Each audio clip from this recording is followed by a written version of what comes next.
Tang Shaqi unexpectedly found himself reborn as a newborn in a dilapidated cultivation family in a fantastical world, vastly different from Earth.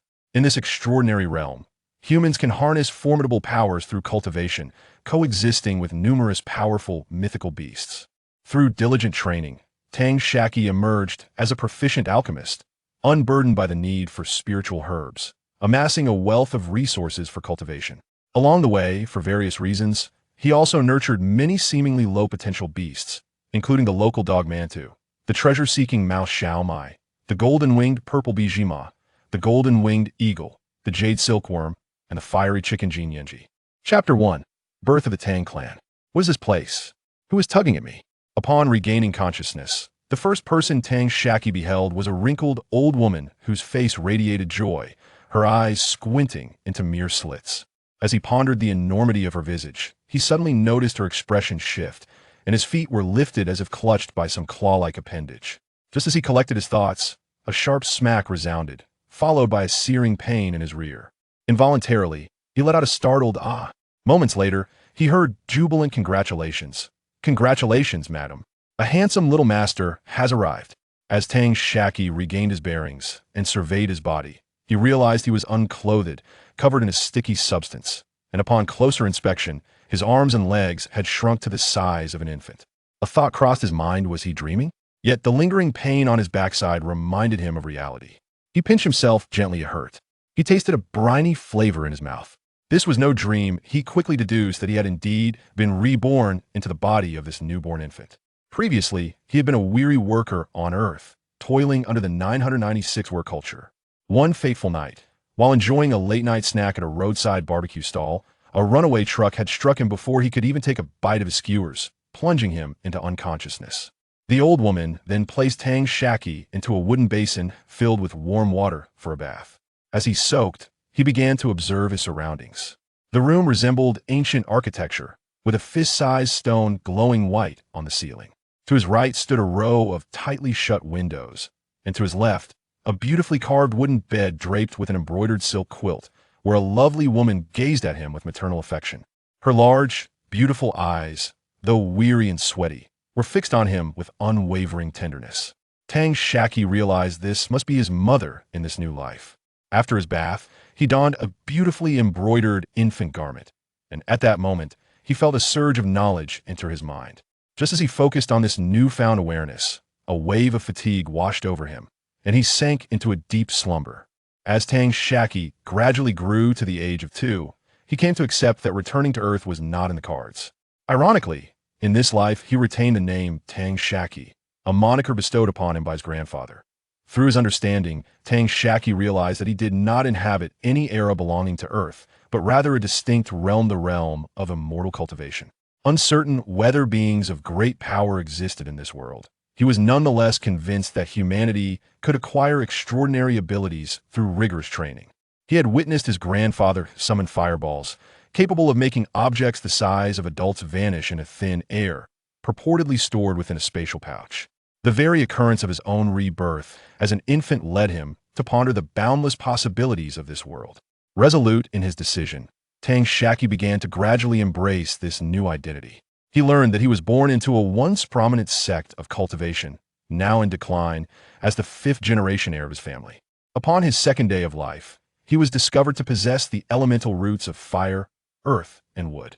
These roots, known as spiritual roots, determine an individual's capacity for cultivation. The roots are classified into 8 types: gold, wood, water, fire, earth, ice, wind, and thunder. The fewer the roots, the more advantageous it is for cultivation. Tang Shaqi's combination was considered rather ordinary within the cultivation realm. Once Tang Shaqi's spiritual roots were identified, his grandfather, Tang Binglan, resolved to prepare a batch of spiritual herbs for his baths every 10 days until he reached 6 months of age. Afterward, he would partake in meals of spiritual rice, while the adults in the family were limited to 5 taels of spiritual rice per day, with any deficiency remedied by common rice. It must be noted that the rice cooked from spiritual grains was exceptionally fragrant, far surpassing even the finest Thai jasmine rice. After reaching 6 months, Tang Shaqi began to articulate words, demonstrating an extraordinary aptitude for learning. By the time he turned 1, he was able to converse seamlessly with others. Following his first birthday, his father dedicated each day to teaching him literacy and various aspects of the cultivation world. By the age of 2, he exhibited the intellect of an average 80-year-old. His grandfather entrusted him with a tome on the fire spirit technique, personally guiding him in his practice, thus commencing his journey in cultivation. However, Tang Shaqi's blissful days came to an abrupt end after he turned 2. His daily routine became a relentless cycle of practicing the fire spirit technique and mastering various spells. Moreover, his grandfather, Tang Binglan, intended to cultivate him into an alchemist.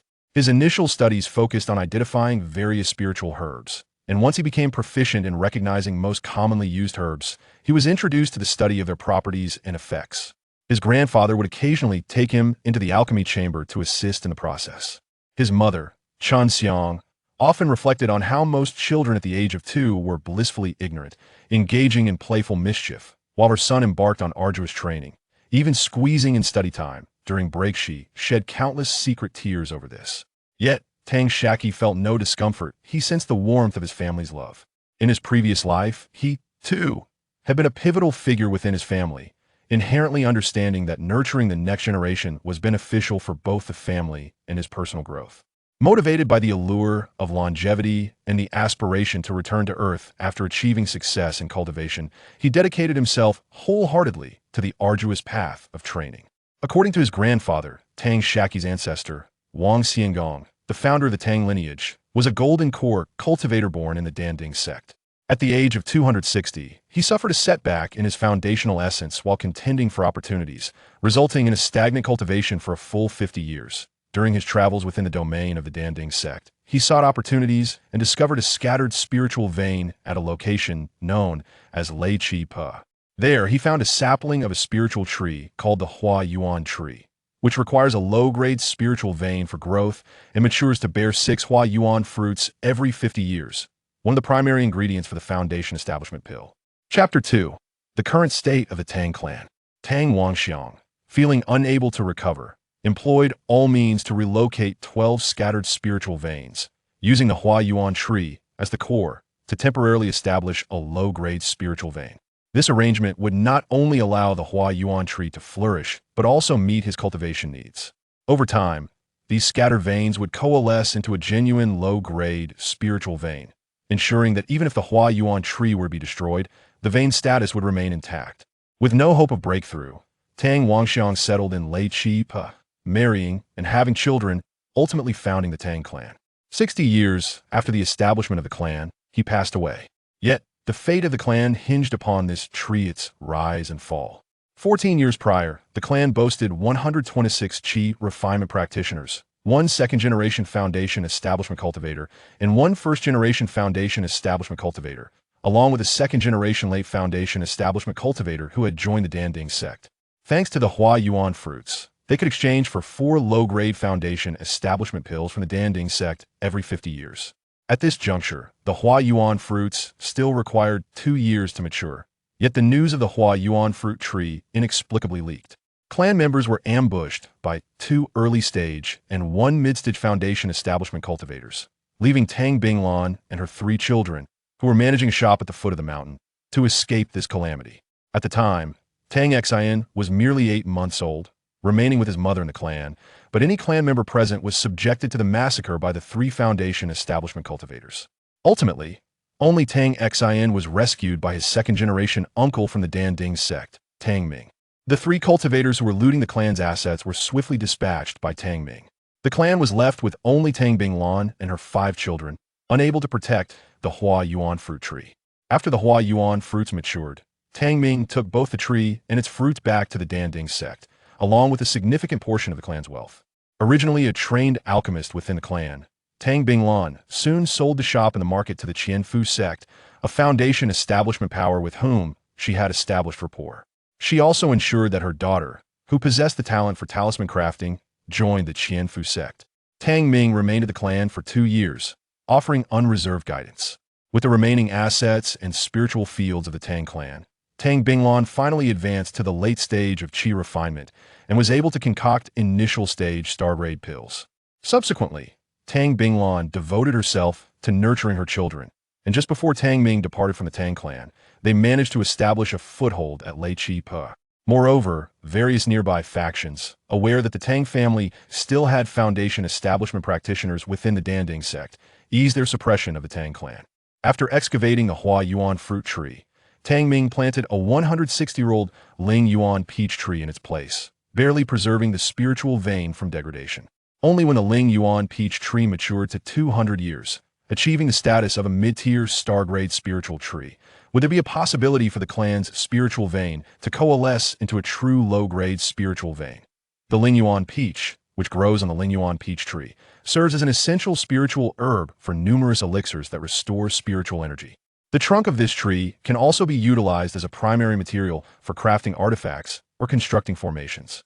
Moreover, many spiritual trees have a remarkable ability to grow and evolve into superior varieties over time, with the potential even to transform into mystical beings. The Tang clan, having produced golden elixir cultivators in the past, still retains a profound foundation, despite the dwindling material wealth. The clan possesses a fully equipped alchemical chamber and a workshop for artifact crafting, both connected to the underground fire veins. By simply incorporating spirit stones, a continuous and stable source of fire can be derived for the purposes of alchemy and artifact forging. On the Lei Chi slope, 46 acres of spiritual fields have been cultivated, with each member of the clan responsible for tending to a portion. Even 2-year-old Tang Shaqi is not exempt. He has begun his journey into cultivation and is tasked with growing 1 acre of spiritual herbs specifically for the production of talisman paper. Within the Tang clan, 10 acres are dedicated to the cultivation of low-grade spiritual grains, yielding 200 to 300 pounds every 2 years per acre, sufficient to meet the family's daily needs. 6 acres are devoted to various spiritual herbs, primarily used to nourish the first-tier spiritual beast, the Gale Horse, while the surplus is transformed into talisman paper for his second aunt, Tang Yu, who practices at the Chinfu sect. The Gale Horse within the family is a mid-tier first-grade spiritual beast, equivalent to a human in the mid-stage of chi refinement, capable only of executing wind blade spells. However, the Gale Horse is robust and can carry up to 500 pounds, making it capable of shuttling between the Lei Chi slope and the Chinfu sect, located 200 miles away, in a single day. The remaining 30 acres of spiritual fields are entirely devoted to the cultivation of spiritual herbs. Tang Binglan, a latest-stage low-grade alchemist, is proficient in over 20 formulas for chi refinement elixirs. Every 5 years, he can refine various herbs into approximately 10 bottles of early-stage Kai-boosting pills, around 15 bottles of mid-stage Kai-consolidating pills, and about 20 bottles of latest-stage Kai-nurturing pills. Additionally, he produces roughly 20 bottles each of Vitality pills, Reconciliation powder, Snow Jade pills, and Small Recovery pills. Beyond personal use, every 5 years, these endeavors yield over 1,000 low-grade spirit stones in profit for the Tang clan. The clan's protected mountain formation is a mid-tier Wutu meteor formation, designed for both offense and defense. It can only be breached with the simultaneous efforts of 5 or more Foundation establishment cultivators. Once enemies enter the formation, they will be subjected to relentless attacks from massive boulders. Due to the immense energy consumption, the formation cannot be maintained constantly, and there was a time when the clan nearly faced annihilation. Each member of the Tang clan can claim a portion of cultivation resources from the clan, which is, in reality, Tang Binglan allocating a part of his income to his descendants. The resources received by the young and less experienced Tang Shaqi and his 4th uncle are sufficient for their personal use. Chapter 3. A New Brother. The chubby Zhang Hao just a few days after Tang Shaqi celebrated his 6th birthday in this world. He completed his daily training and prepared to seek out his grandfather, Tang Binglan, to learn the method of concocting the low-tier chi-boosting pill. Upon arriving at Tang Binglan's courtyard, he discovered that his grandfather was absent.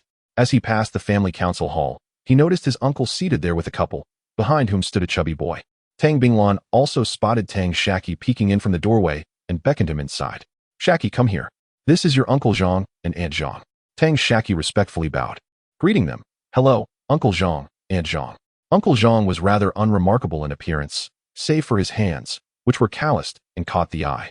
Suddenly, he swiped at a small pouch hanging from his waist, and a 1-foot-long sword appeared in his hand, glimmering with a chilling brilliance and exceptional sharpness. Tang Shaqi looked at Uncle Zhang's pouch with envy. After years of training and study, he had learned that this pouch was called a storage bag, a form of spatial compression artifact. Even the most basic storage bags were about 10 feet in size, serving as a means for cultivators to carry their belongings. The entire Tang clan possessed only a few, with even the simplest ones costing dozens of low-grade spirit stones. His grandfather also had one hanging at his waist. Is this the young master of Tang-san's family? Indeed, a promising figure. Since you've called me uncle, I must not let you call me in vain. Here, take this qingfeng sword to play with. Tang Shaqi understood that although this was merely a low-tier artifact, it was still worth 5 or 6 low-grade spirit stones. And he hesitated to accept it without permission. He turned to his grandfather with eyes full of expectation. However, Tang Binglan furrowed his brow, seemingly lost in thought, before suddenly snapping back to reality. Your uncle Zhang, Aunt Zhang, and your uncle are all bound by life-and-death friendships. They often venture into the monster beast mountains together in search of opportunities, akin to your own uncles and aunts. Accept what your elders give you. Filled with joy, Tang Shaqi accepted the qingfeng sword, examining and playing with it in his hands. Subsequently, Aunt Zhang beckoned the chubby boy forward. Zhang Hao, this is your brother Shaqi. The chubby boy, still a bit shy, lowered his head and nervously fidgeted with the hem of his clothing, murmuring, Hello, brother Shaqi. Though Tang Shaqi appeared as a 6-year-old child, within him resided the soul of a 20-something, particularly well-versed in the intricacies of social interactions. His eyes glinted as he dashed into the inner chamber, emerging with a small jade-black bottle in hand. At that moment, Uncle Zhang was distractedly consulting Tang Binglan about cultivation matters. Tang Shaqi swiftly thrust the jade-black bottle into Zhang Hao's hands. Zhang Hao, considering your age, you should begin your cultivation. This is a qi-boosting pill, which will greatly aid your training. The sudden gesture left the chubby boy somewhat flustered, unsure whether to accept the pill or not, casting a helpless glance at his parents beside him. Uncle Zhang appeared slightly embarrassed and cleared his throat. Take it. Grandfather Tang Binglan and Uncle Tang Lichuan observed the scene with expressions of satisfaction. Moments earlier, when the chubby boy Zhang Hao had paid his respects to them, they had merely presented him with 2 mundane tokens of greeting. In contrast, Uncle Zhang had gifted Tang Shaqi a magical artifact valued at 5 or 6 spirit stones, a significant sum for them, who could barely afford to indulge in spirit rice. Moreover, Zhang Yudao and his wife were mere wandering cultivators without any substantial assets. Relying solely on Zhang Yudao's mid-stage, low-tier refining skills and hunting beasts in the monster beast mountains to procure cultivation resources. Such a generous gift could not be given without ulterior motives, and it would likely be difficult to refuse when the time came. However, Tang Shaqi's intervention conveniently resolved this dilemma. Uncle Bing, I shall not beat around the bush. In 2 months, Zhang Hao will turn 6, and I wish to borrow your spirit testing instrument to assess his spiritual root attributes. Upon stating his intentions, he brushed his hand across his storage pouch and reluctantly placed a small bag before Tang Binglan. At that moment, Tang Binglan comprehended Zhang Yudao's purpose in coming to Leichi Slope. It was merely to rent the spirit testing instrument for his child. This instrument, a spirit artifact capable of determining spiritual root attributes, usually required a payment of 20 low-grade spirit stones for rental. Tang Binglan sighed in relief. He had initially feared that Zhang Yudao would make an unreasonable request. It turned out he only sought the instrument for his son's assessment. The spirit testing instrument required 8 low-grade spirit stones, representing the elements of gold, wood, water, fire, earth, ice, wind, and thunder, to operate. Yet those 8 stones could facilitate numerous tests, allowing the Tang clan to occasionally earn a modest sum of spirit stones. Take these spirit stones back. How could I accept your stones when little Hao calls me grandfather for the test? Zhang Yudao quickly retracted the stones, grinning foolishly. Thank you, Uncle Bing. Thank you, Uncle Bing. Subsequently, Tang Binglan instructed his eldest son, Tang Lichuan, to fetch the spirit testing instrument from the family warehouse. This was Tang Shaqi's second encounter with the spirit testing instrument, which resembled a grinding disc with 8 recessed slots at the bottom and a small hole in the center. The disc was divided into 8 sections, each adorned with a distinct color. Tang Binglan retrieved 8 spirit stones of various hues from his storage pouch, corresponding them with the colors on the disc and placing them into the respective slots. He then beckoned to the chubby Zhang Hao. Zhang Hao glanced at his parents, and upon receiving a nod from Zhang Yudao, he approached Tang Binglan. Suddenly, Tang Binglan grasped Zhang Hao's chubby white hand, startling the boy, who instinctively recoiled and cast a worried glance at his parents. Ha, little chubby one, do not be anxious. Are you afraid of pain? Just as Zhang Hao was about to respond, he noticed a steel needle had inexplicably appeared in Tang Binglan's right hand. In an instant, the needle pricked the middle finger of the startled boy, and Tang Binglan guided his hand towards the center of the disc, allowing several drops of blood to fall into the small hole. It was only after Tang Binglan completed this act that Zhang Hao fully registered what had transpired. He instinctively retracted his hand, pouting with his mouth, and tears began to well up in his wide eyes. At this moment, Tang Binglan swiftly formed several hand seals with remarkable speed, leaving only a blur in her wake. She then pointed towards the grinding wheel, and a surge of mystical energy emanated from her fingertip, striking the spirit testing instrument. As the instrument received this guiding force, it began to rotate. Witnessing this marvel, the chubby boy Zhang Hao gaped in astonishment, momentarily forgetting his tears. Instantly, the surrounding crowd shifted their focus to the spinning instrument, especially the Zhang couple, who had been watching their son with some concern, but now their eyes were solely fixed on the device. Suddenly, the instrument emitted a dazzling display of yellow and red light. Tang Lichuan exclaimed, "Fire and earth dual elements spiritual roots." Upon hearing this, the Zhang couple exchanged glances, nodding and shaking their heads in silent communication. Meanwhile, Tang Binglan and her eldest son, Tang Lichuan, shared a discreet exchange of looks, their eyes narrowing slightly as they entered a contemplative state, their minds racing with countless thoughts. At that moment, Zhang Yudao firmly grasped his wife's hand and, along with his son, knelt before Tang Binglan, bowing their heads in silence. Tang Binglan understood the significance of this gesture and motioned for the Zhang couple to rise. She returned to her seat, taking a sip of tea, her mind already calculating the implications of their actions.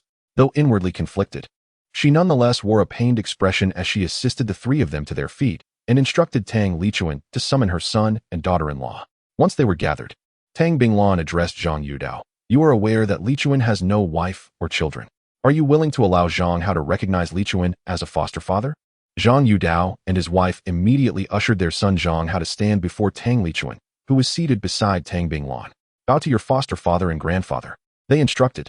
The chubby boy respectfully knelt, offering 3 bows to each, calling them grandfather and foster father.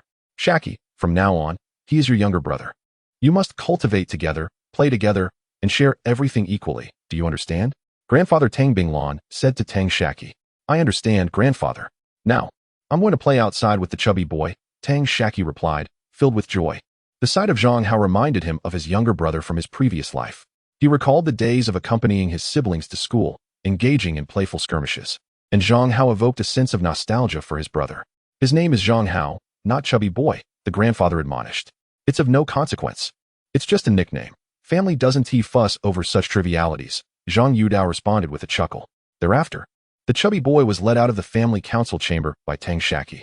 Chapter 4. Future development. Tang Shaqi led the chubby Zhang Hao to the breeding area of the Windrunner horse.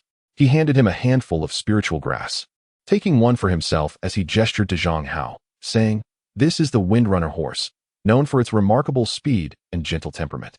You should feed it as well."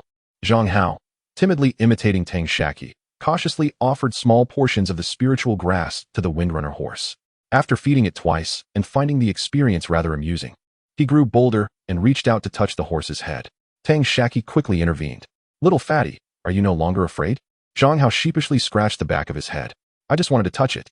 "Not yet. You need to feed it for several days. Once you become familiar with it, it will extend its head towards you for a pat.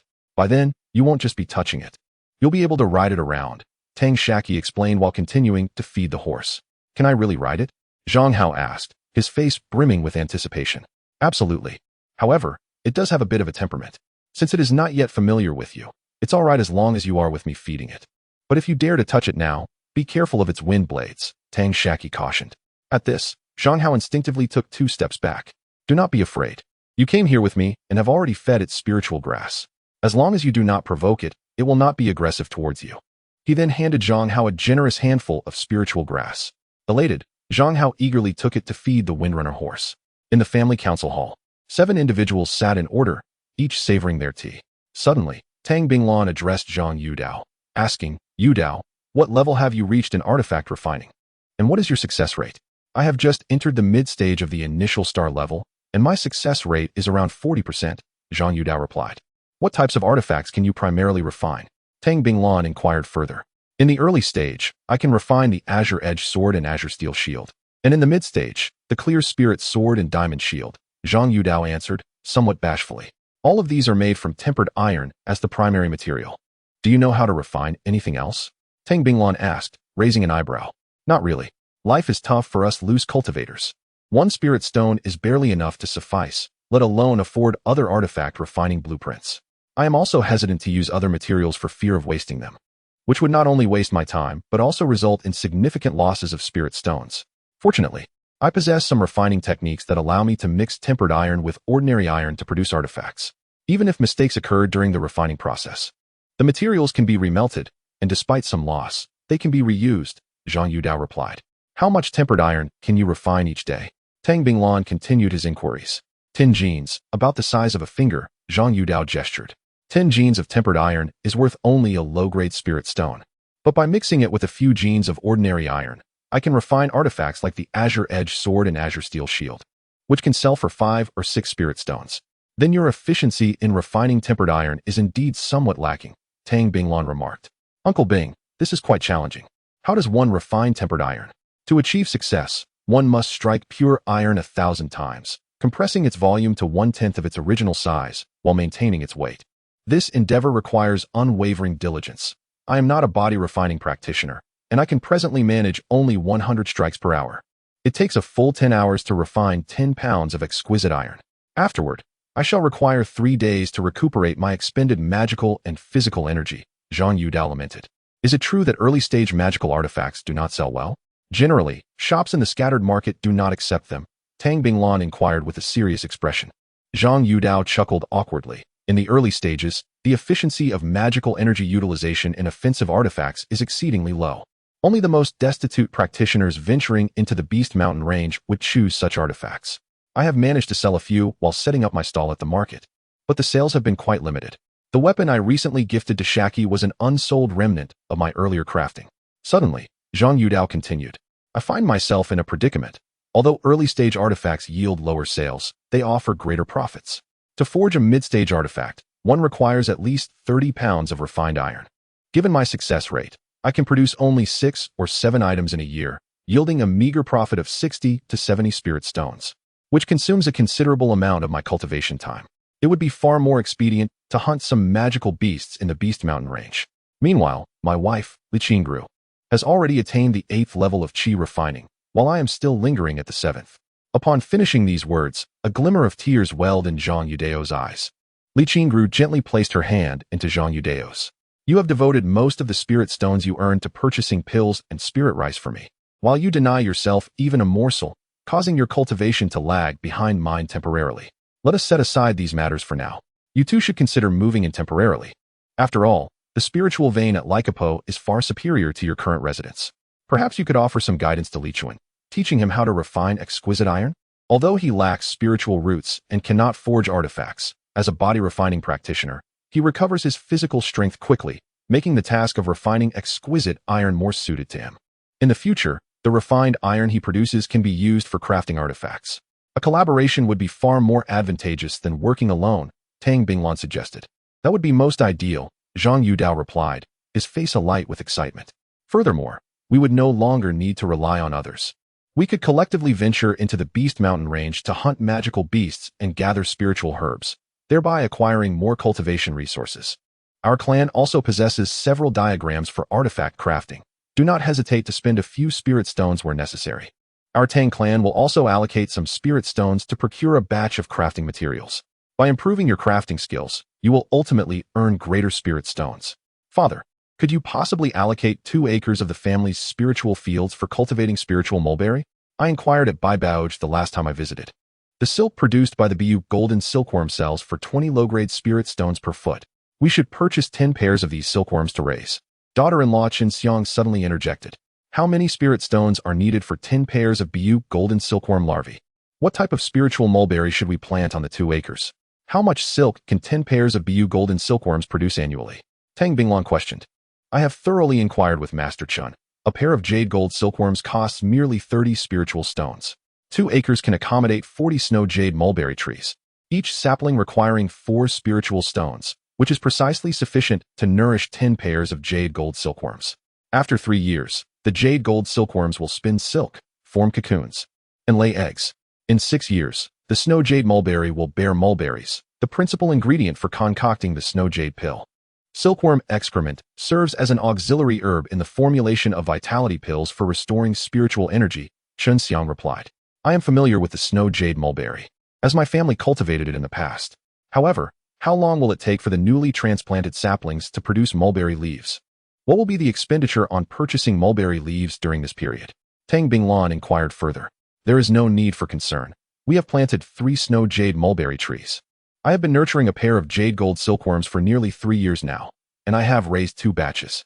From the last harvest, I hatched 3 pairs of silkworms, retaining 1 pair while selling the others to the treasure pavilion. In approximately 2 months, my silkworms will begin to lay eggs.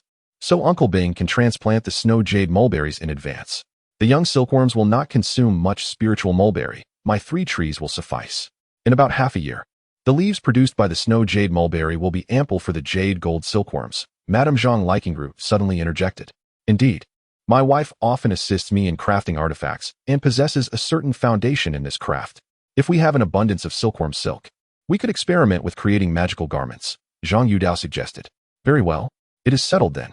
I shall ride my swift steed to the foot of the mountain to the treasure pavilion to procure saplings of snow jade mulberry and larvae of the jade gold silkworm. Eldest, please gather everyone to harvest the highest yielding ground ginseng from the 2 acres and clear the spirit field. You and your wife should return home to pack and move up the mountain. From now on, you shall serve as my esteemed guest in the Tang clan, Tang Binglan declared. Upon concluding, she instructed everyone to disperse and prepare for various matters. Zhang Yudao and his wife exchanged a few words with the plump Zhang Hao, leaving him at the Tang clan, and then descended from the Reki slope to return to their abode. Chapter 5. The swift passage of 4 years. It is said that Lycopo was originally a small peak known as Chiyun Peak, which, for reasons unknown, was struck by heavenly lightning one day, resulting in the truncation of its summit and its transformation into a slope, thereafter named Lycopo. Nestled against the Beastly Mountains, Lycopo lies at the juncture of the Danding sect and the Jinjian workshop. The summit of Lycopo spans several hundred zhang, with a higher western side sloping down to the east, entirely encircled by mountains, save for a narrow path on the eastern side leading directly to Qingyan City, a bustling market for cultivators, situated 50 li away. The residences of the Tang clan are centrally located on Lycopo, surrounded by over 40 mu of spiritual farmland scattered about. The following morning, Tang Binglan rode his swift steed down the slope towards the market, an event not worth detailing. Meanwhile, the remaining 6 individuals, including the chubby Zhang Hao, arrived at the northeastern edge of Lycopo, equipped with various tools for harvesting spiritual herbs to collect the precious Diyuan ginseng. The spiritual fields measure 6 zhang in width and 10 zhang in length, with Diyuan ginseng plants spaced 2 zhang apart. Each mu of land yields 24 plants, and the group endeavors to minimize damage to the delicate roots to preserve their medicinal properties. They meticulously wield spiritual hoes and shovels to harvest the ginseng, with even the 6-year-old Tang Shaqi participating diligently. Zhang Hao, however, being yet uninitiated in cultivation, merely assists by passing tools. The harvesting implements are of inferior magical quality, for the soil of the spiritual fields, nurtured by spiritual energy over the years, is exceedingly hard, rendering mundane tools ineffective. At just 6 years old, Tang Shaqi possesses only a 2nd-tier cultivation level and must concentrate fully on the task. Each time he collects 4 ginseng roots, he exhausts his magical energy, necessitating a period of meditation on the side to recuperate before he can resume. Uncle Tang Lichuan, lacking spiritual roots, is a body-refining practitioner tasked with the most laborious duties. He wields a spiritual hoe to aerate the soil of the already harvested Diyuan ginseng field, preparing it for the planting of Shiyu mulberry. By noon, they finally complete the collection of Diyuan ginseng, and the spiritual soil is thoroughly tilled. They return to the clan for a meal of spiritual sustenance, seizing the opportunity to meditate and recover their magical energy. By the 3rd watch, Tang Binglan returns with the Zhang couple to the clan. Subsequently, everyone hurried to the spiritual fields to plant the Shiyu mulberry saplings, along with those brought by the Zhang couple, applying spiritual fertilizer, and their labors extend well into the midnight hour. Each individual then retires to their chambers to meditate and restore their magical energy. On the following evening, the group gathered for dinner. Due to the limited supply of spiritual rice, they only partake in 2 meals each day. Yet, these past 2 days have been the happiest for the chubby Zhang Hao, who has enjoyed 3 hearty meals of fragrant spiritual rice, a rare treat usually reserved for special occasions. Tang Binglan convenes the group to allocate their future tasks. Even the not yet 6-year-old Zhang Hao is assigned duties to pick mulberry leaves, harvest spiritual herbs, and care for the Bayou golden silkworm and swift steed. He also instructs Tang Shaqi to impart the fire spirit technique to Zhang Hao while assigning him the oversight of 6 mu of spiritual fields. including the newly planted Shuyu mulberry, 1 mu of Diyuan ginseng, 1 mu of Huangjing, and 2 mu of Jinji. Should the group venture into the beastly mountains to hunt or gather herbs, Zhang Hao will be responsible for guarding the remaining fields.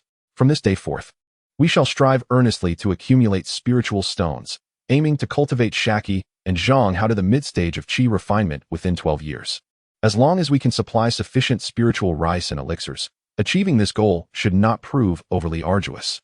The goal is to facilitate their smooth integration into a prestigious sect to acquire foundation establishment pills, while also nurturing Shaqi into a mid-level alchemist.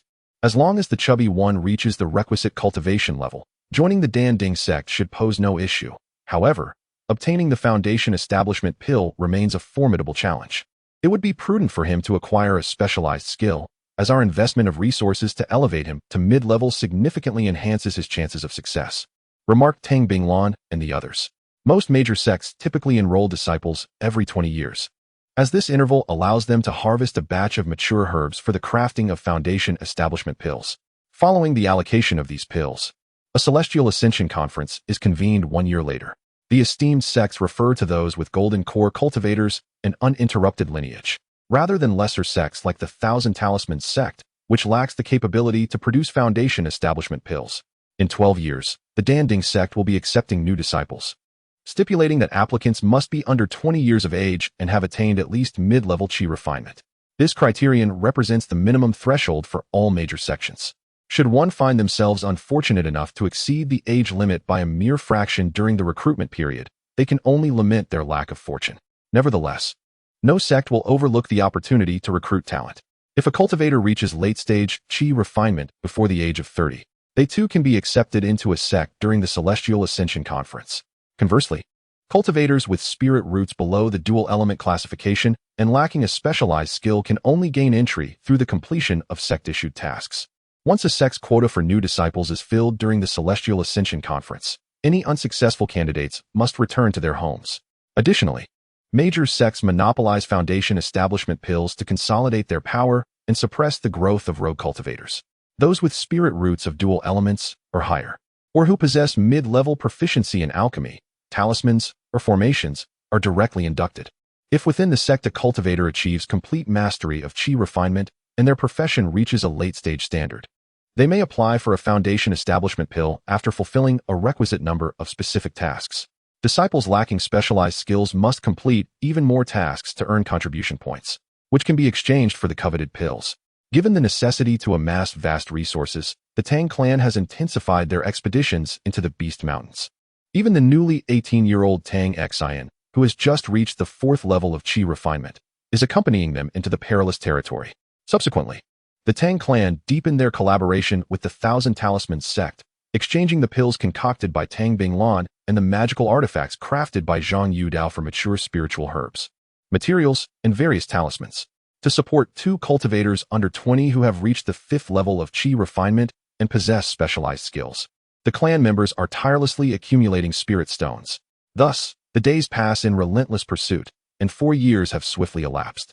Although a substantial portion of resources has been allocated to the Chubby One and Shaqi, the remaining members of the Tang clan have also seen notable improvements in their cultivation. The chubby Zhang Hao has reached the 2nd level of qi refinement and has learned to forge the Qingfeng sword under the tutelage of his father, Zhang Yudao.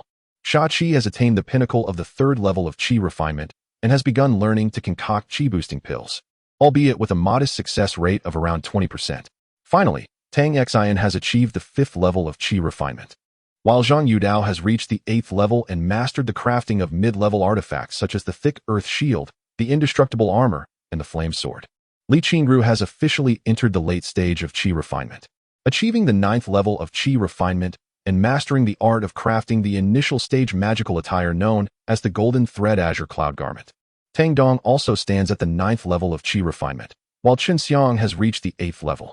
After reaching the pinnacle of the late stage of skin refinement, Tang Lichuan has not made any further progress.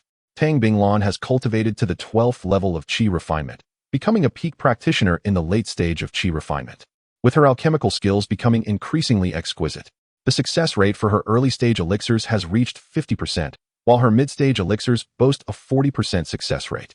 Many of her late-stage elixirs also exceed a 30% success rate. It is important to note that in the art of alchemy, one must succeed in creating an elixir each time to claim mastery over that particular elixir. Each furnace can yield a maximum of 10 elixirs, albeit with varying quality. For instance, producing 3 inferior-grade elixirs from a single furnace signifies a modest surplus. The caliber of an alchemist is gauged not only by their ability to successfully concoct an elixir, but also by their success rate and the quality of the elixirs produced. Generally, elixirs crafted tend to be of inferior grade, possessing merely 60% efficacy. In contrast, mid-grade elixirs achieve 70%, upper-grade elixirs reach 80%. Top-grade elixirs attain 90%, and perfect-grade elixirs boast a full 100% efficacy.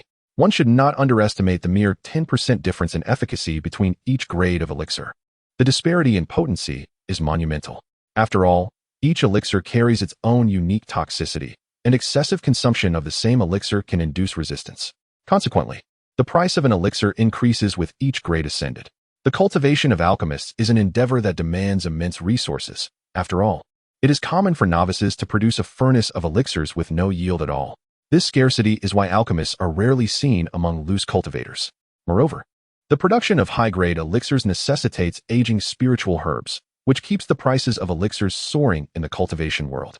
Naturally, capable alchemists can amass considerable wealth, while large, organized factions prefer to cultivate spiritual herbs systematically rather than expend their efforts on training alchemists. After all, it is far more profitable for smaller factions and loose cultivators to hunt beasts or trade their resources for spirit stones. Tang Shaqi possesses only 3 spiritual roots, and although he is at the 3rd level of qi refinement, he is quite confident in advancing to the mid-stage of qi refinement within 8 years. However, reaching the mid-stage of qi refinement requires competing with numerous other practitioners for the opportunity to join the Danding sect. Once admitted to the Danding sect, he must strive fiercely to obtain a foundation establishment pill. Should he be nurtured into a mid-stage alchemist, not only would his admission to the Danding sect be assured, but his identity as an alchemist would also be cultivated by the sect. Upon achieving the perfection of the qi refinement stage and enhancing his alchemical skills, acquiring a foundation establishment pill would become effortlessly attainable. Although one foundation establishment pill does not guarantee the transition into a foundation establishment practitioner, it serves as the best means for small family cultivators to pave the way for their descendants. The chubby xianxia is following the same path as Tang Shaqi, which is why the Zhang couple would rather relinquish their freedom to serve as guest elders for the Tang clan. Relying solely on the two of them to elevate the chubby boy to the mid-stage of qi refinement before the Danding sect begins accepting disciples is indeed a formidable challenge. Xianxia possesses superior spiritual roots compared to Tang Shaqi, increasing the likelihood of successfully establishing a foundation and gaining opportunities for a foundation establishment pill. Should Tang Shaqi's attempt at foundation establishment fail, he would still have Xiangxia's support. It is indeed more manageable for 2 individuals to strive within the sect than for one alone. Once both attain the foundational stage, they can utilize the sect's resources to procure foundational elixirs, thereby benefiting their family. This is precisely why Tang Binglan sought to incorporate the chubby lad into the Tang clan. As for why the Zhang couple did not send the chubby boy to a more prestigious family with greater foundational influence for nurturing, the reasons are manifold. Firstly, such esteemed families possess vast resources, which naturally leads to substantial consumption. Moreover, since they already have foundational practitioners within their ranks, it is more prudent for them to allocate resources towards nurturing their own cultivators rather than expending efforts on Xianxia. The Tang clan has only one suitable candidate, Tang Shaqi, who can be inducted into the sect. Though the family's ancestral wealth is considerable, the struggle to cultivate an additional individual alongside their existing commitments is daunting. Furthermore, as long-standing acquaintances of the Tang clan, they understand the temperaments of its members well. The intricate calculations and considerations involved are far too complex to be succinctly articulated. Chapter 6. The Trisolar and Qi Harmony Array. Tang Shaqi is an individual of remarkable conviction, and his experiences from a previous life have fostered a strong bond with the chubby boy. With just a hint from his elders, he can grasp the essence of many matters. Moreover, he channels his past affection for his brother into his relationship with the chubby boy, who clearly feels the warmth of having an older brother, becoming Tang Shaqi's devoted shadow. Gradually, Tang Shaqi begins to perceive fragments of inexplicable memories that have emerged in his mind, documenting a formation known as the Trisolar and Qi Harmony Array. However, he can only discern the initial part, the harmony of the 3 lights, while the subsequent details remain obscured by a veil of mist. Upon encountering descriptions of this array, He becomes convinced that it will significantly impact his development in this world.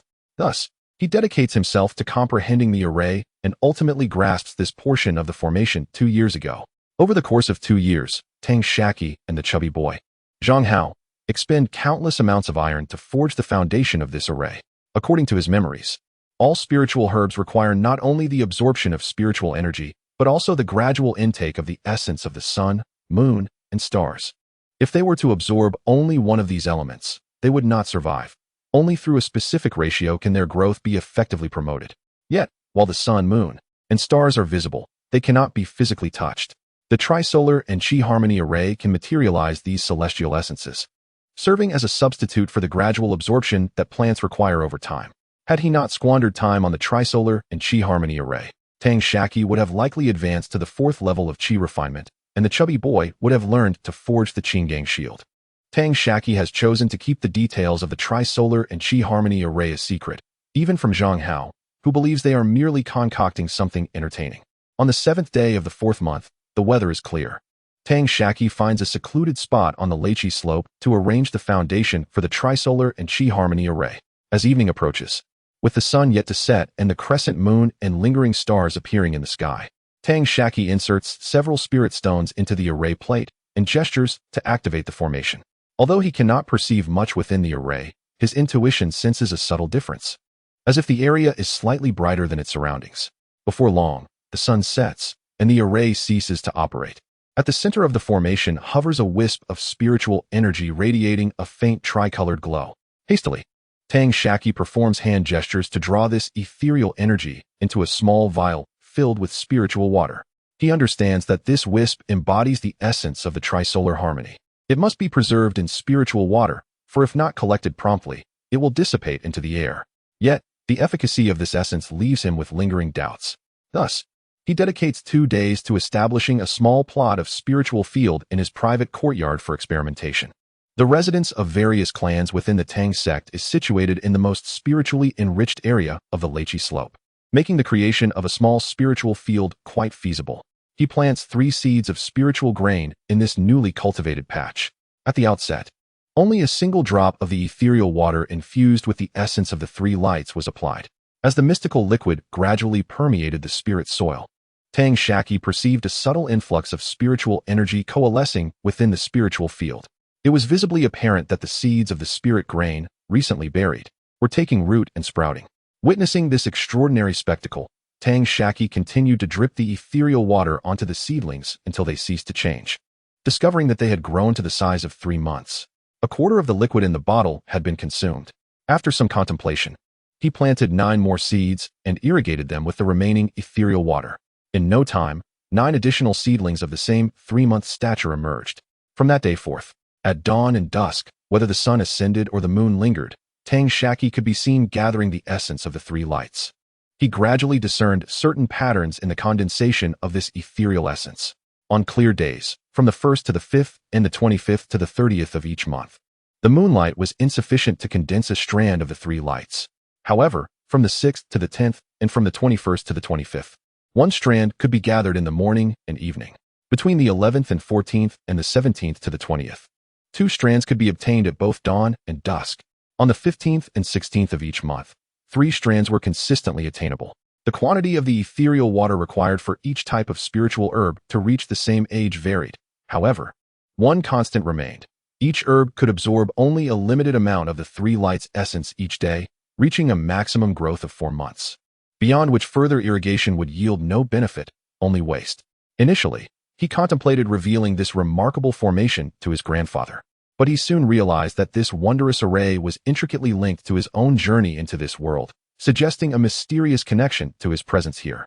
Furthermore, the potential benefits of this formation posed a heightened risk with every additional person privy to its existence. Hence, he resolved to keep the matter of the 3 lights formation deeply concealed within his heart, to prevent others from noticing the unusual growth of his herbs. Tang Shaqi established a small mist formation in his courtyard, ensuring that the spiritual field remained shrouded in a veil of mist at all times. The herbs he harvested were secretly transformed into medicinal pills in the alchemy room whenever his grandfather, Tang Binglan, was away from Leiqi. Tang Shaqi had only mastered the creation of qi-boosting pills, Thus, all the herbs cultivated in his spiritual field were exclusively for this purpose. Time swiftly passed, and after 6 months, the 20-odd spirit stones in his possession were depleted, during which he had also borrowed 2 stones from Xiaopeng. Although the spirit stones were exhausted, he had amassed 21 bottles of chi-boosting pills, each containing 10 pills. Due to repeated refinement of this particular pill, his alchemical skills had advanced remarkably, achieving a success rate of 50%, occasionally producing mid-grade chi-boosting pills. Among the 21 bottles, 13 contained mid-grade pills.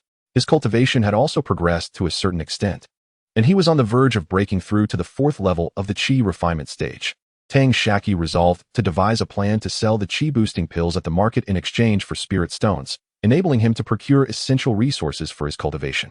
Moreover, he recognized the necessity to diversify his alchemical repertoire, seeking to acquire seeds for other commonly used spiritual herbs, as many had yet to be cultivated within the Tang clan. I have often heard tales of the bustling market in the city of Qingyuan at the foot of the mountain, yet having lived in this world for over a decade, I have never ventured down from Lycopo.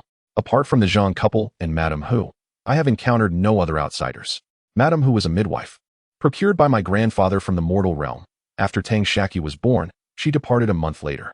Upon inquiring with my 4th uncle, Tang Xian, I learned that the market day in Qingyuan City is in 2 days. I beseeched my grandfather to take me to the market, as in the past. Tang Binglan had always accompanied Tang Xian down the mountain. Tang Binglan reflected that since Tang Shaqi had already celebrated his 10th birthday, it was time to show him the world. Thus, she granted his request and decided to bring along the chubby Zhang Hao, intending to provide each of them with a storage pouch. In the realm of cultivation, marketplaces where cultivators gather to trade are categorized into 2 types: scattered markets and workshops. The establishment of a scattered market necessitates the presence of at least 1 foundation establishment cultivator to maintain order, with no fewer than 5 shops operated by foundation establishment forces remaining in business year-round. Additionally, a designated day must be established to organize a market every 10 days, and an auction must be held annually, featuring at least 5 items suitable for foundation establishment cultivators. Conversely, the workshop market merely elevates the foundation establishment forces to golden core forces, eliminating the need for scattered market days and operating continuously.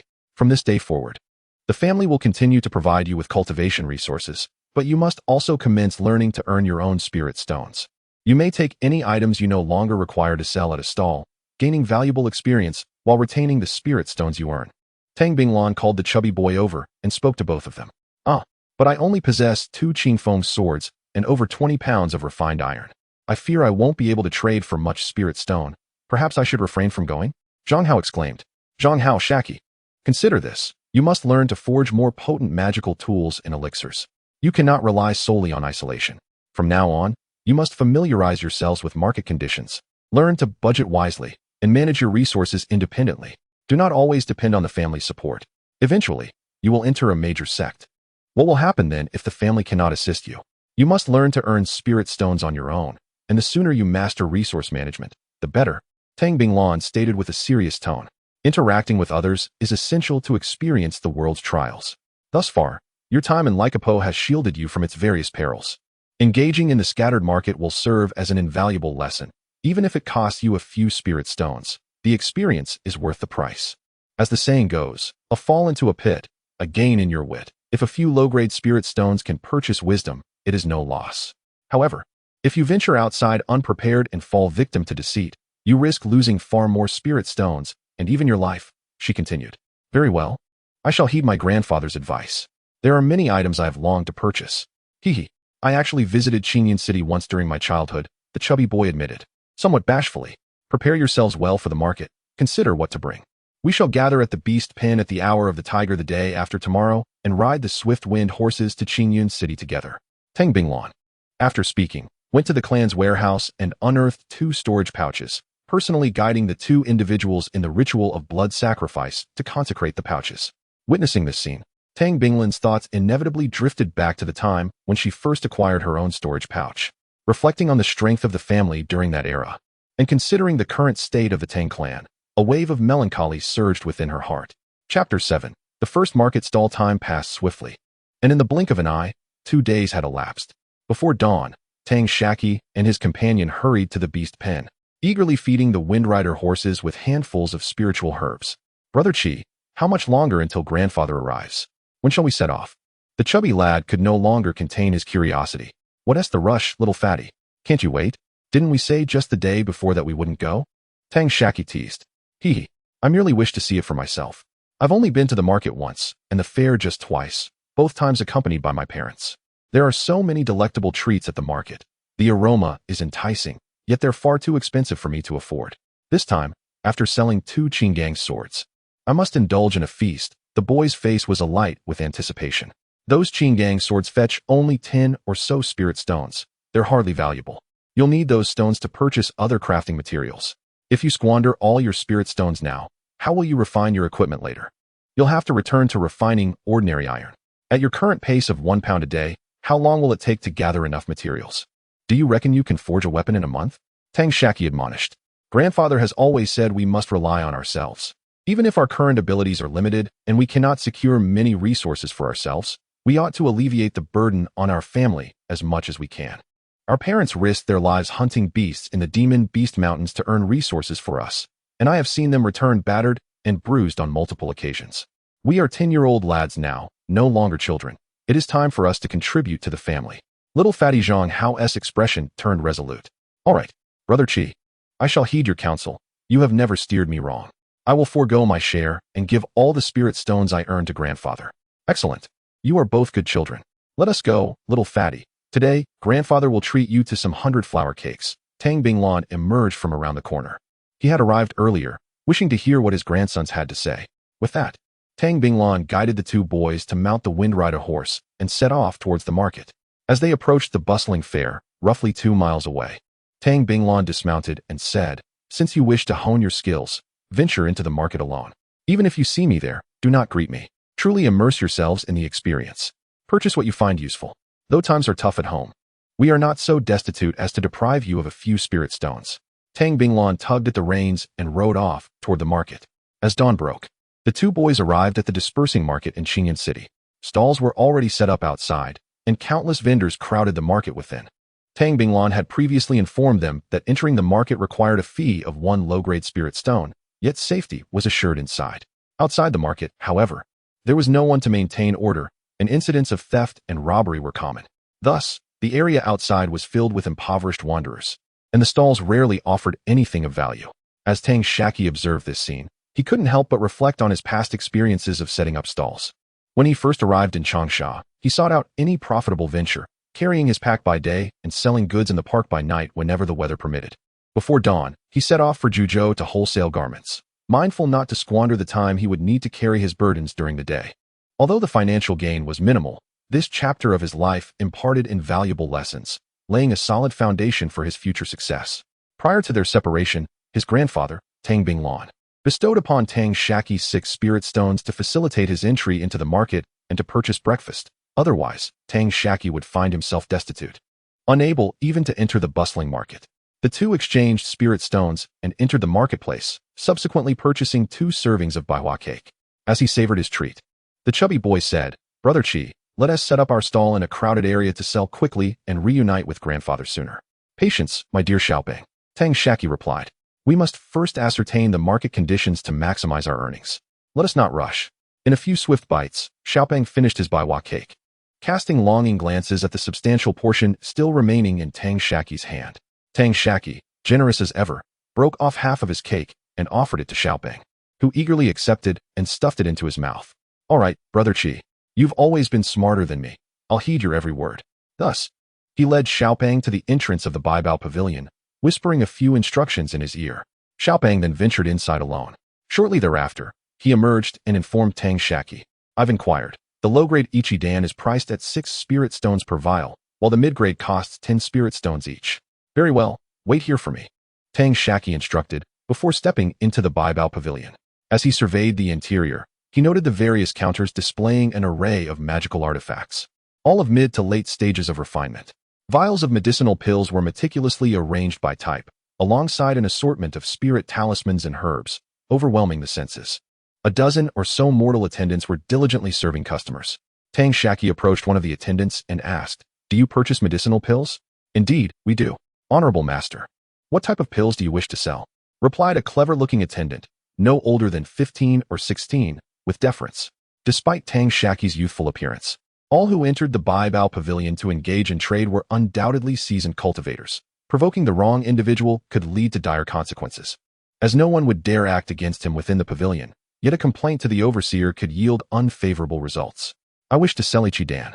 Our pavilion offers 5 low-grade spirit stones per vial and 15 spirit stones for 2 mid-grade vials. However, the pills must be verified by Elder Liu before we can proceed with the transaction. Elder Liu is located on the 2nd floor. I shall escort you. The attendant replied cautiously. That won't be necessary. Please continue with your duties. I wish to explore other establishments, Tang Shaqi said, exiting the pavilion. He then guided Xiaopeng to several other shops, receiving similar offers from each, solidifying his strategy in mind. Subsequently, Tang Shaqi approached the market manager and purchased a stall license from him. With Xiaopeng in tow, he found a suitable location to set up their stall, laying out 2 cushions and unfurling a banner that read, Qinggang Sword, Ichidan for sale. Before long, curious customers began to approach. A man in his 40s inquired, "May I see your Ichidan?" Tang Shaqi retrieved a vial of the medicinal pills from his storage pouch and handed it to the man. The individual poured a few grains from a vial and inhaled their essence, then extracted a pinch of powder from the medicinal pill and savored it. "How much do you sell this for?" the man inquired. 11 low-grade spirit stones for 2 vials, Tang Shaqi replied. "Uncle Bing is over there. Take a look. He only buys at this price, and he is a renowned late-stage alchemist in this region, known for his superior quality and reputation. Can your pills match his standard?" The man gestured in a certain direction. Following the man's finger, Tang Shaqi spotted his grandfather's stall, situated several dozen yards away.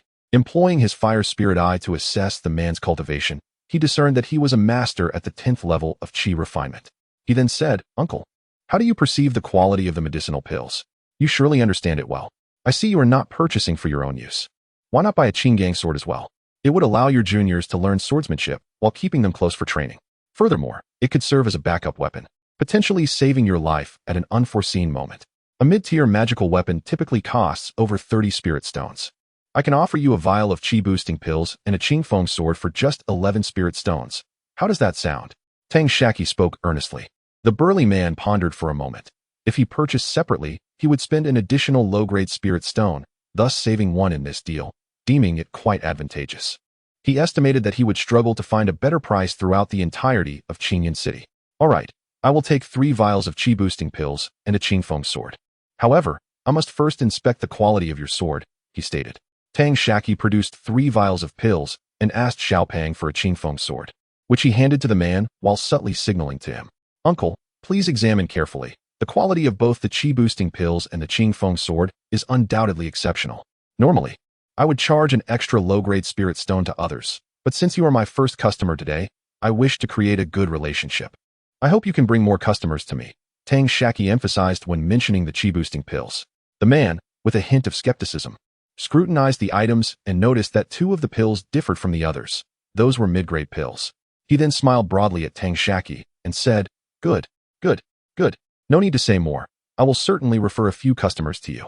At that moment, a young girl selling talismans approached, saying, "Young man, your business acumen is impressive. My stall hasn't opened yet today. Could you assist me in making a few sales as well?" Tang Shaqi glanced her way. She appeared to be around 17 or 18, with numerous talismans displayed at her stall. He offered her a smile, saying, "I am merely dabbling in this." He then took another Qingfeng sword from Xiaopeng, paid him 6 low-grade spirit stones, and instructed him to inquire about prices at each stall, recording the information in a jade slip. After accumulating some spirit stones, he aimed to procure the finest resources at the lowest possible price.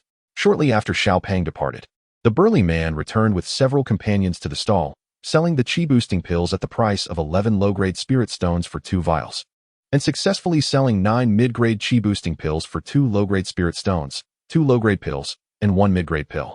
After purchasing the medicinal pills, his companions called upon their friends, introducing numerous customers to him.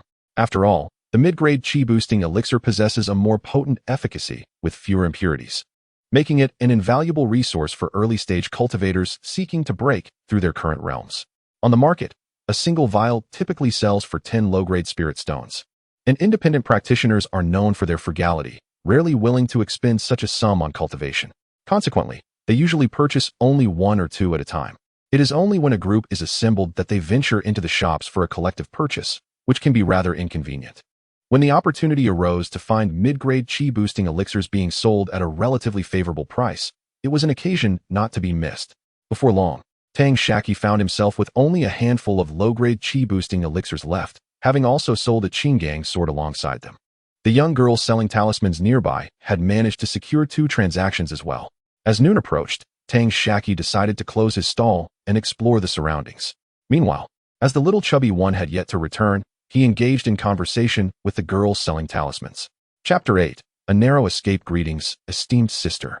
I am Tang Shaqi, and I am in awe of your prowess. Have you crafted all these talismans? I wish to purchase some. Could you kindly inform me of their prices? Might you offer a discount? Tang Shaqi inquired, his face alight with flattery. The elder sister replied, if you buy in quantity, I shall certainly extend a preferential rate. Moreover, these spirit talismans are not my handiwork. They are crafted by my father. Please, call me Sister Lu. The prices were as follows. Early-stage offensive talismans are priced at 9 inferior spirit stones per dozen, each dozen consisting of 12 pieces. Defensive talismans are a single spirit stone each. 4 mid-stage offensive talismans, the cost is 35 inferior spirit stones per dozen, while defensive talismans are priced at 5 inferior spirit stones each. As for late-stage offensive talismans, they are 12 inferior spirit stones apiece, and defensive ones are 15 inferior spirit stones each. Sister Lu spoke to Tang Shaqi with assurance. Tang Shaqi's aunt was a distinguished disciple of the Thousand Talismans sect, often returning to their clan, and she cherished her nephew dearly, imparting much knowledge about talismans to him. Tang Shaqi meticulously examined each spirit talisman on the stall, noting their pristine quality and abundant spiritual energy, rivaling even the offerings of grand establishments. How does it look to you, little one? Rest assured, I attend the market on the 5th of every month, and my talismans have always been of impeccable quality, Sister Lu declared with a hint of pride. Additionally, she continued, should your family come across any beast blood, do consider selling it to me. It would undoubtedly be more lucrative than selling to those larger shops. At that moment, the chubby boy returned, and Tang Shaqi handed him 5 inferior spirit stones, which he eagerly accepted, his eyes crinkling with delight. After comparing the prices recorded by the chubby boy across various shops and stalls, Tang Shaqi confirmed that Sister Lu's talismans were indeed slightly more economical, aligning closely with those of other vendors. Chubby, this is Sister Lu. Be sure to greet her, Tang Shaqi instructed the boy. Hello, Sister Lu. You are so beautiful. Like a fairy, the chubby boy exclaimed. Sister Lu giggled, covering her mouth. Oh dear, you truly have a way with words, chubby one. You are simply adorable. I wish to pinch that cherubic little face of yours. Now, little Tang, do you wish to purchase these talismans? I assure you of the most favorable price. Upon hearing this, the chubby boy instinctively took a step back, as if Sister Lu might genuinely reach out to pinch him, which elicited another round of laughter from her. Tang Shaqi calculated his needs and addressed Sister Lu. I would like 4 fireball talismans, 4 earth shield talismans. Also for fireball barrage talismans, 2 diamond talismans, and 2 earth barrier talismans. I shall take all 2 rocket talismans. The prices were as follows. Fireball and earth shield talismans are early stage, totaling 6 inferior spirit stones. Fireball barrage, diamond, and earth barrier talismans are mid-stage, amounting to 23 inferior spirit stones. The rocket talismans, being late stage, are priced at 24 inferior spirit stones each for the 2. In total, that amounts to 53 inferior spirit stones. I shall also take those 2 binding talismans. Let us settle on 65 inferior spirit stones, Tang Shaqi proposed, eyeing the last 2 mid-stage talismans remaining on Sister Lu's stall. The cleverness of the young boy was undeniable. Very well. Since you call me sister, let us conclude this transaction. Upon seeing the 2 youngsters, Sister Lu was reminded of her own sister, who had just turned 9 and exhibited a certain talent for talisman crafting. Selling this batch of talismans would perfectly enable her to purchase a fine talisman brush for her sister. Chubby tugged at Tang Shaqi's sleeve and said, Brother, we don't possess such a large quantity of spirit stones. Tang Shaqi, holding 94 low-grade spirit stones, feared that Chubby would return to inform their clan. Unable to provide a reasonable explanation for the abundance of spirit stones, he could only say to Sister Lu, Sister Lu, I find myself unable to produce such a sum at the moment. Would you mind waiting for me? Sister Lu, observing Tang Shaqi conducting business nearby, was aware that he possessed over 100 low-grade spirit stones and assumed he needed to consult with his elders. All right, I shall await your return, she replied. With that, Tang Shaqi approached his grandfather's stall to discuss the purchase of the talismans. Upon learning that the talismans were slightly cheaper than those from the Qianfu sect, which he also required, his grandfather, who often found himself in need, retrieved 60 low-grade spirit stones for Tang Shaqi, while whispering a few words of advice in his ear. Tang Shaqi used the spirit stones to acquire all the mid to late-stage talismans from Sister Lu's stall. After some contemplation, he also purchased a few early-stage talismans. With most of her talismans sold, Sister Lu was in high spirits and teased, "You've taken advantage of me," claiming several of my spirit stones. "I set up my stall here on the 5th day of each month, so do remember to support your sister's business. I have a sister around your age who will soon join a great sect. I shall introduce you to her." After tidying her stall, she made her way to the shop of the Qianfu sect, known for selling various talismans, spirit inks, and talisman brushes, well known among the cultivators in the area. Just as Tang Shaqi and Chubby were about to leave, a cultivator with slanted eyes and a pointed chin suddenly stopped them, addressing Tang Shaqi, "Young man, would you care to purchase a mid-stage magical artifact? Behold, this is a mid-stage golden dagger, and I shall part with it for merely 28 spirit stones." Tang Shaqi noticed the hodgepodge of items on the man's stall, including magical artifacts, spirit materials, and medicinal herbs, with the golden dagger being the most valuable among them. He felt a flicker of interest, for it was indeed a mid-stage artifact, gleaming splendidly, though even if it was the least valuable among its peers, it would still fetch at least 35 spirit stones in a shop. Chubby inspected it closely and exclaimed, "Brother, don't buy it. This dagger has been repaired. It's worth no more than 20 spirit stones." The man glared at Chubby and retorted angrily, "What do you know, you little chubby boy? This is a top-notch mid-stage artifact. Keep your voice down if you don't understand." As he spoke, he hastily packed up his items and left. Tang Shaqi felt a wave of relief wash over him, grateful for Chubby's timely warning. He had lived a life of ease, almost forgetting the lessons learned from his previous life regarding purchasing antiques. He then pulled Chubby away, navigating through a different path. Tang Shaqi spoke to Xiaopeng, saying, "In the future, you should inform me of such matters discreetly. Your loud proclamations have jeopardized that man's business, which may provoke his ire and lead to retaliation against us.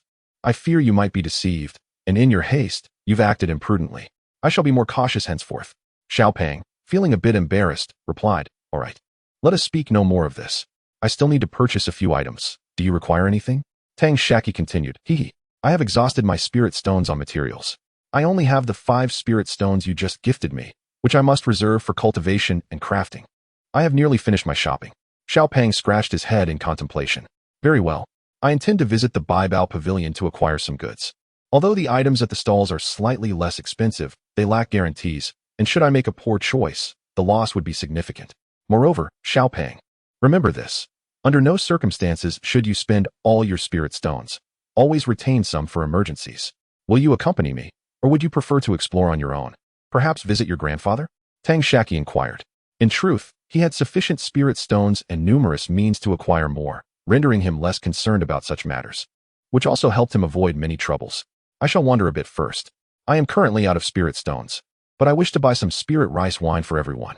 I just saw that it costs 2 spirit stones for 10 pounds, Xiaopeng said earnestly. The spirit rice wine Xiaopeng referred to was made from the most basic spirit rice, the very kind Tang Shaqi consumed daily, priced at 1 low-grade spirit stone for 10 pounds. Xiaopeng intended to purchase this inexpensive wine, as 20 pounds of spirit rice yields 11 pounds of spirit wine, and those skilled in the craft could produce as much as 13 pounds. Tang Shaqi's grandfather had also brewed this spirit wine to satisfy cravings. At Baibao Pavilion, 1 low-grade spirit stone could buy only 4 pounds of spirit rice wine. Seeing Xiaopeng's thoughtfulness stirred Tang Shaqi to reflect on whether he had been sufficiently caring toward his family. Feeling somewhat despondent, he instructed Xiaopeng to procure the wine while he made his way to the Baibao Pavilion. There, Tang Shaqi purchased various spirit herb seeds and a batch of herbs for crafting qi-enhancing pills, acquiring a superior quality of medicinal wine for everyone, a notch above the spirit rice wine. Subsequently, he found his grandfather, Tang Binglan, who was setting up a stall, and recounted the events of the market to him. Drawing from his experience, Tang Binglan pointed out several missteps made by the two that day. Overall, he expressed satisfaction. He then closed his stall, transferring the unsold elixirs and artifacts to Baibao Pavilion.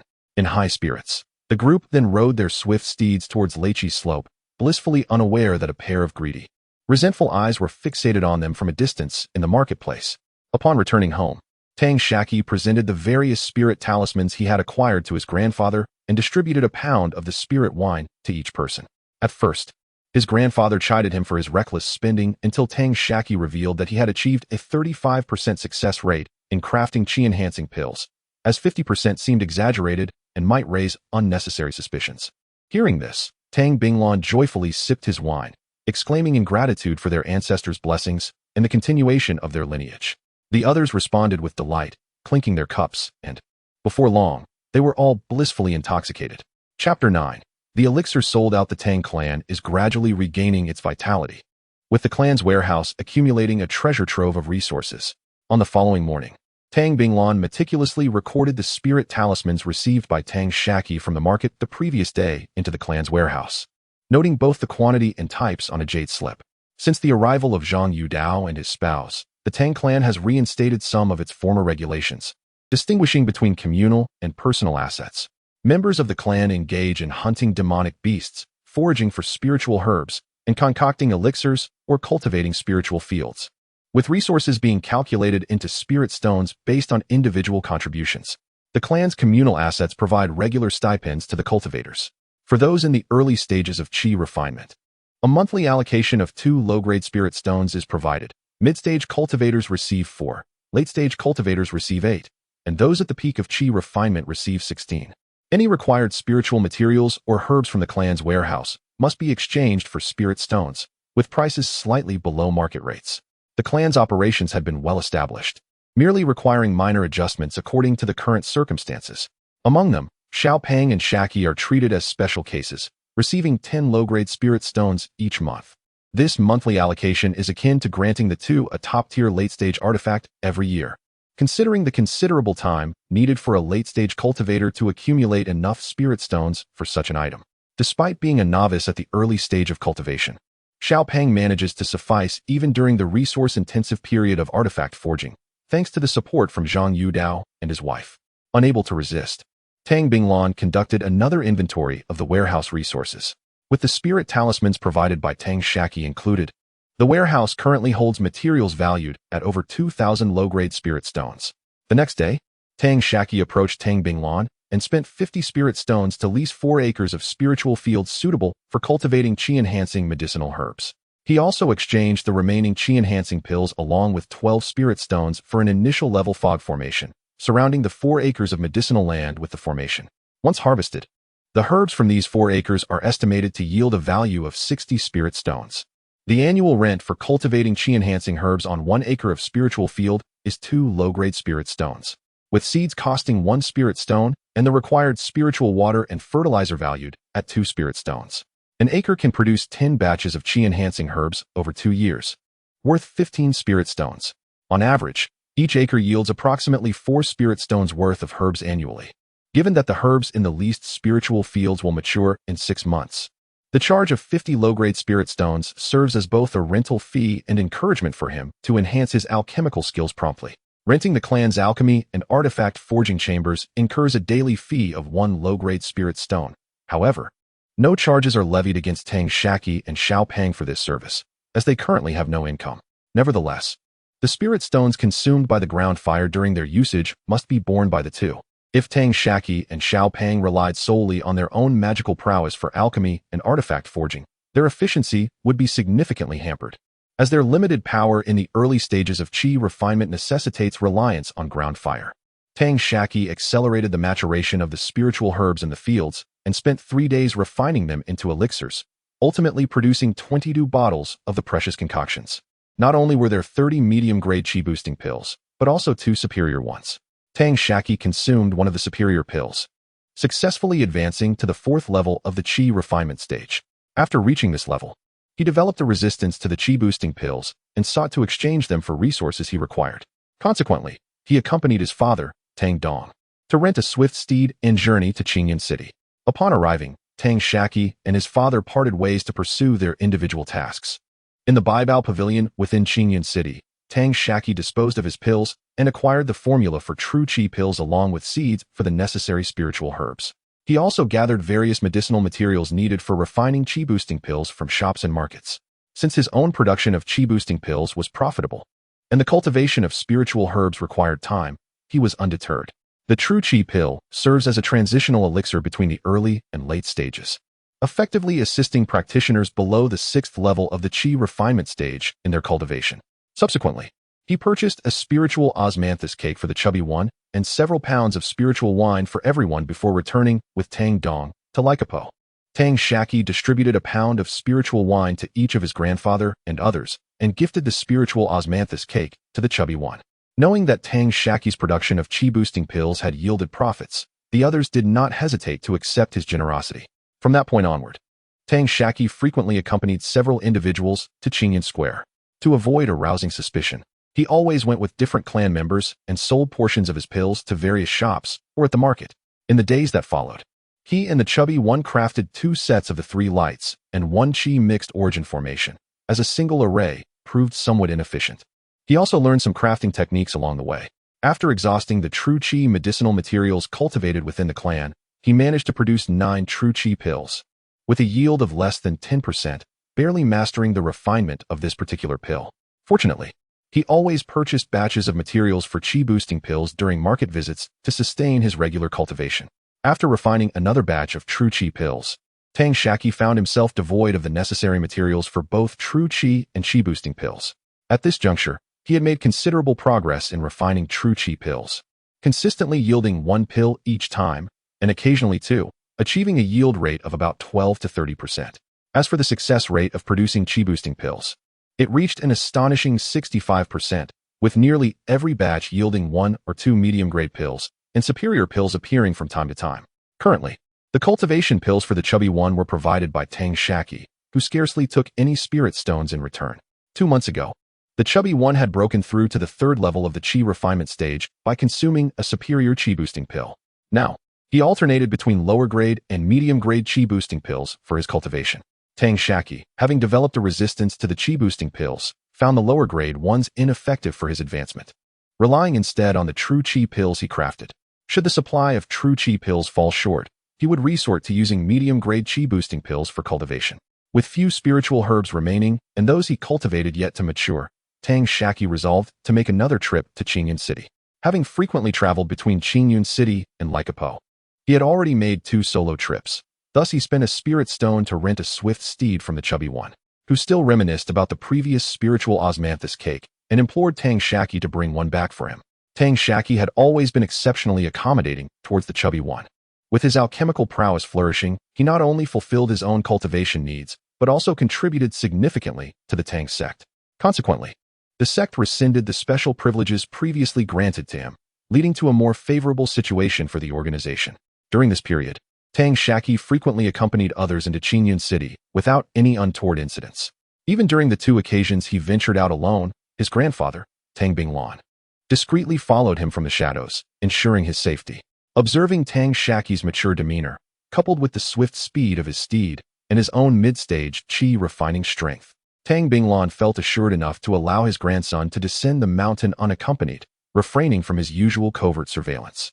Upon arriving in Qingyan City, Tang Shaqi made his way to the Danding Pavilion, a property under the auspices of the Danding sect, renowned for its cultivation of spirit herbs and the crafting of elixirs. Generally, resources such as spiritual herbs would not be sold in bulk by any faction. They would merely be collected for the training of their own alchemists. However, the steward Zhao of the Danding Pavilion, based on previous transactions with Tang Shaqi, made a remarkable discovery. Tang Shaqi's success rate in producing elixirs had reached an astonishing 35%, with high-quality elixirs occasionally surfacing. Consequently, he reported this news to the pavilion's master, who, after granting approval, permitted the sale of collected spirit herbs to Tang Shaqi. Tang Shaqi quickly discerned that the herbs were likely cultivated by a faction preparing talented disciples for entry into a major sect. The only significant sect in the vicinity was the Danding sect, which aimed to nurture capable alchemists. After all, the vitality elixir was merely a low-grade concoction, requiring herbs of lesser age and possessing limited value. Yet discovering a talent for the sect could earn him a measure of contribution value. What he did not realize was that his success rate for the vitality elixir was extraordinarily high. The quantity sold to the Danding Pavilion had been meticulously calculated. The remainder of his elixirs had either been consumed at the market or sold to other establishments. Ah, little Tang, here again to sell vitality elixirs and procure herbs?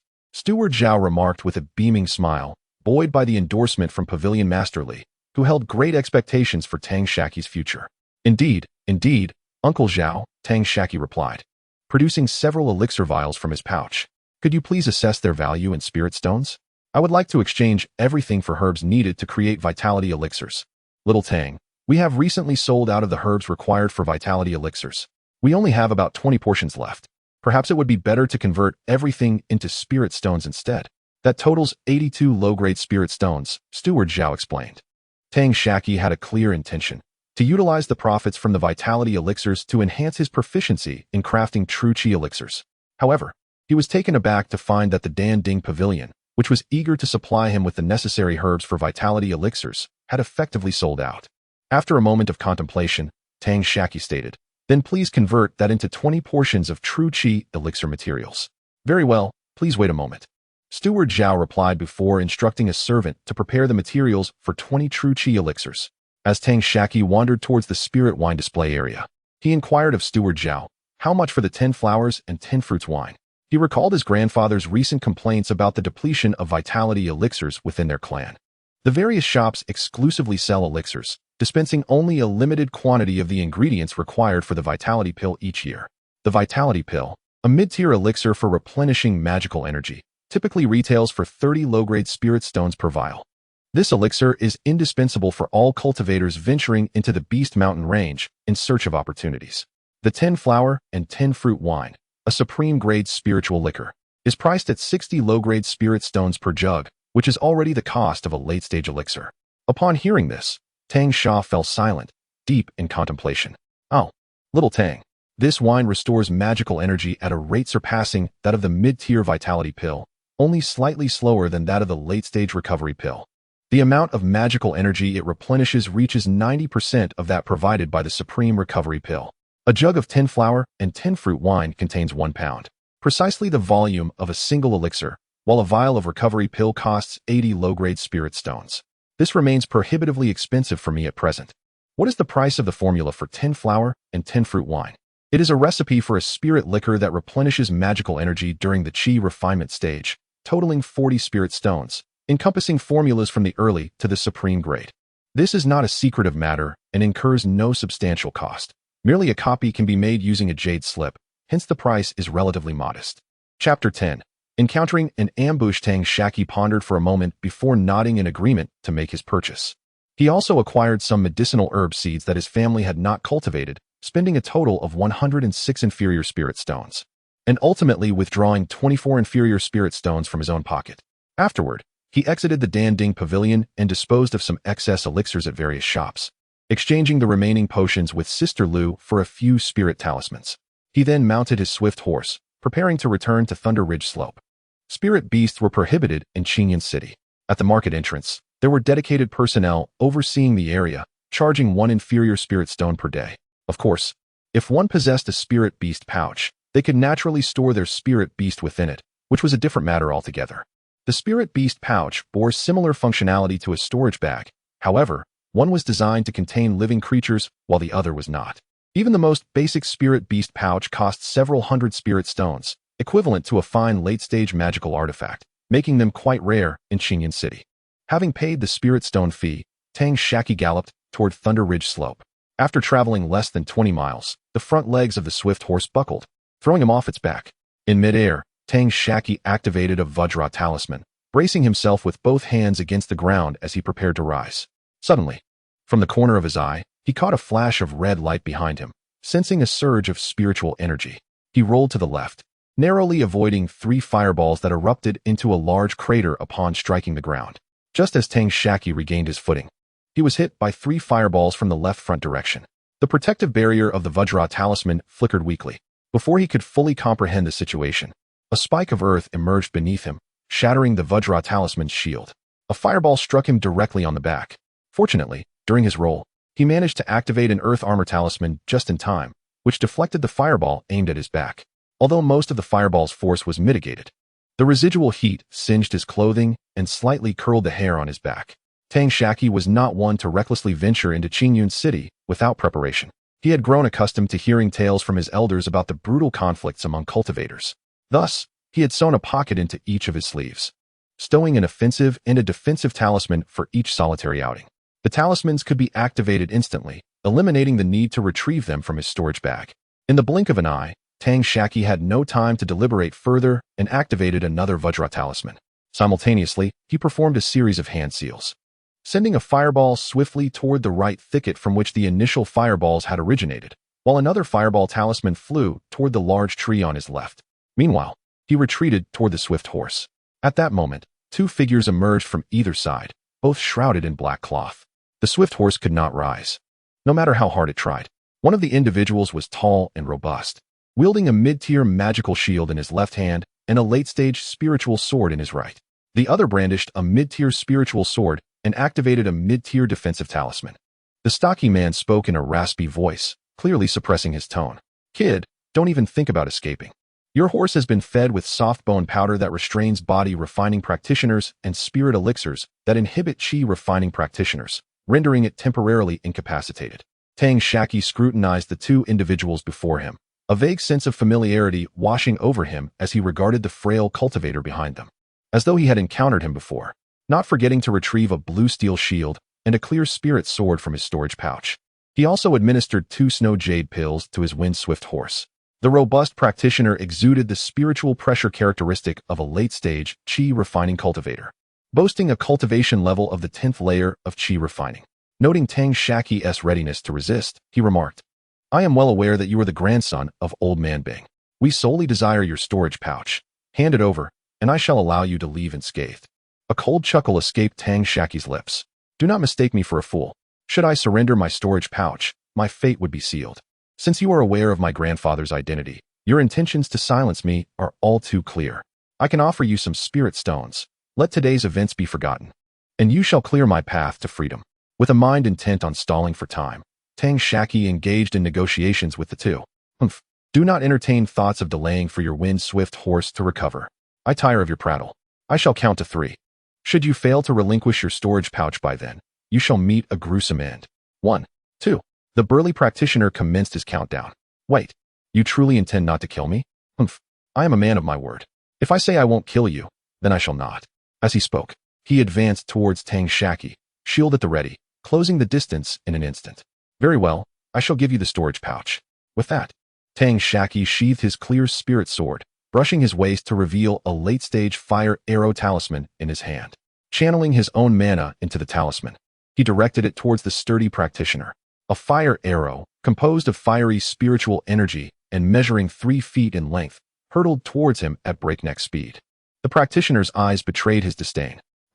"Mere tricks. I am aware of your late-stage talismans and have been on guard." He began to utter a response, but abruptly widened his eyes, intensifying the mana flowing into his shield. Suddenly, 3 more fire arrows followed the first. The initial 2 broke through the shield's protective glow, while the last arrow shattered it entirely. The final arrow pierced through his chest, continuing for over 3 feet before dissipating into embers in the air. The practitioner, eyes widened in disbelief, found himself with a 3-inch hole through his chest. The surrounding flesh seared by intense heat, yet no blood flowed, exuding the aroma of roasted meat. Before he could even lament his fate, he breathed his last, collapsing to the ground. He had known that Tang Shaqi possessed late-stage offensive talismans and could have evaded the attack, but fearing that yielding might allow Tang Shaqi to escape, he had resolved to endure the assault, hoping to extinguish any spirit of resistance in him. However, the turn of events had surpassed his expectations, costing him his life. The frail practitioner behind, witnessing the scene, stood momentarily stunned before his body trembled back to awareness, prompting him to swiftly turn and flee. He recognized the fire arrow barrage technique as one derived from a perfected talisman. Yet, in that fleeting moment of astonishment, Tang Shaqi had already retrieved several talismans from his storage pouch. The frail monk had scarcely turned around when the mid-level talisman shield he activated was shattered by a barrage of fireballs. Following that, a binding spell shot forth, ensnaring him with a vine composed of wood element spiritual energy. Before he could even attempt to resist, a wind blade severed his neck. In a mere instant, the frail monk's soul departed for the underworld. At this moment, Tang Shaqi could no longer support his weight, collapsing backward. After a moment of confusion, he somehow regained some strength and hurriedly approached a large tree by the roadside to vomit, expelling even bile in a fit of retching, regardless of his past or present. This was Tang Shaqi's first experience of taking a life, and he had done so twice. Previously, he had not only refrained from killing, but had scarcely even witnessed death. Now, all he wished was to distance himself from this repulsive scene. With great effort, he collected the storage pouches and seized the magical artifacts from the 2 bodies. suppressing his nausea as he used his sword to pry off the black cloth covering their faces. One was Xianxia, the captain of the beast pin management team in Qinyan City, and the other was the monk who had deceived Tang Shaqi into purchasing the golden blade. Tang Shaqi unleashed 2 fireball spells, reducing the 2 to mere ashes amidst another bout of dry heaving. Meanwhile, the swift steed had recovered, and Tang Shaqi gulped down a couple of mouthfuls of spiritual wine to quell his nausea before mounting the horse and galloping towards Lechi Slope. Upon arriving, his mind was a blank slate, and he could not recall how he had reached Lechi Slope. Reflecting on the events filled him with dread. Tang Binglan, upon learning that Tang Shaqi had left Lechi Slope, was unable to settle his nerves and resolved to do nothing but wait at the intersection for Tang Shaqi's return. When he saw Tang Shaqi in disheveled clothing and with an unusual expression, he inquired about the events that had transpired. Tang Shaqi briefly recounted the incident, mentioning how he had ambushed the 2 while they were unprepared. After confirming the details, Tang Binglan advised him not to dwell on it and to forego cultivation for the night, urging him to get a good night's sleep. He then requested the 2 storage pouches from Tang Shaqi and rode the swift steed down the mountain. By midnight, he returned with another mid-level swift steed. The swift steed for sale was one of the enterprises established by the Yang family in Qinyan City. The swift steed, brought back from hundreds of thousands of miles away by their ancestor during the Golden Core period, was only sold as a stallion, as they did not wish to jeopardize their business by selling mares, which were reserved for the family's own riders. The mare brought back by Tang Binglan had to be slaughtered by calling upon Tang Lichuan, so as to conceal the incident of Tang Shaqi killing the Yang family monk. That night, Tang Shaqi, for the first time in memory, did not practice cultivation but instead slept soundly in his chamber. In the hazy state between sleep and wakefulness, he was haunted by dreams of the 2 monks, their faces drenched in blood, incessantly demanding his company in death. Upon awakening the next day, the images of those 2 monks lingered in his mind, refusing to fade. After lying in bed for a while, he slowly rose and managed to consume a small bowl of spiritual rice porridge before stepping outside. As he arrived at the square, he spotted his uncle dividing the meat of the swift steed, surrounded by clan members engaged in lively discussion. Upon seeing the large cuts of horse meat and entrails, Tang Shaqi promptly expelled the spiritual rice porridge he had just consumed, along with a considerable amount of gastric fluid. Tang Binglan observed as Tang Shaqi handed him a gourd of wine. Tang Shaqi took 2 hearty swigs of the potent liquor, forcing himself to suppress the nausea. It was only later that he learned the swift steed they had slaughtered was brought by the 2 cultivators. His grandfather, Tang Binglan, returned to assist in clearing the scene and discovered the horse, bringing it back with him. In a bid to obliterate the evidence, they decided to butcher the steed. The horse meat was consumed, its hide burned, the blood collected, and the skin tanned into talisman paper, while the bones were finely ground to create spiritual fertilizer. Originally, the hide would have been best suited for crafting armor and footwear. However, these items could not be displayed publicly and were instead relegated to being consumables, gradually processed within the family amidst the Beast Mountain range. Subsequently, Tang Binglan meticulously recounted how he aided Tang Shaqi in further cleansing the ambush site, pointing out Tang Shaqi's various shortcomings and imparting some of his own knowledge in this regard. Tang Shaqi had not anticipated the intricacies involved in scene cleanup, nearly bringing calamity upon the family, and a cold sweat broke out behind him, causing his nausea to vanish in an instant. Chapter 11. The division of spoils. After dealing with the swift steed, Tang Binglan summoned everyone to the clan's council chamber, where she recounted the events of the previous day in detail. Fourth Uncle Tang Xinqing exclaimed with excitement, "Shaqi, you are remarkable. As an early-stage cultivator, you have vanquished both a mid-stage and a late-stage practitioner." His face radiated admiration. Fourth, do not be frivolous. This may very well be a matter of catastrophic consequence for the clan, Tang Binglan admonished seriously. It was only then that Tang Dong and his wife grasped the gravity of the situation involving Tang Shaqi. Xianxia hurriedly inquired, "Shaqi, are you uninjured?" Tang Shaqi remained silent, managing a faint shake of his head. He had yet to recover from the ordeal. Tang Dong cast a concerned glance, choosing to remain quiet. "Everyone, let us keep this matter to ourselves. For the time being, avoid wandering around Qinyan City. I will go and see during the next market day. If there is anything you wish to purchase, inform me, and I shall assist you," Tang Binglan instructed. One of the practitioners Tang Shaqi had slain was from the Yang family, a prominent clan in Qinyan City. The Yang family boasted 5 foundation-building cultivators, with 2 more within the Danding sect. It was rumored that they had procured a foundation-building pill over a decade ago, though it remained uncertain whether it was retained within the family or consumed. The Yang family had long been tyrannical in this region, and it was imperative that no whispers of this incident reached the ears of their cultivators. However, there was no need for undue concern. Xianxia would undoubtedly refrain from disclosing this information to anyone. As of now, it was likely that no one had realized he was deceased. Shaqi, how did you manage to kill them? Tang Binglan inquired, having been too preoccupied to delve into the details during the previous day's chaos. Tang Shaqi hesitated momentarily, noticing a slight hoarseness in his voice. I encountered Sister Lu selling spirit talismans.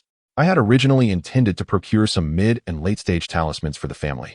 As I discovered that our supply was nearly depleted a few days ago, unexpectedly, I was ambushed. As Xianxia closed in on me, in a moment of desperation, I activated 4 fire arrow talismans and took him down.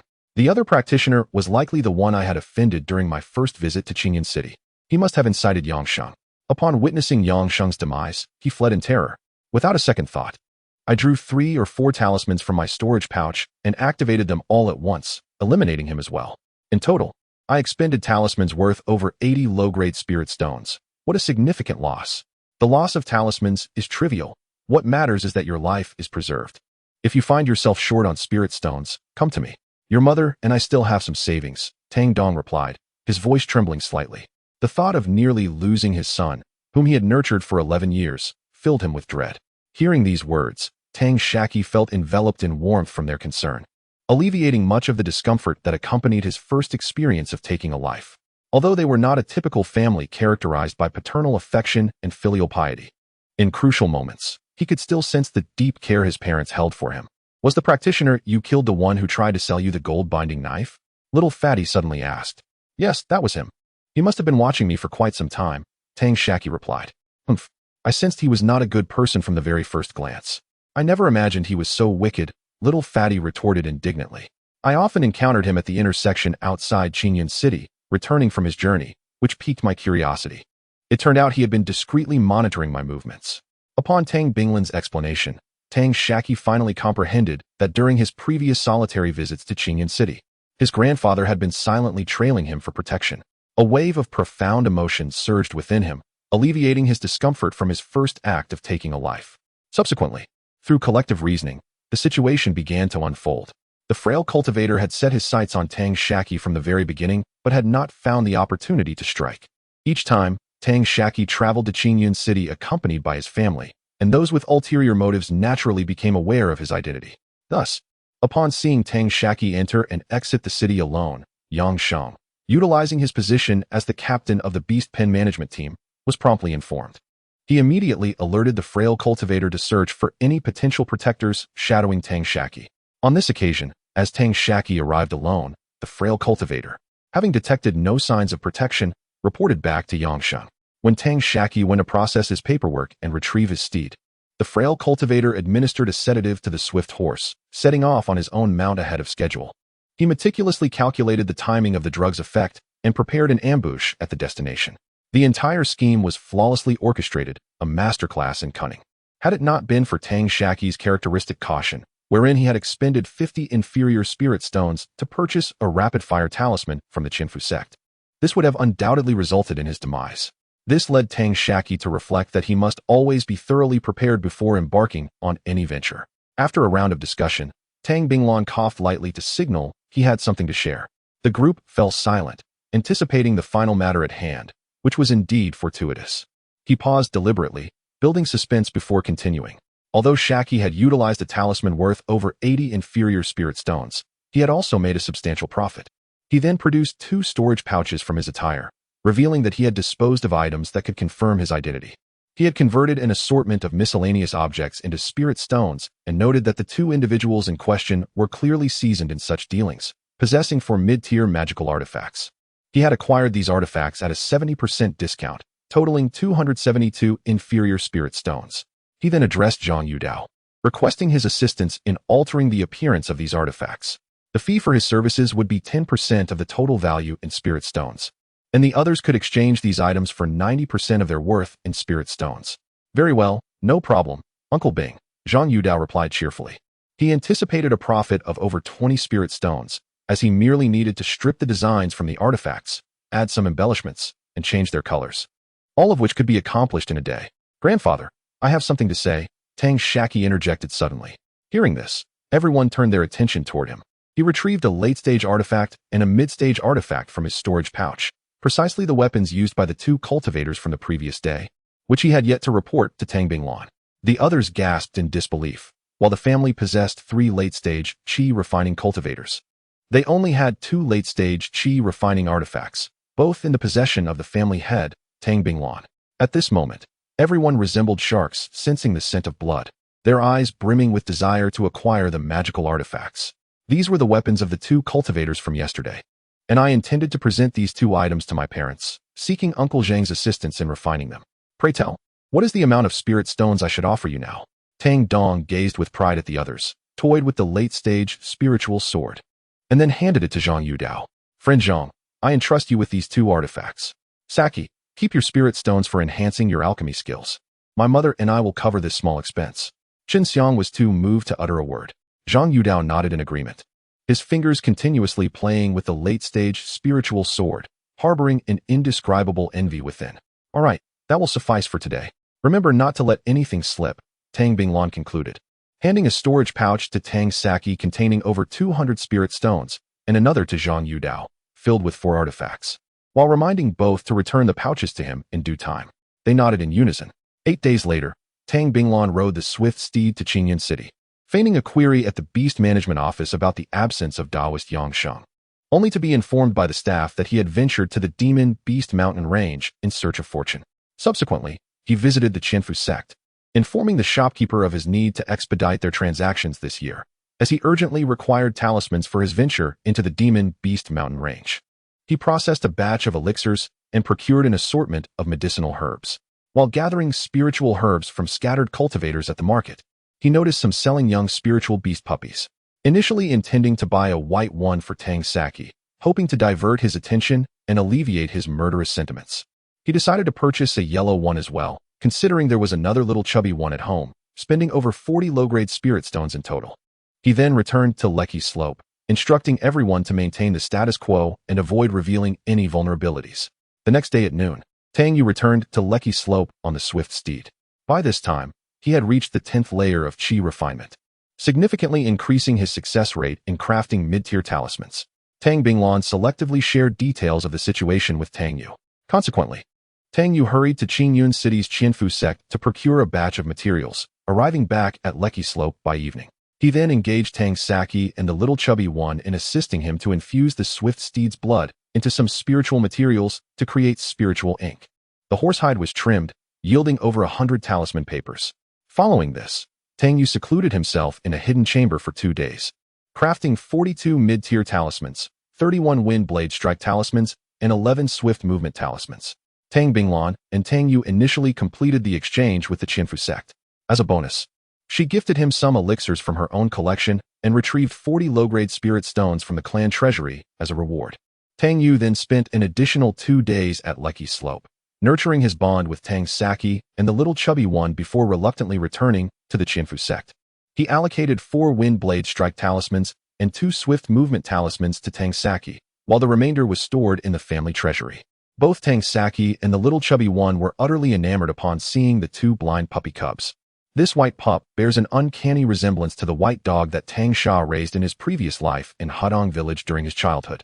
During that time, the family lived in poverty, and even a bun felt like a festival. Thus, they named the white dog Baozi, hoping it would enjoy buns at every meal. In his past life, Baozi accompanied him through 6 or 7 formative years.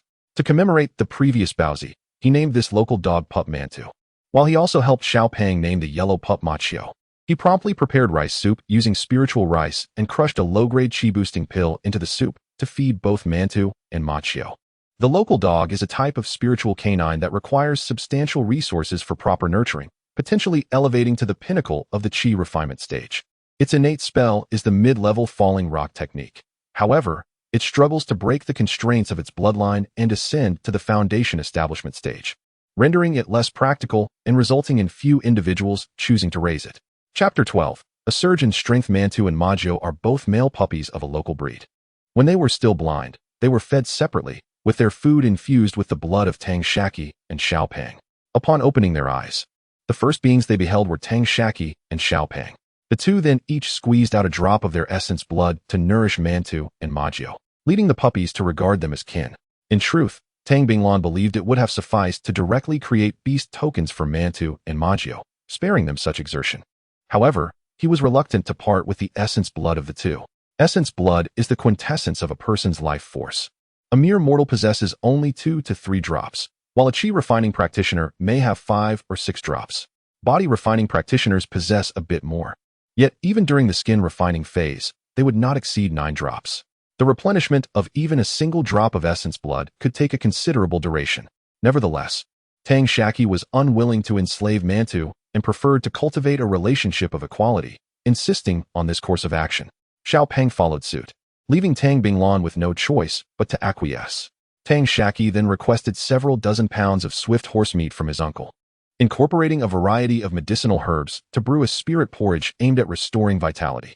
After a month of indulgent feasting with Xiao Peng, they managed to recuperate the lost essence blood.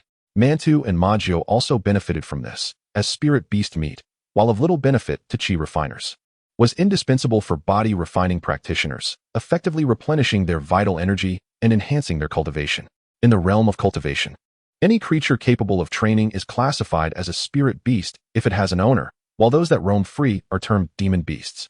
Some, endowed with exceptional talent and formidable strength, are referred to as spirit beasts regardless of ownership. Through the knowledge Tang Shaqi unearthed in the family's library, he learned that there are generally 3 methods to control demon beasts.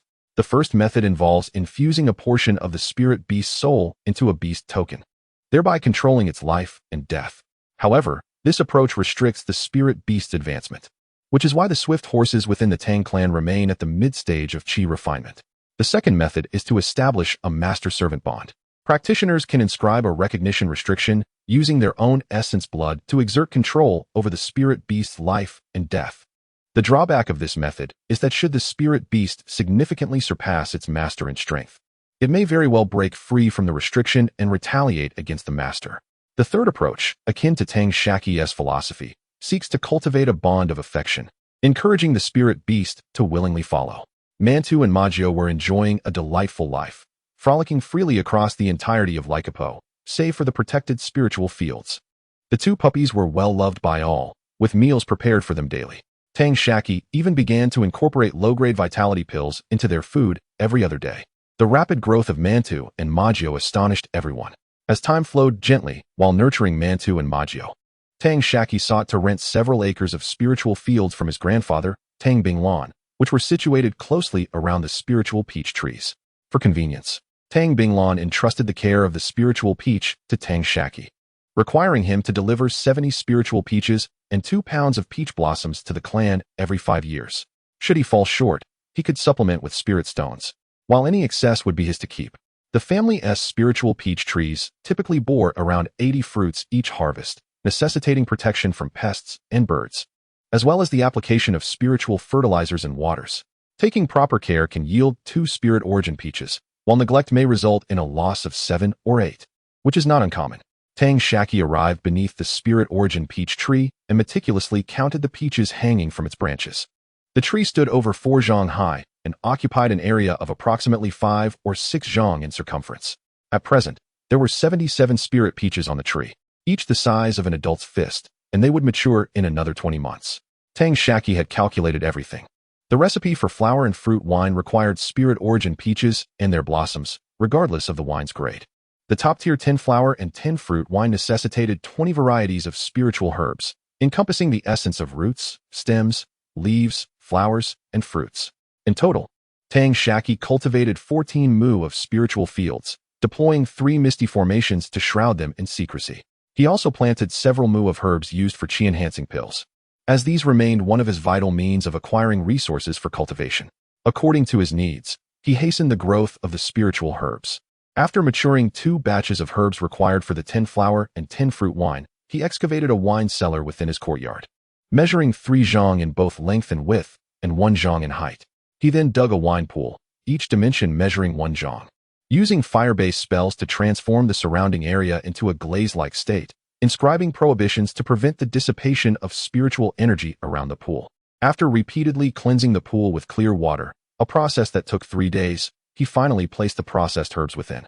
He exited the wine cellar and established formations to prevent the buns and sesame balls from entering and playing there. Subsequently, he gradually expanded the cellar's scale and excavated 3 additional wine pools.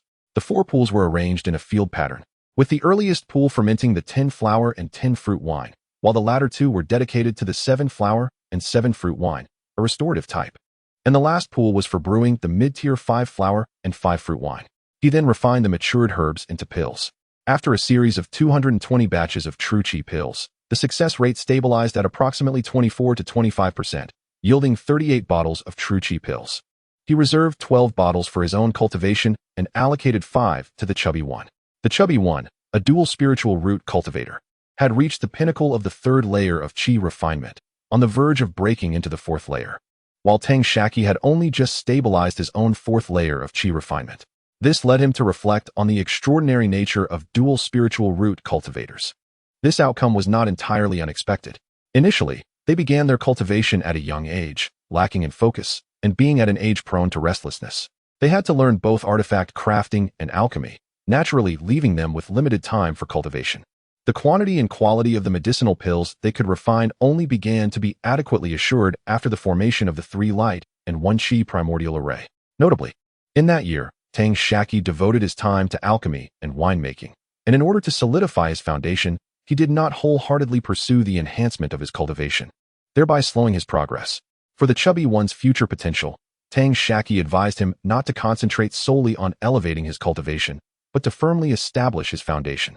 After the incident where 2 cultivators pursued Tang Shaqi, the chubby one felt an urgent need to quickly enhance his strength to assist Tang Shaqi, which led him to fall into a state of obsession. With Tang Shaqi providing ample medicinal pills for cultivation, he set aside all distractions to enhance his cultivation level.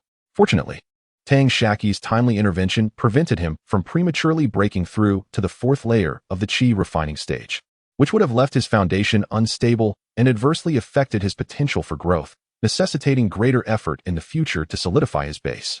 Little Fatty paused his cultivation to reinforce his current level, ensuring his previously unstable foundation was solidified. Tang Shaqi made several trips to Qingyan City, where he exchanged some medicinal pills for a batch of spirit stones. He also acquired numerous spiritual materials for Little Fatty to improve his refining skills. While there were no significant concerns regarding Little Fatty's cultivation, his refining abilities were rather lacking. The success rate for crafting the simplest Qingfeng sword barely reached 20%, and the Qinggang shield was even lower, at less than 10%, necessitating substantial improvement. Tang Shaqi regarded Little Fatty as his own younger brother and naturally desired for him to join him in the pursuit of higher cultivation within a grand sect. After countless investments of spiritual materials and focused time spent on artifact refinement, Little Fatty's skills visibly improved. Within half a year, the success rates for crafting the Qingfeng sword and Qinggang shield reached a modest 30%, barely meeting the standards of an early-stage refining master. Since Tang Shaqi's ambush, Little Fatty acquired additional responsibilities. His family occasionally brought home various beasts for him to slaughter. Tang Shaqi suddenly grasped the underlying intention, sensing a sense of urgency. The family was consciously nurturing Little Fatty, likely preparing to take both of them to the monster beast mountains for training soon. The discomfort associated with killing gradually faded over time, no longer affecting Tang Shaqi. Subsequently, both Tang Shaqi and Little Fatty intensified their magical training, with the family library providing them each a sword technique. Tang Shaqi received the Fire Element Flame Sword Technique, a purely offensive form, characterized by its fierce and swift execution. Little Fatty was entrusted with the Earth Element Ground Sword Technique, which was steady and substantial. Through his studies in the family's library, Tang Shaqi learned that the proficiency of cultivators with the same spell is categorized into 4 levels: minor achievement, moderate achievement, major achievement, and perfection. Minor achievement indicates the ability to summon the spell. Moderate achievement allows for swift hand seals and proficient summoning. Major achievement signifies the ability to reduce certain hand gestures based on one's understanding of the spell. Perfection involves forming a spell seed within the Dantian, enabling the summoning of spells without the need for hand seals, akin to the innate abilities of spiritual beasts. An elder from the family relayed the insights of a powerful figure regarding the mastery of spells, regardless of one's innate talent. Mastering all worldly spells requires successfully casting a spell 1,000 times to reach moderate achievement, 3,000 times for major achievement, and 10,000 times for perfection. Tang Shaqi wholeheartedly agreed, even extending this principle to sword techniques. Thereafter, He diligently practiced various spells, depleting his spiritual energy only to restore it anew. Balancing the training of sword techniques, spells, and alchemy, the cyclical consumption and replenishment refined his spiritual energy to a remarkable purity. Amidst this busy life, Tang Shaqi also celebrated his 12th birthday. During this period, the 5 flowers and 5 fruits wine, along with the 7 flowers and 7 fruits wine, matured in abundance, enabling Tang Shaqi to procure a total of 40 pounds of spiritual liquor. With the support of this ethereal beverage, Tang Shaqi's cultivation of spells accelerated remarkably, allowing him to master several techniques to their consummate stages. The fireball technique approached the brink of perfection, while his practice of the fiery sword technique flourished, attaining a level of proficiency that he believed to be intermediate. Meanwhile, Xiao Peng devoted considerable time to refining weapons. Despite Tang Shaqi's guidance and assistance, he only managed to cultivate the earth sword technique to a level of adeptness, and the ground-piercing technique was barely perfected to an advanced stage. For clarity, I have provided an explanation of the various realms. 1. Qi refiners, Qi refinement, foundation establishment, golden core, nascent soul, god transformation, void refinement, composite, tribulation crossing, great ascension. 2. Body refiners, skin refinement, flesh refinement, muscle refinement, bone refinement, membrane refinement, organ refinement, blood refinement, marrow refinement, aperture refinement. 3.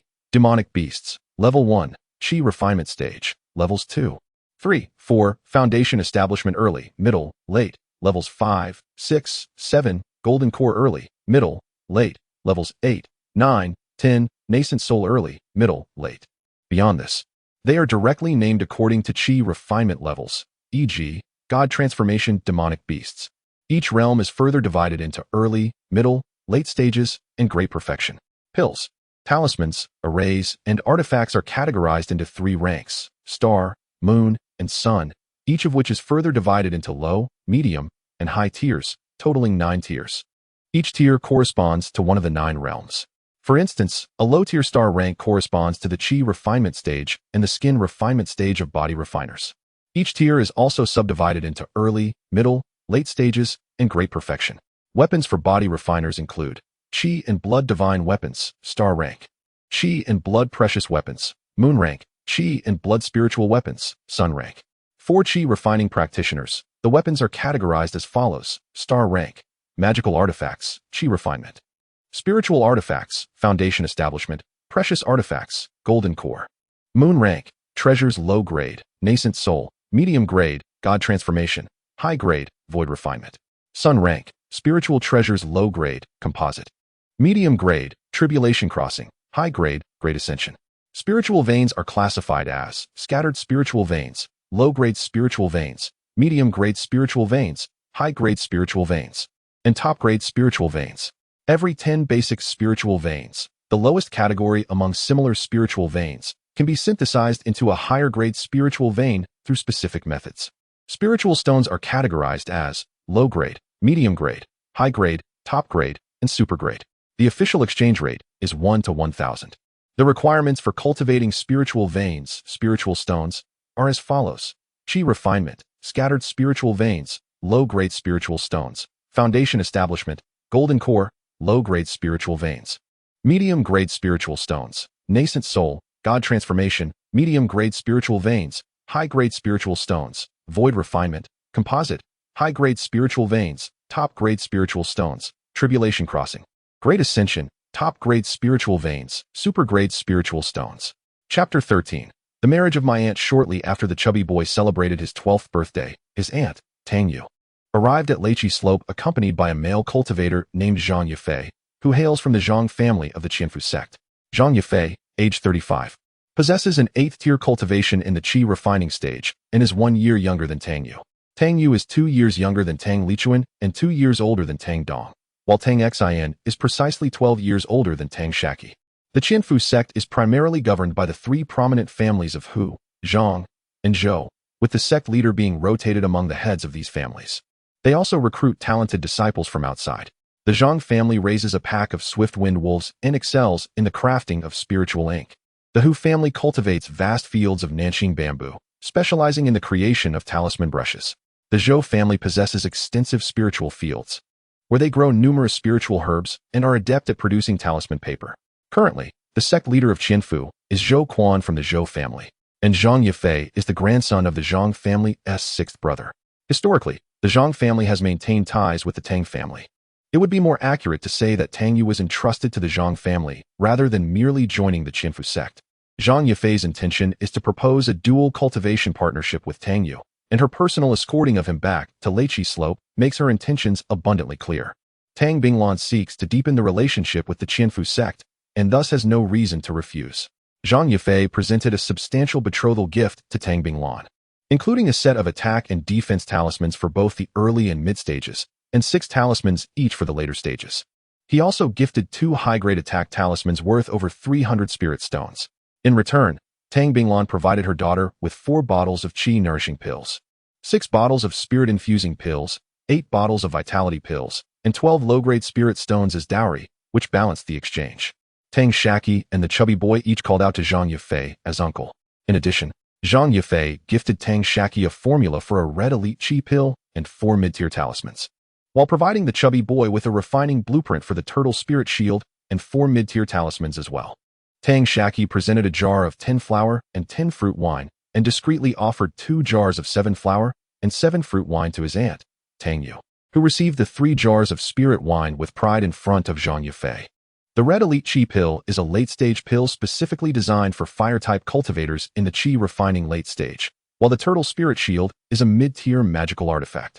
Both individuals made copies of the pill formula and the refining blueprint to store in their family's library. In this exchange, Zhang Yifei also displayed a degree of cunning. These formulas and blueprints were among the prepared betrothal gifts, making no distinction between what he offered Tang Shaqi and what he provided to the Tang family, thus garnering greater favor within the Tang sect. Although he had heard from Tang Yu that Tang Shaqi was a genius in pill refining and possessed a certain wealth, it would not be an easy feat for him to produce over 100 low-grade spirit stones worth of spirit wine. This amount could purchase a commendable mid-tier magical artifact. Zhang Yifei and Tang Yu spent a night at Leiqi Slope before returning to the Qianfu sect the following day, agreeing to hold the dual cultivation ceremony in a month. At this time, Mantu and Ma Qiu had grown from the size of a palm to weighing 4 or 5 pounds, boasting a strength roughly equivalent to the second level of the Qi refining stage, making them quite playful. The chubby boy was reluctant to part with Ma Qiu for even a day and insisted on bringing Ma Qiu to his aunt's dual cultivation ceremony. If only there were a spirit beast pouch, it would simplify matters. Tang Shaqi discussed with the chubby boy the possibility of not bringing them along if it proved too inconvenient. However, this time, Xiao Pang insisted with righteous fervor that Mantu and Ma Qiu were indeed kin to the members of the Tang sect.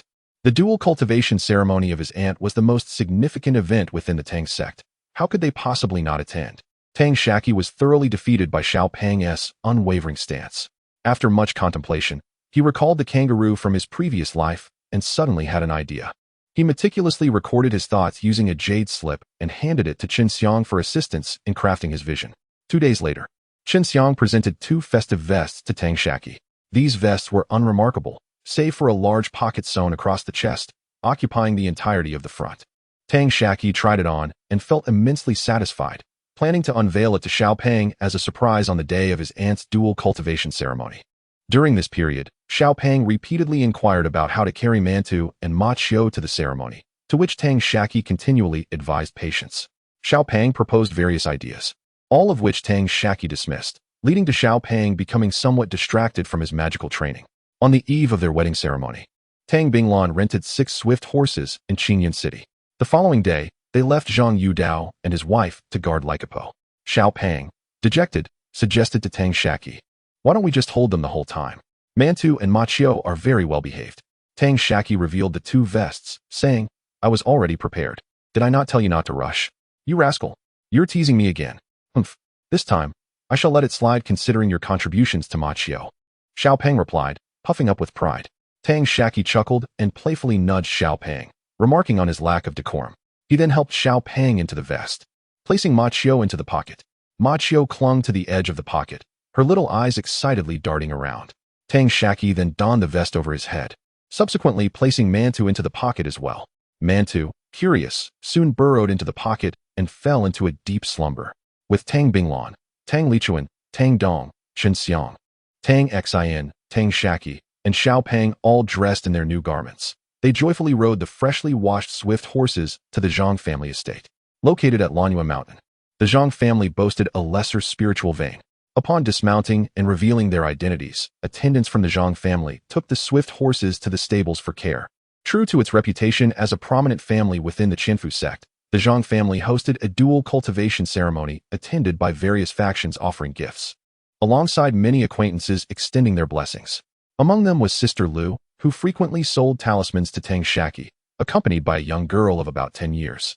Yet, in stark contrast to the joyful expressions surrounding them, they appeared rather out of place. After paying their respects to heaven and earth, as well as to their parents and ancestors, everyone took their seats. The tables were grand, accommodating 12 people each, crafted from exquisite spiritual wood, with a total of 16 tables set up both inside and outside the hall. Noticing that one table still had vacant seats, Tang Shaqi stepped outside and invited Sister Lu to join them. Initially reluctant, she eventually agreed, as Tang Shaqi pointed out that it was more comfortable inside than outside, especially given the half-filled table. Sister Lu glanced at her younger sister and thought, why dwell on such matters? She led her sister to join Tang Shaqi's table. Initially, the Zhang family members were puzzled, unsure of the Lu sisters' connection to the Tang family, yet they did not ponder it deeply. Soon after, a relative of Zhang Yifei, accompanied by 2 brothers, joined their table, filling it up. Lu Lele had been operating a stall in Qingyun City for quite some time, and the members of the Tang clan were quite familiar with her. She greeted a few of them with poise and called out to the little girl beside her, who had been tugging at her clothing and keeping her head down. At that moment, Tang Shaqi learned that Sister Lu was named Lu Lele, and the girl beside her was her sister, Lu Xiaxia, who was 8 months younger than the chubby boy. Lu Xiaxia was shy, having clung to Lu Lele's clothes, and spoke softly when greeting the others, her round little face flushed. The 3 members of the Zhang family were engaged in a drinking game with the Tang clan, much to the delight of the chubby boy, who had never experienced such a scene before. The table was adorned with an array of medicinal dishes, spiritual fruits, elixirs, and divine wines. Apart from greeting Sister Lu, the chubby boy busied himself with the feast, even managing to get some of the food on his own clothing. Tang Shaqi chatted with Lu Lele while savoring the spiritual fruits. Lu Xiaxia, unfamiliar with such a gathering, sat on her chair, eagerly swallowing and gazing enviously at the food in the chubby boy's embrace. Lu Lele served her several bites of medicinal dishes, handed her a spiritual fruit, and poured her a cup of elixir, encouraging her not to be shy and to eat. Noticing this, Tang Shaqi took out a bun from his pocket and offered it to Lu Xiaxia. Overjoyed, Lu Xiaxia accepted the bun and began feeding it, consuming less than she was offering. Her first smile since arriving appeared on her face. Seeing this, Lu Lele finally revealed a hint of a smile herself. However, a thought struck her, and tears welled in her eyes, which she discreetly wiped away with her sleeve, apologizing softly. From Lu Lele, Tang Shaqi learned that her grandfather was originally a disciple of the Thousand Talismans sect and had married Zhang Yifei's aunt. She should address Zhang Yifei as distant uncle. She had come in place of her father, who had perished in the Beast Mountain range 6 months prior, leaving their family bereft of their primary source of income. Her mother remained at home, sorrowful and unwilling to venture out. Thus Lu Lele brought her sister to participate in her distant uncle's dual cultivation ceremony. She hoped to forge connections and perhaps acquire low-cost spiritual talismans from the Zhang family to sell in the market for a profit, thereby securing cultivation resources for herself and her sister. Upon hearing this, Tang Shaqi understood why Lu Lele appeared somewhat out of place and quietly expressed his condolences. After the spiritual banquet, Sister Lu prepared to leave the Zhang family with Lu Xiaxia. As they were about to part, Tang Shaqi took the bun from Lu Xiaxia's hands. As if struck by a thought, he produced a bottle of qi pills suitable for Lu Xiaxia, who was at the 3rd level of qi refinement. Unsure whether to accept it, Lu Xiaxia looked to Lu Lele, who nodded encouragingly and expressed her gratitude to Tang Shaqi. The 2 sisters then turned to leave. However, Lu Xiaxia kept glancing back, reluctant to part with the bun. Lu Lele, feeling helpless, finally gathered her resolve and hurriedly pulled Lu Xiaxia away from the Zhang family courtyard. The members of the Tang clan rested at the Zhang family residence for a night. The following morning, they saddled up the swift steed and set off towards Lei Chi Pe. By noon, they arrived at Lei Chi Pe, where Tang Binglan returned the steed to Qingyun City, settling the accounts and refunding the excess spirit stones before promptly returning to Lei Chi Pe. Meanwhile, Xiao Pang was engrossed in a discussion with Ma Qiu about the spirit feast from the previous night. Ma Qiu occasionally hummed, prompting Xiao Pang to become even more animated, frequently seeking Mantu's opinion. Grandfather Mantu, weary of the banter, wandered off to the open field to chase butterflies, taking Ma Qiu along with him.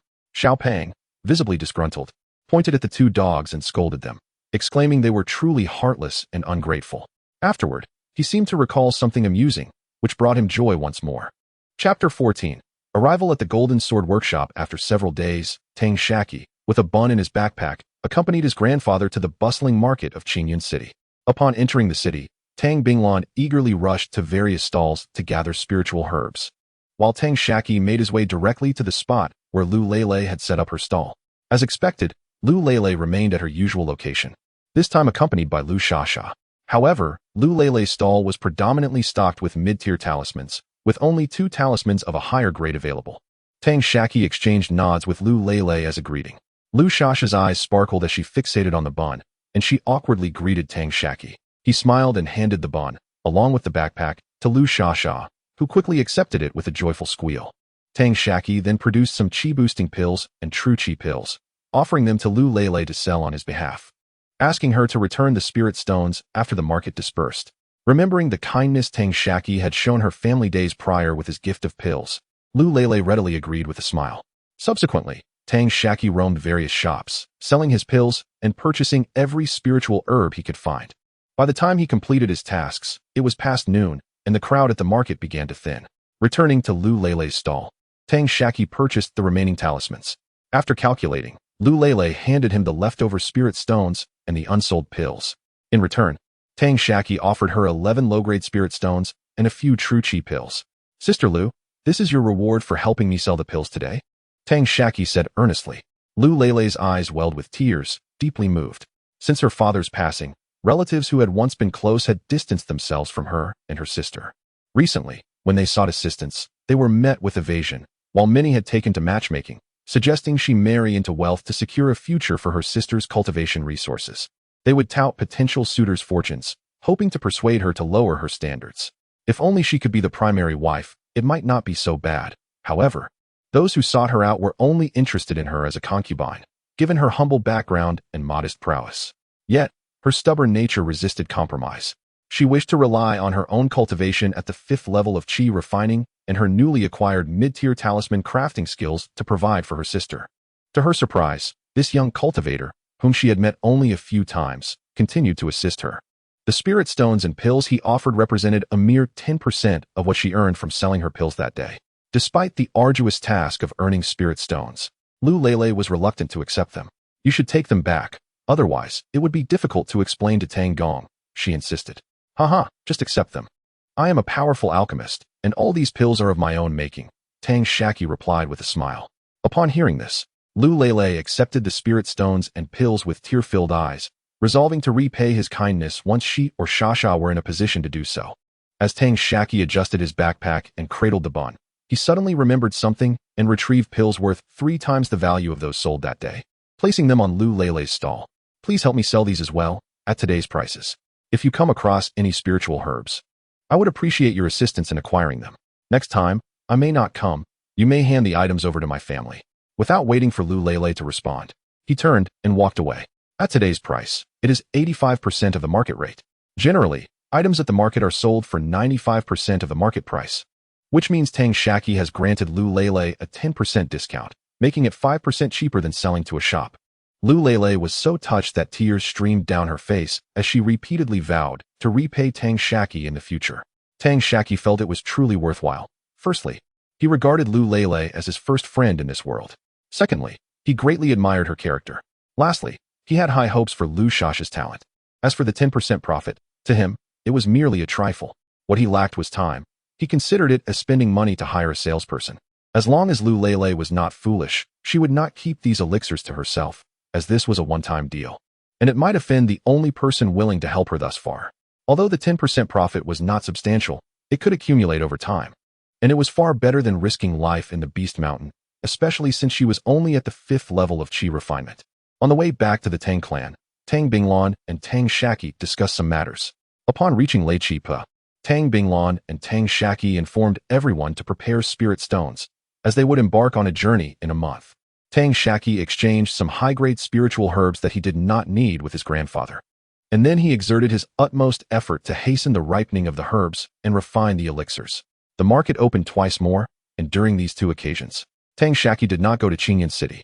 However, on the latter occasion, he instructed his father, who was going to the market, to take some elixirs to Lu Lele. He explained his situation with Lu Lele, and at first, his father was reluctant. Subsequently, Tang Shaqi informed Tang Dong that his success rate in refining elixirs had significantly increased, and he was optimistic about Lu Shash's future. The key was that he could not let others know about his improved elixir yield, fearing it would hinder his ability to purchase a large quantity of spiritual herbs at the Danding Pavilion, while also allowing Lu Lele to assist him in sourcing herbs at a lower price. Upon understanding these reasons, Tang Dong ceased his opposition and helped Tang Shaqi deliver a batch of elixirs to Lu Lele. He then returned with several hundred low-grade spirit stones and some spiritual herbs. He now realized that his son's wealth was no less than his own, who frequently ventured into the Beast Mountain as a late-stage qi refinement cultivator. Just 3 days after Tang Dong's return, Tang Binglan summoned everyone to the conference hall to discuss the procurement of supplies. Tang Shaqi and Xiao Pang's cultivation levels could not achieve significant improvements in the short term. If they were to join a major sect in the future, they could not remain solely focused on cultivation within the clan. Ultimately, they needed to witness bloodshed. Additionally, the clan had accumulated a batch of elixirs that needed to be exchanged for spirit stones, and everyone's magical tools required replacement. After a brief pause, Tang Binglan took a sip of tea and continued. I have carefully explored various shops in Xianxia City and found that their magical tools do not meet our requirements and are quite expensive. Therefore, I plan to take everyone to the market to procure the supplies we need. We currently have two options. One is to go to the Danding workshop established by the Danding sect, and the other is to visit the Wang family's Golden Sword workshop. The Danding workshop is located over 2,200 miles to the southeast, while the Golden Sword workshop is approximately 3,000 miles to the northeast. Let us deliberate. Is it that Wang family known for the 3 golden elixirs? Their cold light gilded sword is sought after even by the cultivators of major sects, Zhang Yudao inquired. Yes, that is indeed the Wang family. What I mean is, we should head to the Gold Sword workshop. We can sell our elixirs for a greater number of spirit stones and procure more spiritual herbs in return. Their magical artifacts are also of excellent quality, Tang Binglan remarked. In truth, Zhang Yudao wished to visit the Danding workshop, as the mid-tier artifacts he had accumulated could fetch a higher price there, and he could acquire cheaper spiritual materials. After listening to Tang Binglan's analysis, he too believed that, at this stage, a trip to the Gold Sword workshop was the most prudent choice. For the artifacts, there would significantly enhance the strength of their family members. He nodded and said, indeed, I also believe that going to the Gold Sword workshop is more appropriate. Naturally, no one opposed. Such a distant journey would require the mobilization of most of the clan's elite forces, and numerous preparations were essential for the expedition. However, for Zhang Yudao personally, this was not the optimal strategy. The purpose of this discussion was twofold: to clarify matters and relieve any internal conflicts Zhang Yudao may have harbored, and to prepare for the upcoming journey. Fourth brother, during our absence, you must take good care of the house, Tang Binglan instructed. Ah, me alone. Tang Xian hesitated. I am worried. His words trailed off. Do not fret. I will make proper arrangements. Your duty is to guard the home. Shaqi and Xiaopeng are set to enter a major sect, and this trip will serve as both a trial and an opportunity for them to broaden their horizons. As for the others, who among you does not wish to exchange for a couple of superior artifacts? Tang Binglan interjected, cutting off Tang Xian.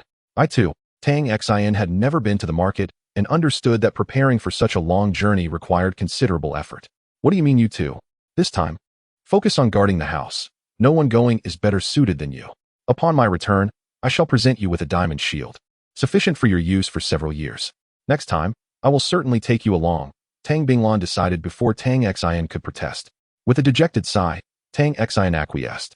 The group then discussed further details and returned to their respective rooms to prepare, leaving the matter unmentioned. The following morning marked the market day in Xianxia City.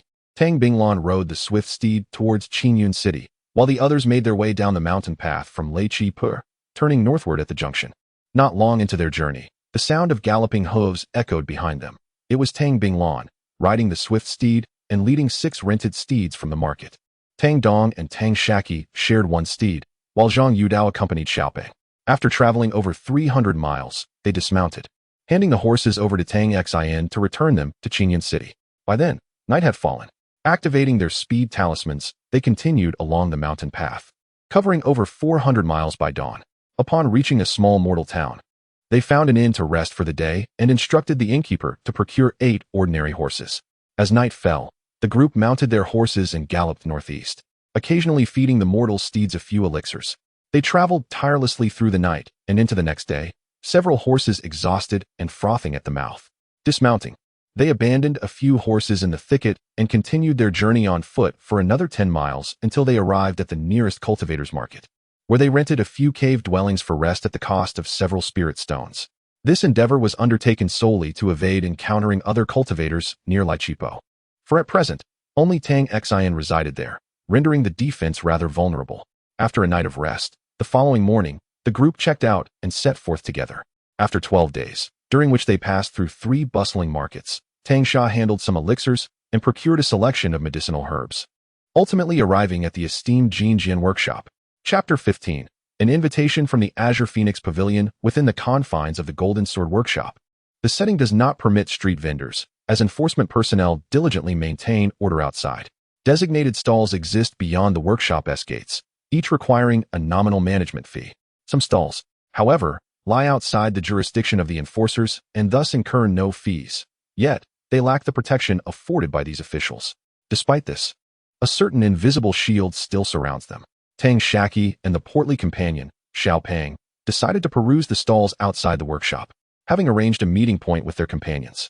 The remaining members of their group contributed 6 inferior spirit stones to gain entry into the Golden Sword Workshop. The distinction between the workshop market and the scattered market proved substantial. The former boasted hundreds of shops of varying sizes, bustling with cultivators, and occasionally, they would encounter those exuding the spiritual pressure of foundational cultivation. Initially, Tang Shaqi and Xiao Pang wandered about, gathering various spiritual herbs. Discovering that prices here were 5% lower than in Qingyun City, yet they found no elixirs for sale. Consequently, they decided to rent a stall, erecting a banner proclaiming various qi-enhancing pills for sale, inferior true qi pills, purchasing all types of spiritual herbs. Almost immediately, cultivators approached to inquire about prices. When Tang Shaqi quoted the market rate from Qingyun City, one eager cultivator purchased all the elixirs on display, netting Tang Shaqi over 300 inferior spirit stones. As soon as Tang Shaqi showcased another batch of elixirs, more inquiries flooded in. He raised the prices by 5%, after which sales returned to normalcy. Shortly thereafter, Tang Shaqi and Xiao Pang exchanged their spirit stones to enter the Golden Sword Workshop, where they reconvened with the rest of their party in the rented cave dwelling. They shared their experiences, and Tang Binglan promptly urged everyone not to rest, but rather to divide into teams, each armed with spirit stones, to scour the shops for spiritual herbs. Having each gathered from 2 or 3 shops, they soon learned that the herbs had sold out. It turned out that Tang Binglan had visited this place over a decade ago, during which time he sold elixirs to purchase herbs and rented an alchemy room to concoct more elixirs for sale. On this second visit, however, he found the herbs elusive. Through diligent inquiries, they discovered that the region was sorely lacking in alchemists. Previously, external alchemists had exploited such opportunities to amass copious spirit stones, leaving local practitioners bereft of suitable herbs and further diminishing the already languishing local alchemy industry. Thus, an agreement among major shops was formed. Upon encountering external alchemists, they would unite to suppress their ravenous purchasing of herbs. Once Tang Shaqi set up his stall, it seemed that those with ulterior motives swiftly transmitted his likeness to various shops, and his companions were likewise depicted. Fortunately, the dissemination of such information required time, allowing the group to act promptly and secure a batch of spiritual herbs. In truth, such practices are ubiquitous. No place permits cultivators to exhaust resources indiscriminately in any one area, as this could easily incite chaos. Even for Tang Binglan, a local of Qingyun City, the shops there did not allow him to indulge in the unrestricted acquisition of spiritual herbs, let alone as outsiders within the Golden Sword Workshop. Subsequently, Tang Binglan and Tang Shaqi calculated the spirit stones among their group, exchanging spiritual herbs while each retreated to meditate and rest. The following day, they ventured out to explore the shops of the market. Tang Shaqi strolled through several shops, habitually inquiring about the availability of spiritual elixirs. As expected, he was informed that they were sold out. Even in the few establishments willing to sell, the quantities were minimal. The shops in the marketplace, owned by formidable factions, boasted an array of goods, leaving him quite dazzled. He refrained from making immediate purchases, intending to compare the quality of wares across different shops, or to wait until he found something more suitable. As he wandered, he came upon a shop named Qingwan Pavilion. Tang Shaqi casually asked if they had any spiritual elixirs for sale. Typically, he would receive responses such as "I'm sorry," "We're sold out," or "What would you like?" However, as the attendant was about to give a similar reply, he was interrupted by an elderly man clad in a Taoist robe. "Young friend, are you an alchemist?"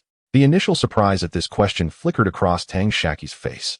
Following the voice, he beheld a kindly old Taoist, his white hair and youthful visage exuding an ethereal charm. With a meticulously groomed silver beard, Tang Shaqi performed a respectful gesture customary among Taoists and replied, "I dare not deceive you, esteemed elder. I am but a novice alchemist." Upon hearing this, the old man employed a certain spiritual eye technique to assess Tang Shaqi's cultivation and appeared quite satisfied. He stroked his beard and inquired, "What elixirs do you know how to concoct? What are their success rates?" Tang Shaqi, with a thoughtful expression, replied, "Vitality elixir at 50%. True Qi elixir at merely 30%. Is there anything else you can create?" The old man asked, a hint of confusion in his tone. "Not at the moment." Tang Shaqi answered earnestly, "Your alchemical skills undoubtedly reflect the novice level. However, you are not yet a true novice alchemist. An alchemist at the novice stage must possess proficiency in at least 3 different elixirs, each with a success rate exceeding 30%. As it stands, people may regard you as having novice-level skills, but they would not label you a novice alchemist. Your family may not be entirely aware of this. This principle holds true not only for alchemy, but also for talismans and formations," the elder elaborated. This was the first time Tang Shaqi had encountered such detailed information regarding the ranks of alchemists. Do major sects require their disciples to be mid-level alchemists? Or is it sufficient to possess mid-level skills? I hope you can enlighten me, esteemed elder, as I wish to clarify matters pertinent to my future cultivation. Mid-level alchemist. The old man pronounced each word with deliberate clarity.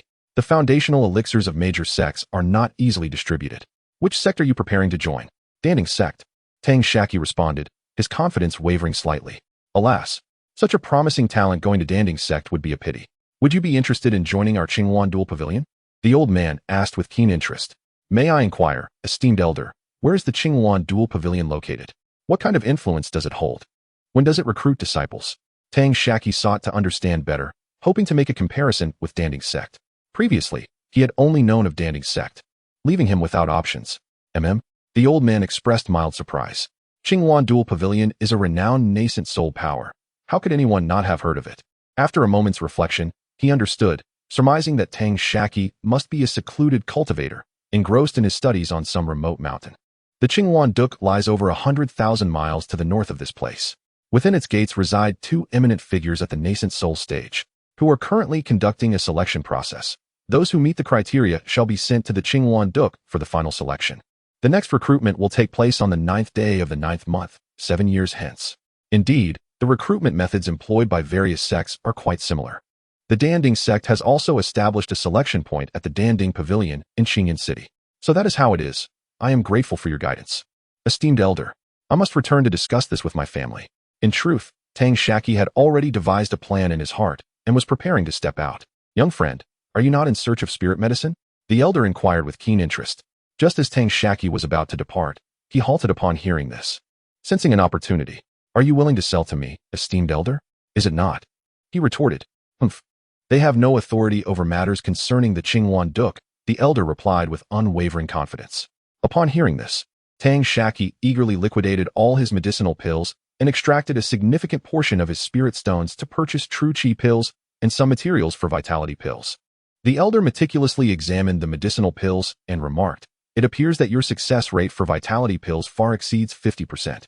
The elder acquired Tang Shaqi's pills at the price he had set at the stall outside the Golden Sword Workshop, which was 5% above the market rate in Xingyan City. The prices at the Golden Sword Workshop were only about 10% higher than those in Xingyan City, resulting in negligible profit margins. As Tang Shaqi was leaving, the elder gifted him a jade slip containing various mid-tier pill formulas, some of which were not even recorded within his clan. Tang Shaqi expressed his gratitude and, after a moment of contemplation, selected several diagrams of magical artifacts and a comprehensive collection of talismans suitable for the Qi refining stage. Upon returning to their abode, the others arrived one after the other and shared the day's events with one another. Tang Binglan pondered for a moment and remarked, "The people from our humble place possess low cultivation levels. How could they be aware of such matters? Those with a skill are few, and those who can refine a few pills are lauded as alchemists, while those who can draw a few talismans are labeled as talisman masters. In truth, they are oblivious to the intricacies involved. Those who are aware assume that we understand, fearing that voicing their thoughts might offend us, leading to the current situation. Little fatty, Yu Dao, here are the diagrams of magical artifacts I purchased for you. Take a look. With that, he handed a jade slip to Zhang Yudao and another to Tang Binglan. Zhang Yudao carefully perused it before passing it to Little Fatty. This is quite useful. There are several diagrams of magical artifacts I am still contemplating purchasing. A few have already been confirmed, and I plan to buy them tomorrow, Zhang Yudao remarked. Let us all explore for another day tomorrow, noting down everything useful for ourselves and our clan, but refrain from hasty purchases. First, we must avoid duplications. Second, we should assess how to acquire the most cost-effective options, Tang Binglan suggested, to which everyone nodded in agreement. Tang Shaqi rented an alchemy chamber, preparing to refine the spirit herbs he had procured over the past 2 days into pills. After consecutively refining 20 batches of vitality pills, Tang Shaqi had attained an extraordinary level of proficiency in their preparation, achieving an astonishing success rate of 85% during this session. Having achieved a moderate level of elixirs, the upper-grade elixirs also reached a commendable 15%, and even a perfected elixir emerged. Seizing the moment of enlightenment, Tang Shaqi refined several batches of true chi elixirs, witnessing a notable increase in their success rate, and successfully concocted his first mid-grade true chi elixir. Subsequently, Tang Shaqi visited the Qingwan Pavilion to handle the elixirs, intending to bid farewell to the old man. However, after thoroughly searching the entire pavilion, he could not find him. Just as he was about to leave, a young attendant presented him with a token, informing him that it was entrusted by the pavilion master. Should Tang Shaqi wish, he could use this token to participate in the recruitment of disciples at the Qingwan Dushu, thereby bypassing the preliminary selection and directly proceeding to the final selection at Qingwan Dushu. Furthermore, he could purchase any items from the shop at their original prices with the token. Although it may seem that purchasing at original prices is a triviality, Tang Shaqi and his companions currently possess spirit stones, yet many items remain inaccessible to them, primarily due to the seller's unwillingness to engage in transactions with them. Chapter 16. The disappearance of Chun Xiang. Tang Shaqi, having lost interest in further exploration, recorded the useful items from Qingwan Pavilion using his jade slips before returning to his cave dwelling. Noticing that Xiao Pang had not ventured out, he inquired, Xiao Pang, why haven't you gone out to explore? I learned yesterday that a mid-level artifact master must master the crafting of 3 types of mid-level artifacts, and I feel rather unprepared. I wish to utilize all my time to ponder over the artifact blueprints you brought back yesterday. After all, my father knows my needs better than I do, and I have no lack of information gathering, Xiao Pang replied. Very well, Xiao Pang. Take your time to contemplate. I must also hasten to refine the spiritual herbs I have purchased into elixirs, so I can exchange for more spiritual grass before we depart tomorrow. Everything I need to convey is in the jade slip. It contains nearly all my spirit stones, and this token as well. Please keep it safe and deliver it to my grandfather. If you require anything and lack spirit stones, feel free to take from here, Tang Shaqi said, handing the token to Xiao Pang. Xiao Pang accepted everything, nodding in understanding. Subsequently, Tang Shaqi rented an alchemy room to commence his refining process. For some reason, he felt particularly attuned during this session, successfully producing 4 perfect chi-boosting pills and 6 mid-level true energy pills. However, as night fell, a sudden unease enveloped Tang Shaqi, and he was unable to replicate his earlier success, yielding only 15 inferior chi-boosting pills from 3 batches of spiritual herbs. Calculating the time, he surmised that everyone should be returning soon, so he exited the alchemy room and returned to his cave. Xiao Pang stood outside the cave, visibly anxious, craning his neck to look in Tang Shaqi's direction, clearly having been there for some time. A chill ran down Tang Shaqi's spine. Could something have happened at home? He quickened his pace to reach Xiao Pang. What happened, Xiao Pang? Tang Shaqi immediately asked. Xiao Pang, unable to meet Tang Shaqi's gaze, looked away and replied, nothing. Everyone went shopping and left me here to wait for you. Xiao Pang, you have always averted your gaze when lying to me. Look me in the eyes and say that again, Tang Shaqi said with a serious expression. There really is nothing wrong, Xiao Pang exclaimed suddenly, his eyes flickering anxiously. Still claiming there is nothing wrong. What on earth has happened? How long do you intend to keep this from me? Tang Shaqi's composure eroded further, his anxiety mounting. Nearly shouting at Xiao Pang, tears streaming down his face, Xiao Pang confessed. They said Aunt Xianxia was swept away by the wind. They were afraid you would worry and instructed me not to tell you. They have already gone out to search. Upon hearing this, Tang Shaqi's body reacted instinctively before his mind could catch up, and he sprinted towards the exit of the marketplace. Xiao Pang chased after him. finally catching up at the entrance. As Tang Shaqi was completing the exit formalities, his gaze frequently darted outside, while Xiao Peng clung tightly to him, preventing his departure. Tang Shaqi forcefully shook off Xiao Peng's hand, causing Xiao Peng to drop to the ground, clutching Tang Shaqi's right foot with both hands. Xiao Peng, let go of me. Tang Shaqi commanded firmly. I want to let go. I want to let go. I refuse to let go. Grandfather warned that there are many malicious individuals lurking outside, preying on solitary cultivators, and instructed me to prevent you from leaving at all costs. This time, little fatty resolutely disregarded Tang Shaqi's words. From the threshold of the market, Tang Shaqi glimpsed the disarray of stalls outside the Golden Sword Workshop, a surge of anger swelling within him. He pronounced each word with intensity. Let go of me. It was the first time little fatty heard Tang Shaqi address him by name, and in that moment, he found Tang Shaqi strangely unfamiliar, tears streaming down his face. He pleaded, I will not let go, no matter what you say. Tang Shaqi clenched his fists, declaring, if you don't release me, I shall strike you. Go ahead and hit me. Even if you were to kill me, I would still not let go. Suddenly, Tang Shaqi seemed to lose all strength, collapsing onto the ground in a fit of painful sobs. Little fatty enveloped him in a tight embrace, both of them weeping uncontrollably. Time passed, and they sat on the ground, their tears dried, staring blankly at the market's entrance. It was not until midday the following day that Tang Binglan and the others returned. Tang Shaqi looked at them with eager anticipation, but upon seeing their solemn expressions, particularly that of his father, Tang Dong, whose eyes were red-rimmed, his hopeful gaze transformed into despair. Suddenly, Tang Shaqi sprang to his feet. Little fatty, having noticed their return, released his hold on him. Tang Lichuan quickly grasped Tang Shaqi's arm. In a fit of anger, Tang Shaqi began to strike out at Tang Lichuan, shouting, I want to find my mother.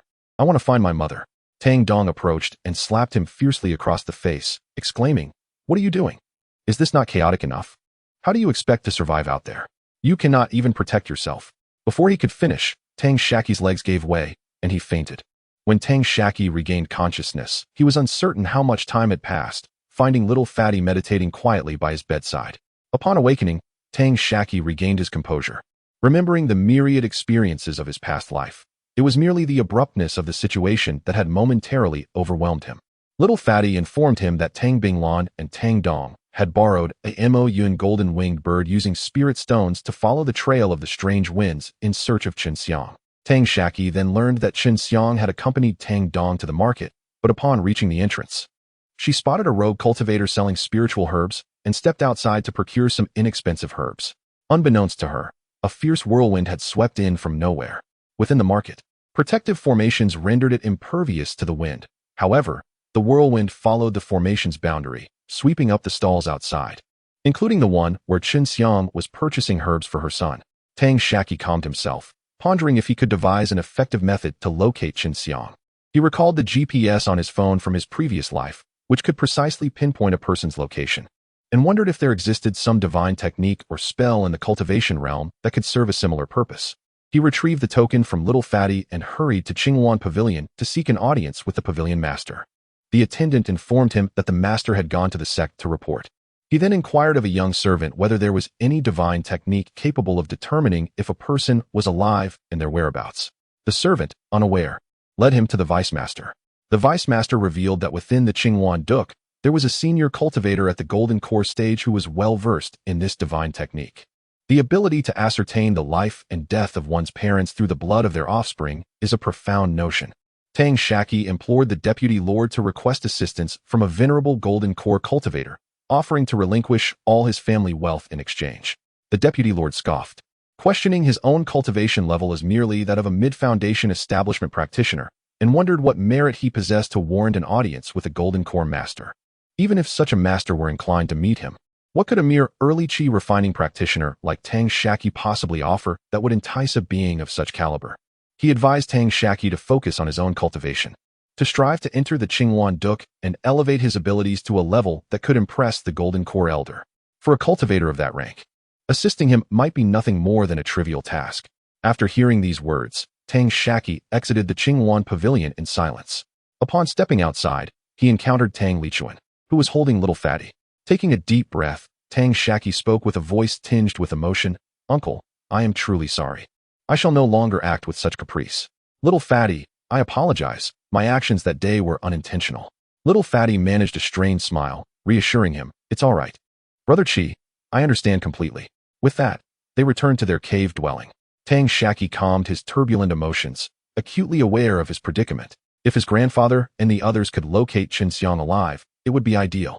However, if they could not, he needed to devise a plan to join the Qingwan Duk, enhance his cultivation, and accumulate considerable spirit stones to enlist the aid of a golden core practitioner.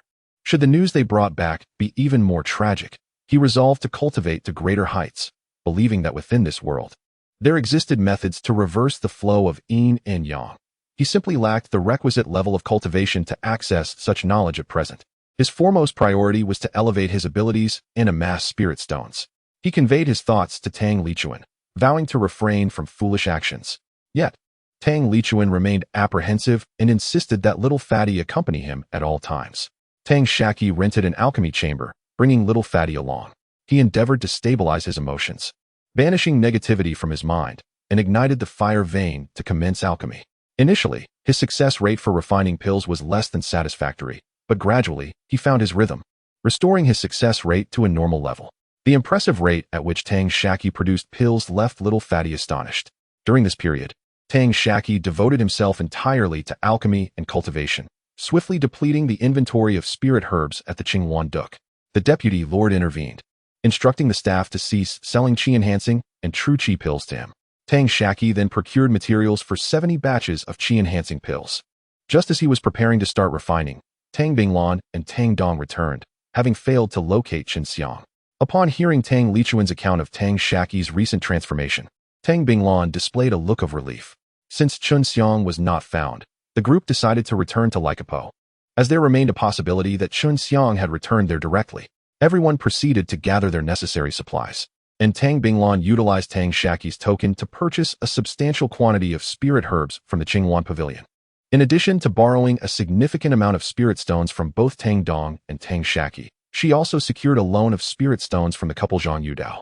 A group hurriedly made their way back, taking a 2-day respite at the first market they encountered. Tang Shaqi initially procured a batch of spiritual herbs for the concoction of vitality pills and true qi pills, subsequently utilizing the alchemy room to refine them into elixirs. Following this, he sold the pills and gathered all the spiritual herbs available in the market before departing. This pattern continued at every market along their journey. Although some cultivators contemplated seizing an opportunity, the presence of 3 late-stage practitioners dissuaded them, as their true strength remained uncertain. Additionally, the group traveled with remarkable speed, leading would-be assailants to abandon their intentions. Upon returning to Lecky Slope, the absence of xianxia extinguished much of their remaining hope. Tang Xian was particularly heartbroken upon learning this, as he had regarded xianxia as a maternal figure, having lost his own mother at a young age. At Lecky Slope, only Mantu and Ma Qiu remained blissfully oblivious, as ever. Following their return, Tang Shaqi entrusted all subsequent elixirs to Lu Lele for sale, urging her to intensify the acquisition of spiritual herbs, while presenting Lu Xiaxia with a comprehensive guide to basic talismans. As 6 months passed, Tang Shaqi, now over 13, still had not received any news of xianxia, and time gradually eroded the hope harbored in their hearts. In due course, the group acclimated and resumed their normal lives. Chapter 17. Entering the Beast Mountain Range, Little Fatty's cultivation ascended effortlessly to the 4th layer of the Qi refining stage, catching up with Tang Shaqi. After Little Fatty's 13th birthday, he led Tang Shaqi and himself into the Beast Mountain Range for training, marking the official commencement of their countdown. This expedition was led by Tang Binglan, accompanied by the Zhang couple and Tang Lichuan, who joined Tang Shaqi and Little Fatty on their journey into the Beast Mountain Range, scheduled for a month later. Also in their company were Mantu and Ma Qiu, both of whom had grown to over 20 pounds, their fur gleaming with luster and possessing the strength of the mid-Qi refining stage. With an air of confidence, they strutted majestically. Everyone assumed that these 2 dogs had reached the mid-stage of the 1st rank. Even with ample spiritual nourishment, it would typically take around a decade to achieve such growth. To their astonishment, they had reached this level in less than 3 years. Upon reflection, it was not surprising. Tang Shaqi's success rate in refining qi-boosting pills was extraordinarily high, and with the assistance of the Lu sisters in Qinyan City, who procured various spiritual herbs at low prices, coupled with the continuous supply from the Danding sect, Mantu and Ma Qiu had undoubtedly consumed a significant quantity of qi-boosting pills, along with many true qi pills that Tang Shaqi had provided. Recently, The Lu sisters informed Tang Dong that several shops in Qinyan City had begun to suppress their prices, reducing the cost of qi boosting and true qi pills to 85% of the previous market price, while also offering a 10% premium for purchasing spiritual herbs. They inquired whether Tang Shaqi required another price drop for the two types of pills, offering to forego their profit margin, and whether the spiritual herbs should be acquired at a premium. Since delivering the comprehensive talisman manual to Lu Xiaxia, Tang Shaqi had not returned to Qinyan City. Upon receiving the news from Tang Dong, he utilized all the resources generated by the Hunyuan Sanguang Yi-Qi formation to mature the spiritual herbs for qi boosting and true qi pills, subsequently refining them into pills. During his visit to the market in Qinyan City, he exchanged the pills at Dandingge for spiritual stones and herbs. After a conversation with Steward Zhao, he learned that Lu Lele had somehow procured a substantial quantity of high-quality qi boosting and true qi pills, selling them at slightly lower prices than the market. Several local factions had decided to leverage pricing to drive out the alchemist behind Lu Lele. As Steward Zhao spoke of this matter, his gaze lingered meaningfully on Tang Shaqi. Currently, only Dandingge in Qinyan City maintained the original prices for these two types of pills. Tang Shaqi broke into a cold sweat, realizing that his reckless sales of these pills had finally stirred the interests of local factions. It appeared that the Qianfu sect's Zhang family had issued a warning, indicating some intent to protect Lu Lele. Meanwhile, the faction sought to draw out Tang Shaqi through Lu Lele. Otherwise, she would have been eliminated long ago. Fortunately, Tang Shaqi had visited Qinyan City, where he might have found himself in dire straits. Subsequently, while unnoticed, Tang Shaqi discreetly handed Lu Lele a jade slip while purchasing spiritual talismans. He then exited Qinyan City, and shortly thereafter, Lu Lele announced that she would no longer sell pills at her stall. She sold all the pills she had to Dandingge, which accepted them at 90% of the market price. From that point on, Lu Lele focused solely on cultivating in her cave abode and selling the spiritual talismans crafted by herself and Lu Xiaxia at the market. Several shops sighed in relief. Their vigilance over Lu Yio relaxed somewhat. Ever since his mother vanished, Tang Shaqi found himself increasingly impatient, completely forgetting the importance of risk avoidance. This incident served as a wake-up call, and fortunately, he had sensed the situation early on. Should he dare to engage in a price war with the local powers, their patience would wane, leading them to abandon any semblance of civility in favor of direct confrontation.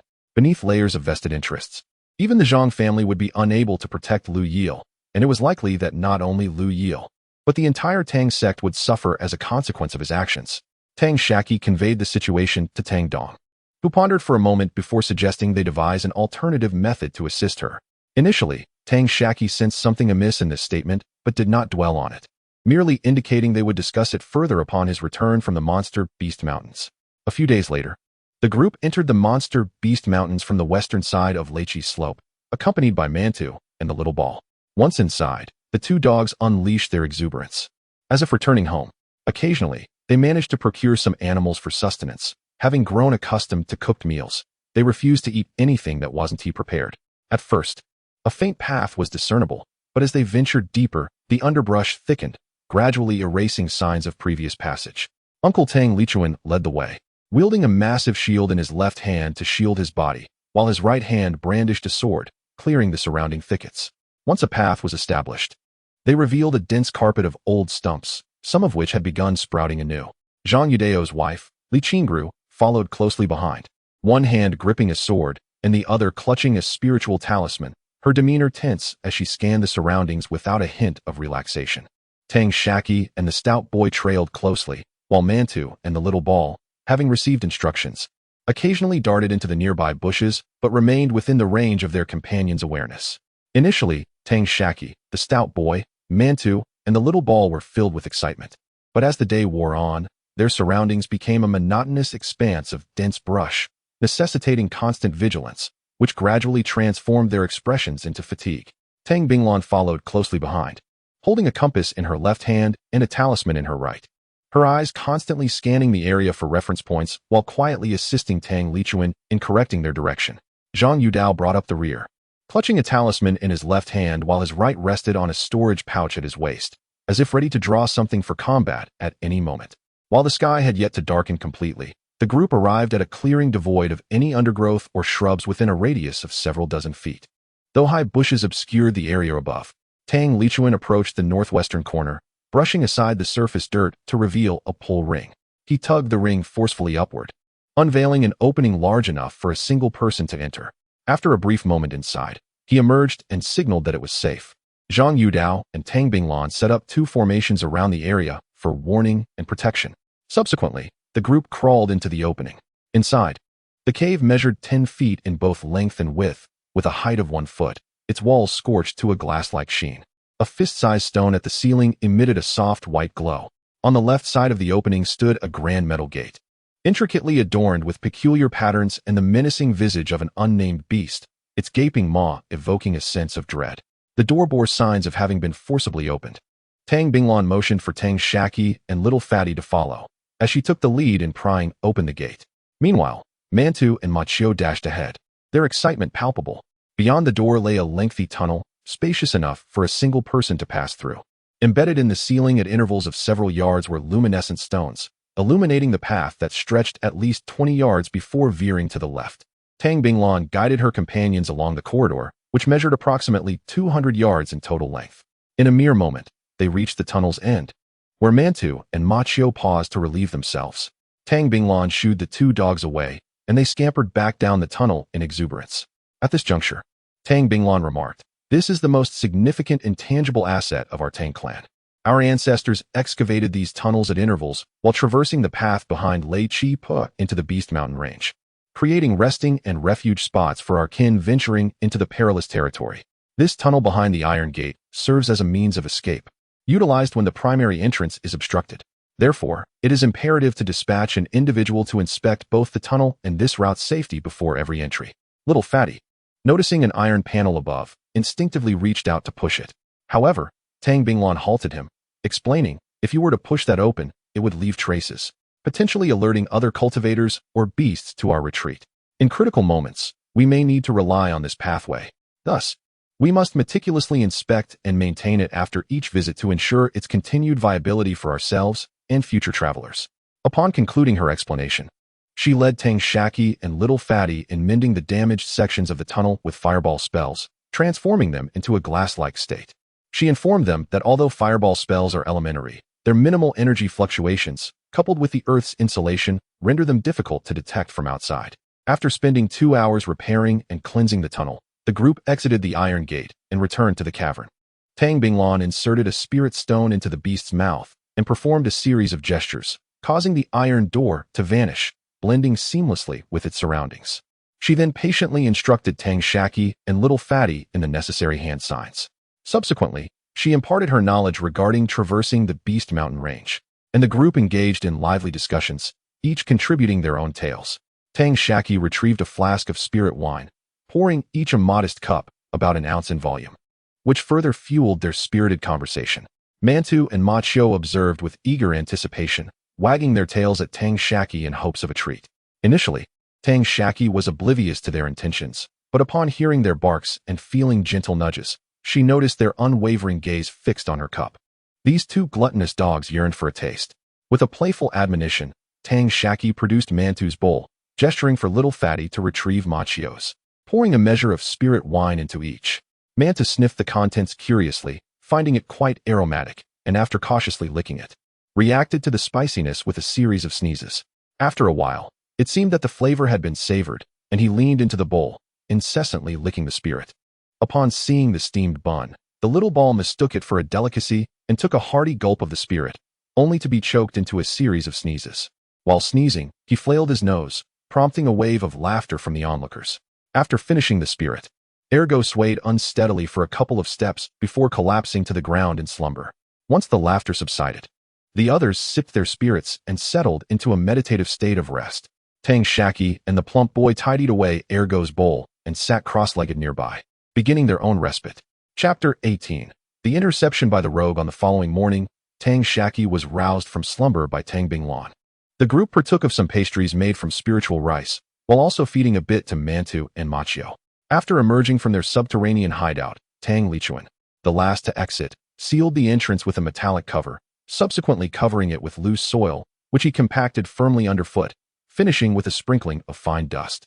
He then elucidated to Tang Shaqi and the chubby one the rationale behind his actions. Subsequently, Tang Binglan and Zhang Yudao dismantled the formation, maintaining their previous formation as they ventured deeper into the Beast Mountain Range.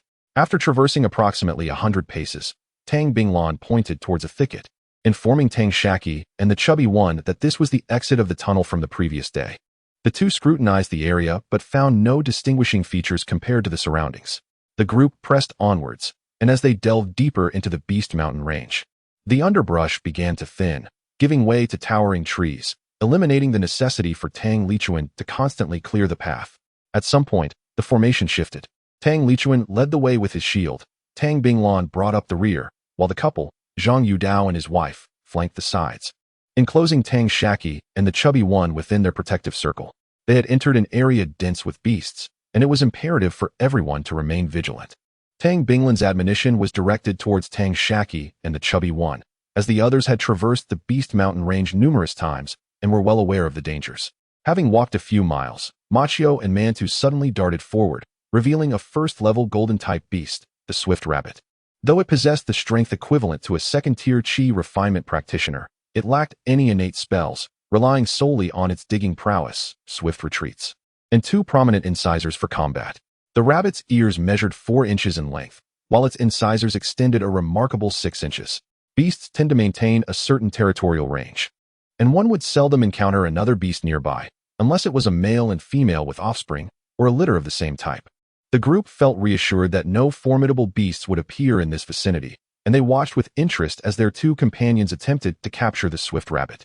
Machio was the first to charge ahead, closing in on the rabbit and attempting to bite its neck.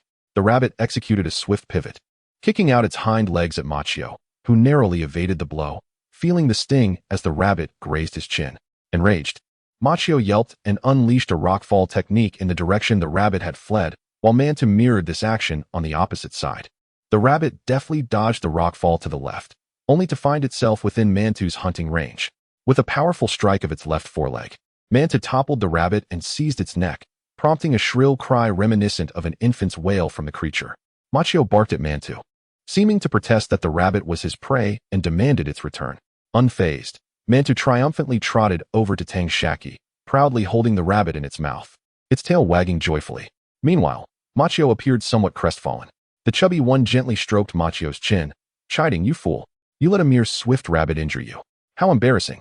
Machio mumbled in response, as if to defend itself. Tang Lichuan pinched the flesh on the neck of the swift rabbit from Mantu's mouth. "Release it, Mantu." After saying this, Tang Shaqi tossed a medicinal pill into the sky, causing Mantu to loosen his grip. With a push of his front paws, Mantu stood upright on his hind legs, opening his mouth skyward, and the pill landed precisely in his mouth.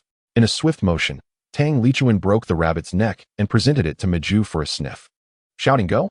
Maju darted forward, sniffing the nearby grass as the group followed closely behind. After only a few dozen paces, Maju barked a few times in a particular direction. The group hurried over, parting the surrounding foliage to discover the swift rabbit's den. Little Pang rewarded Maju with a medicinal pill. By the den, they uncovered 2 stalks of golden yuan ginseng, approximately 6 or 7 years old.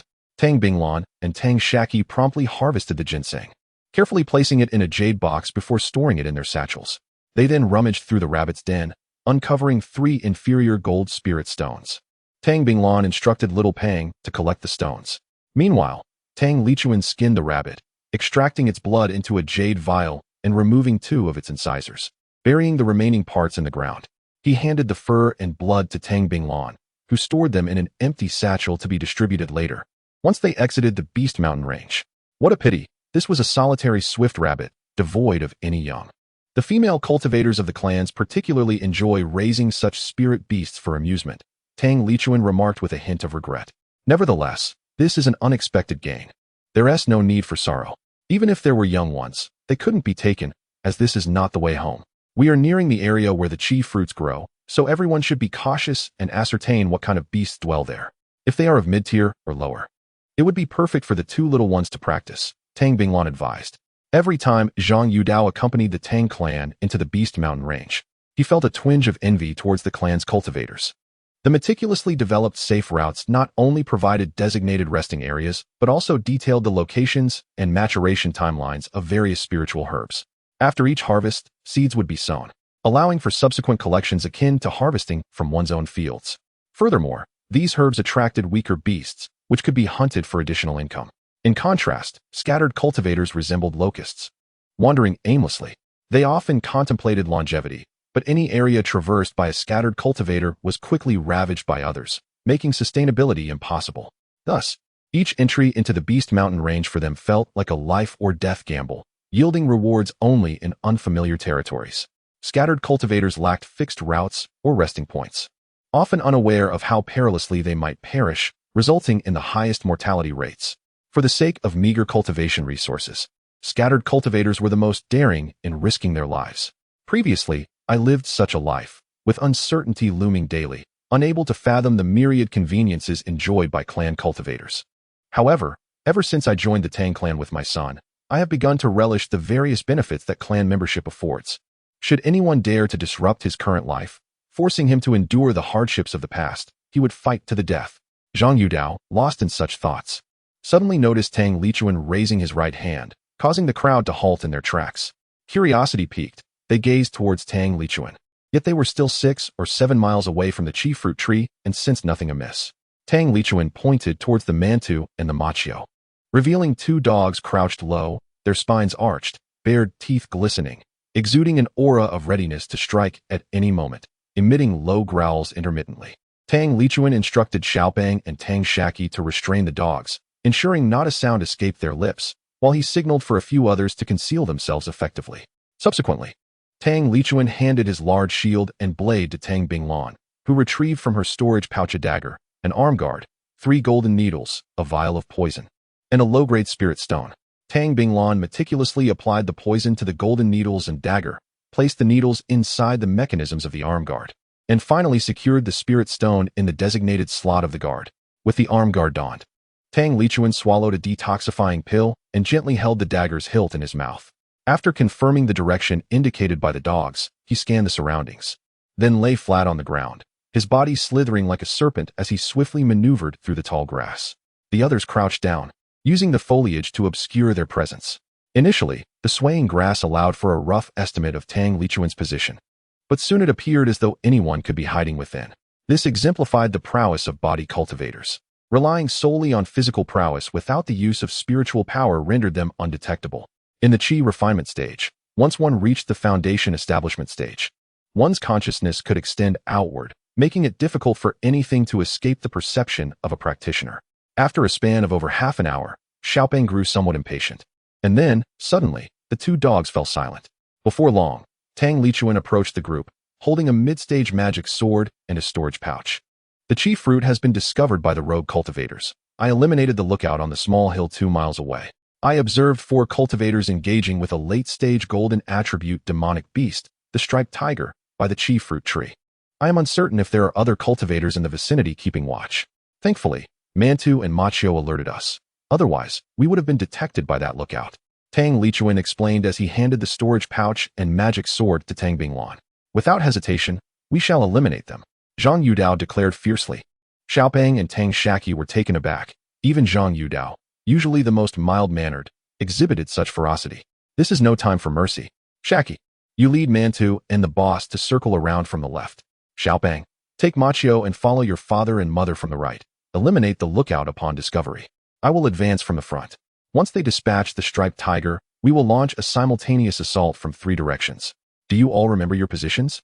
Tang Binglan assigned the tasks, turning to Tang Lichuan and Zhang Yudao for confirmation. The others nodded in agreement, and Tang Binglan passed the specialized storage pouch for Tang Lichuan to Tang Shaqi. Tang Lichuan possessed no magical powers, and his ordinary storage pouch was of no use. Thus, his belongings were typically contained within an additional pouch carried by his fellow cultivators. The group initially proceeded straight ahead to a low hill situated 2 miles away. As they neared the summit, Tang Lichuan gestured for everyone to lower themselves.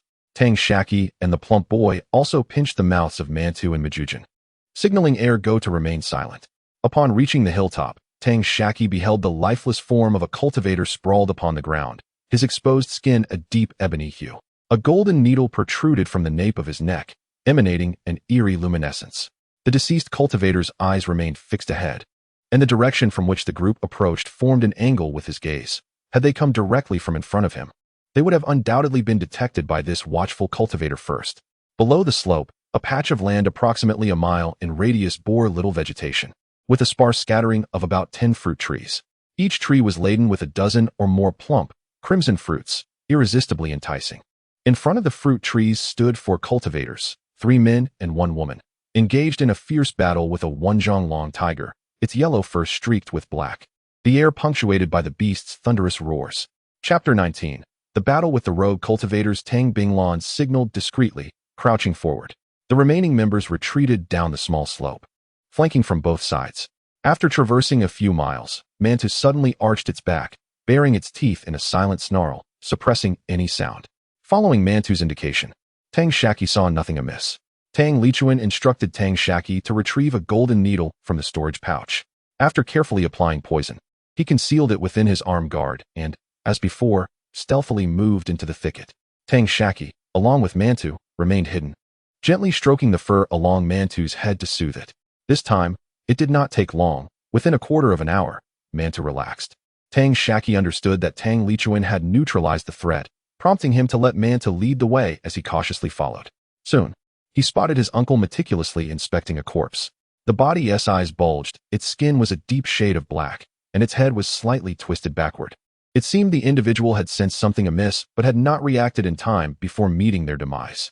Tang Shaqi secured the storage pouch, talisman, and a set of charms handed to him by Tang Lichuan.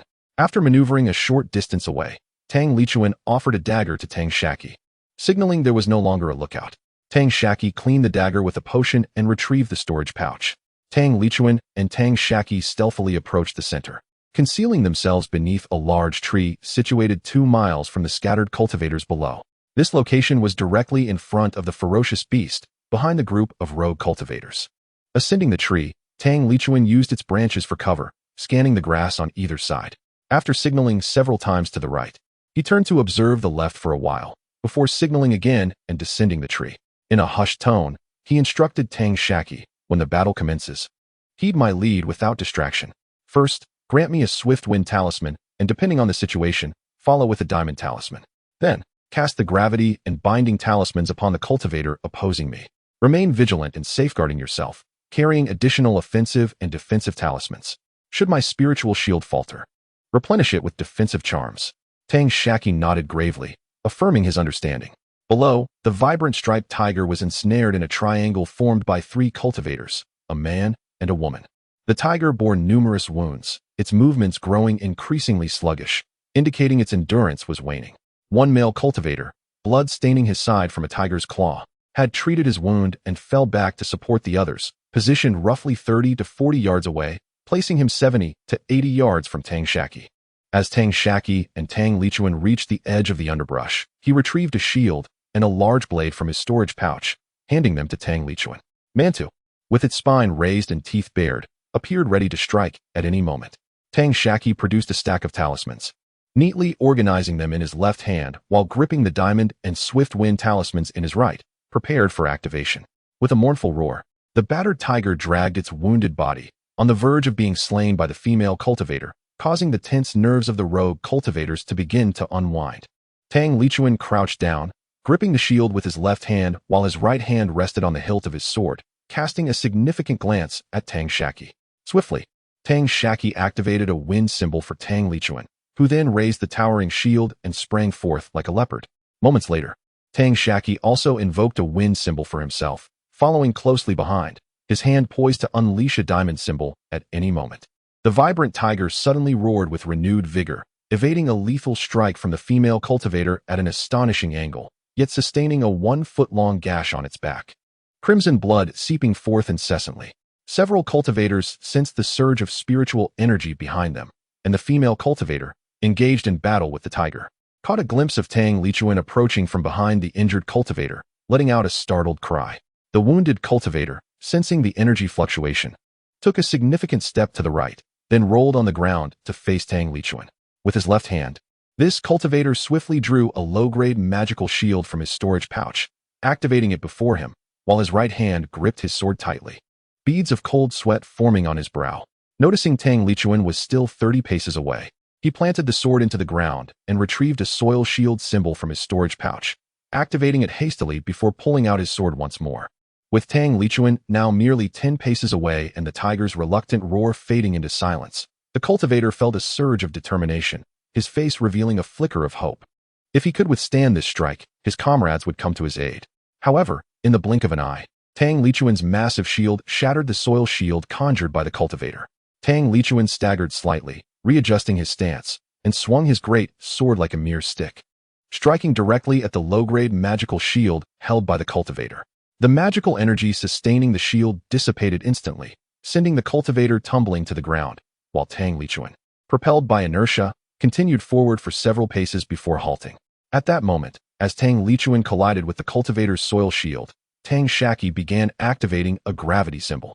As the cultivator fell, Tang Shaqi completed the activation just in time, enveloping the fallen cultivator within a radius of 1 yard in a sudden 5-fold increase in gravity, halting his attempt to rise and forcing him back to the ground. Subsequently, vines conjured from a binding symbol ensnared him tightly, as Tang Shaqi prepared to finish him off with a fireball spell. Suddenly, a loud shout echoed, "Diamond symbol." Tang Shaqi observed 3 cultivators charging towards them after slaying the vibrant tiger, encircling them in the blink of an eye, 1 from the front and 2 from the sides. The female cultivator gestured with her fingers in front, while the 2 male cultivators prepared to unleash their symbols. Tang Shaqi first activated a diamond symbol for Tang Lichuan, taking refuge behind him, casting a soil shield symbol to the left while getting ready to activate another diamond symbol. Tang Lichuan turned, positioning his shield on the right side and shielding Tang Shaqi with his body. Just as he finished, the encroaching cultivators closed within 3 paces. A barrage of fireball spells erupted from the front, while a magical spear spell soared from the left and a fire arrow spell struck from the right, converging upon them. The fireball spell shattered the diamond talisman, while the spear technique and the earth shield talisman annihilated each other.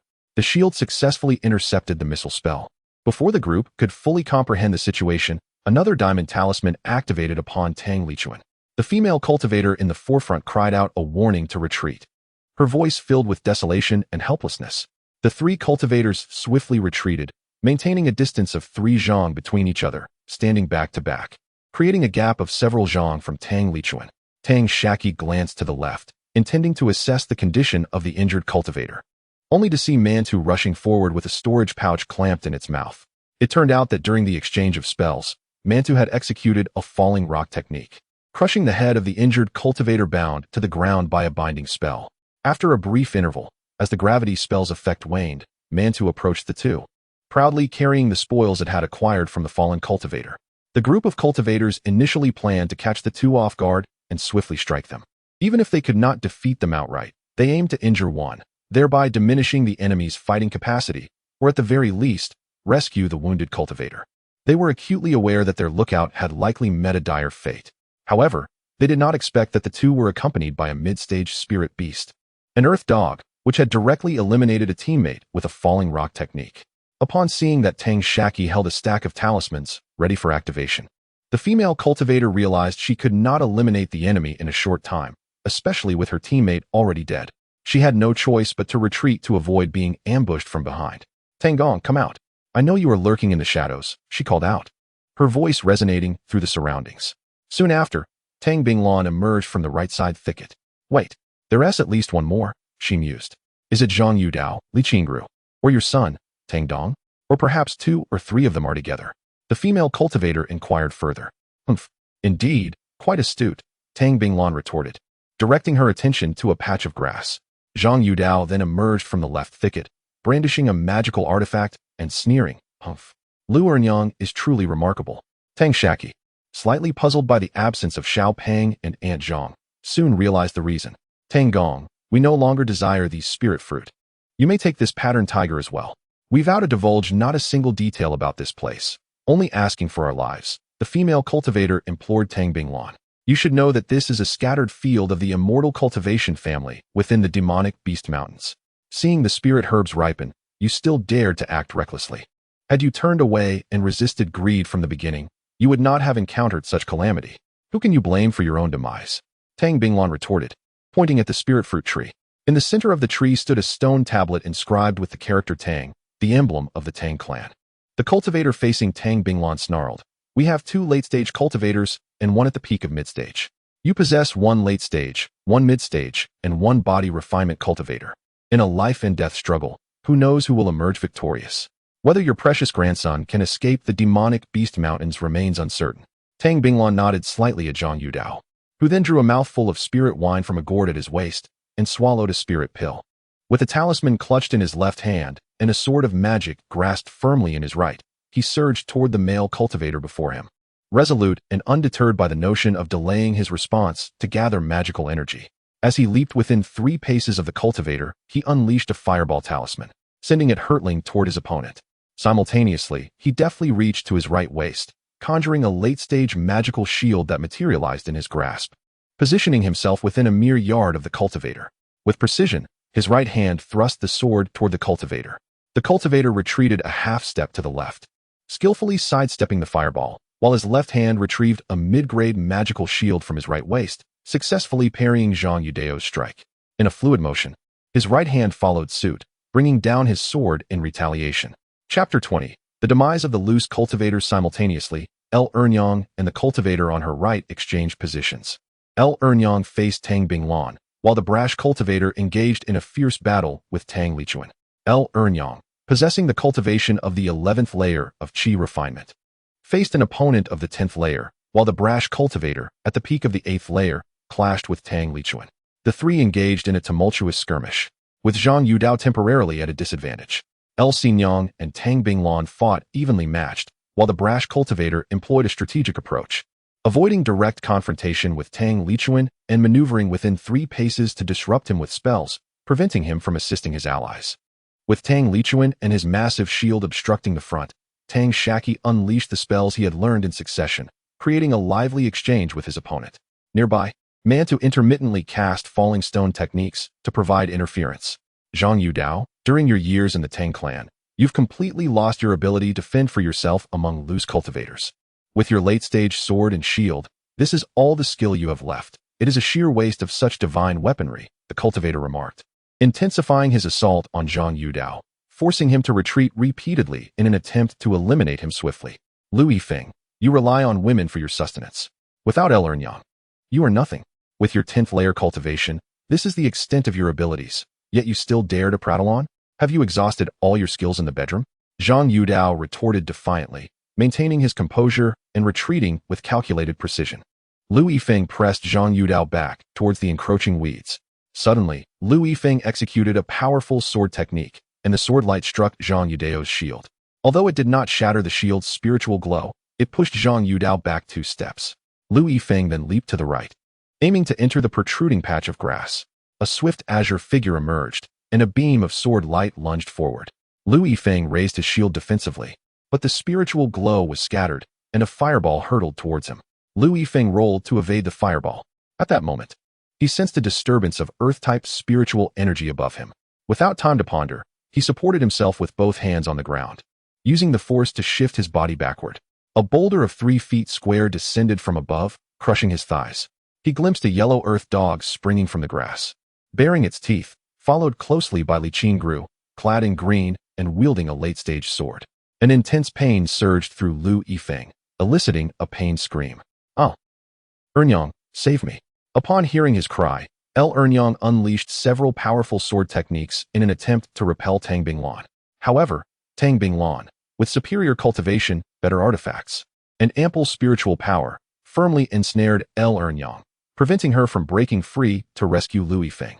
Meanwhile, Li Qingru was not idle. She formed hand seals and cast a binding technique that ensnared Lu Yifeng thoroughly.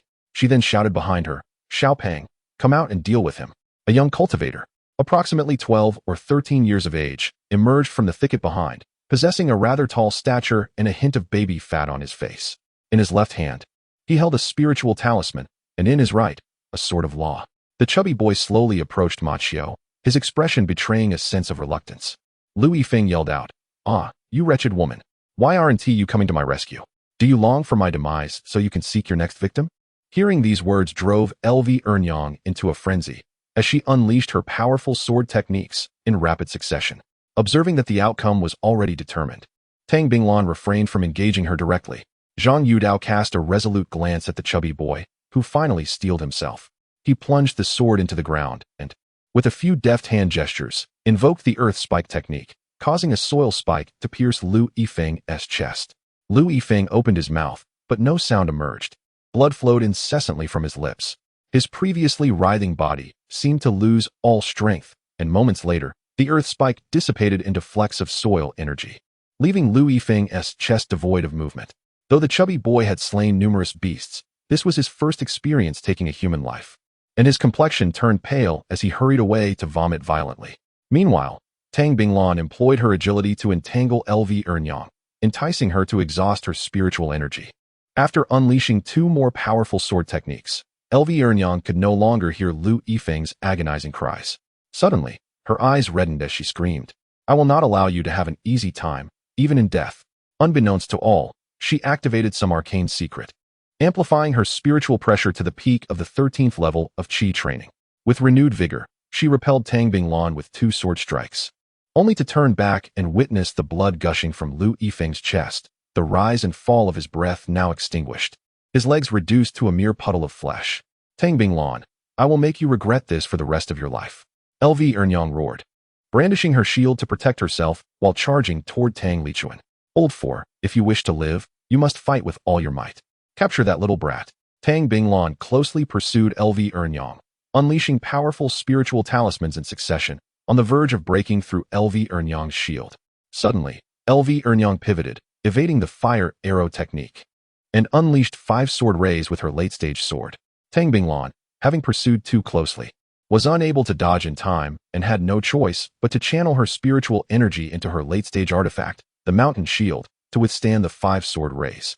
After the onslaught, she staggered back 18 steps, her left hand trembling slightly, and a trickle of blood escaped from the corner of her mouth, revealing that her internal organs had been injured by the force of the sword rays. After a brief moment to catch her breath, Tang Binglan resumed her pursuit of LV Ernyang. Having dealt with Lu Yifeng, Zhang Yudao and his wife rushed to join the fray. LV Ernyang understood that to capture Tang Shaqi, she must first overcome Tang Lichuan.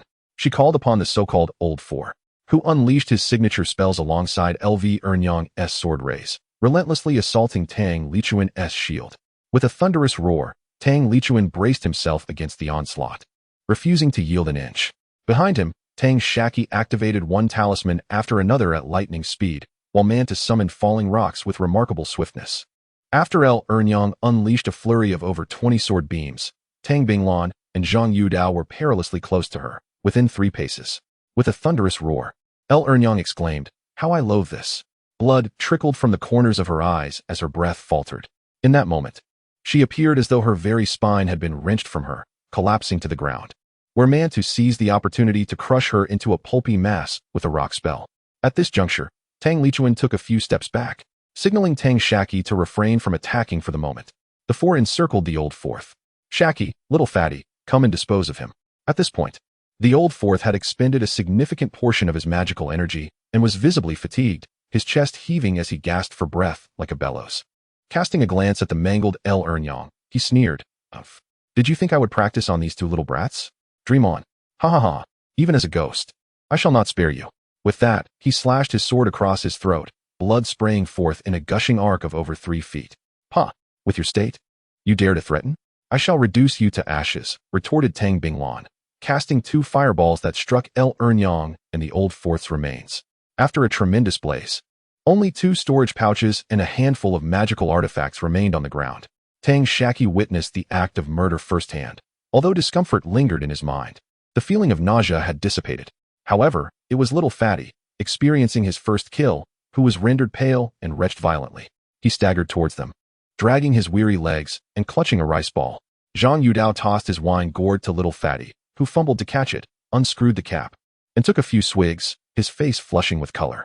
"Go, little Fatty, clean up the battlefield," commanded Zhang Yudao, gesturing towards the artifacts and storage pouches. Standing firm, little Fatty inhaled deeply, his face set in determination as he gathered the pouches and artifacts, handing them to Tang Binglan. She accepted them and instructed Zhang Yudao, "Take the rice ball and keep watch above." Nodding, Zhang Yudao beckoned to the rice ball before making his way to the large tree where Tang Shaqi had just concealed himself. Upon reaching the tree, he swiftly climbed up, securing himself on a branch with his feet while reaching down to lift the rice ball as front legs, hoisting it upwards as he continued to ascend. Beneath the canopy of leaves, Zhang Yudao's figure vanished from sight. Tang Binglan promptly led the others to attend to the striped tiger. Tang Shaqi retrieved several large basins. Setting them on the ground, and handed a cloth pouch to Tang Lichuan. He then produced a wooden frame to place beside the striped tiger and finally unveiled a covered flask with a curved spout.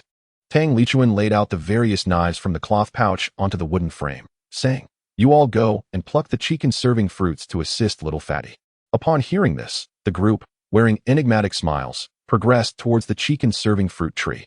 As Tang Shaqi passed by little fatty, he gave his shoulder a reassuring pat. Just as they had begun to harvest a few fruits, Tang Lichuan bellowed, "Little fatty, are you still a man? What are you doing over there, retching? Quickly gather the tiger's blood into the flask. Hurry up, the spiritual energy has dissipated. Little fatty, separate the flesh from your legs and belly. Little fatty, put away that tiger whip. Do not mix it with the other flesh. Little fatty, little fatty." After a few individuals finished picking the chief fruits, Tang Lichuan had also tidied up the colorful tiger and was seated on the ground, sipping spiritual wine. Little fatty sat on the ground, his gaze slightly vacant. Tang Shaqi approached little fatty and inquired with concern, "How are you feeling?" Little fatty snapped back to reality. Initially feeling quite nauseated, but then he became numb. Yes, that is the word. His body felt numb, yet his heart was in turmoil. As the haunting image of the cultivator Lu Yifeng before his demise lingered in his mind. "Please do not mock me. It is all right. In time, you will feel better. We all go through this. At least you have undergone training at home and have slaughtered numerous fowl and beasts. When I killed someone for the first time, I nearly vomited my intestines out. You are doing quite well. You even assisted Uncle in handling the colorful tiger. When I saw Uncle slaughter the wind-chasing horse the next day, I was sick again," Tang Shaqi comforted. Little fatty managed a forced smile, but remained silent. As Tang Shaqi understood that this hurdle must ultimately be faced alone, Tang Binglan placed her hand to her mouth and imitated a few bird calls, to which Tang Shaqi heard responses from a distant tree. Shortly thereafter, Zhang Yudao approached, leading the ball of fur, and smiled approvingly at little fatty, nodding his head. Little fatty embraced the ball of fur tightly, vigorously rubbing his forehead against its chin, causing it to emit peculiar sounds, and Mantu excitedly danced around in agreement. Chapter 21. Searching for the spirit stone mine. Afterward, Tang Binglan gestured for everyone to follow. Tang Lichuan, wielding a shield, advanced toward a patch of grass, parting it with his large blade, revealing a cave that stood as tall as a person. Without hesitation, Tang Binglan tossed a glowing stone inside and promptly shielded herself behind Tang Lichuan's defense. Moments passed in silence. Tang Binglan cautiously peered into the cave, declaring, "There's nothing amiss. Everyone may enter."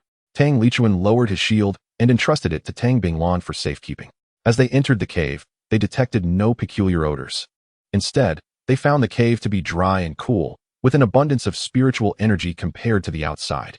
Mantu and Machio dashed inside, emerging with a piece of low-grade gold spirit stone clamped in their mouths. They presented the spirit stones to Xiao Pang and Tang Shaqi, calling out to them. Mantu and Machio tugged at the pant legs of Tang Shaqi and Xiao Pang, urging them onward. Tang Shaqi discarded 2 chi pills, handing them to Mantu and Machio, while Ergo leapt up to catch them.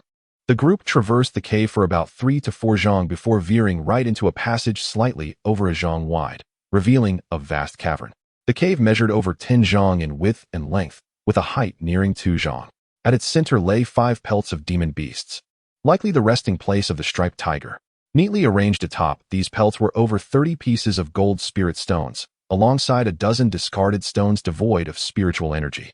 Scattered around the cave were numerous earth yuan ginseng and gold yuan ginseng, some showing signs of having been uprooted, presumably consumed by the striped tiger.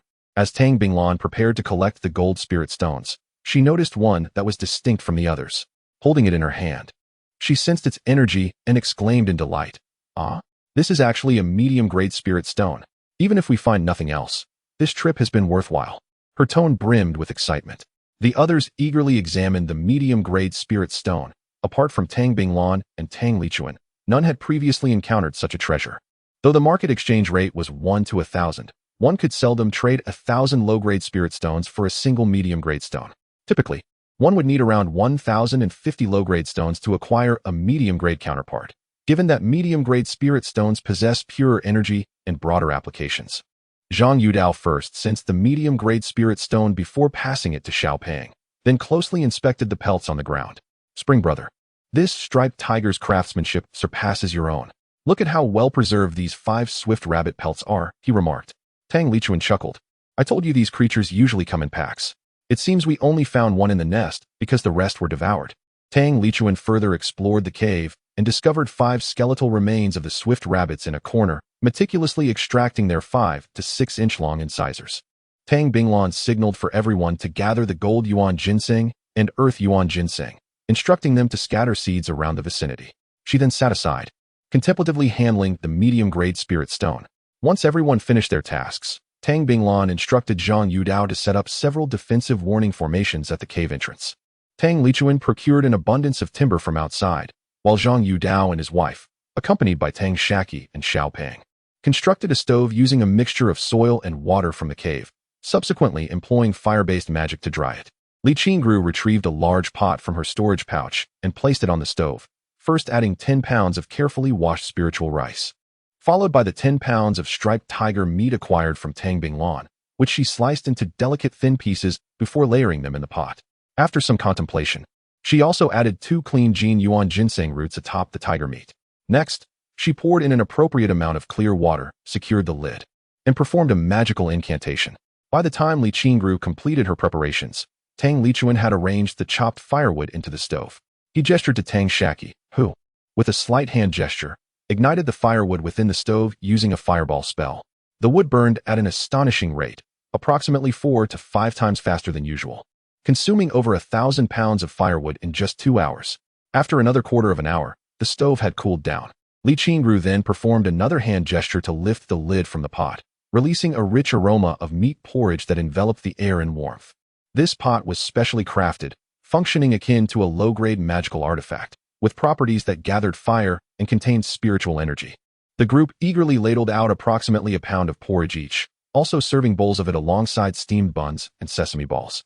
Ergo, unable to wait for the porridge to cool, licked his tongue in anticipation. The group consumed the porridge with wooden spoons, blowing gently as they sipped, while Tang Lichuan devoured it in large mouthfuls, finishing a bowl in mere moments before refilling it, wisps of steam rising from his head.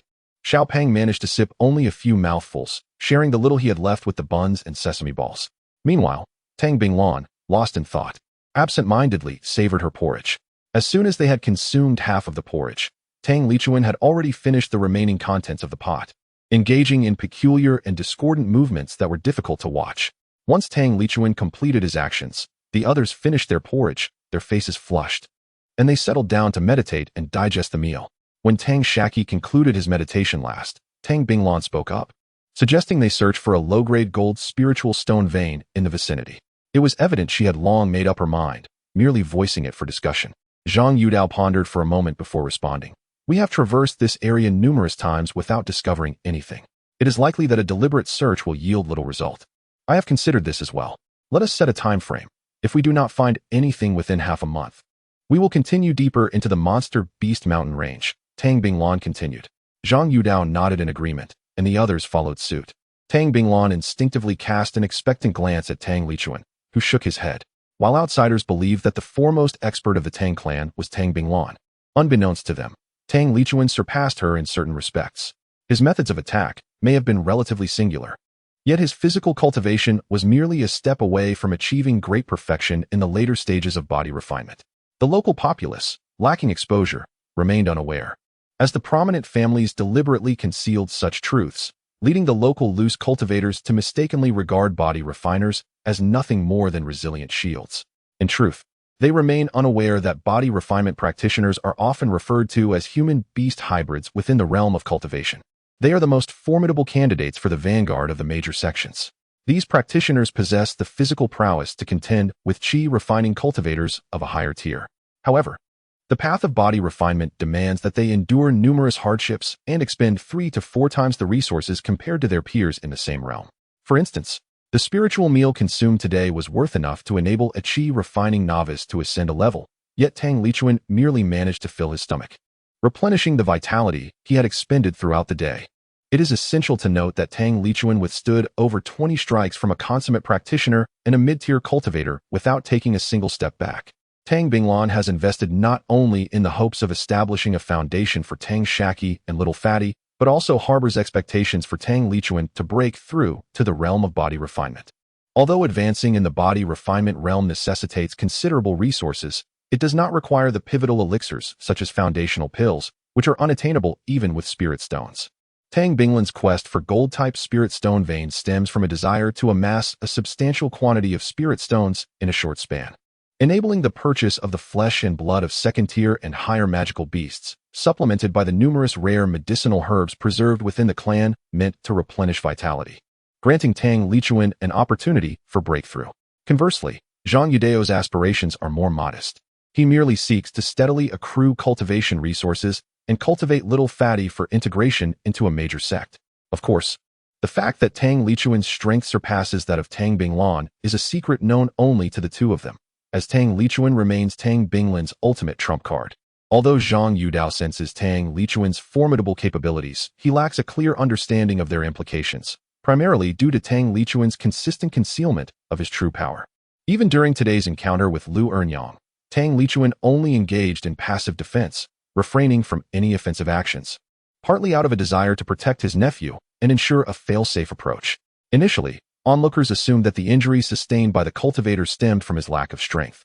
The following morning, the group centered around the chi-yielding fruit tree scoured the surrounding 50-mile radius in both the northern and southern directions. Aside from encountering a few mid-tier magical beasts, they found no spirit stone veins. However, they did gather a smattering of medicinal herbs and over 40 low-grade gold-type spirit stones. Tang Shaqi and Little Fatty frequently took action, accumulating valuable hands-on experience, for hearing about a task 100 times pales in comparison to undertaking it oneself, leaving a far more lasting impression. As half a month slipped by without the discovery of any spirit stone veins, the group cleared the surrounding underbrush around the chi-yielding fruit tree. "Shall we extend our search an additional 20 miles? Tang Binglan suggested, still clinging to a glimmer of hope. The emergence of mid-grade, gold-type spirit stones indicates that we are no longer dealing with mere exposed scatterings. It must be at least a low-grade vein. Zhang Yudao felt somewhat swayed by this notion and was poised to acquiesce. At that moment, Li Qingru interjected, "Uncle Bing, consider this. Venturing another 20 miles leads us to two other routes. Our family once had predecessors in the foundation building stage, and these routes were thoroughly verified by our ancestors. If there were spirit stone veins, wouldn't they have discovered them?" Tang Binglan pondered briefly and realized that he too had been blinded by the allure of this mid-grade spirit stone, somewhat enchanted by the notion of bolstering the great family. Indeed. It was the old man who had lost his clarity. His tone carried an inexplicable melancholy. After a few of them conducted a thorough inspection and confirmed that nothing had been overlooked, they continued their journey deeper into the Beast Mountain range to the west. Chapter 22. The family legacy. Little Fatty inquired why there were only a few scattered weeds around the spirit fruit tree, despite the abundant spiritual energy in the area. Logically, one would expect the weeds to thrive more. Tang Binglan, regaining her composure, smiled at Little Fatty and remarked, "I thought you had already discerned this. I am surprised you managed to hold your curiosity until now." She suggested that Shachichi should be aware of it and could enlighten him. "It's quite simple, really." Little Fatty, observe closely the extent of the land devoid of weeds. Tang Shaqi interjected, not revealing the answer directly, but posing a question to Little Fatty instead. After a moment of contemplation and gesturing, Little Fatty estimated the area to be about 1 li. Tang Shaqi continued, "A li is equivalent to 150 zhang. How large is the area occupied by the spirit fruit tree, and how much of it is entirely devoid of weeds?" "The spirit fruit tree occupies roughly 50 zhang in length and width, with the outermost circle spanning about 30 zhang, where not a single weed grows," replied Little Fatty. "Now, ponder the reason for this," Tang Shaqi teased further. "Come on, stop toying with me and just tell me." Little Fatty exclaimed, unable to deduce the cause. "This is due to the outermost layer of soil being mixed with the absolute spirit powder, preventing weeds from competing for the spiritual energy that nourishes the spirit fruit's growth. Even if some weed seeds are carried by the wind, they would struggle to proliferate, as they are regularly cleared by our clan members who come here to gather herbs. The soil within 20 zhang of the spirit fruit tree, however, does not contain the absolute spirit powder, allowing the fruit to flourish." Tang Shaqi explained his hypothesis to Little Fatty. "Ah, that must require quite a bit of absolute spirit powder," Little Fatty remarked in astonishment. "Indeed, at least 200 low-grade spirit stones worth of absolute spirit powder is necessary. It is not merely a superficial layer, but has been thoroughly mixed into the soil up to 3 feet deep. This is also why these medicinal herbs grow in an area known as the clan's scattered fields, carefully maintained by a powerful faction," Tang Binglan elaborated. "This was painstakingly preserved by our ancestors, and it is one of the reasons why the lives of Lu Ernyang and others were spared. We had some exchanges. She traded spirit herbs with me for elixirs several times. However, personal ties aside, if the secrets of this place were to be divulged, the fruits of Tang clan's century-long endeavors would be irrevocably destroyed. We cannot afford such risks. Only the dead can safeguard secrets more effectively. Therefore, the next time you encounter such a situation, do not hesitate to act decisively. They are fully aware of the stakes. They dispatch 2 individuals to keep watch. Relying on mere luck, Tang Binglan's expression hardened as she spoke. Once the medicinal herbs in this area mature, the best course of action is to pretend not to notice. If they are intent on claiming a share, they should communicate with me from the outside, acknowledging that this is the Tang clan's domain, and request a portion every few years. This could yield a steady stream of income, and we cannot afford to deny them. However, they must bear some risk. Tang Lichuan added, continuing Tang Binglan's discourse. In the past, the Yang family possessed a fertile field in the Monster Beast mountain range, where they cultivated fire element ginseng, which was discovered by a group of wandering cultivators. This group demanded 30% of the harvest, and the Yang family readily acquiesced. Subsequently, the Yang family spent 30 years identifying all those in the know, ultimately eliminating them all. Zhang Yudao then recounted another tale. The narrative, however, was far from over. The Yang family was unaware that one of the wandering cultivators had a partner who had traveled to distant lands. Upon returning and hearing of the events, this individual exposed the location of the Yang family's fertile field. The Yang family could not station someone to guard it perpetually, and thus, the field was visited countless times by numerous wandering cultivators. This marked the demise of an asset that had been preserved by the Yang family's ancestors for over a century, now ravaged by these cultivators. The surviving cultivators, realizing the gravity of their actions, fled under the cover of night, never to be heard from again. Thus, it is said that once one takes action, absolute certainty is imperative. None must be allowed to escape. Tang Binglan continued to educate the 2. Tang Shaqi and the chubby boy nodded thoughtfully. The chubby boy remarked that the cave might also be considered a family asset, as it was among the most spiritually abundant areas, housing cultivated spiritual herbs. If he were a monster beast, he would undoubtedly choose this place as a lair. This would not only attract monster beasts to guard the spiritual herbs, but would also allow for periodic hunts, yielding a substantial income. Haha, indeed. That was the first lair of monster beasts discovered by the ancestors of the Tang clan, which we have yet to destroy, Tang Binglan declared with pride. But isn't such an open area prone to discovery? The chubby boy queried. Silly child, the area is overgrown with weeds. Unless one ventures nearby, it would be nearly impossible to notice. Li Qingru gently ruffled the chubby boy's head. What about the Foundation establishment cultivators? They can fly, the chubby boy retorted, still unconvinced as he brushed away her hand. Do you think Foundation establishment cultivators find it easy to fly using spirit tools? It consumes a considerable amount of spiritual power. Moreover, flying in the Monster Beast mountain range is tantamount to courting death. Do you think the beasts there are all lifeless? To cultivators, monster beasts represent resources, while to the beasts, cultivators are also irresistible prey. Once cultivators reach the golden core stage, they will regard such trivialities with disdain. Tang Binglan continued to enlighten the chubby boy and Tang Shaqi about the Monster Beast mountain range. After sharing this knowledge and tidying up their surroundings, Tang Lichuan led Tang Shaqi and the chubby boy up a large tree where they concealed themselves. Upon reaching a sufficient height, they peeled away a large section of bark to reveal a hollow, indicating that this was the designated lookout point. It dawned on Tang Shaqi that he had not missed Zhang Yudao due to the foliage, but because Zhang Yudao was concealed within the hollow. He marveled at the ingenious ideas of the ancestors of the Tang clan. The group continued their journey deeper into the Monster Beast mountain range, with Tang Lichuan leading the way, Tang Shaqi closely following with the chubby boy in tow, attentively monitoring the chubby boy's movements. This time, both Mantu and Matzi had made significant contributions. According to Zhang Yudao, it was his first encounter with other cultivators in the family's scattered fields, a stroke of misfortune. Yet, with all wandering cultivators eliminated, yielding a wealth of spiritual stones and resources, it was, in fact, a fortunate turn of events. This was all thanks to Mantu and Matzi, who had first detected the lookout cultivator. Had even 1 or 2 escaped, the losses would have been considerable.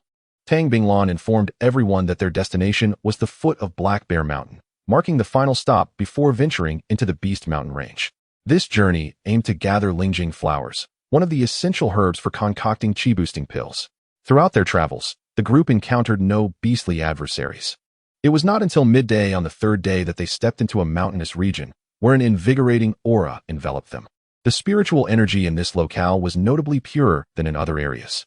Without needing Tang Binglan's guidance, Tang Shaqi and the chubby companion recognized they had entered the domain of Black Bear Mountain, within the bounds of a lower-grade spiritual vein.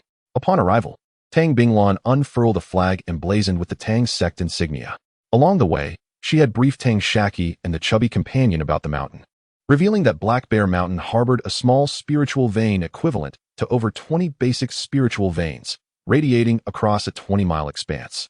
At its summit resided a formidable earth black bear, a creature of peak 4th level, akin to a fully realized foundation stage beast. Furthermore, Black Bear Mountain served as the last bastion for the Tang sect members to delve into the Beast Mountain range. It was also the largest medicinal herb-producing region for the Tang sect.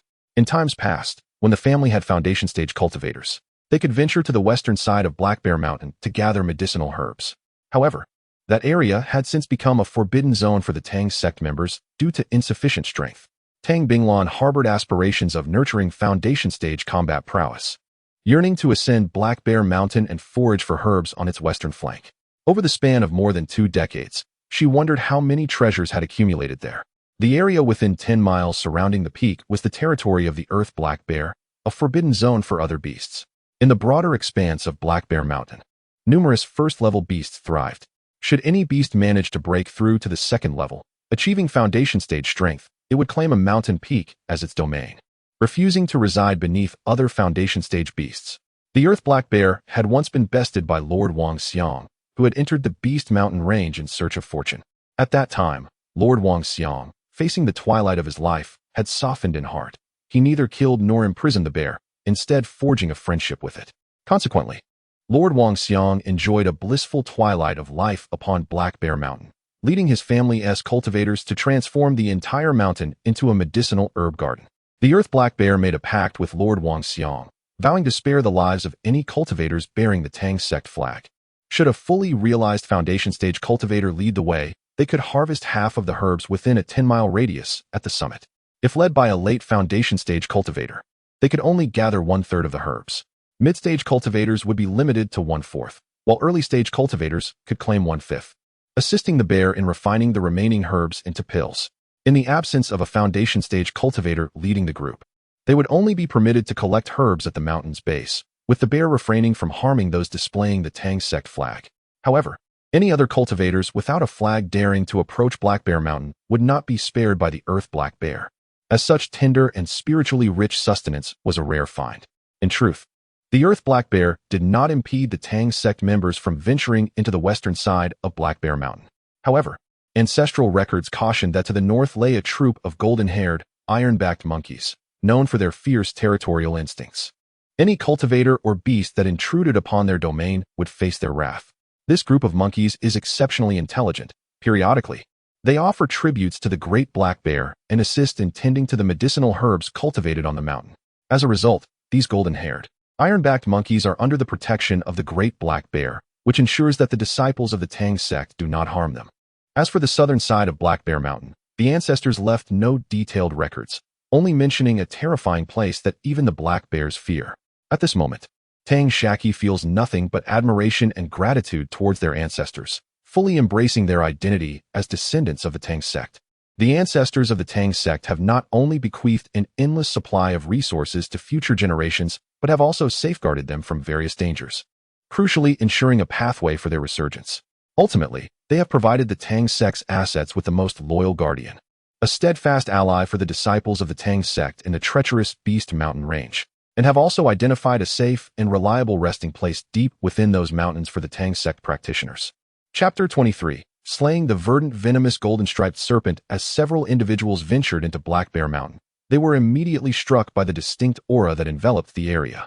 A broad stone staircase, measuring 6 feet in width and extending 2 zhang in length, ascended directly from east to west, leading to the summit of Black Bear Mountain.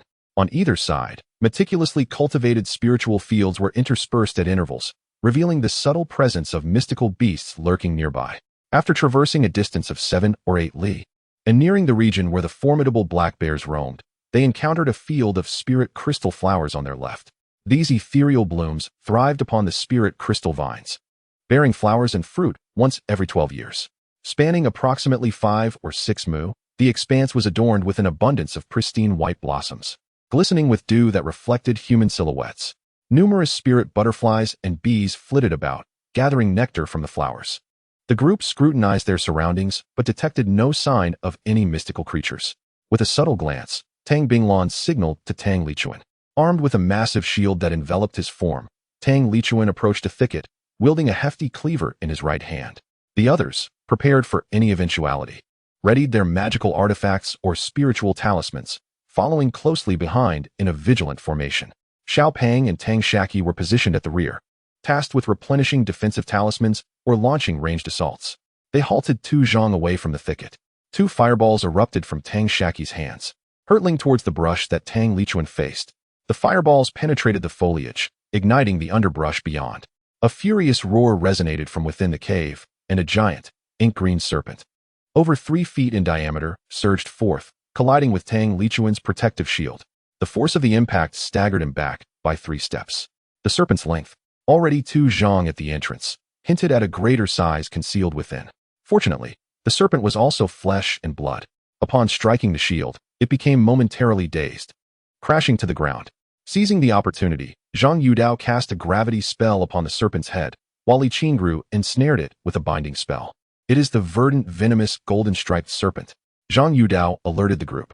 Tang Shaqi examined the serpent closely and indeed discerned a faint golden stripe extending from its head to its tail. He first enhanced Tang Binglan with a diamond talisman.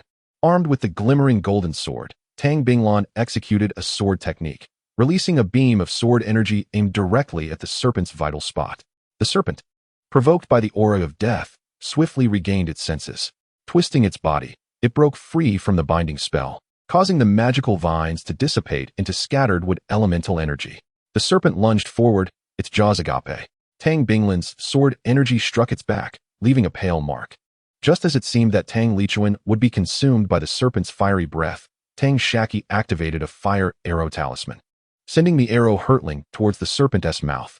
Sensing the imminent threat, the serpent recoiled slightly, its jaws snapping shut, capturing the fire arrow and dispersing it into sparks with a violent shake of its head. Li Qingru seized the moment, dashing forward with her sword poised for a swift thrust. The serpent twisted its body, narrowly escaping the blade's descent. At that instant, Xiao Pang fortified Li Qingru with a diamond talisman, but the serpent retaliated, its head lunging directly at her, shattering the protective barrier of the talisman in a single blow. As the impact collided with Li Qingru's later-stage magical shield, the xianxia shield, she staggered. The serpent, poised to launch a counterattack, suddenly sensed a surge of earth-type spiritual energy from above, the very essence of Mantu's falling rock technique. The serpent tilted its head to evade the falling rocks, but was struck by the boulders conjured by Maju, burying its head into the earth. Rising again, the serpent shook its head vigorously, letting out another furious roar. Remarkably, apart from a mark left on its head, it appeared to have sustained no significant harm. The serpent writhed incessantly, its abdomen coiling like twisted hemp, while its body extended outside the cavern, and its tail hissed through the air. Tang Lichuan shouted a command to retreat. The group stepped back 2 zhang, re-establishing their stance, confronting the serpent at a distance of 1 zhang. Tang Shaqi, taken aback, exclaimed in surprise. The Baidu Jinxian snake measured an impressive 4 zhang and 4 to 5 feet in length. Tang Binglan bellowed, first consuming a snow jade pill, and then placing another beneath her tongue. If bitten by the serpent, she feared there would be no time to antidote. The others hastily retrieved snow jade pills from their storage pouches and swallowed them down, chasing it with a sip of the 7-flower and 7-fruit wine offered by Tang Shaqi. Tang Binglan exchanged her large saber for an 8-foot-long spear for Tang Lichuan, who discarded the sword onto the ground and took up the spear.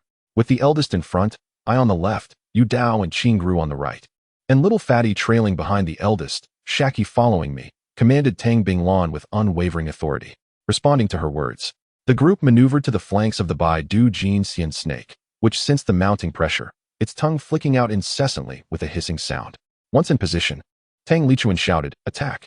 Little Fatty cast an earth shield talisman upon Tang Lichuan, forming a 4-foot square shield of earth-type spiritual energy before him. With a decisive step forward, Tang Lichuan lunged, aiming the spear towards the serpent's jaw.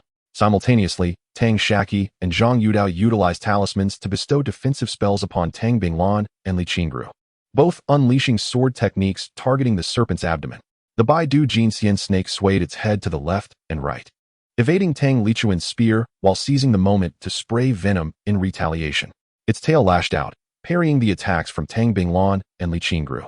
The back and forth continued for over a dozen exchanges, leaving the group panting for breath. Maju, alongside Little Fatty, intermittently unleashed falling rock techniques to disrupt the serpent. Unbeknownst to them, Mantu had stealthily circled around to the rear of the Baidu Jinxian snake, seizing the opportunity to dart forward and bite down on its tail. The serpent's tail, having just deflected Tang Binglan's sword light, had suffered a slight abrasion, rendered momentarily weak. Seizing the chance, Manta clamped down on the joint of the tail. Li Qingru, sensing the moment, executed her well-mastered binding technique, causing a vine to rise from the ground and tightly ensnare the serpent's tail. At the same time, Tang Shaqi unleashed a gravity talisman, causing the serpent's tail to falter, utterly immobilized. Recognizing the opportunity, Tang Binglan and Zhang Yudao channeled their sword techniques, unleashing powerful strikes that tore two gaping wounds into the serpent's lower abdomen, nearly severing it in two. The serpent's tail, momentarily weakened, fell to the ground, allowing Mantu to release its grip and swiftly evade. The venomous golden-striped snake, in anguish from its tail, let out a ferocious roar.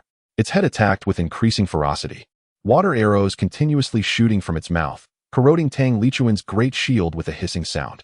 Caught off guard, a splash of toxic liquid hit Tang Lichuan's right arm, causing wisps of green smoke to rise. Without hesitation, Tang swiftly rubbed his arm against the edge of the shield, scraping away the flesh and skin that had come into contact with the poison. He crushed a snow jade pill in his mouth and spat onto the wound on his arm, simultaneously shielding his body with the entire shield and retreating hastily. The venomous golden-striped snake, ready to pursue, was intercepted by several individuals arriving from behind. The stout figure retrieved a hemostatic powder from his storage pouch and applied it to Tang Lichuan's wound. Gritting his teeth in pain, Tang, armed with a spear, charged forward once more. The injured snake, after a burst of ferocity, found its body sluggish and was once again slashed by several attackers across its chest and abdomen. Consequently, its movements grew increasingly labored, and seizing the opportunity, Tang thrust his spear upward, piercing through its jaw and emerging at its 7-inch mark. The snake's body twisted like a pretzel, thrashing wildly, prompting Tang and his companions to retreat cautiously.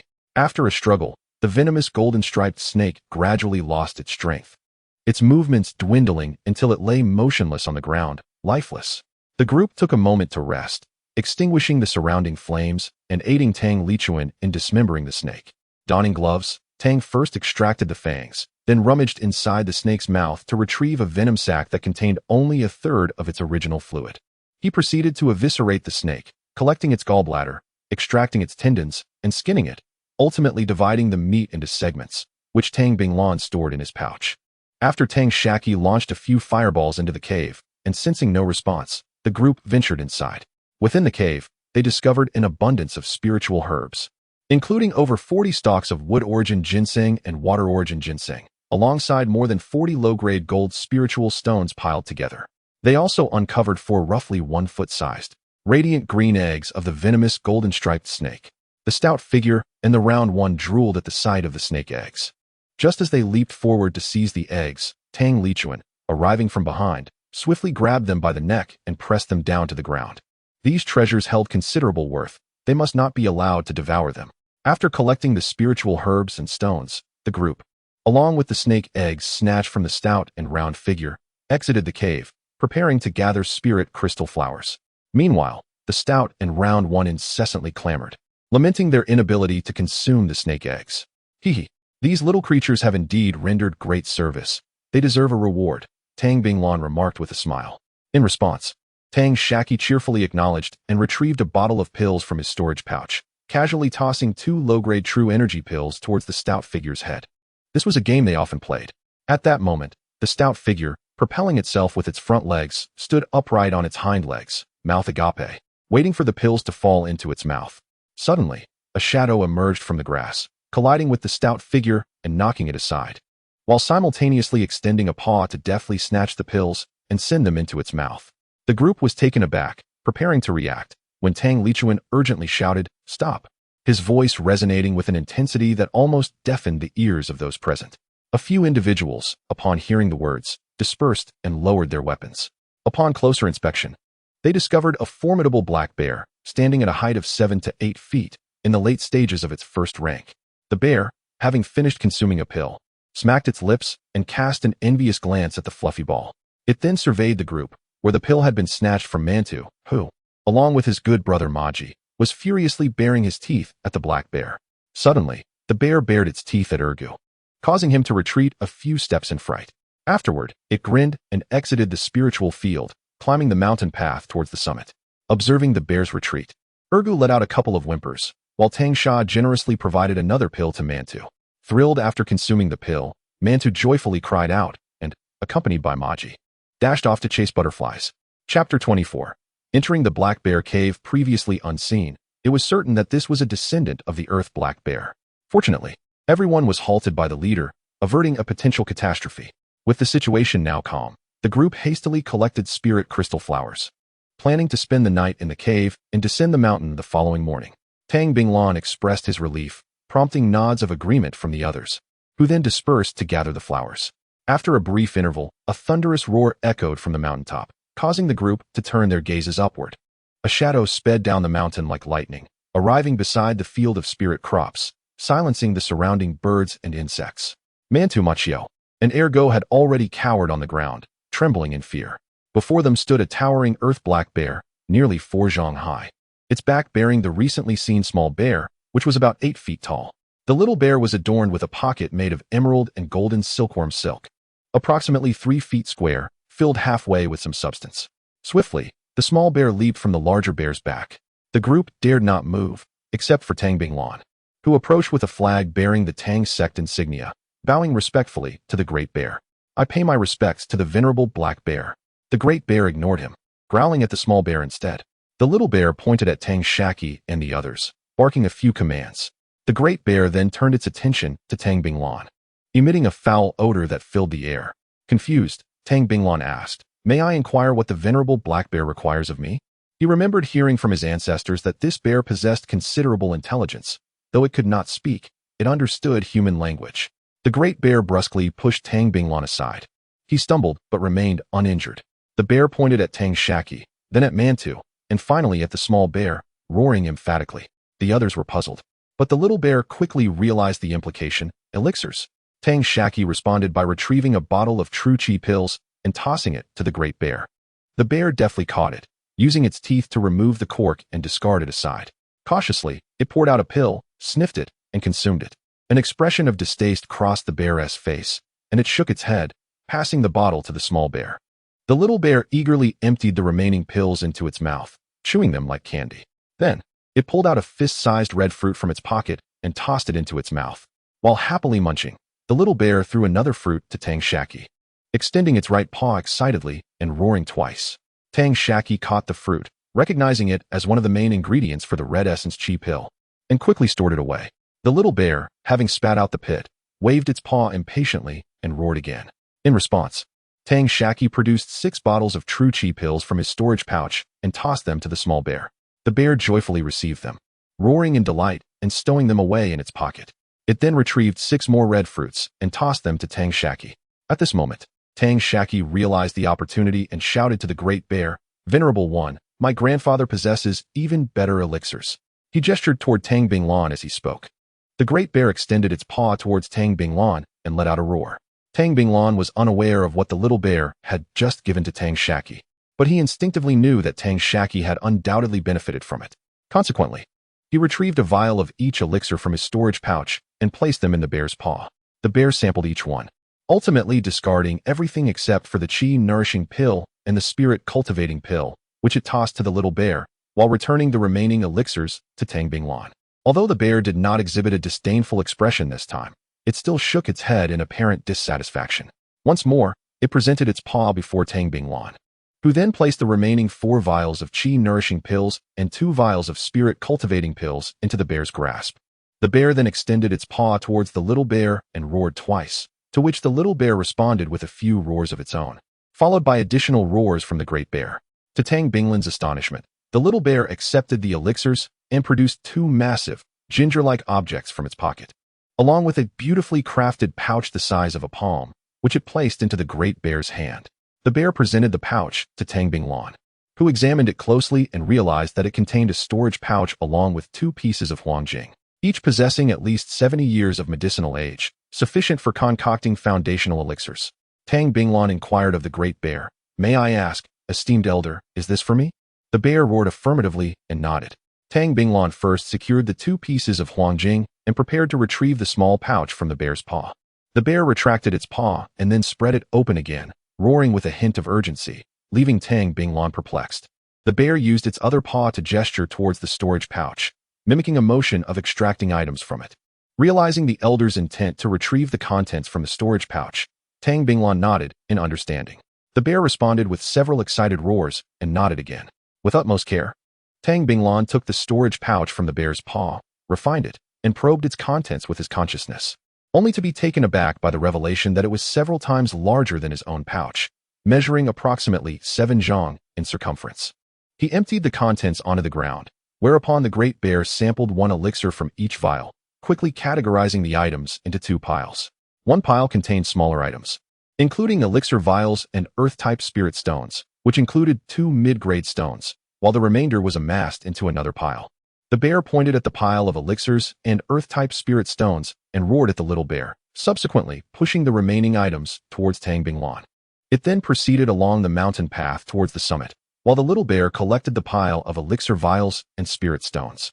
With a mischievous glint in its eye, the little bear snatched a sword from the pile at Tang Binglan's feet. It playfully brandished the sword a couple of times before bouncing up the mountain. Tang Binglan felt a pang of regret. That sword was a mid-grade spiritual artifact. However, he couldn't help but feel exhilarated at the sight of 3 shimmering mid-grade spirit stones among the items on the ground. The Tang clan had now acquired 2 fire-type, 1 gold-type, and 1 wood-type mid-grade spirit stones. The onlookers shared in the excitement, as the array of formation plates and foundational materials scattered across the ground suggested that this was indeed the storage pouch of a foundational-level formation master. Everyone began calculating how much they might obtain. Tang Binglan swiftly collected the pile of items with his larger storage pouch and enthusiastically called out, "Everyone, let us hasten our efforts." The crowd responded with fervor, "Yes." Several individuals collected spirit crystal flowers and entered the den of the azure venom golden-striped snake to rest, without even needing to set up a defensive formation. Li Qingru, along with Tang Shaqi and Little Fatty, busied themselves preparing the evening's spiritual meal, which was once again a savory meat porridge. This time, it included not only the flesh of the variegated tiger, but also that of the azure venom golden-striped snake. Under Tang Binglan's guidance, they added 2 additional ginseng roots, prompting Tang Shaqi to jokingly declare it a pot of dragon and tiger clash. This excursion into the mountains proved to be exceptionally fruitful, far exceeding their expectations, and fortunately, there were no casualties among the group. They excitedly chatted about their harvest. After 2 hours, they lifted the lid, and as customary, each person, including Ergo, ladled themselves a bowl of meat porridge. Just as Tang Lichuan prepared to take a second bowl, a thunderous bear roar resonated from the cave entrance, causing Ergo to tremble uncontrollably on the ground. The group recognized that the Earth Black Bear had arrived, yet its intentions remained unclear. They set down their bowls and exited the cave. Upon stepping outside, they witnessed a small bear tumble off the back of the large bear and dart into the cave. The black bear sniffed the air, only to see the small bear emerging with the large pot used for cooking their spiritual meal. Upon sighting the pot, the large bear's eyes gleamed with excitement as it swiped the pot from the small bear's grasp and tilted it toward its mouth, prompting the small bear to frantically shout in protest. The large bear then handed the pot back to the small bear, who eagerly poured the remaining thin layer of porridge into its mouth, licking the pot clean with its tongue. "Roar, roar, roar," exclaimed the small bear. "Roar," replied the large bear. The small bear continued, "Roar, roar, roar." After a moment, the large bear let out a loud roar and beckoned Tang Binglan and the others to follow. With a respectful inquiry from Tang Binglan, the large bear nodded in affirmation. The group exchanged glances and nodded in agreement. "Shaqi, Little Fatty, please tidy up the cave," Tang Binglan instructed.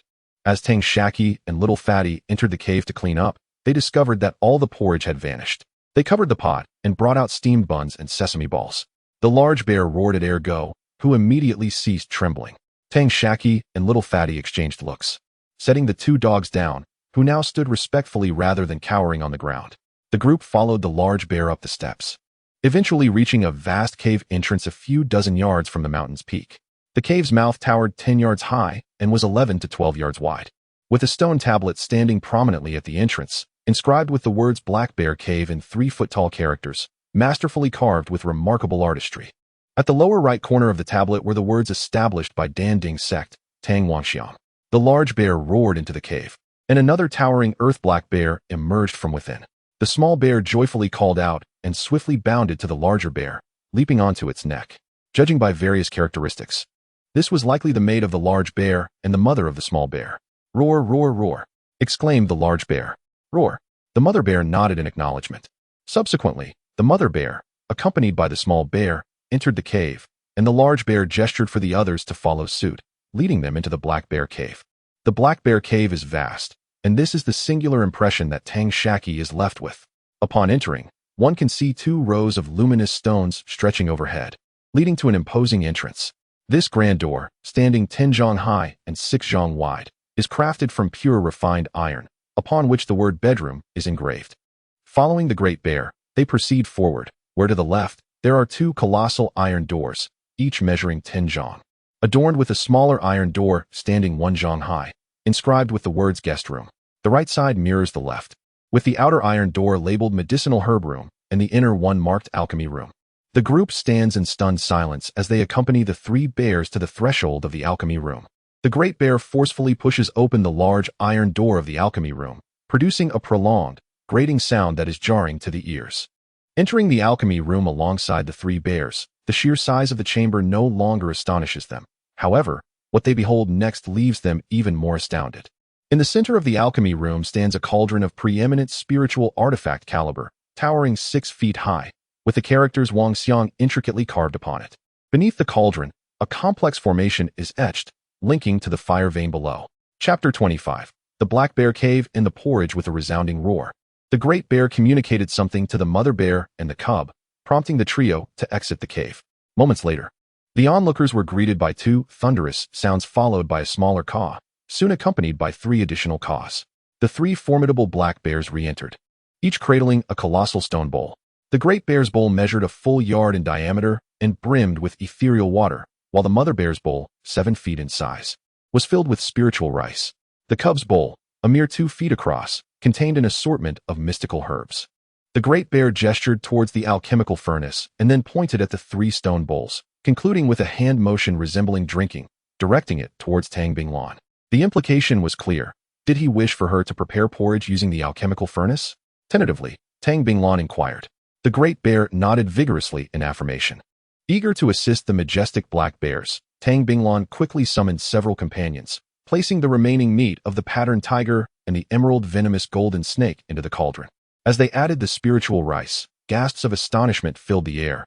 This was high-grade spiritual rice, each grain glistening like jade, far superior in efficacy to the low-grade variety they typically consumed.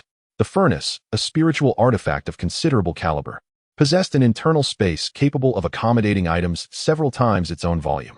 After sealing the lid, Tang Binglan performed a hand gesture to close the furnace, invoking the necessary incantations to contain the alchemical process. With a heavy heart, she embedded a piece of mid-grade fire crystal along with numerous low-grade fire stones into the formation, once more channeling the earth's flames. After a quarter of an hour, she extinguished the flames and lifted the lid. A rich, tantalizing aroma wafted forth, enticing everyone present. The 3 bears sniffed eagerly, their eyes sparkling with delight as they pounded the ground in anticipation. The Great Bear pointed first to its own bowl, then to those of the mother and cub, followed by a gesture towards the onlookers, and finally indicating the alchemical furnace.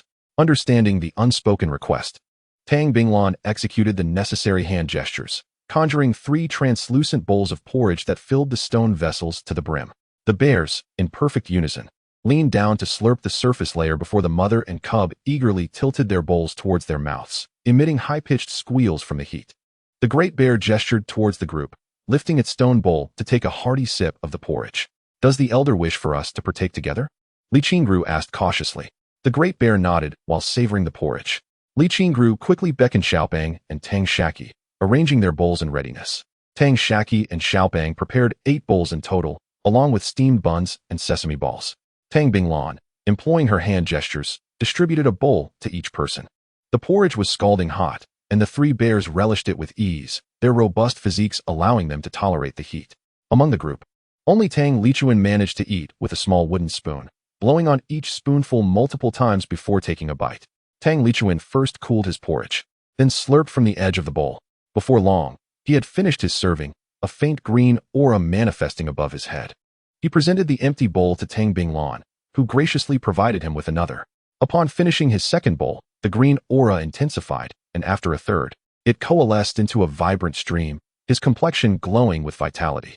After consuming 3 bowls of porridge, Tang Lichuan was left clad only in his undergarments. Adopting a peculiar posture on the ground.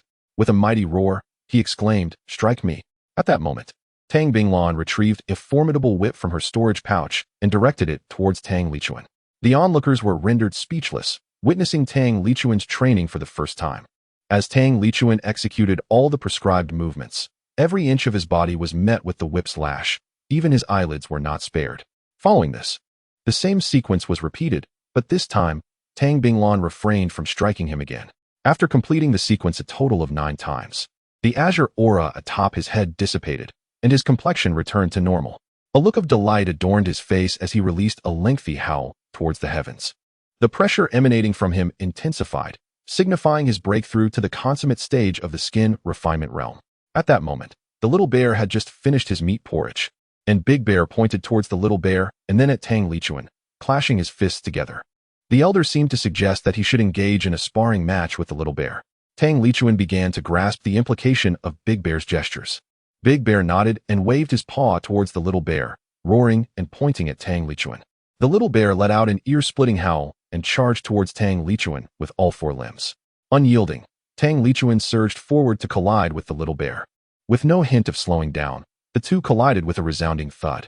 Tang Lichuan staggered back 2 steps, while the little bear retreated 3. Another thunderous roar erupted as they crashed into each other once more. Bang, bang, bang, bang, until both the man and the bear lay on the ground, utterly exhausted. At this point, the spectators resumed their porridge, only to be interrupted by a softer thud nearby. It turned out that Motsi and Mantu had finished their meat porridge during the duel and were now imitating the relentless collisions of the man and the bear, their own pressure gradually intensifying.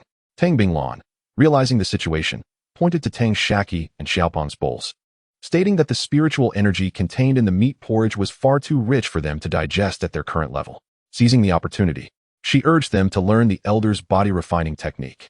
After handing each of them a jade slip, the two quickly absorbed its contents, their faces reflecting bitterness. For it was essentially a self-torturous method. The body refinement system catered to those without spiritual roots, relying solely on the consumption of food to transform its spiritual energy into vital force. The initial stage of body refinement, known as the skin refinement realm, involved tempering the skin with vital force. To enhance the skin's refinement, practitioners often resorted to self-inflicted injuries.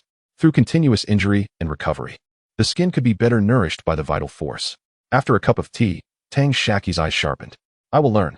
Xiaopeng, after a moment of grimacing and gritting his teeth, finally managed to utter, "I too shall learn." Tang Binglan stood by, patiently awaiting their responses. "Very well. Consume the porridge in one go," she commanded, producing a low-grade whip from her storage pouch. Just as they were about to indulge in their porridge, a formidable spiritual pressure surged forth, growing increasingly potent, as if a significant barrier had been breached, and then it abruptly receded. It was during the tumultuous encounter between Zhang Yudao and Ergo that he consumed his bowl of meat porridge. Unable to suppress his cultivation, he abruptly broke through to the 9th layer of qi training. Upon witnessing this, Tang Shaqi and Xiaopeng exchanged a knowing glance and promptly drained their own bowls.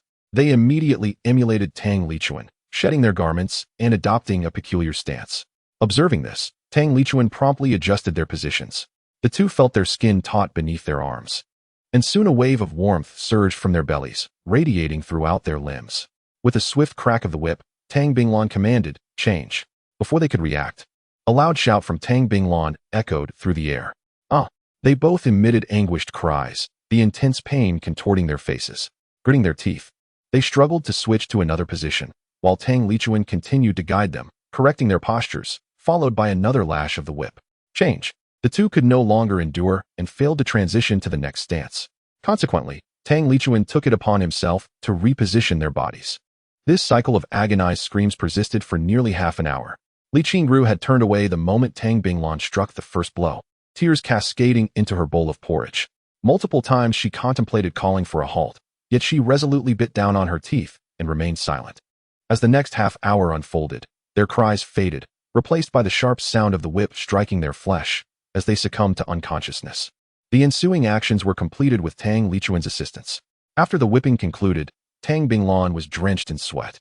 He retrieved the blood of the variegated tiger along with some spiritual water and medicine from his storage pouch, concocting a healing ointment. Tang Lichuan warmed his palms and meticulously applied the ointment to the two's bodies.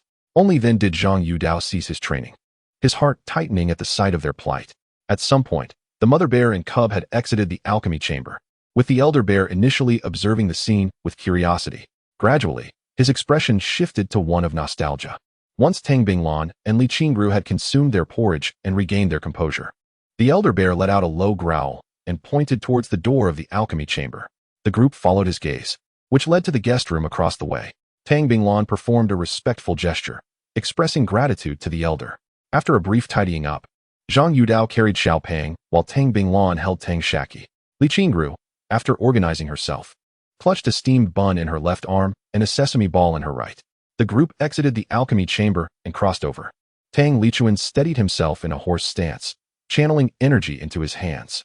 With a long creaking sound, he pushed open a small door embedded in the guest room's main entrance. Another creak followed as the small door closed. Upon entering the room, they found it spacious, measuring approximately 50 to 60 zhang in length and width, with a height of 15 to 16 zhang.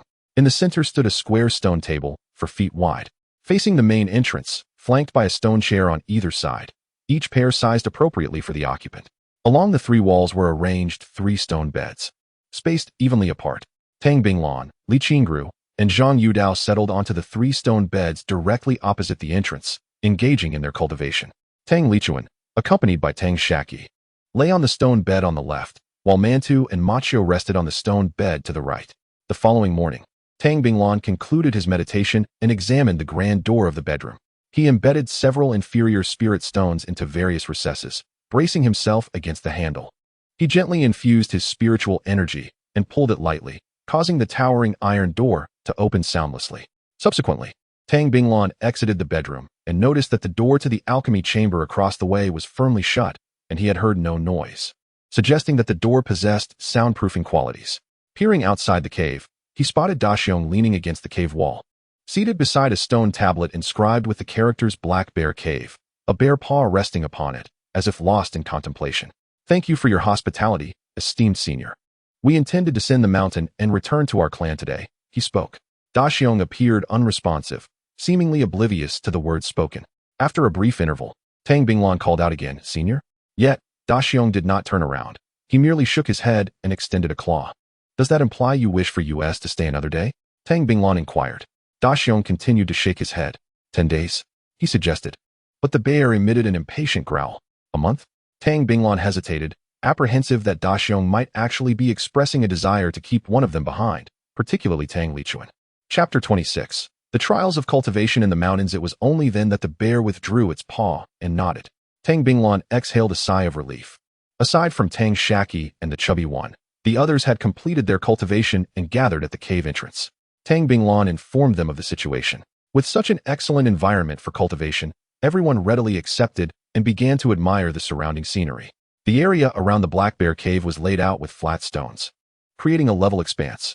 Following the stone steps downwards, within a radius of 10 miles, vast fields had been established, cultivated with abundant second-grade spiritual grains, suitable for the refinement of mid-tier and higher-grade medicinal pills, including spiritual flowers, fruits, and herbs. Hundreds of golden-furred, iron-backed monkeys were seen leaping and bounding about, catching insects, scaring away birds, fertilizing the soil, and weeding, all busily engaged in their tasks, while countless spiritual butterflies and bees danced gracefully among them. Such a picturesque scene was a feast for the eyes, and the wealth of resources was simply irresistible. Suddenly, the bear let out a mighty roar, rising to its feet and gesturing for the others to follow. The group trailed behind the bear to the rear of the cave. As they passed the northern side, they marveled at the neatly arranged stone steps and the meticulously tended spiritual fields, planted with spiritual fruits and herbs, their eyes gleaming with desire. However, upon noticing the hundreds of golden-furred, iron-backed monkeys climbing and leaping about, their aspirations were swiftly extinguished. Most of these monkeys were late-stage demon beasts, and among them were a dozen or so noticeably larger ones, lounging under a tree while several younger monkeys scratched their backs. At that moment, the bear let out a thunderous roar, and the monkeys in the forest immediately dropped to the ground. Soon after, 5 mature golden-furred, iron-backed monkeys approached, balancing stone basins on their heads, forming a line before the bear under the guidance of a mid-stage young monkey. The basins were filled with various spiritual fruits, including one brimming with the fragrant monkey wine. The bear stood there, brimming with pride, but after casting a glance at the others, an inexplicable melancholy washed over it. With a wave of its paw, several golden-furred, iron-backed monkeys carefully descended the steps with the stone basins. After standing there for a while, the bear once again led the group to the western side of Black Bear Mountain. On both sides of the stone steps, mature spiritual herbs flourished. The bear pointed to the left side of the spiritual field at the bottom of the steps, and then motioned toward Tang Lichuan, mimicking a gesture of licking its tongue. Does the elder mean for us to eliminate the demon beasts in that spiritual field? Tang Binglan inquired cautiously. Roar. The bear shook its head and pointed once more at Tang Lichuan. The elder means for me to handle it alone. Tang Lichuan replied hesitantly. Roar. The bear nodded affirmatively. Without changing his expression, Tang Lichuan proceeded down the stone steps toward the spiritual field, while the others displayed worried expressions. Upon entering the field, Tang Lichuan let out a loud shout, which was instantly met with a fierce roar in response. A late-stage fire leopard sprang from the underbrush, lunging directly at Tang Lichuan. Tang Lichuan sidestepped, delivering a swift slap to the leopard's head, sending it tumbling to the ground. The fire leopard quickly regained its footing, shaking its dazed head before charging at Tang Lichuan once more. After countless rounds of fierce combat, Tang Lichuan bore the cost of several deep scratches, one across his chest, 2 on his back, and another on his right thigh, while managing to land several heavy punches on the blazing leopard. Fueled by a surge of determination, Tang Lichuan deliberately exposed a vulnerability, allowing his right calf to enter the leopard's jaws. Seizing the moment, he forcefully pressed the leopard's neck down onto the ground. Although his calf was torn, losing a chunk of flesh, Tang Lichuan succeeded in subduing the fierce beast. He unleashed a flurry of relentless blows upon the leopard's head, and after a dozen strikes, the creature ceased its convulsions, falling silent. At that moment, Big Bear gestured towards the others and indicated the sacred field below. It was then that Zhang Yudao and his wife grasped the terrifying prowess of body-refining cultivators who could vanquish a late-stage beast with their bare hands. Tang Binglan's face lit up with joy as she expressed her gratitude to the elder. Soon after, they approached the sacred field where Tang Lichuan stood, beginning to gather the blazing leopard's remains and harvest the spiritual herbs. Tang Shaqi and the chubby boy fainted from pain. In their unconscious state, they felt a burning sensation all over their bodies until a refreshing coolness wafted in from outside, enveloping them and transforming the fiery discomfort into a soothing warmth. They longed to linger in this comforting embrace, but gradually, the warmth dissipated until it vanished entirely. Sitting up one after the other, they realized it was already evening. To their sight, the others were engaged in their cultivation, while the steamed buns and rice balls playfully chased each other. Before long, a series of loud knocks echoed from the iron door. The group stepped outside, and Big Bear led them into the alchemy chamber. On the ground lay 3 large bowls filled with spiritual water, spiritual rice, and spiritual herbs. Tang Binglan combined the prepared meat of the blazing leopard with these ingredients to brew a pot of congee. The outcome mirrored the previous day, with Tang Lichuan and Little Bear colliding, while Ergo and Tang Shaqi faced off, and the chubby boy was knocked out by the whip. On the 3rd day, under Big Bear's guidance, Tang Lichuan defeated yet another beast, continuing the cycle of boiling meat congee in the evening. This routine persisted, and by the 4th day, Tang Shaqi and the chubby boy had entered the early stage of skin refining. After each whipping, they no longer lost consciousness.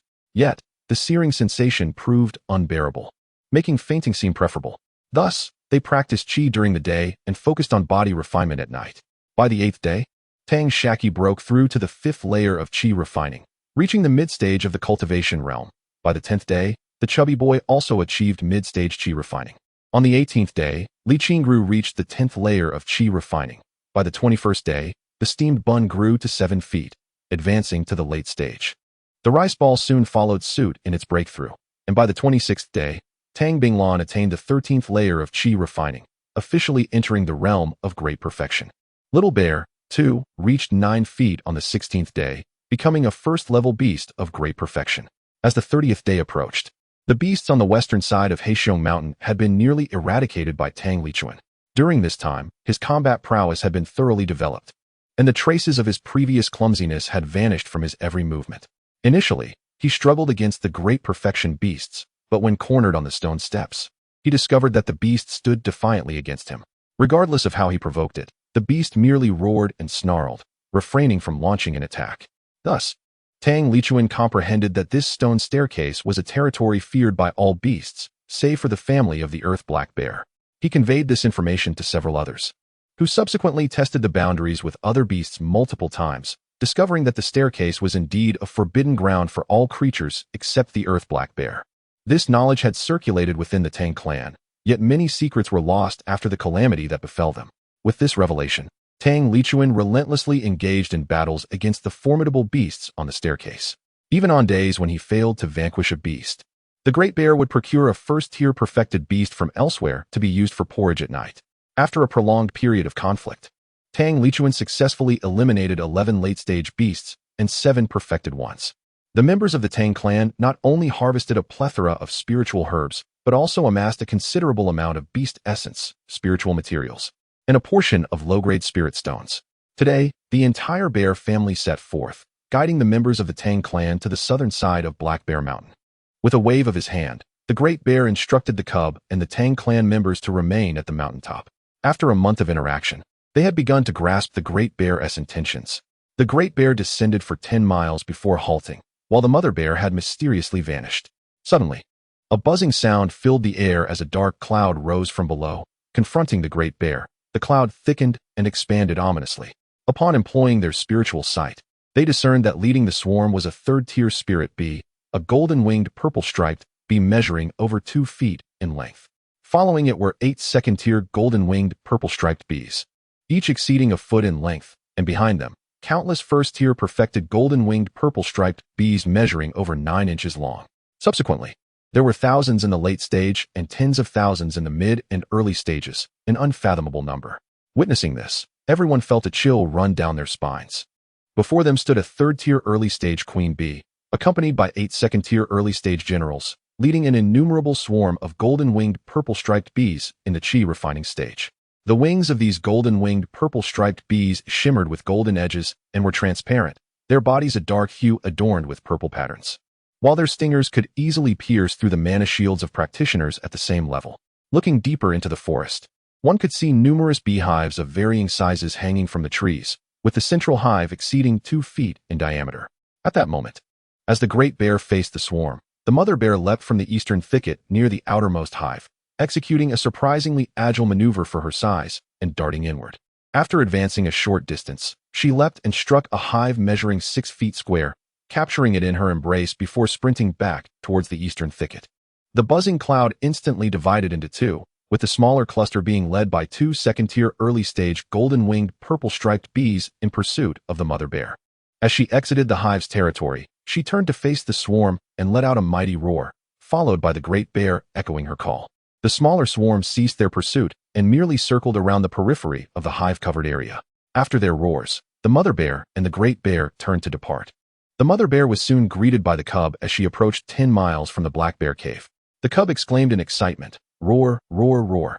The Mother Bear responded with a roar, and the cub continued, "Roar, roar, roar, roar." After a moment, the Mother Bear replied with a resounding roar. He tore off a piece of the honeycomb and tossed it to the little bear. The little bear eagerly caught it, exclaiming with joy, "Roar, roar, roar." Observing the bear, it dipped one claw into the honey, then withdrew it, its nose twitching with delight. Finally, it brought the claw to its mouth, savoring the sweet treat with a satisfying sound, a look of bliss illuminating its face. Before long, the golden-winged purple bees that had been swirling around the honeycomb trees gradually dispersed, and the group returned to their guest quarters to rest. By evening, they were pondering what to feast on for their final meal of the night, contemplating the various exotic beasts. Suddenly, a roar echoed from outside the cave. They understood it was the big bear summoning them. They all ventured outside to find 3 bears roaring at each other. On the ground lay a 2-meter-long thunderbolt cow, a formidable third-tier lightning-type beast. Its body bore no visible wounds, yet blood seeped from its eyes, ears, mouth, and nostrils. Chapter 27. The Last Supper. Upon gazing at the great black bear, One could see its sleek black fur marred by large patches of charred remnants, while the unburned sections twisted grotesquely. Despite the bear's outward appearance showing no significant wounds, its breath had grown feeble, and its paws occasionally twitched involuntarily. The bear gestured towards the thunderbolt ox lying on the ground, and the others understood it was time to prepare the creature for a porridge feast that evening. Tang Lichuan and Tang Binglan exerted tremendous effort to dismantle the thunderbolt ox. It was then revealed that the beast's fatal injury lay in its shattered heart. After meticulously sorting the various parts, they filled 2 large stone jars with the ox's blood. For demon beasts that had transcended to the first level of great perfection, the energy absorbed would gather in a specific part of their body, ultimately forming a core that could elevate them to the second level. However, losing this core would cause a drop in their rank. Thus, it is said that demon beasts above the second level possess cores, making them invaluable. Tang Binglan respectfully presented a 5-inch core, imbued with lightning energy, to the great bear. "Esteemed elder, this is the thunderbolt ox's core," she said, pointing towards a collection of horns, hide, blood, tendons, bones, and a sizable piece of ox gall. The bear weighed the core in its paw, casually tossed it back to Tang Binglan, and then took the piece of ox gall, tossing 2 hind leg bones to the female bear. With a wave of its paw, the great bear led the other 2 bears into the cave. At that moment, Tang Binglan was still in a daze, stammering, This is for us?" Tang Lichuan affirmed, "Indeed. The elder black bear has bestowed all of this upon us." Tang Binglan reiterated, "Absolutely. There is no reason for doubt." She continued to explain, "The attributes of the thunderbolt ox's core do not align with the elder bear, while the gall can be utilized for detoxification, and the hind leg bones can be fashioned into weapons. As for the other items, they are treasures for us, but mere trifles for the elder." The group erupted in joyous exclamations, drawing forth responses from the myriad beasts of Black Bear Mountain. Tang Binglan meticulously attended to each item, storing them within her enormous storage pouch. That evening, the young bear brought forth even more advanced spiritual herbs. Although previous herbs had been precious, most were suitable only for crafting low-tier elixirs, with scarcely one layer being fit for mid-tier concoctions. This time, however, the herbs brought were at least suitable for mid-tier elixirs, some being rare specimens of this tier, boasting an age exceeding 100 years, older than Tang Binglan herself. The female bear also brought the beehive harvested that morning. The group utilized 1/10 of the thunderbolt ox's flesh and organs, combined with the honey and herbs, taking half an hour to concoct a pot of porridge. Following a consultation with the great black bear, Tang Shaqi reserved 100 bee pupae, half a pound of royal jelly, and a pound of honey at the center. With thoughts of their impending departure, he mustered the courage to request seeds for second-tier spiritual grains from the great bear. The bear waved a paw toward the young bear with a roar, prompting it to fill a bowl with spiritual grain and present it to Tang Shaqi.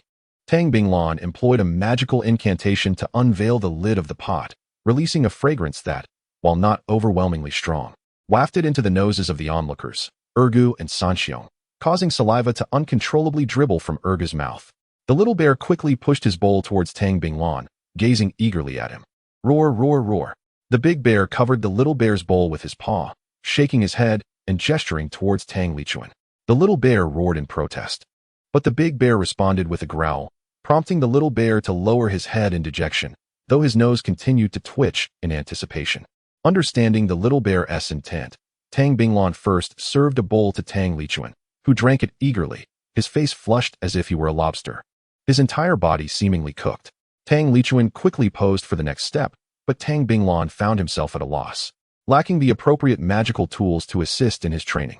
Suddenly, the big bear's form shrank to a size of about 10 feet, its paws swiping at Tang Lichuan in various directions. After days of observation, it had grasped the essence of Tang Lichuan's technique. Amidst a series of resounding thuds, Tang Lichuan's aura began to intensify. Upon completing the set of movements, he requested another bowl of porridge. At this moment, the black bear pointed to its own bowl, then placed its paw into the mother bear's bowl, indicating a fill level of 70%. Tang Binglan understood its meaning. Filling a bowl to the brim for the big bear, while serving the mother bear to 70%, and then portioning out for himself, Li Qingru, Zhang Yudao, and Mantu, each receiving a small share. The little bear attempted to sneak a sip from the mother bear's bowl, but was swatted aside. Clutching his own bowl, he gazed enviously at the other bowls, saliva dripping from his mouth. Tang Shaqi and Xiao Pang also shared in this experience, having become the last 2 to enjoy porridge since the previous evening. After finishing a bowl, Tang Lichuan repeated the movements, consuming another bowl after each set. This cycle continuing for 8 iterations. Tang Binglan, engrossed, had completely forgotten his own porridge, his eyes wide and unblinking as he watched Tang Lichuan intently. When Tang Lichuan completed the final sequence and stood still, a suffocating aura of spiritual power enveloped him, quickly retracting to reveal a faint red glow surrounding him. Tears streamed down Tang Binglan's face as he cried out fervently. Vital energy permeates the body, refining strength into flesh. Vital energy permeates the body, refining strength into flesh. After a moment of stillness, Tang Lichuan let out a long howl, summoning echoes from the surrounding mountains. At that moment, the mother bear roared, silencing all other sounds outside the cave. The big bear and the mother bear engaged in a series of powerful collisions, causing the mother bear to grow taller and larger. By the end of their encounter, the mother bear had gained over 2 feet in height, yet still fell short of 3 yards by more than a foot. The big bear then pointed to the mother bear's bowl, indicating half, and then to the little bear's bowl. The little bear's eyes brightened, quickly placing his bowl before Tang Binglan, licking his lips in anticipation. Tang Binglan divided a bowl for the little bear and half a bowl for the mother bear. Meanwhile, Zhang Yudao and Li Qingru were seated in meditation after finishing their porridge. The already 7-foot-tall Mantu and Ma Qiu engaged in playful collisions, dressed in his garments. Tang Lichuan sat to one side, savoring the spiritual wine provided by Tang Shaqi, a celebratory libation for his recent breakthrough. The bear, with a sniffle, pointed at Tang Lichuan's wine flask. After a moment's contemplation, Tang Shaqi produced 2 jars of wine from his storage pouch, each containing 10 jin of 7 flowers and 7 fruits wine, and tossed them to the great bear and the mother bear. To Tang Shaqi's astonishment, the 2 bears casually gulped down a jin each in an instant. Witnessing this spectacle made Tang Shaqi's lips twitch. Observing their behavior, he placed another Tinjin jar beside the great bear, who regarded Tang Shaqi's actions with curiosity. Tang Shaqi quickly remarked, "This wine is even better, but this is all I have on me." At that moment, the little bear, having finished a bowl of porridge, let out a mighty roar. Without further ado, Tang Lichuan abandoned his wine flask and began to clash with the little bear. The bear's momentum gradually intensified, and its size grew from 9 feet 5 inches to 9 feet 9 inches. After consuming another bowl of meat porridge, the little bear continued to engage in combat with Tang Lichuan. After 6 successive encounters, the little bear collapsed onto the ground, its imposing presence continuing to swell. Both bears had drained their jar of wine, and the great bear let out an excited roar, downing another jar in a single breath, before embracing the little bear and the mother bear as they exited the alchemy chamber, followed by a series of prolonged honks. Finally, it was the turn of Tang Shaqi and the chubby one. The chubby one's eyes now gleamed with an alarming brightness. Once Tang Binglan served him a small half bowl of meat porridge, the chubby one immediately took a sip, gasping at the scorching heat, yet reluctant to spit it out. Hastily swallowing it down, the scalding porridge slid down his throat, leaving him flailing about in discomfort. Tang Shaqi, maintaining his composure, first cooled the porridge with a spoon before tasting it himself. His eyes lit up with delight. He was at a loss for words to describe the exquisite flavor. He felt compelled to continue consuming the porridge without delay. Ultimately, he mirrored the chubby one's actions, slurping up the porridge while gasping for air. After a series of lashes, the 2 were served another half bowl, followed by another round of punishment. This repetitive cycle continued thrice, leading them to faint. The remaining onlookers exchanged glances, their eyes betraying barely concealed amusement. They dragged Ergo and carried the 2 back to their guest room, subsequently applying medicine to them. The following morning, the group ceased their cultivation, and the chubby one, Tang Shaqi, and Ergo awoke. Ergo had grown to 8 feet in length.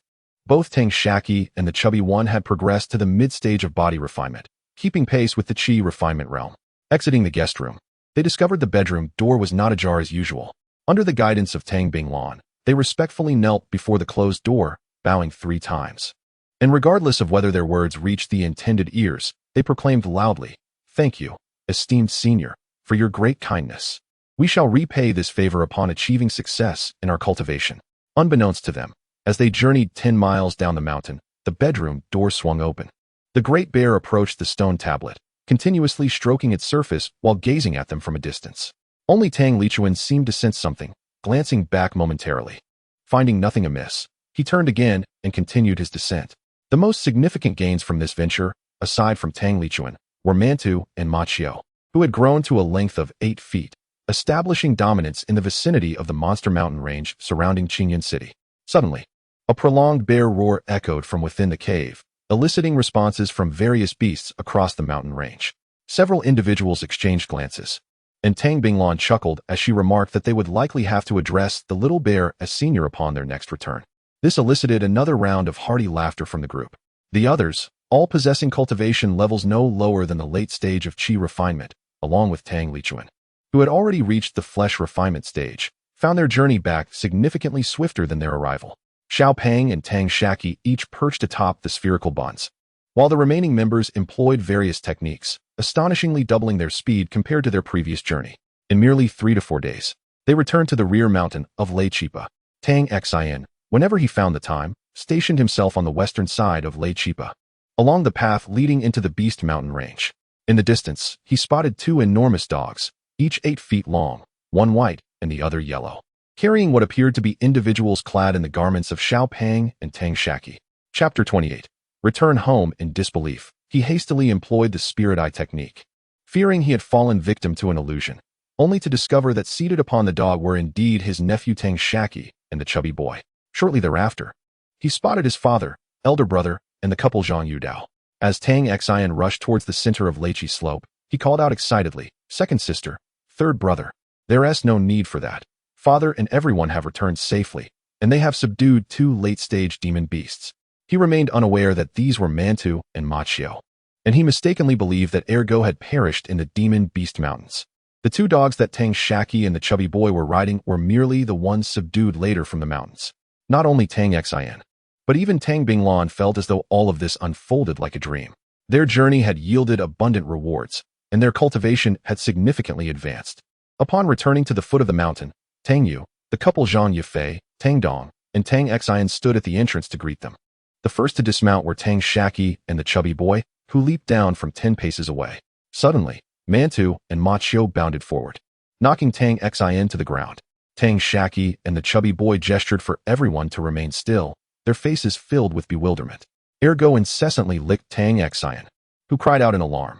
At just 12 years older than Tang Shaqi, Tang Xian was at an age where he adored animals, frequently playing with Ergo. Apart from Tang Shaqi and the chubby boy, Ergo shared the closest bond with Tang Xian, as they often played together. After a moment of startled screaming, he suddenly realized, Mantu Machio, it's you too. What a stroke of fortune that you've grown so large. I hardly recognized you, thinking you had perished in the demon beast mountains." With that, he sat up, embracing one dog around the neck, rubbing his face against one cheek and then the other. Ergo, ever obliging, licked his left cheek with one tongue and his right cheek with the other. After a brief bout of affection, Tang Binglan and the others returned to Leichi Slope. Tang Xian gently pushed the 2 dogs aside, quickly rising to sit upright and brushing off the dust from his clothes. Upon their return to Leichi Slope, Tang Binglan's first words were a reprimand for Tang Xian. "At your age, you should be more composed. You've embarrassed your brother-in-law." Zhang Yifei promptly stepped forward and said, "Father-in-law, please don't say that. Fourth brother possesses a heart of innocence," expressing his true feelings. "Congratulations on the grand fortune you've secured from the Demon Beast Mountains and your safe return." Feigning mystery, Tang Binglan remarked, "The greatest fortune was obtained by these 2 rascals. It was precisely because they remained unconscious for so long that we delayed our return. My esteemed son-in-law is indeed thoughtful." Zhang Yifei humbly insisted he did not dare to claim credit. At that moment, Tang Dong spoke up, "I noticed father and the others had yet to return, and I was quite worried. I went to the Zhang family to invite my sister and brother-in-law to come over, preparing to enter the Demon Beast Mountains the day after tomorrow to search for father and the others." Tang Yu interjected, "Now that father and the others have just returned from the mountains, they must be extremely fatigued.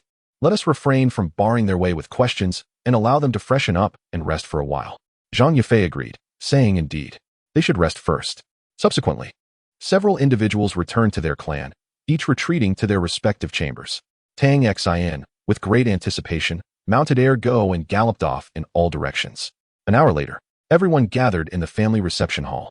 During this hour, Tang Binglan instructed Mantu and Mazia to fetch the jade slips and deliver them to Zhang Yudao, Xiao Pang, Tang Shaqi, and Tang Lichuan within the courtyard. After sipping a cup of tea, Tang Binglan leisurely remarked, "Just in time for my esteemed son-in-law's arrival, thus sparing us another trip. We managed to acquire some valuable items during our expedition into the Beast Mountain range and would like to discuss them with your elders. Here are the items we require. Take a look." With that, he produced a jade slip from his storage pouch.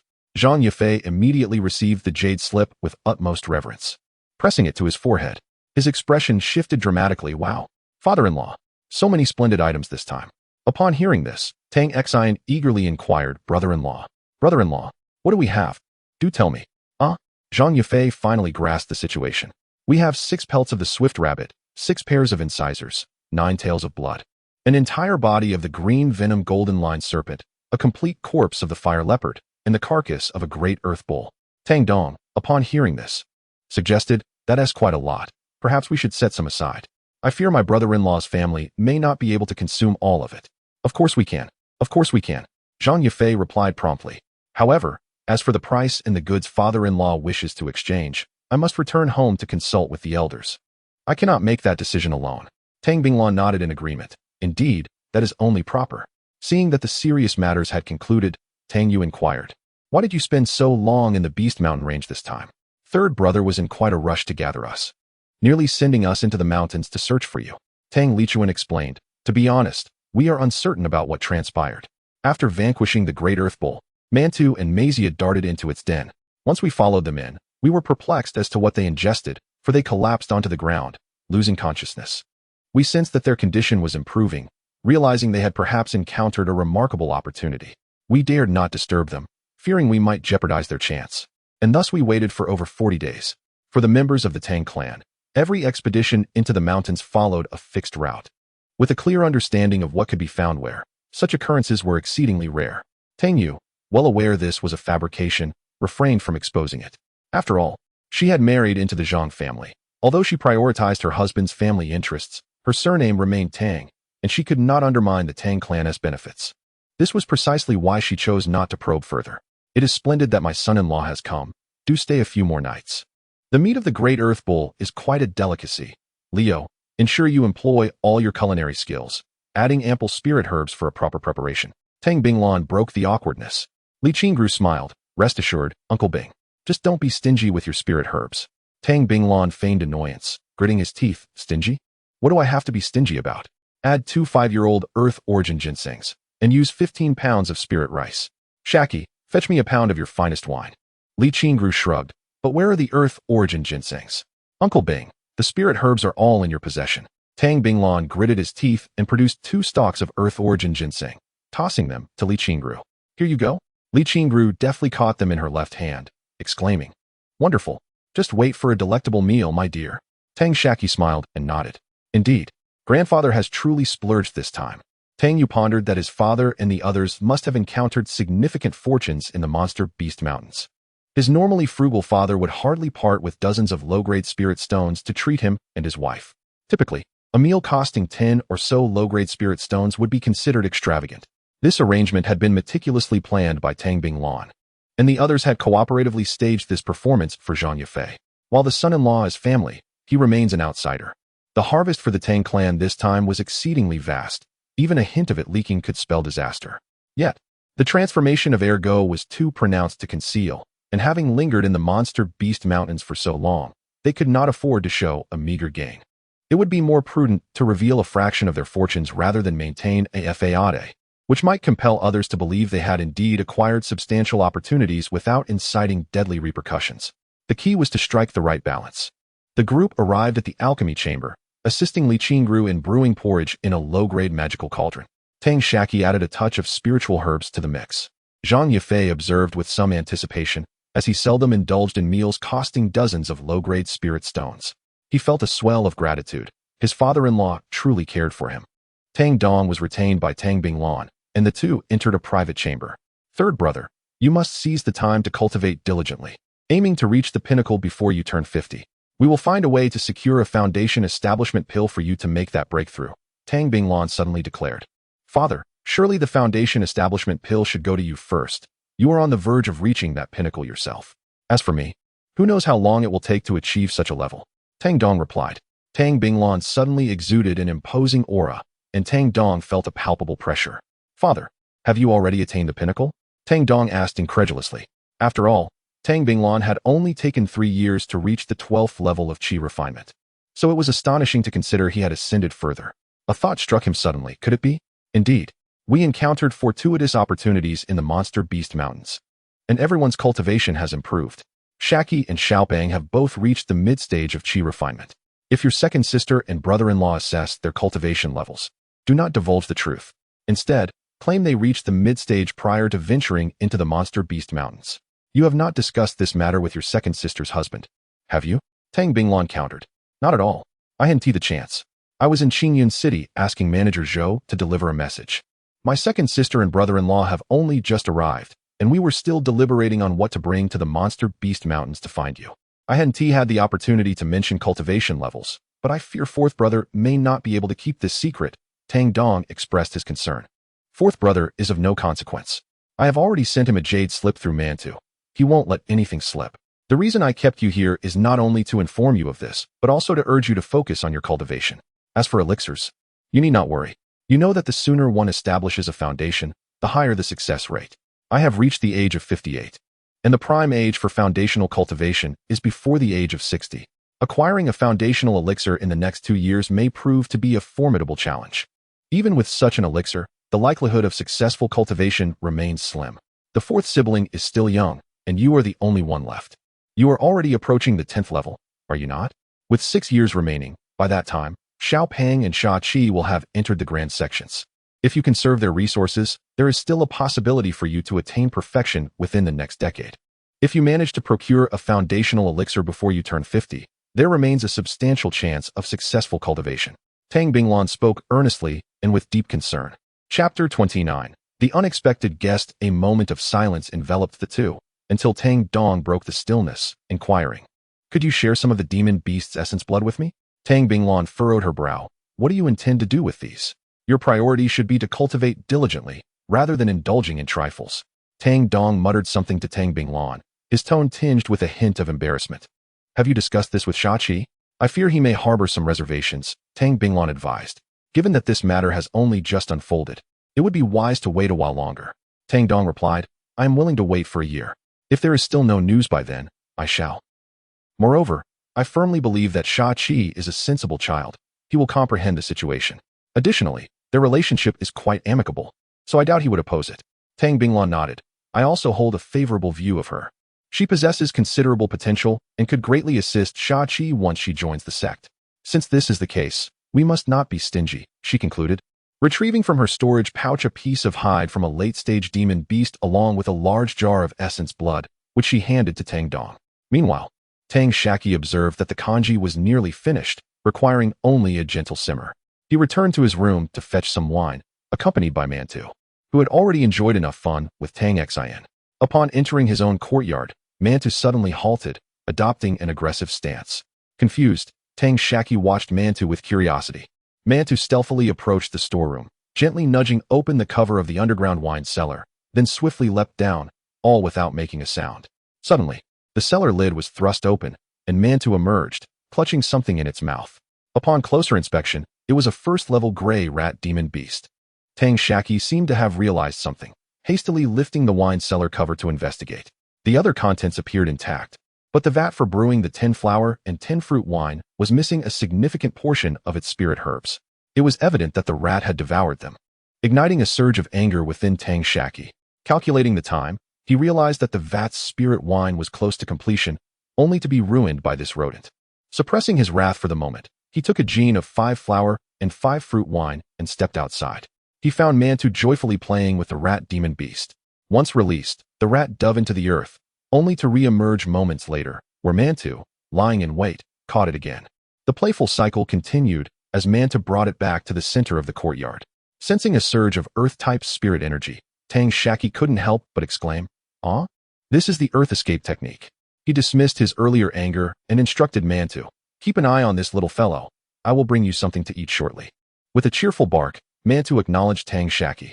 The earth escape technique is a foundational skill, and seeing that this rat demon beast possessed such advanced abilities led Tang Shaqi to believe it might have a unique bloodline. However, being in its juvenile stage limited its spiritual energy, rendering it unable to evade Mantu's grasp. At this moment, Tang Shaqi contemplated capturing the demon beast. Upon arriving at the reception hall, the guests took their seats in an orderly fashion. Tang Xian found it peculiar that Mantu was absent for the consumption of spiritual food. Particularly Mantu and Machio was always a lively affair. Whenever everyone gathered for a meal, Mantu and Machio were invariably the first to arrive. Shaqi, where's Mantu? Why hasn't it come over? Have you been secretly feeding it something delicious? Tang Xian inquired of Tang Shaqi. Tang Shaqi responded, no. I asked it to assist me with a task. I requested Aunt Zhang to prepare an extra bowl of porridge, which I shall bring to it shortly. Li Qingru, observing Tang Shaqi's mysterious demeanor, merely acknowledged with a soft all right. Li Qingru served each person a bowl of porridge before preparing a bowl for Machio. As Machio absent-mindedly consumed its meal, it cast glances towards Tang Shaqi's courtyard, puzzled about Mantu's absence, which diminished its appetite for porridge. Tang Shaqi then distributed a cup of 5 flower and 5 fruit wine to everyone, each cup containing a modest amount. He also placed a jar of inferior spiritual wine on the table. The group engaged in a convivial toast before turning their attention to the porridge. After a couple of sips, Tang Shaqi sensed something was amiss with his porridge. Recalling the exquisite concoction he had tasted during his last visit to the Black Bear Cave, a delicacy he had never encountered in 2 lifetimes. He feared that his palate had been spoiled. In the past, such a meal would have been a rarity, reserved for festive occasions. Glancing at the others who ventured into the monster beast mountain range, he noted they were all savoring their meals leisurely. Suddenly, he heard an audible gasp from beside him. It was Tang Xian, who had rushed his meal and scalded his tongue. He quickly downed a couple of cups of spiritual wine to alleviate the discomfort. Fourth brother, mind your manners. What do you think you're doing? Tang Binglan admonished Tang Xian. Not to worry. Father-in-law, this porridge is hearty and truly delectable. I feel a bit embarrassed to indulge here. Otherwise, I would have been slurping it down. Zhang Yufei exaggeratedly reassured Tang Binglan. Tang Yu blushed, quietly sipping her porridge while discreetly nudging him. Once everyone finished their porridge, they returned to their respective rooms to rest. However, Little Fatty was summoned by Tang Shaqi. Little Fatty, come with me to the library to find something. Little Fatty eagerly agreed. Upon arriving at the family library, he asked Tang Shaqi, Brother Chi, what are you looking for? Tang Shaqi instructed him, please help me locate all the rodent-like beasts or those resembling rodents that possess the Earth Escape technique. Meanwhile, he focused on deciphering the beast recognition formation. The two worked diligently until late into the evening, and Tang Shaqi comprehended the recognition formation thoroughly. After reviewing the materials Little Fatty gathered on the beasts, he found none that matched the characteristics of the rodent-like creature in his courtyard. Subsequently, he led Little Fatty back to his yard. The rodent beast, likely depleted of spiritual energy, huddled in a ball, trembling, while Manta playfully kicked it about like a ball. Upon noticing this, Machio dashed over and called out a couple of times. Then, Ergo switched tactics, using its mouth to nudge the rodent beast around. Mantu, first eat something, Tang Shaqi called out, placing the bowl he had brought back on the ground. Abandoning the rodent beast, Mantu rushed over to enjoy the porridge. With Mantu preoccupied, Machio took on the responsibility of guarding the rodent beast. The mouse remained motionless, stealthily observing the bowl of steamed buns. Its gaze fixed as the porridge within diminished. Only the curious ball of fur occasionally nudged it with its foot. What are your thoughts on this little creature, Xiaopeng? On their journey, Tang Shaqi had already recounted the tale of this mouse-like beast to Xiaopeng and shared his intentions. After a moment of contemplation, Xiaopeng replied, logically, the clan's library should have collected information on common beast species, yet I cannot identify this one. However, given the myriad of beast varieties in existence, it is not unusual for some to remain undocumented. It ultimately depends on your perspective. I wonder if we should consider establishing a bond with this mouse beast. Is it truly worthy of cultivation? Mused Tang Shaqi. I believe this mouse has potential. Despite its feeble cultivation, it can perform the art of Earth Escape, suggesting a unique bloodline. Moreover, we are nestled against the Beast Mountain range. It could very well be a descendant of a once mighty beast. Xiaopeng replied, brimming with anticipation. If it is indeed a descendant of a high-ranking beast, will forcing it to accept me as its master incite revenge from its kin? He pondered. Perhaps I am overthinking it. If that beast were still alive, it certainly wouldn't allow its progeny to wander to the outskirts of the Beast Mountain range. With determination, Tang Shaqi declared, very well, I shall claim it.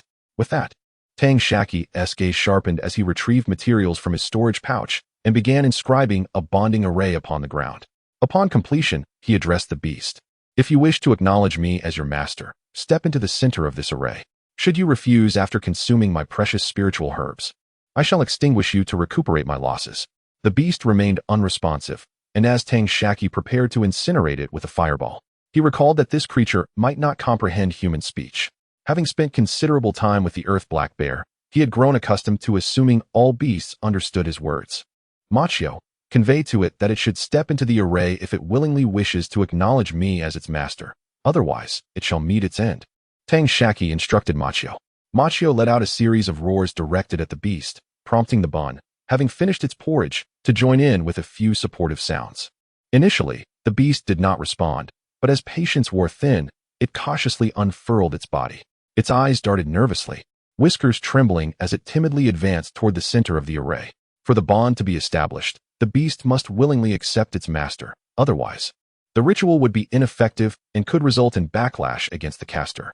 Tang Shaqi activated the array with a hand gesture, and a radiant white light emanated along the array's lines, gradually condensing in midair. He pricked his right middle finger, allowing a drop of his blood to merge with the light before pressing it gently onto the beast's head. The white light enveloped the creature entirely, gradually permeating its being as it dissipated alongside the blood. The beast's eyes brightened, and Tang Shaqi sensed a mystical connection forming between them. Through this bond, he could comprehend the beast's thoughts and convey his intentions. Furthermore, with but a thought, he could wield control over the creature's very existence. Tang Shaqi then inquired about the beast's origins.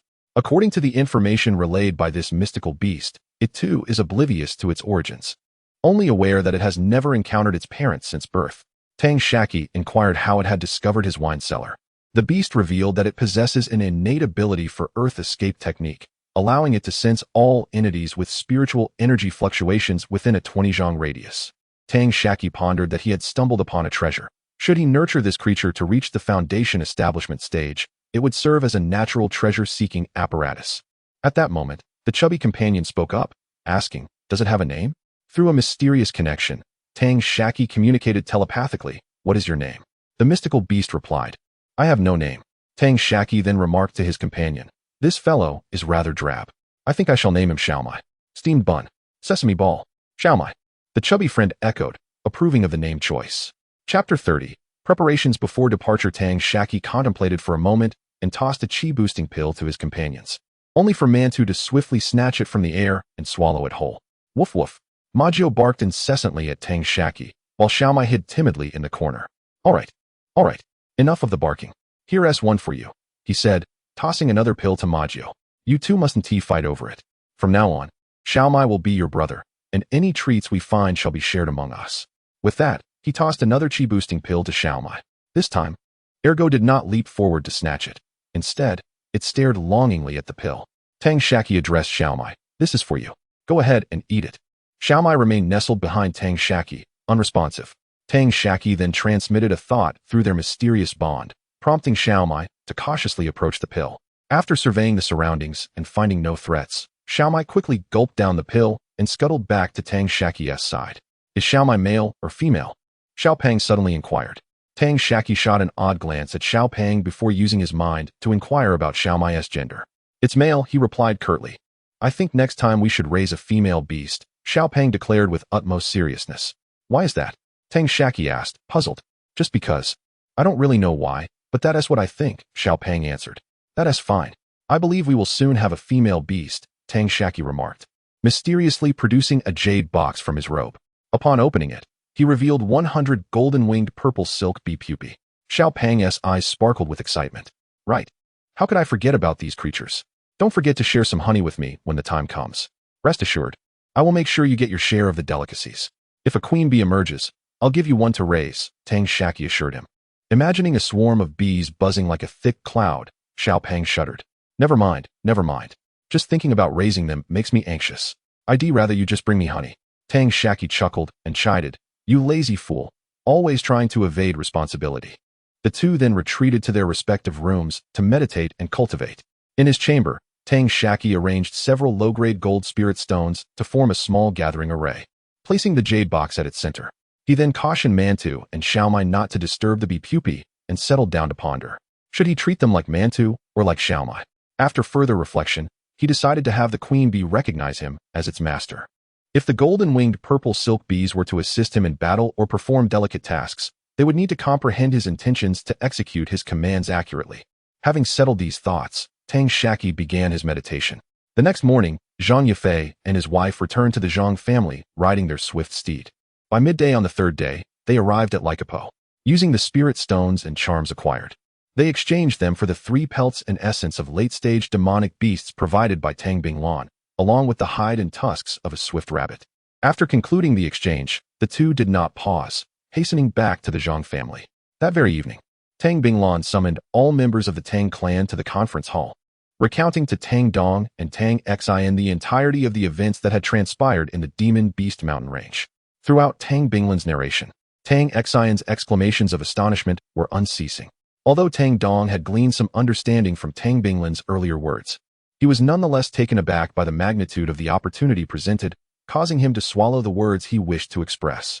Tang Binglan declared, "Everyone who ventured to the Demon Beast Mountain range shall contribute 200 low-grade spirit stones, with the remainder of the profits deposited into the clan treasury. As for the other pelts and essence, we are not currently in need of more spirit stone resources, so we shall keep them for ourselves. We will make another trip to the Golden Sword Workshop to process the Thunderbolt Bull's inner pill and horns for the Qingwan Pavilion. The spirit stones obtained will be used to purchase foundational cultivation elixirs, which we will hand over to Elder Blackbear upon our next expedition into the mountains." She emphasized the latter part of her statement, casting a sharp glance at Tang Dong. For reasons unknown, a faint flush crept onto Tang Dong's face, and he lowered his head slightly. "I shall not be going this time. The leader will take charge. Anyone who wishes to join should speak up promptly," Tang Binglan stated. I will go. I missed the last opportunity, and this time I must participate," Tang Xian interjected eagerly. "Your participation is welcome. This will be a chance for you to broaden your horizons and not remain forever like a frog in a well. However, do consider your situation. At 25 years of age, you are still merely at the 5th level of Qi refinement. Your 2 nephews, barely 13, are already catching up with you in cultivation. After this trip, you must return and focus on your training within the clan. If your nephews surpass you in cultivation, I wonder how you will face that," Tang Binglan admonished with disappointment. "That is not," Tang Xian began to retort, but a fierce glare from Tang Binglan silenced him, leaving his words lodged in his throat.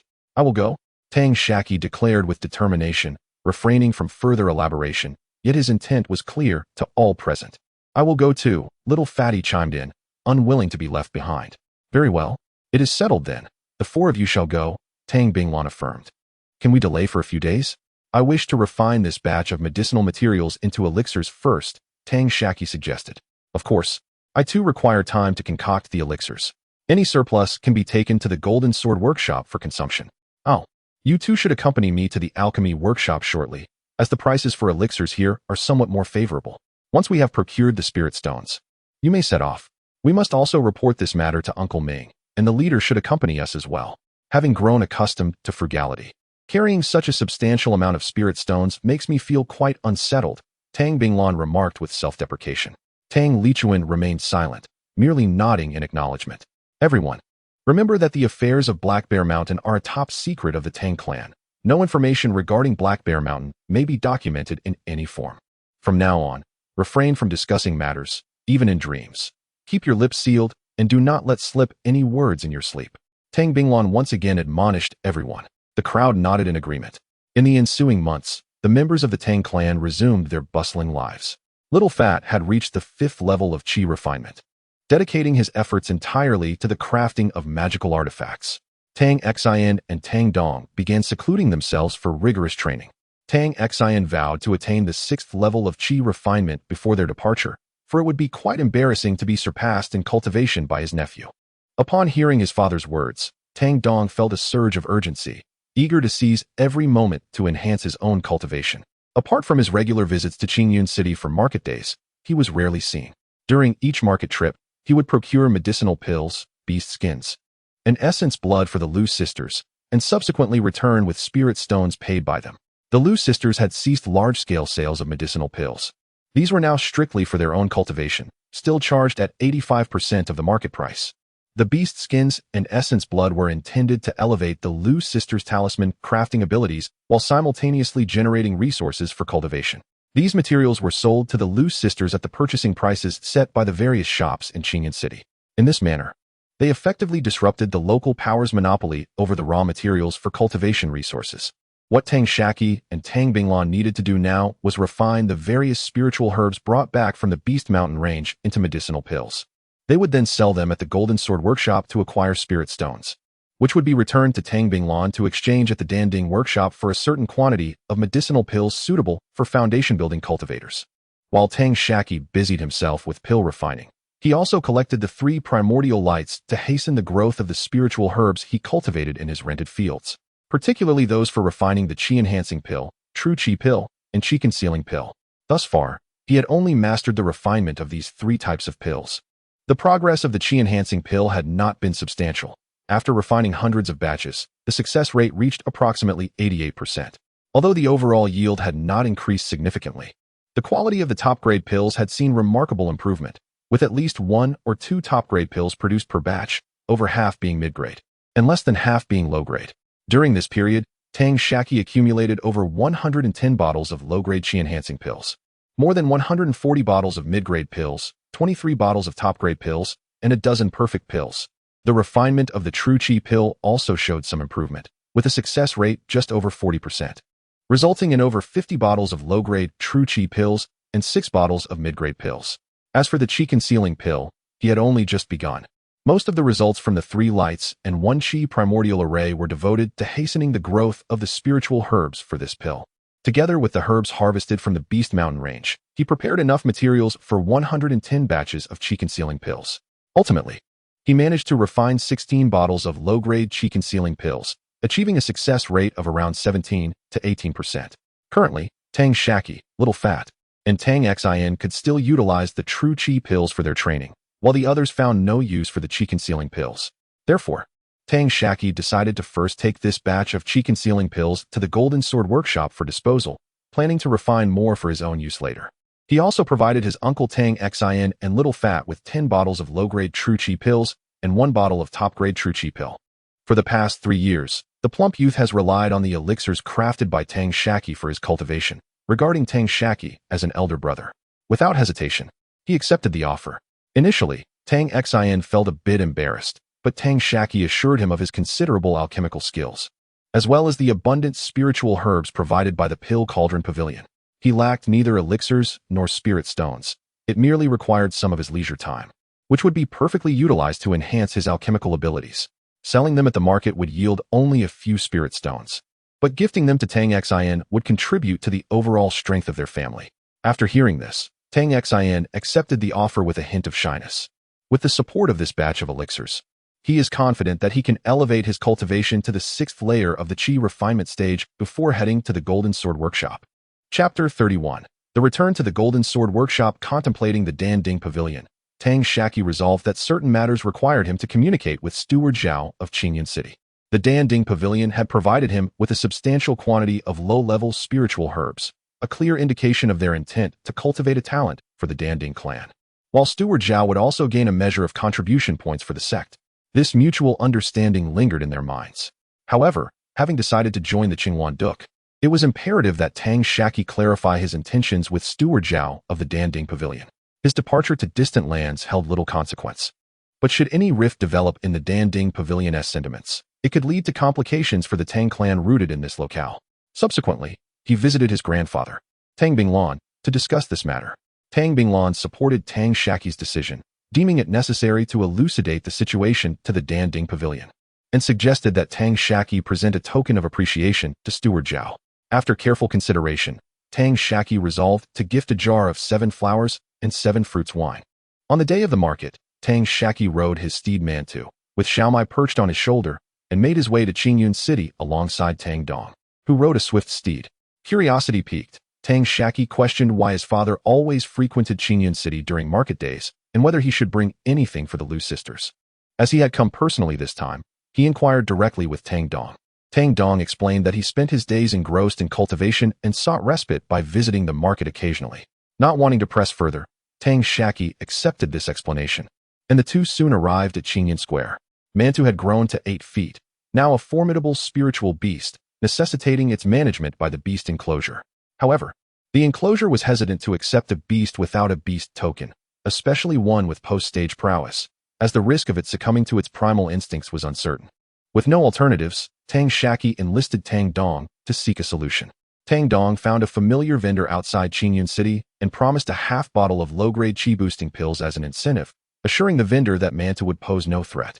Whether it was the allure of the chi-boosting pills or Tang Dong's assurances, the vendor agreed to watch over Mantu, while repeatedly disclaiming responsibility should the beast escape. Tang Shaqi readily consented, primarily out of concern for Mantu's safety, fearing it might be mistaken for a wild monster and harmed. It appeared necessary for them to procure several spiritual beast bags to avoid future complications regarding the entry of spiritual beasts into the market. He instructed Mantu to remain still and promised to prepare delicious food upon their return home. Additionally, he offered the vendor 2 low-grade chi-boosting pills and pledged that if Mantu remained safe, he would reward the vendor with an extra mid-grade chi-boosting pill. The vendor assured him with fervor that he would indeed take good care of Mantu. Xiaomai, feeling elated, stood proudly on Tang Shaqi's shoulder. Having lived in the shadows of these 2 formidable beings since ascending the Lechi slope, he relished the moment of temporary liberation from their grasp. Yet, upon noticing the throngs of people watching him, he reverted to his timid self, clinging to Tang Shaqi's neck and trembling with apprehension. Tang Shaqi laughed mockingly. "You are truly a pitiful creature, indeed a cowardly mouse." Upon entering Qingyun City, Tang Shaqi made his way directly to the Danding Pavilion, where he sought out Steward Zhao. He first presented a jar of 7 flowers and 7 fruits wine as a gift to Steward Zhao, and subsequently articulated his purpose for visiting, producing a token as proof. Steward Zhao examined the token and remarked to Tang Shaqi, "In truth, it has always been the Pavilion Master's directive for me to look after you. I shall report this matter to the Pavilion Master. I believe that you have found a better path, and the Pavilion Master will be pleased for you." Steward Zhao, merely a consummate chi refinement cultivator with no hope of advancing to foundation establishment, desired only to enjoy a peaceful old age and leave behind ample cultivation resources for his descendants. Tang Shaqi, displaying his propriety, presented a generous gift of several low-grade spirit stones, which encouraged Steward Zhao to speak favorably of him to the Pavilion Master. After waiting in the main hall for a while, Tang Shaqi observed Steward Zhao respectfully following behind a middle-aged man. The man addressed Tang Shaqi with indifference, saying, "If you look down upon our sect, then so be it." Intent on humbling himself, Tang Shaqi felt it necessary to express his gratitude to the elder, as he had benefited greatly from the elder's prior assistance and wished not to betray the elder's goodwill. He acknowledged the elder's care and extended thanks, then retrieved his remaining 2 jars of 10 flowers and 10 fruits wine, along with 4 jars of 7 flowers and 7 fruits wine, which he presented to the Pavilion Master. Only then did the Pavilion Master accept the spirit wine with a smile, indicating a desire to establish a favorable connection with Tang Shaqi. The key was Tang Shaqi's attitude, which recognized the elder's help, thus fostering a bond of goodwill. The Pavilion Master himself was merely a mid-foundation establishment cultivator with limited prospects, nominally serving as a Pavilion Master, but in reality, he had been relegated to a remote outpost. Yet, Tang Shaqi had caught the attention of the Qinghuan Fighting Tower, an entity of nascent soul rank, and the overseer of the market was at least a consummate foundation establishment practitioner, if not a false stand cultivator. Given these circumstances, it was prudent not to offend anyone, for in the event of conflict, the Danding sect would not risk antagonizing a nascent soul power on his behalf. The 2 exchanged pleasantries, discussing matters such as the promising future of the young friend and the elder's aspirations for further advancement. Ultimately, the Pavilion Master informed Tang Shaqi that the Danding Pavilion would no longer be able to provide large quantities of spirit herbs for him. Tang Shaqi expressed his complete understanding of the elder's difficulties as he exited the pavilion. "Master, even if this young man has caught the eye of the Qinghuan Fighting Tower, you need not be so." Steward Zhao questioned in confusion. I am investing in his future. What does it matter if I lower my stance a little? As long as he succeeds in his cultivation, this favor will be worth its weight in gold. Besides, I have little hope of advancing further myself. Brother Tang contributed a significant amount of resources to the sect 24 years ago, and it has been decided that once he reaches the consummate stage of foundation establishment, he shall be granted the opportunity to condense his golden Dan. He possesses great potential for further advancement, and I still have descendants in the Danding sect. If Brother Tang were to acknowledge my approach and offer a glimpse of opportunity through his fingers, akin to how I regard that little fellow from the past, would he not utter a few words of encouragement for me? With this thought, a mysterious smile graced my lips. Upon exiting the Pill Cauldron Pavilion, Tang Shaqi felt an immediate lightness in his heart. This matter, though not trivial, was indeed significant. Alas, it would be challenging to explain the source of the numerous spiritual herbs in the future. Hence, I must limit the quantity of elixirs sold in Qingyun City. Perfection is but a myth in this world, and it seems I must find ways to embark on distant journeys more frequently. Having reached this conclusion, Tang Shaqi approached Lu Leilei's stall. Sister Leilei, your business is thriving. Xiaxia's cultivation has notably improved. He jested with the two sisters. Only then did the Lu sisters notice Tang Shaqi, with Lu Leilei greeting him with a warm smile. Lu Xiaxia, with her keen eyes, immediately spotted the little spiritual beast. Hello, Brother Shaqi. What is that? Is it your newly raised spiritual creature? How adorable, she exclaimed, pointing at the little beast. Indeed, this is Xiaomai, Tang Shaqi replied, handing the creature to Lu Xiaxia. She eagerly accepted it, cradling it in her hands, and to her delight, Xiaomai seemed quite at ease, displaying a blissful expression under her gentle touch. Brother Shaqi, what about Mantu? Lu Xiaxia inquired, still preoccupied with Xiaomai. Mantu has grown and isn't allowed to come inside. Tang Shaqi patiently answered her question. Oh, I wish I could raise a spiritual beast too, Lu Xiaxia sighed wistfully. Well, if you can enter a major sect, I shall gift you one, Tang Shaqi promised. Really? That would be wonderful. Thank you, Brother Shaqi. Lu Xiaxia's eyes sparkled with excitement. Lu Leilei, standing by, also looked on with envy, secretly wishing for a spiritual beast of her own. After exchanging updates, Tang Shaqi led Lu Xiaxia to see Mantu. Lu Xiaxia was astonished at how much Mantu had grown in their short separation. Subsequently, Tang Shaqi rode Mantu back to Lei Chipa. Upon his return, he shared the details of his conversation with the pavilion master at the Pill Cauldron Pavilion with his grandfather, Tang Binglan, who praised him for his astuteness. Days later, Tang Lichuan took Tang Shaqi, Xiaopang, and Tang Xian to Jinjianfang on their swift steeds, along with Mantu and Ma Qiu. Along the way, they sold elixirs and acquired spiritual herbs at several markets they passed. Remarkably, they arrived at Jinjianfang in just 8 days, a feat that was twice as fast as their previous journey. Not only did they return with an abundance of spiritual stones, but they also gathered a significant number of spiritual herbs. Tang Xian, following Tang Lichuan into Jinjianfang, took advantage of his unfamiliarity with the surroundings to swiftly purchase a variety of spiritual herbs from various shops.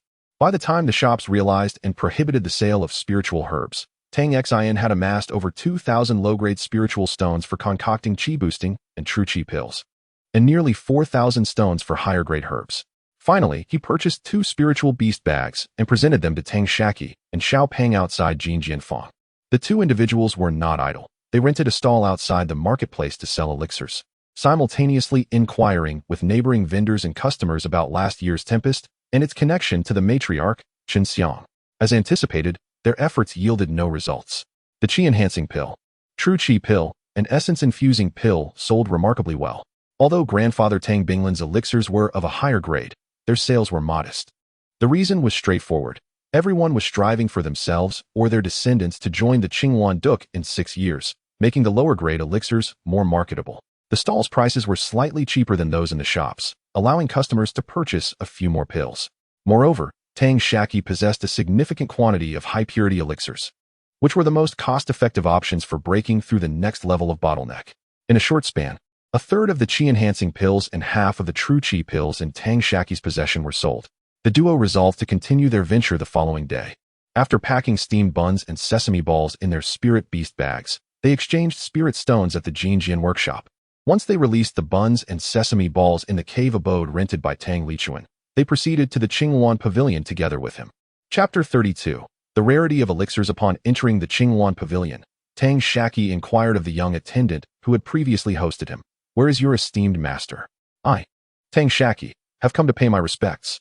The attendant, having recognized Tang Shaqi, promptly ascended the stairs to report to the master. Shortly thereafter, the master descended. Sensing an aura of equal rank emanating from behind Tang Shaqi, his consciousness swept past Tang Shaqi to scrutinize Tang Lichuan. Noticing this, Tang Lichuan furrowed his brow, channeling his vital energy to envelop himself, thus obstructing the master's perception. The master then addressed them. It appears a practitioner of the body refinement stage has graced the Qinghuan Pavilion. I, Li Yuanji, extend my warmest welcome. Young Tang, please join me. Do not disturb this gentleman. He intended to refer to him as a fellow practitioner, but recognizing the difference in their cultivation systems, opted for the term gentleman instead. Tang Shaqi sensed the protective intent of Master Li and immediately performed a respectful gesture, stating, "Master Li, this is my uncle, Tang Lichuan. When I last visited, you were away attending to duties at the Qinghuan dual platform." "Oh, is that so?" Master Li expressed his astonishment. It was indeed rare for a body refinement practitioner from such a modest locale to attain the body refinement stage. Not lingering on this revelation, Li Yuanji inquired. What brings you here today, young Tang? There are two matters, Tang Shaqi replied. First, I seek information regarding my mother, xianxia. Oh, I have heard Vice Master Lu mention this and have made inquiries on your behalf, but thus far, I have uncovered no news. A certain elder from the Wang family, at a recent banquet, remarked that the last tempest was triggered by the residual energy of a yuanying stage cultivator and a beast. Otherwise, the protective array of the marketplace would not have withstood it, Li Yuanji interjected. Tang Shaqi felt a surge of gratitude. Once merely a novice in the qi refinement stage, he was now receiving assistance from the head of the Qinghuan Pavilion in his quest for information. Even if he possessed a modicum of talent, this kindness was a considerable debt. After a brief pause, he continued, Secondly, we have some materials we wish to sell. Oh, are you offering your elixirs again? This time, I cannot extend the previous pricing, Li Yuanji responded. These are not elixirs I have concocted, but rather, could we find a quiet place to discuss this? Tang Shaqi glanced around. Follow me, Li Yuanji determined after a moment's thought. With that, he led the two upstairs to a private room, instructing an attendant to prepare 2 cups of low-grade spiritual tea. After savoring a few sips of the tea, and once the attendant had exited the room, Tang Shaqi retrieved the demon core of the Thunderbolt Beast from his storage pouch. Is this the demon core of the Thunderbolt Beast? Such a rare and intriguing item. Let me see, Li Yuanji exclaimed, his spirits lifted. Tang Shaqi cautiously handed the demon core to Li Yuanji, who then produced a set of tools from his own storage pouch, meticulously taking measurements before beckoning Tang Shaqi over. Take a look, it measures 5 inches, 6/10 and 2/100. Based on the standard purchase price, it would be valued at 5,628 low-grade spiritual stones. In half a month's time, I shall be organizing a foundational exchange meeting, and I recommend you take action at this gathering. It would be a pity to trade it for spirit stones, as the Thunder-type demon core is rather rare, and yours is maintained in such exquisite condition. Even if utilized as the primary ingredient for concocting elixirs specifically for foundational practitioners of the Thunder element, it could yield enough for 56 batches. Moreover, such specialized elixirs tailored for particular practitioners exhibit a 30% enhancement in efficacy compared to those that can be consumed by all cultivators, typically commanding prices that exceed the latter by more than half. Should you encounter a practitioner in urgent need, the price could very well double. Li Yuanji elucidated. He was, in essence, doing a favor for Tang Lichuan. Upon reaching the meat refinement stage, Tang Lichuan had acquired the standing to engage in equal discourse with him. Additionally, he held high hopes for Tang Shaqi, who, at merely 13, had already attained the 5th level of qi refinement and appeared to possess a certain mastery in body refinement as well. It was not inconceivable that when the Qinghuan Duke next recruited disciples, Tang Shaqi might already be at the 7th level, coupled with his nearing proficiency at the mid-tier alchemist level. Upon his own formation of a core, he would have the opportunity to take on a satisfactory disciple. Oh, I am most grateful, elderly, Tang Lichuan replied with a respectful gesture. I would like to inquire about the price of elixirs that assist practitioners at the peak of foundational cultivation. You wish to purchase elixirs to enhance the cultivation of foundational practitioners? The market price is 1,200 low-grade spirit stones per vial. However, elixirs of such caliber are not readily available in every shop, as the supply of spirit herbs is limited, and many keep them for personal use. Do you have a particular need, Mr. Tang? Li Yuanji countered. Tang Lichuan pondered for a moment, then fell silent, preparing to take his leave. Observing this, Li Yuanji could not help but interject. Are you finding the price too steep, Mr. Tang? It is only through my affiliation with the Qinghuan Duke that I can procure these elixirs. Given my own cultivation level, I have no use for them, and retaining them would be a waste. As you are one of my own, I am willing to sell them to you at market price. Such a notion exists? Tang Lichuan remarked. We were planning to procure supplies from the Danding workshop, as I have heard that the elixirs from the Danding sect are slightly more affordable. If it pertains to elixirs of the early to mid-stage, that is indeed feasible and can be purchased with spirit stones. However, for elixirs of higher tiers, you will need to consider your connections. In truth, every shop operates similarly. Elixirs of this level are typically available for exchange only, not for sale. For instance, your Thunderbolt Lightning Bull's inner core could be exchanged at market value for elixirs, with any shortfall supplemented by spirit stones. At the foundational level, such a minimal distance does not create any significant regional disparity. After all, for foundational practitioners, a distance of 1,000 miles is merely a day's journey by flying instrument. Li Yuanji continued to elucidate to Tang Lichuan. Now I understand. Might I request that elderly hold a few for us for a few days?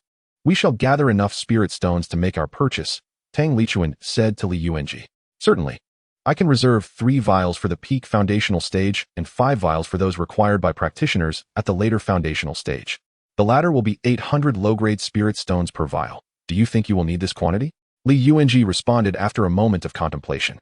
Tang Lichuan glanced at Tang Shaqi, who calculated mentally and nodded in agreement. Tang Shaqi respectfully addressed Li Yuanji, inquiring if he could procure some spiritual elixirs. Perhaps the chi-boosting pill and the true chi pill? Li Yuanji curiously posed the question. Also, the essence-infusing pill, Tang Shaqi added. Indeed.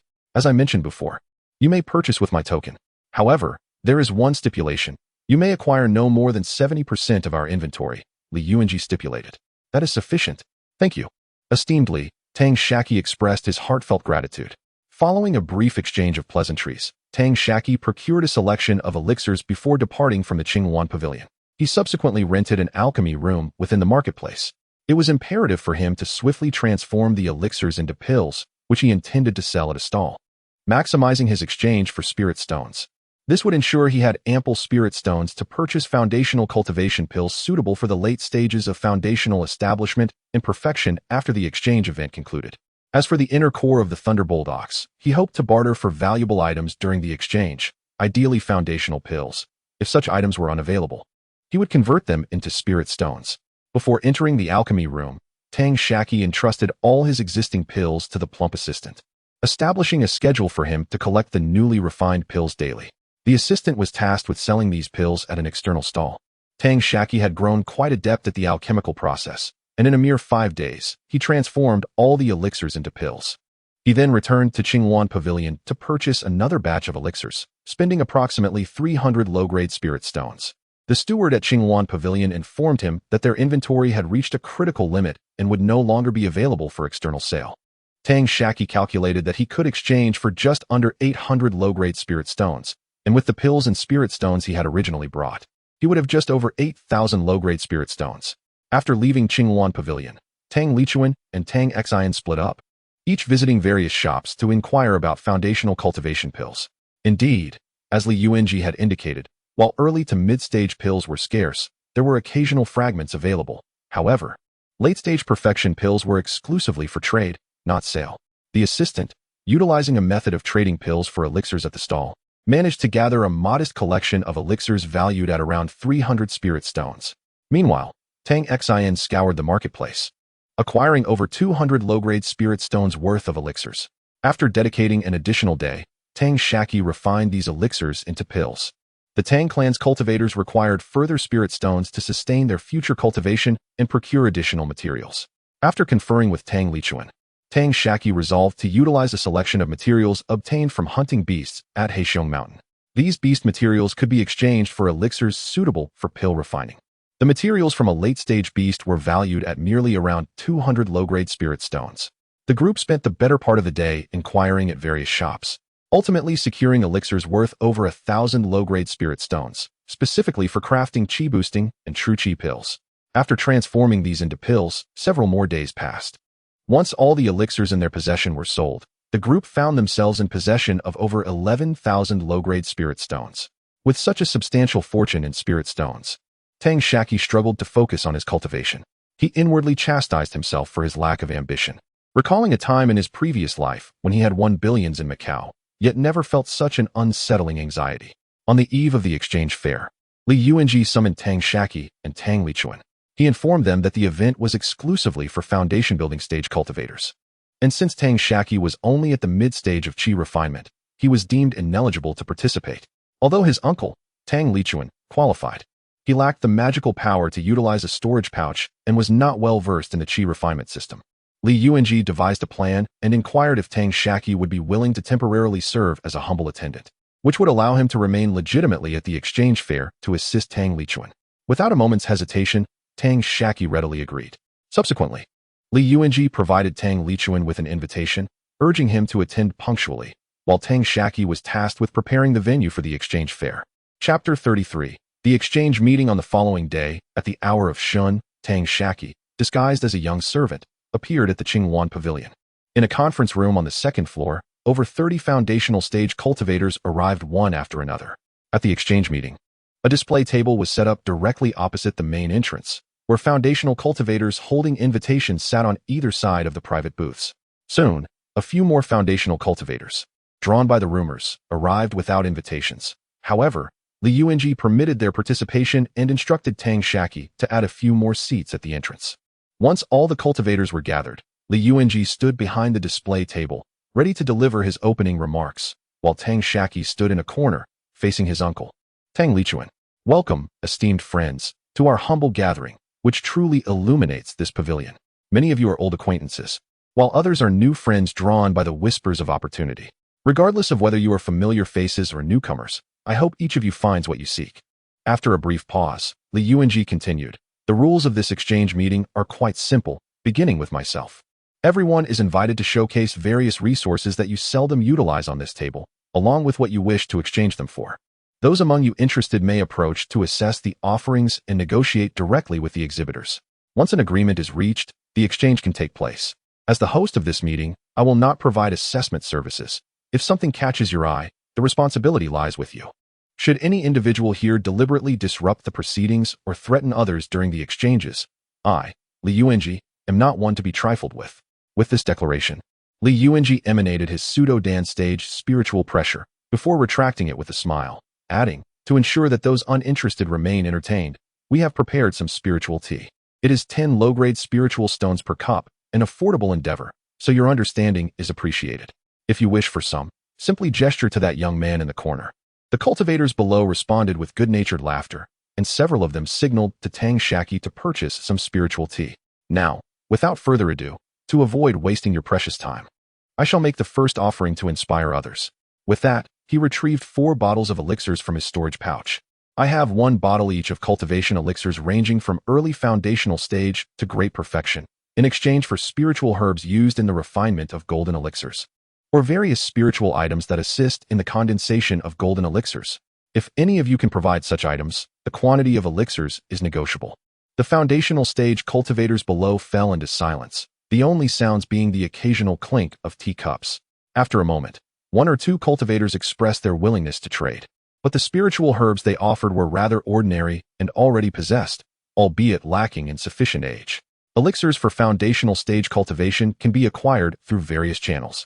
Yet spiritual items related to golden elixirs are rare and highly coveted, with cultivators often preserving them for their own future use.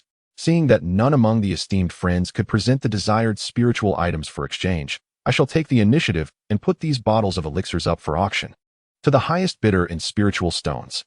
The atmosphere below became lively as numerous cultivators stepped forward to assess the quality of the elixirs. The first cultivator immediately bid, offering 2,600 low-grade spirit stones. 2,650, another chimed in, eager to acquire the few bottles of elixirs at market price. Such frugality seemed rather excessive. Other cultivators quickly joined in.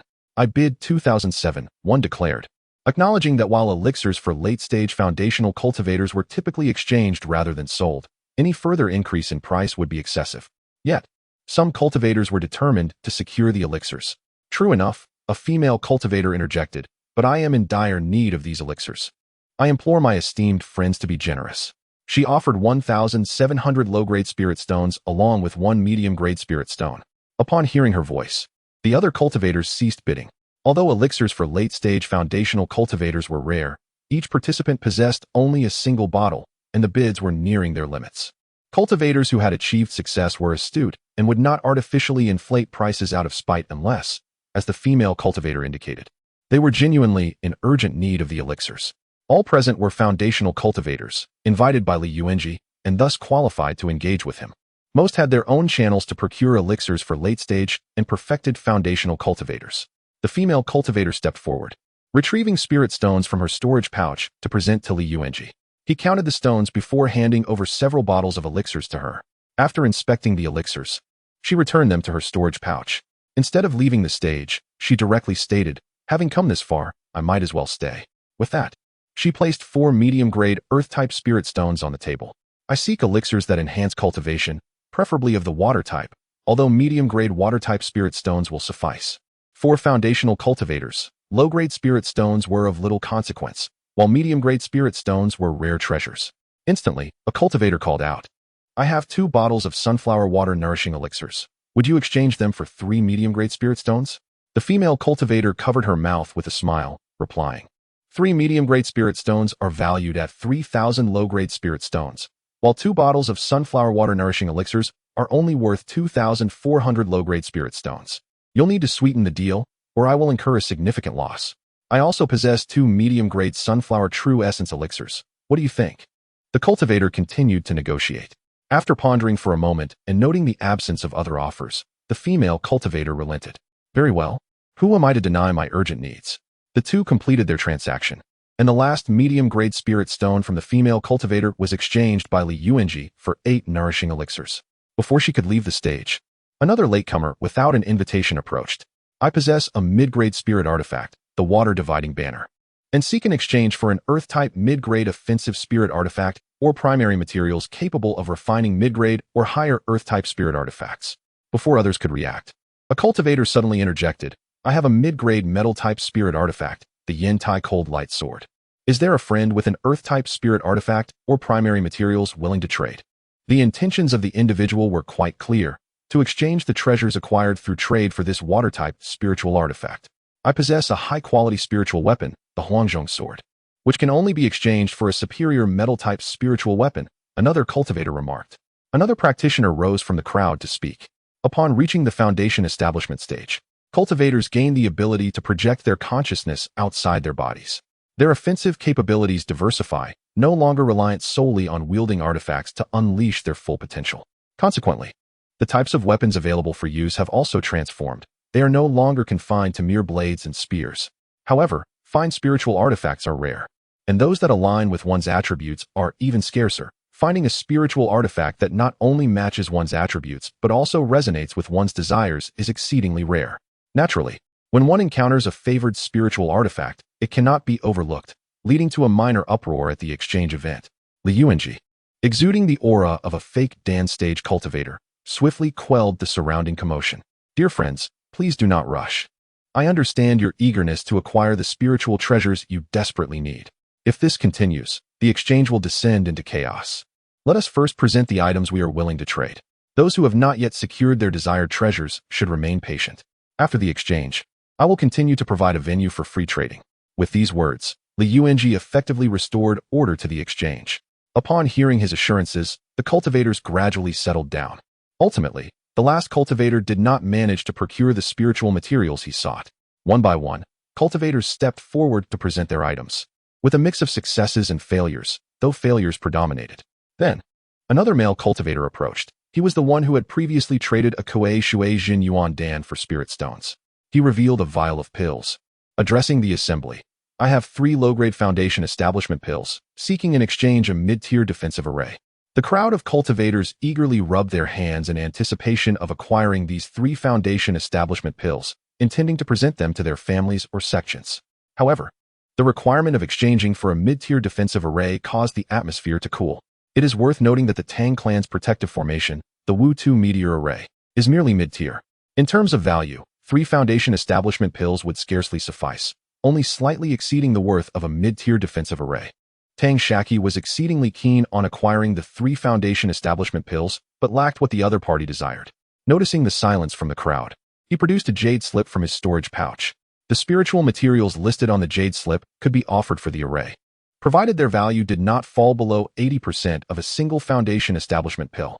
He handed the jade slip to Tang Shaqi, requesting him to pass it to any interested cultivators. The slip circulated among the cultivators, eventually returning to Tang Shaqi, who seized the opportunity to peruse its contents.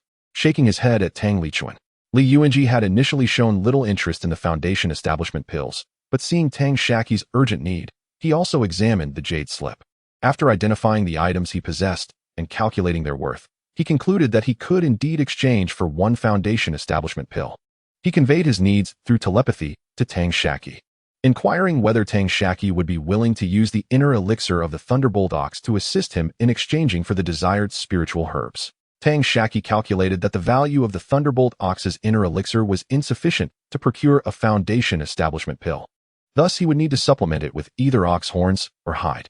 While pouring water, Tang Shaqi relayed Li Yuanji's request to Tang Lichuan, who also consented to the exchange. Consequently, All 3 Foundation establishment pills were successfully traded, and as anticipated, Li Yuanji acquired one as well. Subsequently, several others ascended, successfully completing multiple exchanges. Chapter 34. The exchange of blood and spirit weapons. As the number of cultivators who had not yet showcased their items dwindled, it was finally Tang Lichuan's turn. He stepped onto the stage and nodded slightly towards Li Yuanji. Placing a storage pouch upon the display, Tang Lichuan announced, "Here lies a Thunderbolt Demon Pill, measuring 5 inches and 2/10 of a millimeter. Additionally, I present a complete hide from a 3rd-tier Thunderbolt Demon Bull, pristine and unblemished. Available for exchange for the alchemical materials required to refine a golden core. To prevent any damage, it has been carefully stored within this pouch. Interested friends may come forward to inspect it themselves.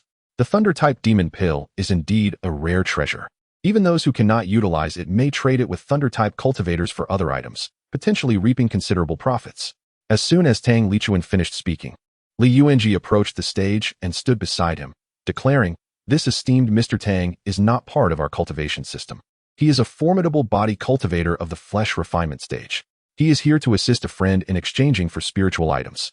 Consequently, I will provide a complimentary appraisal for Mr. Tang, and I hope everyone understands." Numerous cultivators in the audience voiced their agreement, urging the proceedings to commence without delay. "Very well, I shan't trouble myself with individual appraisals. I kindly ask all friends wishing to exchange items to inscribe their offerings onto the jade slips and present them here for my review. Should there be any items that Mr. Tang finds satisfactory, we may proceed with the exchange. I believe none of you wish to disclose your assets unnecessarily," Li Yuanji continued. This arrangement had previously been agreed upon between Tang Shaqi and Li Yuanji, aiming for a discreet method of exchanging the Thunderbolt Demon's inner pill and hide. Thus, those interested in trading would not need to fear revealing their treasures. Those genuinely intent on exchanging would strive to offer their utmost in value rather than restraining themselves as they would in a direct bidding war, thereby acquiring greater resources. The crowd of cultivators nodded in approval, eager to begin. Several individuals expressed interest, hastily submitting their jade slips, most of whom hailed from sects or prominent families. While they themselves may not be Thunder-type cultivators, they often had peers or juniors among them. Moreover, the hide of the Thunderbolt Demon Bull could be fashioned into inner armor, providing a measure of protection against Thunder-type spiritual energy, thus offering some defense against the tribulations faced during Golden Core formation. Before long, Tang Shaqi approached with a tray, having collected a dozen jade slips, and in the interim, he graciously brewed several cups of spiritual tea for the cultivators. The items presented were predominantly auxiliary materials for Golden Core refinement. In truth, while spiritual herbs for Golden Core refinement are not exceedingly rare, those required must possess considerable age. Many of these herbs serve as primary or auxiliary ingredients for either Foundation establishment or embryo condensation elixirs. For instance, the Moonlight Grass aged 200 years is a key ingredient for Foundation establishment elixirs, whereas the Moonlight Grass aged 400 years is necessary for Golden Core elixirs, and the 800-year-old variety is required for embryo condensation elixirs. Without a significant force intentionally cultivating and managing these spiritual herbs, acquiring such items proves exceptionally challenging. One can only hope to discover them through excavating ancient cultivators' caves or serendipitously during wilderness expeditions. Ultimately, Li Yuanji found himself pondering over 2 jade slips, unable to reach a decision. After pretending to confer with Tang Lichuan, he slightly moved his lips and communicated with the owners of the 2 jade slips and Tang Shaqi through spiritual transmission, ultimately choosing one for an exchange. The cultivator took out several jade boxes and stuffed them into a small storage pouch, which he then handed to Tang Shaqi, who presented it on the display platform to Li Yuanji. Li Yuanji probed into the storage pouch with his spiritual sense, meticulously identifying the types, years, and quantities of the spiritual herbs within the jade boxes. Upon confirming their authenticity, he nodded in agreement to the exchange. Li Yuanji had hesitated earlier because one of the jade slips, in addition to a portion of spiritual herbs, was willing to offer a mid-tier blood weapon, which for body-refining cultivators was akin to a mid-tier spiritual artifact. However, blood weapons were exceedingly rare, and few craftsmen possessed the skills to forge them, as the materials from demonic beasts were exclusively owned by Tang Lichuan. Hence, he deemed it prudent to consult Tang Lichuan before finalizing the exchange. He also inquired with the cultivator who offered the blood weapon about the ultimate purpose of exchanging for materials from demonic beasts. He learned that the cultivator urgently required a material for a spiritual artifact, intended to resist the tribulation of forming a golden core. Understanding the situation, Tang Shaqi suggested proceeding with the exchange with the cultivator, offering a greater quantity of spiritual herbs, as it would be most beneficial for Li Yuanji. Given the assistance he had received from Li Yuanji, it was only fitting that he reciprocate. Moreover, he possessed a pair of horns from the thunderbolt bovine, which he believed would also prove useful to that cultivator, making the exchange for an unusable blood weapon quite feasible. During the event, various spiritual herbs, artifacts, and materials, including spiritual talismans, were presented, and Tang Lichuan frequently made bids. Unfortunately, having just reached the flesh-refining stage and lacking a source of resources, he found himself financially constrained, merely watching as treasures slipped away from his grasp. As the final foundation-building cultivator concluded his display, the exchange fair came to a successful close. Li Yuanji ascended the platform and announced, "The exchange fair is hereby concluded. Those interested in further small-scale exchanges may do so in the guest rooms of this pavilion, where we assure your safety." Li Yuanji harbored his own ambitions, as this would also allow the Qinghuan pavilion to accrue a sum of spirit stones. The guest rooms were not free of charge, and should they provide some spirit tea or spirit wine, it would generate additional income. Although the spirit stones would ultimately benefit the Qinghuan dueling pavilion, he could also gain extra contribution points for exceeding the sect's expectations. Each year, the sect imposed a profit requirement on the Qinghuan pavilion, and any shortfall would necessitate his personal supplementation. This was one of the reasons he devoted such effort to organizing the exchange fair. After the event concluded, Li Yuanji used spiritual transmission to summon the foundation-building cultivator possessing the blood weapon. "Friend Mo, please hold on a moment. Mr. Tang would like to engage in a transaction with you." Upon exiting the guest room, friend Mo observed clusters of cultivators entering their respective rooms. The Qinghuan pavilion had stationed a servant outside each guest room to cater to the various needs of the cultivators inside. As the esteemed Taoist Mo followed Li Yuanji to the threshold of a reception room and pushed the door open, he discovered a young attendant, who had just been serving at the exchange, engaged in a conversation over spiritual tea with Mr. Tang. Li Yuanji began to introduce the two. "This is Taoist Mo Dakian, a scion of the illustrious Mo family renowned for their artifact forging. And this Mr. Tang hails from the domain of the Danding sect and wishes to procure your blood essence weapon. The young attendant is Mr. Tang's nephew. Should you have any requirements, feel free to discuss them directly." "Greetings, Mr. Mo," Tang Lichuan initiated politely. Mo Dakian merely nodded, his demeanor exuding a sense of superiority. Tang Shaqi performed a gesture of respect, acknowledging the elder. "I pay my respects to Senior Mo." Yet, Mo Dakian did not even lift his gaze. Absorbed in savoring the spiritual tea, Tang Shaqi, feeling somewhat disheartened, chose not to display any embarrassment and stood respectfully behind his uncle, Tang Lichuan. Tang Lichuan, straightforward as ever, broached the subject. "I possess some other spiritual materials from the Thunderbolt Ox, and I wish to exchange them for Mr. Mo's blood essence weapon. Would you be open to this proposition?" Mo Dakian set his teacup down, contemplating for a moment before responding. "I require the ox's pair of horns and a portion of its bones." Tang Lichuan chuckled lightly. "It appears Mr. Mo lacks sincerity. I shall take my leave." With that, he lifted his teacup and gently stirred the floating leaves with the lid. Mo Dakian's expression shifted. He had intended to manipulate the urgency of the body cultivator seeking the blood essence weapon to his advantage. However, Mr. Tang proved to be quite resolute, unwilling to concede, and promptly dismissed him. Feigning ignorance, Mo Dakian continued to sip his spiritual tea. Although delightful, one should not rush such a fine beverage. In matters of negotiation, one must remember that exorbitant demands warrant equal counteroffers. While I possess but a single blood essence weapon, should materials be provided, I could forge others. We body cultivators are direct in our dealings. I possess a pair of horns from the Thunderbolt Ox, along with a complete skeletal frame minus a pair of hind leg bones. Assess the worth, and if it suits, let us exchange without treating one another as fools." Tang Lichuan stated plainly. "May I see it first?" Mo Dakian inquired. Tang Lichuan gestured to Tang Shaqi, who promptly retrieved a storage pouch from his waist and presented it to Mo Dakian. Upon receiving the pouch, Mo Dakian probed inside with his consciousness. After inspecting the materials from the beast within the pouch, he pondered for a moment. Then he addressed Tang Lichuan. "Since you have been so forthright, I shall reciprocate with my utmost sincerity. The complete skeletal frame can be forged into 2 sets of bone armor, one powered by blood essence, while the other shall serve as my recompense. Additionally, I will transform the entire spine of the Thunderbolt Ox into a spear and its teeth into gauntlets. The surplus bones may be exchanged for other spiritual materials necessary for crafting blood essence weapons, and I shall personally gift you a storage pouch specifically designed for body cultivators. Tang Lichuan replied, in principle, I agree to the exchange. However, how can I trust that once you receive the materials, you will not abscond? We are not yet well acquainted. Mo Dakian chuckled, this is quite manageable. If you do not trust me, you can certainly trust Daoist Li. He gestured towards Li Yuanji. Tang Lichuan pondered for a moment, glanced at Tang Shaqi, and nodded. That makes things easier. I also have faith in Daoist Li. He then produced a mighty staff and a complete spiritual artifact as collateral with Daoist Li. Should I depart, these items will belong to you. However, you must not use them just yet. The staff has not been wielded by a body-refining practitioner. If you were to infuse it with your vitality, its value would diminish significantly when I reclaim it, Mo Dakian remarked. Tang Lichuan looked at Li Yuanji, who nodded in agreement. Very well, I consent. He then instructed Tang Shaqi to retrieve the cow horn from his storage pouch.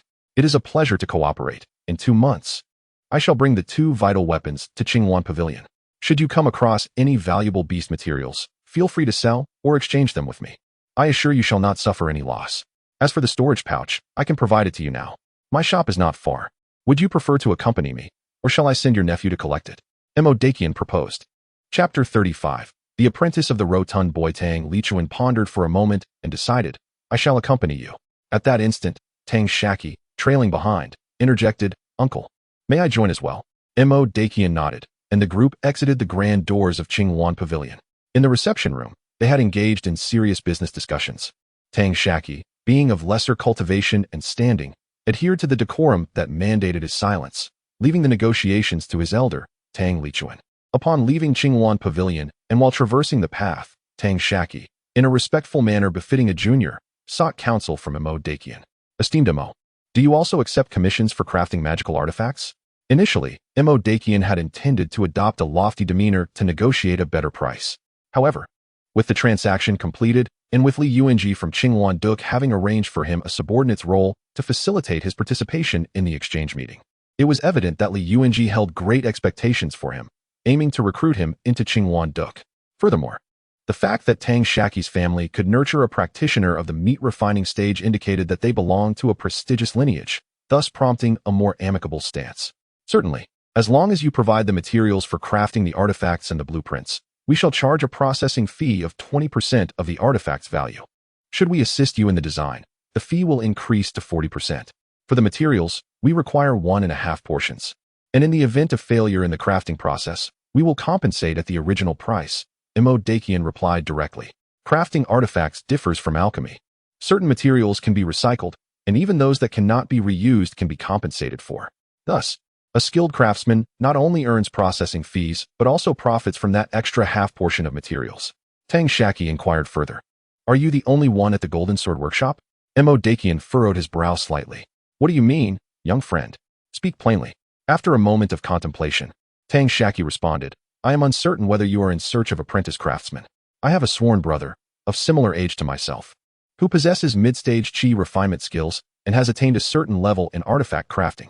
Might it be possible for him to assist you in your work? Naturally, all profits during this time would belong to you, and I shall compensate for any materials that are damaged. You need not exert yourself overly in supervision. Merely offering guidance in your leisure moments would suffice. Mo Dakian contemplated this proposition, recognizing that the sworn brother would likely seek to join Qingwan Duk. With such promising talent at a young age, he deemed it a worthy investment, with no loss to himself. Moreover, having a potential ally for his own protege seeking to join Qingwan Duk would also be beneficial. As he weighed his options internally, they arrived at a shop in the northeastern corner, where a sign read Mo Family Artifact Workshop in bold letters. The workshop spanned 2 stories, with the first floor showcasing artifacts ranging from mid-stage to the pinnacle of perfection. Besides the typical swords and spears, an array of unique artifacts such as flags, banners, vials, cauldrons, and furnaces adorn the hall. I have a nephew named Mo Jiaxing who is learning the craft of artifact making under my guidance and is of a similar age to you. Bring your sworn brother here to keep him company. I do not promise to teach him anything. What he learns will depend on his own understanding. Mo Dakian stated at the entrance of the Mo Family Artifact Workshop, addressing Tang Shaqi. Of course. Thank you immensely for your guidance, esteemed Mo. Tang Shaqi expressed his heartfelt gratitude. After speaking, he took out a storage pouch and handed it to Mo Dakian. He then retrieved a jade slip and pressed it to his forehead, inscribing something within. Once he completed the inscription, He presented the jade slip to Mo Dakian. Senior Mo, my family wishes to forge a batch of clothing, armor, and shoes. The storage pouch contains the hides of late-stage and perfected demon beasts. As for the auxiliary materials, please let me know what you require, and I shall procure them immediately. This document outlines the specifications and quantities my family desires for the magical artifacts. Tang Shaqi thought that since these demon beast materials would otherwise go to waste, it was better to forge them into artifacts, thereby enhancing the combat capabilities of his kin. Mo Dakian first pressed the jade slip to his forehead, skimming through its contents, and then probed into the storage pouch to meticulously examine the demon beast materials. A quarter of an hour passed before Mo Dakian spoke. The demon beast hides are indeed sufficient, and they far exceed our needs. I will cover the other auxiliary materials for now. They are not particularly rare, and we can settle the spirit stones later. There are also extra demon beast hides. Do you wish to forge them into artifacts or convert them into spirit stones? Let us forge them all into clothing and armor, Tang Shaqi answered without hesitation. The task is not difficult, but the volume is substantial. I will require 6 months, and you may collect them in 8 months, Mo Dakian replied. He then pressed the jade slip to his forehead once more to inscribe a receipt. Please check if everything is in order. Tang Shaqi, without glancing, promptly tucked the jade slip into the storage pouch, trusting Senior Mo implicitly. Subsequently, Mo Dakian moved behind the counter and retrieved a storage pouch similar to others, handing it to Tang Lichuan. Mr. Tang, this is the storage pouch specifically designed for your physical cultivation. Once you channel your blood energy through it, you will be able to use it. Tang Lichuan accepted the pouch with his right hand, and a beam of red light shot from his fingertip, swirling around the pouch before returning to him. He immediately sensed that the storage pouch had become an extension of his being. He could perceive the space within, approximately 6 yards in diameter, and could manipulate objects in and out with his thoughts. Tang Lichuan was elated and bowed deeply to Mo Dakian. Thank you for your generous gift. Mr. Mo Dakian waved his hand dismissively.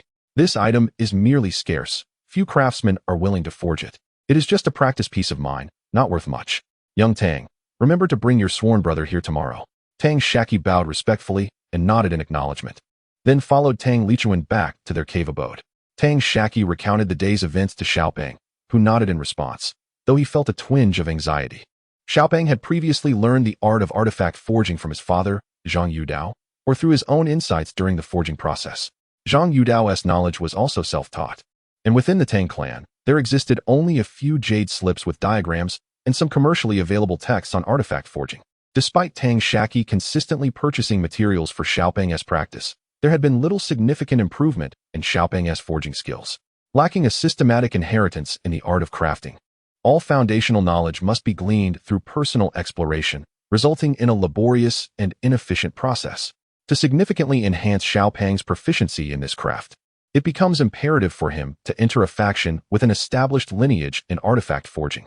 After all, he need not acquire their esoteric secrets. Merely learning some fundamental, widely recognized knowledge of crafting would catalyze a remarkable advancement in his skills. What Xiaopeng lacks is precisely the most basic and systematic understanding of forging.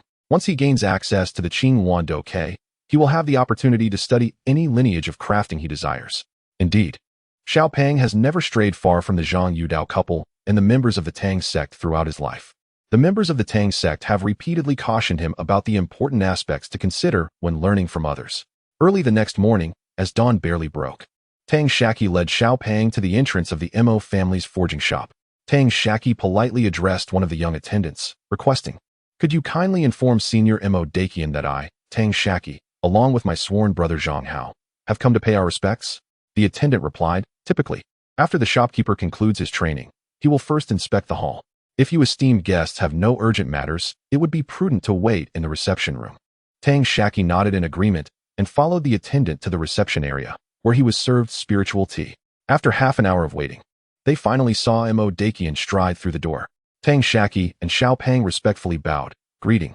"We pay our respects to Senior Mo and apologize for intruding upon your tranquil cultivation. This is my sworn brother Zhang Hao. I hope you will look after him henceforth." Mo Dakian responded, "Zhang Hao, is it? Come with me. There is no need for you to return to your rented cave. It would be a waste of time. I will prepare an empty room for you to rest in. Should you wish to see me, simply have the shop attendants inform me." Tang Shaqi bowed again, expressing his gratitude. "This is an honor, and we appreciate your kindness." With that, Mo Dakian escorted Xiaopeng away from the reception room. Tang Shaqi then returned to the cave and reunited with Tang Lichuan. The three of them, including Tang Xian, made their way to the Qingwan Pavilion. Tang Lichuan first expressed his gratitude to Li Yuanji for facilitating the connection with Immortality. Subsequently, he produced the storage pouch filled with spiritual herbs from the previous day and handed it to Li Yuanji. Mr. Li, here are the spiritual herbs we exchanged yesterday. Please take a look. Li Yuanji accepted the pouch without hesitation, probing inside with his spiritual sense.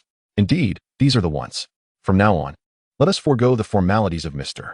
Tang and Mr. Li. Given my advanced age, you may call me Li Lao Gu, if you please, he suggested. Tang Lichuan responded, I shall not stand on ceremony. Li Lao Gu. Brother Tang, let me be direct. The spiritual herbs within this pouch are worth approximately 4,000 low-grade spiritual stones, exceeding the value of the foundation-building pill I possess. Do you wish to acquire all of it? If so, you will need to compensate me with an additional 3,600 low-grade spiritual stones, Li Yuanji stated. Certainly, I wish to acquire everything. Moreover, I seek to purchase a batch of pills specifically for cultivators in the early to mid-foundation building stage. If they are of the earth attribute, that would be even better. Tang Lichuan replied, very well. In the initial stages, a bottle of Yuan Dan is priced at 200 low-grade spirit stones, while a bottle of Yuan Dan in the mid-stage costs 400 low-grade spirit stones. I also have 3 bottles of early-stage elixirs specifically for earth-type cultivators, each priced at 300 low-grade spirit stones. Additionally, there is a mid-stage elixir available for 600 low-grade spirit stones. How many do you require? Li Yuanji inquired of Tang Lichuan. After a brief discussion with Tang Shaqi replied to Li Yuanji, we will take all the earth-type elixirs. Additionally, please provide us with 5 bottles each of Yuan Dan and Yuan Dan. Once this transaction is completed, we shall promptly depart to return to our family. Should the blood energy divine weapons not arrive in 2 months, we kindly ask you, elderly, to store them for us in the meantime. Chapter 36. Arrival at Qingtao Mountain Villa. After careful calculation, the two concluded that they would have approximately 3,000 inferior spirit stones remaining. This sum should suffice for their family's development and the processing fees for crafting the first batch of armor and shoes during this period. Therefore, the trio decided to return home directly and wait for Tang Lichuan to come back in 2 months. After all, renting a cave dwelling costs 3 inferior spirit stones per day, amounting to 180 inferior spirit stones over 2 months, a considerable sum for them at present. Moreover, it was crucial not to stay away for too long, lest their family grow anxious. They feared a repeat of the previous incident, where their family mistakenly believed they had encountered an accident and came searching for them at the Jinjian workshop. Li Yuanji nodded and said, all right, that sounds good. He then took out precisely 20 pill bottles from his storage pouch. The others gazed intently at the red pill bottle, which contained the coveted foundation establishment pills their family had long desired. Tang Shaqi inspected all the pills and retrieved some spirit stones from his storage pouch. Li Yuanji confirmed the amount of spirit stones and assured that everything was in order. As Tang Lichuan prepared to take his leave with the pill bottles secured in his storage pouch, Li Yuanji, in a buoyant mood after the successful transaction, cast a curious glance at Tang Shaqi and the others and asked, are you preparing to leave the workshop now? Yes, brotherly. We have already returned our cave dwelling. Tang Lichuan replied, I recall you had a young lad with you, about the same age as Xiao Tang, but a bit taller than average. Oh, I remember now. You often refer to him as Little Fatty, Li Yuanji exclaimed, slapping his forehead. Li Yuanji was quite concerned about this little fatty. After all, reaching the 5th layer of qi refinement at the age of 12 or 13 indicated a solid foundation. It was likely that he would join Tang Shaqi in entering the Qingwan Duk. There was a significant possibility he would pass the entrance examination, which would also reflect positively on Li Yuanji's achievements at the Jinjian workshop. Tang Shaqi continued, didn't we conclude a transaction with Senior Mo Dakian yesterday? Little Fatty has some talent in crafting, so I arranged for him to work at the Mo family's blacksmith shop, asking Senior Mo to provide him with some guidance during his spare time. Li Yuanji's expression brightened with understanding. There is a distinct difference in contribution value between recruiting an ordinary talent to join Qingwan Duk and one with a specialized skill. The latter, upon reaching the required cultivation level and possessing a certain technical standard, could directly enter without needing to pass the entrance exam. Moreover, the contribution value earned by the latter would exceed that of the former by more than 3-fold. Li Yuanji added, in that case, you should just stay at the Jinjian workshop. 100 or 200 inferior spirit stones are no burden for you. This will save you the trouble of running back and forth, wasting precious time that could be spent on cultivation. Tang Lichuan chuckled wryly and said, Spirit stones are but one reason. More importantly, we have been out for too long and fear our family might worry, thinking something unfortunate has happened to us, which would only complicate matters further. Li Yuanji suddenly understood. Ah, I see. Your family should acquire a set of long-distance communication devices. While misunderstandings can be resolved, it is concerning if a real emergency arises and assistance cannot be provided in time. Li Yuanji continued, currently, the most suitable tool for you is the 1,000-mile sound transmission talisman, which consists of a master talisman and several subtals. The preliminary version can effectively transmit sound within a range of 5,000 to 10,000 miles. A complete set containing 100 subtals costs merely 800 to 1,000 low-grade spirit stones. Tang Shaqi remarked, what Elderly says is quite reasonable. We have indeed considered acquiring a set, but being from a small place, we lack access to such talismans. Li Yuanji replied, we at the Qinghuan Duk have them available. You may purchase a set and keep a few subtals for Xiaopeng, allowing for mutual communication in case of need. Tang Lichuan pondered for a moment and deemed it necessary to acquire a set of these talismans. He exchanged glances with Tang Shaqi and said, very well. I shall purchase a set of the 1,000-mile sound transmission talismans capable of functioning within a range of 10,000 miles from you. Brotherly. Li Yuanji smiled. Thank you, Brother Tang, for your patronage. He then began to chant incantations, and shortly after, a young attendant entered, carrying a jade box. Upon Li Yuanji's silent cue, the attendant presented the box to Tang Lichuan. As Tang Lichuan prepared to pay the spirit stones, Li Yuanji raised his hand to halt him and continued, young Tang, I have a matter to inquire of you. Tang Shaqi respectfully addressed Li Yuanji. Elderly, please go ahead. Li Yuanji asked, since you possess the skill of alchemy, do you also have knowledge of cultivating spirit herbs? Generally, alchemists are well versed in the cultivation of various spirit herbs. Tang Shaqi humbly responded, I know a little. Li Yuanji inquired further, might I request your assistance with a task? Tang Shaqi questioned, what is the matter? Please, Elder, be explicit. Li Yuanji explained, the Qinghuan Duk has established a stronghold nearby, approximately 40 miles away, known as the Qingtao Mountain Manor. The manor contains 16 basic spirit veins, temporarily suppressed by a 207-year-old spirit origin peach tree, which can be regarded as a pseudo-small spirit vein. It has already condensed into a spirit well, yielding 40 pounds of low-grade spirit water daily. Qingtao Mountain Manor encompasses 67 acres of spirit fields dedicated to cultivating commonly used spirit herbs. However, the disciple previously sent by the sect has passed away last month due to the end of their lifespan. I reported this to the sect, and a task has been issued. Unfortunately, tasks involving the care of spirit fields and cultivation of spirit herbs yield low contribution value and require specialized talents, making it difficult to find suitable candidates in the short term. The sect has advised me to find a temporary solution myself. After all, it is a sect-owned property, and I have reservations about entrusting it to outsiders, especially since there are several mid-tier spirit herbs within the manor. Young Tang, if you are willing to assist, I shall gift you this set of talismans for free, and it will not take too long, approximately a year. Tang Shaqi considered for a moment before nodding in agreement. Recognizing that saving 1,000 low-grade spirit stones would represent a significant amount, a sum that would typically take several years to accumulate. Remaining here would also provide companionship for Xiaopeng. Tang Lichuan opened the jade box, revealing a beautifully crafted jade pendant on top, with ordinary talisman paper beneath it, adorned with mysterious lines. The jade pendant serves as the master talisman, while the paper talismans are the subtals. Activating a subtalisman with spiritual power allows the user's voice to be recorded for 5 breaths. After a brief period, the mother talisman would emit vibrations, allowing the user to hear their own voice upon infusing it with spiritual energy. Tang Lichuan pondered for a moment, then produced 20 talismans to hand over to Tang Shaqi, agreeing to report their safety on the first day of each month, and to contact the family directly if any assistance was required. Once these arrangements were made, Tang Shaqi transferred the majority of his spiritual stones to his uncle, retaining only 200 low-grade spiritual stones for emergencies. Simultaneously, Tang Lichuan meticulously recorded all expenditures, noting that the Tang clan had borrowed a total of 1,419 low-grade spiritual stones from Tang Shaqi. Upon returning to Lei Chipa in the future, he intended to replenish this from the family's treasury with other resources.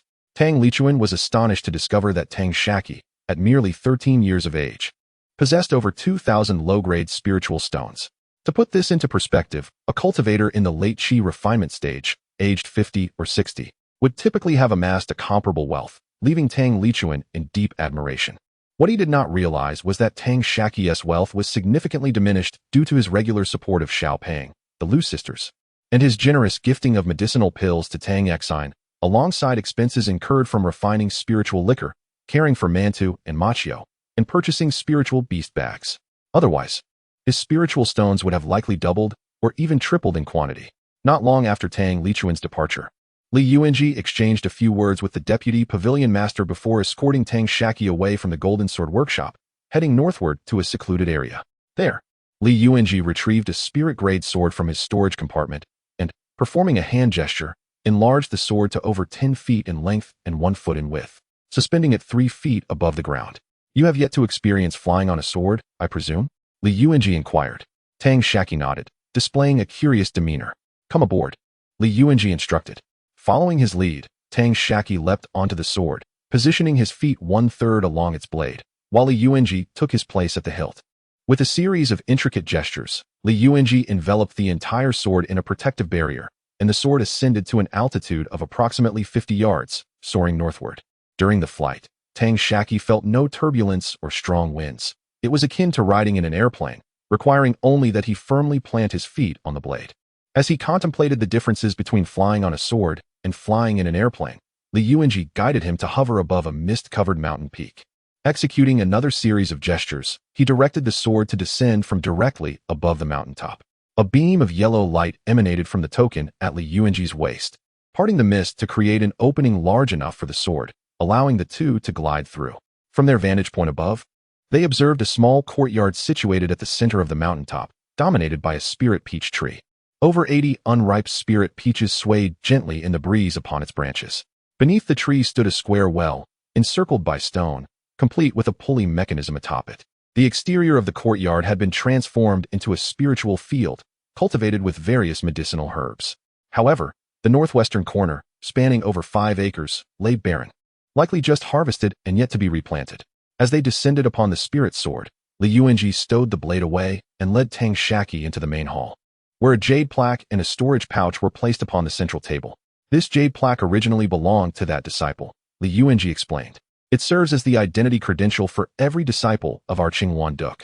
You may temporarily refine it. I will report to the sect. This jade tablet possesses capabilities akin to a communication talisman. As long as we leave our marks upon it, we can engage in bidirectional communication through this jade tablet. Furthermore, it grants you unrestricted access to the array of this place. Within the storage pouch, there are various seeds of spiritual herbs, tools for cultivating these herbs, and a disc for controlling the mountain guarding formation. Should you have any needs, you may directly inform me with the jade tablet, and I shall dispatch someone to deliver what you require. If there are no issues, I shall not impede your acclimatization to this place. I shall take my leave. Tang Shaqi nodded, refined the jade tablet, and left his mark on the token at Li Yuanji's waist. Subsequently, Li Yuanji stepped into the courtyard, drew forth his spiritual sword, and ascended into the sky, departing directly. Chapter 37. The birth of the sesame. Tang Shaqi first released the seed ball and the steamed bun, as the spirited ergo joyfully patrolled the newly claimed territory. After all, the little fatty was learning elsewhere, making it inappropriate to carry the seed ball with him. Originally intended to be brought back to Lei Chipa, since Tang Shaqi remained nearby, Tang Lichuan decided against taking it back, thus providing Tang Shaqi with a means of protection. Tang Shaqi advised the steamed bun, seed ball, and Xiaomai not to disturb the spiritual herbs within the spiritual field. Subsequently, he entered the room and, utilizing low-grade gold elemental spirit stones, carefully arranged a minor gathering array. With utmost caution, he retrieved a jade box from his bosom, which contained the pupa of the golden-winged purple bee. Tang Shaqi then meticulously studied a jade tablet before refining his storage pouch, extracting a foot-square pocket from which he poured out an array plate and a jade slip. Placing the jade slip against his forehead, he attentively absorbed its contents, which detailed the manipulation of the mountain-protecting array. Typically, the array operated autonomously through the spiritual energy emitted by the spiritual veins, but in the event of a formidable foe, one could enhance the array's power by adding spirit stones at various array bases. The host could manipulate the array more efficiently and flexibly through the array plate. It was no wonder he had discovered 2 pieces of medium-grade water elemental spirit stones and 1,000 low-grade spirit stones in his storage pouch. They were likely intended for controlling the grand array. Having comprehended all these details, Tang Shaqi commenced an inspection of the spiritual field with ergo. The spiritual herbs within thrived splendidly, requiring minimal effort. Regular fertilization, watering, weeding, and pest control sufficed. Moreover, he was not alone, for the steam bun, seed ball, and Xiaomai assisted him. The more laborious tasks of weeding, fertilizing, and watering were entrusted to Ergo, while Xiaomai roamed the area, alert for pests, notifying Tang Shaqi immediately upon discovery of any infestations. Tang Shaqi and Ergo first tilled the empty 5 acres in the northwest corner of the spiritual field, subsequently planting various spiritual herb seeds required for refining chi-boosting pills, true chi pills, and essence-boosting pills in 3 acres, while the remaining 2 acres were entirely sown with mid-tier spiritual grains. Next, he set up the foundational bases for the 3 lights and 1 chi-mixed yuan array in 3 vacant spots atop the mountain. Temporarily possessing such extensive management rights over the spiritual fields, the 3 rudimentary 3 lights and 1 chi-mixed yuan arrays were insufficient. It appeared he would need to devise a means to refine additional ones. Afterward, Tang Shaqi seemed to return to his previous life at Lei Chipa, daily hastening the maturity of spiritual herbs, meditating, cultivating various spells, and practicing the fiery sword technique. However, Qing Tao Mountain Manor lacked a connection to the earth's fire, which implied the absence of an alchemy chamber. Tang Shaqi resolved to rent one from Jinjian Workshop at the beginning and end of each month, while also selling the refined pills at stalls outside the workshop. On the 3rd day at Qing Tao Mountain Manor, Tang Shaqi routinely observed the golden-winged purple bee's pupae, sensing the vitality within gradually intensifying. Yet, during today's observation, one particular pupa exhibited a life wave enhancement rate far surpassing the norm. Once the vitality surged to 3 times that of the surrounding pupae, this pupa ceased its life wave increment. Before his eyes, a half-inch-long young bee emerged, gnawing off the wax cap to break free from its pupa. The newly born young bee bore no visible purple spots on its back, appearing entirely black. The wings, delicate and translucent, lacked any golden aura surrounding them. The young bee incessantly flapped its wings, managing to ascend 3 or 4 inches. Yet it fell helplessly after traveling 7 or 8 inches. Taking aim, Tang Shaqi positioned his right hand beneath the young bee's descent. He caught the bee, ready to observe it closely.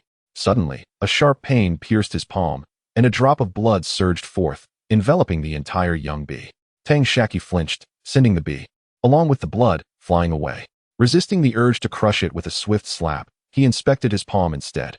During his examination, the blood gradually seeped into the bee's body until it vanished completely.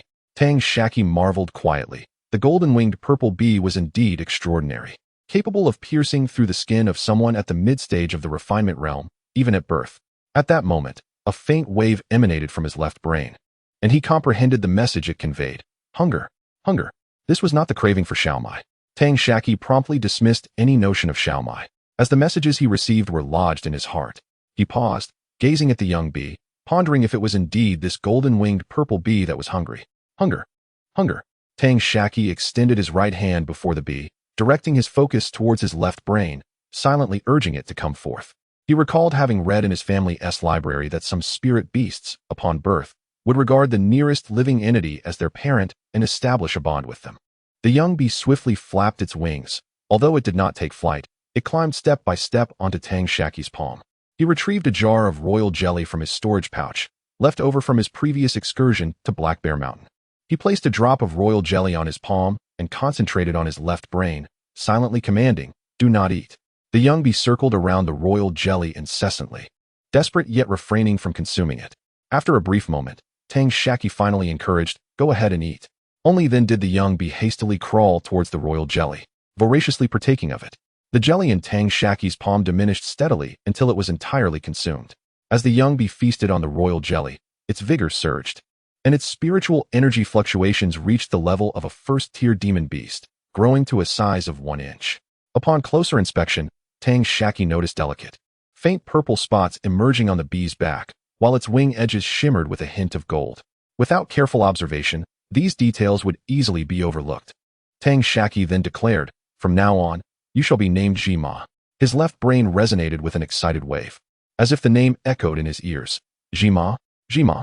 Tang Shaqi set the small bottle of royal jelly on the table, uncorked it, and instructed Jima to help itself whenever hunger struck. Jima eagerly climbed in and out of the bottle. Tang Shaqi then summoned the steamed buns, sesame balls, and Xiaomai, cautioning them against pilfering the royal jelly. the buns and sesame balls, having encountered the golden-winged purple bee at Black Bear Mountain, promptly retreated to a safe distance upon seeing Jima.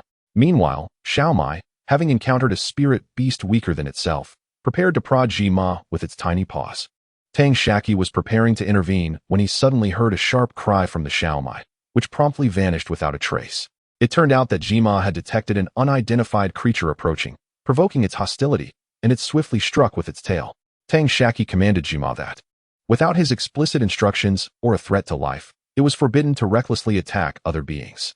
Outside, the excited voices of Mantu and Maju could be heard, while Xiaomai held up its injured paw, seemingly recounting the incident to Ergu.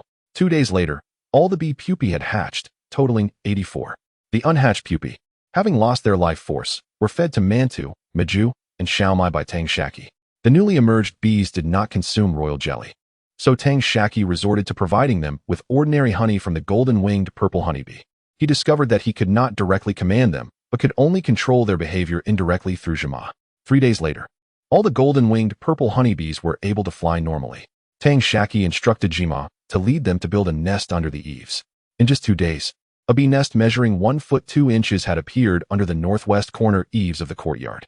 From that moment on, the area under the eaves became a forbidden zone for Mantu, Maju, and Xiaomai, who dared not play beneath it. However, Tang Shaqi did not anticipate that after some time, the area beneath the nest would transform into a paradise for them. Mantu, Maju, Wong Wong Wong. Xiaomai, Ji Ji Ji. Jima, Buzz Buzz Buzz. Tang Shaqi remained oblivious to their conversations, yet every day was filled with unbridled merriment. Jima would occasionally gift Mantu, Maju, and Xiaomai a drop or two of honey. 2 months swiftly passed, and the bee nest expanded at a visible pace, reaching a size of 2 feet 1 inch. Jima's spiritual energy fluctuations were now approaching those of Xiaomai. A month prior, Jima had begun to lay eggs continuously, swelling the bee population to over 300. During this period, Tang Shaqi also harvested 11 pounds of the most basic golden-winged purple honey and 2 pounds of royal jelly. After wasting countless materials, he finally succeeded in crafting a rudimentary 3 lights and 1 chi mixed element formation. This was made possible by Tang Shaqi's relentless cultivation of spiritual herbs, which provided the golden-winged purple bees with an inexhaustible supply of spiritual honey. Moreover, Jima's emergence liberated Tang Shaqi from pest control duties, allowing him to swiftly establish the foundation for the formation. In the Qingtao mountain villa, Tang Shaqi led a monotonous life, witnessing every morning Mantu or Maju retreating to stand with their front legs resting on the wheel of the rocking apparatus. Ergu incessantly turned the wheel, drawing spiritual water from the spiritual well. Upon reaching the well's edge, Mantu or Maju would use their front legs to lift the bucket and pour the spiritual water into a pre-prepared bucket at the well's side. They would then carry the bucket to the designated spiritual field as instructed by Tang Shaqi, ultimately using their mouths to hold a ladle for irrigation. Xiaomai flitted among the various spiritual herbs, attentively sensing any sudden decrease in the spiritual energy of a particular herb, and would carefully observe. Upon discovering pests, it would notify Jima, who would dispatch the golden-winged purple bees to eliminate them. In the afternoon, Jima would inform Mantu and Maju where the grass had grown throughout the entire estate. Ergu adeptly extracted the weeds from the spiritual field, grasping them with his mouth or allowing Xiaomai to dig them out with his paws, discarding them beyond the sacred land.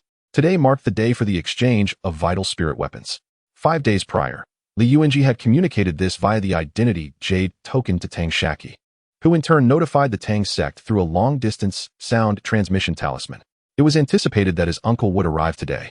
At the break of dawn, Tang Shaqi instructed Mantu to vigilantly guard the Qingtao mountain manor, then mounted Machio and set off with Xiaomai, departing from the manor. Initially, Mantu was reluctant, but Tang Shaqi secretly revealed that Machio would be absent today and Xiaomai would compete with it for honey. Upon hearing this, Mantu was instantly exhilarated and dashed off to the beehive to chat with Jimai.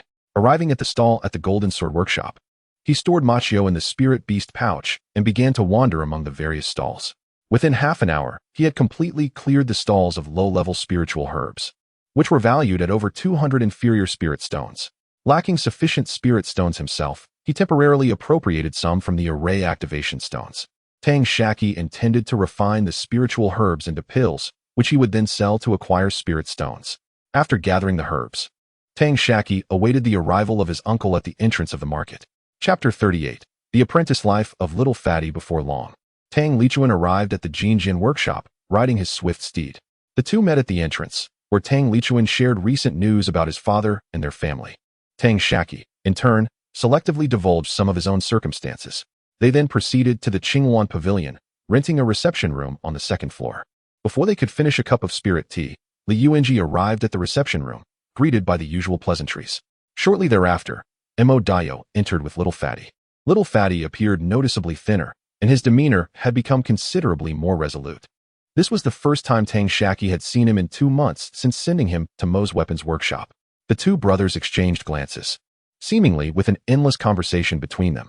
Little Fatty first bowed to Tang Lichuan, addressing him as father by bond. Tang Lichuan was quite pleased with Little Fatty's current state. Not bad. You must have endured quite a bit during this time. You've grown. Upon hearing the words "you've grown," Little Fatty felt an overwhelming urge to weep. He now understood the trials of cultivation, even with the path already paved for him by Tang Shaqi. He once again saluted Li Yuanji, saying, "Greetings, elderly." Li Yuanji was also very satisfied. The little fellow is doing well. Keep working hard and extract everything from old Mo. Modian coughed lightly to conceal his embarrassment. Although he had taught Little Fatty a substantial amount of foundational and systematic knowledge about weapon forging, he was not an easy person to deal with, and had, during this time, made some underhanded calculations with Little Fatty. "I have brought the items. Take a look," he said, waving his hand. A pristine set of fish-scale armor and a long white spear appeared on the table. Tang Lichuan did not hesitate. He immediately donned the fish-scale armor and took up the spear. Threads of crimson began to dance across the surface of the armor and spear, gradually merging into a cohesive glow.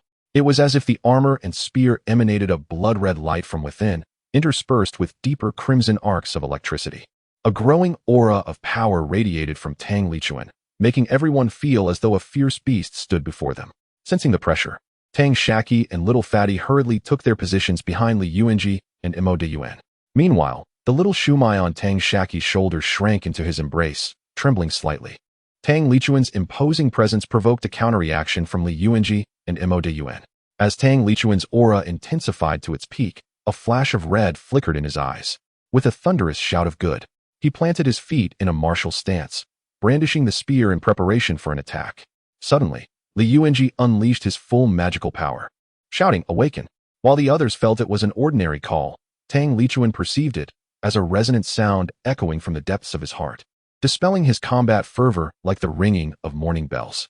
This shout utilized a secret technique of spiritual consciousness, prompting a tacit understanding among the group to retract their auras. Only then did Tang Shaqi and Little Fatty exhale deeply, their taut nerves finally relaxing. As for the previously elusive Shumai, it had returned to perch once more on Tang Shaqi's shoulder. Li Yuanji chuckled, saying, "Brother Tang, this is hardly a place to test your spear." "Please forgive me for my indiscretion," Tang Lichuan remarked, a hint of apology in his voice. Upon closer inspection, the fish-scale armor resembled a vest, meticulously crafted from square white bone plates, each measuring an inch, suspended by golden threads. The long spear, a harmonious blend of power, was forged from the entire spine of a thunderous lightning bolt, intermingled with other mystical materials. Tang Lichuan neatly folded the fish-scale armor and returned to his seat, placing it upon his lap while his hands caressed the spear incessantly. Mo Daquan, brimming with confidence, inquired, "Mr. Tang, are you satisfied with the Thunder Dragon scale armor and the Lightning Dragon spear?" Tang Lichuan responded affirmatively, "I am exceedingly satisfied." Li Yuanji chuckled, "Shall I return Mo's collateral? That formidable weapon, then?" Tang Lichuan nodded, his focus unwavering as he continued to caress his spear. Li Yuanji produced a storage pouch and tossed it to Mo Daquan, stating, "Old Mo, make sure to inspect it thoroughly. Once you step out of this door, I shall not be held accountable." Mo Daquan scoffed, "You old Li, may not respect your elders, but I still trust your integrity." Turning to Tang Lichuan, he added, "Mr. Tang, do keep me in mind for quality materials in the future." Tang Lichuan snapped back to attention, "Of course. I appreciate your assistance this time," Mr. Mo Daquan replied. "It is merely a matter of mutual benefit. The gauntlets and the subsequent armor and shoes, 10 of each, are due for delivery in 2 months. He then turned to the chubby youth, Zhang Hao. "You two have not seen each other in 2 months. I grant you a day's leave, but be sure to return before dawn tomorrow." The chubby youth hesitated, momentarily taken aback, as it had been ages since someone had called him Zhang Hao. Even his parents referred to him as Chubby. Recovering swiftly, he replied respectfully, "Yes. Thank you for your understanding, senior." With that, Mo Daquan left the meeting room, carrying the storage pouch. Li Yuanji smiled. You two catch up. I have some trivial matters to attend to. With that, he exited the meeting room and closed the door behind him.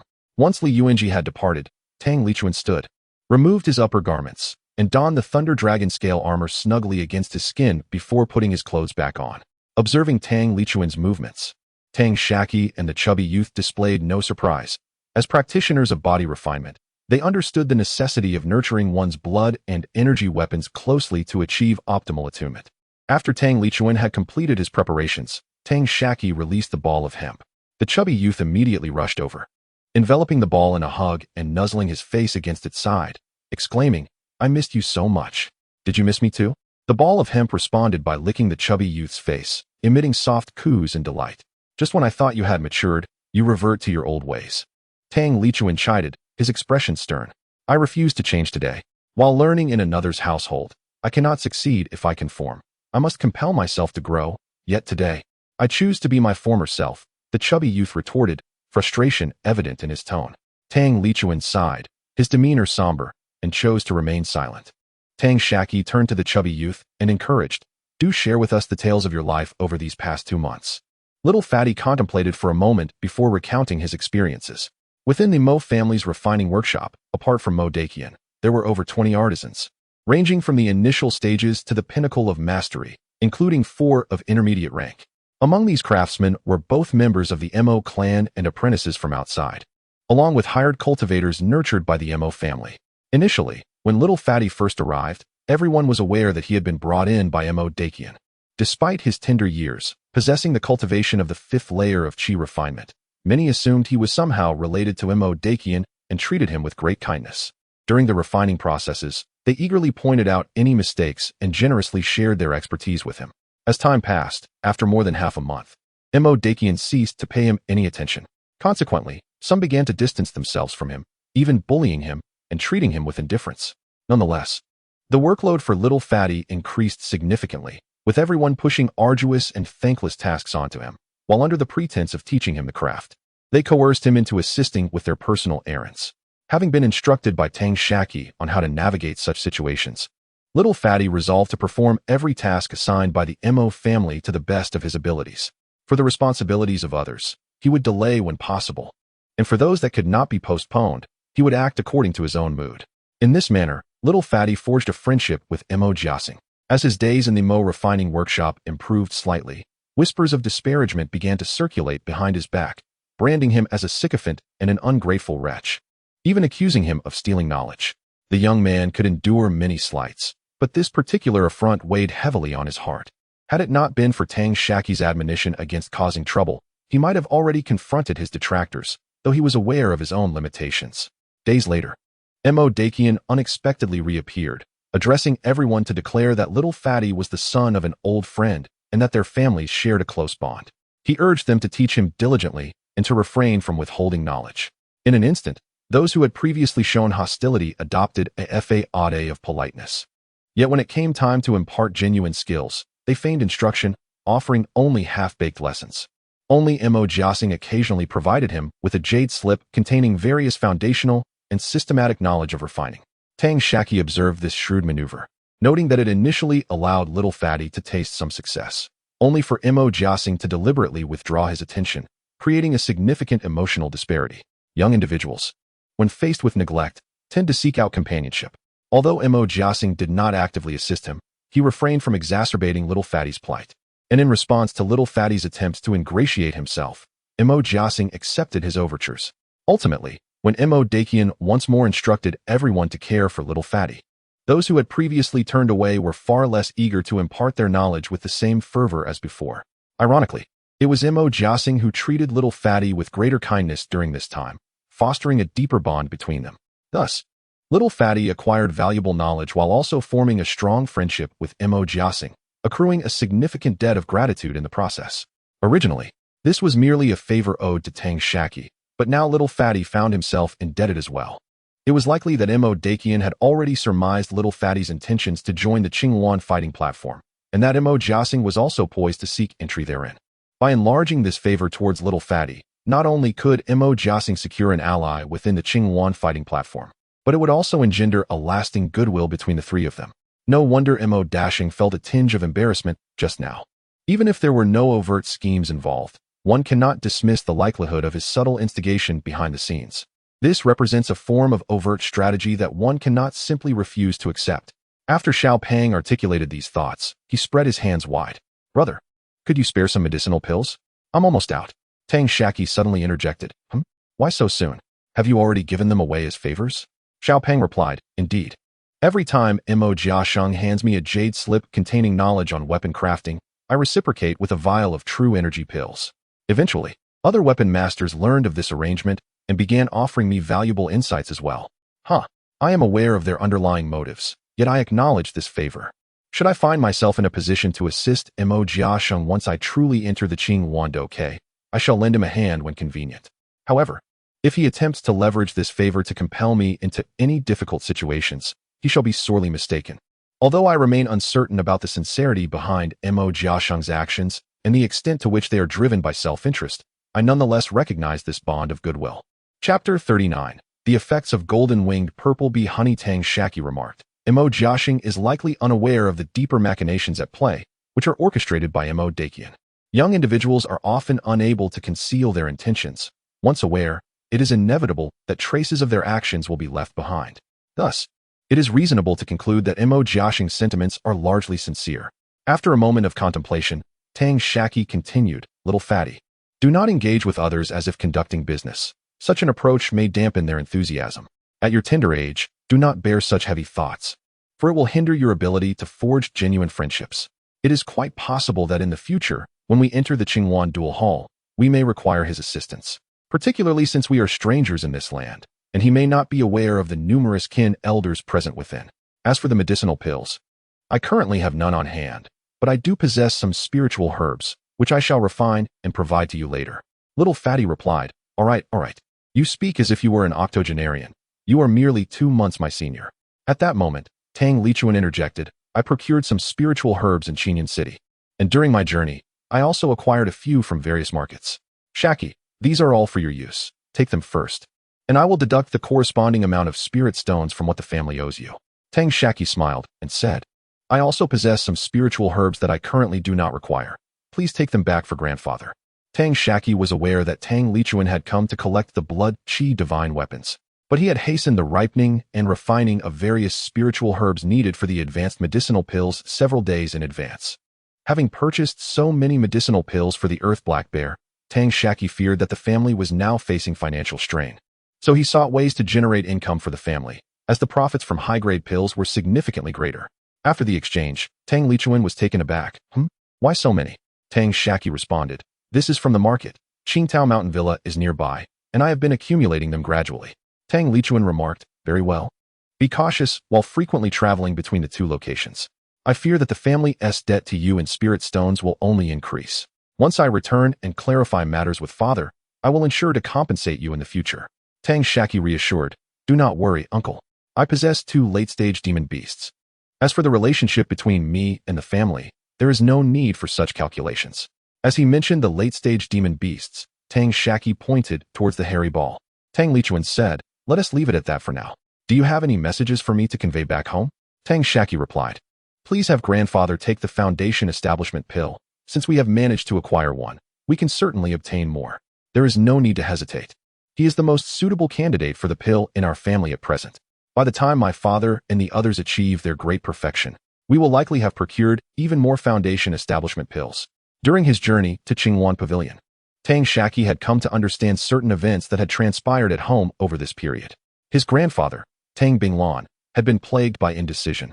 Reluctant to consume the foundation establishment pill, Tang Lichuan stated, both your father and I have urged your grandfather, yet he remains apprehensive, fearful of failure, and unwilling to partake. Tang Shaqi asserted, simply tell grandfather that the affairs of the younger generation are for us to resolve. We all possess our own destinies and fortunes, regardless of his assistance. He cannot support us indefinitely. At present, the family requires his foundation establishment to possess a territory in the mortal realm. It is essential for 3 generations of the family to have established a foundation before an application can be made. Tang Lichuan replied, all right, I will speak with him again. And what about you, little fatty? Little fatty pondered for a moment and said, just tell my parents that I am thriving here and have learned a great deal. so they need not worry. Tell Grandpa that I miss him, and when I return next time, he must take me on a sword flight." Tang Lichuan replied, "Very well. Let it be so. I shall return now." "Wait a moment," Tang Shaqi suddenly called out. Tang Lichuan, puzzled, asked, "Is there something else?" Tang Shaqi retrieved 2 jade bottles, one large and one small, from his storage pouch. "The golden-winged purple honeybees have hatched. Here are 5 pounds of ordinary golden-winged purple honey and 1 pound of royal jelly for you to take back and share with everyone." "Excellent," Tang Lichuan said as he waved his hand, making the 2 jade bottles vanish into his storage pouch. He then looked at Tang Shaqi, who shook his head to indicate there was nothing further. Thus, Tang Lichuan brandished his lightning dragon spear and exited through the door. From the moment Tang Shaqi mentioned the golden-winged purple honey, Little Fatty's eyes sparkled with excitement, fixated on Tang Shaqi's storage pouch. As soon as Tang Lichuan stepped outside, Little Fatty immediately inquired, "What about mine? What about mine?" Tang Shaqi pulled out a jade bottle from his storage pouch and tossed it to Little Fatty, saying, "How could I forget your share when there is something delicious? There are 4 pounds left." Little Fatty carefully accepted the jade bottle, uncorked it, and eagerly dipped his finger in the honey, tasting it with a delightful slurp, his face lighting up with pleasure. Tang Shaqi chuckled, "You rascal, when you go out, don't mention that you know me. It's quite embarrassing. You lick honey like a bear." Little Fatty laughed, "I don't care what you say. It's simply delicious. Once I finish this, you must bring me more. My request is modest, just 4 pounds each month. I'm leaving now, so remember my elixirs." Tang Shaqi, half amused and half exasperated, urged him, "Be off with you. You're a nuisance." Before departing, Little Fatty poured some honey into his hand for his pet, Machio, to lick. Throughout this process, Xiaomai watched with eager eyes. Unable to bear it any longer, Tang Shaqi poured some honey onto the table, gesturing for Xiaomai to feast. Xiaomai leapt down from Tang Shaqi's shoulder and licked the honey from the table thoroughly, as if intent on devouring the very surface. After feeding Machio, Little Fatty turned back multiple times, reluctant to leave, while Machio similarly bid farewell to him at the door of the reception room. Only when Little Fatty's footsteps faded into silence did Machio return to rest at Tang Shaqi's feet, looking quite dispirited. As Tang Shaqi prepared to leave, using his spirit beast to collect Machio, Li Yuanji entered the room. "Little Tang, has everything been proceeding smoothly at Qingtao Mountain Villa?" Li Yuanji inquired with a smile. "All is well, thank you for your concern, elderly," Tang Shaqi replied. He then proceeded to report to Li Yuanji about the upcoming harvest of a particular spirit field and what had been planted in the vacant spirit fields. Afterward, he sought Li Yuanji's guidance on what to plant in the spirit fields that had yielded medicinal herbs. Li Yuanji indicated that everything should remain as it was. Just before departing, Tang Shaqi produced 1/2 pound of royal jelly and handed it to Li Yuanji. Li Yuanji smiled and asked, "Is this a gift of fine liquor for me?"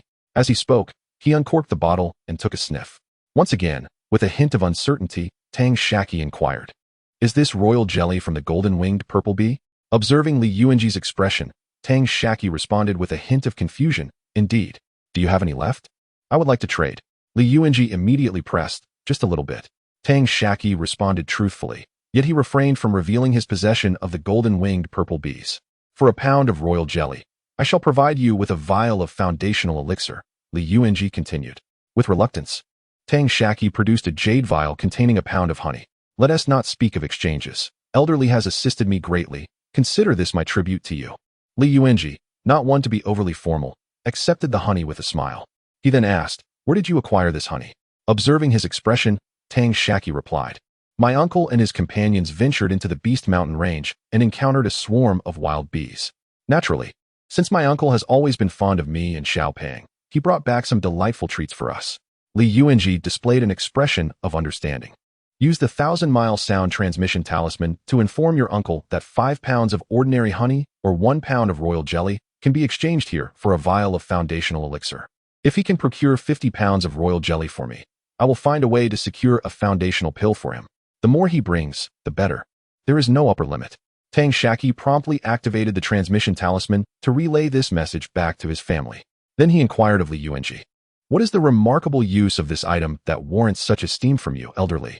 Li Yuanji gently stroked his goat beard and replied, "A pound of ordinary honey is valued at around 40 low-grade spirit stones, but this substance is quite rare and primarily held by the venerable ancestors of sects and alchemists. Ordinary honey can enhance the yield of elixirs and improve their quality. Your honey comes from a first-tier royal bee colony, which has a beneficial effect on foundational elixirs at the early stage, while royal jelly can also contribute to mid-tier elixirs. At this moment, Tang Shaqi remarked, I suppose its effects are rather limited. Li Yuanji nodded. Indeed, adding half a tael during the final stages of alchemical refinement can increase the yield by approximately 10%. However, the enhancement of elixir quality is less certain. Honey serves merely one of its functions. More critically, long-term consumption of spirit honey by cultivators can enhance life vitality and eliminate internal alchemical toxins.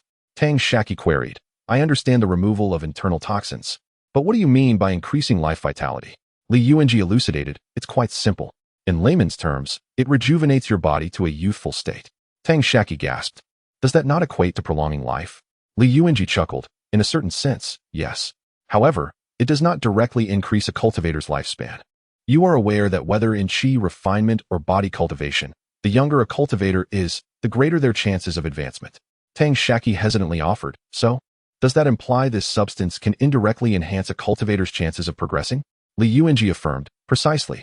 Regrettably, the grade of this substance is too low to offer me significant benefits. Royal jelly has a greater effect, yet its quantity is insufficient. Honey is not a miraculous remedy that delivers instant results with a single sip.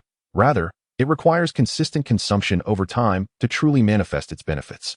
Fortunately, this substance does not develop resistance. Tang Shaqi chuckled and reassured, elderly, there is no need for concern.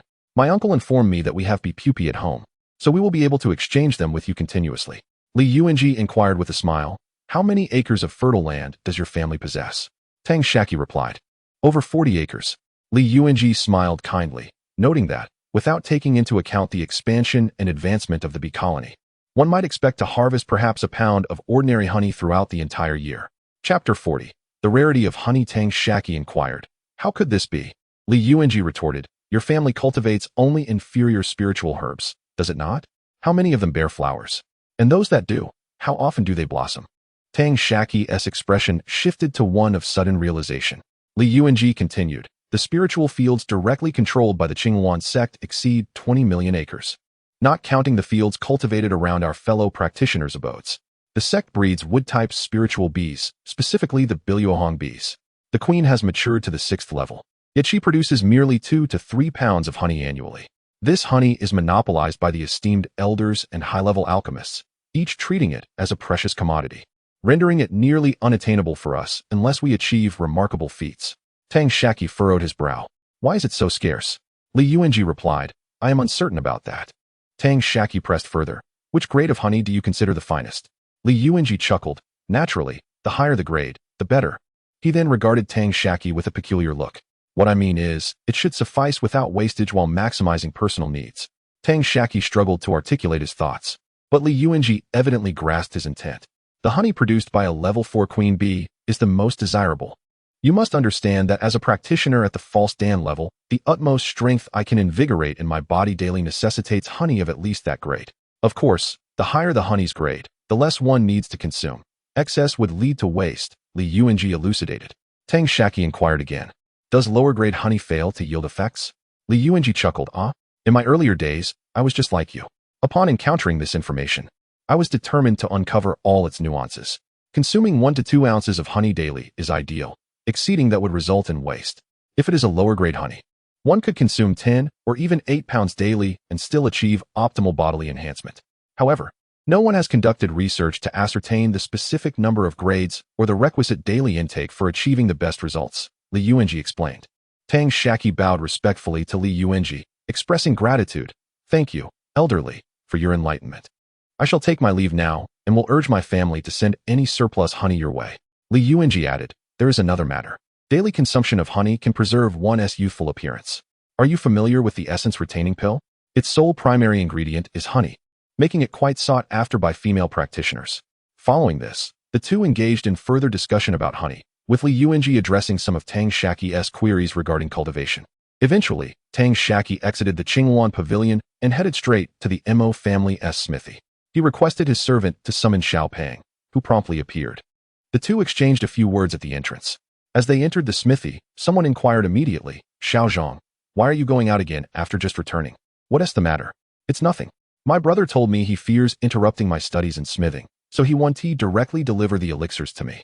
Instead, He said I can pick them up at the Qinghuan Pavilion whenever I have time in 3 days, Xiaopeng replied. Mo Jia chimed in from the back. I truly envy you for having such a wonderful brother. Just moments ago, I presented you with the honey from the golden-winged purple bee. And now I intend to deliver you some elixirs, said the chubby boy, his face alight with joy. Indeed, indeed, each family member gifted me a pound of honey. And my brother, knowing my cravings, bestowed it all upon me. Mo Jiaxing inquired. So it was not your brother's, but rather a gift from home? The chubby boy replied earnestly, 1 pound was given by my brother, and another was sent from home for him to relay. In truth, even my brother's share was from the family. Please wait a moment, and I shall brew a cup of spirit tea for each of you, infused with a touch of honey, so that everyone may savor its delight. The crowd erupted in applause. Returning to his chamber, the chubby boy retrieved the jade bottle containing the honey, pouring out 2 pounds into another jade vessel before stowing it away in his storage pouch. Subsequently, he brewed a large pot of low-grade spirit tea, adding 2 tails of honey, and ventured out to serve a cup to each person. The following day, Mo Dakian sought out the chubby boy and entered the secret chamber.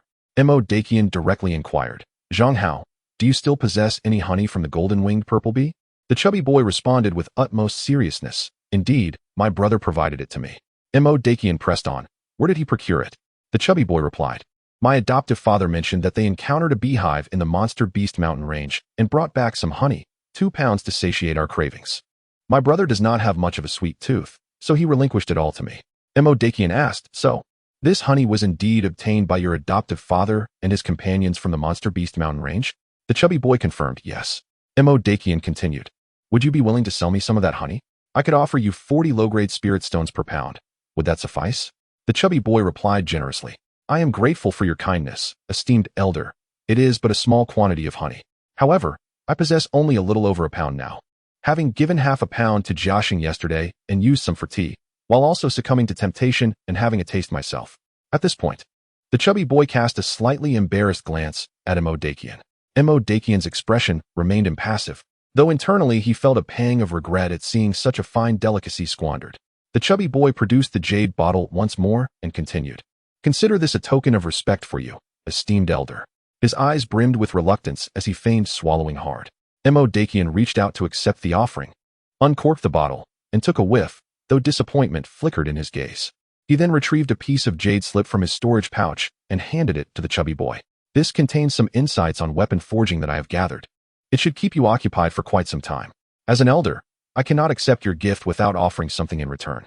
The chubby boy accepted the jade slip with both hands, bowing respectfully. Thank you for your generous affection, esteemed elder. Mo Dakian waved his hand dismissively, and the chubby boy turned to leave. Upon exiting the secret chamber, he exhaled a sigh of relief, his face betraying an expression of exhilaration.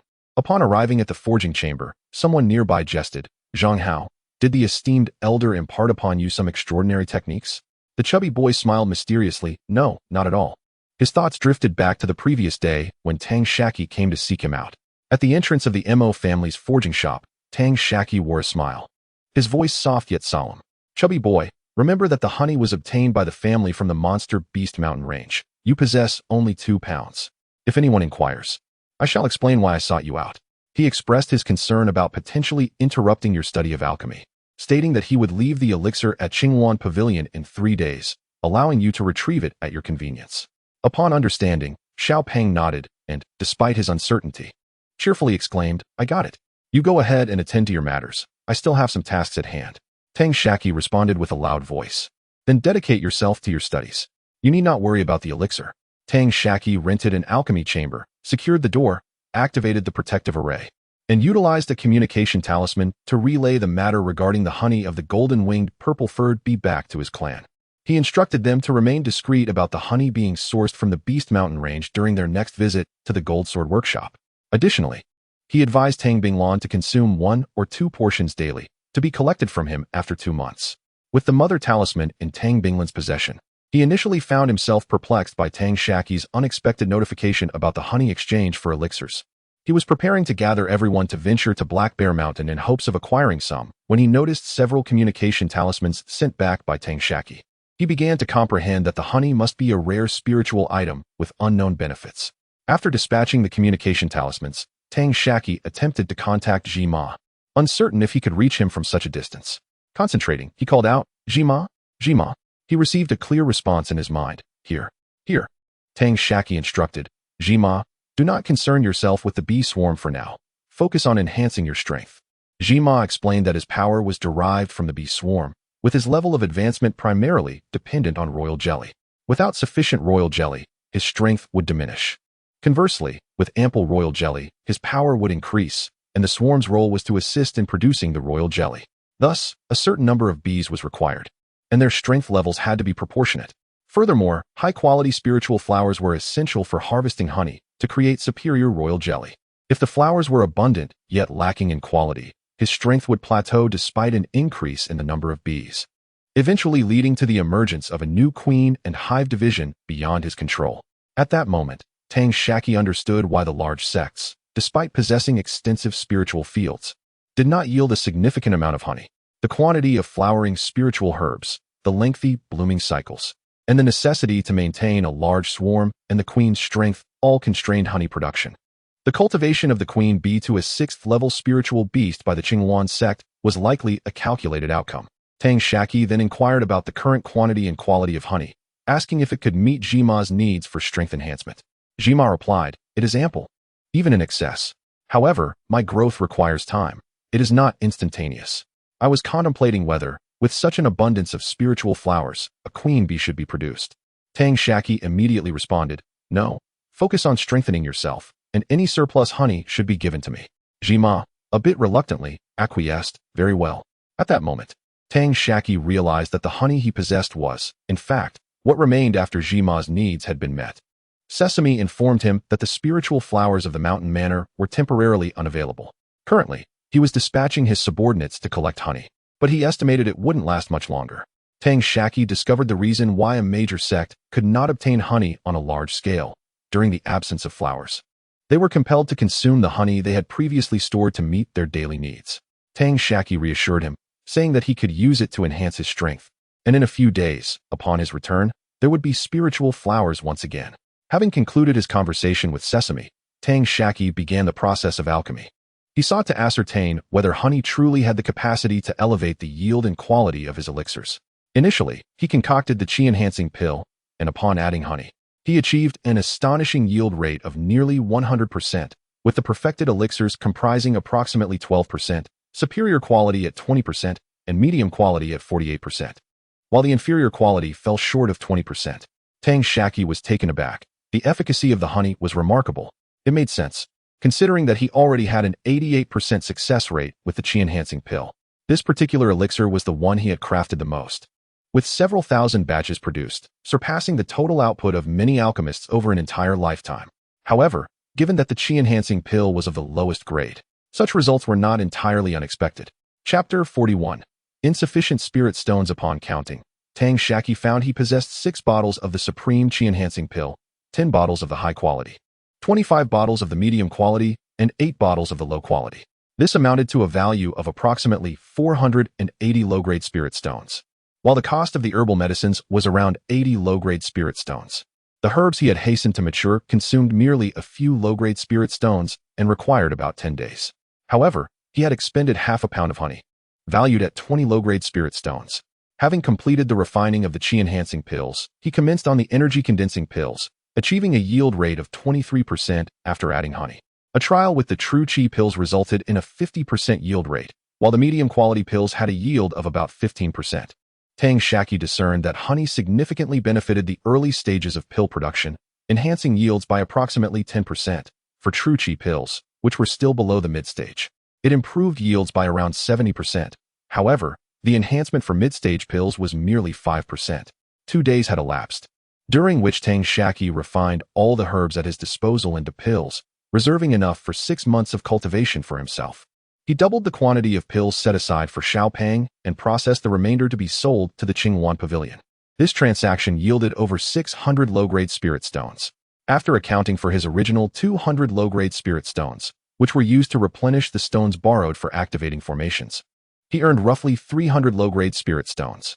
As for the royal jelly, Tang Shaqi refrained from using it, retaining only half a pound for personal tasting after giving away so much.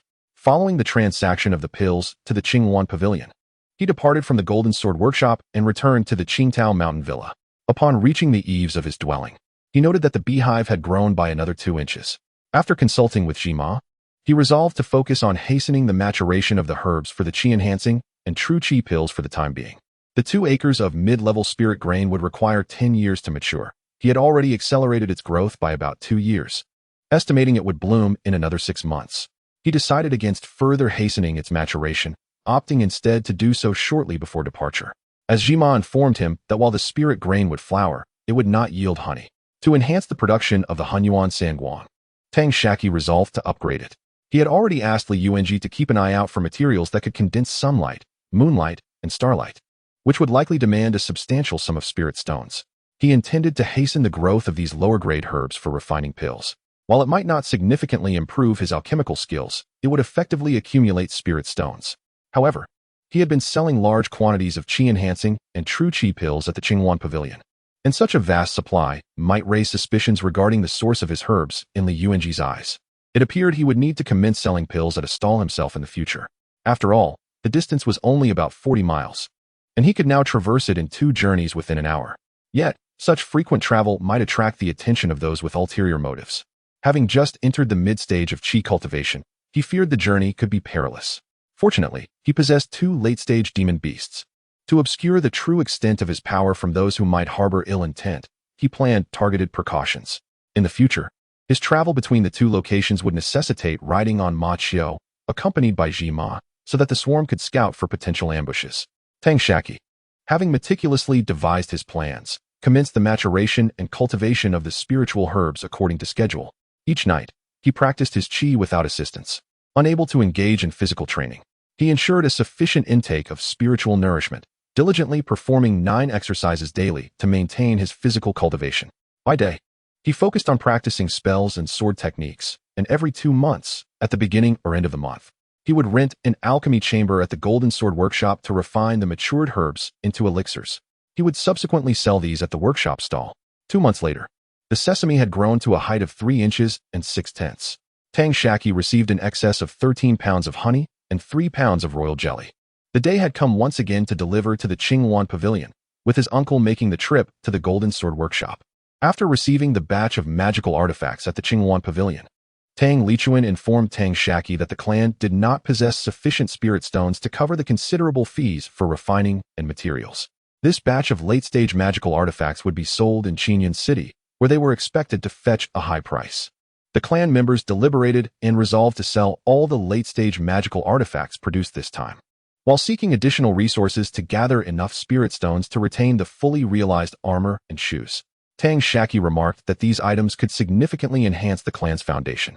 With a large number of cultivators in the Tang sect, they would no longer have to worry about a lack of armor and shoes.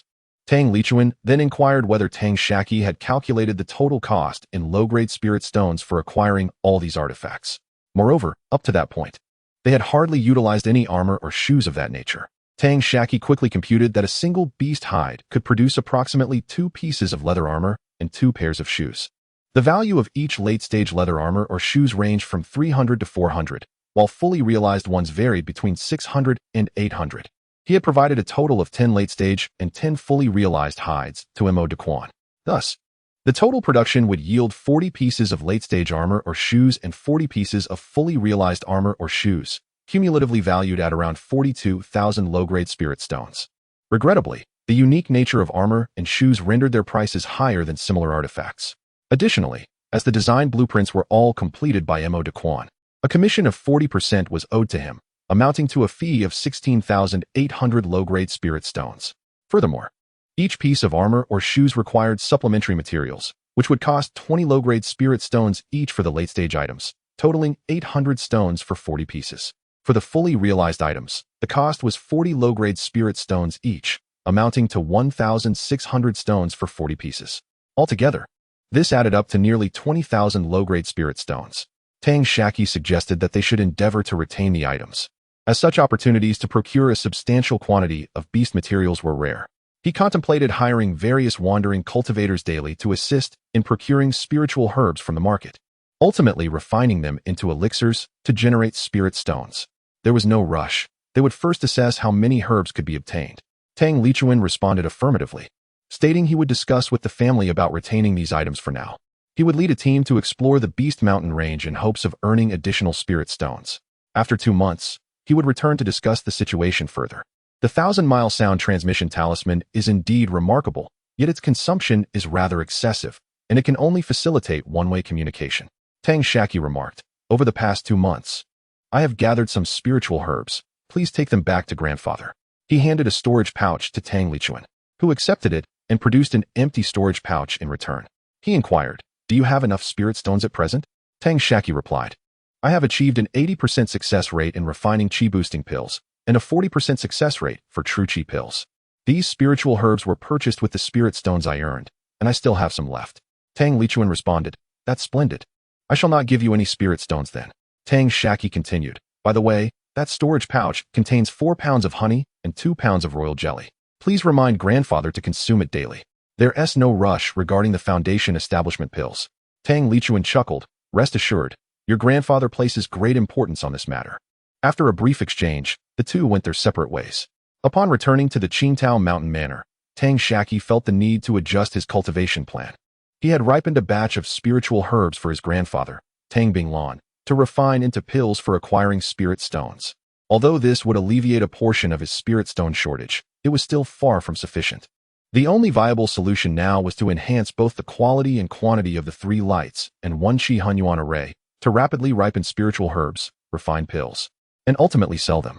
However, the 3 lights and 1 Qi Hunyuan array could only gather the 3 lights of Hunyuan at specific times, and with his current capabilities, he could at most activate 6 of the lowest level arrays. Otherwise, he would miss the opportunity to gather the Hunyuan 3 lights.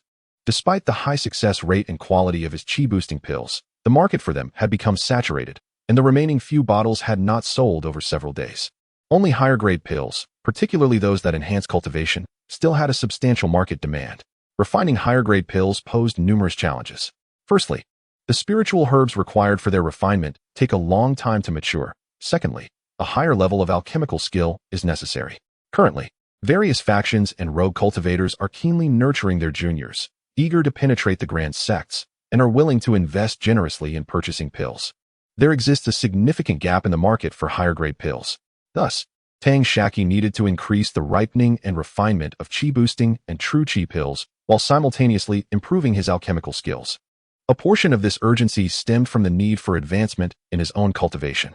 The greater profits undoubtedly lay in the higher-grade pills, which require both longer-aged and more advanced spiritual herbs. His current alchemical skills were limited, preventing him from refining pills of a higher tier. While he could bring the spiritual herbs back to his uncle, Tang Lichuan, and have his grandfather, Tang Binglan, refine them into pills for maximum profit, he could not afford to present too large a quantity to avoid raising suspicion among his clansmen. It seemed he would have to proceed cautiously, taking one step at a time. After making this decision, Tang Shaqi used his identity jade tablet to send a message to Li Yuanji, requesting him to notify Xiao Pang to take time within the next 2 months to refine a set of array foundations.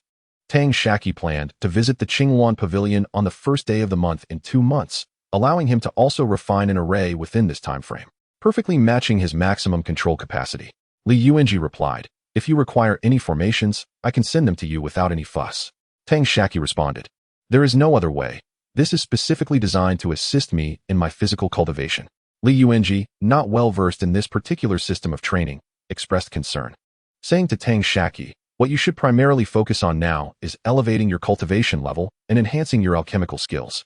Tang Shaqi acknowledged, "I understand all of this, and I too wish to improve my alchemical abilities. However, I lack the spiritual herbs. As for my cultivation, I have been steadily and methodically advancing." Li Yuanji reassured him, "As long as you are aware of your own matters, that is sufficient. I will inform the young servant in the shop to convey a message to the Mo family's forging workshop. As for the spiritual herbs, I will find a way to assist you." Tang Shaqi replied, "I appreciate your help, elderly." Chapter 42. Preloan. The days spent gathering spirit stones passed swiftly. Just when one thought it had only just begun, 2 months had already elapsed. Tang Shaqi stood absent-mindedly at the entrance of the Golden Sword Workshop, awaiting the arrival of his kin. As anticipated, it was his elder uncle, Tang Lichuan, who approached, interrupting his reverie. The two entered the workshop and rented a cave dwelling. Once inside, Tang Lichuan exclaimed with enthusiasm, "There's no need to worry about the spirit stones anymore." Tang Shaqi looked at him with mild confusion. Tang Lichuan continued, I led a group into the Beast Mountain range and reached Black Bear Mountain, where we presented the medicinal pills to the esteemed Black Bear Elder. In exchange for our pills, the Elder generously provided us with materials from second and third-tier beasts, including the bones and pelts of 2 second-tier beasts and 1 third-tier beast. Consequently, the clan has decided to sell some of the later-stage armor and footwear, as these materials are considerably more valuable. Tang Shaqi replied, I can currently gather around 1,500 low-grade spirit stones. What about the clan? Tang Lichuan responded, not quite 3,000. Especially since you brought back a batch of medicinal herbs last time, which were refined into pills and partially sold. Here, I have several vials of pills that should be worth over 1,000 low-grade spirit stones. You should take them to sell.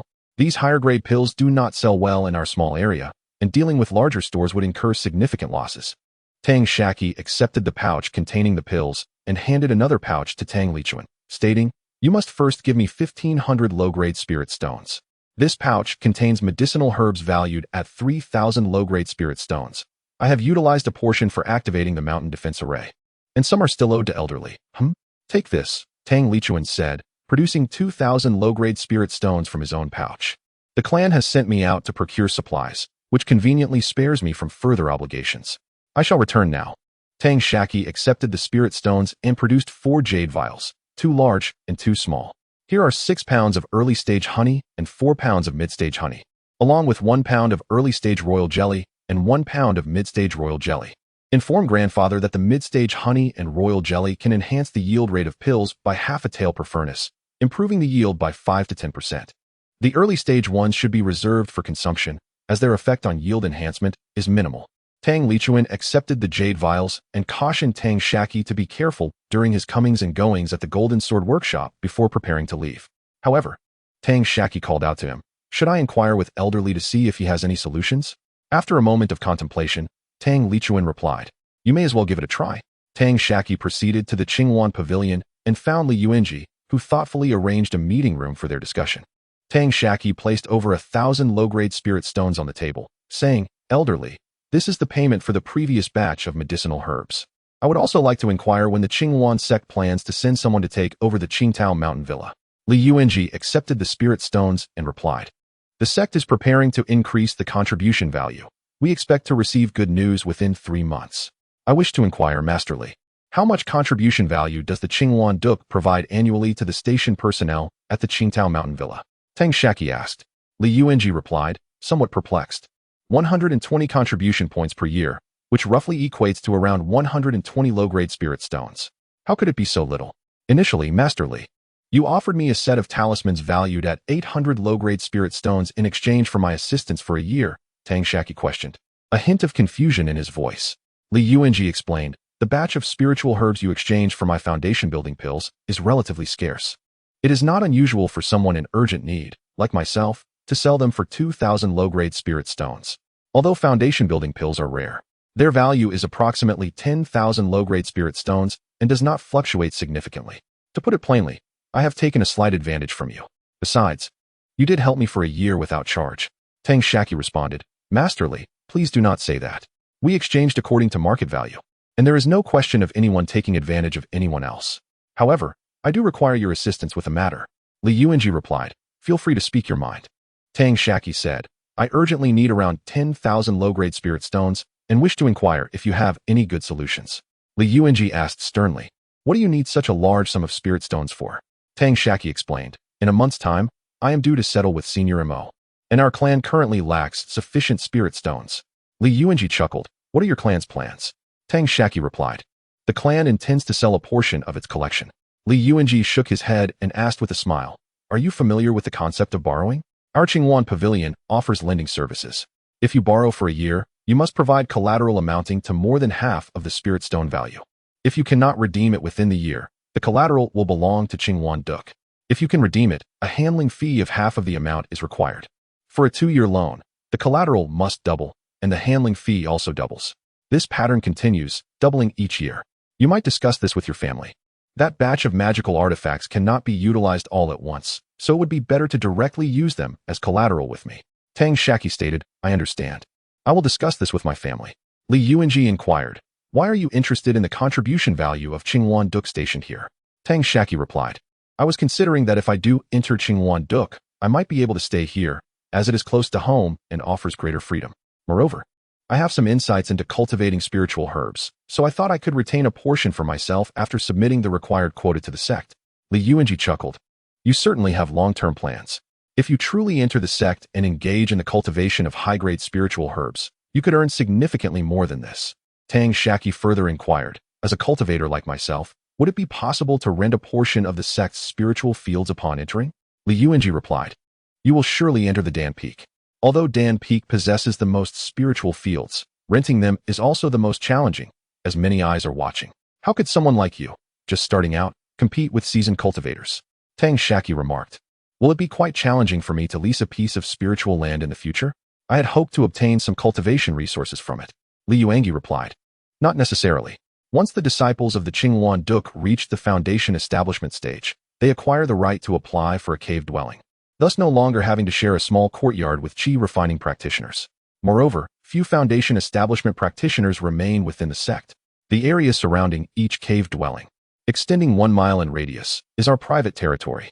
Each cave has approximately 300 acres of spiritual land meticulously cultivated by the sect's esteemed predecessors. I can rent my spiritual land to you when the time comes, but you must help me take care of some spiritual herbs. Tang Shaqi responded, of course. That's no problem. I was merely daydreaming. Let's first focus on entering the Qingyuan Duk. Li Yuanji chuckled. I have great faith in you. Setting aside your alchemical skills, your current cultivation will surely advance by 1 or 2 levels. Based on the quality of past disciples, you belong to the CRME de la CRME. Keep in mind that even that old fellow Mo's prized nephew has only reached the 4th level of qi refining. Tang Shaqi laughed. Then I shall take your words as a good omen. Once I truly enter the Qingyuan Duk, you must keep your promise and rent me the spiritual land surrounding the cave. Li Yuanji jovially assured him, of course. Absolutely. The two continued to converse about the Qingyuan Duk, with Tang Shaqi posing questions and Li Yuanji providing answers. Tang Shaqi once more requested Li Yuanji to keep an eye out for materials that gather sunlight, moonlight, and starlight before taking his leave. Upon returning to his cave dwelling, Tang Shaqi relayed the borrowing matter to Tang Lichuan. He believed it was worth a try, akin to taking a loan from a bank, especially with such low interest. However, Tang Lichuan felt that paying 500 lower-grade spiritual stones in interest after a year was sufficient to procure an excellent late-stage magical tool, deeming it not worthwhile. Ultimately, they decided to inform the family and let the clan members decide. Tang Shaqi exited the cave and rented a Dan refining room, retrieving his mid-level alchemical furnace to begin concocting elixirs. He focused on refining a small batch of qi-boosting pills, selling them at various shops outside Qingyuan Pavilion, with his primary aim being the production of true qi pills and qi storage pills. He had a 40% yield for true qi pills, while the yield for qi storage pills was below 20%. This time, he acquired and matured spiritual herbs for 100 batches of true qi pills and 100 batches of qi storage pills. He planned to complete the elixir production within 3 days, refining 10 batches of true qi pills in 1 hour, while only 7 batches of qi storage pills could be produced in the same time frame. 3 days elapsed, and a weary Tang Shaqi vacated the refining room. This session yielded 37 bottles of lower-grade true qi pills and 11 bottles of middle-grade true qi pills, with the yield slightly improved to nearly 50%. Additionally, he obtained over 20 bottles of lower-grade qi storage pills, achieving a yield of about 25%. Seizing the early hours, Tang Shaqi rented a stall outside the marketplace. By evening, he sold a portion of both true qi pills and qi storage pills, along with a significant number of nourishing qi pills crafted by his grandfather, Tang Bingluan. Estimating the situation, Tang Shaqi concluded that it would take approximately 3 more days to convert all the elixirs in hand into spiritual stones. Tang Shaqi ventured a short distance from the Golden Sword Pavilion, releasing his magical ball and swiftly mounting it, making his way towards the Qingtao Mountain Manor. At that moment, Jima informed him that a cultivator, who had also departed from the Golden Sword Pavilion, had followed him for approximately 10 miles before veering off in another direction. A flicker of caution ignited within Tang Shaqi, yet he did not allow it to consume his thoughts entirely. Such occurrences were not uncommon. It could very well be mere coincidence. After all, they were all closing up shop at dusk, and it was plausible that their paths merely converged by chance. Early the next morning, Tang Shaqi rode his magical ball to the stall outside the Golden Sword Pavilion, where he sold a portion of his elixirs. However, as he was unable to gather the 3 lights of Hunyuan that day, his mind remained unsettled, preoccupied with thoughts of the individual who might have shared his route the previous day. To exercise prudence, Tang Shaqi instructed Jima to dispatch his subordinate, the golden-winged purple hornet, to locate that person and monitor their every move. Chapter 43. The mysterious wolf fangs. As anticipated, according to the information relayed by the Sesame, the cultivator was indeed present, having similarly rented a stall outside the Golden Sword Workshop to sell various trinkets. Tang Shaqi approached the cultivator's stall and glanced at the assortment, which included low-grade spirit talismans, spirit herbs, spirit materials, and an array of miscellaneous ores. Tang Shaqi intended to purchase the 2 useful spirit herbs when a sudden transmission from the shumai on his shoulder interrupted him. Master, acquire that pile of teeth. They will be of great utility to you. Tang Shaqi feigned indifference as he fiddled with the teeth, then continued to search through other spirit materials. Transmitting back to shumai, are you certain it is these? They appear rather unremarkable. Shumai's voice conveyed urgency. Indeed, it is those teeth. They are unquestionably valuable to you. Deciding to trust Shumai's words, Tang Shaqi directly inquired, what is the price of these beastly fangs? The stall owner scrutinized Tang Shaqi before replying.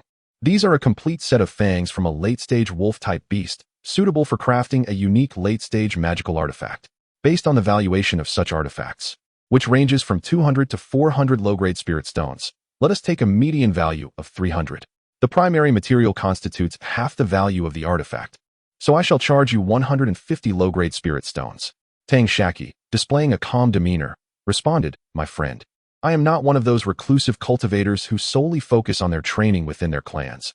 I am well aware of market values. The entirety of a late-stage wolf beast is worth less than 800 low-grade spirit stones, particularly considering the condition of its hide. A complete hide alone is valued at 600 low-grade spirit stones, with its blood fetching several tens of stones, and the claws, bones, and flesh also contribute. Merely the teeth cannot possibly warrant such a price. Moreover, this beast has likely been dead for some time. Aside from their hardness, these teeth exhibit no discernible spiritual fluctuations. If I were to forge them into an artifact, I cannot fathom the amount of auxiliary materials that would be consumed. Even if I were to miraculously succeed in crafting an artifact, the likelihood of it achieving a late-stage quality remains uncertain. The stall owner, well-versed in the art of negotiation, replied, it seems my friend is quite astute. However, it is said that no treasure can compare to that which one desires most, is it not? I shall make a concession, 120 low-grade spirit stones. Tang Shaqi pressed on with his counteroffer, 100 low-grade spirit stones. And you must also part with those 2 spirit herbs and this piece of ore. He arranged the wolf fangs, spirit herbs, and a sizable piece of unidentifiable ore together. The stall owner cast a knowing glance at the ore and remarked, it appears, my friend, that your intentions extend beyond mere liquor. I can offer you a few early-stage spirit talismans, but this ore is non-negotiable. Tang Shaqi, feeling somewhat embarrassed, conceded, you are indeed perceptive, and it seems I cannot deceive you. To be frank, I simply wish to grind this wolf fang into powder to create a repellent against beasts. Do not exaggerate the worth of these fangs. The stall owner replied, I shall sell you the lot for 425 low-grade spirit stones. Tang Shaqi paused in contemplation, then said, so you mean to suggest that the ore is valued at 325 low-grade spirit stones? In that case, the wolf fangs. The stall owner cut him off, stating, my friend, you feign ignorance once more. The wolf fangs are worth 25 low-grade spirit stones, while the ore is 400. Tang Shaqi, now agitated, retorted, did we not agree initially that the wolf fangs were to be priced at 100? Isn't this pile, excluding the wolf's fang, precisely 325 inferior spirit stones? The stall owner merely gazed at Tang Shaqi, silent, a slight smile gracing his lips. Tang Shaqi, feeling somewhat scrutinized, lowered his head slightly and reluctantly admitted, all right, I don't possess that many spirit stones. I will purchase this wolf's fang for now, as it is needed by the elders of my clan tomorrow in the mountains. Once I return home and report to the elders, I shall come back to buy this piece of ore. You must reserve it for me at 400 inferior spirit stones. The price cannot increase. After speaking, Tang Shaqi tossed down 25 inferior spirit stones, collected the wolf's fang, and departed. The stall owner sensed something amiss and was about to intervene, but found no justifiable reason to do so. Ultimately, he allowed Tang Shaqi to purchase the wolf's fang, as its worth was indeed limited to that value. Upon returning to Qingtao Mountain Manor, Tang Shaqi retrieved the wolf's fang from his storage pouch and inquired of Xiaomai, what kind of wolf beast does this fang belong to?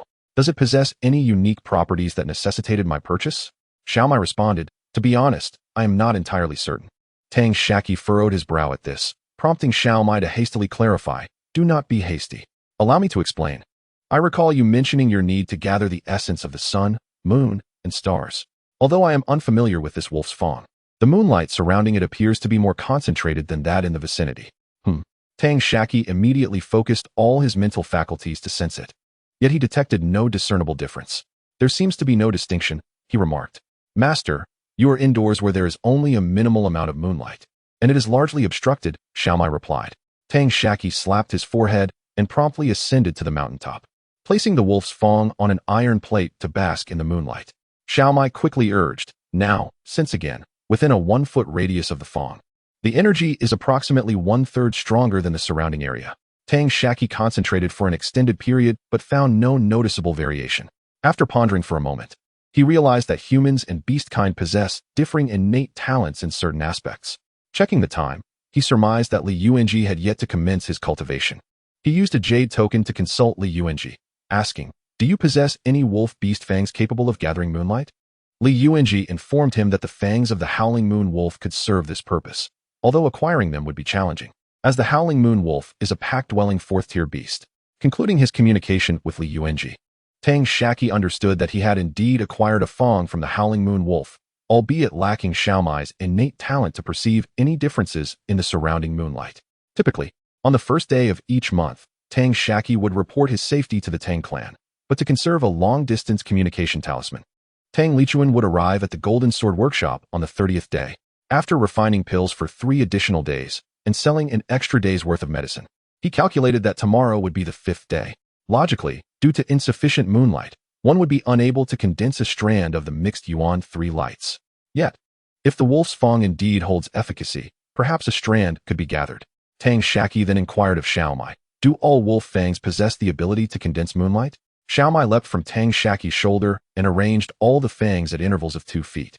After sensing each fang for 2 breaths, he then divided them into 2 piles, one containing 4 canine teeth and the other containing the remainder. Xiaomai pointed to the canines, stating that these 4 would suffice, and there was little distinction between placing them together or separately. At this moment, Tang Shaqi resolved to utilize the remaining teeth for crafting a demon-repelling powder. By the following day, as the moon had yet to set and the dawn revealed its first light, Tang Shaqi positioned the wolf's fangs at the center of the 4 trisolar unity formation. He gestured with his fingers to activate the formations, and there, the sun, moon, and stars began to converge and compress above the central void of the array. With eager anticipation, Tang Shaqi ultimately coalesced the energies into a strand of primordial tri-light. Overjoyed, he gathered the 4 strands of primordial tri-light, concocting them into spiritual water to further cultivate the spiritual herbs. After completing these tasks, Tang Shaqi glanced at the sky, reflecting that his fireball technique was nearing perfection, merely a thin membrane remaining to be pierced. He recalled the news reported by Zhima the previous day, which indicated that another cultivator had been closely following him for 15 or 16 li after he departed from the Gold Sword Workshop, only to divert in another direction. A shadow of unease flickered across his heart. Thus, he resolved to prioritize refining his fireball technique to consummate mastery before returning to the Gold Sword Workshop, while also testing the new trisolar unity formation to determine how much primordial tri-light it could yield in a month. After a month of experimentation, Tang Shaqi nearly discerned the precise output of the new trisolar unity formation. From the 1st to the 7th of the lunar month, and from the 24th to the 28th, there was 1 strand of primordial tri-light produced each morning and evening. From the 8th to the 10th, and from the 21st to the 23rd, 2 strands were produced at each time. On the 11th, 12th, 19th, and 20th, 3 strands emerged each morning and evening. From the 13th to the 18th, 4 strands were yielded at both times. Tang Shaqi surmised that the deficiency lay in the star or sunlight. Otherwise, more primordial tri-light would have been condensed. A new trisolar unity formation could amass 100 strands of primordial tri-light in a month, whereas an old one could only gather 64 strands. Merely 4 teeth were equivalent to the efficacy of 2.5 formations. For lower-tier medicinal materials, a single strand of primordial tri-light could accelerate the growth of 12 plants by 3 months, while for mid-tier materials, it would only suffice for 4 plants over the same period. This pertains to star-level herbs, as higher-grade materials were beyond Tang Shaqi's current reach. In a month without rain, he could collect 528 strands of primordial tri-light, based on a 7-year maturity cycle for the herbs used in crafting qi-enhancing pills. He could nearly hasten the growth of 40 batches of spiritual herbs suitable for pill making, valued at approximately 240 low-grade spirit stones.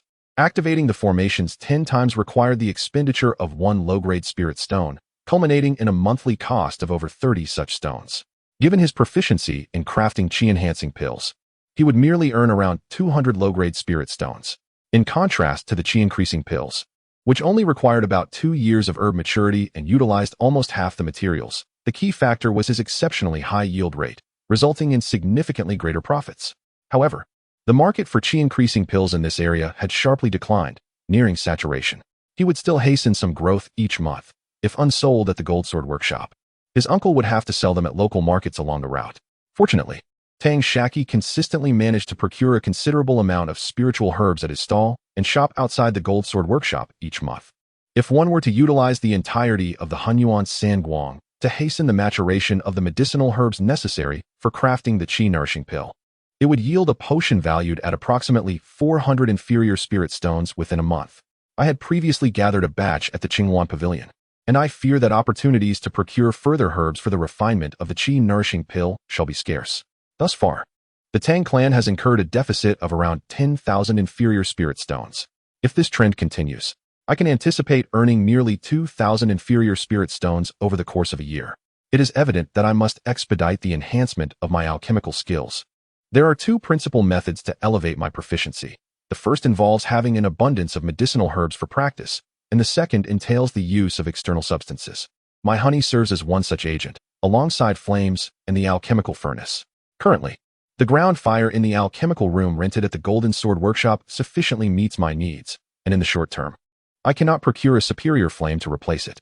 To improve the rate of pill production in a brief period, I must seek ways to acquire a better alchemical furnace. Chapter 44.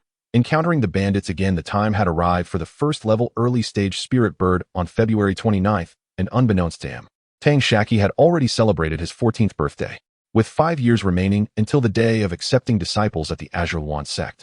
Tang Shaqi was confident that he could elevate his cultivation by 1 or 2 levels within this period and become a mid-tier alchemist.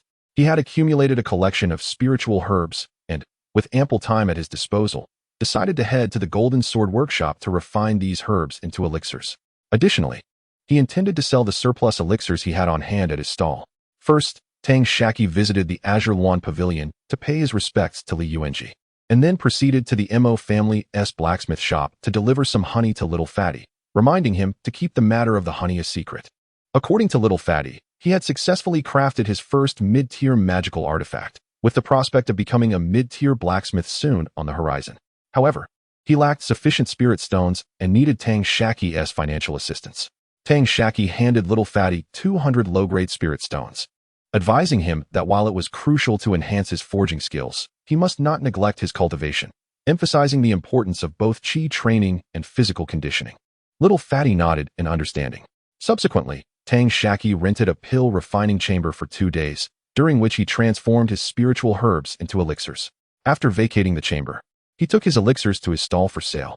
Having successfully secured his stall, he unfurled his banner, just as his first customer had yet to arrive. The stall owner who had previously sold him the wolf tooth approached him eagerly. The stall owner, in a rush, inquired, "Young brother, I have kept that for you. Is it 400 low-grade spirit stones?" Tang Shaqi replied with a smile, "I would like to purchase it, but unfortunately, I lack the necessary spirit stones." The stall owner pressed on, "If you lack spirit stones, it matters not. Since you are selling elixirs, you can barter with them as well." With a slight smirk, Tang Shaqi remained silent, simply observing the stall owner. He distinctly recalled that the stall owner had once regarded him in the same manner. After a moment of silent exchange, the stall owner sighed, "You are indeed astute, my friend. I, Zheng Dikang, concede. It seems that the wolf tooth is the true treasure, and your feigned interest is a masterful tactic. May I inquire what exactly the wolf tooth is used for?" Tang Shaqi replied, "It is merely for crafting demon-repelling powder. It is nothing particularly rare."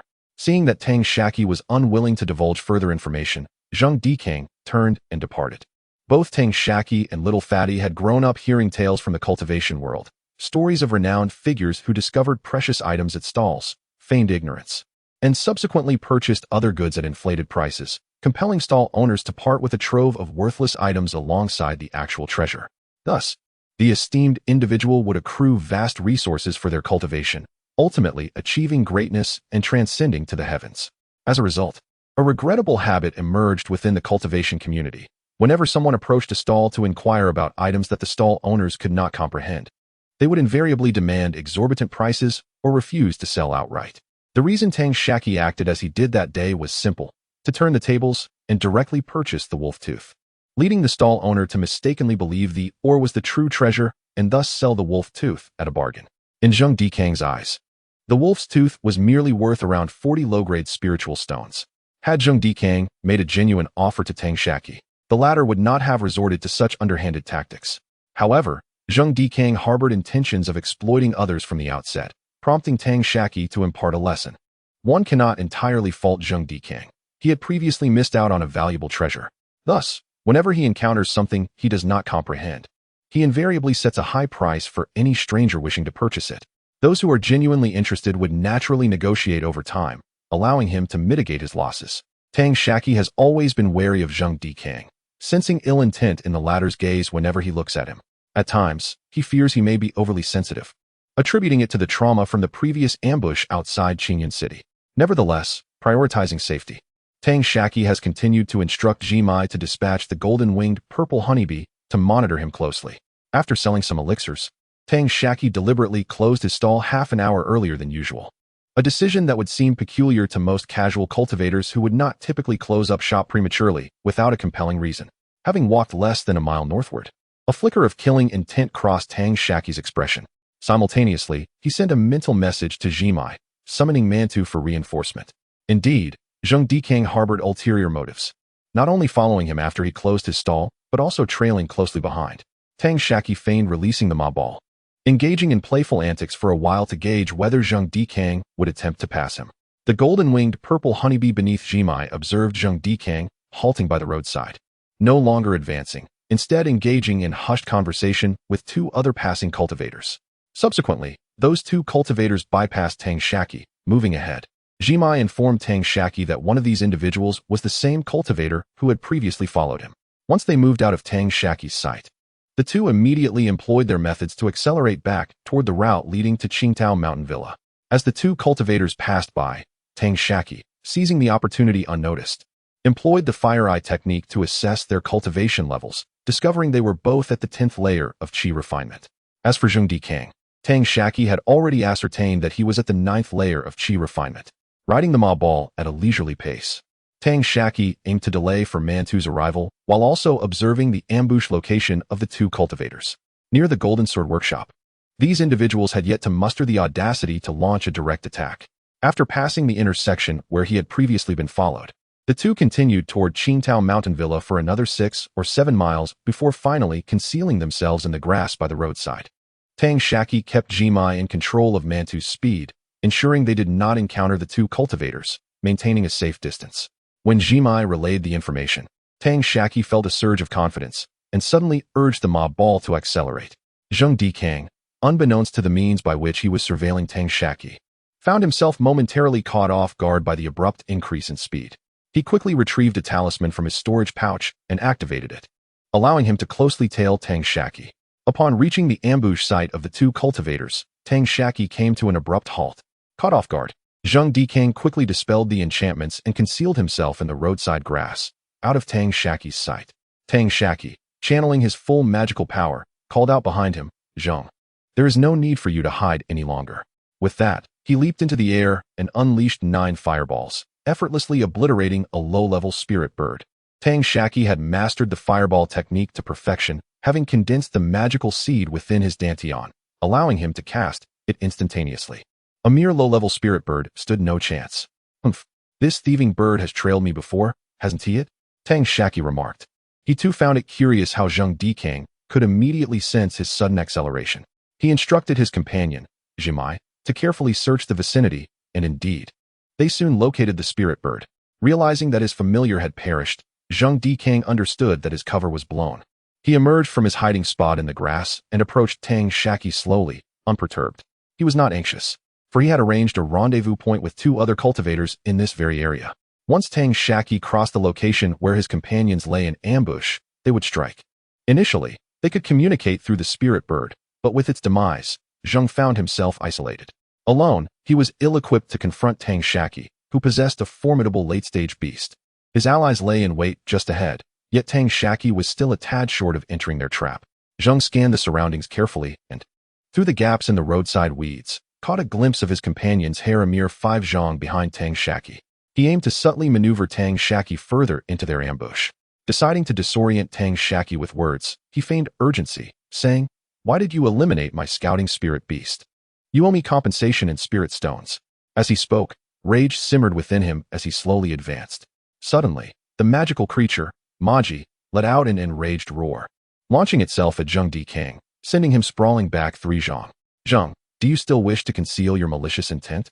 This is not the first time you have stalked me," Tang Shaqi retorted with a cold snort. Zheng Dikang pressed on. "I must pass this route to return to my cave. How can you accuse me of following you?" Tang Shaqi, reminiscent of his earlier demeanor at the stall, remained silent, a slight smirk gracing his lips as he regarded Zheng. Enraged, Zheng snapped, "Do not look at me with that condescending expression.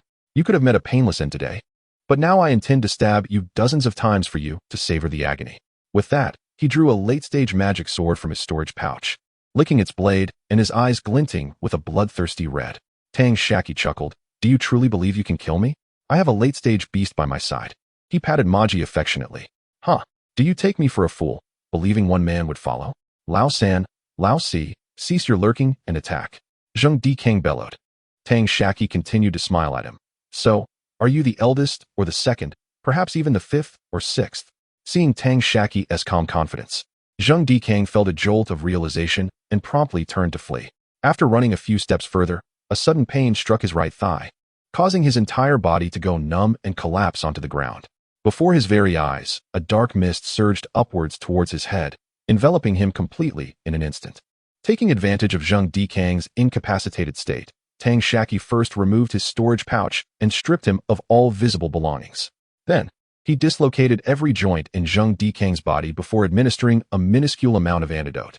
Zheng Dikang's body, once black, now turned a shade of green. Though he clung to life, he remained unable to move. At that moment, he noticed a white earth dog leap out from the nearby grass. Its right front leg was bound with a cloth pouch, intricately engraved with delicate patterns, while the rear was adorned with a low-grade water elemental spirit stone, featuring 3 hollow launch ports, each the size of a pinhead, utterly empty.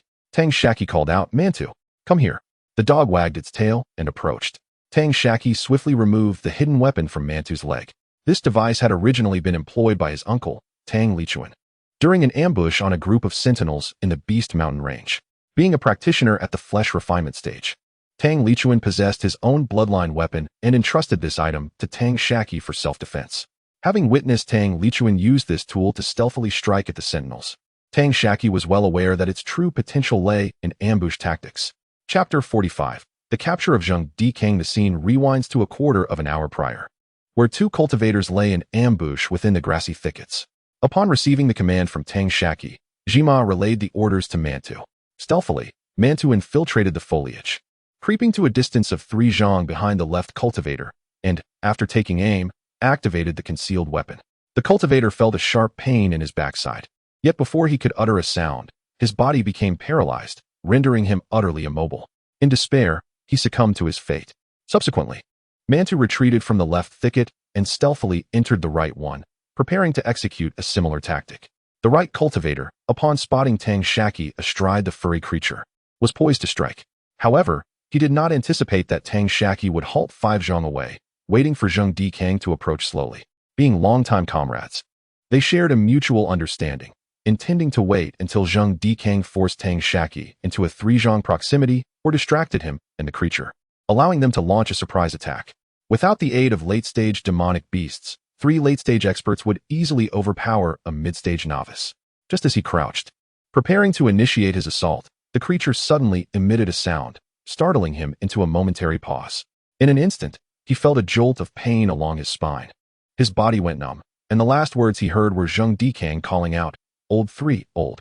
As Zheng Dikang witnessed Tang Shaqi assisting Mantu in removing the cloth bags, Mantu emerged from the thickets, bearing 2 pitch-black corpses. Zheng Dikang gazed into the despairing eyes of the fallen comrades, and the final flicker of hope within him extinguished into utter desolation. Tang Shaqi first removed the storage bags from the 2, then confiscated the tightly gripped artifacts and talismans from their hands. He sensed the energy emanating from the corpses and meticulously extracted any items resonating with spiritual energy, storing them in his own bag. With a flick of his wrist, he secured the two bodies in another storage bag. Turning to the creature, Tang Shaqi commanded, "Take him." The creature regarded Zheng Dikang with a look of disdain, inserting its forelimb beneath his waist and tossing him into the air. Zheng Dikang landed belly down on the creature's back.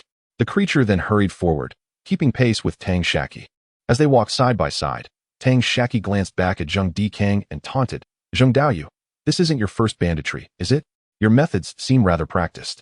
By the way, you still haven't told me if you are old 1, old 2, or perhaps old 5 or 6. Zheng Dikang remained silent, his body rising and falling with the creature's movements.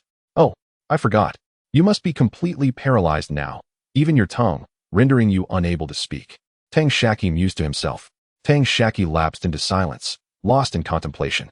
Upon reaching the foot of Qingtai Mountain Manor, the creature unceremoniously tossed Zheng Dikang to the ground, dragging him into the main hall atop the mountain, before hastily following Mantu and Xiaomai as they bolted outside. Tang Shaqi rummaged through his storage bag, producing 3 jade vials. He first administered a pill and some powder, followed shortly by a snow jade pill. After completing all these tasks, Tang Shaqi addressed him. "Initially, I administered the scattered spirit pills and the cartilage powder. I procured these from Yangsheng last time, and I never anticipated their efficacy would manifest today. I surmised the medicine had nearly taken effect, so I provided you with the antidote."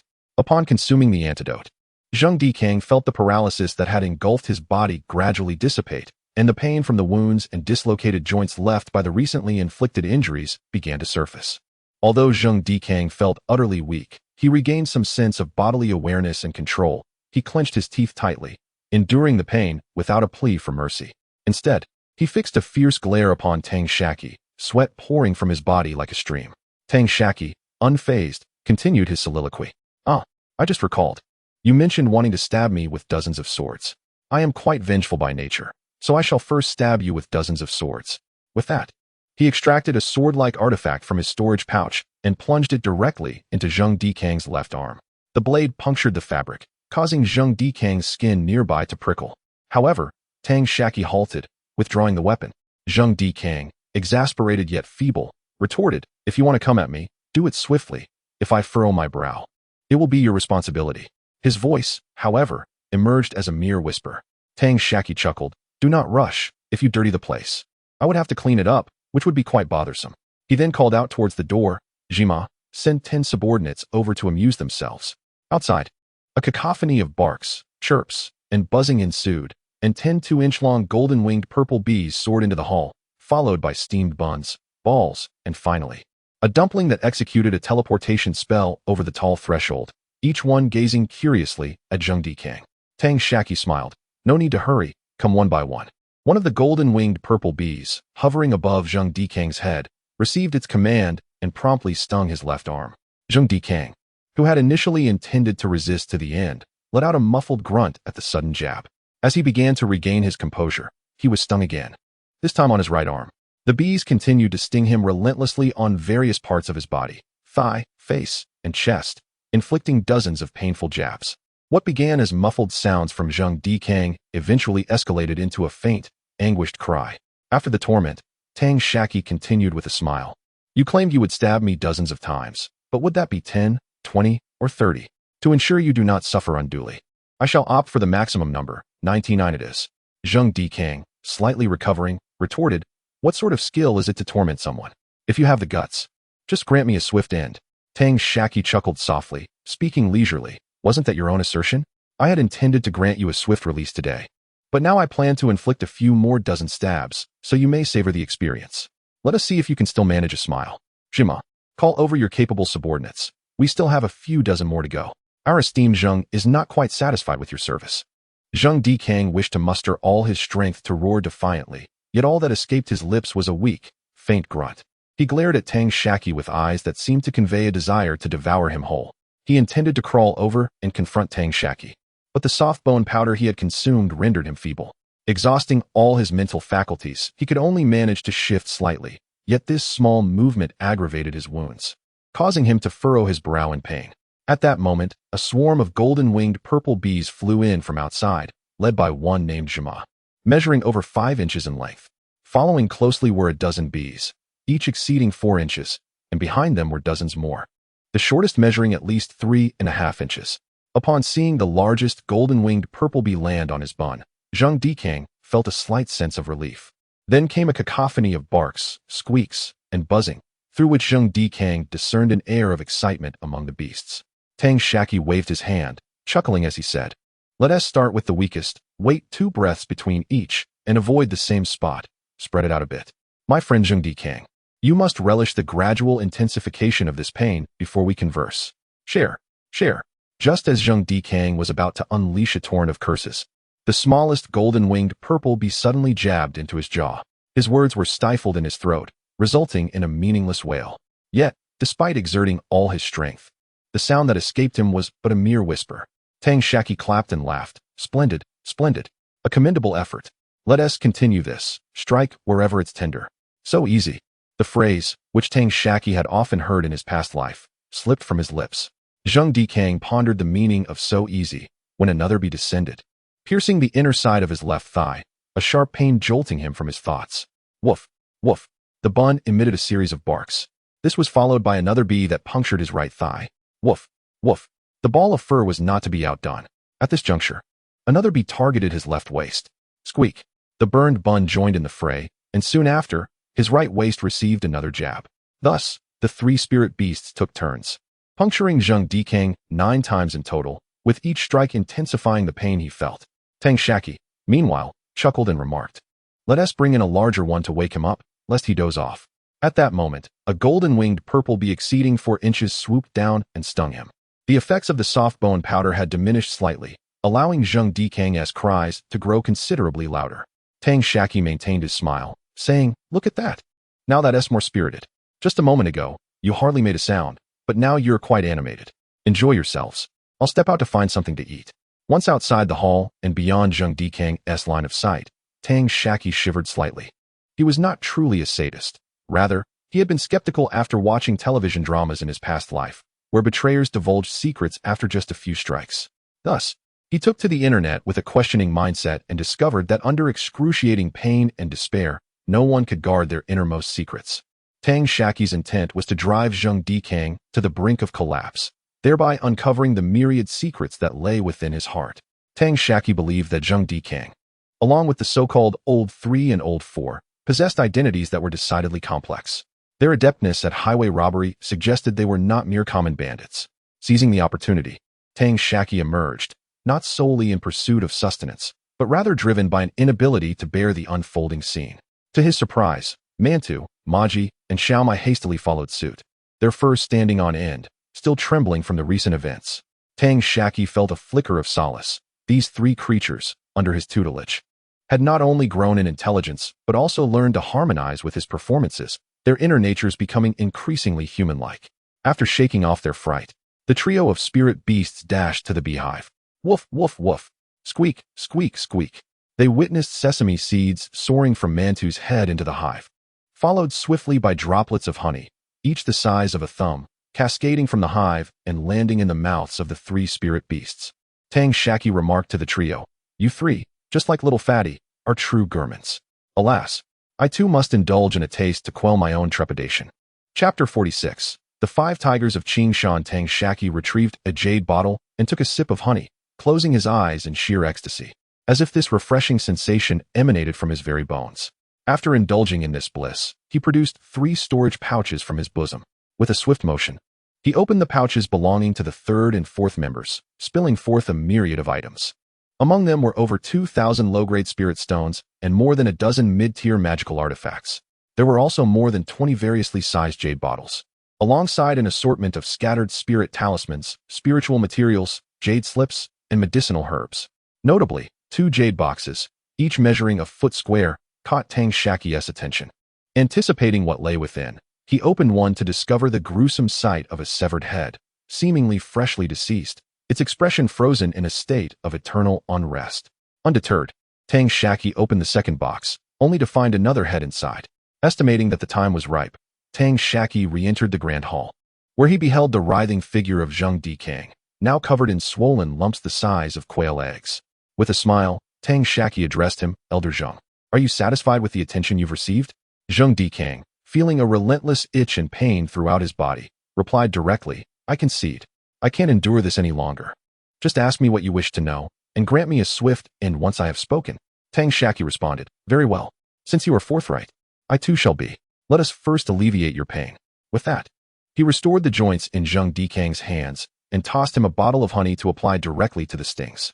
Zheng Dikang dipped his fingers into the honey and carefully smeared it onto the affected areas, shuddering at each contact with the wounds.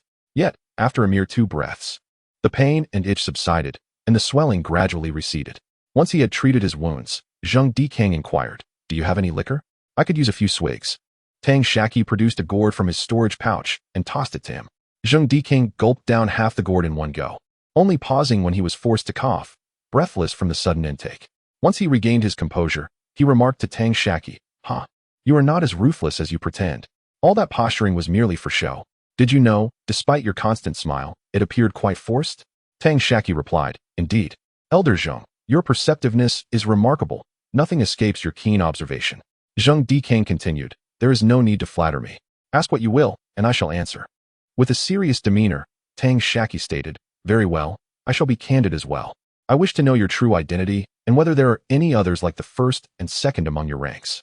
Zheng Dikang retorted, did you not find the 3rd and 4th member storage pouches?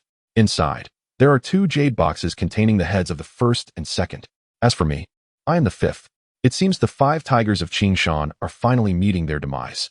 Tang Shaqi echoed in confusion, the 5 tigers of Qingshan? Zheng Dikang took another hearty swig of liquor, his face flushed with exhilaration, and declared with a sinister grin, indeed, the 5 tigers of Qingshan. We are not from this region, yet the families under the banner of the Danding sect should be familiar with us. The Danding sect has issued a bounty. The heads of our group are each valued at 1,000 low-grade spirit stones. If we surrender all 5 heads to the Danding sect, not only will we receive 5,000 spirit stones as a reward, but we will also be granted a ascension token. Do you know what an ascension token is? Regardless of age, any cultivator who possesses an ascension token can join a sect. If one achieves the peak of the Qi refinement stage before the age of 60, the sect will generously bestow upon them a foundation establishment pill. Only those cultivators who have rendered significant service to the sect are awarded an ascension token. The 3rd and 4th brothers have numerous bounty notices in their storage pouches, obtained from the families of cultivators or loose cultivators whom we have slain. These notices not only detail the bounties, but also bear our likenesses. Tang Shaqi pulled out all the jade slips found in the storage pouches of the 3rd and 4th brothers, and upon examining the 3rd one, he discovered a bounty notice. Upon comparison, it indeed featured the infamous Qingshan 5 tigers. Tang Shaqi remarked, what heinous deeds have you committed to provoke such outrage, prompting the Danding sect to expend such resources in pursuit of you? Zheng Dikang replied nonchalantly, nothing much. We merely eliminated one of their peak Qi refinement disciples, who was also an accomplished alchemist. Tang Shaqi, puzzled, asked, no wonder they have placed a bounty on you. Did that alchemist have relatives who are golden core cultivators of the Danding sect? It seems rather excessive for a mere alchemist. Upon further inspection of the bounty notice, Tang Shaqi exclaimed, good heavens! It appears you have slain not just one, but several disciples of the Danding sect, 11 in total, as stated in this notice. Oh, it seems your name is not Zheng Dikang, but Kong Zheng. Zheng Dikang took another sip of wine and tossed the gourd aside. In truth, we are not the Qingshan 5 tigers. It is the people of the Danding sect who are the true Qingshan 5 tigers. They have framed us for their misdeeds. Now that we have assumed their identity, we must alter our appearances and flee to distant lands. Tang Shaqi tossed another wine gourd to Kong Zheng and settled onto a mat. Kong Zheng understood Tang Shaqqi's intent and began recounting the events leading to their current predicament.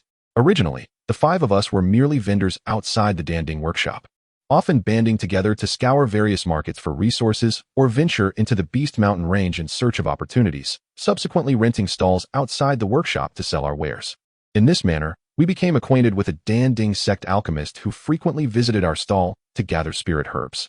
On one occasion, we stumbled upon some peculiar stones in the Beast Mountain range. Unsure of their nature, we divided them, and I displayed one for sale at my stall. The alchemist noticed it and purchased my stone at a low price. However, I was not entirely naive. I only showcased the smallest stone. When a discerning individual inquired about its value, the alchemist, much like you today, smiled condescendingly and remained silent, fixated on me. At this juncture, Kang Zheng displayed a grimace of frustration.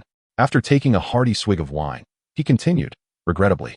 I revealed to him that this stone was something I had discovered in the Beast Mountain range. He remained inscrutable, and I thought the matter had been laid to rest. He continued his usual practice of exchanging elixirs for our spiritual herbs. It was not until several months had passed that one day he approached me, revealing that he had discovered a cave dwelling of ancient practitioners in the Xianxia. He inquired if I would be interested in joining him. Initially, I declined. However, he mentioned that this was the cave of a foundational stage cultivator who had once been an alchemist, seeking only the spiritual herbs from the fields and the alchemist's furnace. To demonstrate his sincerity, he had invited only a late-stage chi cultivator, allowing me to bring along 2 companions, thus ensuring we would not have to worry about a betrayal between the 2 of them. Tang Shaqi asked, so did you agree? Kang Zheng replied, of course. I did not. Why not? Tang Shaqi inquired, visibly puzzled. Kang Zheng continued, those of us who frequently venture into the Beast Mountains typically work in established and familiar teams, bound by kinship or past relationships, which alleviates concerns of betrayal. Furthermore, I cannot believe such fortune would fall upon me. When the alchemist saw my refusal, he hesitated and revealed his reasons. He claimed that he and his fellow disciples were in competition, making it unwise to enter the mountains together. He mentioned that his companions demanded exorbitant prices, leaving him with little to gain. He also stated that the protective formation of the cave required 5 late-stage cultivators to dismantle it simultaneously. Tang Shaqi asked, did you believe him then? Kang Zheng responded, I cannot say I fully believed him. Rather, I trusted him halfway. After some discussion with my senior brothers, I decided that I, along with the 3rd and 4th brothers, would accompany them into the mountains. Meanwhile, my elder brothers would follow behind with Xiao Bai to relay messages, for one must always be vigilant. Xiao Bai is the spirit bird you killed. Tang Shaqi remarked sarcastically, are you being cautious, or did you originally intend to kill and rob them afterward? Kang Zheng retorted, although we are known as the 5 tigers of Xianxia and have taken lives before, we have never harbored intentions of murder for profit. At this juncture, my death is certain. There is no need to deceive you. Tang Shaqi replied, very well. I believe you. Please continue. Unexpectedly, at this moment, Kang Zheng appeared remarkably calm, his expression devoid of emotion as he recounted the events that transpired. Initially, all was well when encountering any beasts along the way. The 2 brothers were willing to lend their strength. Even during the distribution of materials, they were fair and even willing to bear minor losses. Observing their conduct, we 3 began to lower our guard slightly. However, shortly after entering the Xianxia and stepping into a small valley, that fellow's demeanor abruptly changed. He declared that the feng shui of this place was excellent, and this would be their destination. He then called out for his junior disciples to come forth and get to work, urging them to finish quickly and return home. Immediately, 4 late-stage chi cultivators from the Danding sect emerged from the surrounding foliage, instructing us not to resist, assuring us that death would be swift and painless. Otherwise, they threatened to stab me with their treasured sword, making dozens of holes in my body. Tang Shaqi questioned, why didn't they simply launch a surprise attack instead of all this unnecessary chatter? Kang Zheng explained, after all, this was our first collaboration with them. We had not entirely let down our guard, thus not granting them the opportunity for a surprise assault. They believed they had us at their mercy, attempting to extinguish our spirit of resistance with their words. Meanwhile, we sought to buy time, waiting for our leader and his companions to come to our aid. The alchemist then informed us not to expect anyone to pass by and rescue us. This place was particularly remote, devoid of any wandering cultivators. He had already dispatched several of his fellow disciples here. What was most infuriating was his unwavering, condescending smile throughout the ordeal. Tang Shaqi remarked that the wanted notice indicated that among the 11 disciples of the Danding sect you supposedly killed, some were indeed slain by him, leaving you to bear the blame. Indeed, when our leader and the 2nd arrived, they swiftly eliminated the 2 cultivators guarding the valley entrance. Subsequently, we managed to defeat another 2 cultivators, though one managed to escape. The alchemist was captured alive. It was no surprise. Given the strength of the disciples from a major sect, their magical artifacts were formidable, and despite our 5 against 4 advantage and a surprise attack, we sustained severe injuries. Once we recuperated and emerged from the Beast Mountain range, we found ourselves being pursued, inexplicably branded with the moniker the 5 Tigers of Xianxia. As Kang Zheng recounted this, he took several swigs of his drink. Chapter 47. The death of Zheng Dikang. Tang Shaqi inquired, did you not capture that alchemist? Did you not, in a fit of rage, eliminate him? With his testimony, you should be able to exonerate yourselves, the 5 Tigers of Xianxia. Kang Zheng coldly scoffed at first. We harbored such thoughts. Yet, Before we could exit the Beast Mountain range, we were besieged, denied any opportunity to speak. There were sect members, families, and those wandering cultivators. They were indifferent to our innocence. They only cared about the Ascension Order and Foundation establishment pills. Those who acted swiftly prospered, while the slow perished. With the aid of Xiaobai, we managed to slay a few more, further complicating our situation. Eventually, we realized that these major sects acted with unyielding tyranny. Even if we were afforded a chance to speak the truth, they would twist the narrative against us. Tang Shaqi suddenly comprehended.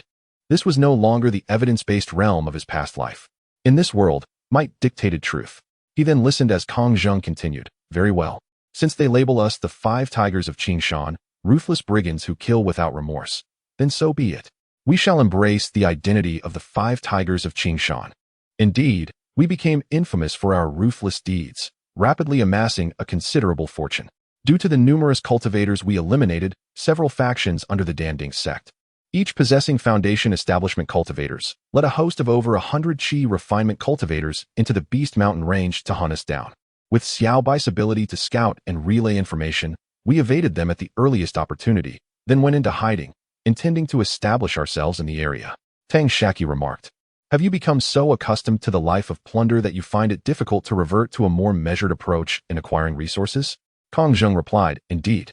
Our earlier lack of caution, which allowed a cultivator from the Danding sect to escape, brought us this calamity. Henceforth, we devised meticulous plans before every engagement. And with Xiaobai's assistance, we succeeded several times.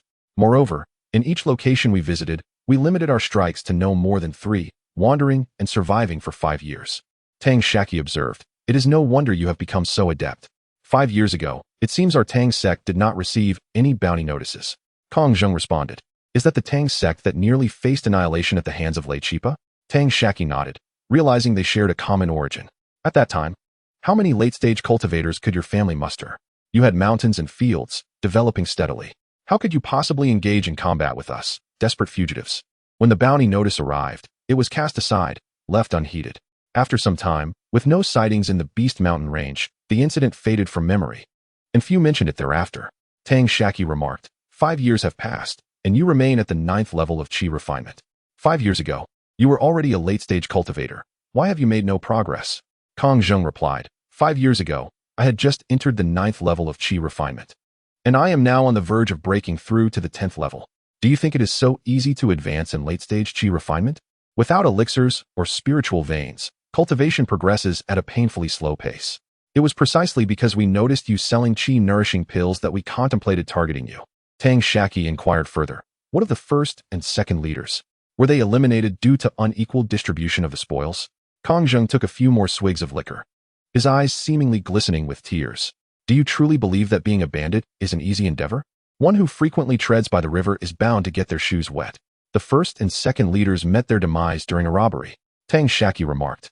"Then what does it signify that you kept their heads?" Kong Zheng scoffed. "Cultivation itself is an act of defiance against the heavens. The dead are gone. This shell can still bring us profit, so why not make use of it?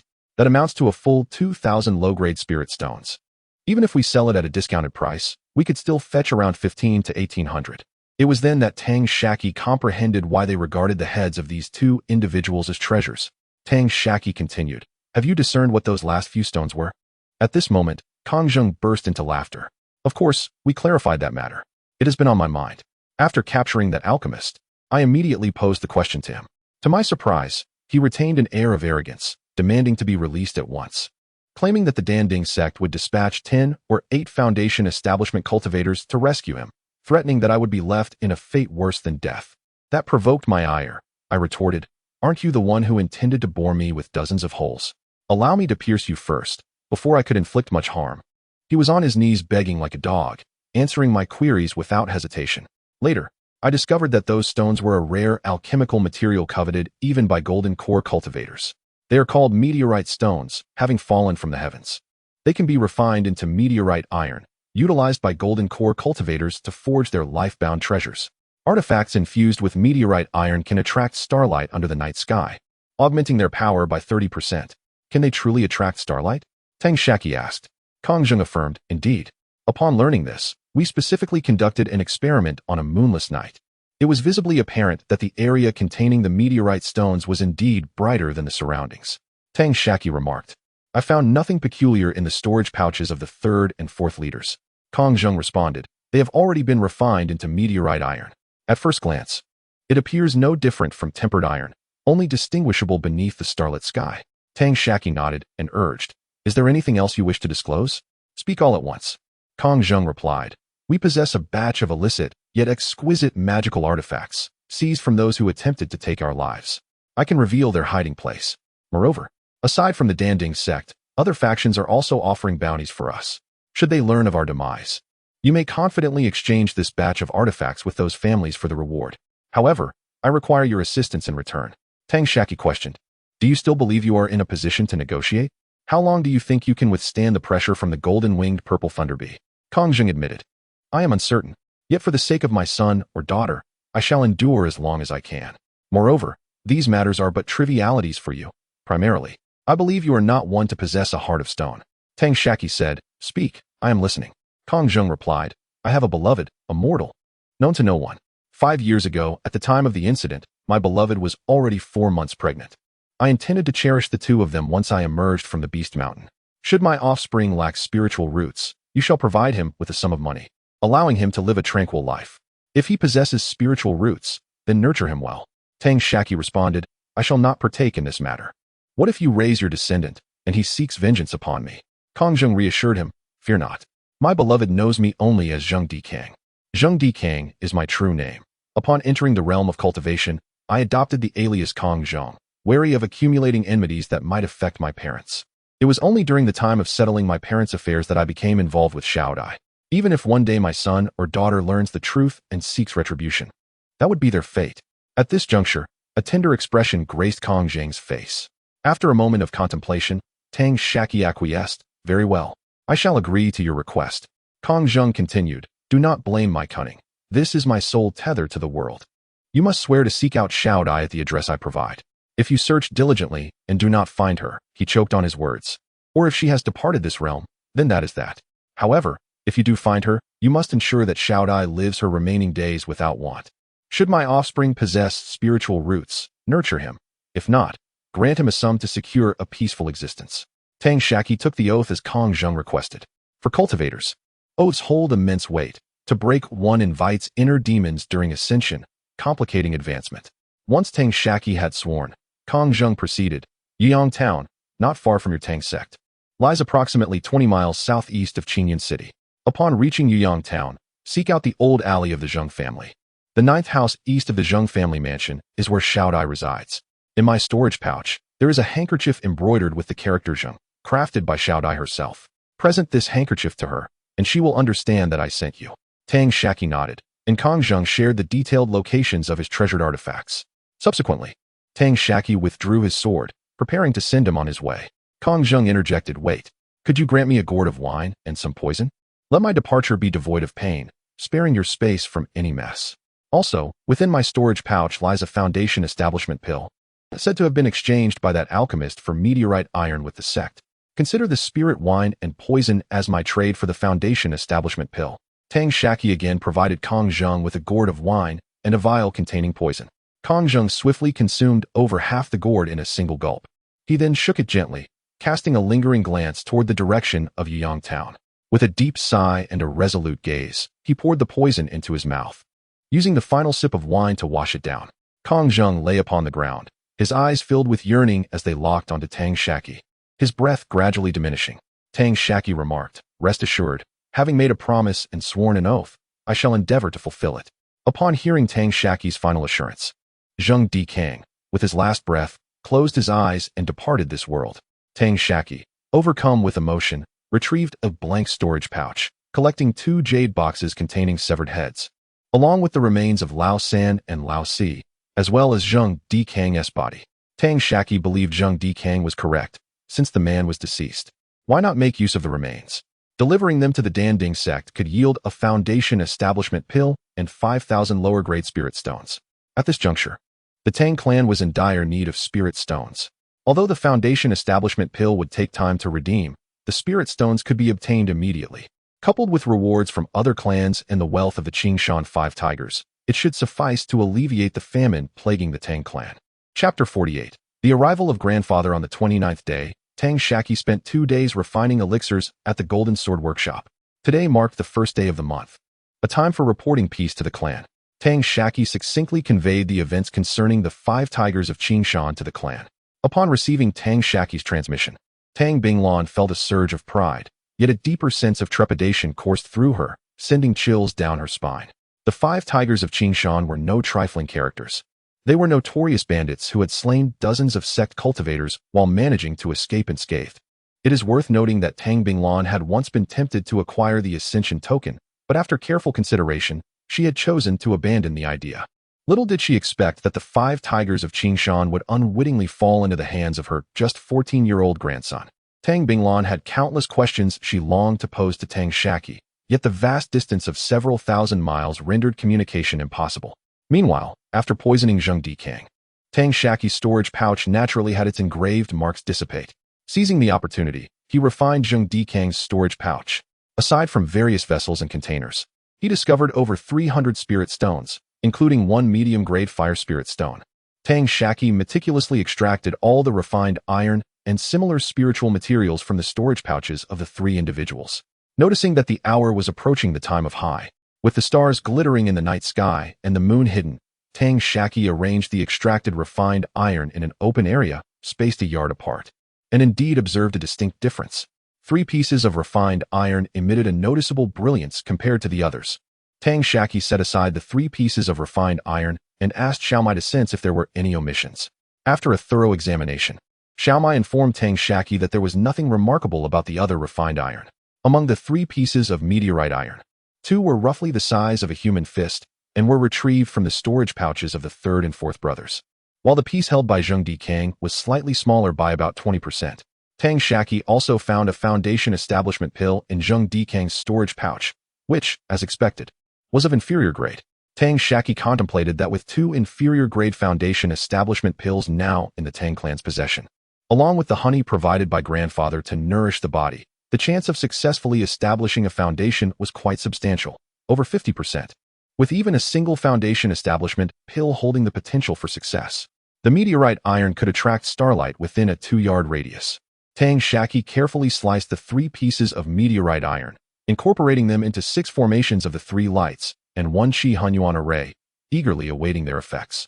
Subsequently, Tang Shaqi classified and organized his spoils, including the storage pouches provided by Zheng Dikang and others. He possessed 6 pouches in total.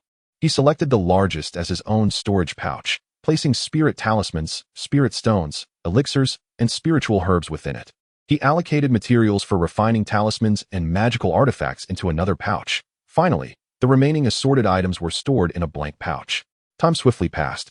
Arriving at the 29th day of the 3rd month, Tang Shaqi had successfully tested the specific effects of the new 3 lights and 1 Qi Hunyuan array. Without the inclusion of meteorite iron, it produced 12 strands of Hunyuan 3 lights each month. However, with the addition of meteorite iron, it could yield an additional 20 strands monthly. Carrying the 6 storage pouches, Tang Shaqi rode his horse, Machio, to the Golden Sword Workshop as per his usual routine. The day after tomorrow marks the appointed day for the exchange with Imo Dakian, typically overseen by Uncle Tang Lichuan. Tang Lichuan calculated the timing to arrive on the 30th, thereby saving a day's worth of spirit stones for renting the cave and also sparing a 1,000-mile communication talisman to report safety to the clan. To his surprise, before reaching the entrance of the Golden Sword Workshop, Tang Shaqi spotted his grandfather, Tang Binglan, setting up a stall outside, waving warmly in his direction. Rushing over, Tang Shaqi inquired, "Grandfather, what brings you here?" Tang Binglan replied, "I have a few matters to discuss with you. Additionally, I am here to rent a cave for my advancement to the foundation establishment stage. The spiritual vein within our Tang sect is merely a pseudo-small spiritual vein, providing insufficient spiritual energy for daily cultivation. However, the leap to foundation establishment is a significant advancement, and the resources for this endeavor are scarce. Thus, we must strive for excellence. Have you fully recovered, grandfather? Perhaps you should take it slow?" Tang Shaqi expressed his concern. "No need for that." Tang Binglan confidently waved his hand. "I feel better than ever and am at my most resolute. I have been here for 2 days, waiting to see you before attempting my breakthrough." Not wishing to press further, Tang Shaqi joined his grandfather in manning the stall, contributing items from his spoils that were of no use to him for sale. After closing the stall, the 2 entered the Golden Sword Workshop. where Tang Binglan had come with Tang Lichuan. Upon reaching the rented cave, Tang Shaqi exchanged pleasantries with Tang Lichuan. Subsequently, Tang Shaqi presented 2 jade vials to Tang Binglan, explaining, one vial contains a pound of royal jelly, and the other holds a foundation establishment pill. Unaware of his grandfather's visit, he had hastened the maturation of a batch of spirit herbs for refining chi-boosting pills. After some thought, he decided to hand these herbs over to Tang Binglan. Here are some herbs for refining chi-boosting pills. Tang Binglan accepted them graciously, reciprocating with some spirit herbs of his own. After calculating the number of spirit stones, they determined that borrowing 10,000 low-grade spirit stones from Li Yuanji would require Tang sect to expend 6,000 low-grade spirit stones. Moreover, they needed to retain some spirit stones for circulation. The rental of the cave for Tang Binglan's foundation establishment endeavor would require at least 2 months, resulting in additional spirit stone expenditures. Previously, Tang Shaqi had provided Tang Lichuan with high-grade spirit herbs worth over 3,000 low-grade spirit stones, all of which Tang Binglan had refined into pills. Portions were sold in Qingyun City, at 3 scattered markets along the way, and some were sold at the stall outside the Golden Sword Workshop. In total, they yielded 3,400 spirit stones, leaving Tang Shaqi with late-stage pills valued at approximately 2,200 low-grade spirit stones. Tang Shaqi contributed 2,500 low-grade spirit stones, part of which was from the spoils of defeating the 5 tigers of Qingshan, and part from his own earnings. After deliberation, they decided to sell the remaining pills at the stall to Qingwan Pavilion. The current stock of spirit stones was nearly sufficient. However, the Tang sect owed Tang Shaqi a total of 4,371 low-grade spirit stones. On the following day, Tang Lichuan, accompanied by Tang Binglan and the pills provided by Tang Shaqi, set out to sell at the stall outside the workshop. Tang Binglan rented a cave dwelling, paying in advance of 1 year's worth of spirit stones, along with a deposit totaling 1,200 low-grade spirit stones. Tang Shaqi and Tang Binglan agreed that on the day he successfully established his foundation, he would directly inform Li Yuanji at Qingwan Pavilion. Meanwhile, Tang Shaqi rented an alchemy room, diligently refining the spirit herbs he had nurtured over this period into pills. By the first day of the month, Tang Shaqi vacated the alchemy room and joined Tang Lichuan at the cave dwelling he had rented, proceeding together to Qingwan Pavilion. Upon arrival, they first rented a guest room and exchanged pleasantries with Li Yuanji, who had come upon hearing the news. Tang Lichuan addressed Li Yuanji directly, stating, "Brother, let's get straight to the point. I need your assistance with something." Li Yuanji inquired, "Are you looking to borrow spirit stones?" Tang Lichuan confirmed, "Indeed. But I am presently unable to provide sufficient collateral. Could you lend me 10,000 low-grade spirit stones? Once I complete my transaction with Mo de Quan, I will return the collateral to you." Li Yuanji chuckled, "Such a trifling matter. Why hesitate to help? I shall provide it." He promptly tossed a storage pouch to Tang Lichuan, saying, "Inside are 12,000 low-grade spirit stones. Little Tang mentioned this to me previously, and I've been preparing for you. I even added 2,000 extra, fearing you might not have enough." Gratefully, Tang Lichuan received the pouch, expressing, "To thank you now would seem excessive. My gratitude is felt deeply. In the future, should you need anything, I will come without hesitation." Li Yuanji laughed. "As a businessman, it is only right to assist. However, do not forget the service fee when the time comes." At this, everyone shared a hearty laugh. Tang Lichuan then left Qingwan Pavilion with Tang Shaqi, heading to the Mo family's blacksmith shop. In a guest room there, Mo de Quan and the chubby boy awaited their arrival, and after exchanging greetings, Tang Lichuan swiftly completed his transaction with Mo de Quan. After a bit more conversation and sipping some spirit tea, Tang Lichuan took his leave, and as was customary, Mo de Quan granted the chubby boy a day off. Subsequently, Tang Lichuan returned to Qingwan Pavilion, where he calculated and left behind 10 sets of late-stage clothing and footwear, along with 10 sets of perfect-grade attire as collateral for Li Yuanji, returning the surplus 2,000 low-grade spirit stones, agreeing to a 1-year loan. Li Yuanji immediately inscribed his seal on a jade slip as a receipt. After finalizing everything, Li Yuanji departed the guest room, while Tang Shaqi and the chubby boy each selected a perfect-grade armor and shoes. Tang Shaqi released a spirit ball and offered some honey to the chubby boy, who joyfully informed them that his success rate in crafting mid-tier artifacts had stabilized, bringing him close to becoming a true mid-tier craftsman. Tang Shaqi estimated that in due time, his success rate in refining chi-nourishing pills would also reach a 3rd-tier level, leading him to become a mid-tier alchemist. By concentrating his efforts on refining yuan-chi pills and shuiyu pills to enhance his output rate, he would soon be recognized as a genuine mid-tier alchemist. Tang Shaqi entrusted the surplus elixirs in his possession to Tang Lichuan for management, while he himself rented a refining chamber to concoct the remaining spiritual herbs into potions. Subsequently, he rode back to the Qingtao Mountain Manor on his steed, Ma Qiu. His commitment to assist Li Yuanji in overseeing the manor was approaching its deadline, necessitating his immediate focus on ripening the 2 acres of mid-tier spiritual grain. Upon his return to Qingtao Mountain Manor, Tang Shaqi initially observed the beehive for a time. It had now grown to an impressive height of 6 feet 5 inches. The hive that Big Bear and Mama Bear had endeavored to harvest at Black Bear Mountain had not reached such dimensions. After consulting with Jima, he resolved to utilize half of the Hunyuan Songwang to hasten the maturation of the mid-tier spiritual grain. Allocate 30% of it for the refinement of the qi-nourishing pill, and reserve 20% for the later-stage spiritual flowers, which would serve as sustenance for Jima to enhance the quality of honey production. Chapter 49. The initial encounter with sect duels. Tang Shaqi, having returned to his regular cultivation routine at the Qingtao Mountain Villa, experienced the formidable power of the fireball technique. He resolved to elevate his mastery of the earth spike technique to a state of consummate perfection, with half of his mixed primordial essence dedicated to ripening spiritual grains. The yield of spiritual herbs was minimal, prompting Tang Shaqi to remain at Qingtao Mountain Villa for a full 3 months without interruption. During this period, Li Yuanji informed Tang Shaqi via a jade tablet that disciples dispatched by the sect to guard Qingtao Mountain Villa would arrive in approximately 1 month. After calculating, Tang Shaqi ceased the ripening of all spiritual herbs, tending to each mid-tier spiritual grain meticulously, ripening one and harvesting another. By the beginning of the 4th month, just 2 days in, news arrived from Li Yuanji that his grandfather, Tang Binglan, had successfully established his foundation, marking the return of a foundational cultivator to the Tang clan. Through Li Yuanji, Tang Binglan advised Tang Shaqi not to rush to find him, as he needed time to stabilize his realm within his cave dwelling. Tang Shaqi's anxious heart finally found ease, transforming into excitement that rendered him restless and unable to focus on his cultivation that evening.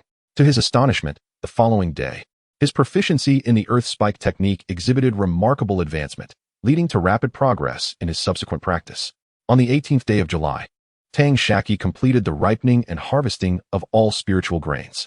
Unlike the initial tier spiritual grains, which were comparable in size to ordinary rice, the mid-tier spiritual grains were as large as jujubes. Nearly 400 pounds of spiritual grains were collected from 2 acres of land. By mid-June, the beehive had expanded to 7 feet, and the sesame plant had flourished to 7 inches, evolving into a later-stage spiritual beast. Tang Shaqi replanted some spiritual herbs, ripening them over the course of a year within the 2 acres of spiritual fields to avoid raising suspicion. Time swiftly passed to the morning of August 4th. When Li Yuanji notified Tang Shaqi that the sect's dispatched cultivators had arrived at the Golden Sword Workshop, he would bring them to take over Qingtao Mountain Villa, prompting Tang Shaqi to request that Li Yuanji bring a spiritual beast bag for him. Tang Shaqi first collected the golden-winged purple pollen bees and their pupae, led by Sesame, into the spiritual beast bag. He then stored the beehive in his storage pouch and organized his belongings accordingly. Before long, Li Yuanji arrived, riding his sword alongside a female qi refinement cultivator who appeared to be in her 50s.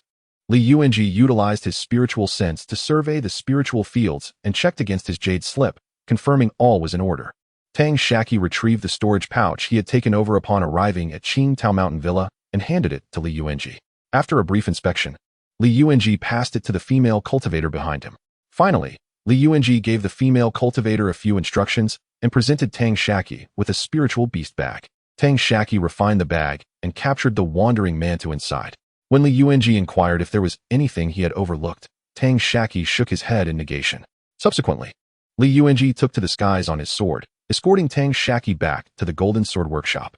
Upon arriving in a reception room at the Qingluan Pavilion, Tang Shaqi encountered his grandfather, Tang Binglan, leisurely savoring tea. Although Tang Binglan still bore the appearance of a man nearing 60, the aura he exuded had grown significantly more imposing. After exchanging a few pleasantries, Tang Shaqi inquired, "Grandfather, was it not mentioned that the entire foundation establishment process would only require 2 months? Why has it taken you so long this time?" Tang Shaqi refrained from mentioning the matter of the 2 foundation establishment pills. Generally, taking a single foundation establishment pill would yield results, success or failure, within 2 months. Tang Binglan and Li Yuanji chuckled at the side, with Li Yuanji responding, "It is not that all cultivators require 2 months for foundation establishment. Rather, It is that the average duration tends to be around that time frame. Initially, one must adjust their physical and mental state before the foundation establishment. Only upon reaching an optimal state can one intuitively sense the opportunity for a breakthrough, thus increasing the likelihood of success. It is entirely normal for your grandfather to have successfully established his foundation after 3 months of seclusion. I have seen records from the sect where some took as long as 18 months to achieve the same. Tang Shaqi nodded in understanding, his expression one of enlightenment. Tang Binglan continued, "At this level, do not concern yourself too much. What is needed now is a prudent enhancement of your cultivation and alchemical skills." Tang Shaqi nodded in acknowledgement. Li Yuanji pondered for a moment and added, "You must also elevate your combat skills. Given your current progress, entering the Qingluan dual platform should not pose a significant issue. However, do you know why there has been a vacancy at the Qingtai Mountain Villa for a year? With no disciples willing to undertake this task? The low contribution value is one reason, and another is the competition for foundation establishment pills." Tang Shaqi and Tang Binglan exchanged glances, their interest piqued. Li Yuanji continued, "While this is somewhat of a sect secret, most individuals with a modicum of strength are aware.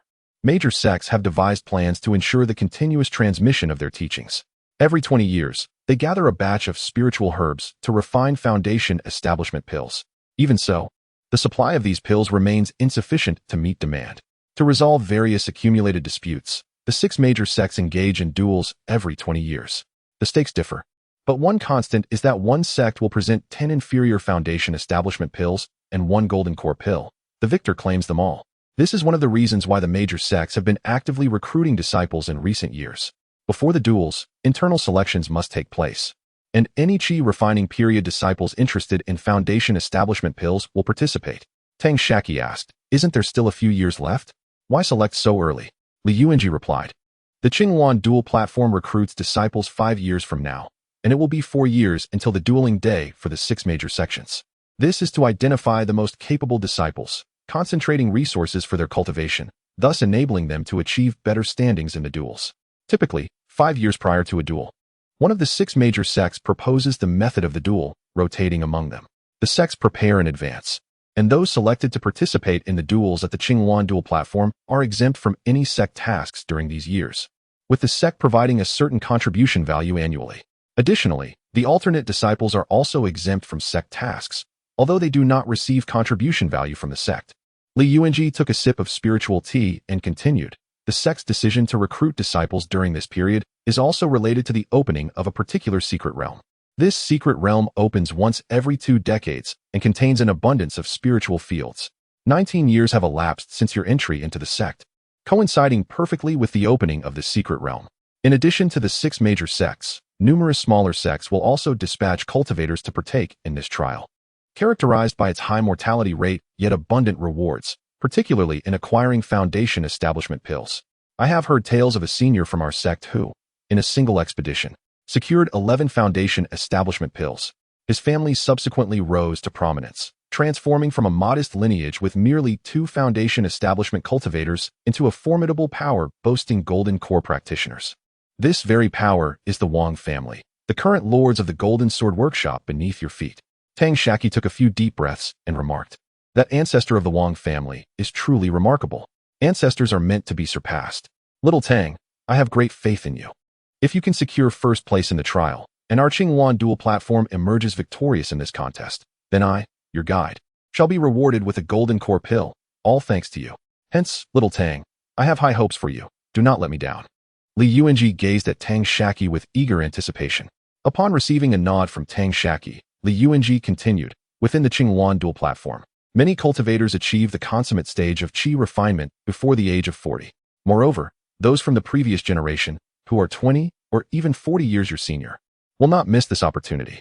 Thus, you will not only be competing against your peers, but also against those with 2 to 4 decades more experience. Therefore, in addition to combat techniques, the use of spirit beasts can significantly enhance one's combat prowess. That earthy dog spirit beast you call Mantu seems quite promising. Although elevating it to the 2nd tier is challenging, cultivating it to the 1st tier's consummate stage could prove advantageous in battle. Are all means permissible in the sex duels?" Tang Shaqi inquired. "It is hard to say at other times, but during your trial duel, all methods are permissible. I have heard tales of golden core cultivators who sealed their powers and entered the trial, only to be besieged by several consummate chi refinement cultivators. injuring their foundation and relegating them to the later stages of foundation establishment. Without extraordinary fortune, they would never regain their golden core status. There are also those descendants favored by Yuaning ancestors who participate in trials, receiving protective talismans from them. The creation of a talisman requires the extraction of a portion of a magical artifact's power, sealing it within specially crafted talisman paper, allowing it to unleash the artifact's might. The most affordable ones cost upwards of 20,000 spirit stones, a price exceeding that of 2 golden core pills. Tang Binglan frowned and remarked, "Is it truly that perilous? Do those descendants of powerful factions not hold significant advantages?" Li Yuanji replied with a furrowed brow, "For a cultivator or family to rise from the grassroots, it is uncertain how many generations it would take if they proceed methodically. Without effort, how can one hope for swift descendants?" Tang Shaqi interjected, "I have also heard of talismans. However, possessing one does not guarantee the opportunity to employ it. This is not a mere arena match where any technique can be utilized." Li Yuanji affirmed, "Indeed, that is precisely the point. Each member of the Golden Corpse sect possesses a life-bound refined corpse, effectively equating one cultivator to 2 of the same realm. Similarly, within the Beastmaster sect, one never knows which cultivator may arrive with a swarm of spiritual insects. What then? A gentle stroke across the neck, and death is inevitable. If one were to merely compete in terms of equipment and background, it would suffice for everyone to lay their possessions bare without the need for conflict. When shall we see the dawn of our own fortunes? Prosperity is often found in peril, my friend." Tang Shaqi remarked, "I understand now. The sect is not a sanctuary. It serves as a conduit for resources. To obtain what one desires, one must be willing to offer something in return." Li Yuanji responded, "Essentially, that is the crux of it, yet your perspective seems somewhat extreme. It would be more accurate to describe the sect as a large family. The better this family thrives, the more those under its protection can prosper." Chapter 50. A night conversation between grandfather and grandson. Tang Shaqi felt a wave of pressure, which soon transformed into his driving force, igniting a fierce determination within him. With great enthusiasm, he declared, "Rather than leading a mundane existence, it is far more worthwhile to take a bold risk and make a resounding impact." Li Yuanji responded, "Excellent. Young Tang. Well said. Which senior cultivator of the golden core and nascent soul stages hasn't he emerged from a sea of corpses and rivers of blood, demonstrating unwavering resolve? My friend, allow me to impart some wisdom from my own experiences. You must rectify this mindset immediately, otherwise, the foundation establishment stage may become your terminus." Tang Binglan, enlightened by these words, replied, "Thank you for your guidance, my friend. I have spent my life calculating, and after much deliberation, I finally resolved to consume the foundation establishment pill. However, upon entering this stage, I found myself devoid of ambition." Li Yuanji remarked, "No need for such modesty. I admire your dedication to supporting your family. A family is not the possession of a single individual, but a collective entity. Each member must contribute to the family that sheltered them in their weaker years, even to the point of sacrificing their very lives, without complaint. Just like a sect, a family thrives on the contributions of generations to grow and prosper." After exchanging a few more words, Li Yuanji took his leave. Tang Shaqi said, "Grandfather, there is something I have yet to mention, and it is a significant treasure." Tang Binglan chuckled, "What remarkable discovery have you made now?" Tang Shaqi replied mysteriously, "Indeed, it is a fine treasure. With this, the spiritual stones borrowed from Qinghuan Pavilion will be of little concern a year from now." Tang Binglan's interest was piqued. "What treasure is this? Do tell." Tang Shaqi explained, "The personal magical artifacts of the sects and family cultivators that the 5 tigers of Qingshan have vanquished." Tang Binglan's breath became slightly heavier. "Such important items. Why did you not mention them sooner?" Tang Shaqi replied, "I hesitated, fearing it might disrupt your tranquil state as you approach foundation establishment." Tang Binglan steadied his breath. "Is it far from here? Let us go retrieve them now, and then return home tomorrow. I still haven't made that trip to the Golden Core workshop that I mentioned last time. This time, it cannot be avoided." Tang Shaqi responded, "It is not far. The cave dwelling opened by the 5 tigers of Qingshan is nearby.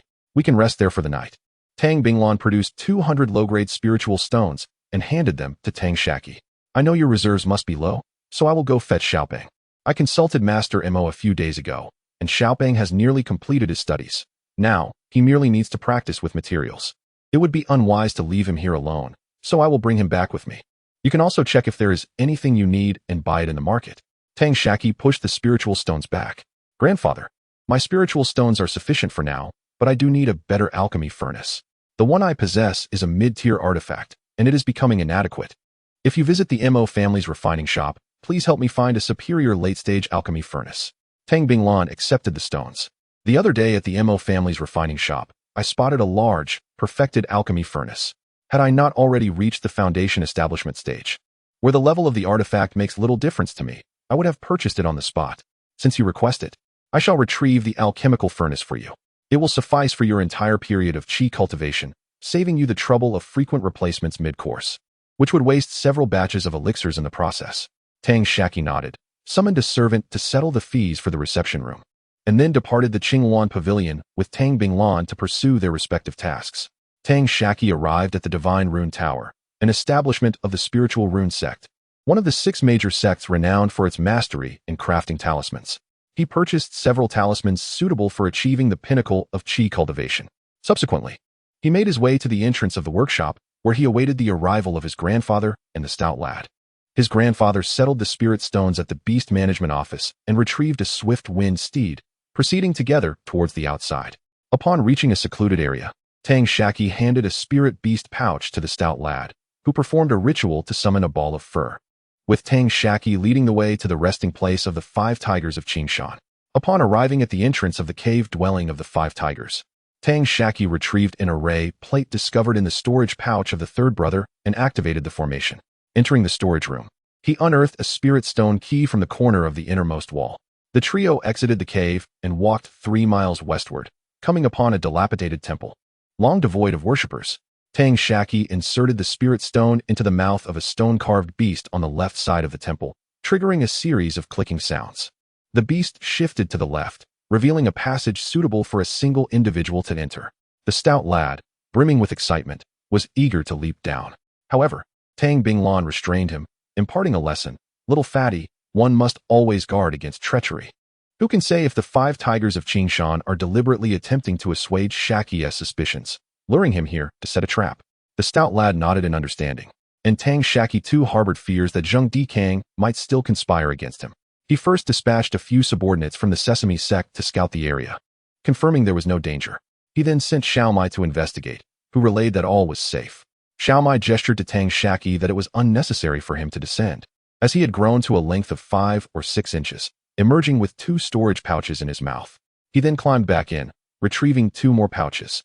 And this process repeated several times until a total of 23 storage pouches were collected. Finally, he informed Tang Shaqi that the place had been completely emptied.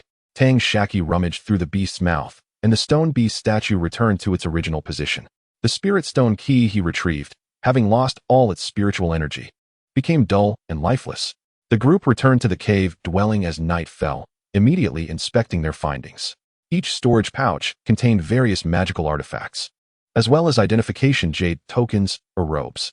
Among them were 7 pouches belonging to disciples of the Danding sect, 11 from the foundational forces, and 5 from families of the Qi cultivation period, including 2 from the Qinfu sect. It is well known that those capable of ambushing the 5 tigers of Qingshan or venturing into the Beast Mountain range in search of opportunities are predominantly mid-stage or higher cultivators, each possessing at least 1 or 2 mid-stage magical artifacts. These magical artifacts, along with the storage pouches, could be rightfully sold back to the original owners' families or factions at their original prices, while also allowing for the collection of bounties, representing a considerable fortune in spirit stones. A few individuals exchanged excited words, and then Tang Binglan's expression turned serious. Shaqi, you are a member of the Tang clan and the legitimate grandson of the Tang family. There is a matter within our clan and home that requires your consent. Tang Shaqi sat upright and stated, Grandfather, you have always said that if it benefits the family, I would not mind making sacrifices. Tang Binglan replied, This matter is undoubtedly advantageous for the clan. However, I fear you may feel uneasy about it. Tang Shaqi responded, Please, go ahead and speak. Tang Binglan continued, Your father wishes to take another dual cultivation partner.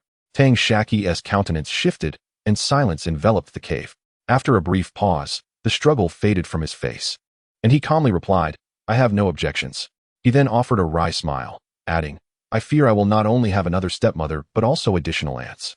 Although emotionally unaccepting of the situation, reason compelled him to acquiesce. In his previous life, divorces and remarriages were commonplace. Moreover, his mother, Xianxia, had been missing for 2 years, likely indicating dire circumstances. Nonetheless, as a son, he felt it crucial to ascertain his mother's fate. If she were alive, he could bring her back or ensure her care elsewhere, fulfilling his filial duty. If she had indeed passed, he would seek vengeance against the malevolent beast and the cultivator responsible for her fate. Little Fat seemed to sense something, slapping his forehead in realization. Oh, now we have an aunt younger than both of us. He pondered aloud. At this moment, Tang Binglan chuckled. It's not as you both imagine. You will indeed gain a sister and a younger sister. Little Fat and Tang Shaqi each voiced their confusion. Tang Binglan, enjoying the suspense, observed them with interest. In a fit of impatience, Little Fat scratched his chin, prompting Tang Binglan to continue. Did you think the third brother was marrying Lu Lele? Both Tang Shaqi and Little Fat nodded. Hee. Tang Binglan chuckled softly. You are mistaken. The third brother intends to marry her mother, Lin Yi. Lu Lele and Lu Xiaxia will also join our Tang clan. It has already been discussed, and as long as Shaqi agrees, we will hold the ceremony upon our return. Furthermore, the sisters will adopt the Tang surname, becoming Tang Lu Xiaxia and Tang Lu Lele. If you do not consent, the matter ends here. Tang Shaqi replied. This is a significant family affair. How can I, as a junior, make the decision? Grandfather, you and the elders should decide. Tang Binglan responded earnestly. It is different. You must listen carefully to my words and keep them confidential. Before you turned 10, you were still young and did not partake in any decisions of the Tang clan. Thus, none of it seemed extraordinary. However, after turning 10, every resolution you participated in or executed based on your counsel has propelled the Tang clan towards rapid development. Each time you accompany us or venture out alone, you achieve unexpected gains. Tang Binglan paused, reflecting, then continued. I have heard from the elders that you are destined to bear great fortune.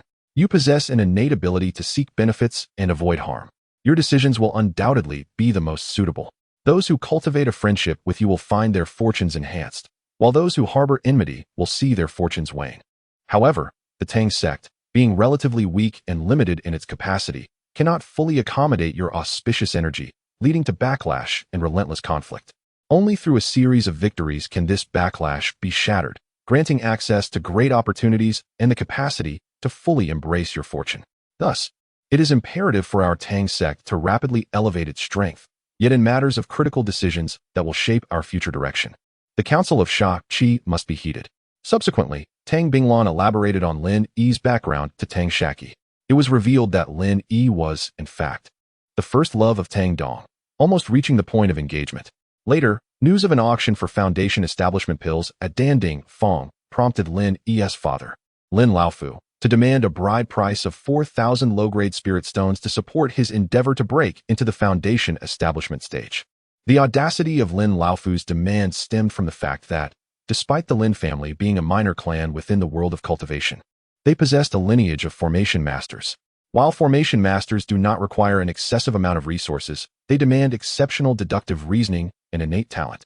Unfortunately, Lin Laofu's two sons lacked this aptitude, rendering them incapable of devising suitable formations and relegating them to following fixed schematics.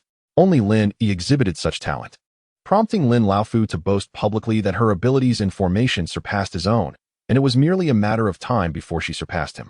At that time, the Tang sect was unable to gather such a substantial sum, ultimately resulting in Lin Yi being wed to Lu Diyuan, the father of Lu Xiaxia and Lu Lele.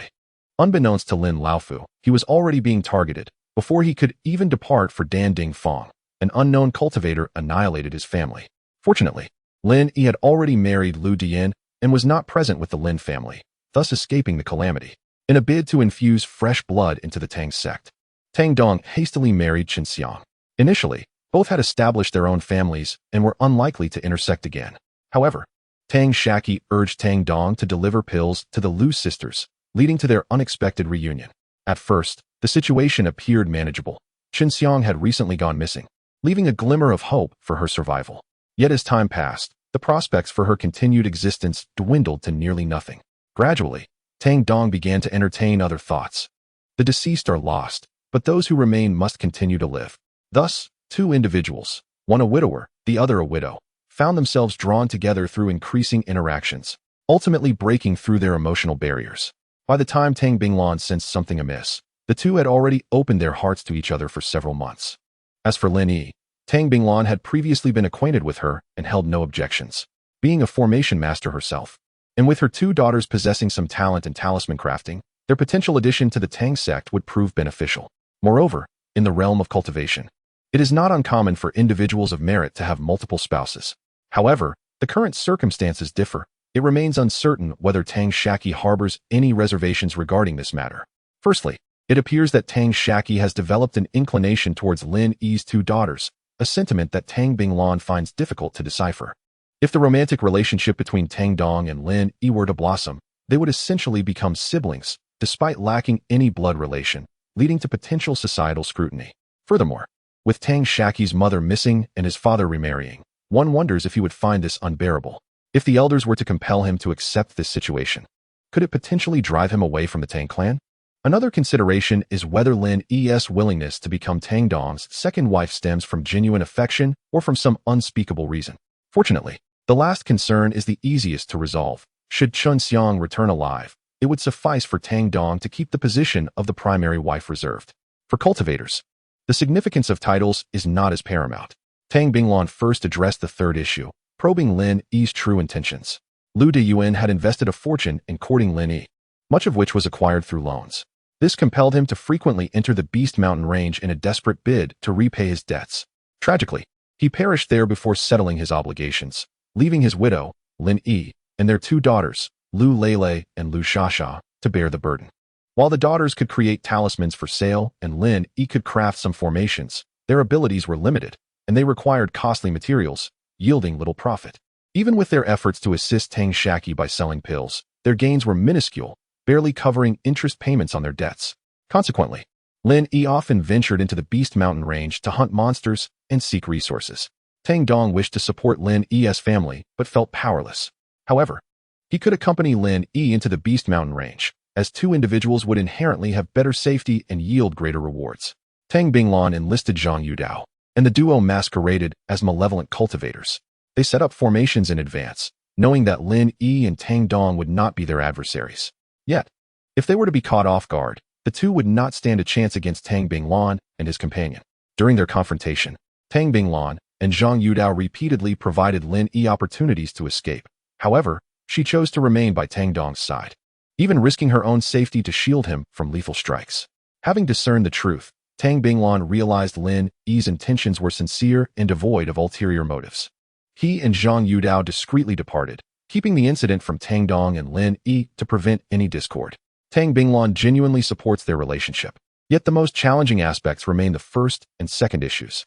The first problem can be easily addressed by ensuring that Tang Shaqi's chosen girl does not join the Tang clan's genealogy. The union of a Tang cultivator and a Lin woman, devoid of blood ties, would not be deemed incestuous, making their union plausible. The concern lies in whether Tang Shaqi can emotionally accept this. Tang Binglan is prepared for a long-term approach to persuade Tang Shaqi, believing that with patience and reason, even the hardest of hearts can be softened over time. Regarding Lu Yil, Tang Shaqi harbored no ulterior motives. Their rapport was simply pleasant, and their temperaments aligned well.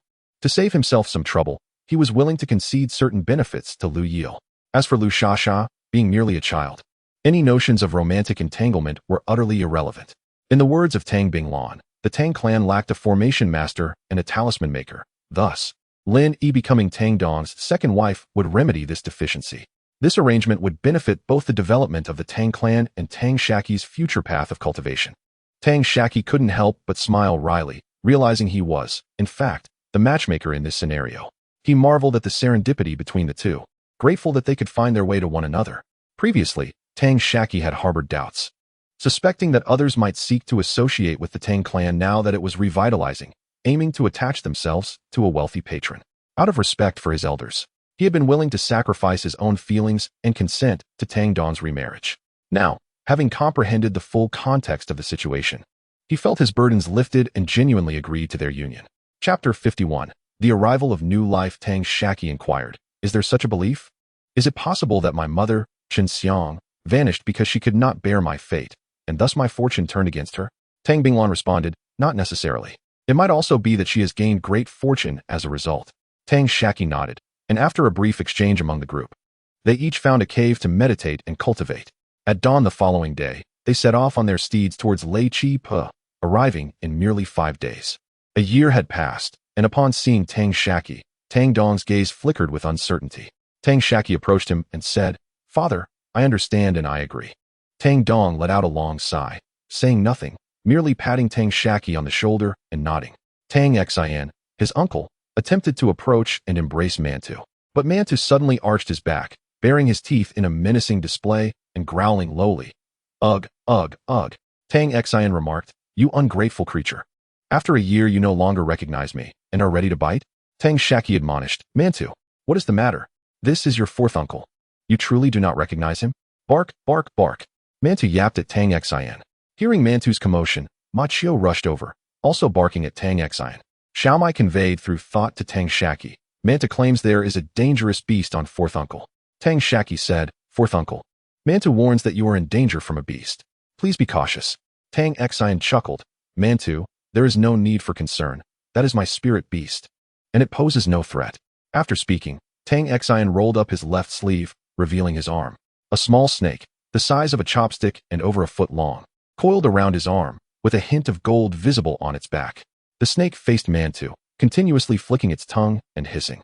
Little Pang exclaimed in delight, "Uncle Xian, have you hatched a green poison golden line snake?" Tang Xian nodded proudly, "Indeed. I am now a cultivator with a spirit beast."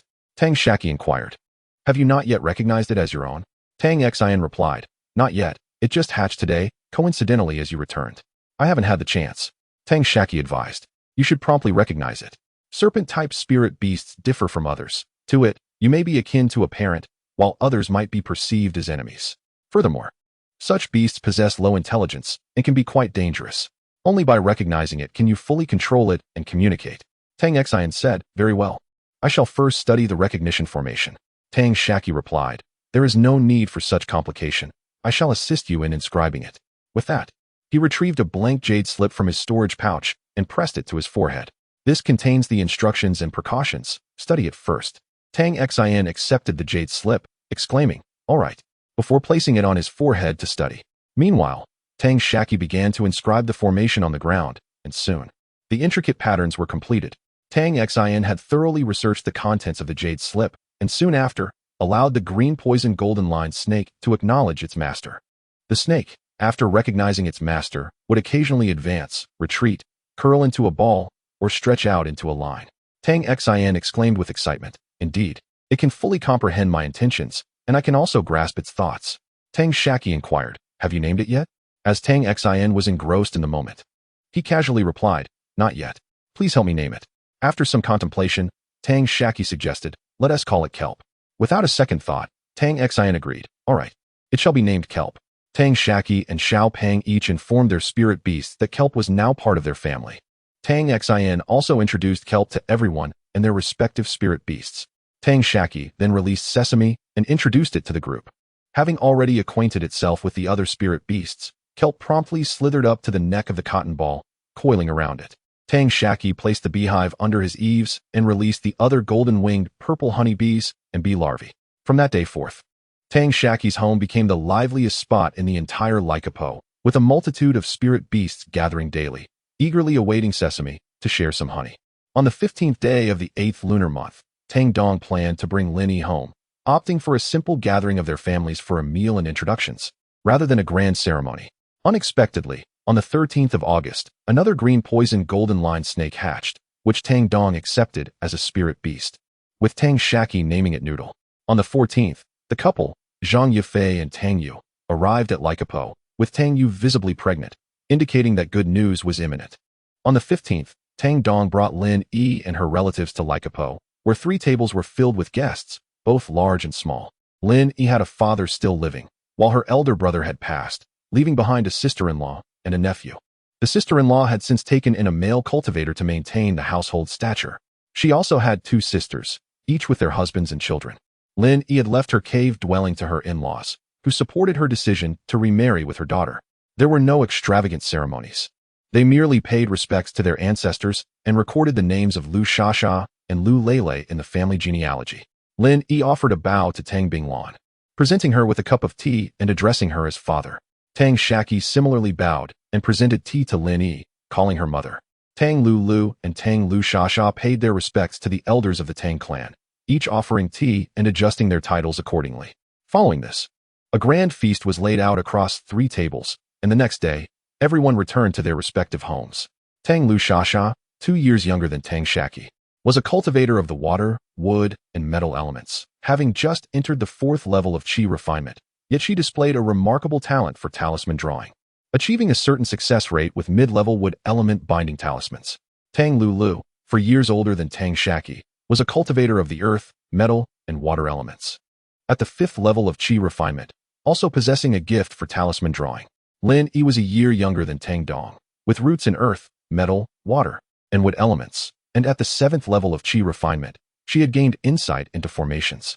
Drawing from the teachings of a formation master she encountered in Black Bear Mountain, she strategically arranged a large spirit-gathering formation in Lycopo, which was a foundational and complete formation.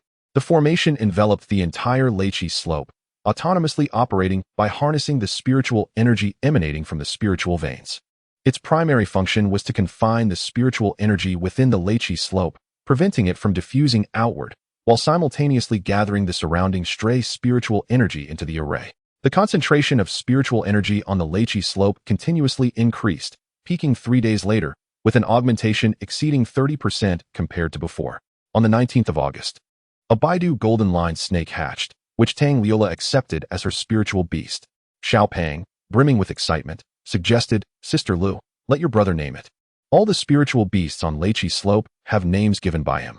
Tang Liola replied, "Not a chance. Just look at the names he has chosen. Mantu Machio Xiaomai, sesame, kelp, noodles, every one of them is food-related, clearly the work of a glutton." Tang Shaqi laughed heartily at the side, with Tang Lusha joining in the mirth. Tang Lusha chimed in, "I've already planned names with my sister. The one with a deeper color will be called Xiaobai, and the lighter one will be named Xiaoqing." Xiao Pang countered, "Xiaobai and Xiaoqing aren't as melodious as kelp and noodles." Tang Shaqi concurred, laughing, "Exactly. You hit the nail on the head." Tang Lusha turned to Tang Liola with a questioning gaze. Tang Liola lightly tapped the two, saying, "Don't listen to these two fools. In any case, Xiaobai and Xiaoqing sound far better than any kelp or noodles." Tang Lusha nodded vigorously, affirming with a determined hum, and continued, "I feel the same way." On the 24th day of the 8th lunar month, the last Baidu golden line snake hatched. Having thoroughly studied the master recognition formation countless times, Tang Lusha promptly accepted this snake as her spiritual beast. Comparing their beasts, Tang Liola's snake, born slightly earlier and darker in hue, was named Xiaobai, while Tang Lusha's was called Xiaoqing. The kelp and noodles preferred to entwine around the machio, whereas Xiaobai and Xiaoqing favored wrapping around the mantu. Tang Shaqi's courtyard transformed into a vibrant spectacle. Every morning, 2 dogs, for snakes, and 1 mouse would gather under the beehive, calling out in unison. Regardless of size, each spiritual beast was rewarded with a drop of honey. Tang Shaqi would also administer a medicinal pill to each beast, tailored to their specific needs. However, among all the beasts, the Xiaomai exhibited a notably slower growth rate. Upon returning to Leiqi Slope, Tang Shaqi recultivated 10 acres of spiritual fields, including a Lingyuan peach tree. He nurtured a young Lingyuan peach tree seedling within the fields, carefully concealing it with formations. Subsequently, Tang Shaqi processed the mid-tier spiritual grain, transforming it into spiritual rice, which he presented to his uncle, Tang Lichuan. From that point onward, Tang Shaqi and Xiao Pang resumed their nightly regimen of physical training. Tang Binglan brought the initial stage. Fully refined alchemy furnace purchased from the Mo family's alchemy shop to Tang Shaqi, and together they refined all remaining spiritual herbs into pills. After establishing his foundation, Tang Binglan experienced a significant breakthrough in his alchemical skills, achieving a 50% success rate with late-stage Qi cultivation pills, with mid-tier pills yielding at least a 10% success rate. Even the Great Perfection's Qi Nourishing Pill has surpassed a 30% success rate, whereas previously it hovered around merely 24%. Tang Shaqi, having acquired a new alchemical furnace, initially struggled with it, causing the success rate to dip. However, after refining over a dozen batches, he became increasingly adept, and the yield began to rise, soon surpassing his previous achievements. Without the use of honey, the success rate for the Qi Nourishing Pill exceeded 90%, while the True Qi Pill achieved a steady 50%, and the Qi Gathering Pill reached a commendable 30%. The enhancement in the yield of the Qi Gathering Pill is not solely attributable to the upgraded furnace. Tang Shaqi concentrated several months' worth of matured herbs, along with those procured from various markets, to refine over 100 batches of Qi Gathering Pills in one go. The sheer volume of materials available for practice significantly contributed to the advancement of his alchemical skills. Chapter 52. Confirming the territory of Yuyang Town. Time passed swiftly. and September arrived in the blink of an eye. Tang Binglan led the way, followed by Tang Xian, Tang Liola, Tang Shaqi, Little Fatty, and Tang Lusha as they made their way to Jindan Workshop. With Tang Ming included, the Tang clan boasted 3 formidable foundation-building cultivators spanning 3 generations, thus meeting the minimum requirement to apply for the mortal territory of a town. Once granted, the entire town and its inhabitants would become the private property of the Tang clan, although periodic tribute of spirit stones would be required to be paid to the Danding sect. The purpose of the Tang clan's visit to the Danding sect was threefold. Firstly, they aimed to fulfill Zheng Dikang's dying wish by passing through Yuyang town. Secondly, to claim the bounty of the 5 tigers of Qingshan.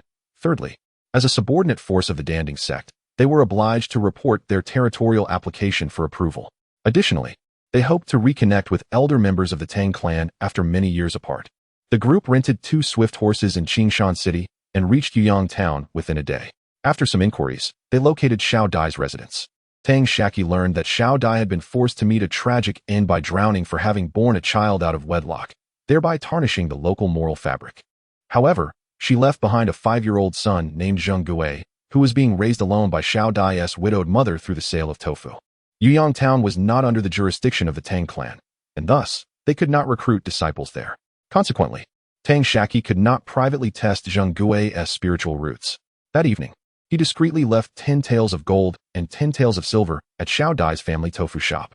Tang Shaqi resolved to first approach the Danding sect to inquire about the possibility of annexing Yuyang town into their territory, leaving other matters for a later time. The group took 4 days to reach Danding Workshop under the Danding sect. Tang Binglan ventured alone to the Danding sect and spent 2 low-grade spirit stones at the management office of Danding Workshop to have a disciple relay a message to Tang Ming. After the disciple used a jade token to send the message, he instructed Tang Binglan to wait in her cave dwelling. In the rented cave, Tang Shaqi observed his sister, Tang Lusha, drawing binding talismans. Tang Binglan entered and remarked, "The message has been sent to Uncle Ming. I wonder if he is on the mountain? It has been 16 years since I last saw him. Back then, he was a master in the late foundation building stage. I wonder if he has progressed further." Tang Shaqi inquired, "Why hasn't he great-uncle returned to the Tang clan all these years?" Tang Binglan replied, "As a disciple of the sect, he is obligated to heed the sect's summons and lacks the freedom to roam. Your father's dual cultivation ceremony saw Uncle Ming exert great effort to attend, and he once told me that if there were pressing matters, I could find him every September, but he is rarely present at other times." Tang Shaqi nodded in understanding.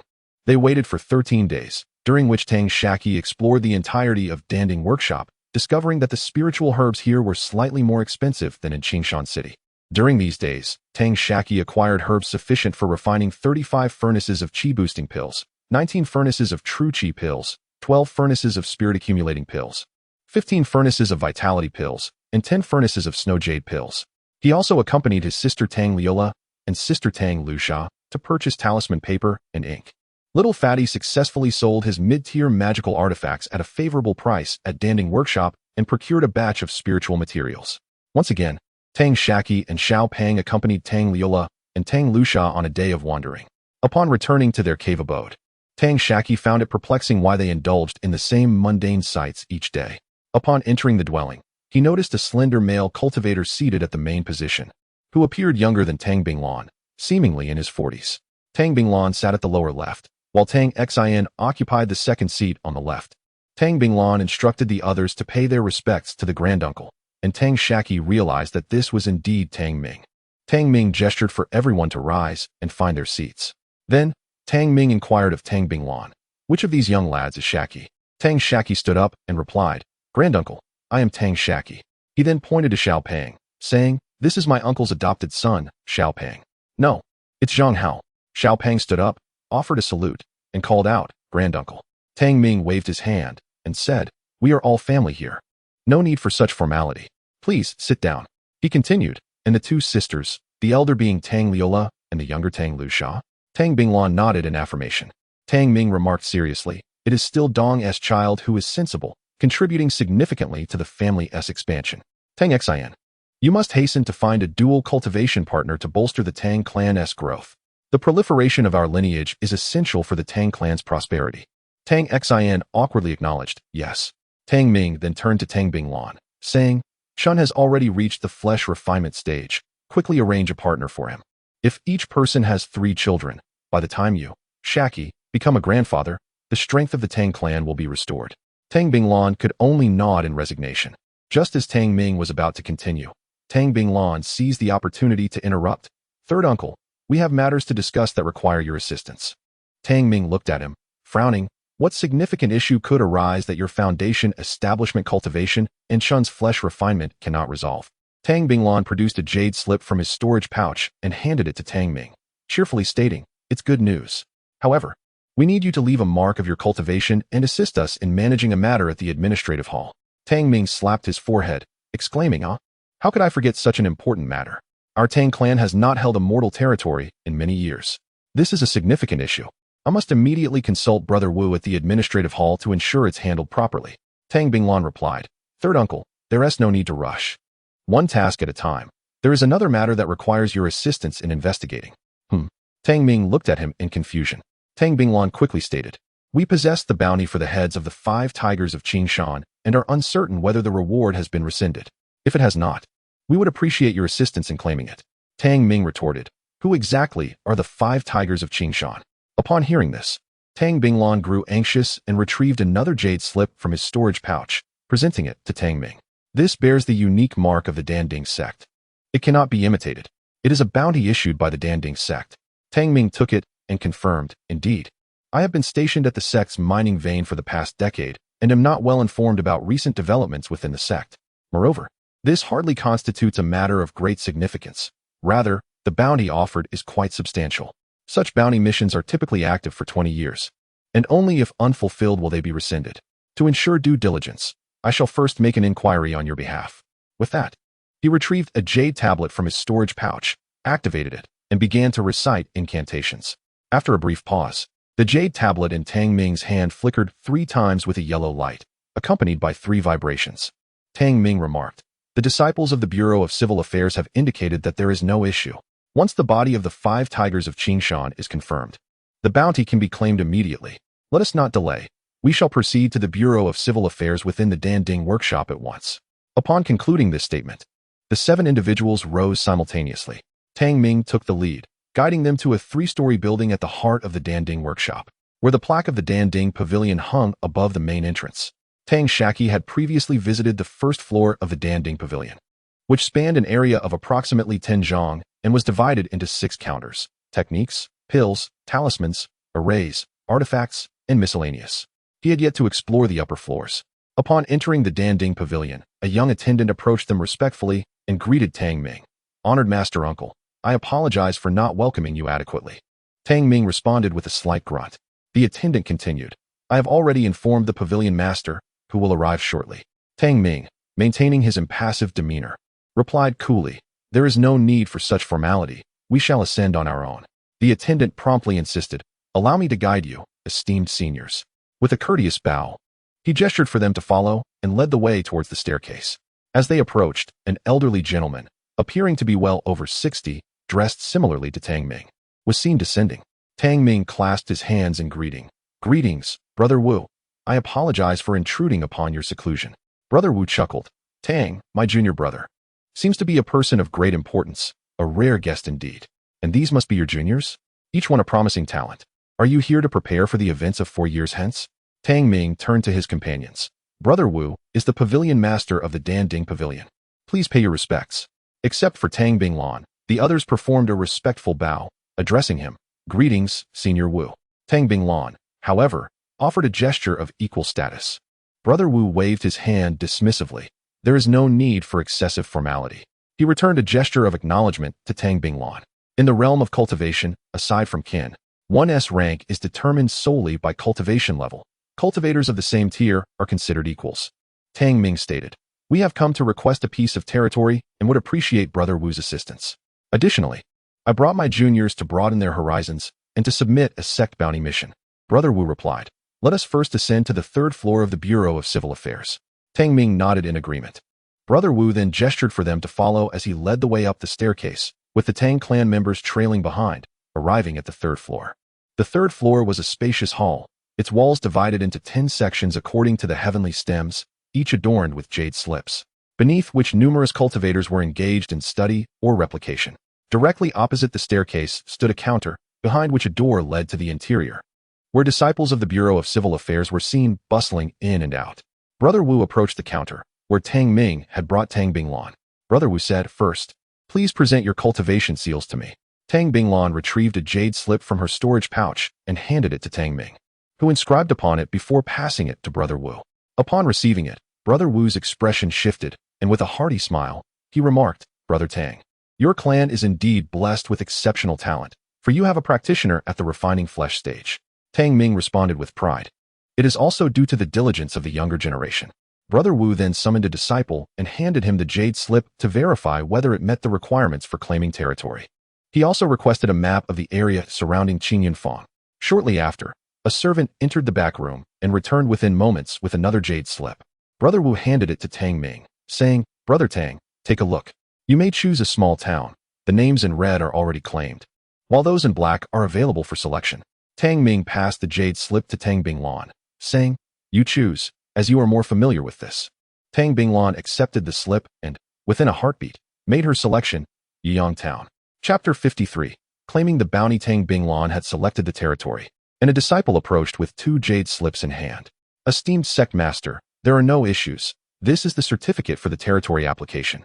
Senior Brother Wu received the jade slips and inscribed them with his spiritual sense before handing one to Tang Ming. "Junior Brother Tang, please have your clan leader affix their seal and submit 1,000 low-grade spirit stones. For the next decade, Yiyang Town will belong to your Tang clan. From today, 9 years hence, to 10 years hence, you will need to submit your cultivation mark once more.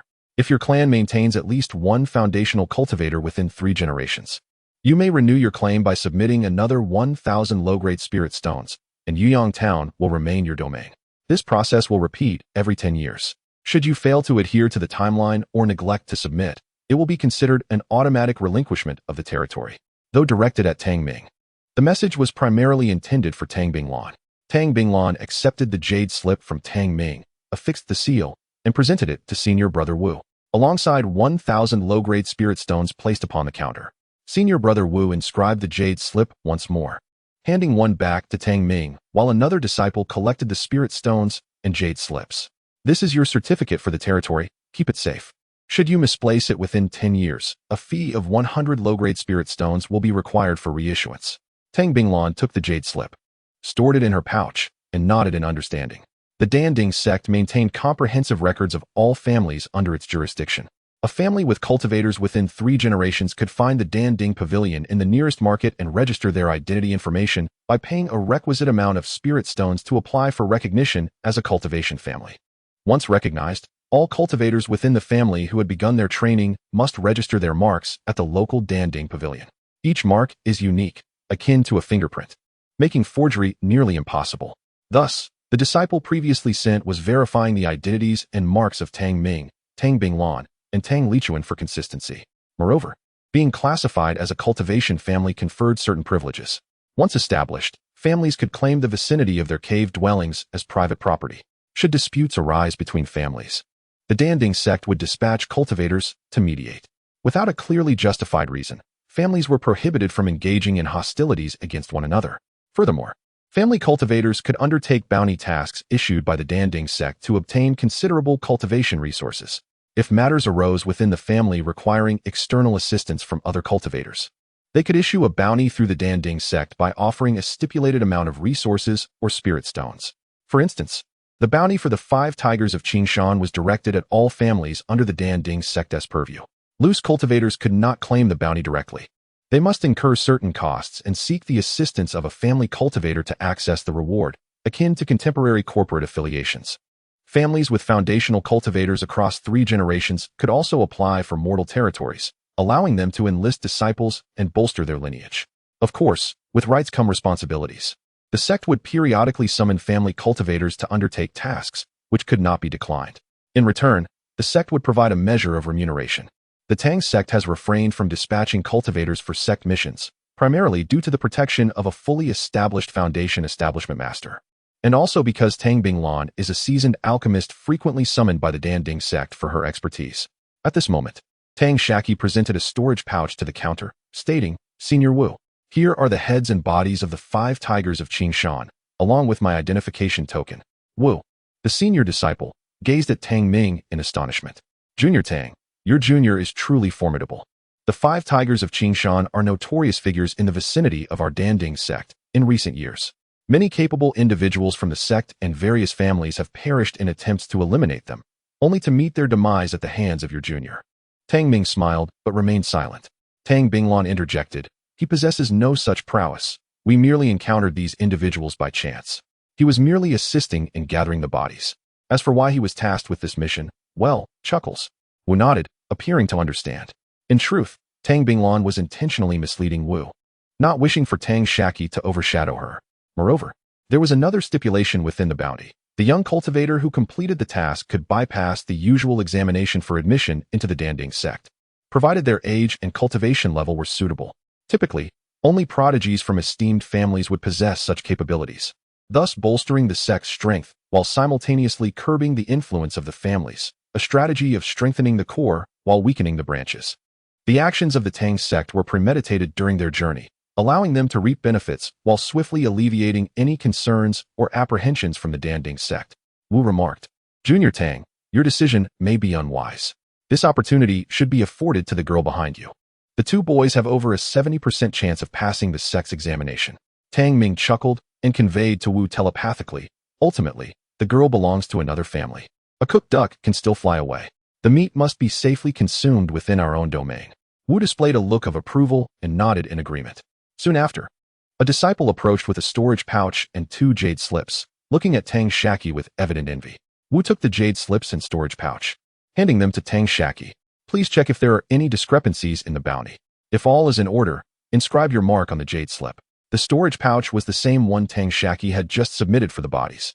Tang Shaqi examined it carefully. Inside were 2 jade boxes intended for the heads of the first and second leaders. Upon counting the assorted low-grade spirit stones, he found exactly 5,000, neither more nor less.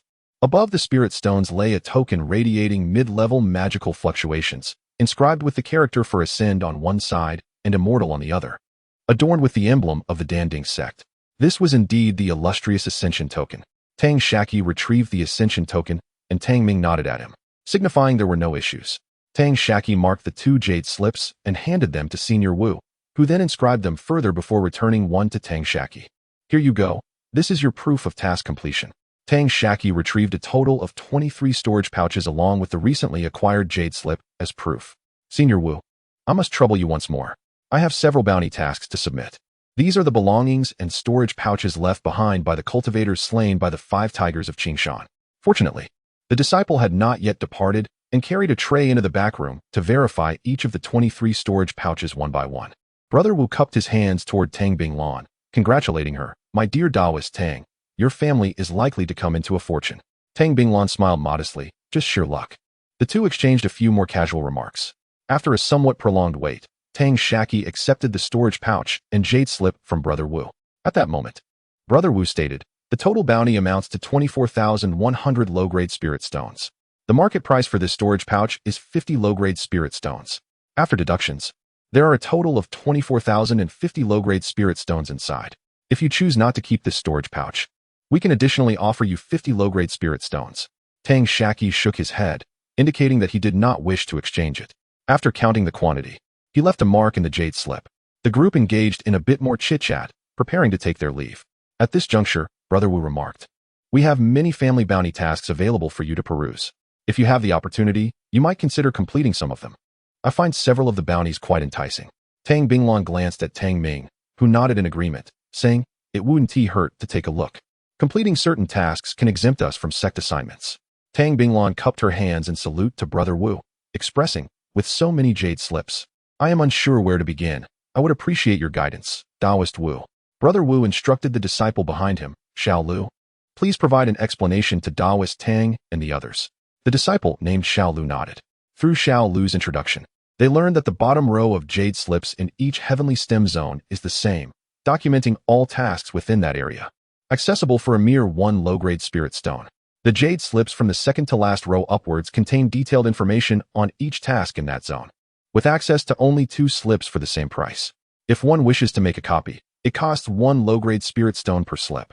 Tang Shaqi promptly handed over 10 low-grade spirit stones to Xiao Lu, requesting him to replicate the tasks from each zone. The group each took a jade slip to study. Suddenly, Tang Shaqi raised his head and inquired, "May I ask, Taoist Lu, what happens if multiple individuals complete the same task? Is it credited to the one who submitted it first?" Xiao Lu replied directly, "Certainly not. Observe. For instance, in the E-Zone, Task 17 states, purchase 100 bottles of chi-enhancing pills. The higher the grade of the elixir, the better. Low grade costs 6 spirit stones per bottle, mid-grade 9, high-grade 12, and perfected grade 15. Those who complete this task can exempt 1 chi refining period cultivator from sect assignments. All these details are in red. Tasks like this must be claimed in advance, with a certain deposit required. Once a task is claimed, we will temporarily remove it. Should it not be submitted within the stipulated time frame, we will repost the task and forfeit the deposit." Tang Shaqi clasped his hands and said, "I understand now. Thank you for your enlightening words, Lu Daoyu." Subsequently, a few others posed several more inquiries, while Hua Lingshi perused the detailed intelligence regarding certain tasks, yet refrained from accepting the red mission. After descending the stairs, Tang Shaqi handed the spirit stones to Tang Binglan, who then purchased a new set of long-distance communication talismans. She retained the original mother talisman for Tang Ming and kept the child talismans for herself. With the new set of communication talismans, she kept the mother talisman for her own use and handed over 20 child talismans to Tang Ming to facilitate communication between the family and him. Tang Ming then produced a celestial ascension decree and presented it to Tang Binglan, explaining that it was bestowed upon him by the sect in gratitude for his offering of the Huayuan fruit tree over 20 years ago. In the past, the Tang clan lacked the means to safeguard this decree, which is why he had kept it hidden.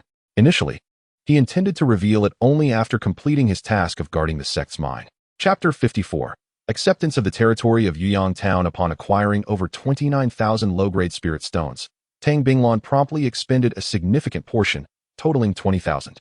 She purchased a late-stage spiritual artifact, an alchemical furnace, which cost her 10,000 low-grade spirit stones, and additionally acquired a mid-stage spiritual artifact for 5,000 low-grade spirit stones. Furthermore, she spent another 5,000 spirit stones on a collection of spiritual herbs, talismans, spiritual materials, and spiritual ink. Consequently, only a little over 9,000 low-grade spirit stones remained from this bounty.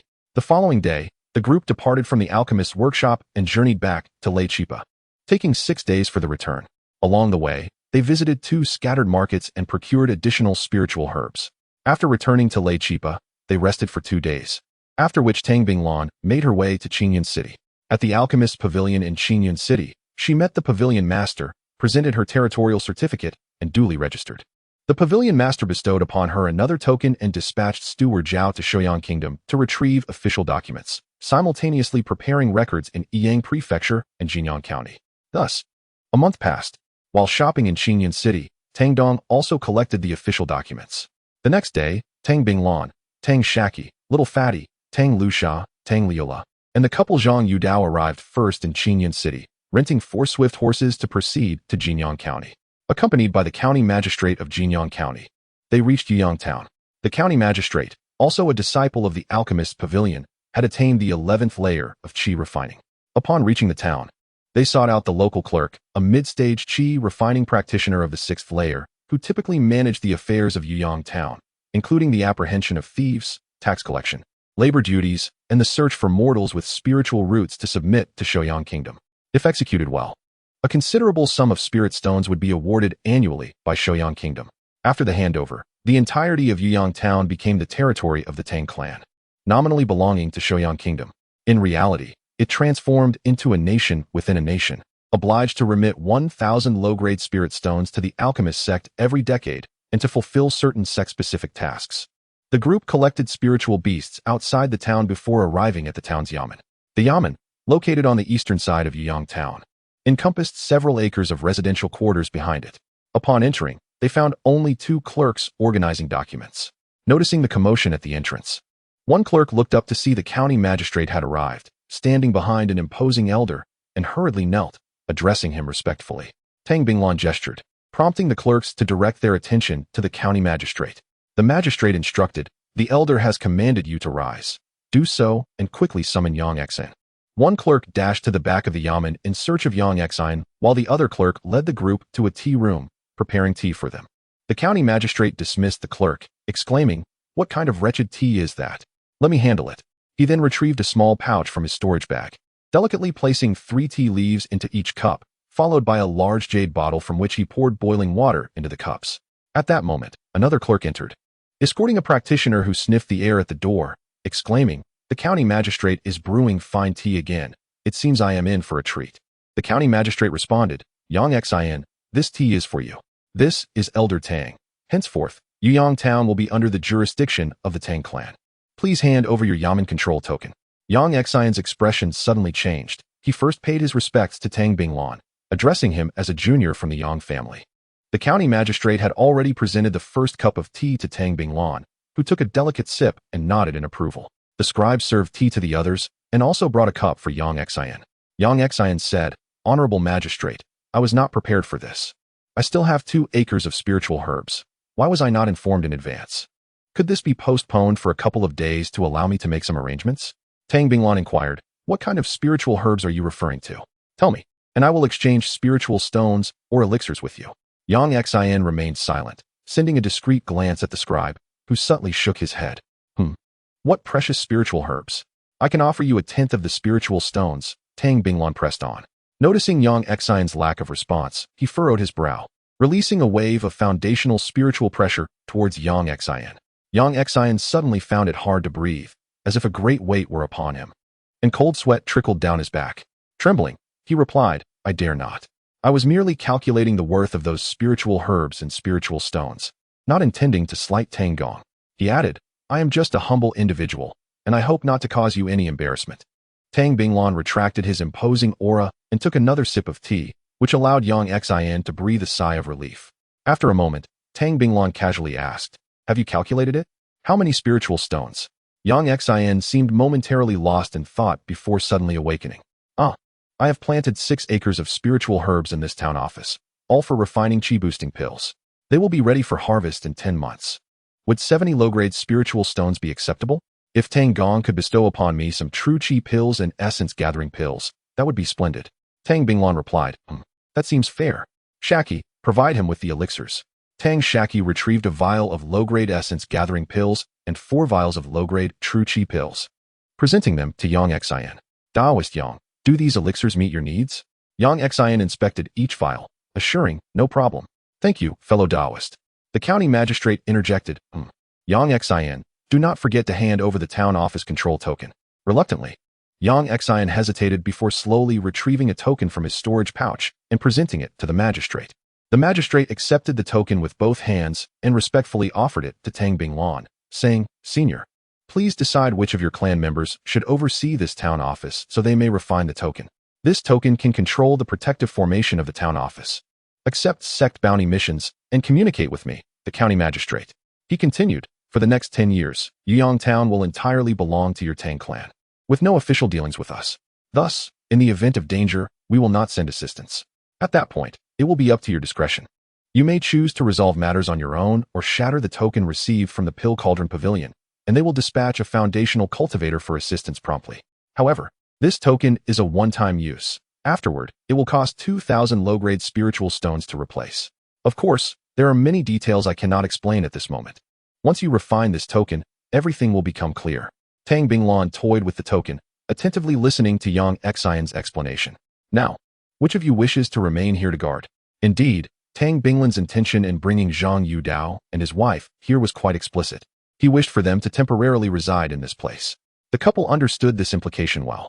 Having accepted the role of guest elders within the Tang clan and received its offerings, they were obliged to assist in alleviating the clan's burdens. This town office possessed only 3 basic spiritual veins, and its cultivation environment was certainly inferior to that of Lei Chipa. Among the Tang clan, they were the only outsiders, and thus, this arduous task naturally fell upon their shoulders. However, they could not be regarded as complete outsiders, which is why Tang Binglan subtly encouraged them to willingly undertake this responsibility. Zhang Yudao recognized the inevitability of the situation and was about to rise to agree when unexpectedly, Tang Shaqi stood up and proclaimed, "Such an engaging role among the lords of a region. Allow me to indulge in it for the next 2 years." Tang Binglan cast a puzzled glance at Tang Shaqi, who nodded resolutely in affirmation. Tang Binglan replied, "Very well, you may take this token to refine it." Tang Shaqi responded, "You hold on to it for now. I will return to prepare and also fetch 2 formations from Mother, while you test the spiritual roots of those suitable mortals. Tang Binglong consented. That works. Let Xiao Pang accompany you back. Tang Shaqi agreed. All right, I shall take my leave now. Come along, Xiao Pang. Xiao Pang interjected. Wait a moment, Brother Qi, let me finish this cup of tea. The tea leaves are quite exceptional. Perhaps we should plant a tea tree on the mountain?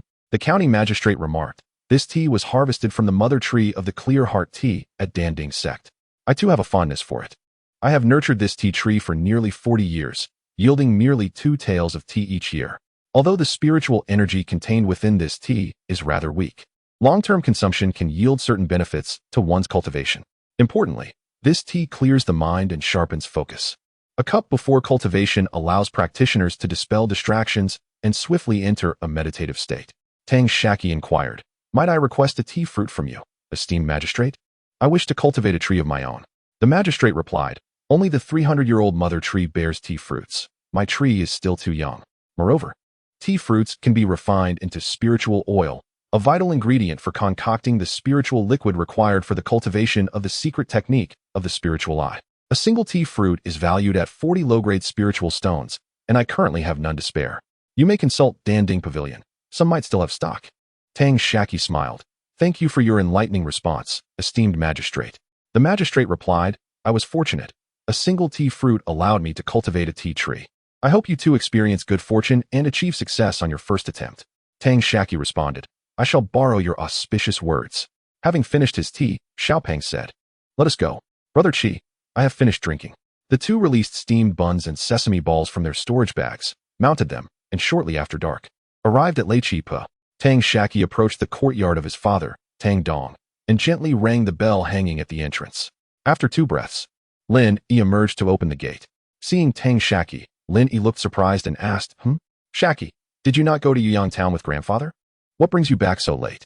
Tang Shaqi replied, Mother, I just happen to need your assistance. I require your assistance in constructing a spirit gathering array that encompasses several acres, as well as a defensive formation. Additionally, please inform my father that I will be temporarily stationed in Yuyang Town. Lin Yi remarked, Does this not mean sending Zhang Yudao and his spouse over? As a guest elder of the Tang clan, refraining from directly assigning them tasks has already preserved their dignity. Could it be that they are still unwilling? Tang Shaqi responded, It is not as simple as that. This is a request I made of my own accord, and my grandfather has consented. Lin Yi, with a tone of concern, replied, Very well, just be cautious. With that, she retrieved a collection of array foundations and a jade slip from her storage pouch. After inscribing some details upon her forehead with the jade slip, she handed it to Tang Shaqi.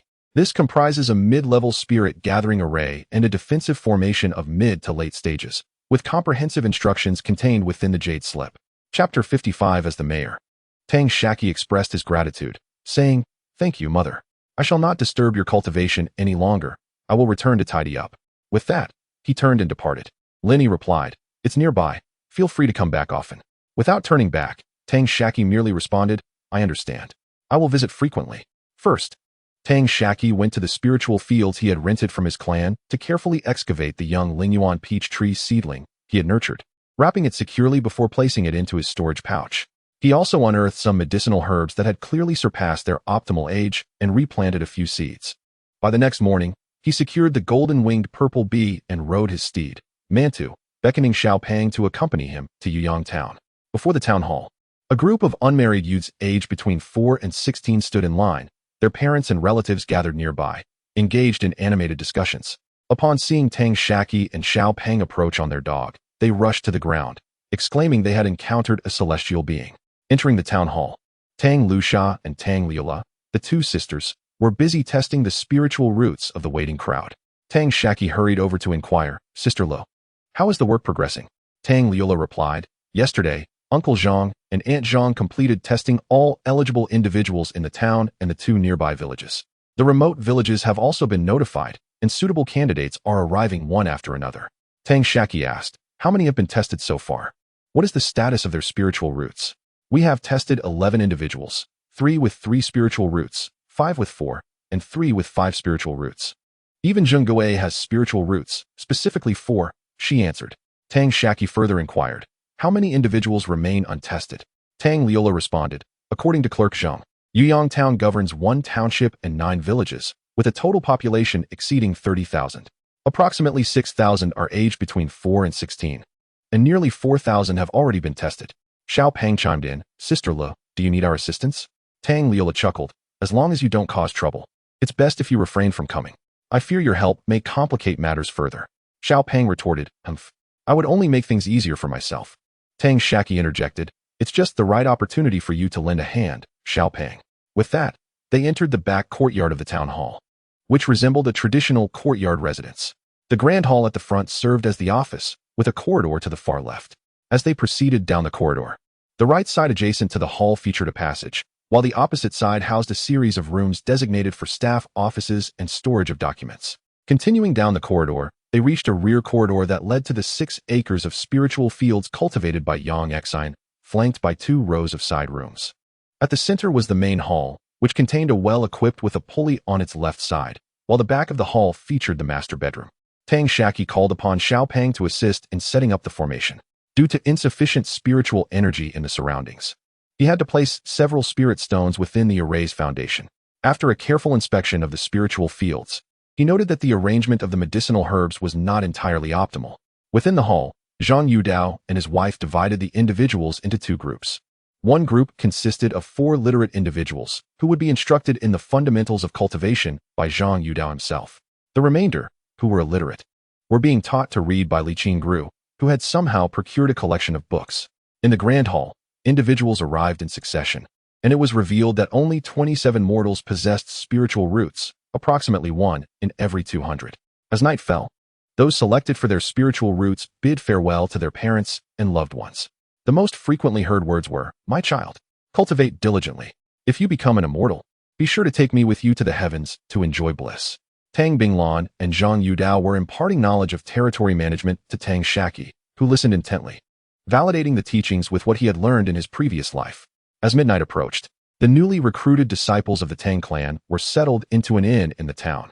Before dawn on the following day, all mortals identified as possessing spiritual roots gathered at the town office. At the stroke of the hour of the rabbit, the office doors opened and Tang Binglan, accompanied by the members of the Tang clan, emerged. He instructed the crowd to clear a space and retrieved a palm-sized copper horse-drawn carriage from his storage pouch. With a swift motion, he tossed the carriage into the air, performing several hand seals. Instantly, the carriage enlarged to a width of 10 feet and a length of 40 feet, while the copper horse grew to the size of an ordinary steed. Those gathered, whether there to witness the spectacle or to bid farewell to their loved ones, fell to the ground in awe, exclaiming about the manifestation of divine powers. Tang Binglan drew over 100 low-grade spirit stones from his storage pouch and fed them into the horse's mouth. He then utilized his magic to transport each of the mortals with spiritual roots onto the carriage. Following this, he mounted the copper horse, executed a series of hand seals, and departed from Yuyang town amid the reverent bows of the mortals. After the departure of the Tang clan, Tang Shaqi summoned the 2 clerks and presented them with a token, informing them that he would be the lord of Yuyang town from that moment onward. He instructed them to gather all those who relied on the public coffers by the afternoon. Through inquiry, Tang Shaqi learned that one clerk, surnamed Zheng, resided in the old Zheng family alley and was named Zheng Diqiang, aged 46. He was distantly related to Zheng Dikang. The other clerk, surnamed Xia, was named Xiayu and was 39 years old. Among the mortals tested for spiritual roots, he discovered that one girl, Xia Xiefeng, was his niece. Xiayu was also the clerk who had exchanged glances with Yang Xian on the day of the handover. By the hour of the goat, all those previously dependent on the public coffers had arrived. Tang Shaqi discerned that the management structure here bore similarities to that of the Ming dynasty in his previous life. Divided into 6 departments: personnel, revenue, rights, military, justice, and works. Zheng Diqiang was appointed head of the personnel department. Xiayu led the revenue department. Duan Shilin presided over the rights department. Shui Yong was in charge of the military department. Feng Wei led the justice department. And Zhang Ping was head of the works department. Tang Shaqi found little desire to alter this well-established system. He issued a few commands, the first being the abolishment of the previous tax system. He ordered a comprehensive registration of all farmlands within the territory, categorizing them into 3 grades, with taxes levied according to the grade of the land, eliminating all preferential treatments. Only those with family members practicing in Lycopo would be exempt from taxes on 10 acres of land. Additionally, he doubled the salaries of all town office staff. He instructed the head of the works department to repair the town's irrigation and roads and mandated that the local private school undergo renovations within 2 months to accommodate at least 200 students. Furthermore, he ordered that all prisoners held in the jail be released to perform labor. The current primary task of the Li Fang is to train teachers, focusing solely on language and arithmetic. Upon completion of the private school, a total of 200 students aged 6 to 9 will be enrolled. All expenses will be covered by the Hu Fang, including food and lodging. Simultaneously, the officials are commanded to eliminate all non-contributing personnel within the government office and recruit replacements. Preference will be given to those who can read, or to the family members of practitioners in the Lei Chi Pa. After assigning the tasks, Tang Shaqi inquired, "Are there any further questions?" Xiaoyu, unable to contain herself, immediately responded, "I fear the landlords will not agree to tax collection based on land. Those expelled from the government office may also cause a disturbance." Tang Shaqi replied, "Do you think I am negotiating with them? If they disagree, they can leave Yuyang town. If there is resistance, what do you think Shuiyang's people are for? We will arrest them all and let Feng Wei determine their sentences. Those deserving of death shall be executed, while the rest will be sent to the workshop for labor." Xiaoyu acknowledged, "I understand." Tang Shaqi continued, "Furthermore, from now on, all matters in the town will be managed by each department. If negotiations are needed, they shall be discussed among the respective houses. If you cannot handle even minor issues, you may go to Zheng Deqiang to resign. All the taxes collected in Yuyang town will be at your discretion. If you truly cannot resolve something, then come to me. I have but one requirement. I want to see the population of Yuyang town continuously increasing. Is that understood?" In unison, everyone exclaimed, "Understood." Each department began to deliberate, realizing that all collected taxes would remain within the town and no longer need to be remitted, effectively placing all power of the territory into their hands. However, there were 2 stipulations. First, the Lord's directive must be executed well. Second, the families of practitioners on the mountain must be well cared for, as they are of great importance and should not be easily offended. Tang Shaqi urged, "Understood? Now go about your business. Do not linger here. Xiaoyu, come with me." Xiaoyu nervously followed Tang Shaqi to the back office, where she respectfully asked, "May I inquire what instructions the esteemed immortal has?" Tang Shaqi gestured for everyone to sit down and said, "Find a place to sit. Make yourselves comfortable. In the future, please refrain from calling me anything like immortal or deity. Just address me as the town head." Xiaoyu replied, "Yes, town head." Tang Shaqi continued, "I heard that your niece has joined our Tang sect." Xiaoyu excitedly responded, "Indeed. I kindly ask for your support, town head." Tang Shaqi waved dismissively, "That is trivial. For now, I shall not dwell on it. You are an intelligent person. Think carefully about this. From this point forward, you and I are closely bound together. Are we not?" Xiaoyu nodded in agreement. Tang Shaqi then asked, "What was the exchange of glances between you and xianxia the other day?" Xiaoyu hesitated, prompting Tang Shaqi to reassure her, "It's all right, speak freely. You are one of us now. I will not hold you accountable." Xiaoyu confessed, "Xianxia asked me to destroy several case files." Tang Shaqi inquired, "What case files?" Xiaoyu explained, "Ever since he arrived here, for the past 4 years, 1 or 2 newborns have gone missing each year from our town and its surroundings. The families of the missing children have come to report these cases. Yet nothing has been resolved." Tang Shaqi remarked, "I understand. This matter should not be publicized, lest it brings about peril to our lives.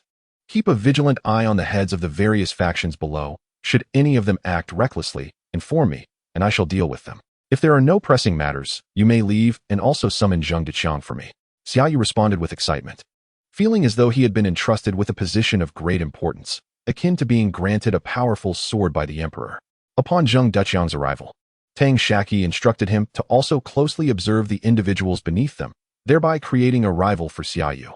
Both were subsequently summoned by the town head for a private discussion, solidifying their status as trusted confidants. The others would naturally align themselves accordingly. With the presence of competition, there would be oversight, and as long as the threat of Tang Shaqi loomed over them, the chaos in Yuyang town would be kept at bay. Chapter 56. The wave of marriages in the territory. Tang Shaqi speculated that the missing children were likely endowed with spiritual roots. He was indifferent to the fact that they had been sent to their families by xianxia. He was merely intrigued by how xianxia could ascertain the spiritual roots of these newborns without a spiritual testing instrument. There must be some secret method involved. As he pondered this arcane technique, a knowing smile crept upon his lips. He stepped into the courtyard, gestured with his fingers, and activated the formation given to him by Lin Yi. A thin mist began to swirl within the courtyard, gradually coalescing into a dense fog that enveloped the entire town office. From outside, Everything appeared unchanged, yet within the courtyard, visibility was utterly obscured. Tang Shaqi called out loudly. "Friend Yang, it is hardly a good habit to intrude at such an hour. Come forth for a cup of tea to ward off the chill." From the well, a figure emerged. It was xianxia, the former mayor of Yuyang Town. He remarked, "Indeed, the Leichi Patang clan has ancestors who attained the Golden Core stage. The younger generation is truly deserving of their reputation." Tang Shaqi retorted with a cold smile. "You sneaked in here under the cover of night, not merely to praise me, I presume. Speak plainly. No need for circumlocution." Xianxia replied, "Very well. I shall be direct. The missing infants from Yuyang Town are in my possession. They have already been taken to my Yang family. I have come to destroy the records." Tang Shaqi responded, "Such matters are of no concern to me. They occurred before our Tang clan took charge. I have sealed all previous records. However, I wish to make it clear that I do not want to hear of any future reports regarding stolen infants in this territory." Xianxia nodded. "In that case, I thank you for your leniency, esteemed mayor." Tang Shaqi smiled. "You have violated the laws of Shoyang Kingdom. The infants you have stolen are the future cultivators of Shoyang Kingdom. What concern is that of mine?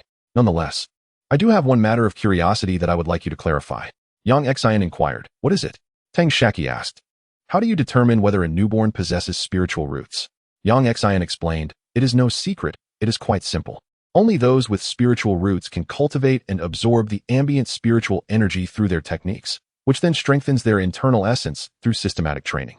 I possess 4 types of spiritual roots. I input spiritual energy into them and guide them to operate a corresponding technique.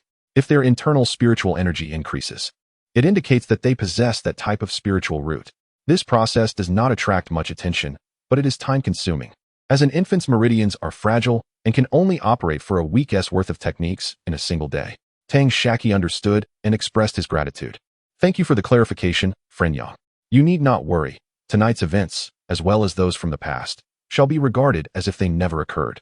Our Tang clan has no desire to provoke formidable adversaries." With a gesture, Tang Shaqi opened a passage within the formation. Xianxia cast a furtive glance toward a certain spot in the courtyard, unnoticed by Tang Shaqi. He then clasped his hands in gratitude. "Thank you, friend." He proceeded through the passage, leaping over the wall and exiting the town office. By all accounts, the entire Shoyang Kingdom rightfully belonged to its sovereign. In Shoyang, it is customary for local officials to report any ordinary individuals discovered to possess spiritual roots. Such individuals are subsequently taken to the capital of Shoyang for cultivation, and the reporting officials receive certain rewards. However, if anyone were to secretly bring these ordinary people back to their families or covertly sell them to other factions, they would face immediate execution by the patrolling cultivators of the Danding sect upon discovery, along with penalties imposed on their families or the factions involved in the transaction. Tang Shaqi, unwilling to offend the Yang family for a mere handful of spiritual stones, clarified this matter with Xianxia to prevent any disturbances within his territory. This occurrence is quite common. Unless caught red-handed by the patrolling cultivators of the Danding sect, even if discovered by other cultivators, they would typically turn a blind eye. Unless the factions were bitter rivals. 3 days swiftly passed. The town office of Yuyang had gathered a substantial amount of spiritual energy through the gathering array. Though not as abundant as that of Lei Chipa, it was sufficient for Tang Shaqi's personal cultivation, complemented by the 6 acres of spiritual fields he had cultivated. Tang Shaqi estimated that an annual expenditure of approximately 100 low-grade spiritual stones would suffice to maintain the operation of 3 formations. He planted a Lingyuan peach tree beside the well in the spiritual field, and then hastened the growth of the spiritual herbs used for refining qi-enhancing pills, replanting some herbs according to his plan. Additionally, he placed the hive of the golden-winged purple bee under the eaves of the left side of the hall. Currently, there are over 20 disciples within the Tang sect who have just embarked on their cultivation journey. The qi-enhancing pills, being the most basic enhancement elixirs, are indispensable. Once again, 2 days flew by, and it was the morning of Tang Shaqi's 6th day as mayor. Xiayu rang the bell hanging in the passage leading to the courtyard of the town office. After the span of half a tea, Tang Shaqi emerged to find Xiayu respectfully awaiting him by the passage. "What issue cannot be resolved, Master Xia?" Tang Shaqi inquired nonchalantly. Xiayu bowed and replied, "Report to the mayor. The recent efforts in surveying the fields have not proceeded smoothly." Tang Shaqi responded, "How could such a trivial matter be mishandled?" A wave of spiritual pressure emanated from him. Xiayu's complexion paled noticeably, beads of sweat forming on his forehead, trickling down like pearls. Some droplets fell into his eyes, yet he dared not wipe them away, merely blinking incessantly.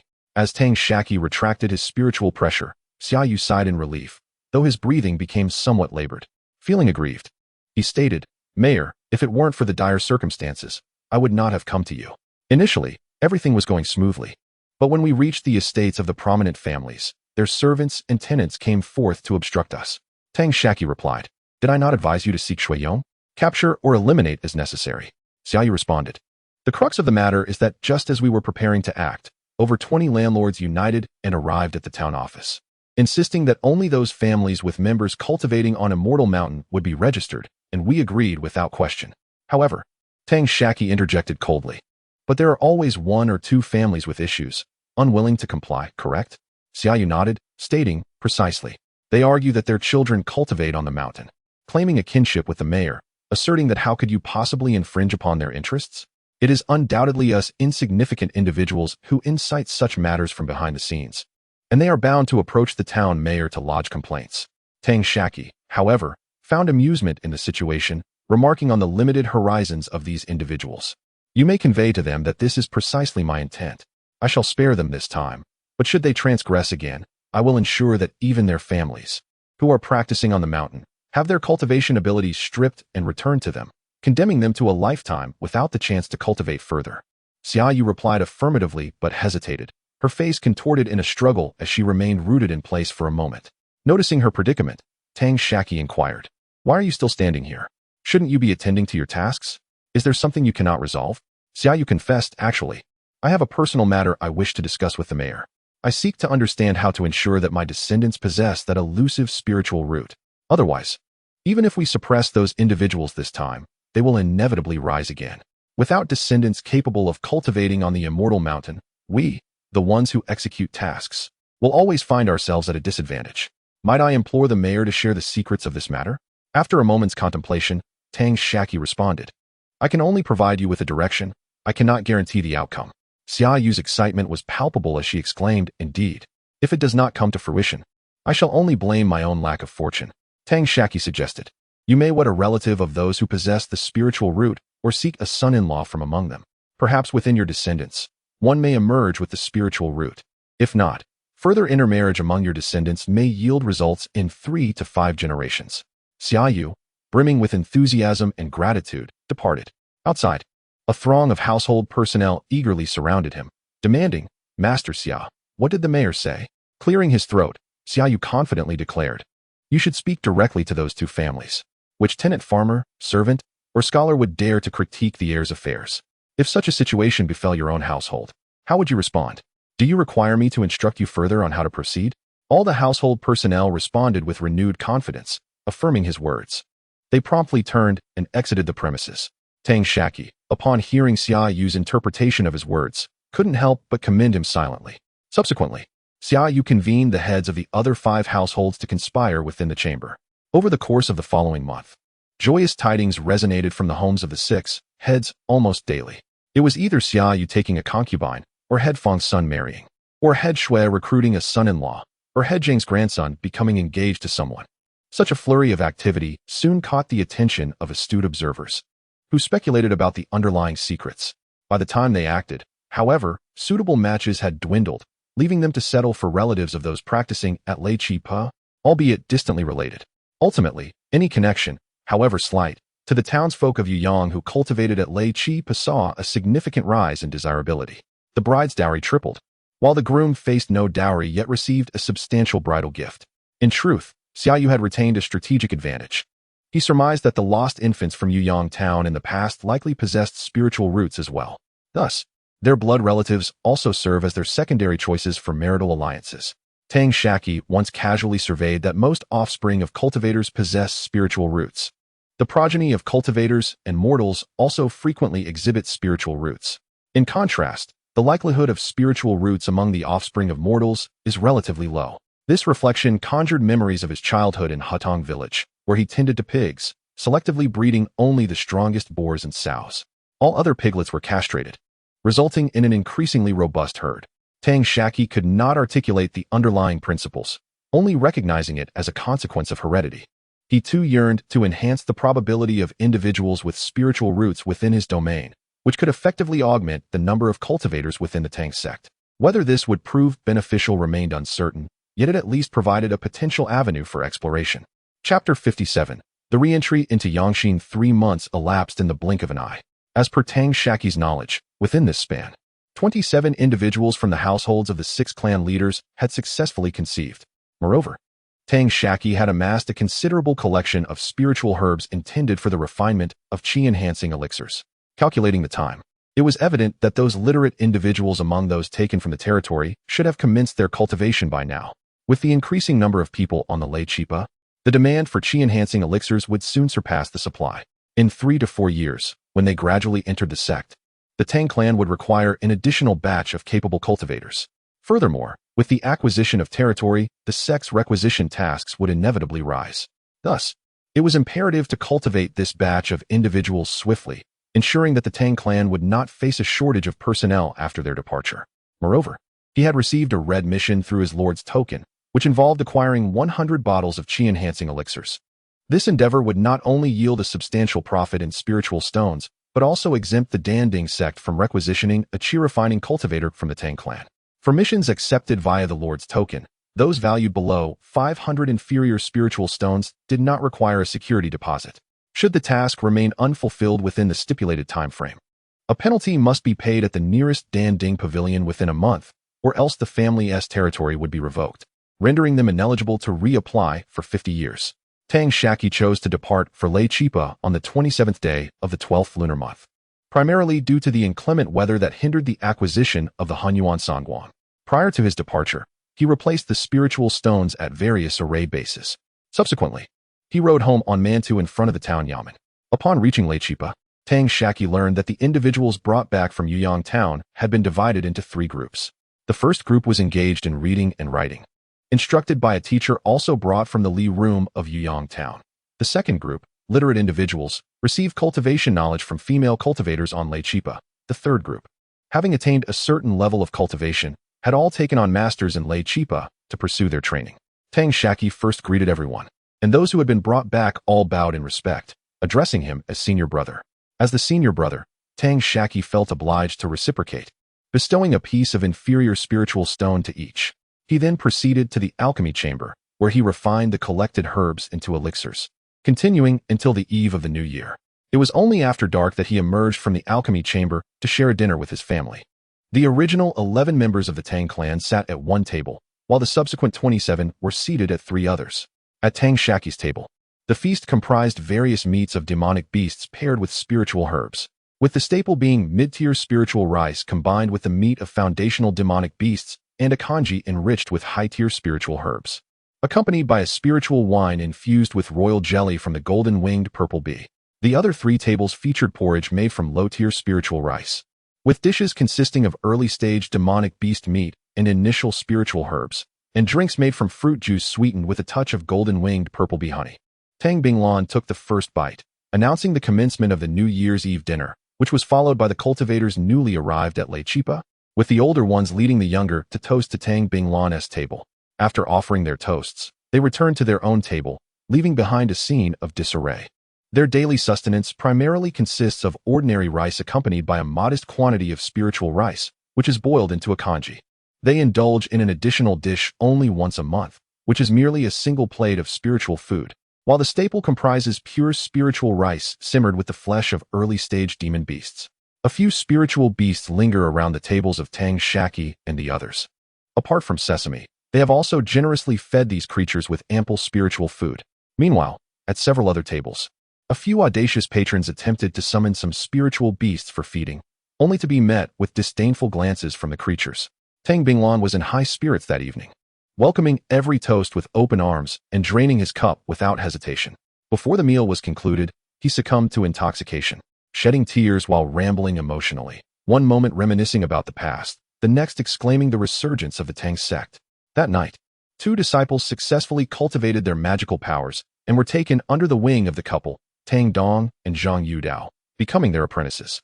The following morning, led by Tang Binglan, everyone lined up in order and proceeded to the ancestral hall to partake in the grand ancestral worship ceremony.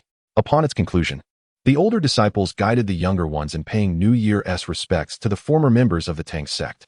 Tang Shaqi bestowed a low-grade vitality pill upon each disciple. Subsequently, he retreated to the alchemy chamber to concoct the spiritual medicines at hand. As time swiftly passed to the 5th day of the Lunar New Year, Tang Shaqi bid farewell to the individuals atop Thunder Ridge and, accompanied by Xiao Pao, Tang Dong, and the Lu sisters, rode the steam bun to Qingyun City. Due to the increasing number of people on Thunder Ridge, travel had become quite inconvenient, prompting Tang Binglan to procure 4 more swift wind horses.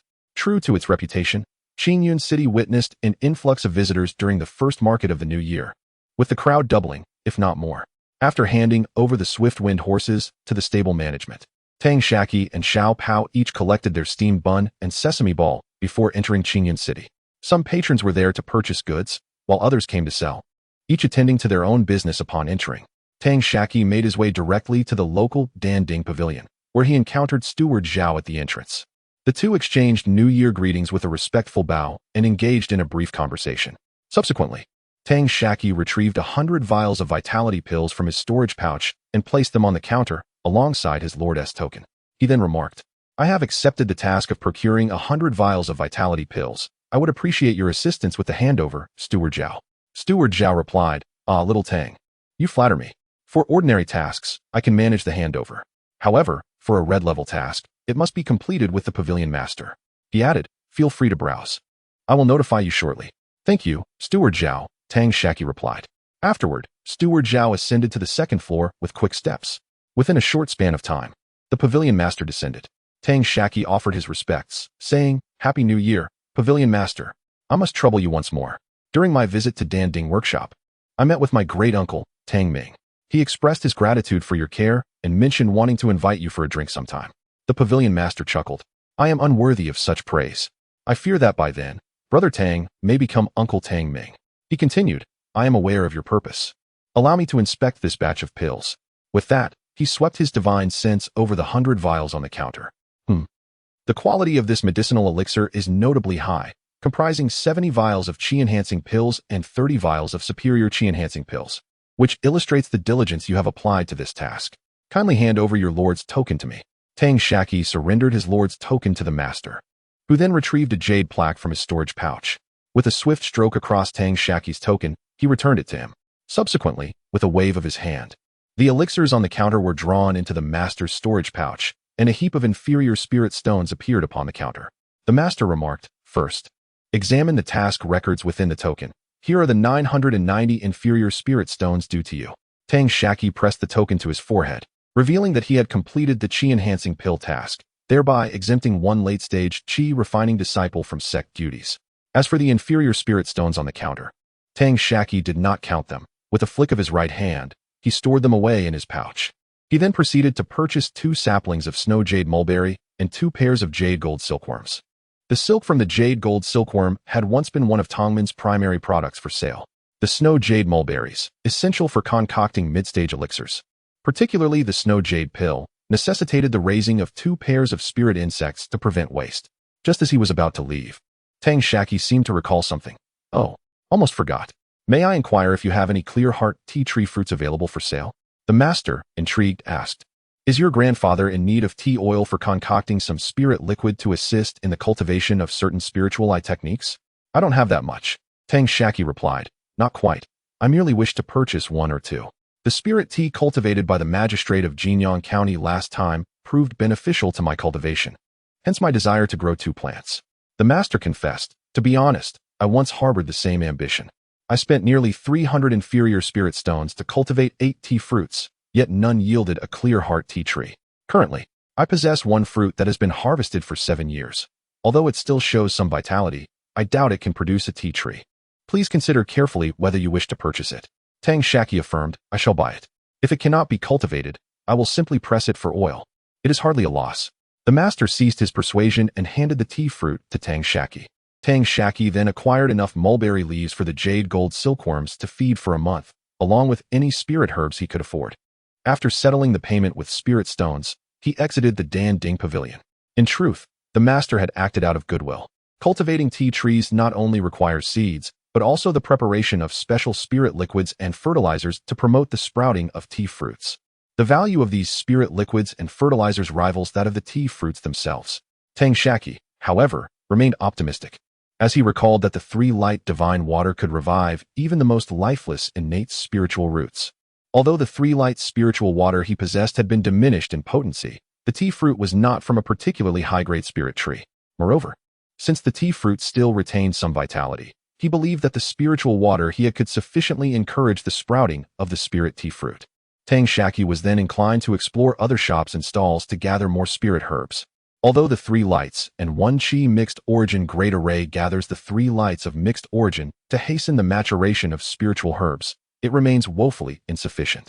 Just as he stepped beyond the threshold of the Dan Ding Pavilion, news arrived from Jima in the rear courtyard of the town office. An intruder had entered, and it was none other than xianxia, who had previously scaled the wall. Jima activated the array in the courtyard, ensnaring xianxia, who was now desperately attempting to break free from the constraints of the formation. He inquired whether Tang Shaqi desired to eliminate him. Tang Shaqi advised Jima to disregard xianxia for the time being, allowing him to struggle within the array and endure some hardship. Should xianxia manage to escape and clarify his intentions, then they would consider his demise. Chapter 58. The death of xianxia. During xianxia's last incursion into the courtyard, Tang Shaqi had not fully activated the array's formidable powers. He merely unleashed a fraction of its capabilities, intending to create an enchanting mist to bewilder and ensnare. This formation was a fusion of the mist array and the capturing array, generating a fog that not only disoriented but also exerted pressure on the human body. Continuous and unwavering expenditure of spiritual energy was essential to prevent oneself from being crushed by the array's force. There were two methods to break the formation. The first involved dispelling the mist with overwhelming strength.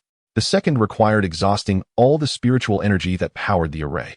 In the absence of a host, an average late-stage chi refinement cultivator could disperse some of the mist before them, yet the mist within the array would continually regenerate, ultimately depleting the cultivator's entire spiritual reserve before they could escape. Only a perfected chi refinement practitioner or a late-stage cultivator capable of consistently replenishing their spiritual energy could maintain the dispelling of the mist long enough to exit before it restored itself. Before returning to Lecky Slope, Tang Shaqi had just replenished all his spirit stones. Thus, he felt no immediate concern regarding a lack of spiritual power to sustain the array's operation. Moreover, Tang Shaqi typically refrained from activating this protective formation, as one of its bases remained unpositioned near the beehive, preventing the array from functioning. It was likely that xianxia had previously tested the protective array and, knowing Tang Shaqi was absent from the courtyard, presumed him inexperienced or entirely indifferent to the intrusion, leading him to brazenly scale the wall once more. Upon his entry into the courtyard, xianxia was swiftly detected by the golden-winged purple honeybee, a minion of Jima, who had already been instructed by Tang Shaqi to reposition the array's base. The mist began to rise around the formation, subsequently converging towards the center.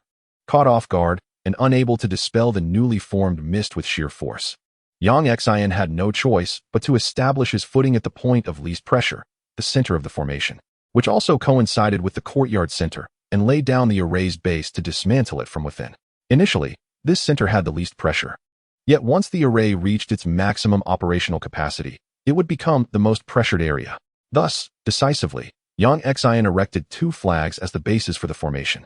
He then struggled to advance, only managing to raise 4 flags once Tang Shaqi returned to the courtyard of Yuyang Town.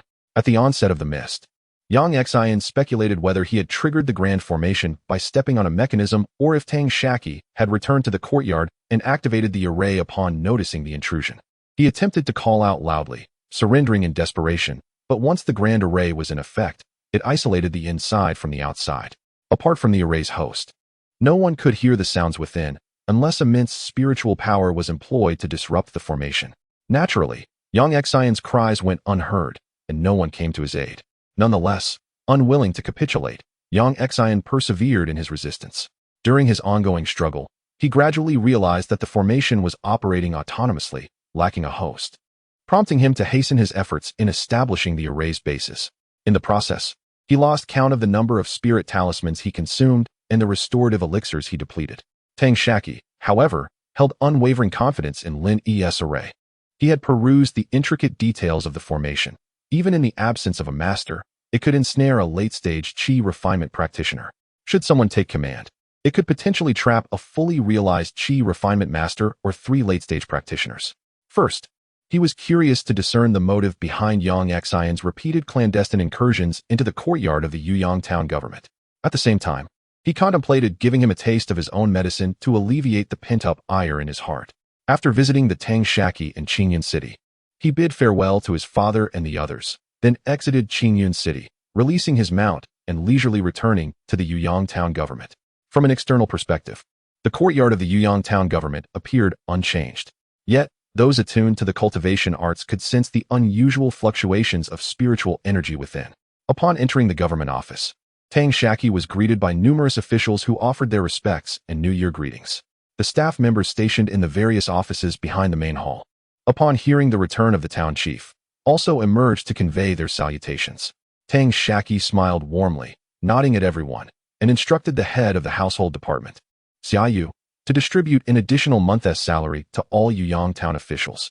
Amidst the jubilant cheers, Tang Shaqi stepped into the courtyard. He retrieved the formation plate from his storage pouch and infused it with spiritual power. All the mists vanished from his sight. He observed xianxia at the center of the courtyard, relentlessly bombarding the surrounding fog with a protective shield. However, the mist that had been temporarily dispersed quickly began to coalesce anew. Behind xianxia, 4 towering flags were planted, each embedded with several spirit stones. Seizing the opportunity created by the dispersal of the mist, xianxia, gritting his teeth, took out a late-stage talisman from his storage pouch to disperse the mist encircling him. Before the mist could reassert itself, xianxia hastily withdrew another flag from his pouch and planted it into the ground. Once the flag was secured, he gripped the token at his waist with his left hand and continuously channeled his spiritual energy. A surge of spiritual power converged upon the 5 flags. And as the protective shield around xianxia was shattered, it manifested as a fiery rocket directed towards the well's opening. The rocket's radius of influence extended a yard, clearing the fog surrounding the well with a single sweep. Yet, the mist continued to churn, advancing towards the thinning areas. Seeing this, xianxia's heart soared with hope. His vision brightened as he seized the moment before the mist could coalesce again and dashed forward. However, as he was still half a distance away from the well, the encroaching mist threatened to envelop the passage once more. Another rocket shot forth just as xianxia reached the well's edge, and he prepared to leap down, only to be forced back 2 steps by the sudden influx of mist. At the edge of the well, where the mist was accelerating its gathering, xianxia once again conjured a rocket. This time, it merely cleared a foot of mist before it seemed to collide with an unyielding barrier, dissipating into spiritual energy. xianxia beheld the rapidly gathering mist ahead. Before another rocket could be launched, he was once again pushed back several steps. It wasn't until he was near the bases of the 5 flags that the speed of the rockets achieved a balance with the encroaching mist. At last, xianxia could stabilize his footing, no longer forced to retreat. The rocket technique, a late-stage fire attribute spell, augmented by the formation, had attained a potency equivalent to that of a fully realized chi refinement spell. Should no one manipulate the formation, the uniform concentration of the surrounding mist would render it powerless against the might of the rocket. However, with the impetus provided by Tang Shaqi, the formation became notably more agile, its power intensifying. It was capable of directing the mist within the formation to converge at a specific point, thereby amplifying the formation's potency in that area. xianxia also discerned the transformation of the formation, realizing that someone was orchestrating it. He promptly tossed a pill into his mouth, hoping to buy time to restore his magical energy, and shouted loudly, "Daoist Tang, I merely stumbled into your residence by accident. I implore you to show mercy." Tang Shaqi responded with a cold chuckle, his voice echoing within the formation. "Last time it was an accident, and this time you intentionally trespass while I am away. Do you think I am inexperienced or naive enough to be so easily deceived?" As he spoke, his hands continued their motions without pause. xianxia, undeterred, thought perhaps he could intimidate Tang Shaqi. If nothing else, it might buy him more time. He proclaimed with bold threats, "If that is the case, Daoist Tang, you are certainly provoking the Yang family. Or do you believe the Tang sect possesses the strength to challenge our status?" Tang Shaqi scoffed once more, saying, "If you intend to inform your family of today's events, you would not be here alone. Do not waste your efforts. Tell me, what is it that drives you to repeatedly sneak into the backyard? If your answer pleases me, perhaps I might be in a generous mood and spare you." xianxia remained resolute, replying, "Very well, if you dispel the formation, I shall come forth and disclose everything to you." Tang Shaqi let out a cold laugh, choosing not to respond. As xianxia received no reply, he sat cross-legged, clutching a low-grade spirit stone in his right hand to restore his magical energy. In his left hand, He held the array disc, continuously channeling his energy into it to contend against Tang Shaqi's grand formation. Tang Shaqi likewise poured his energy into the array disc, manipulating the mist to counteract xianxia's efforts. After a quarter of an hour, xianxia rose with renewed vigor, clearly having replenished his magical energy. Still gripping the spirit stone in his right hand, he drew upon its spiritual power to sustain the energy input to the array disc. Suddenly, he heard two sharp cracks. The spirit stones embedded in the base of the flagpole had exhausted their spiritual energy. Xianxia swiftly retrieved two low-grade spirit stones from his storage pouch and installed them. Upon sensing the rapid depletion of the spiritual energy from the flagpole stones, he realized that if his own spirit stones were exhausted, he would be left defenseless, at the mercy of his adversary. As he replaced the spent low-grade spirit stones at the flagpole, he pleaded, "Taoist Tang, if you are willing to swear an oath to spare my life, I shall divulge the secrets I possess and vow never to disclose them to a third party." Tang Shaqi paid him no heed, merely producing a portion of low-grade spirit stones and handing them to Ji Ma and his subordinate, the golden-winged purple bee, instructing them to replace the depleted stones. Tang Shaqi harbored no concerns about xianxia in a battle of attrition. His formation was of a higher grade, continuously supplied with spiritual energy from the ley line, and having recently acquired a substantial fortune in spirit stones in Xinyan City, he had no fear of exhausting xianxia. Moreover, he was already aware of xianxia's intent, which revolved around that well, and thus he neither wished nor dared to leave any future troubles. Suddenly, xianxia felt a sharp pain in his backside, followed by a creeping numbness that enveloped his entire body, as a dense wave of darkness spread from his rear throughout him. Behind xianxia, Manta called out in excitement, seizing the opportunity to approach him. Without xianxia's guidance, the generation of rockets slowed increasingly, and they ceased to be projected in a singular direction. Manta took advantage of this moment to run in front of xianxia, deftly swiping the formation plate from his hands with his forepaw, and then grasping it in his mouth, delivered it to Tang Shaqi. Tang Shaqi infused the formation plate with his magical energy, manipulating it to deactivate xianxia's formation while simultaneously halting the operation of his own. In an instant, the thick fog dissipated, vanishing in the blink of an eye. In the center of the courtyard lay a cultivator clad in a blue robe, his complexion ashen. He had already drawn his last breath, yet his eyes remained wide open in a final expression of unwillingness, embodying the unyielding spirit of the deceased xianxia. Chapter 59. The amulet. Tang Shaqi approached, removing xianxia's storage pouch and personal talisman, methodically extracting the 5 array flags and placing them into the pouch. Finally, he stowed xianxia's lifeless body in another empty pouch. As he surveyed the surrounding chaos of spiritual herbs, a pang of sorrow and regret flickered in his eyes. Tang Shaqi had initially believed xianxia would succumb to the array's crushing force, unaware that xianxia had come prepared, equipped with a specialized formation intended to dismantle Tang Shaqi's grand array. Upon discerning xianxia's destination, Tang Shaqi had already condemned him to death in his mind. Yet, the ambition to eliminate him swiftly through the array had become unattainable. Despite having engaged in several fierce battles, Tang Shaqi's combat skills remained rather unrefined. With the array in place, he had not contemplated employing alternative methods to vanquish xianxia. It was only when he perceived the chaotic aftermath of their clash, which had disrupted his spiritual fields, that thoughts of killing xianxia arose. He envisioned a fate akin to that of the 5 tigers of Qingshan, ensuring that even their remains would be incinerated to enrich the soil. The mere recollection of the 5 tigers brought forth memories of the demise of the 3rd and 4th brothers, prompting him to reflect on how he had dispatched them. Consequently, he retrieved a poison needle from his storage pouch and instructed Mantu to seize the opportunity to strike, resulting in the earlier scene. Having completed these tasks, Tang Shaqi felt an overwhelming urge to slap himself. Life had been too comfortable. Had he found himself in a wilderness fraught with dangers, failing to eliminate his enemies swiftly could very well lead to his own demise. Though the spiritual herbs within the fields had suffered damage, the lesson learned was invaluable. Worth it. Tang Shaqi first organized the herbs, clearing the damaged ones and replanting where necessary. Subsequently, in the right section of the hall's spiritual field, he sowed tea fruit and meticulously dripped in a mixture of the 3 lights of Hunyuan's spiritual liquid. In no time, the surrounding spiritual energy began to funnel towards the tea fruit, visibly coaxing a tender sprout to break through the soil and flourish. Tang Shaqi also planted snow jade mulberry in the corners along the corridor. Once these tasks were completed, he made his way to the chamber near the Lingyuan peach tree. From his storage pouch, he produced a large jade box, placing it centrally on a wooden table, and filled the box with all the snow jade mulberry leaves he had collected, finally placing 2 pairs of jade golden silkworms atop the leaves. After concluding these activities, Tang Shaqi returned to his cultivation chamber, erasing the imprint left by xianxia in his storage pouch and refining it anew, emptying its contents completely. Among the items were 9 vials of elixirs. Upon inspection, he identified that 8 were true qi pills and essence pills designed to enhance cultivation. The pills he had previously given to xianxia remained untouched, now back in his possession. The remaining vial contained merely 2 mid-tier vitality pills, intended for restoring magical energy. Additionally, there were approximately 10 spiritual talismans, all of mid-tier quality or lower, several dozen low-grade spiritual stones, a dozen jade slips, along with various spiritual herbs and materials.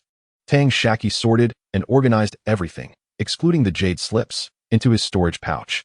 He then pressed each jade slip to his forehead, scrutinizing their contents for any insights regarding xianxia's repeated incursions into the courtyard. The first jade slip documented the cultivation techniques of the earth element, while the second contained insights on the cultivation of spiritual herbs.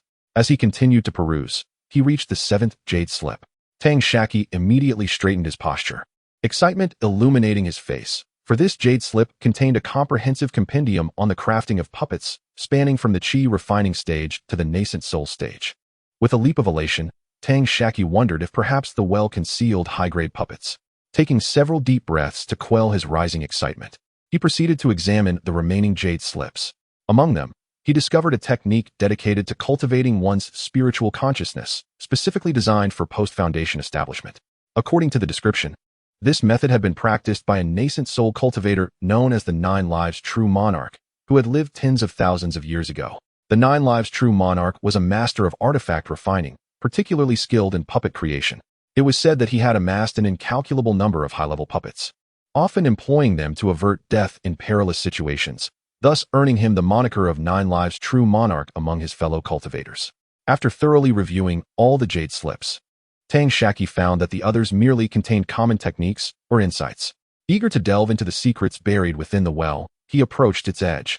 Initially, he commanded the golden-winged purple silk bee, under the guidance of Jima, to explore the depths of the well, but no anomalies were detected. Subsequently, he placed a bucket containing roasted wheat into the well, gradually lowering it until it reached a depth of approximately 3.5 xiang. The roasted wheat informed Tang Shaqi that it sensed a hollow space behind a section of the well wall, cautioning it against rash actions. He retrieved the bucket and positioned the roasted wheat upon his shoulder as he began to climb down the well wall. The walls of the well were constructed from long stones, each measuring 6 feet in length, 2 feet in width, and half a foot in thickness, with iron handrails embedded on either side. After descending over 3 xiang, the roasted wheat indicated that they had reached the hollow section of the wall. Guided by its directions, Tang Shaqi discerned the unique characteristics of this area. The upper and lower 8 feet of the well wall were comprised of a single stone slab. After exploring the area, he stood on the iron handrail beneath the stone slab, empowered himself with a mid-stage magical shield, and forcefully pushed against the edge of the slab. To his astonishment, the slab rotated like a revolving door around its center axis, nearly knocking Tang Shaqi, who was standing on the handrail, into the well. Fortunately, he remained vigilant and grasped the handrail tightly. Standing firmly where the slab had sunk into the well wall, he fully opened the stone door. Sensing no immediate danger, Tang Shaqi tossed a luminous stone inside. Beyond the slab lay a passage approximately 4 to 5 xiang in length, at the end of which floated a jade tablet measuring 3 inches in width, 8 inches in length, and 1 inch in thickness, continuously absorbing the spiritual energy emanating from below. Tang Shaqi instructed Jima to send the golden-winged purple silk bee for reconnaissance, confirming the absence of danger before he ventured forth. Upon taking the jade tablet in his right hand and channeling his magical energy into it, he felt a lingering imprint of xianxia within the tablet, resisting his power. Undeterred, Tang Shaqi intensified his magical input, erasing the residual imprint of xianxia from the jade tablet. Subsequently, an incessant flow of magical energy was directed into the jade tablet for refining. However, to his astonishment, a sudden force emanated from within the tablet, causing his magical energy to escape his control and pour into it uncontrollably. Tang Shaqi retrieved a vitality pill and a brew of 7 flowers and 7 fruits wine from his storage pouch, persistently consuming them to replenish the magical energy he had expended.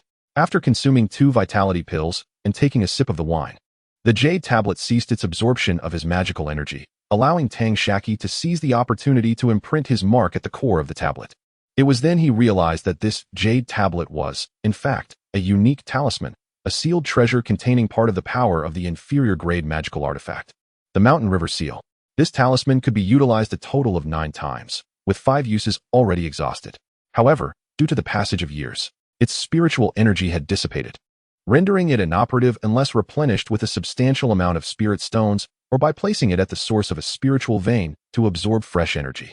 Tang Shaqi understood why, after he removed the jade tablet. The concentration of spiritual energy within the passage gradually increased until it reached the approximate level of 5 basic scattered spiritual veins.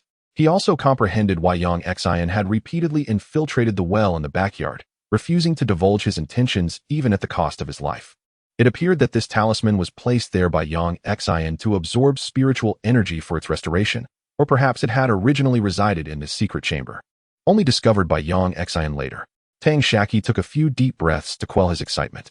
At present, the talisman had not yet absorbed sufficient spiritual energy to be activated. He placed the talisman back in its original position, leading to an immediate decline in spiritual energy concentration to that of the original 3 basic scattered spiritual veins. After lingering in the secret chamber for a while, Tang Shaqi exited the passage, restoring the well's facade, and returned to the training room. Subsequently, he endeavored to calm his emotions, utilizing a jade slip to replicate the blueprint for a chi refinement stage puppet and the cultivation method for spiritual consciousness. Once he completed these tasks, Tang Shaqi began to ponder the implications of xianxia's situation. Although he was unaware of the origins of xianxia's fortuitous encounter, he was certain that xianxia had kept this matter deeply buried within, never revealing it to anyone. As for whether the Yang family might suspect that xianxia's disappearance was the doing of the Tang sect, perhaps thinking he was killed in the process of destroying evidence related to the infant, Tang Shaqi estimated they would likely refrain from causing trouble, as he still held leverage over them.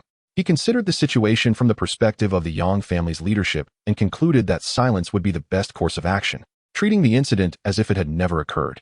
Firstly, the Yang family lacked the strength to eliminate the Tang sect. Should the Tang sect choose to expose the matter, they would be powerless to stop it. However, it was more probable that the Tang sect would also regard the incident as inconsequential. After all, the Tang sect and the Yang family were not sworn enemies, and it would be unwise to provoke the formidable Yang family over a few spirit stones. Nevertheless, this incident was singular and irretrievable, lest it incite the wrath of the Tang sect. As for xianxia, he could simply be deemed as having gone missing while seeking opportunities in the Monster Beast mountain range. With these thoughts resolved, Tang Shaqi felt a sense of relief and consumed a mid-grade true chi pill before entering into meditation. The following day, after concluding his cultivation, Tang Shaqi rode his steed, Mantu, to a remote area in the deep mountains. There, he excavated a pit and disposed of xianxia's remains within, incinerating them to ashes with a fireball technique. Subsequently, Tang Shaqi filled the hole back in and planted a small tree atop it. Finally, he rode Mantu back to the courtyard of the town magistrate in Yuyang. Thus, Tang Shaqi resumed his previous life. By day, he collected the 3 radiant energies of the universe, concocted spiritual elixirs, accelerated the growth of spiritual herbs, practiced sword techniques, and nurtured spiritual beasts. By night, he consumed pills and engaged in further cultivation. A month swiftly passed, and the fresh tea trees began to yield a modest quantity of tea leaves. Everything within the territory remained tranquil, and the Yang family had not come seeking him. Tang Shaqi surmised that this matter would likely fade away into obscurity. Chapter 60. Visitors from Lycopo. Thus, nearly a month had passed, and the time had arrived on the 2nd day of the 2nd month, marking Tang Shaqi's 15th birthday. To their surprise, Xiaopeng, Tang Luxia, and Tang Liola arrived early in the morning. As they entered the passage, Xiaopeng continuously jingled his bells.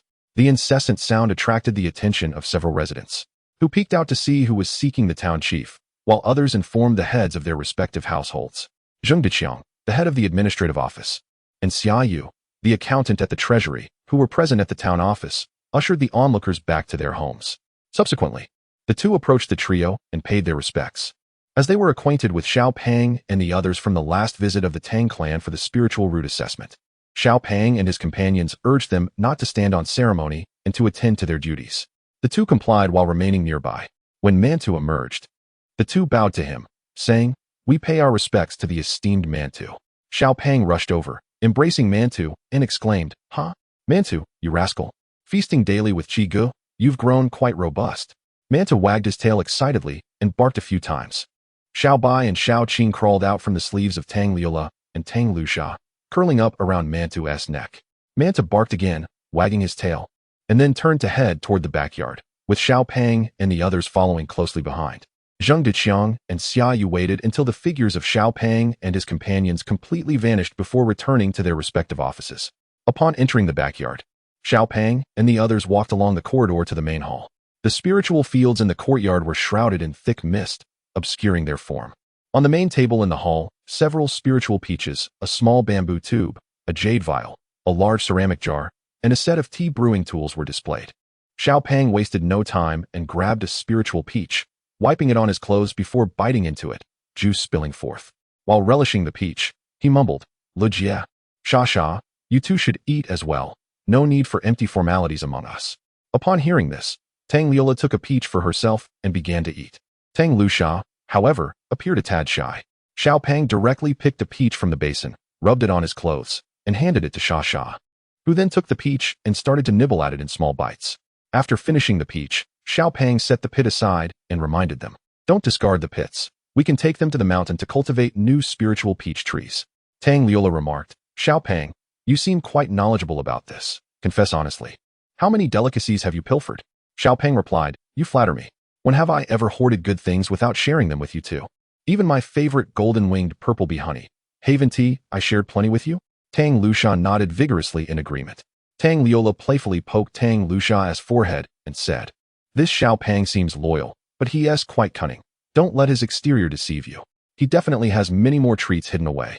Upon hearing her sister's words, Tang Luxia immediately regarded Xiao Pang with skepticism.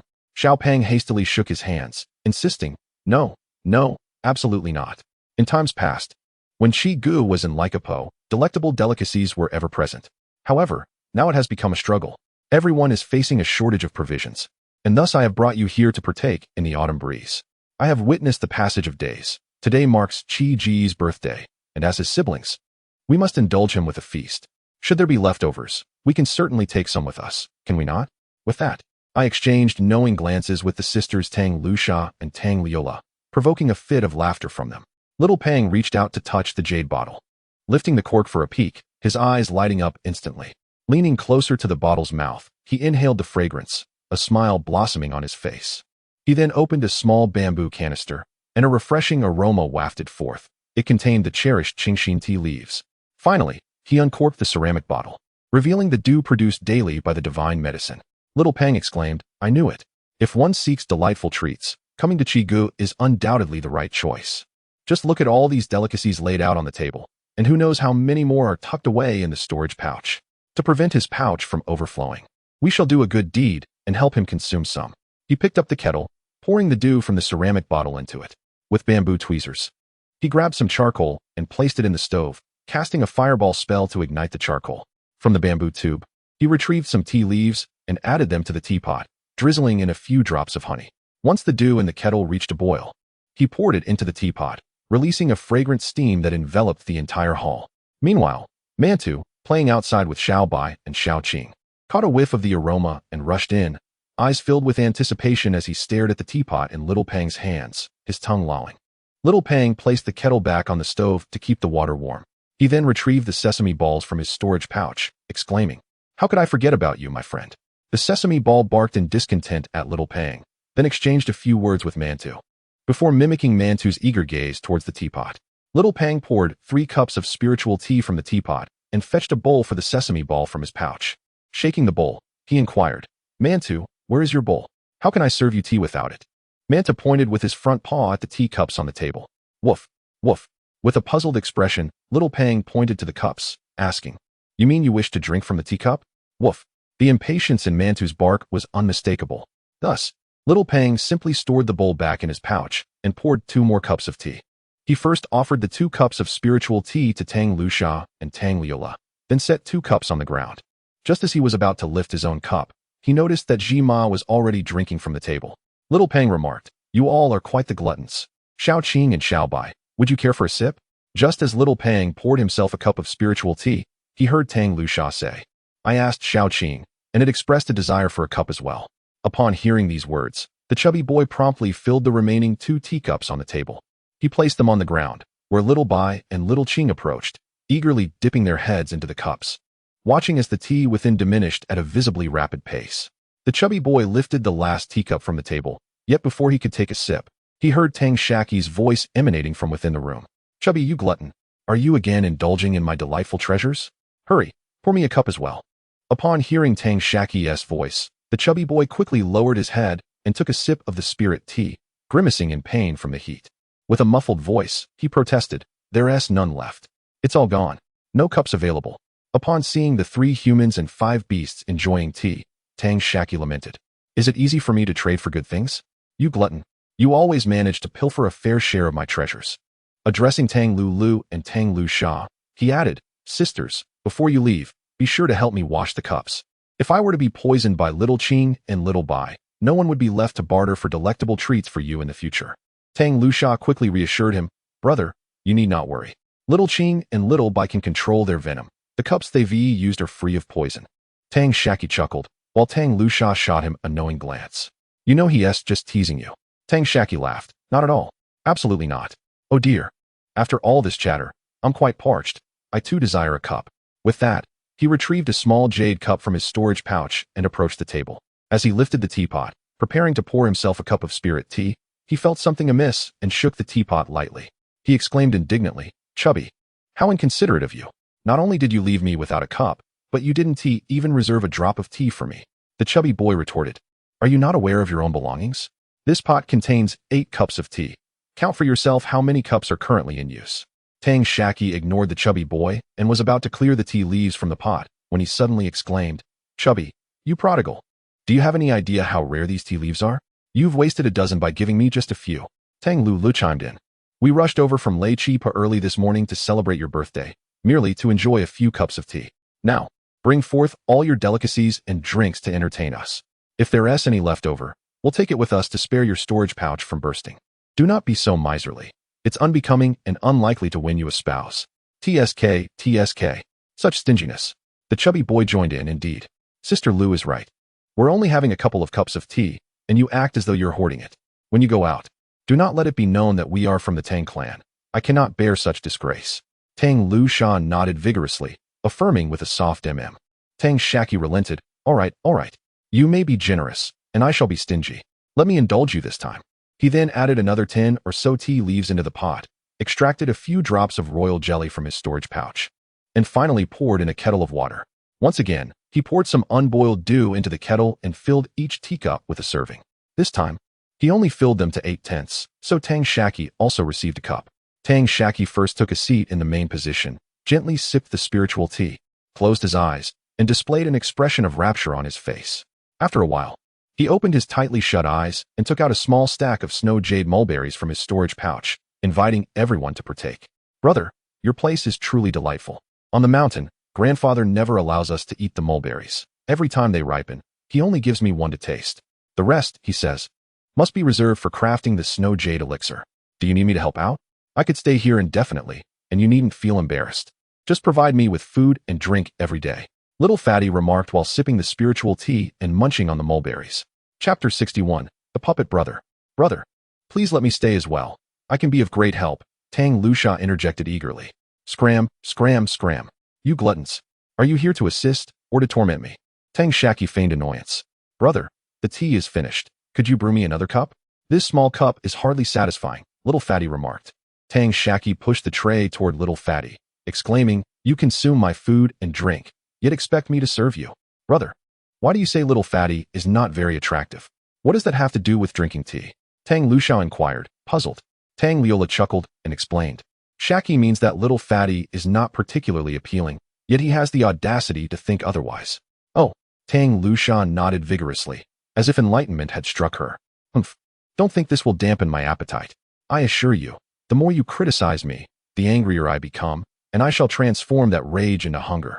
"Eating even more," Little Fatty retorted, all the while continuing his consumption. Tang Shaqi rubbed his forehead, filled with regret, and sighed, I miscalculated. Wong. The steamed bun, having finished its cup of spiritual tea, called out to Little Fatty, seemingly urging him to hurry. The others erupted in laughter at the sight. Little Fatty poured tea into several cups and said, "Shaqi, I have 2 pieces of good news to share with you." Tang Shaqi straightened his back, intrigued, and replied, "2 good pieces of news. Pray, tell me more." Ahem. Little Fatty cleared his throat and began. The first piece of good news is that Xianxia has successfully broken through to the mid-stage of qi refinement. After stating this, he lifted his cup to savor the tea. Tang Shaqi, eagerly awaiting further revelations, noticed Little Fatty leisurely sipping his spiritual tea. "You, Little Fatty, are teasing me. Do you believe I want to reduce your rations?" Little Fatty quickly waved his hands. "That cannot be. I traveled a great distance to share these 2 good tidings with you. How could you possibly diminish my share of delicacies?" The second piece of good news is that the 3 of us have decided to work hard to deplete your storage pouch of all its delightful edibles and beverages. Tang Shaqi stood up, ready to confront Little Fatty, who was already prepared and swiftly dashed outside. "Is this what you call good news? You are all villains." Little Fatty replied, "This is good news for us. I never claimed it was good news for you. I merely stated that I had 2 pieces of good news to share." Tang Shaqi retrieved a jade slip from his storage pouch and tossed it to Little Fatty. "The only delectable items left are those on the table, and there is hardly enough to satisfy. However, since I, as the elder brother, have a soft heart, I cannot let you, Little Fatty, make this trip in vain. Tell me, do you like this item?" Little Fatty pressed the jade slip to his forehead, and with each glance at its contents, his excitement grew, the joy on his face nearly overflowing. As he strolled into the hall, he exclaimed, "I love it. I love it. This is even better than food." Tang Shaqi approached him, extending his hand, and said, "Since you claim your visit is to celebrate my birthday, where's my birthday gift?" Little Fatty wrapped his arm around Tang Shaqi's shoulder and replied, "What kind of relationship do we have that warrants gifts? Engaging in such frivolities would only create distance between us. What is mine is yours, and what is yours is mine. If you see anything on me that you desire, feel free to take it." Tang Shaqi chuckled softly and retorted, "What do you have in your storage pouch besides a few worthless scraps of metal? You say what is yours is mine, yet you are eyeing my belongings." Unfazed, Little Fatty replied, "Brother Chi, saying that hurts my feelings. Just wait. I'll think of something and send you 10 or 8 high-level puppets." Tang Shaqi cautioned, "This is your promise. I won't pressure you. 10 or 8. But they must be of high quality." Little Fatty affirmed, "Indeed, but first, allow me to conduct my research. As for how long that will take, it all depends on my mood. You know me, when there's good food, my mood is lifted." Tang Shaqi retrieved 2 jade bottles from his storage pouch and tossed them to Little Fatty, saying with a hint of annoyance, "Take these. The lesser bottle is for you. The larger one should be taken to grandfather at Lecky Slope for him to distribute among others." Little Fatty eagerly accepted the 2 jade bottles into his storage pouch, exclaiming, "Rest assured, I will deliver them to grandfather." Tang Leola dropped his teacup, rose, and approached Tang Shaqi. Suddenly, he reached out and playfully flicked Tang Shaqi's chin with a knowing glance. Understanding the unspoken message, Tang Shaqi displayed a reluctant expression and pulled out 2 more jade bottles from his storage pouch, handing them to Tang Leola while assuring, "Don't worry. How could I forget about you 2 sisters? You'll receive even more than Little Fatty." Tang Leola smiled, "That sounds more like it. I'll let you off this time." Tang Shaqi rarely took a break for himself, allowing himself to relax for an entire day. Under the guidance of Sesame, the group explored the beautiful scenery surrounding Yuyang Town, enjoying their time thoroughly. As twilight approached, Tang Shaqi produced a jade slip inscribed with a consciousness technique and a small bamboo tube, presenting them to Little Fatty. "This is all the tea I have, along with this jade slip, both for grandfather. Next time, I'll bring more tea for you all." Little Fatty nodded and mounted his horse, Machio. Tang Leola and Tang Luxia untethered the 2 swift horses outside the town office and climbed aboard. With Tang Shaqi watching wistfully, the trio galloped out of town. It was only when their figures vanished into the night that Tang Shaqi returned to the backyard to commence his training for the day. In the days that followed, Tang Shaqi took on the task of refining the foundation for the 3 lights and 1 Qi mixed origin great formation. If Little Fatty successfully crafted puppets, he would utilize them to activate the formation, thus enabling the invocation of more arrays to acquire additional mixed origin 3 lights. Time swiftly passed, and on the 9th day of the 4th month, Little Fatty returned to Yuyang Town once again. Tang Shaqi encountered the portly figure, his mouth brimming with anticipation as he inquired, "Have you succeeded?" The rotund fellow cleared his throat, seated himself in the prominent position with an air of authority, and gestured toward the tea set adorning the table. Tang Shaqi found his demeanor both amusing and infuriating. "You think yourself quite clever, don't you? Everything is laid out before you. If you wish to drink, You must serve yourself.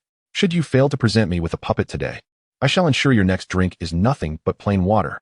Amidst his tea preparations, the portly figure retorted, "What can I say? It's not my fault you have such an exceptional younger brother.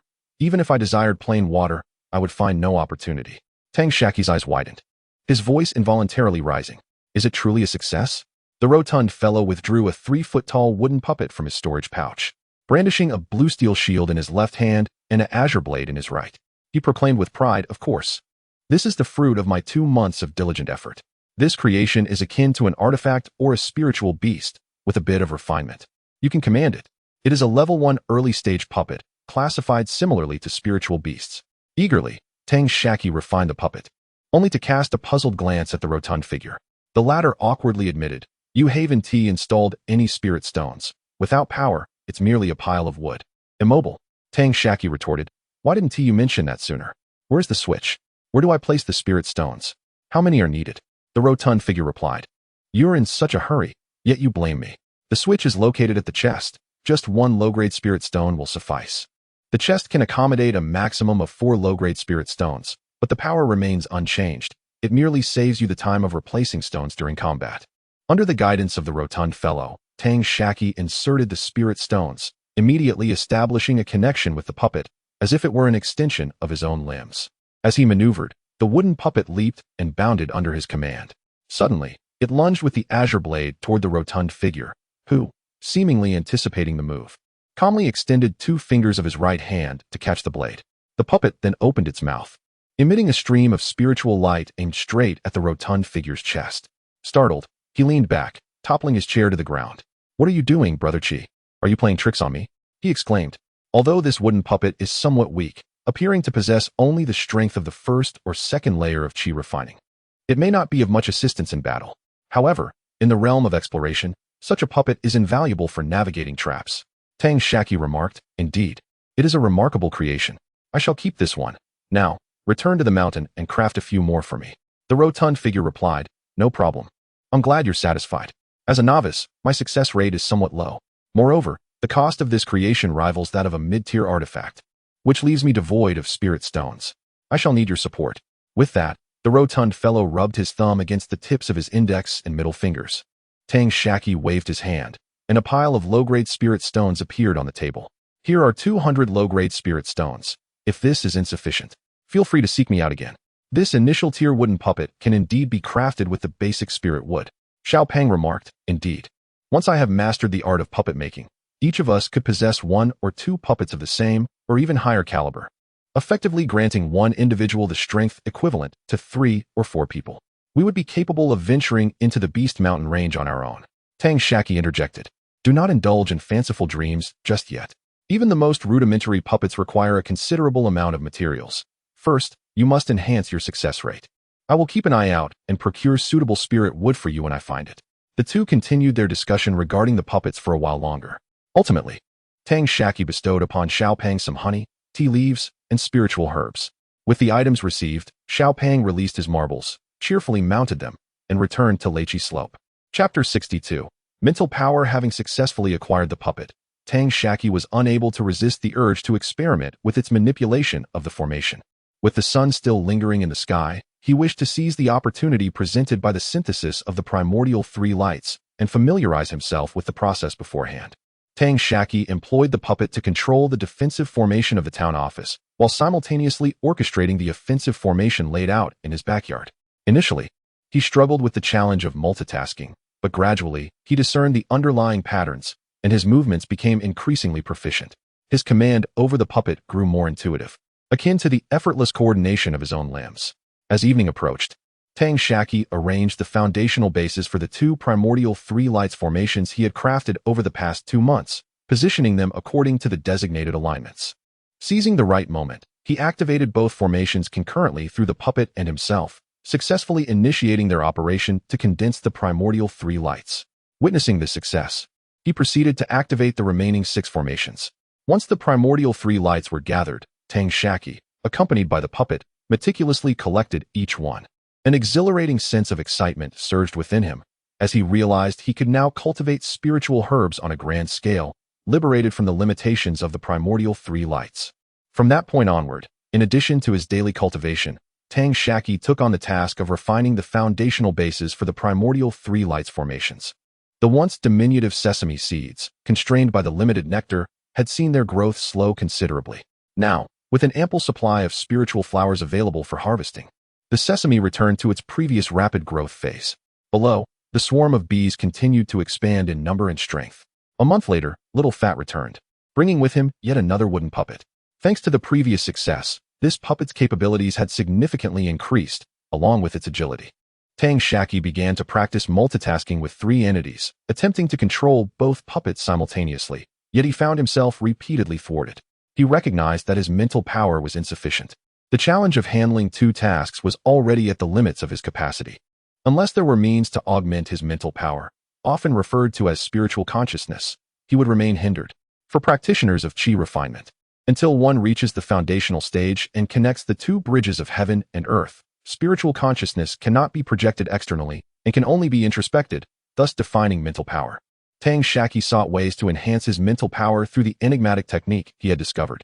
After days of relentless study and contemplation, he concluded that his mental power remained feeble, rendering him incapable of refining his spiritual consciousness. Although he could not utilize the mysterious technique for mental training, the methods for enhancing spiritual consciousness within it might still be of use. This esoteric technique also contained several medicinal formulas, the most fundamental of which was the Spirit Forging Pill, a foundational tier pill from the late initial stage of star-level cultivation. It was reasonable to assume that his grandfather, Tang Binglan, upon acquiring the technique, would engage in research, and with a few batches of pills to practice with, he could successfully concoct this particular elixir. However, comparing the realm of cultivation from tens of thousands of years ago to the present, many names of spiritual herbs had changed, including three that Tang Shaqi had never heard of. By mid-May, as Little Fat's birthday approached, Tang Shaqi briefed the staff at the town office of Yuyang. Subsequently, the protective array of the backyard was activated. Then, mounting Mantu, Tang Shaqi returned to Lycopo with Xiaomai. With the unceasing supply of various spiritual herbs from Tang Shaqi, Xiaomai finally advanced to the mid-level, becoming a first-tier, mid-level spiritual beast. After testing it, Tang Shaqi noted that aside from its spiritual power fluctuations reaching the mid-level, its length had grown to 4 inches, and its range of sensing spiritual power fluctuations had expanded to 15 or 16 zhang. The distance, speed, and depth of its earth escape had improved, while other capabilities had seen negligible growth. Tang Shaqi felt a twinge of disappointment at the thought that a spiritual beast nurtured with vast resources could not serve as a useful ally. He had contemplated abandoning Xiaomai's training, but reflecting on its usual docility and recalling the family's library records about spiritual and demon beasts, he understood that those with immense potential require even greater resources. He considered that with the aid of a puppet, he could afford the resources needed to nurture Xiaomai. Moreover, as he had not yet reached the foundation establishment stage, his divine sense could not permeate outward, rendering him less sensitive to the fluctuations of spiritual energy around him. He could utilize Xiaomai as an alternative extension of his divine sense during the chi refining stage. Moreover, Xiaomai often assisted in planting spiritual herbs, loosening soil, and pest control, which led him to abandon the notion of forsaking it. Upon returning to Lycopo, Tang Shaqi discovered that among the group of disciples with spiritual roots recruited from Yuyang town, 15 had already cultivated their magical power, attaining the first layer of chi refining. As the senior disciple, he bestowed each of them a low-grade chi-boosting pill. The remaining 12 were either too young or lacked sufficient literacy to commence their training. Tang Shaqi encouraged them individually to study diligently, aspiring for an early start in their cultivation. After seeking out his grandfather, he posed his inquiries one by one. Grandfather Tang Binglan pointed out that in the days following the return of the jade slip by Xiao Peng, he had thoroughly researched the technique several times. Through constant review and comparison in the family's library, he had identified a change in the names of one of the spiritual herbs throughout history. He had also inquired with several old friends, yet none were aware of the current names of the other 2 herbs. Based on the descriptions of the herbs, he was able to identify several different types available today. Tang Shaqi further discussed methods for honing divine sense with his grandfather, hoping to enable chi refining practitioners to cultivate. Grandfather Tang Binglan revealed that he had long contemplated this idea and had experimented with it on his uncle Tang Xian and his father Tang Dong.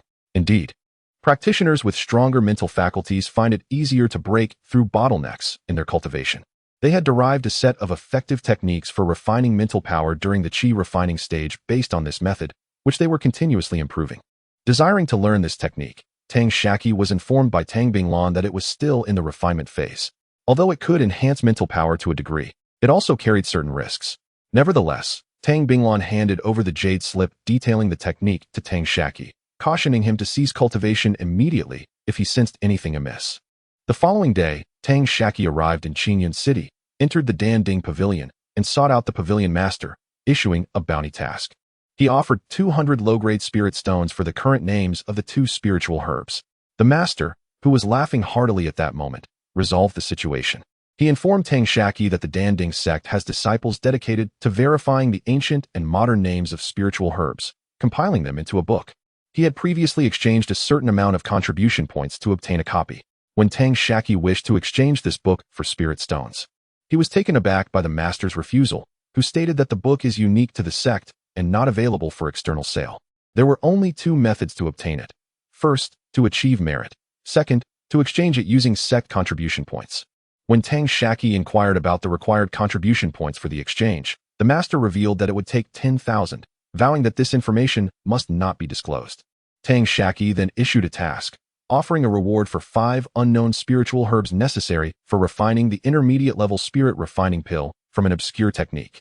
Ultimately, he spent 500 low-grade spirit stones to acquire the answers from the master.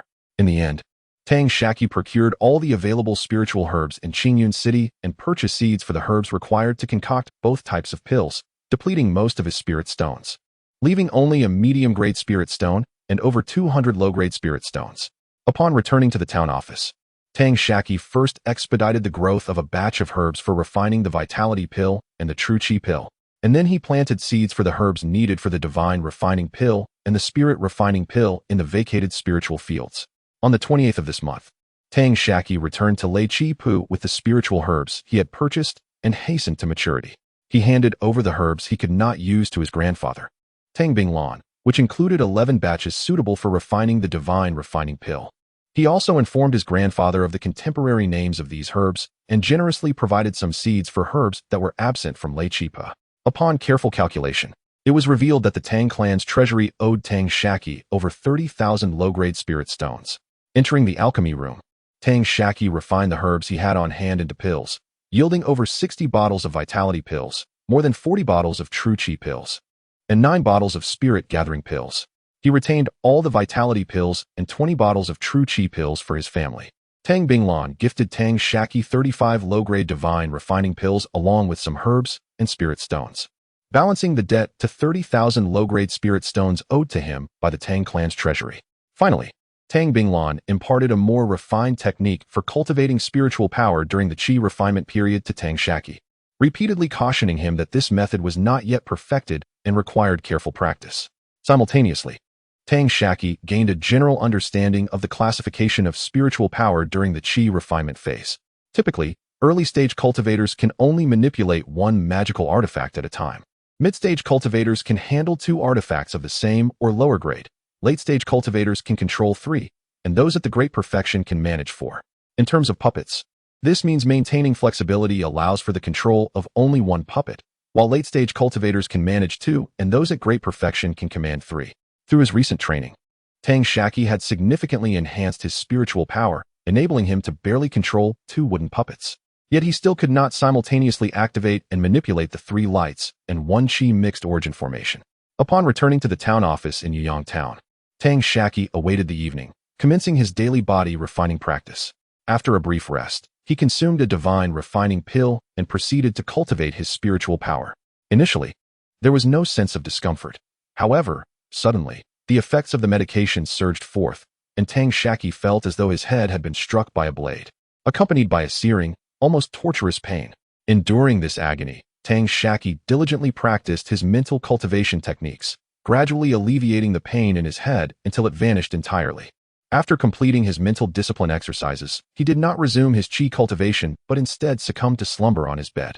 The following morning, Tang Shaqi was roused by the enticing aroma of steamed buns. Upon opening his eyes, he was astonished to discover a significant enhancement in his sensory perception. With nothing but his ears, he could discern the multitude of golden-winged purple wasps buzzing in the vicinity. Chapter 63. The marvelous uses of heart-cleansing tea. Tang Shaqi first engaged with a wooden puppet, activating the 9 formations of the Trilumination Unity Array to harness the Trilumination essence. Subsequently, he plucked the leaves of the snow jade mulberry tree to nourish the jade gold silkworm. Under the direction of Sesame, the golden-winged purple bee diligently collected the dew condensed upon the spiritual herbs, which Tang Shaqi intended to use for brewing tea. After conducting a trial, he managed to control 2 puppets, finally overcoming the previous clumsiness and awkwardness. Tang Shaqi understood that this was a result of consuming the spirit-refining pill and consistently honing his mental fortitude through prolonged practice of incantations. Judging solely by his mental prowess, he had attained a late-stage level. This was also his inaugural experience with the spirit-refining pill, and the absence of antibodies in his body towards this elixir enabled such a significant breakthrough. Although the spirit-refining pill was categorized as a late-stage foundational elixir, it was designed for practitioners in the foundation establishment stage to cultivate their consciousness. As a mid-stage qi refining practitioner utilizing it for mental cultivation, the effects were predictably remarkable.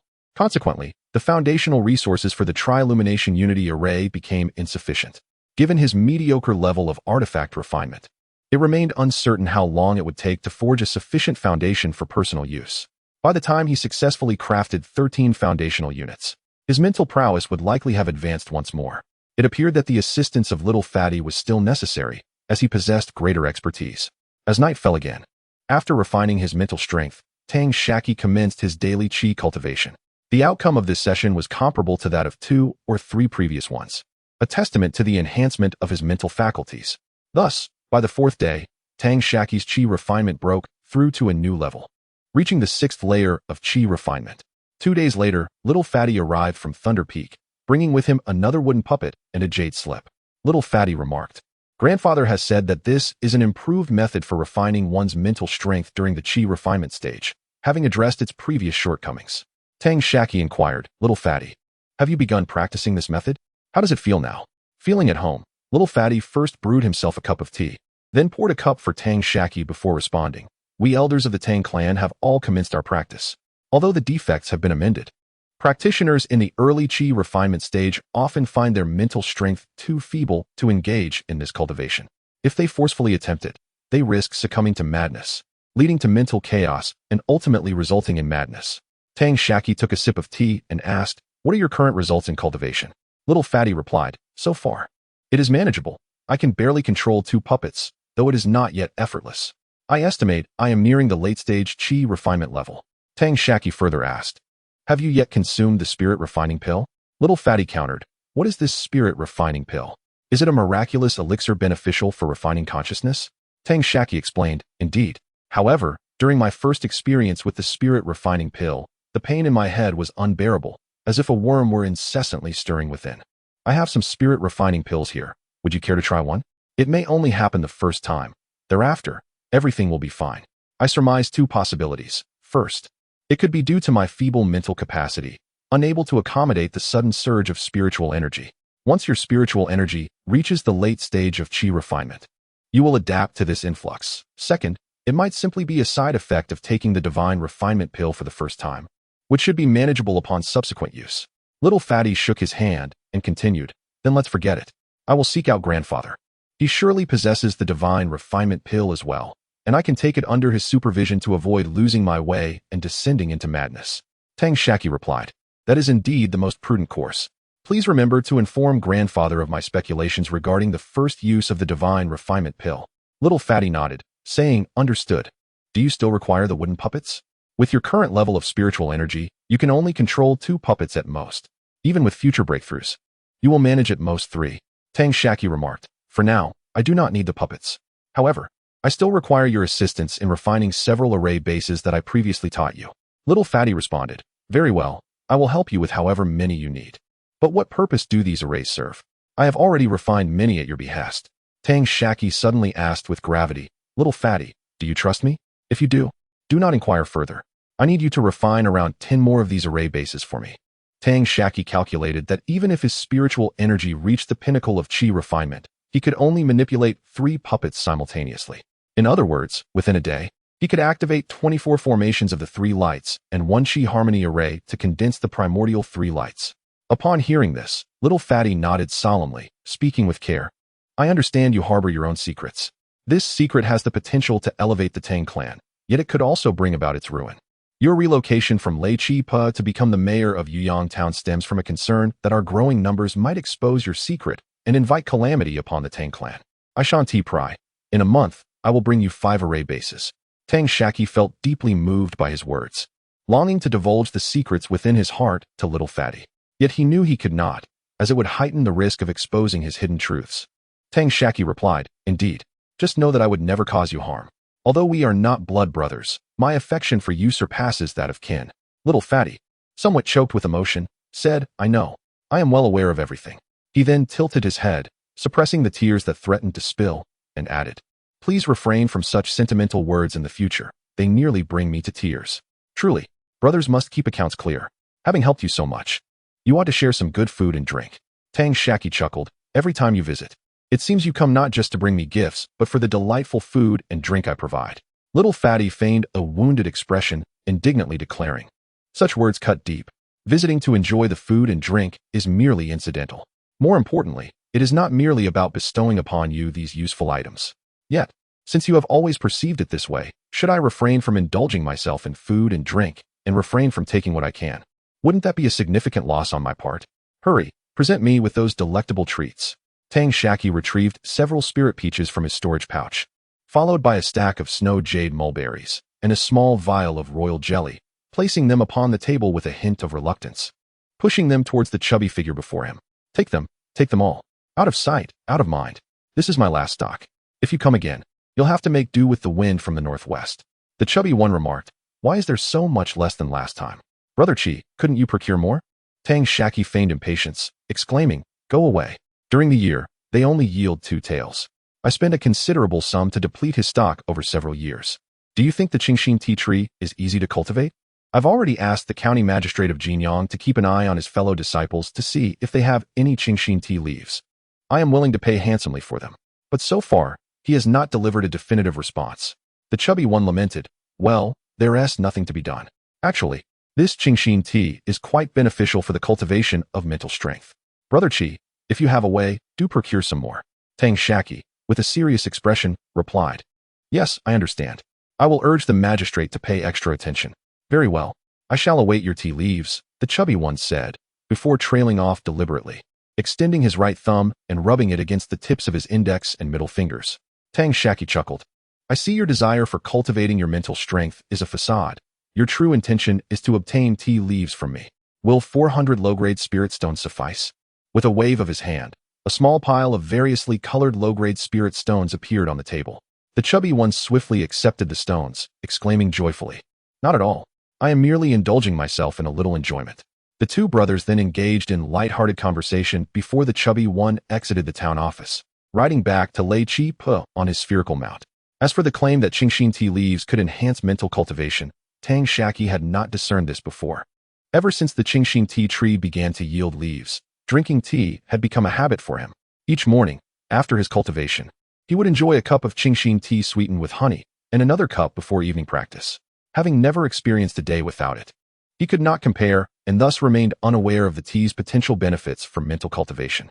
To validate the chubby one's assertion, Tang Shaqi deliberately abstained from drinking Qingxin tea before his evening practice. After engaging in mental cultivation, he observed a noticeable reduction in his mental strength's growth, approximately 1/3 less than before, while the Shun Dan could only be consumed once every 5 days. Overindulgence in the Shun Dan would not yield benefits. Rather, it would exacerbate the accumulation of medicinal toxicity within his body, leading to a significant waste of its potency. In contrast, there were no such concerns with Qingxin tea. It appears that henceforth, Qingxin tea leaves will serve as an effective means for cultivating my mental strength. The members of the Tang sect were currently in a pivotal phase of rapidly advancing their mental prowess, necessitating a substantial supply of tranquil tea leaves. It became evident that I must devise a means to provide the Tang sect with an ample quantity of these serene tea leaves, while also being able to rationally elucidate their origin. A month has swiftly passed, during which Tang Shaqi ventured to the nearby Danding Pavilion within the market, procuring 14 tea fruits of the tranquil variety, subsequently cultivating them into tea trees. Upon the arrival of Xiaopeng, Tang Shaqi entrusted him with the foundational bases for 5 grand formations of the 3 lights, 1 qi, and mixed yuan. Concurrently, Tang Shaqi also bestowed upon Xiaopeng the old tea tree he had initially planted, along with 4 newly cultivated young tea trees, for him to transport back to Lei Chi Po for further cultivation. Chapter 64. The territory surprises with zombies. Tang Shaqi informed Xiaopeng that he had spent over 2,000 low-grade spirit stones to acquire these tea trees from his senior brother, the county magistrate of Jinyang. Xiaopeng jestingly remarked that once these small trees matured, Tang Min would have a continuous supply of tea leaves. Although the cost of the tea trees was somewhat high, it was akin to a person fond of eggs raising a hen. He also noted that Tang Shaqi was astute and suitable for leadership. As time passed, another month went by, and Xiaopeng delivered 5 bases for the 3 lights and 1 Qi mixed origin array. By the end of the 8th month in the lunar calendar, Tang Shaqi had amassed a considerable stock of spiritual herbs. He returned to Lei Chi Po, where the disciples recruited from Yuyang Town were now, among 22 of them, at least at the first level of Qi refinement. Although some were still struggling with literacy, their age contributed to a stronger comprehension ability, allowing them to learn characters while cultivating. Within the Tang Min, thanks to the spirit gathering array arranged by Lin Yi, the spiritual energy was abundant. With the increase in manpower, they reopened some previously abandoned spiritual fields, now totaling over 200 acres in Lei Chi Po. Tang Shaqi located the spiritual fields designated for cultivating Qingxin tea and watered each tea tree with a mixture of spiritual liquid infused with the essence of the mixed origin 3 lights. The growth of the tea trees, which had been nurtured for 7 to 8 years, was not visibly accelerated over just 3 months. As was his custom, Tang Shaqi bestowed a low-grade, qi-nourishing pill upon each of his junior disciples. However, he suddenly realized that his supply of low-grade, qi-nourishing pills had dwindled. This scarcity was primarily due to his continually improving alchemical skills, which resulted in an astonishingly high yield for such basic pills. As the yield increased, the proportion of low-grade qi-nourishing pills decreased correspondingly. Pondering this, Tang Shaqi considered whether he should intentionally lower the yield of his qi-nourishing pills to ensure a sufficient supply for the lower-tier cultivators in Tangmen. He quickly dismissed this notion, wondering if he could simply exchange higher-grade qi-nourishing pills for lower-grade ones in the market. Unbeknownst to him, this was precisely what Tang Binglan had been doing. After delivering the spiritual herbs meant for refining divine transformation pills to his grandfather, Tang Binglan, Tang Shaqi entered the alchemical chamber to begin his work. 5 days passed before he emerged from the chamber, looking haggard yet unable to conceal the joy on his face.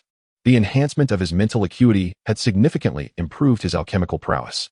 The yield for qi-nourishing pills had reached an astonishing 100%. With medium-grade pills at 50% and high-grade at 30%, while perfect-grade pills appeared at a remarkable 20%. As for low-grade pills, they had become non-existent. The refinement of true qi pills also saw a notable improvement, achieving a yield of 60%, with medium-grade true qi pills at no less than 15%, and occasionally producing 1 or 2 high-grade true qi pills. Regarding the qi-nourishing pills, Tang Shaqi's refinement had reached a profitable level, yielding just over 40%.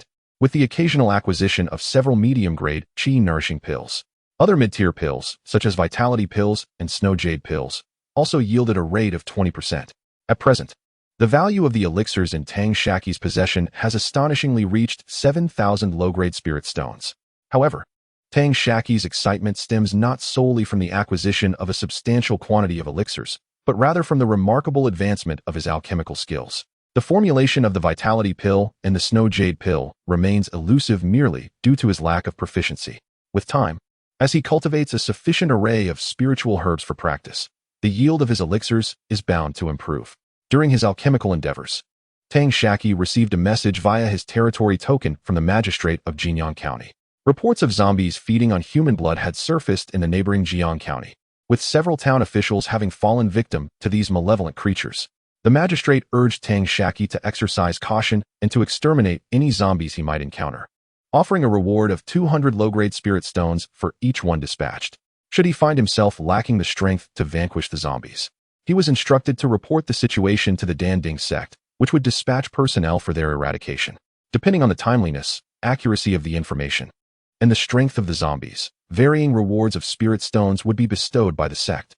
Upon learning of this development, Tang Shaqi inquired with Jima, who reassured him that all was well in the backyard, alleviating his concerns.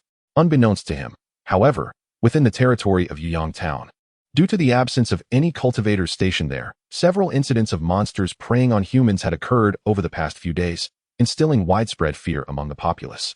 The administrators of Yuyang Town, including Zheng Diqiang and others, were aware only that Tang Shaqi had returned to Lei Chipa, oblivious to when he would return to Yuyang Town. Lacking the capability to address the situation themselves, they were as anxious as ants on a hot pan. Upon exiting the alchemy chamber, Tang Shaqi delivered a substantial quantity of vitality pills, true qi pills, and qi-nourishing pills to his grandfather, Tang Binglan, who in turn provided him with some refining spirit pills. Prior to his breakthrough to the foundation establishment stage, Tang Binglan was already a late-stage alchemist. After advancing to the foundation establishment stage, and with the ample spiritual herbs provided by Tang Shaqi for practice, he had become an initial-stage consummate alchemist. The formulation of refining spirit pills, a late-stage initial alchemical product, had become second nature to him, yielding a success rate of 50%, with 10% of that being mid-stage refining spirit pills. Tang Binglan informed Tang Shaqi that the Tang clan's treasury was currently insufficient to cover the cost of the elixirs. The spirit stones had been taken by Tang Lichuan to the Golden Sword Workshop for loaning, which meant he could only offer additional refining spirit pills to settle the debt. Tang Shaqi promptly assured his grandfather not to worry, stating that he could easily recoup the spirit stones through alchemical production. He suggested that when the clan's treasury was replenished, he would repay his grandfather without delay. Subsequently, Tang Shaqi sought out Xiao Pang and the sisters Tang Liola and Tang Lusha, discovering that both Xiao Pang and Tang Liola had also broken through to the 6th layer of qi refinement.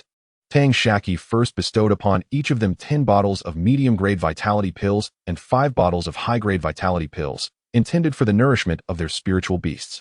As he was currently unable to concoct higher-tier elixirs, these offerings were of limited utility to Ma Qiu, serving merely as a token gesture. He then granted Xiao Pang and Tang Liola 5 bottles each of high-grade true qi pills, along with 4 bottles of low-grade qi-nourishing pills. For Tang Lusha, he provided 5 bottles each of medium and high-grade true qi pills, as well as 2 bottles of low-grade qi-nourishing pills. Following this, Tang Shaqi made his way to the courtyard of his father, Tang Dong. Mother Lin Yi is currently in seclusion, diligently studying the array inheritance left by the nameless cultivator. According to Tang Dong, after practicing the techniques of Tang Binglan and creating a method to refine mental strength based on the nameless formula, Lin Yi has broken through her current realm, achieving the 8th layer of qi refinement. Tang Shaqi presented his father, Tang Dong, with 10 bottles of medium-grade qi-nourishing pills and 5 bottles of superior-grade ones for the preparation of noodles. He also produced 3 bottles of inferior-grade and 1 bottle of medium-grade qi-nourishing pills to be passed on to Lin Yi. Ultimately, Tang Shaqi departed from his father's courtyard and made his way to the courtyard of his uncle, Tang Xian. Initially, the seaweed obstructed the entrance, preventing Tang Shaqi from entering.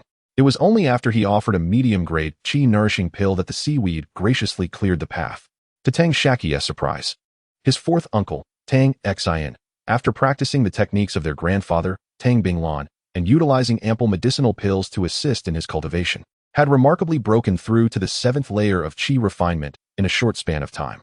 Upon Tang Shaqi's arrival, Tang Xian boasted, claiming that uncles would never be surpassed by a gaggle of younger generation cultivators. Tang Shaqi echoed his sentiments, asserting that his uncle possessed exceptional talent merely waiting to be uncovered, and his recent progress in cultivation was indeed astonishing. After a leisurely exchange, Tang Shaqi left a certain quantity of medicinal pills with Tang Xian before riding on Mantu to Qinyan City. Considering his situation, Tang Shaqi calculated and processed some surplus pills at various shops in Qinyan City. Upon returning, he recalled his grandfather mentioning the need to reopen the Tang clan's shop within Qinyan City. Grandfather Tang Binglan was negotiating with the Yang family, the founding family of Qinyan City, regarding this matter. It was said that the discussions were stalled over rental fees. The Yang family insisted on charging 200 inferior spirit stones per year, while grandfather was only willing to offer 150. Both sides stood firm, unwilling to make concessions. Tang Shaqi also believed it necessary to establish a shop in Qinyan City, primarily selling medicinal pills, with supplementary resources such as talismans, formations, magical tools, and puppets, while also collecting various spiritual materials and herbs. This strategy would not only maximize the Tang clan's interests, but also save considerable time in resource gathering. He had previously suggested to Tang Binglan that an annual rental of 180 inferior spirit stones would be acceptable, and if necessary, they could stretch to 200. After all, every visit to Qinyan City incurs a market entry fee and a spirit beast management fee of 2 inferior spirit stones. With the Tang clan's presence in Qinyan City, their cultivators would have a few monthly slots to enter without additional spirit stone payments. Tang Binglan informed him that other families were consistently charging 150 inferior spirit stones annually. The Yang family was evidently attempting to suppress the Tang clan's growth in this area, as the flourishing Tang clan would inevitably dilute the Yang family's profits to some extent. By collecting an additional 50 inferior spirit stones per year from the Tang clan, the Yang family could bolster their own resources for cultivating cultivators. Although the Tang clan and the Yang family were not enemies, their coexistence in the region inherently fostered competition and a complex web of interests. The Tang sect could hardly utilize its own resources to support rival factions. Ultimately, Tang Binglan resolved to rent a shop in Qianfu City, located 200 miles away. Qianfu City, established by the Qianfu sect, was a marketplace that had its origins when the Qianfu sect first settled in Qinyan City, where they still owed the Tang sect a favor. If the Tang sect had no foundation establishment cultivators, this favor would have been negated by Tang Yu's entry into the Qianfu sect. However, with Tang Binglan successfully advancing to the foundation establishment stage, this favor assumed significant importance. Moreover, the Tang sect and the Zhang family of the Qianfu sect were related by marriage, prompting Tang Binglan to willingly pay an additional 50 low-grade spirit stones per year for the shop rental. The Qianfu sect readily agreed, awaiting the selection of an auspicious date for the move. Tang Shaqi returned leisurely to Yuyang town, only to be surrounded by a group of officials upon arriving at the town's government office. He requested Zheng Deqiang to step forward and report on the situation. From Zheng Deqiang's account, it became evident that 3 days prior, a creature that exclusively fed on human blood had appeared in Yuyang town. Over the course of 3 nights, 8 individuals had their blood completely drained, leaving behind mere husks. Tang Shaqi understood that this was most likely a zombie from the neighboring county that had strayed into his territory. Chapter 65. The essence of zombies having grasped the situation. Tang Shaqi waved his hand and declared, "Very well, I have understood the circumstances. Everyone, attend to your own affairs. I shall resolve this matter." Upon seeing Tang Shaqi mounted on Mantu, a sense of inexplicable reassurance washed over the crowd. Tang Shaqi returned to the rear courtyard with Mantu and instructed Jimai to lead all the golden-winged purple honeybees to scour the nearby Xiaofeng village for the zombies. Xiaofeng village is situated at the juncture of Jinyang County and Jiang County, with Dewangswang and Jiang County being the last reported haunt of the zombie, as communicated to the county magistrate via the land token. Although this was anticipated, the behavior of the zombie indicated a certain level of intelligence. Logically, it should have fled far away, yet it audaciously concealed itself nearby, shrouded in darkness, leaving one to ponder how it evaded the searches of the Danding sect. After attending to some matters in the rear courtyard, Tang Shaqi mounted Mantu and hastened to Xiaofeng village. Upon entering the village, it was already the hour of shun. He noticed that every household had tightly shut their doors in broad daylight. According to the reports from Jimai's golden-winged purple honeybees, most villagers had gathered in the ancestral hall. Tang Shaqi rode Mantu to the center of the village, arriving at the ancestral hall. The villagers patrolling the entrance immediately knelt upon seeing him, exclaiming, "We pay our respects to the Lord." The villagers of Xiaofeng, as well as the townsfolk of Yuyang, though they may not have seen Tang Shaqi, had certainly heard tales of the Lord's steed, a magnificent white dog over 8 feet long, devoid of any blemish. As for the Lord himself, he was described as a young man of about 15 or 16 years, possessing an ethereal demeanor indicative of profound cultivation. Who else could ride such a grand beast but one of divine stature? Dismounting Mantu, Tang Shaqi approached the entrance of the ancestral hall, where over 100 individuals knelt, their heads bowed low, fervently calling out, "We pay our respects to the Lord." Feng Wei hurried out from within the hall, bowing in reverence to Tang Shaqi. Aware that Tang Shaqi was not one to concern himself with superficial formalities, Feng Wei gestured for everyone to rise. Having been born in Xiaofeng village, Feng Wei had remained stationed there ever since the emergence of the blood-sucking creature. Yet, after 2 nights of vigilance, he had uncovered no leads. While the killings of villagers continued unabated, some of whom were his own relatives, causing his hair to turn prematurely gray by the age of 40. Seeing Tang Shaqi arrive, and having witnessed the extraordinary abilities of the Tang clan, Feng Wei felt a renewed sense of hope. Noticing the redness in Feng Wei's eyes, Tang Shaqi said, "Feng, you have worked hard these past few days. Allow everyone to return and rest well. This matter is beyond what mere mortals can resolve." Tears welled in Feng Wei's eyes as he called out hoarsely to the villagers within the ancestral hall, "Everyone, please return home. The Lord is a figure of divine stature. With him here, no demon or monster would dare to stir trouble." One by one, the villagers exited the hall, bowing in respect to Tang Shaqi as they passed by. Once only the officials of Yuyang town remained, Tang Shaqi requested Feng Wei to lead him to examine the 8 desiccated corpses, drained of their blood. In all honesty, Tang Shaqi could discern no apparent irregularities. The corpse, aside from the 2 bite marks on its neck and the complete exsanguination, revealed nothing else of significance. Tang Shaqi inquired, "Have the identities of these corpses been established?" Feng Wei replied, "In such a state, it is impossible to distinguish one from another. After a thorough search of the entire Xiaofeng village, 7 individuals have gone missing. Through the recognition of their families, and based on characteristics such as clothing and height, we have identified them. This is the only corpse whose identity remains unascertained, and it is also the first corpse discovered in Xiaofeng village." Feng Wei pointed to the leftmost corpse, prompting Tang Shaqi to approach for a closer examination. This was the corpse of an elderly man, his teeth yellowed and several missing. Tang Shaqi remarked, "So this one does not belong to your village?" Feng Wei nodded, affirming it should not. "I have investigated every household, and there have been no recent cases of missing persons." Tang Shaqi instructed Mantu to sniff around, and then asked Feng Wei to lead the way to the site of the corpses. Feng Wei informed him that the bodies were discovered surrounding the ancestral hall. He guided Tang Shaqi and Mantu around the vicinity where 8 corpses had been found. Retracing their steps, Mantu sniffed around the area of discovery and circled the ancestral hall.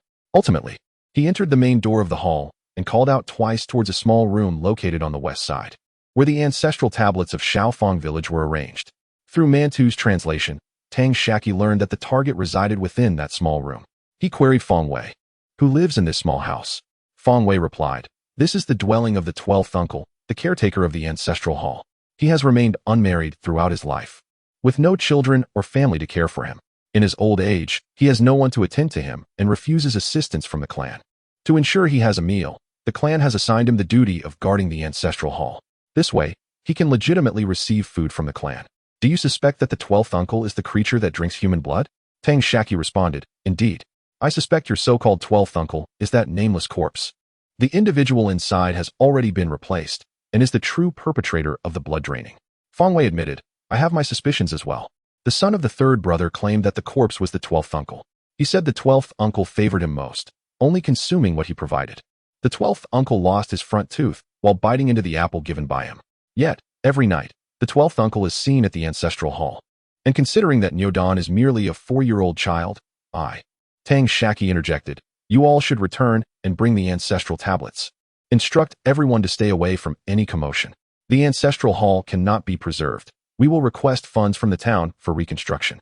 Suddenly, the wooden door at the front of the small house flew towards Tang Shaqi, and a shadow seized the opportunity to escape through the main entrance of the ancestral hall. As the door approached Tang Shaqi, Manta pushed it aside with a swift motion. Tang Shaqi mounted Mantu and pursued, calling back to Feng Wei, "Do not follow. I will handle this." Mantu's speed evidently surpassed that of the shadow, and even while carrying Tang Shaqi, with the guidance of the golden-winged purple bee, they did not lose track of the elusive figure. The shadow leaped and bounded, fleeing towards the outskirts of the village. Once the figure had exited the confines of the small settlement, Tang Shaqi urged Mantu to quicken his pace, to avoid inadvertently harming the villagers during their imminent clash. On the road, 10 miles outside the village, Tang Shaqi caught up with the shadow. It was a humanoid creature clad in black, donning a dark hat, exuding an aura of perfected energy cultivation. The figure turned, rasping, "You little brat, you deliberately lured me out, didn't you?" Tang Shaqi replied, "Indeed. You are quite astute, recognizing that the most perilous place is often the safest. By remaining in my Yuyang town, you've evaded the scrutiny of the Dan Ding sect's cultivators, particularly with that little ruse of yours." The figure in black smugly remarked, "That is one reason. But the other is that those from the Dan Ding sect are overly cautious. Seeing 2 town leaders perish, they were reluctant to expend effort in their search." Tang Shaqi interjected, "Let's set that aside for now. Explain, what has transpired to transform you into this bloodthirsty monster?" The figure cast aside its hat, revealing its visage. Tang Shaqi was taken aback to see that this being was an elderly man, on the brink of death, with 2 long tusks protruding from his lower jaw. Tang Shaqi scoffed, "So, you are merely a half-human, half-corpse monstrosity." The zombie responded, "Indeed. Now that you have seen my true form, I have no reason to spare you. The blood of cultivators is exceptionally delectable. Perhaps by draining you, I might ascend further." Tang Shaqi declared, "Since you have already become a half-human, half-corpse creature, I shall send you on your way." The zombie suddenly became frenzied, its eyes glowing red as it bellowed, "You understand nothing. Once, I was a talented cultivator. having joined the Golden Corpse sect at a young age. Yet, even within a grand sect, survival is a struggle, devoid of compassion. I performed great deeds for the sect and earned a foundational elixir as a reward. However, a low-grade foundational elixir was far from sufficient for my ascension. As my lifespan dwindled, I allowed my life-bound corpse to bite me, transforming me into this wretched state. What is wrong with being a zombie? Aside from a slight stiffness when my power wanes, I gain an extended life, advancing solely by draining blood. Once I attain unparalleled strength, who will care about my origins? Tang Shaqi retorted angrily. You were once a member of humanity. How can you bring yourself to prey upon your own kind? The zombie chuckled. Initially, it was difficult. However, as I absorbed the moonlight for cultivation, I became increasingly frigid. When living beings danced before me, I felt an insatiable urge to drain their blood. At first, I only targeted chickens, ducks, pigs, and cattle. But one fateful day, while drinking the blood of a cow, I was discovered by its owner, a young man in his 20s. As the zombie recounted this, it licked its lips and continued. He struck me on the head with a wooden stick. I cannot explain why, but a voice echoed within me, urging me to drink his blood. And thus, I pounced and drained him completely. The taste was indescribably exquisite. After consuming his blood, I discovered that the cultivation I achieved that time equated to a month's worth of effort. I then realized that in the beginning, humans were also a part of the demonic beasts. Now, how many refrain from consuming the flesh of these creatures? I have now become a zombie, my life essence having undergone evolution. To me, humans are akin to the chickens, ducks, pigs, and cows to mankind, merely sustenance. Tang Shaqi inquired, I see. How many individuals' blood have you absorbed in total? The zombie replied, Ha ha. Do you think I am unaware of your attempts to buy time? Yet, am I not also stalling? I dare not reveal myself under the sun. Only beneath the moonlight can my powers be fully realized. While pursuing the zombie, Tang Shaqi used the Lord's token to notify the county magistrate of Jinyang. He had no desire to engage in combat with a fully realized zombie. Merely delaying until the arrival of the alchemist from the Danding sect would be a significant accomplishment. However, after conversing idly with the zombie for a while, he was oblivious to the fact that this creature could not appear under the sun. Chapter 66. The fierce battle with the zombie. Tang Shaqi harbored intentions of prolonging the confrontation, stating, that is of no consequence. After all, you cannot escape me. I only need to pursue you from a distance. The zombie let out a chilling laugh and howled at the moon, a haunting sound that echoed across the desolate wilderness, sending shivers down Tang Shaqi's spine. Before long, the zombie absorbed a beam of moonlight into its mouth, which seemed to enhance its already formidable aura. Its fangs gleamed with a sinister white light under the moon's glow. Suddenly, the zombie erupted into a hearty laugh, extracting a slender needle from its thigh. It taunted, Little one, do not waste your efforts. Poison has no effect on me. You know, one of the great advantages of becoming a zombie is the complete absence of pain and immunity to most toxins. So surrender now and become my dinner. Meanwhile, Mantu had stealthily taken advantage of their exchange to sneak into the nearby grass, activating a hidden needle in a surprise attack. To its dismay, the lethal poison proved utterly ineffective against the zombie. Tang Shaqi drew forth his later-stage magic sword, the Sulphur Flame Sword, and the advanced magic shield, the Shin Turtle Shield. From his storage pouch, the zombie howled again and lunged at Tang Shaqi with its arms outstretched. Tang Shaqi thrust the Sulphur Flame Sword into the ground and unleashed a barrage of fireballs. The zombie danced and dodged, evading most of the fireballs, and even managed to swat away the two it could not escape. Tang Shaqi then attempted to use the earth spike technique, but the zombie, upon landing, merely leveraged itself to leap again. The suddenly emerging earth spikes failed to pierce its feet or trip it. In what seemed like a mere instant, the zombie had approached Tang Shaqi, retracting its arms while using the momentum of its leap to thrust its palms forward towards him. Unable to escape the zombie's speed, Tang Shaqi braced himself for the impact. He withdrew the Sulphur Flame Sword and sidestepped to the right, narrowly evading the zombie's thrust. With the Sulphur Flame Sword in hand, he executed the Flame Sword technique, sending a crimson sword light aimed directly at the zombie's head. The zombie nimbly hopped to the right, avoiding the strike, and pivoted its body, sweeping its extended arms leftward. The left arm collided forcefully with Tang Shaqi's Shin Turtle Shield, nearly shattering its protective light. Tang Shaqi felt an overwhelming force emanating from the shield, causing him to stumble back 2 steps. Seizing the opportunity, the zombie adjusted its trajectory and leaped at Tang Shaqi, arms drawn back, ready to strike again. Tang Shaqi poured his magic into the Shin Turtle Shield while retracting the Sulphur Flame Sword. Another surge of power struck him, forcing him back 2 more steps. This time prepared, He steadied himself to face the zombie head-on. The zombie, undeterred, leapt once more, arms poised to strike forward. At this moment, Tang Shaqi had retrieved a binding talisman from his storage pouch. The xianxia shield barely deflected the attack before rolling backward, simultaneously activating the talisman and striking the zombie. At this juncture, Mantu had approached within 3 zhang of the zombie, which was ensnared by the vines conjured by the binding technique as the falling rock technique descended from above. Sensing the surge of spiritual energy above, the zombie extended its arms without bending them, merely rotating its shoulder joints to reach upward, where a massive stone, measuring 3 feet square, crashed down upon its hand. Yet, the zombie's limbs did not bend at all. It simply sank 2 inches into the ground under the weight. With a resounding roar, the zombie leaped upward. Its arms and legs spread wide like the character for Big. The stone embedded in its palm, and the vines restraining its limbs were shattered, dissipating into the air as primal spiritual energy. At this moment, Tang Shaqi had just regained his footing, but the zombie, landing, leaped forward again, employing the same tactic to lunge at Tang Shaqi, who stood 1 zhang away.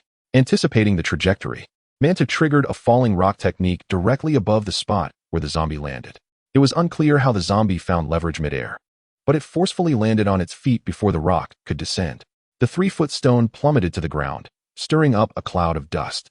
Seizing this opportunity, Tang Shaqi retreated a few steps behind his xianxia shield, while Mantu darted into the gap between them. Tang Shaqi bestowed a Vajra talisman upon Mantu, advising him to avoid any contact with the creature, as it was saturated with deadly toxins. Mantu let out a fierce shout at the zombie. Crouching low, with an arched back, he leaped forward, lunging at the zombie. The zombie retracted its arms and leapt forward, simultaneously thrusting its arms towards Mantu's neck, its eyes glinting with a bloodthirsty red. Abruptly halting before the zombie, Mantu pivoted on his front legs, swinging his tail to strike the zombie at its waist, sending it flying to the right. In perfect timing, he unleashed the falling rock technique again, causing a massive stone to plummet directly onto the zombie's head, leaving it no time to evade or shatter the rock. As the stone neared, it threatened to obliterate the zombie's head. A headless zombie would merely be a lifeless, toxin-laden body, devoid of consciousness and movement. Yet, this zombie was not easily subdued. Upon landing, it utilized the force from Mantu's strike to roll sideways. The stone crashed diagonally onto the zombie's left shoulder, forcing it down to the ground, thus sparing its head from destruction. Despite the ferocity of the impact, the zombie dissipated the force of the falling stone into the earth, sustaining minimal damage due to its inherently robust physique. Remarkably, the zombie managed to rise again, using the momentum to dislodge the stone resting on its shoulder. Observing this, Mantu instinctively retreated a couple of steps. The zombie, now on the ground, exhibited only slight wear on its left shoulder and right garment, with not even a scratch to its skin. At that moment, a buzzing sound emanated from the direction of Xiaofeng village. It was the golden-winged purple bee, summoned by Jima, arriving at this location. The zombie, impervious to pain, possessed no fatal vulnerabilities aside from its head and heart. Tang Shaqi promptly commanded Jima to refrain from engaging and to remain vigilant. Coincidentally, at that moment, Tang Shaqi positioned the 5 formation flags he had acquired from Yangxin upon the ground. His return to Xiaofeng village was solely for the purpose of retrieving these flags. Initially intended as a precaution, they unexpectedly proved to be of great use. Tang Shaqi infused the formation with his mana, causing a fire arrow to swiftly materialize above the 5 flags. With a flicker of intent, he directed the arrow towards the zombie. As the creature rose to its feet, its arms were raised parallel to its shoulders, palms facing upward. Upon noticing the approaching fire arrow, the zombie rotated its arms outward, palms facing each other, and bent its elbows, leaping forward with its palms aligned with the arrowhead, leaving behind a pair of 3-inch deep footprints in the earth.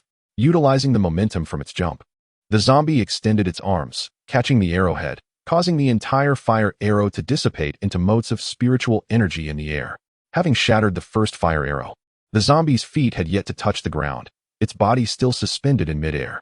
Another fire arrow swiftly followed, colliding with its palms and forcing the zombie back into the very footprints it had just made. As it prepared to leap again, its feet nearly exceeding the bounds of its prints, it was once more repelled by an incoming fire arrow, dragging its feet across the dirt and producing a cacophony of unpleasant sounds. The zombie repeatedly attempted to leap forward, each time being pushed back several feet. Although the increments were minimal, Tang Shaqi could distinctly sense that the distance it was being pushed back was gradually increasing. Despite the Great Formation's attack radius encompassing a 30 zhang area, The power of the fire arrows diminished with distance from the formation's core, the 5 flags, beyond Tenjiang. With a sudden understanding, Tang Shaqi continued to urge the formation to unleash a relentless barrage of fire arrows while shouting, "Mantu. This creature is feigning. It seeks to gradually retreat beyond the bounds of my formation. Cut it off. Do not let it escape." Upon hearing this, Mantu immediately employed the rockfall technique, causing boulders to plummet from above, targeting the zombie's landing spot. The zombie's heels sank downward, retreating only half a foot, as the marks it left in the earth deepened with each passing moment, finally halting just an inch from where the boulder would land. The dust kicked up by the boulder's impact enveloped the zombie entirely. At this juncture, Mantu had raced behind the zombie, accelerating toward it before twisting his body and slamming his back into the zombie's spine. Devoid of fresh strength and exhausted, the zombie was propelled toward Tang Shaqi. Another fire arrow shot forth, and the zombie, unable to adjust its posture in time, had no choice but to confront the arrow with all its might. This time, instead of retreating, it surged forward by 4 feet. Each time the zombie leaped, it had to carefully adjust its body's posture to maintain stability against the fire arrows. Should it falter and be knocked down, the unceasing barrage of arrows would obliterate it into nothingness. With the disturbance caused by the steamed bun, the zombie was deprived of the opportunity to adjust its body and could only continuously confront the barrage of rockets. Under the relentless assault, the energy within the zombie was gradually depleted until it was entirely exhausted. Its hands, battered from the incessant impact, were utterly destroyed. The flesh at the base of its palms was charred, devoid of any blood, revealing only the unscathed bones that glimmered faintly in the moonlight. Another arrow soared forth, shattering the zombie's arms at the chest. Following swiftly was another arrow, piercing through its abdomen and leaving a gaping 3-inch-wide wound. The surrounding palate flesh, scorched by the rocket's intense heat, emitted a foul stench of decay. The fluctuations emanating from the zombie diminished rapidly until they ultimately vanished. It was only then that Tang Shaqi ceased to manipulate the formation, as the zombie's eyes lost their color, its lifeless body collapsing backward, face turned skyward. Chapter 67. The arrival of the Danding sect. Tang Shaqi, having halted the operation of the formation, approached the zombie, which bore several storage pouches at its waist, an enticing trove of riches. As he drew within 10 feet of the creature, Mantu, nearby, suddenly let out a shrill cry. Crouching low, its back arched in alarm.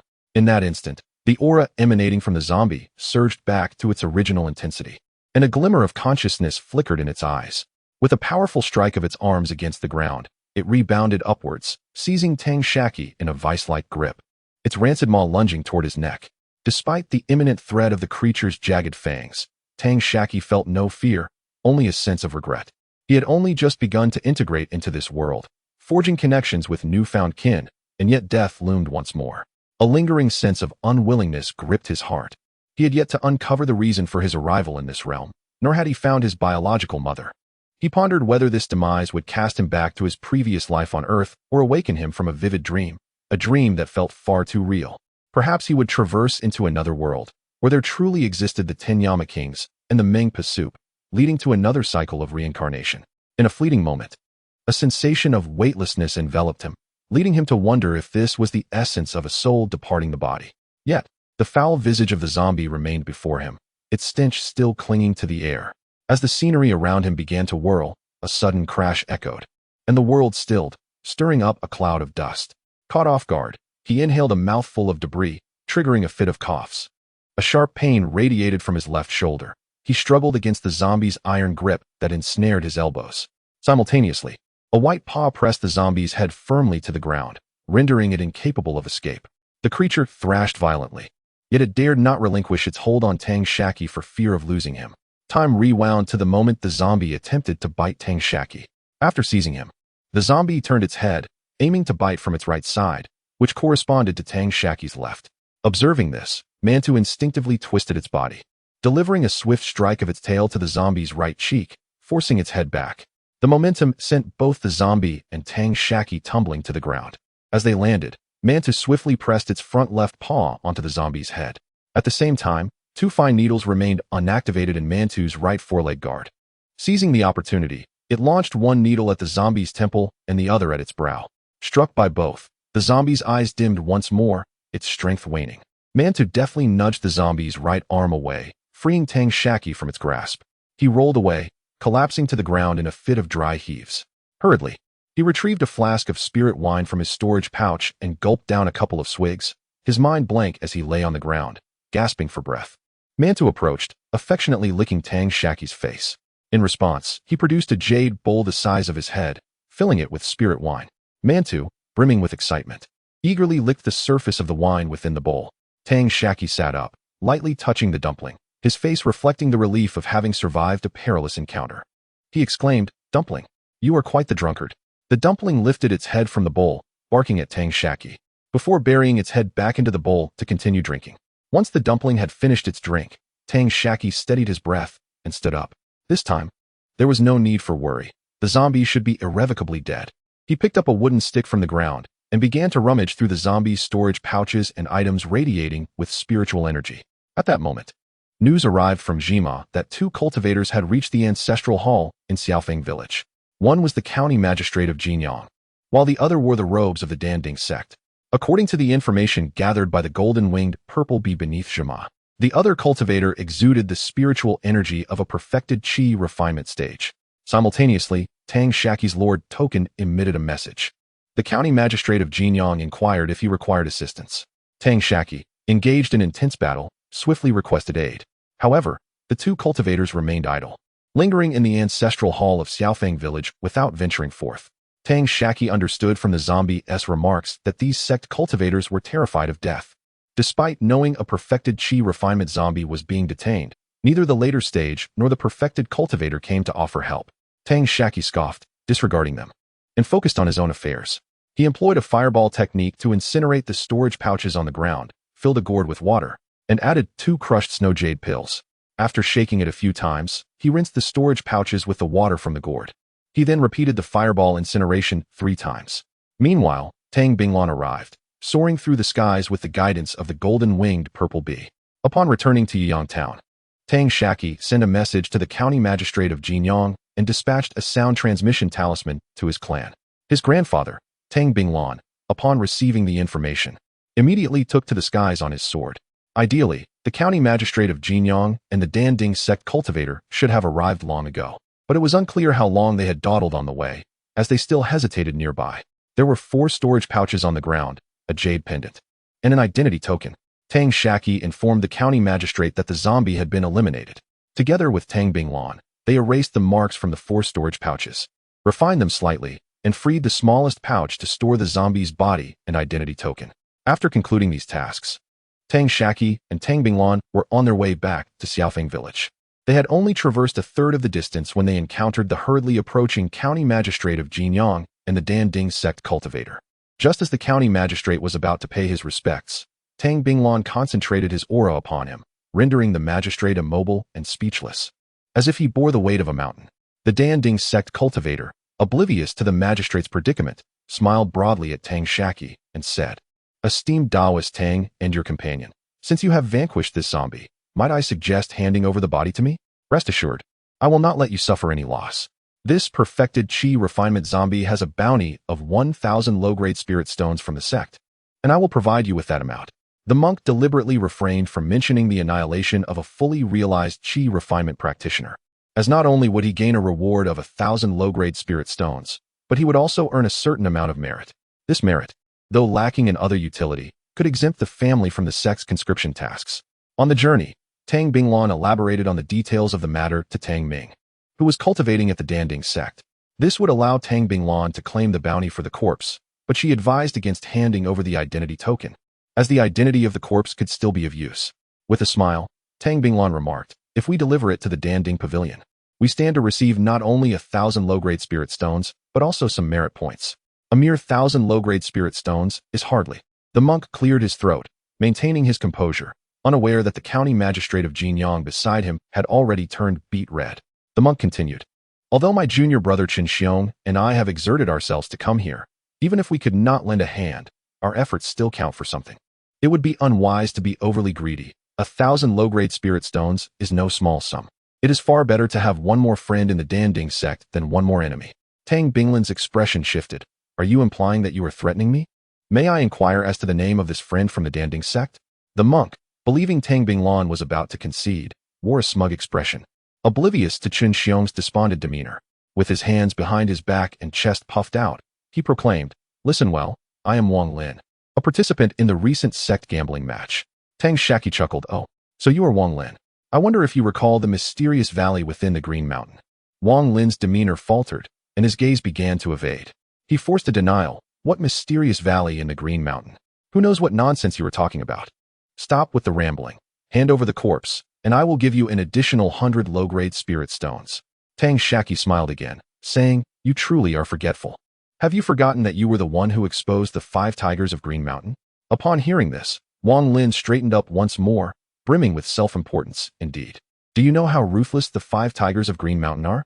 It was only due to my formidable strength that I could carve a bloody path through 6 practitioners of the Danding sect.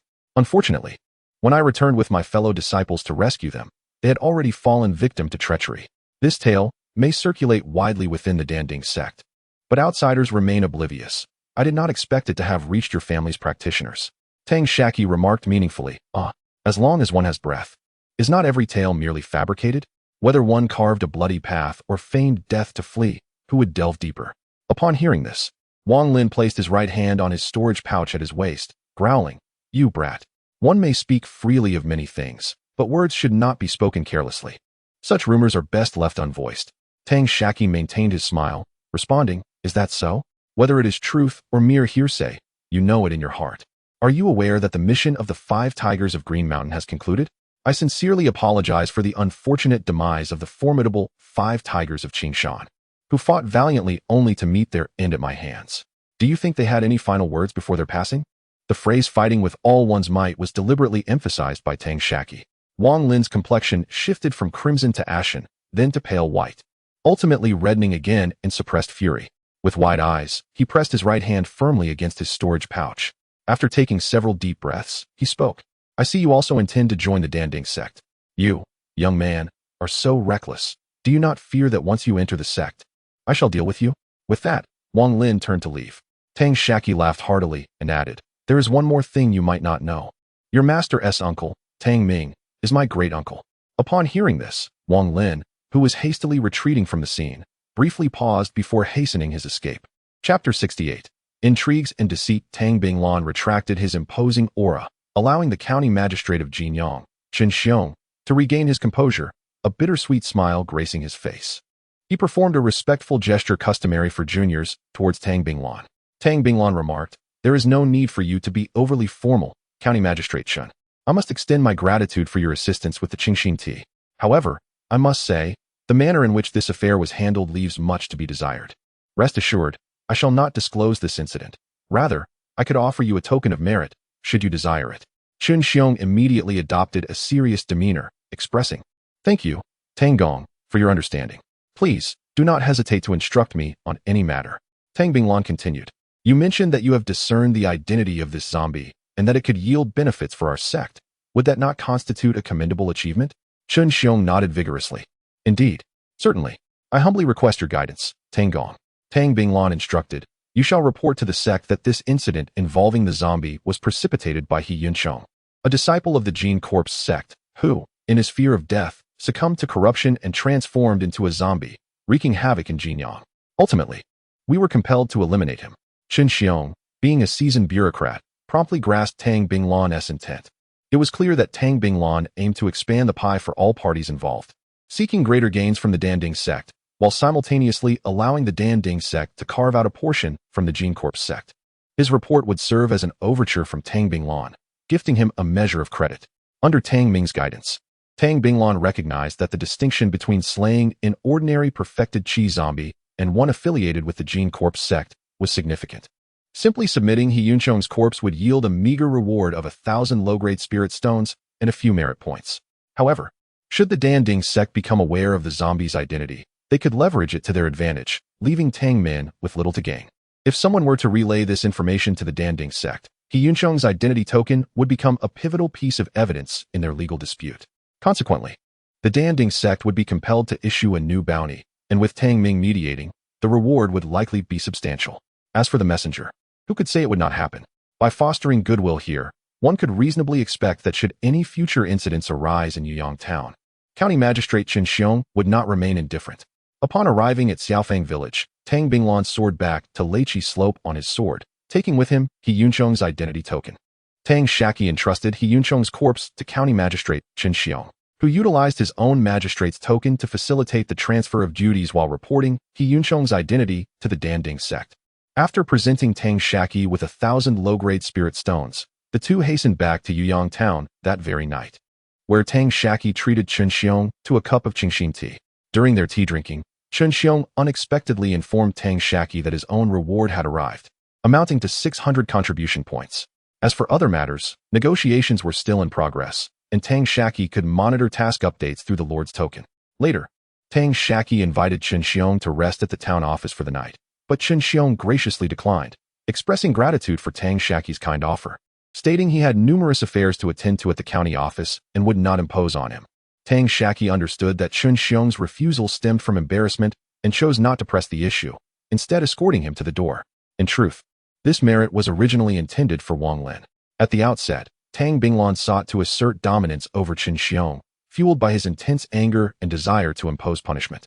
It was quite unreasonable for Wang Lin to neglect his duty to provide assistance, especially as Xiong, the county magistrate, intentionally delayed his arrival. To Tang's surprise, Wang Lin arrived with an air of arrogance, not only failing to offer aid but also attempting to usurp the interests that rightfully belonged to the Tang clan, all while feigning a posture of benevolence. In light of this, Tang Shaqi and his grandfather, Tang Binglan, exchanged pointed remarks, effectively driving Wang Lin away and alleviating their pent-up frustration. As for the merits of their actions, those would naturally be attributed to Xiong. Upon learning of this incident, Wang Lin was left infuriated, striking himself in frustration. The following afternoon, Xiong, the magistrate of Jinyang County, reminded Tang Shaqi to examine the bounty listed on the territorial token. Tang Shaqi promptly retrieved the token, immersing his consciousness into it. On the first page of the new bounties, he discovered a reward for those who would vanquish the undead within Jinyang County, exemption for their family from 1 conscription of foundational cultivators, along with a reward of 1,000 low-grade spirit stones. Without hesitation, Tang Shaqi scribbled a note for the Jinshi Ziluofeng under Zizma to deliver to Lycopo. He further instructed Zizma to dispatch several more Jinshi Ziluofeng to accompany them, to heed the commands of the Tang clan's cultivators. Zizma sent a total of 4 late-stage Jinshi Ziluofeng, each measuring 7 inches in length. Tang Shaqi also dispatched a sound transmission talisman with explanations.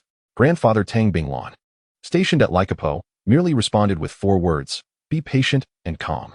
Time swiftly passed into the afternoon, and the bounty from Danding sect underwent modifications, now including an additional foundational pill.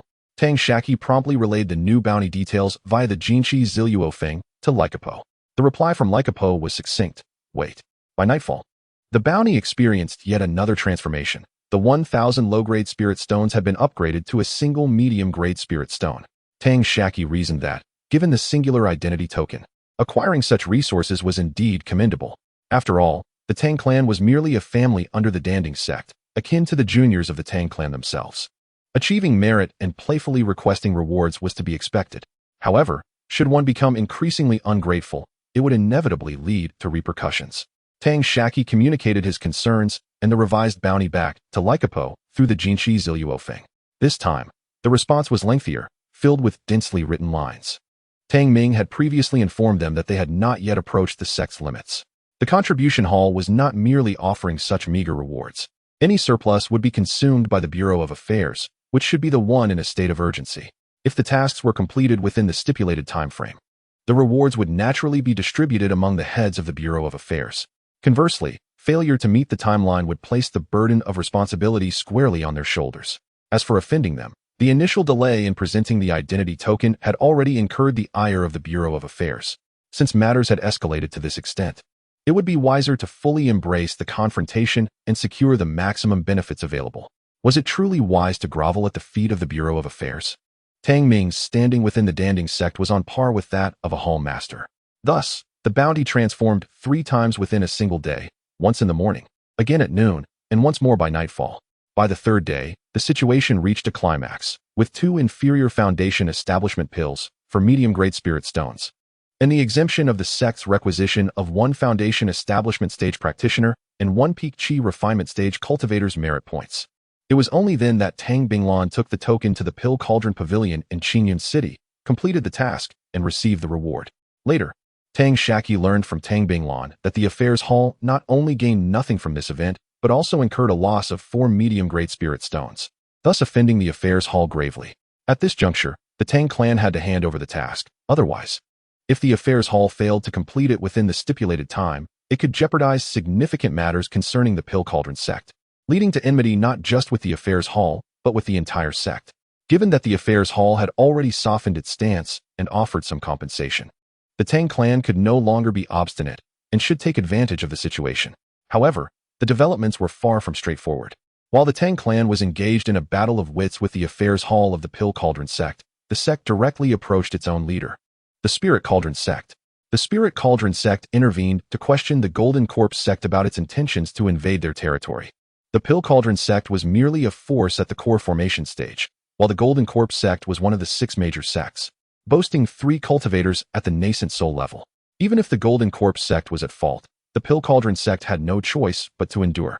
To gain an advantage from this incident, the Pill Cauldron sect had to share some of its benefits with the Spirit Cauldron sect, allowing it to take the lead.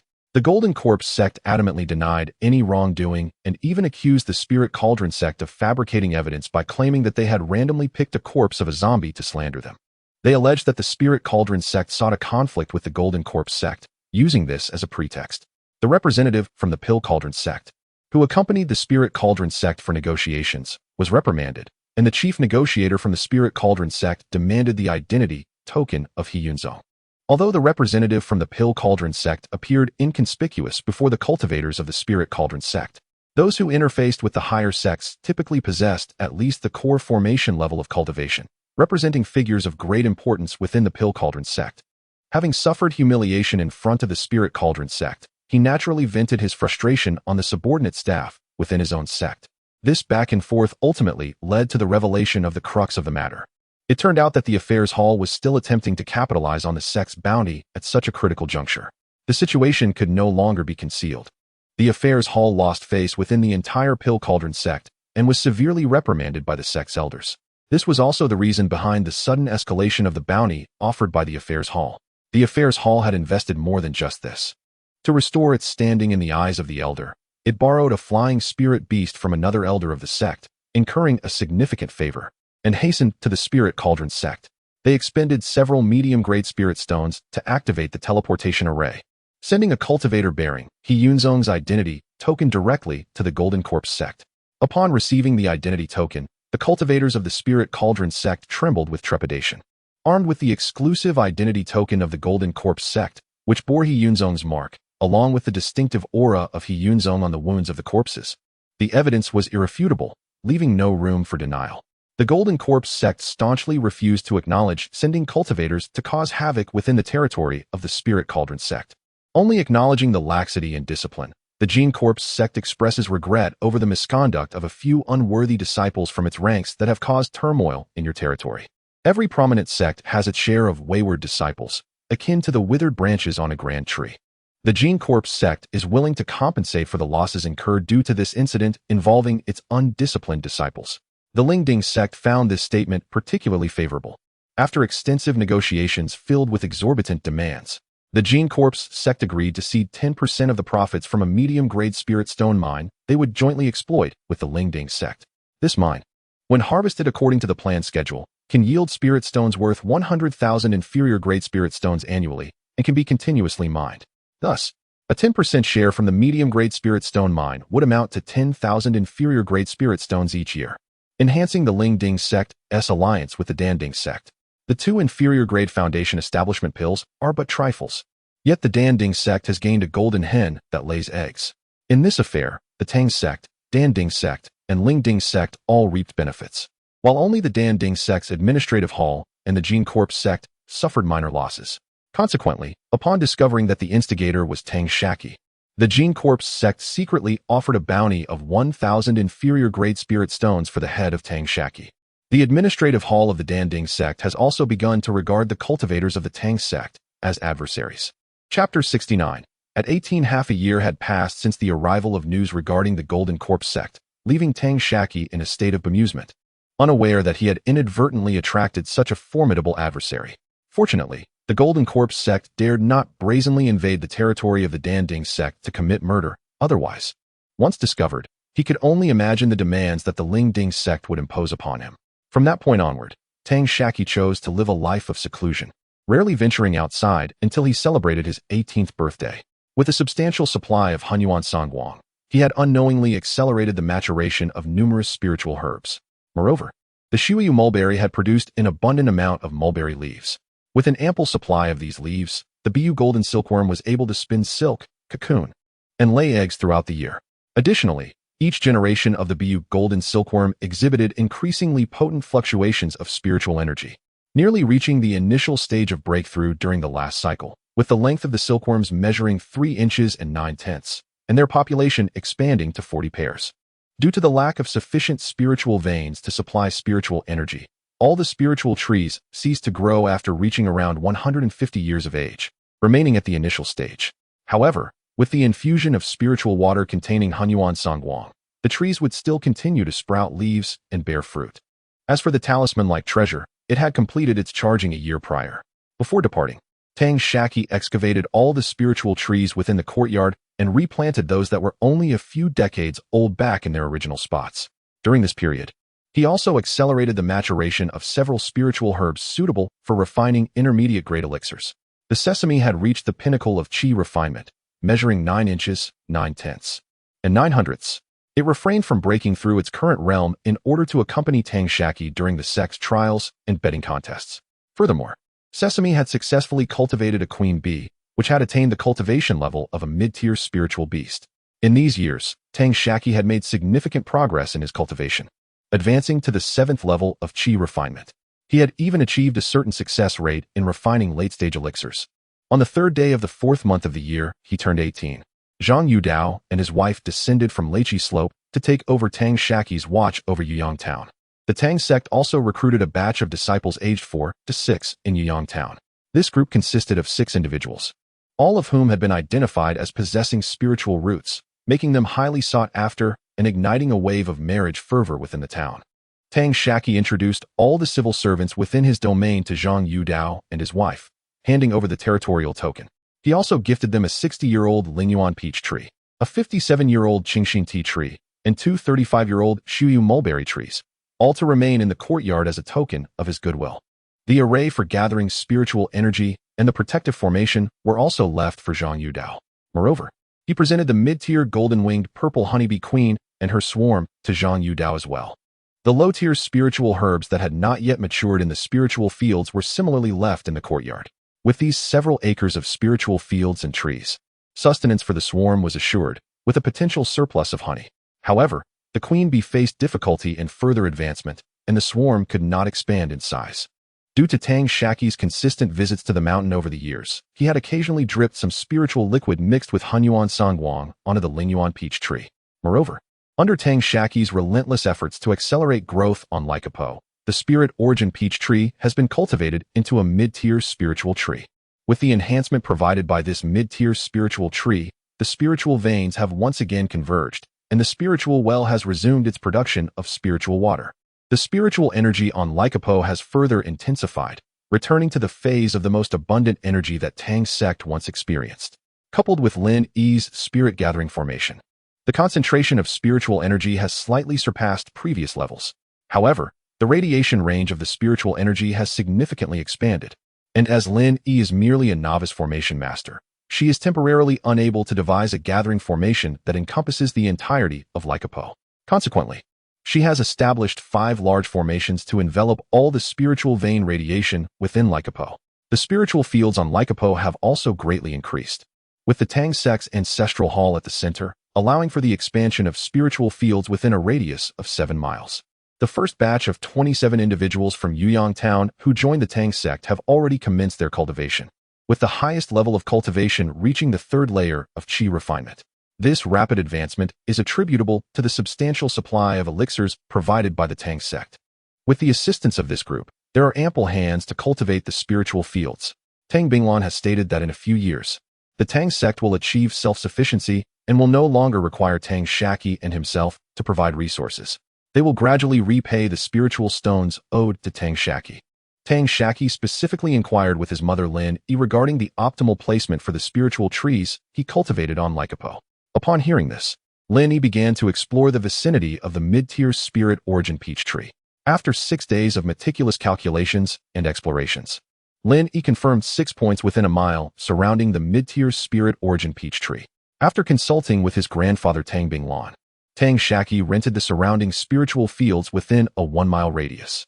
He replanted the spirit origin peach tree, alongside 3 newly cultivated clear heart tea trees and 2 snow jade mulberry trees at these 6 points, while also planting other tea and peach trees in the vicinity. This setup forms the Big Dipper 7-cut formation, capable of extensively absorbing stellar energy while simultaneously accelerating the aggregation and growth of spiritual veins. Once the spiritual trees were planted, a tremor swept through Lycopo, and the spiritual energy surged once more.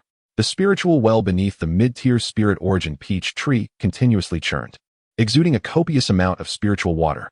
Henceforth, it produced over 1,000 pounds of spiritual water daily, equivalent to the lowest grade of inferior spiritual veins. By evening, outside the Big Dipper 7-cut formation, the effects were imperceptible. However, within the 1-mile radius enveloped by the formation, the Big Dipper stars shone with exceptional brilliance. After activating the 3 lights and 1 Qi Hunyuan formation, Tang Shaqi increased the yield of the gathered Hunyuan 3 lights. A month later, calculations revealed a 30% increase in the output of Hunyuan 3 lights.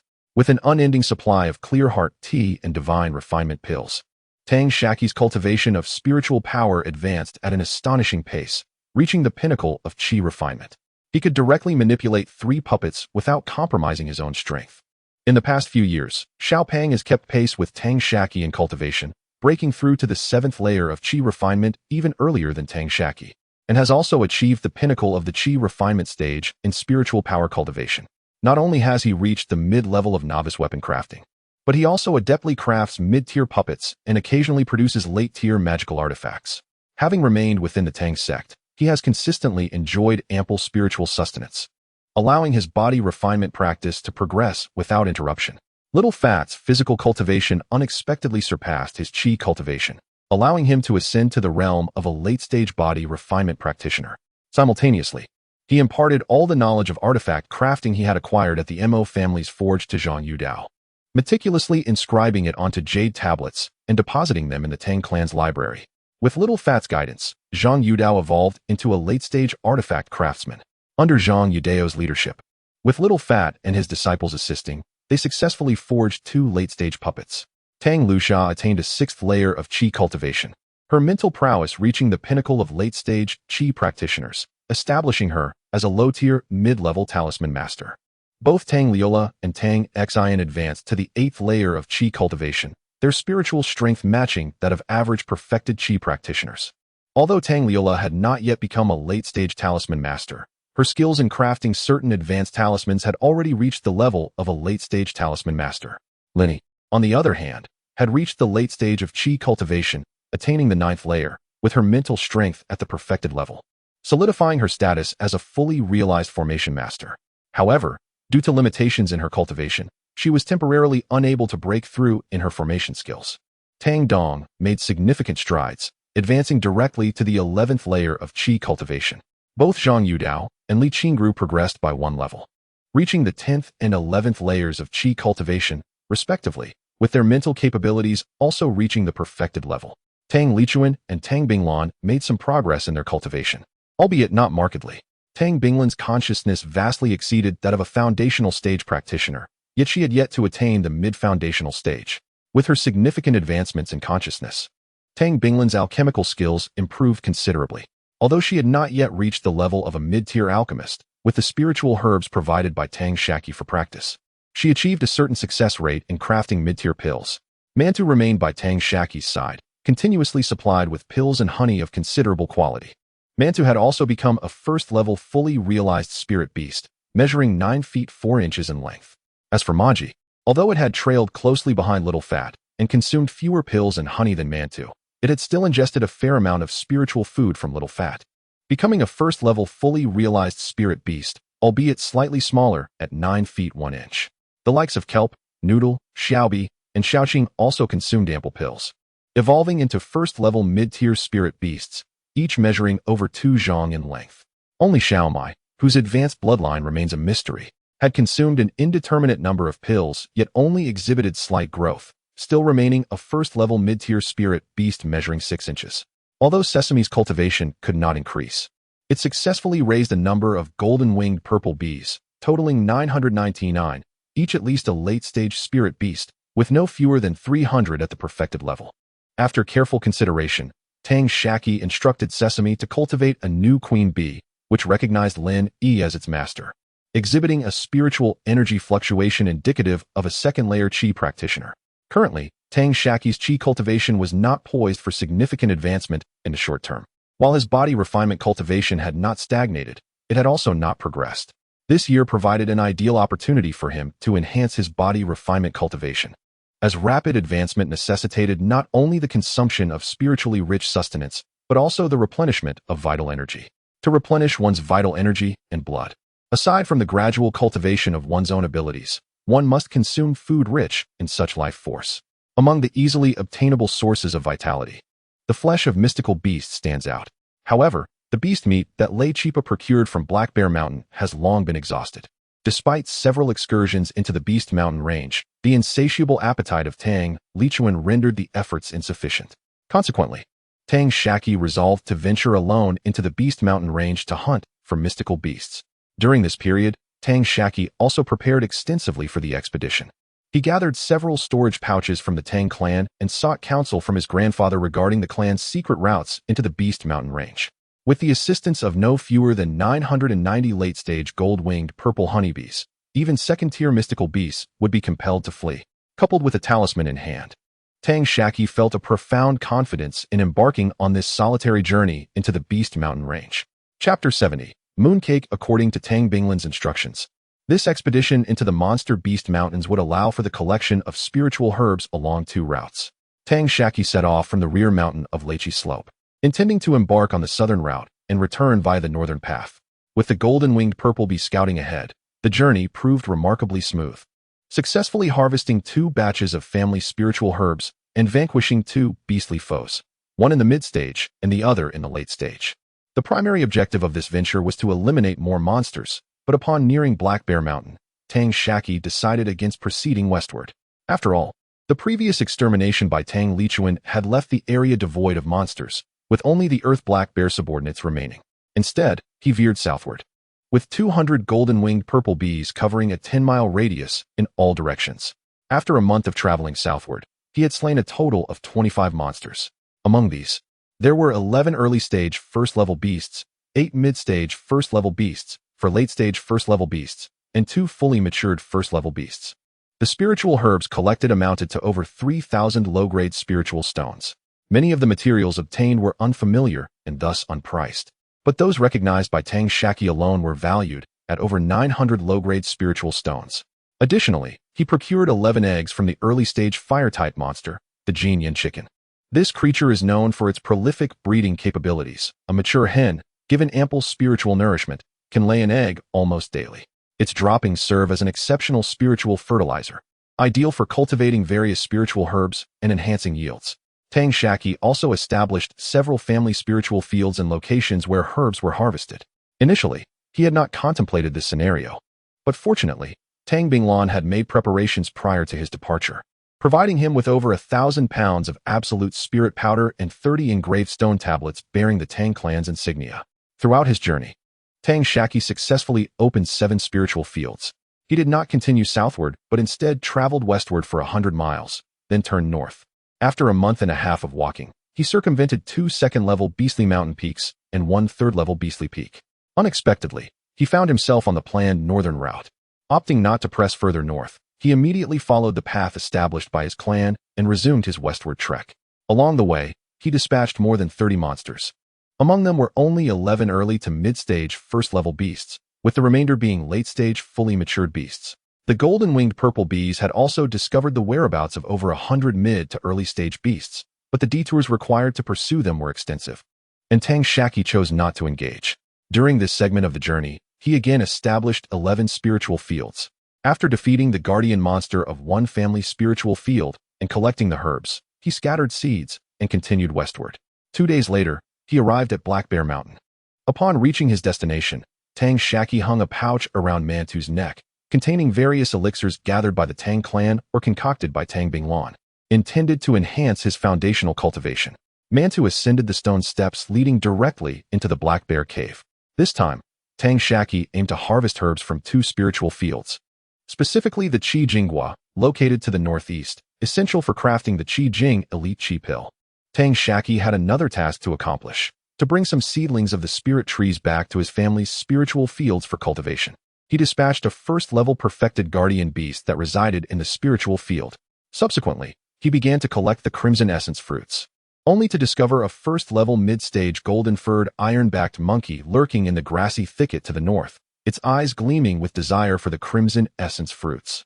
Finding the monkey's expression amusing, Tang Shaqi tossed the largest crimson essence fruit to it. The monkey leaped up, caught the fruit in its hands, and then scampered into the northern thicket, vanishing from sight.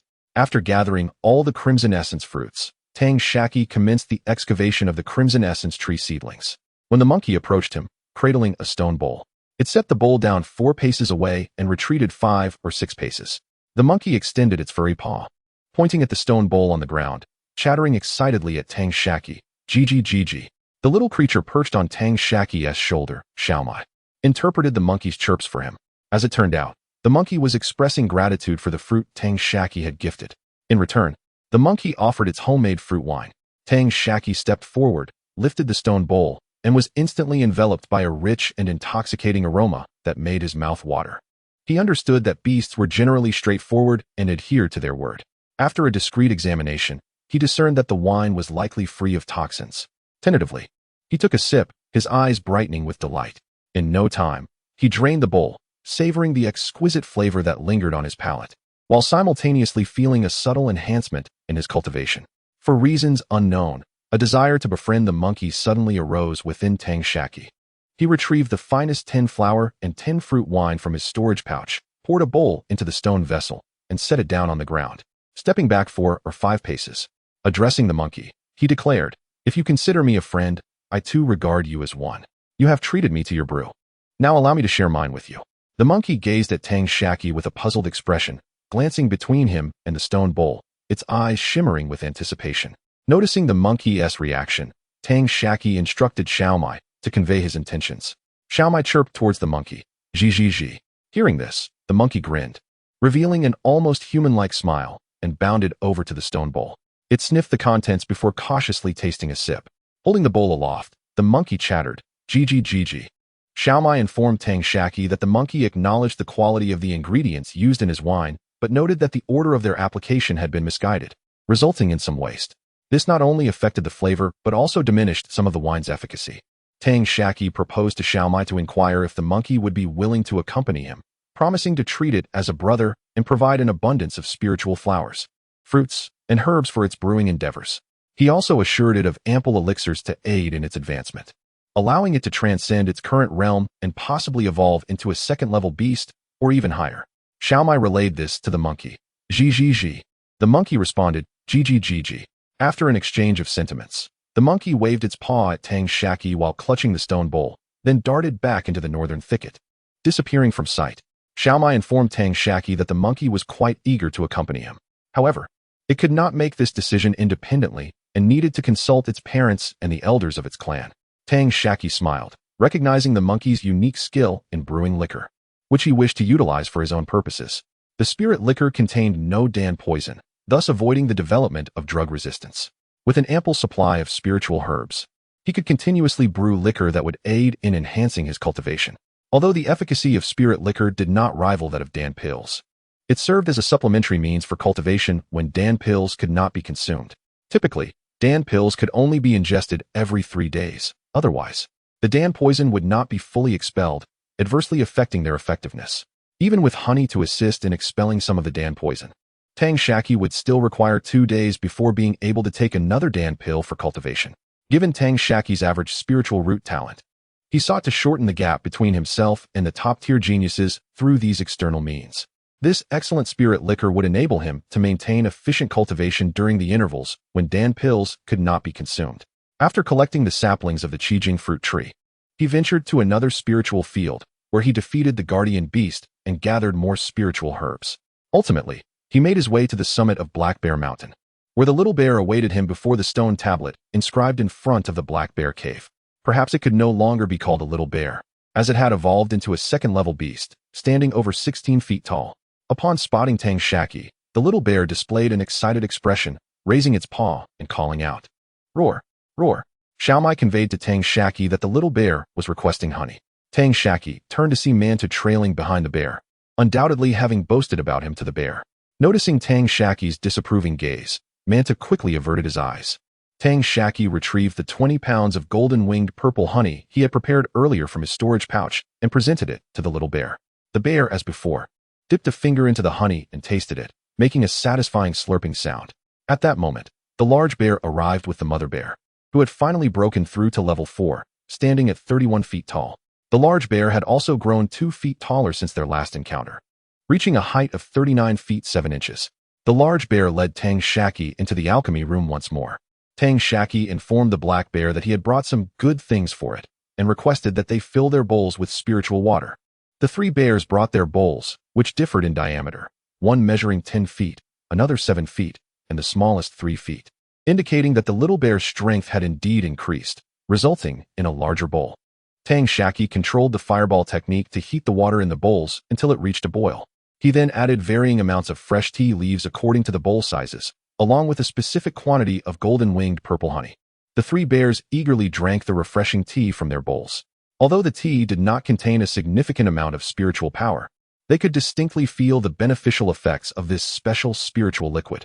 Tang Shaqi then produced 10 pounds of fresh tea leaves as a gift for the large bear and requested saplings of all the spiritual tree varieties found on Black Bear Mountain. The large bear did not object and instructed the little bear to guide Tang Shaqi in digging for the saplings throughout the mountain. Within a 10-mile radius of the Black Bear Cave, the seedlings of the spiritual trees were directly excavated. In the various spiritual fields scattered to the north and south of this area, Tang Shaqi was required to eliminate the guardian beasts in order to harvest the seedlings. As for the northern region, the little bear summoned the emerald-eyed golden silk ironback monkey to assist Tang Shaqi in unearthing the spiritual tree seedlings. The monkey informed Tang Shaqi that no remuneration would be offered for this batch of elixirs. Instead, the reward consisted solely of the spiritual tree seedlings. It instructed him to return directly without needing to bid farewell at the Black Bear Cave. Upon reaching the northern spiritual fields, Tang Shaqi noticed that the eyes of the other golden silk ironback monkeys were black. While he was engaged in unearthing the seedlings, a group of monkeys gathered, seemingly engrossed in conversation. Just as Tang Shaqi was about to depart the northern spiritual fields, the emerald-eyed golden silk ironback monkey approached him, conveying that the elder had consented to allow it to accompany Tang Shaqi from then on. This monkey entered into an equal contract with Tang Shaqi, enabling communication through this pact. After the agreement was finalized, Tang Shaqi inquired if the monkey had a name. The monkey replied in the negative, prompting Tang Shaqi to bestow upon it the name Mooncake. Chapter 71. Brewing Spiritual Liquor. When Tang Shaqi and Yu Bing departed from Beishan, a large group of golden-furred, iron-backed monkeys sent them off. It was only after Tang Shaqi had exited the confines of Beishan that the troop halted, watching their figures until they vanished from sight. Throughout their journey, Tang Shaqi engaged in an extensive discussion with Yu Bing regarding the intricacies of brewing alcohol. Their conversation traversed a myriad of topics, from the selection of ingredients to the order of material introduction and fermentation durations. On their return trip, Tang Shaqi's gaze was drawn to a gourd of liquor hanging from Yu Bing's waist.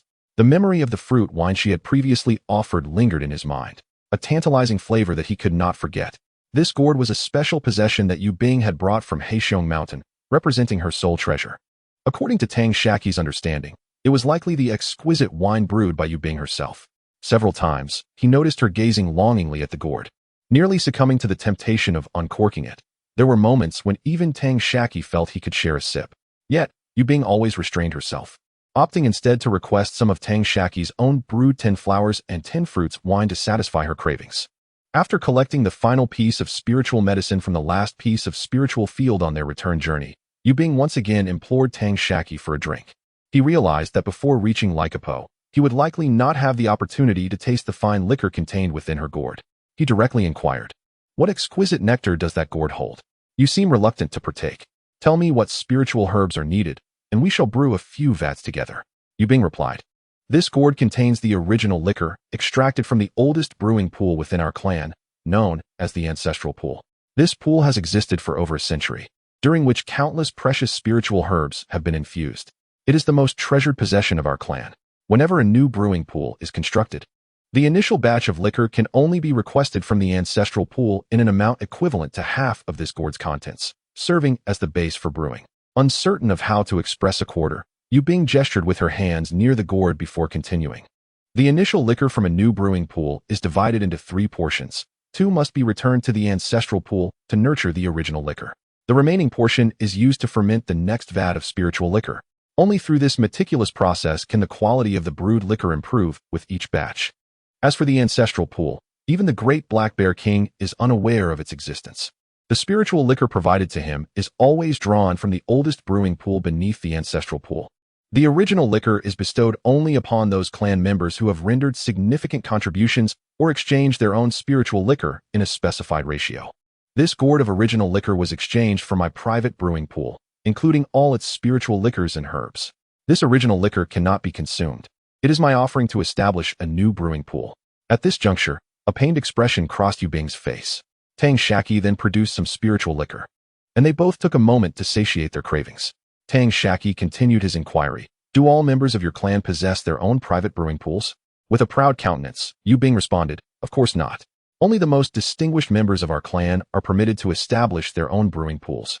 While we all enjoy indulging in liquor, the majority of clan members who acquire spiritual fruits and herbs seek to exchange them for spiritual liquor at the clan's brewing pool. At regular intervals, the spiritual liquor produced within the clan is allocated according to our strength and the amount of labor we contribute.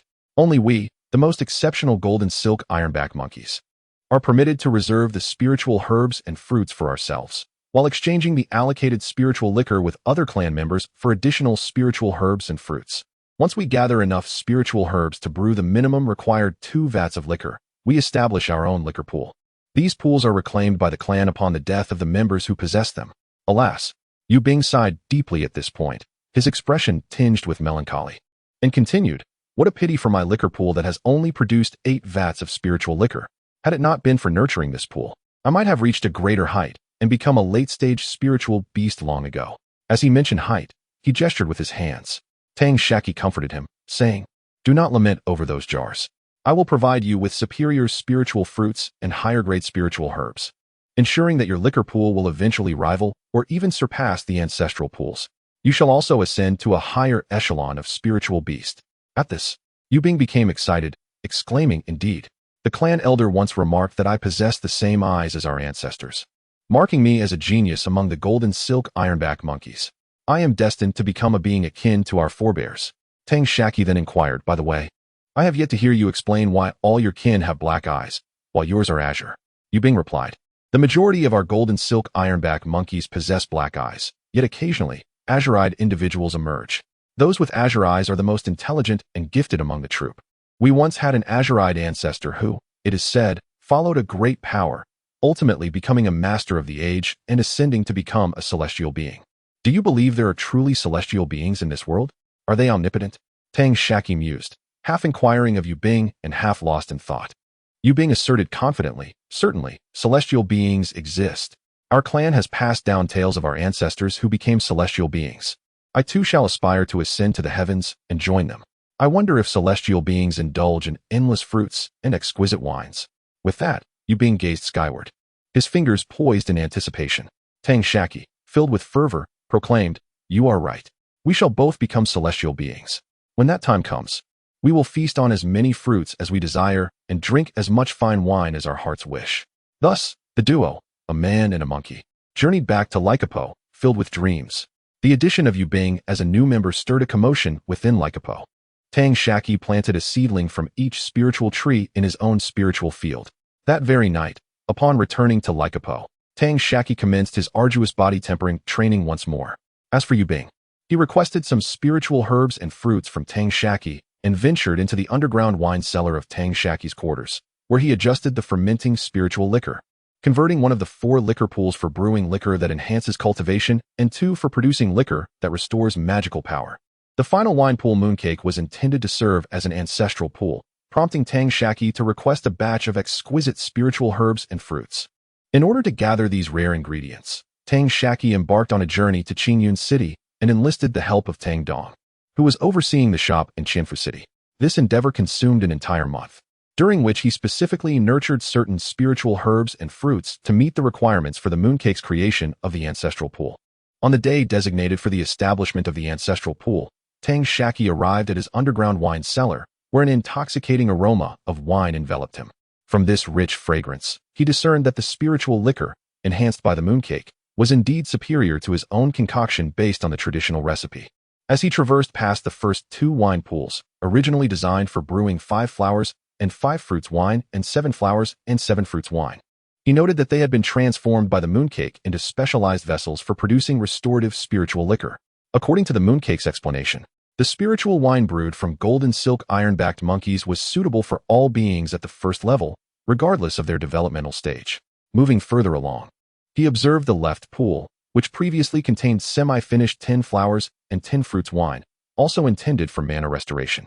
After the mooncake infused it with additional spiritual herbs and fruits, and following a period of fermentation, it could be utilized to enhance cultivation. To the right, the pool contained only the remnants of the original semi-finished 10 flowers and 10 fruits wine, as the herbs had already been extracted. The mooncake then produced its invaluable gourd, pouring in what remained, 2/3 of the original wine slurry, into the pool, and repeatedly rinsing the gourd with the pool's liquid before adding it back in. Despite his previous experiences, whether in this life or the last, Tang Shaqi had never encountered such a potent aroma of wine. The mooncake requested some 10 flowers and 10 fruits wine, which Tang Shaqi readily provided. The mooncake poured it into the gourd and shook it several times. It advised Tang Shaqi that the spiritual wine would taste best if consumed after 2 weeks, cautioning not to remove the cork during that period, lest it affect the wine's flavor and potency. Seated on Tang Shaqi's shoulder, Xiaomai, accompanied by Mantu, gazed intently at the gourd in the mooncake's grasp, prompting the mooncake to clutch it tightly to its chest in alarm. Ultimately, the mooncake meticulously arranged the spiritual herbs and fruits that Tang Shaqi had gathered over time in a specific order within the pool, instructing him to prepare 4 lids that fit snugly over the openings of the wine pools. After sealing the 4 pools, it advised against reopening them until the brewing process was complete, as each opening would detrimentally impact the wine's flavor and efficacy. Subsequently, the mooncake ushered Tang Shaqi, Mantu, and Xiaomai out of the underground wine cellar. Once Tang Shaqi fashioned the 4 lids, the mooncake took them to the wine cellar and sealed them, forbidding Tang Shaqi from entering during the process. When he inquired about the rationale behind the specific arrangement of the herbs and fruits, the mooncake admitted its ignorance, stating that it was an innate knowledge of the golden silk iron-backed monkeys. The mooncake further informed Tang Shaqi that the spiritual wine in the original 7 flowers and 7 fruits pool would mature in 4 months. The pool dedicated to 5 flowers and 5 fruits would require 6 months, and the pool intended to assist in cultivation would take 10 months to complete. The ancestral pool requires the continuous infusion of spiritual herbs and fruits each year, maturing only after a decade of such care. Subsequently, it necessitates annual nurturing to enhance the quality of the primordial brew within.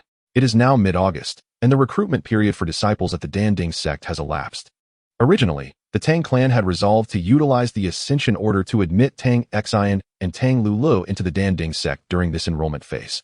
However, both were reluctant to depart from the Tang clan at this juncture, insisting on waiting until Tang Xia and others had entered the Qing Yuan dual platform before using the Ascension Order for their own admission. In truth, given their current display of talent, they would qualify for entry into the Danding sect even without the Ascension Order. Unfortunately, they were born in an ill-fated time. During the last recruitment, their youth and insufficient cultivation barred them, and now they find themselves beyond the age limit.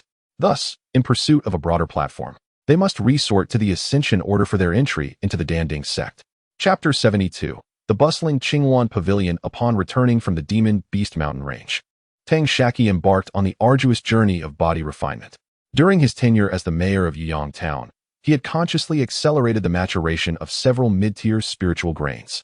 With the meat from demon beasts and the spiritual grains, he crafted nourishing spiritual cuisine, propelling his body refinement cultivation to remarkable heights. However, the mid-tier spiritual rice was still too advanced for him to fully absorb. Thus, his spiritual meals were concocted using a modest amount of mid-tier rice, mixed with a larger quantity of low-tier rice. Xiao Pang chose to accompany Tang Shaqi in both dining and cultivation, enjoying the bounties alongside various spiritual beasts from the mountains. As the lunar November arrived, the Lei Qi slope trembled once more, and the concentration of spiritual energy surged again, occasionally revealing wisps of spiritual mist. This was due to the transformation of the other 6 array foundations, which he established for the Big Dipper 7-section formation, into mid-tier spiritual trees. With the augmented powers of the formation, over a dozen scattered spiritual veins rapidly coalesced, merging into a genuine low-grade spiritual vein in just half a month. The radiation range of the spiritual veins expanded significantly, prompting Tang Binglan to rush to Qianfu City, urging Lin Yi to expedite the crafting of several gathering formations to shroud the entire radiation area of the Lei Qi slope. Simultaneously, he led the cultivators and spiritual beasts of the Tang clan to cultivate the newly expanded area into spiritual fields, planting numerous spiritual herbs. The first batch of disciples recruited from Yuyang Town, upon reaching the age of 12, would no longer benefit from the Tang clan's gratuitous resources. They were required to rely on their own efforts to exchange for the corresponding cultivation resources within the clan. Such an abundance of spiritual fields presented a substantial income opportunity for the Tang clan, whether through hiring laborers for cultivation or leasing the land. The first batch of cultivators from Yuyang Town, albeit lacking in strength, could precisely utilize the rental of spiritual fields or assist in the cultivation of spiritual herbs to acquire their cultivation resources. Among these recruits, the one who thrived the most was Xia Yu's niece, Xia. At 19, she was merely a year older than Tang Shaqi. Yet she had become his aunt and Xiao Pang's adoptive mother, having married his uncle, Tang Lichuan, and was already over a month pregnant. It was said that Xia Yu had been invited to Lei Qi Slope for a meal of spiritual cuisine during Tang Lichuan's wedding, which significantly elevated her status, making her a figure of great reverence in Yuyang Town.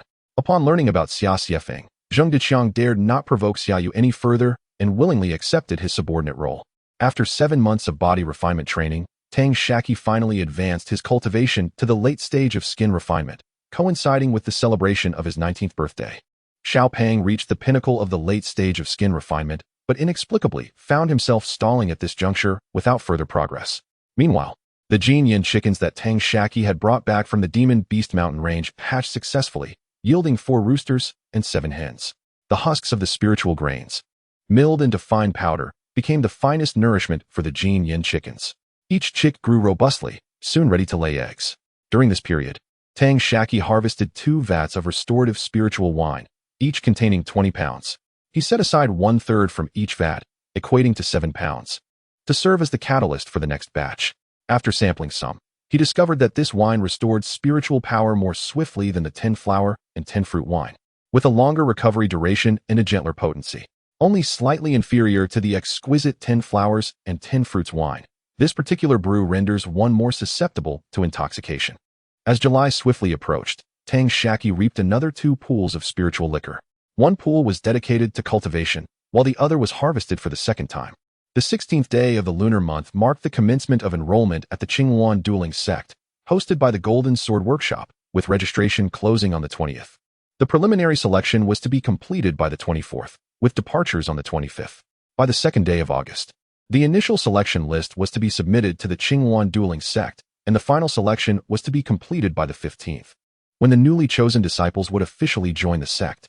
On the afternoon of the 1st day of July, Tang Shaqi visited Lin Yi's quaint courtyard, where they exchanged thoughts throughout the day. Tang Shaqi entrusted her with the control array plate for his courtyard's formation and gifted her a substantial quantity of spiritual herbs and fruits to oversee his wine cellar. The spiritual liquor collected could be kept for personal use, yet she was tasked with timely infusions of spiritual herbs and fruits to nurture the wine pools.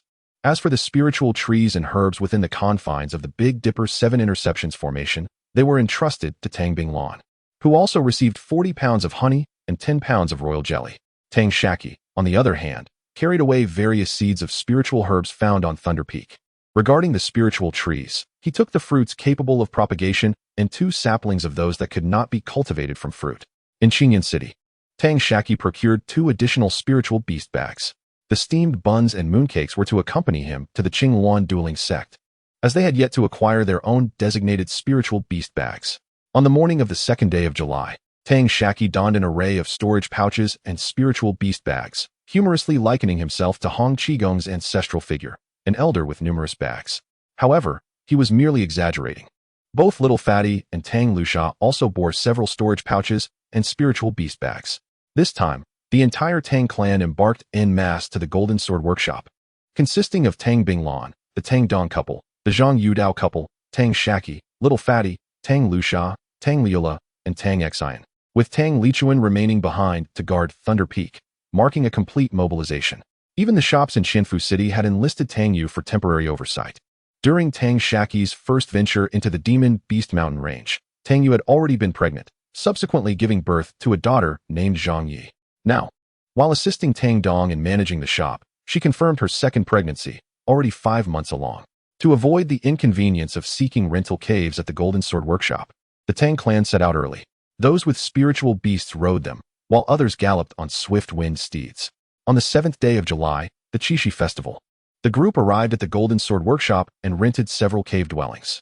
Strangely, this world bore numerous similarities to the Earth of Tang Shaqi's previous life. There were festivals like the New Year and Dragon Boat Festival, and many legends were akin, such as tales of chaos in the heavens and celestial teachings. Even the deities worshipped by mortals mirrored those of Earth. Tang Shaqi surmised that his current world must possess some unknown connection to Earth. However, with his current level of cultivation being rather modest, he remained unable to access these mysteries. Perhaps in the continuous journey of personal growth, one might discover a connection to the Earth, akin to finding one's own siblings within this vast realm. Tang Shaqi resolved to seize the opportunity presented by the Qinghuan Dual Pavilion, utilizing this platform to diligently cultivate his skills. As he progressed on his path, he aimed to foster the development of his family, the Tang sect, in this world. The Qinghuan Dual Pavilion rightfully stands among the 6 most renowned sects in this realm. However, during the preliminary selection held in a local market, it attracted numerous cultivators from several thousand miles around. This was despite the Tang sect's early departure. Setting off half a month in advance, by the 2nd day of their arrival, all the caves in Golden Sword Square had been fully rented out. The streets of the marketplace bustled with cultivators, shoulder to shoulder, creating a vibrant atmosphere. Every day, the stalls outside were completely booked, and without a deposit to secure a reservation, one could not obtain a spot. Currently, the most sought-after items in Golden Sword Square were no longer the elixirs that enhanced cultivation. Instead, talismans, magical tools, formation foundations, and puppets, anything that could be employed in battle, were in high demand. All items that could bolster combat effectiveness became scarce. The various shops within Golden Sword Square had anticipated this surge, stocking up on supplies early and unifying their prices with a 10% increase, thus reaping substantial profits. As for Li Yuanji, to avoid any semblance of favoritism, he announced his retreat early in the morning, thwarting numerous connections seeking to gain advantage through backdoor means. Tang Shaqi had once wished to visit Li Yuanji alongside Xiao Pang and Tang Luxia, but that desire remained unfulfilled. Upon reaching the entrance of the Qinghuan Pavilion, Tang Shaqi finally understood what it meant to have a bustling establishment. Although the pavilion's master was in seclusion, the vice master and various stewards were present. While all knew that most efforts would likely be futile, a glimmer of hope persisted. What if success was achieved? At the very least, one would become a familiar face. Li Yuanji had long anticipated the situation, raising the prices of all items within the shop by 30%. Cultivators seeking to use backdoor connections at the Qinghuan Pavilion inevitably found themselves compelled to purchase at least a couple of items. Tang Shaqi perceived that this world bore a striking resemblance to Earth in his previous life. The scenario mirrored the custom of gifting during holidays. How much one gave and what was given might go unnoticed by leaders, and even if they were aware, they might not remember. However, if one refrained from gifting, the leader would undoubtedly take note. The consequences of such an oversight could be left to the imagination. One might ponder, having come to the Qinghuan Pavilion, would one not be concerned about being seen and remembered by a disciple, steward, or the vice master? Ultimately reporting back to Li Yuanji, if 1S Jr. were to receive special attention from Li Yuanji during the selection process, would that attention be more likely to be favorable or unfavorable, all for the sake of their descendants? How could one risk their future for a mere handful of spirit stones? Even the slightest chance of jeopardizing their prospects must be extinguished in its infancy. Having grasped this intricate dynamic, Tang Shaqi could not help but silently commend Li Yuanji's astuteness. Given his relationship with Li Yuanji, he certainly need not engage in such superficial endeavors. Yet, even with the token bestowed upon him by Li Yuanji, he could not gain an audience with the man himself. Instead, the vice master, with whom he had previously made acquaintance, agreed to relay his message to Li Yuanji. Tang Shaqi promptly prepared a jade tablet, inscribing details about himself, Xiaopeng, and Tang Luxia, seeking advice from Li Yuanji on what precautions to take. Tang Shaqi, a practitioner at the 7th layer of qi refinement, in the late stage of skin refinement, and a mid-level alchemist of the lower tier. Zhang Hao, a practitioner at the 7th layer of qi refinement, in the late stage of skin refinement, and a mid-level artifact craftsman of the lower tier. Tang Shaqi, a practitioner at the 6th layer of Qi refinement, a mid-level talisman maker of the lower tier. The following day, Tang Shaqi received a reply from Li Yuanji through the Vice Master of Qinghuan Pavilion. The message was succinct. As long as they maintained a positive mindset and demonstrated their true capabilities in alchemy, artifact crafting, and talisman making during the final selection, they would undoubtedly be able to enter the Qinghuan Dual Tower. Chapter 73. Exchange beyond the market. Tang Shaqi felt a profound certainty within. It appeared that the trio's entry into the Qinghuan Duke was nearly assured. After all, whether it was Tang Shaqi himself, Xiao Peng, or Tang Shaqi, each had honed their skills through countless materials, transcending the average mid-level alchemist, artifact creator, or talisman master, and were on the brink of reaching late-stage proficiency.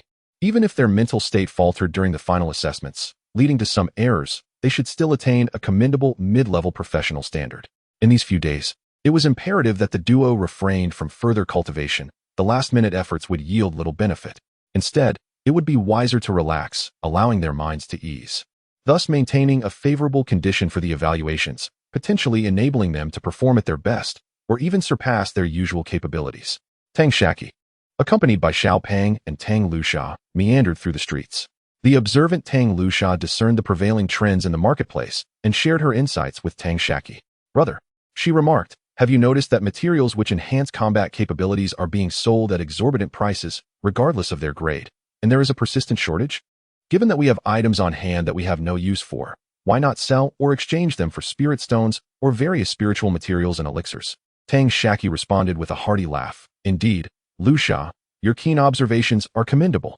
I had already perceived this situation. Yet we are unable to find a stall, as they have all been reserved. Without a stall, we lack a venue to sell our possessions. The shops seem to have prepared well in advance, with ample stock, and selling to larger stores would not yield us a fair price." Xiao Peng interjected, "There is, in fact, a solution. I propose we first exchange our respective resources amongst ourselves, and then venture to various stalls. Should we encounter materials beneficial to all, we can utilize these resources for exchange. Those possessing artifacts may not necessarily lack talismans, and those with talismans surely desire elixirs. Moreover, these items are currently in high demand. Even if we cannot use them, selling them would still be profitable. If we price them according to previous market values, we could amass substantial spirit stones and acquire the needed materials." Tang Shaqi chuckled. "Xiao Peng's suggestion is indeed a splendid one. Let us return to our cave dwelling to sort our resources. We need not participate in other assessments, only the technical evaluation. Besides the items we regularly use or require for sustenance, the rest can be exchanged." Excitement illuminated their faces as they spoke. Over the years, with the unintentional support from the Tang clan, both Xiao Peng and Tang Shaqi had amassed a considerable collection of low to mid-level artifacts, puppets, and talismans. Typically, these items were either of no use to them or difficult to sell at a reasonable price, making this an opportune moment to dispose of them. Without delay, they returned to their cave dwelling and retrieved all the materials from their storage pouches. Tang Shaqi's collection included elixirs and spirit wines, while Tang Shaq's comprised talismans, which occupied little space. In contrast, Xiao Peng's puppets and artifacts filled half the cave. Ultimately, each of them set aside a third of their amassed items. Tang Shaqi retrieved half of his restorative spirit wine and mixed it with other lower-grade spirit wines, rendering its effects comparable to that of the 7 flowers and 7 fruits wine. Upon exiting the market, Tang Shaqi positioned himself at the center, with the stocky figure of Xiao Peng to his left and Tang Shaqi to his right. Following the plan they had devised within their cave abode, they divided into 3 directions to commence their exchange endeavors. As soon as Tang Shaqi stepped out of the market, he spotted a stall showcasing 4 30-year-old Earth origin ginsengs. The vendor, who had the spirit herbs available for sale, clearly lacked proficiency in alchemy. A closer inspection revealed the stall owner to be a wandering cultivator. His face marked by the passage of time, yet his eyes glimmered with a cunning spark. Regardless of how long patrons lingered at his stall, contemplating purchases, he remained ever smiling and amiable.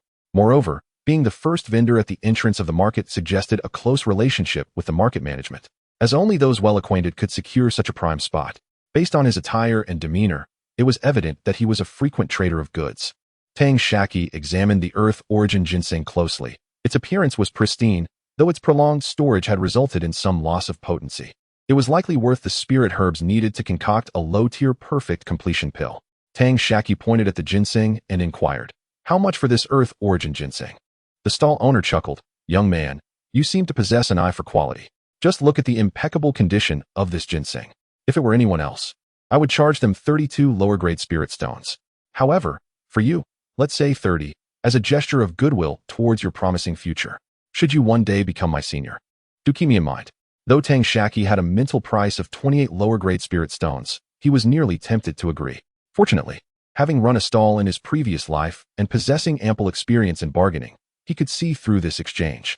While he was not overly concerned about a mere couple of spirit stones, such small amounts would accumulate into a substantial sum over time. Thus, he intended to negotiate further. With a smile, Tang Shaqi replied, "If this ginseng were freshly harvested, such a quality would indeed warrant 32 lower-grade spirit stones. Yet, given its age and the less-than-ideal preservation, its potency has significantly diminished. I shall purchase it for 25 lower-grade spirit stones. Any more would be unfeasible." The age-old adage of asking for the sky while settling for the ground applied here, as the two engaged in a lively exchange over a handful of spirit stones.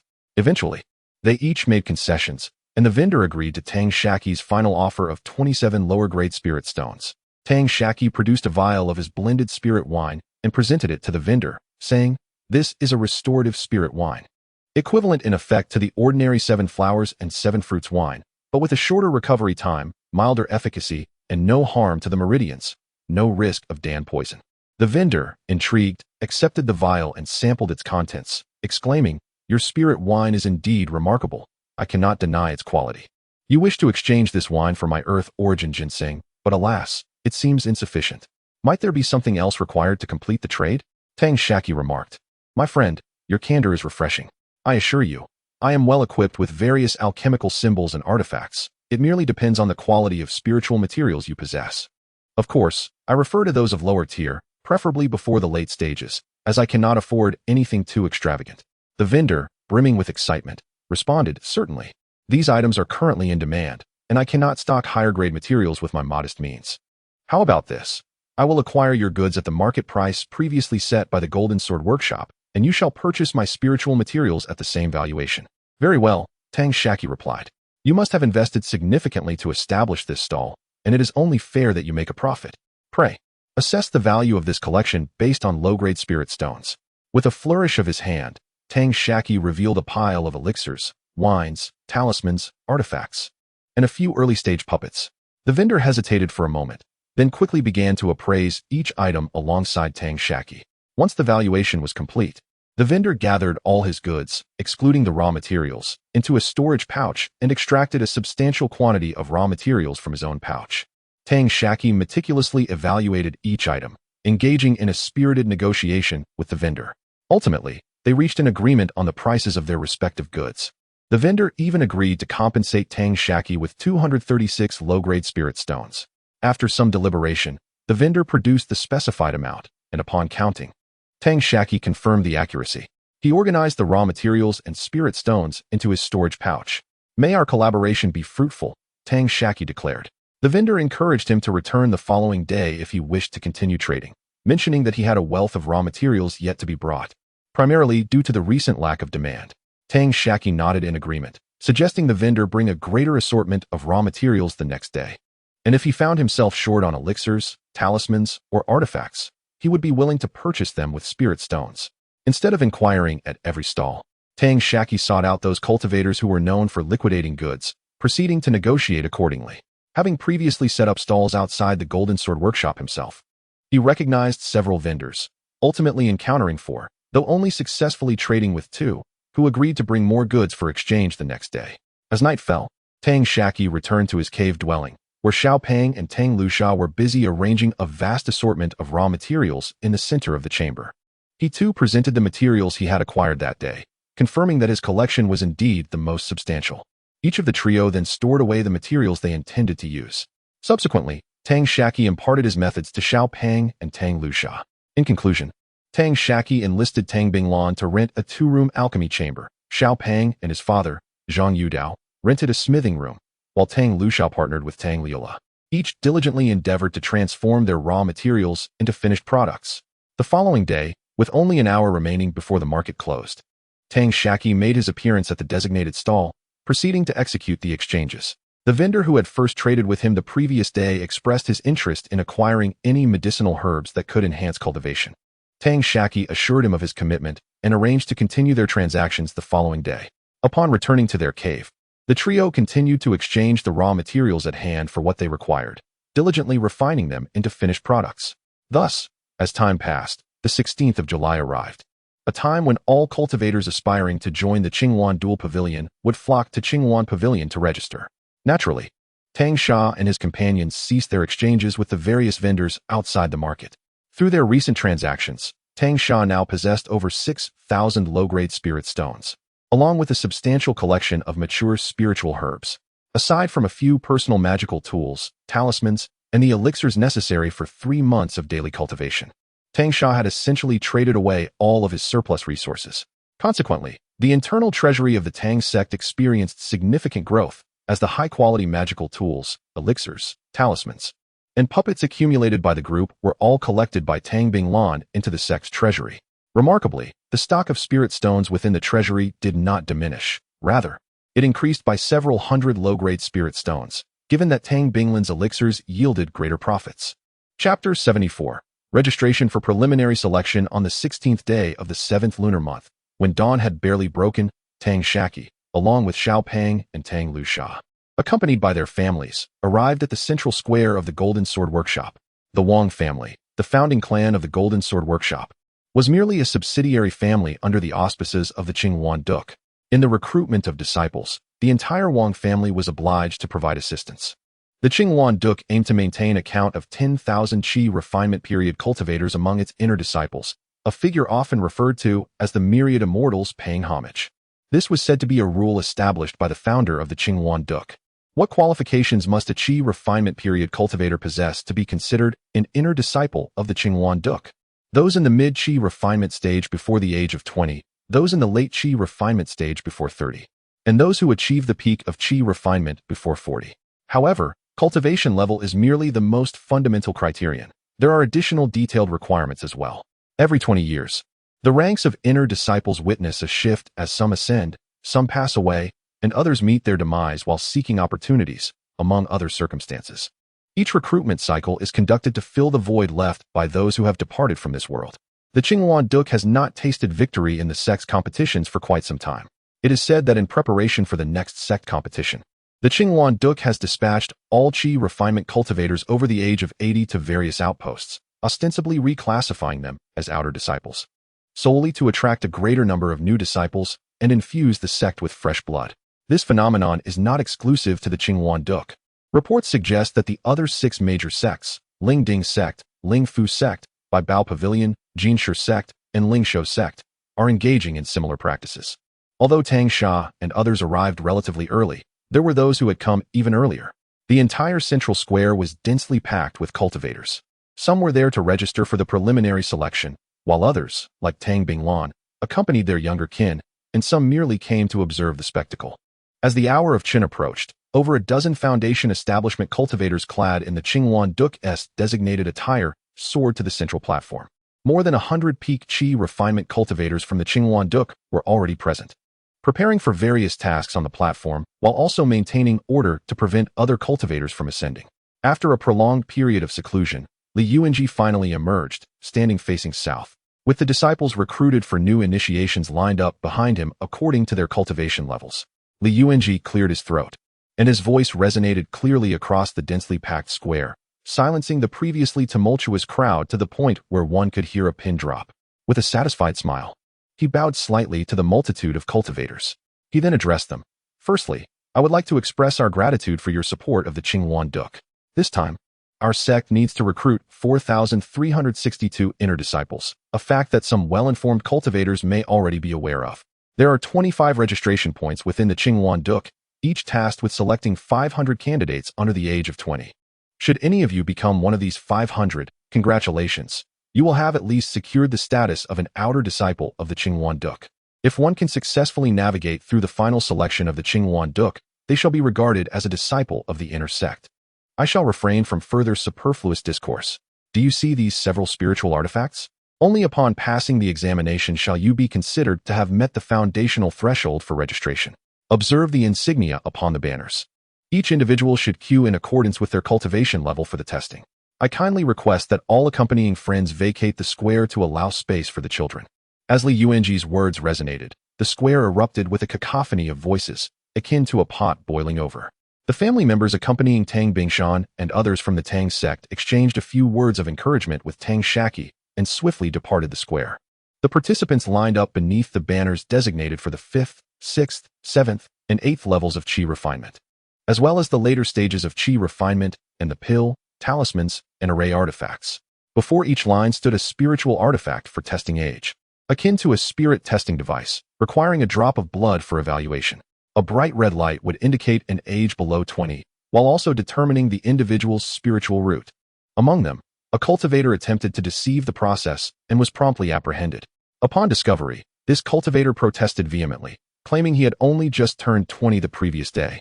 A Foundation establishment cultivator nearby unleashed a wave of pressure, instantly silencing him. As soon as the Foundation establishment cultivator withdrew his aura, the disgraced cultivator slinked away. Following this, participants faced a specialized spiritual artifact that assessed the solidity of their foundation.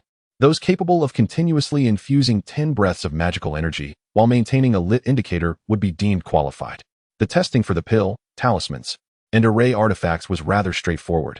After passing the age assessment, disciples from Qingwan Duk would escort them to a secret chamber provided by the Wang family, where they would prepare their own materials to concoct a prize creation.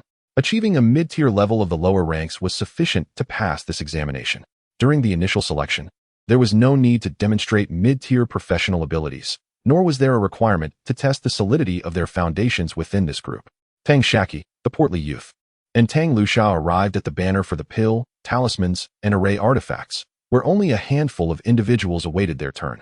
It was not long before the three were called forth. The portly youth's dual spiritual roots caught the particular attention of Li Yuanji. Under the guidance of a Foundation establishment cultivator, Tang Shaqi entered a pill refining chamber, retrieving his alchemical furnace to concoct a batch of qi-nourishing pills. He produced 3 lower-grade pills from his successful batch and placed them into a jade vial. Exiting the refining chamber, Tang Shaqi handed the vial to the Foundation establishment cultivator who had escorted him. The cultivator examined the pills, confirming they were indeed from the same batch, and subsequently inquired about Tang Shaqi's name, age, and other pertinent information for registration. Tang Lusha had already passed her examination and was waiting nearby. Several others, beaming with joy, appeared to have also succeeded in their tests, engaging in conversation with Tang Lusha. Upon seeing Tang Shaqi, Tang Lusha joyfully conversed with him, sharing that she was the first to pass the test, to which Tang Shaqi responded with a thumbs up, praising her prowess. Both he and Tang Lusha were confident in the portly youth, believing wholeheartedly that he would surely pass the preliminary selection. As anticipated, not long after, the portly youth emerged, a broad smile adorning his face, having successfully refined a clear spirit sword that passed the test.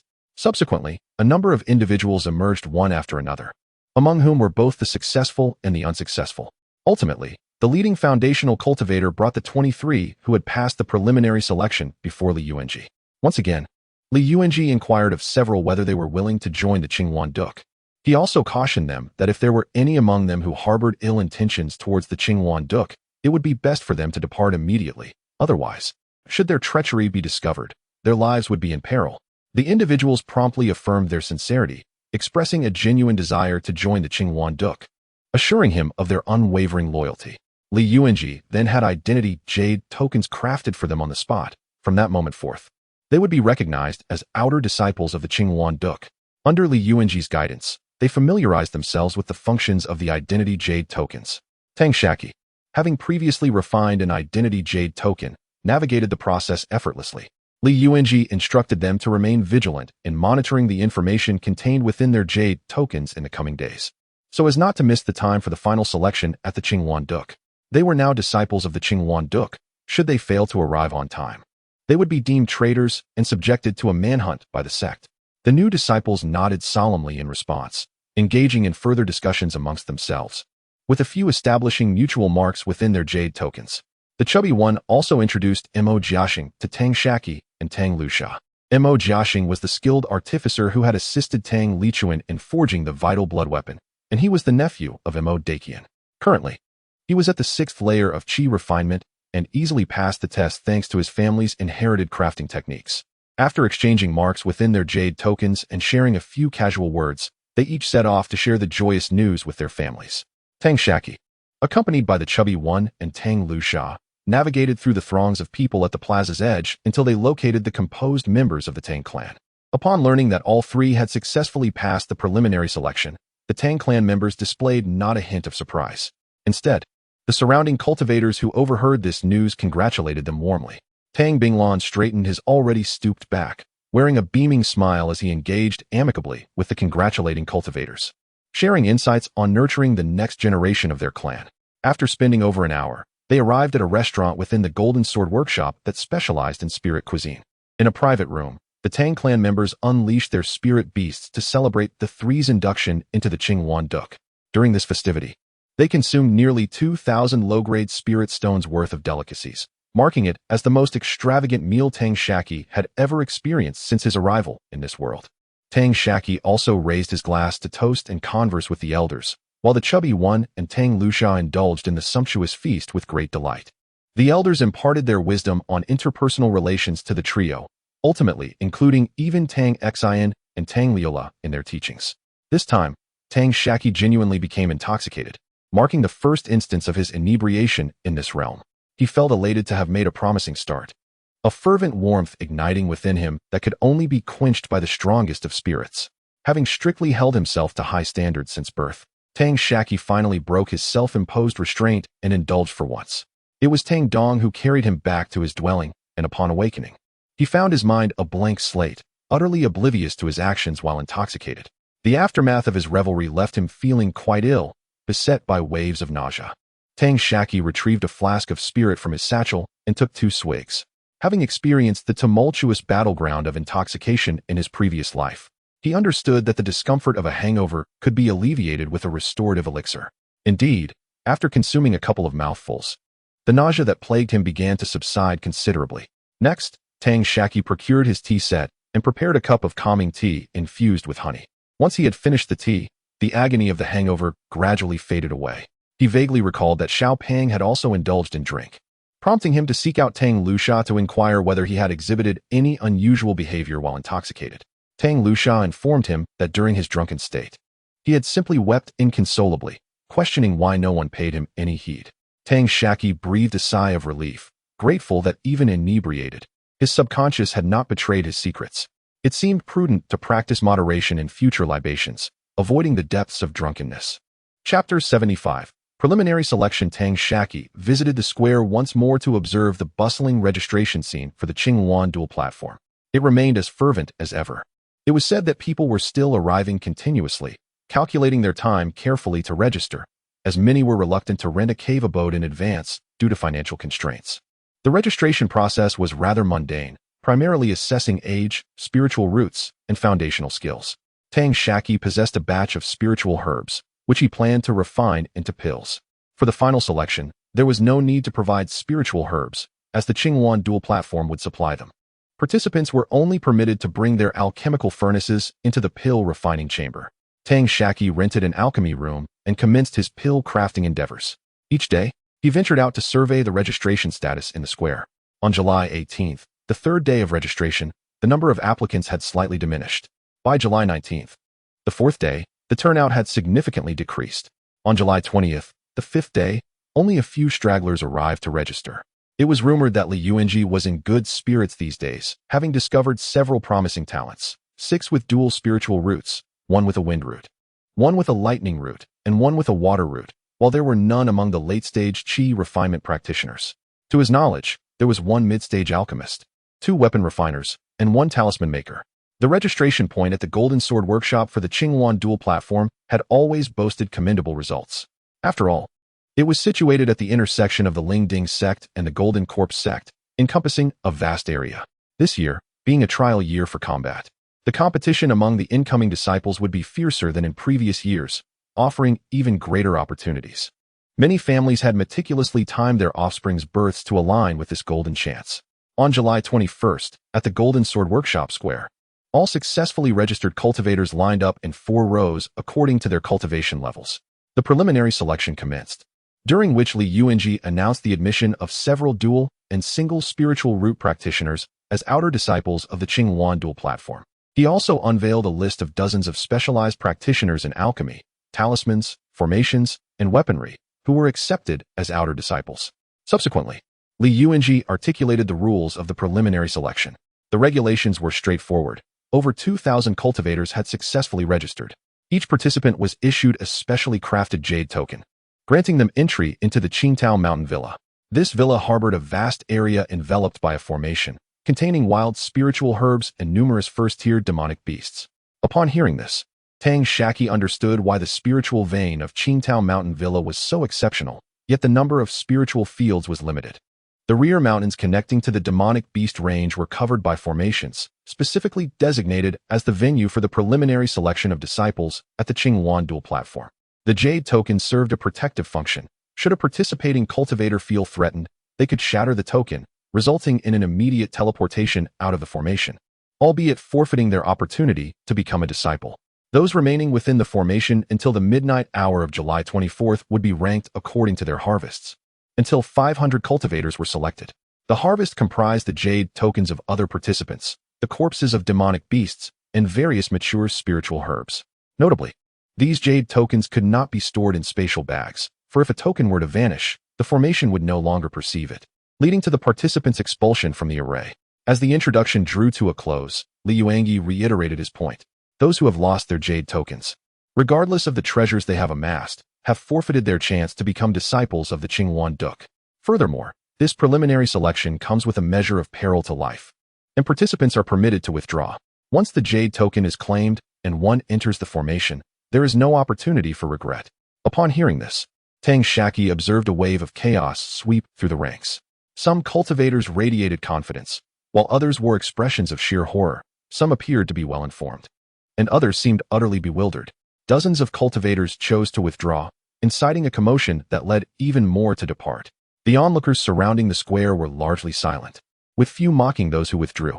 Instead, many family members and elders of the departing cultivators expressed their disappointment and frustration, some chastising them for their lack of resolve, while others accompanied their kin away from Jin Jianfeng, their expressions filled with regret.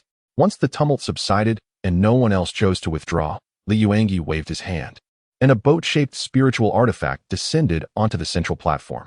He instructed the participating cultivators to board the vessel, while also inviting those external disciples who had been accepted to join. He cautioned the accompanying cultivators outside the square not to follow. Once the results of the preliminary selection were announced, he would personally escort all cultivators back to the square. Tang Shaqi, along with Xiao Pang, Tang Lusha, and all the other newly admitted external disciples, were eager to seize this opportunity for enlightenment and boarded the spirit ship. With a decisive gesture, Li Yuanji activated the ship, which trembled slightly and began to ascend. Tang Shaqi experienced a sensation reminiscent of flying in an airplane from his previous life, though lacking seats and the feeling of weightlessness. He found a spot by the edge of the ship, seated in meditation, and through the protective aura of spiritual energy, he could see the landscape rapidly receding. Many of the cultivators aboard were experiencing flight on a spiritual artifact for the first time, and their excitement was palpable. With the esteemed elders of the Qingyuan Duke present, they restrained their exuberance, either casting furtive glances around or lowering their voices to share their thrill with others.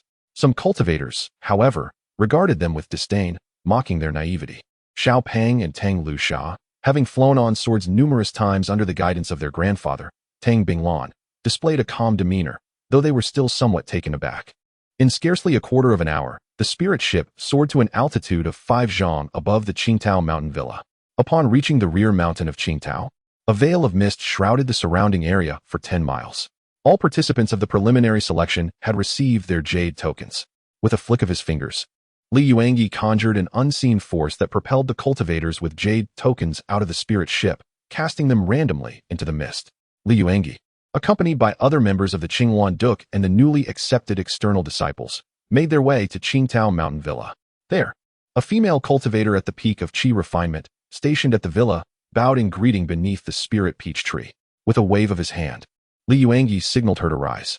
Upon entering the hall, he retrieved a token from his storage pouch, infusing it with spiritual energy, which sent a beam of light into the mural in the center of the hall. A staircase composed of spiritual energy extended from the mural into the heart of the hall. Li Yuanji ascended the spiritual staircase, gesturing for the others to follow suit. Tang Shaqi followed closely behind several disciples of the Qinghuan Duk, ascending the steps with curiosity, testing the ground beneath his feet, discovering that it felt almost indistinguishable from solid ground.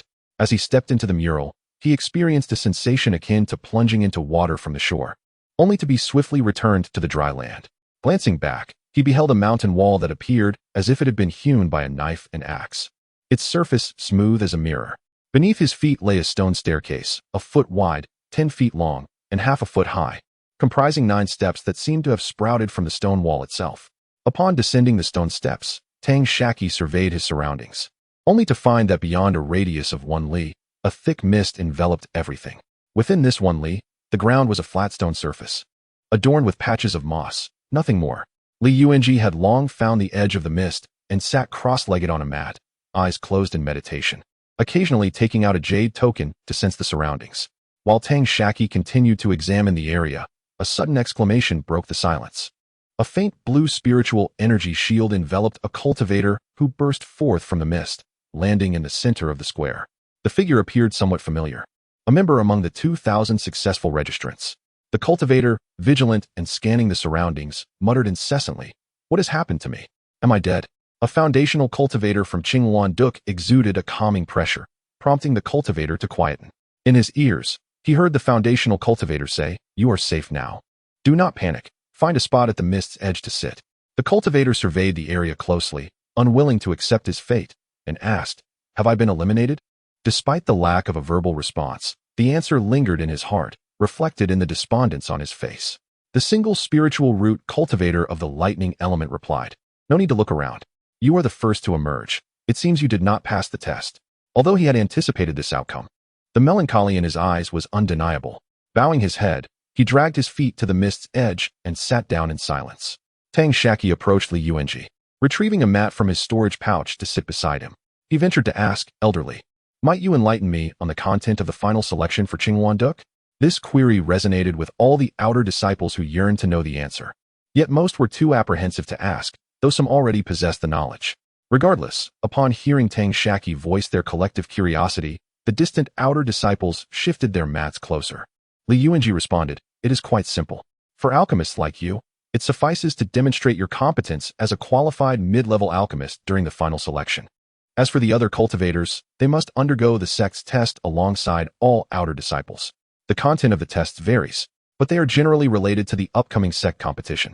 One outer disciple, whom Tang Shaqi remembered had also participated in the initial selection for alchemy talismans, inquired, "May I ask, elderly, if those of us who passed the initial selection but lack confidence in passing the final selection for talismans may participate in the final selection of other outer disciples?"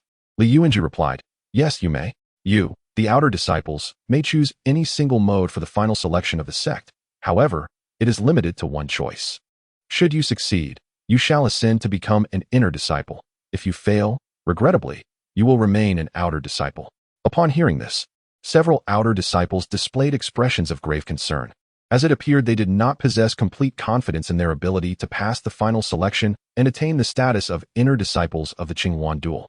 At this moment, a cultivator with a lightning spiritual root inquired, "Elderly, must all outer disciples participate in the final selection of the Qinghuan Duel?" Li Yuanji responded, "Indeed. Unless you are content to remain an outer disciple, you are obliged to partake in the final selection. No one is granted special treatment."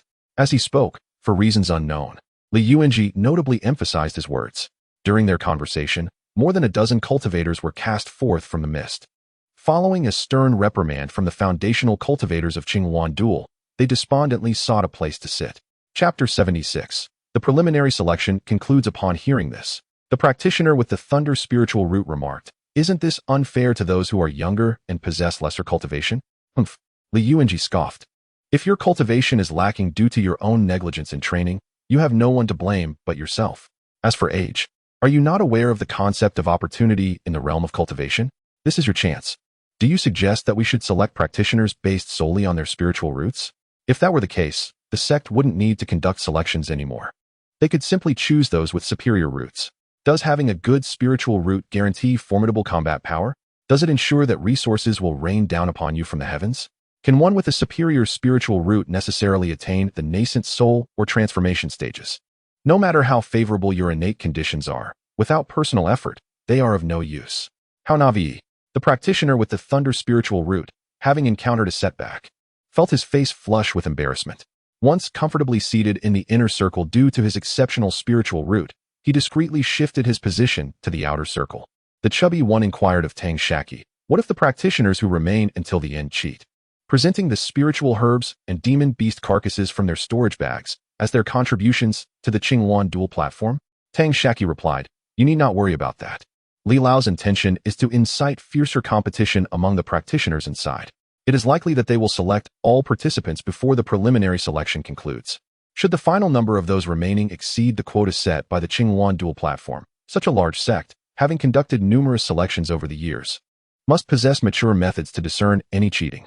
Li Yuanji, overhearing the conversation between Tang Shaqi and the chubby one, stroked his beard with satisfaction, a smile gracing his face. This scene did not escape the notice of the practitioner with the thunder spiritual root, who, unable to harbor resentment towards Li Yuanji, directed his ire towards Tang Shaqi instead. As the numbers being ejected from the mist increased, Li Yuanji's attention to the jade tablet became ever more frequent. During this time, the idle practitioners began to engage in exchanges with one another. Initially, the atmosphere was tolerable, but as more individuals were cast out, the chatter grew louder and more chaotic. A Foundation establishment practitioner exerted his spiritual pressure and commanded silence, resulting in an immediate hush across the square. Fortunately, this silence did not deter the eager participants from communicating.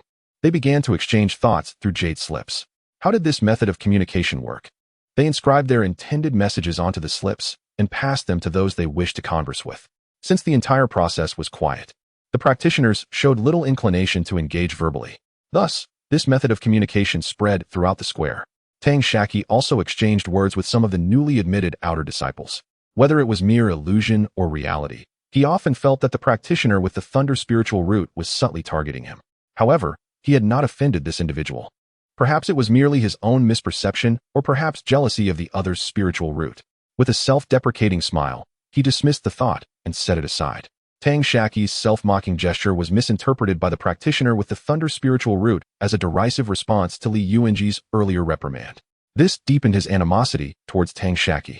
As midnight approached, over 1,000 individuals had been ejected from the mist, and thereafter, Li Yuanji's focus remained steadfastly on the jade tablet.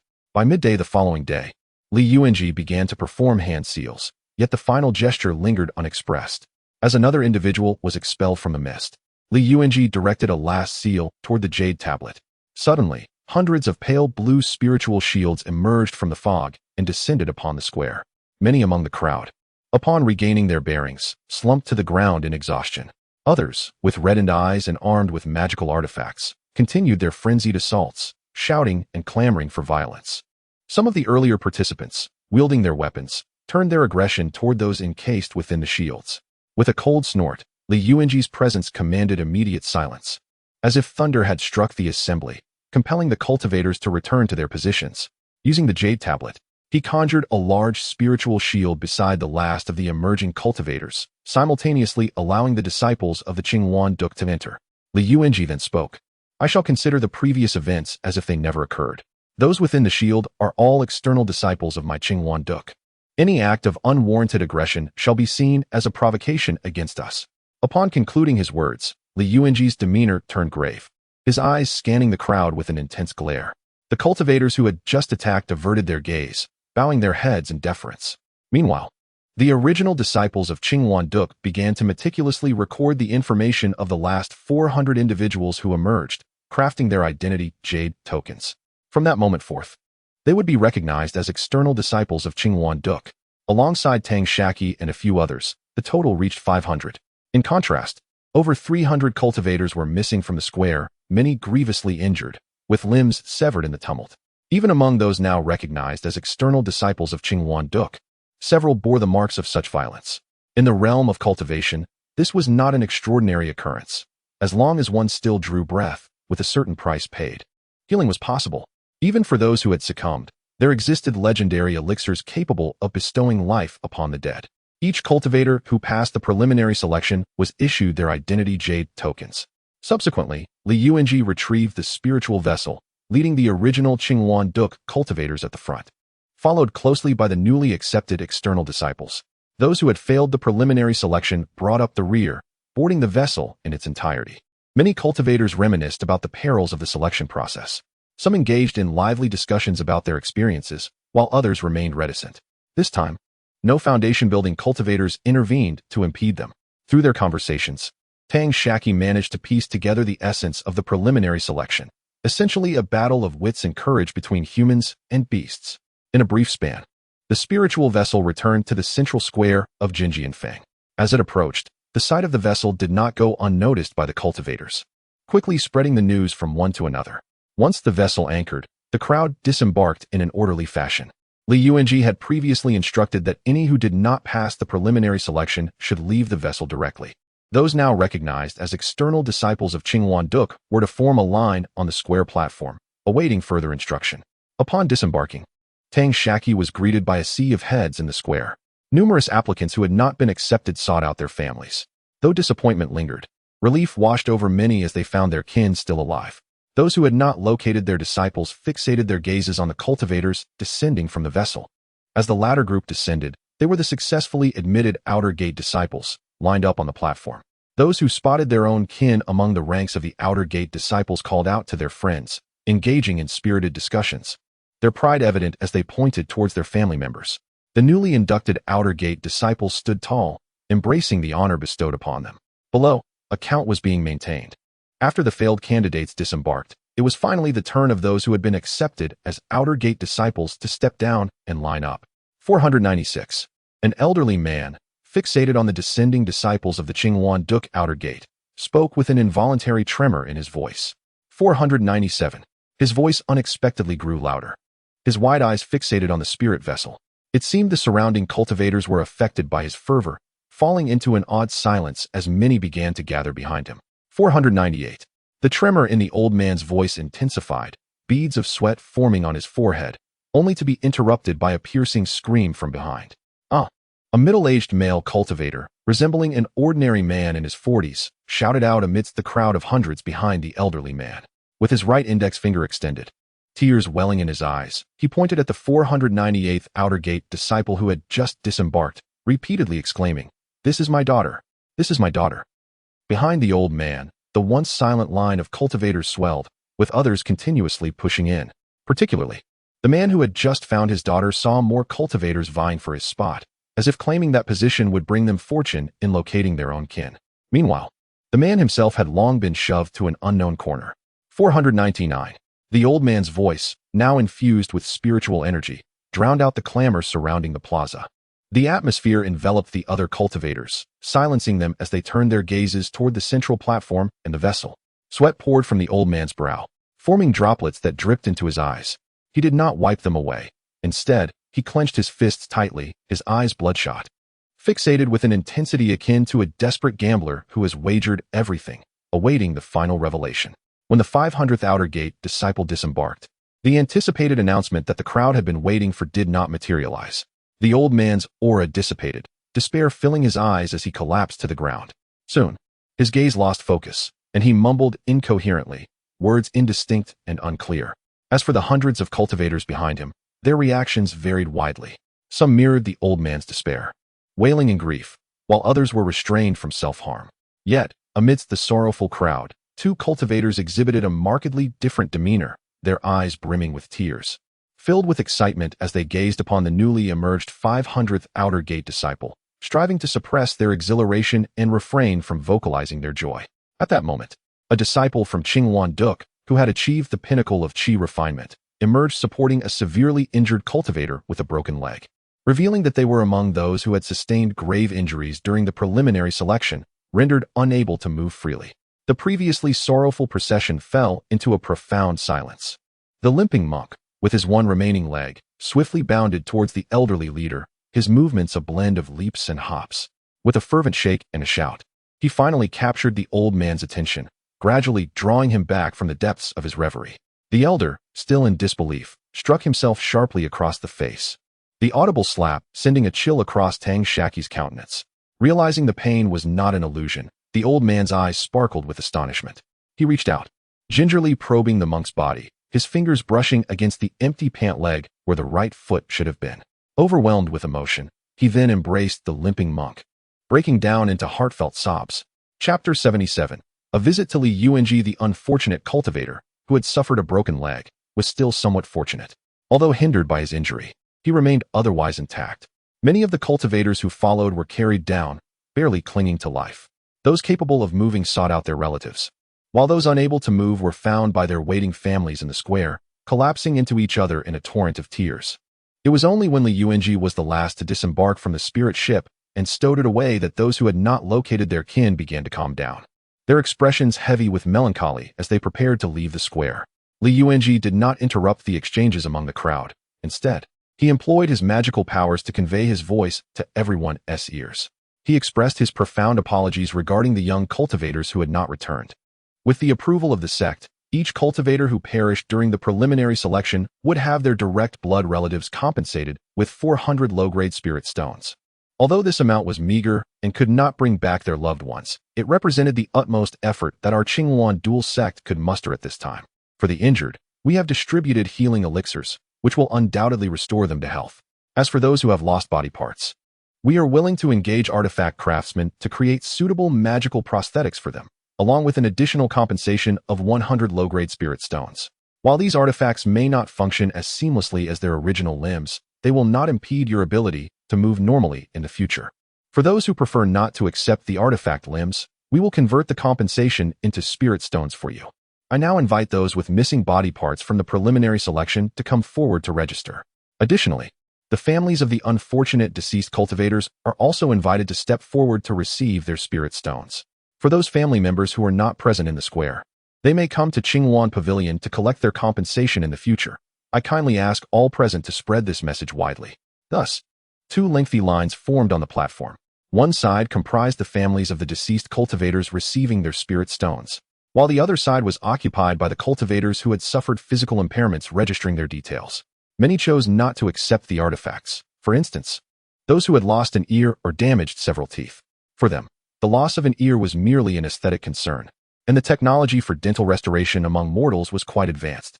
They could not only receive the compensation of 100 low-grade spirit stones, but also benefit from the conversion of the spirit stones corresponding to their lost body parts, thus finding themselves in a rather fortunate position. Among the outer sect cultivators who passed the preliminary selection, there were also several who had sustained serious injuries, though their mobility remained intact, with many suffering from broken arms or lamed legs. As the registration concluded, the crowd in the square gradually dispersed, leaving only the 500 outer sect disciples' family members and friends standing there. Li Yuanji stood before the line of outer sect disciples, with the former disciples of Qingyuan dual sect arranged behind him according to their cultivation ranks. Li Yuanji proclaimed, "First and foremost, I extend my heartfelt congratulations to you. Congratulations on becoming a part of the Qingyuan dual sect. I hope this marks the beginning of your journey in cultivation rather than an end. May you tread further along this path and forge your own legends. Lastly, I must inform you that on the 25th of July, precisely at the hour of Chun, we shall convene here. Those who are late will be treated as traitors to the sect.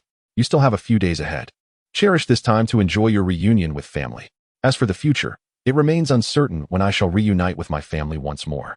Now, I hereby declare the gathering concluded." With Li Yuanji's words echoing in the air, the 500 disciples of the Qingyuan Douyin surged towards their families gathered in the square. Amidst a chorus of jubilant cheers, a few solitary figures lingered in place before eventually joining together to celebrate.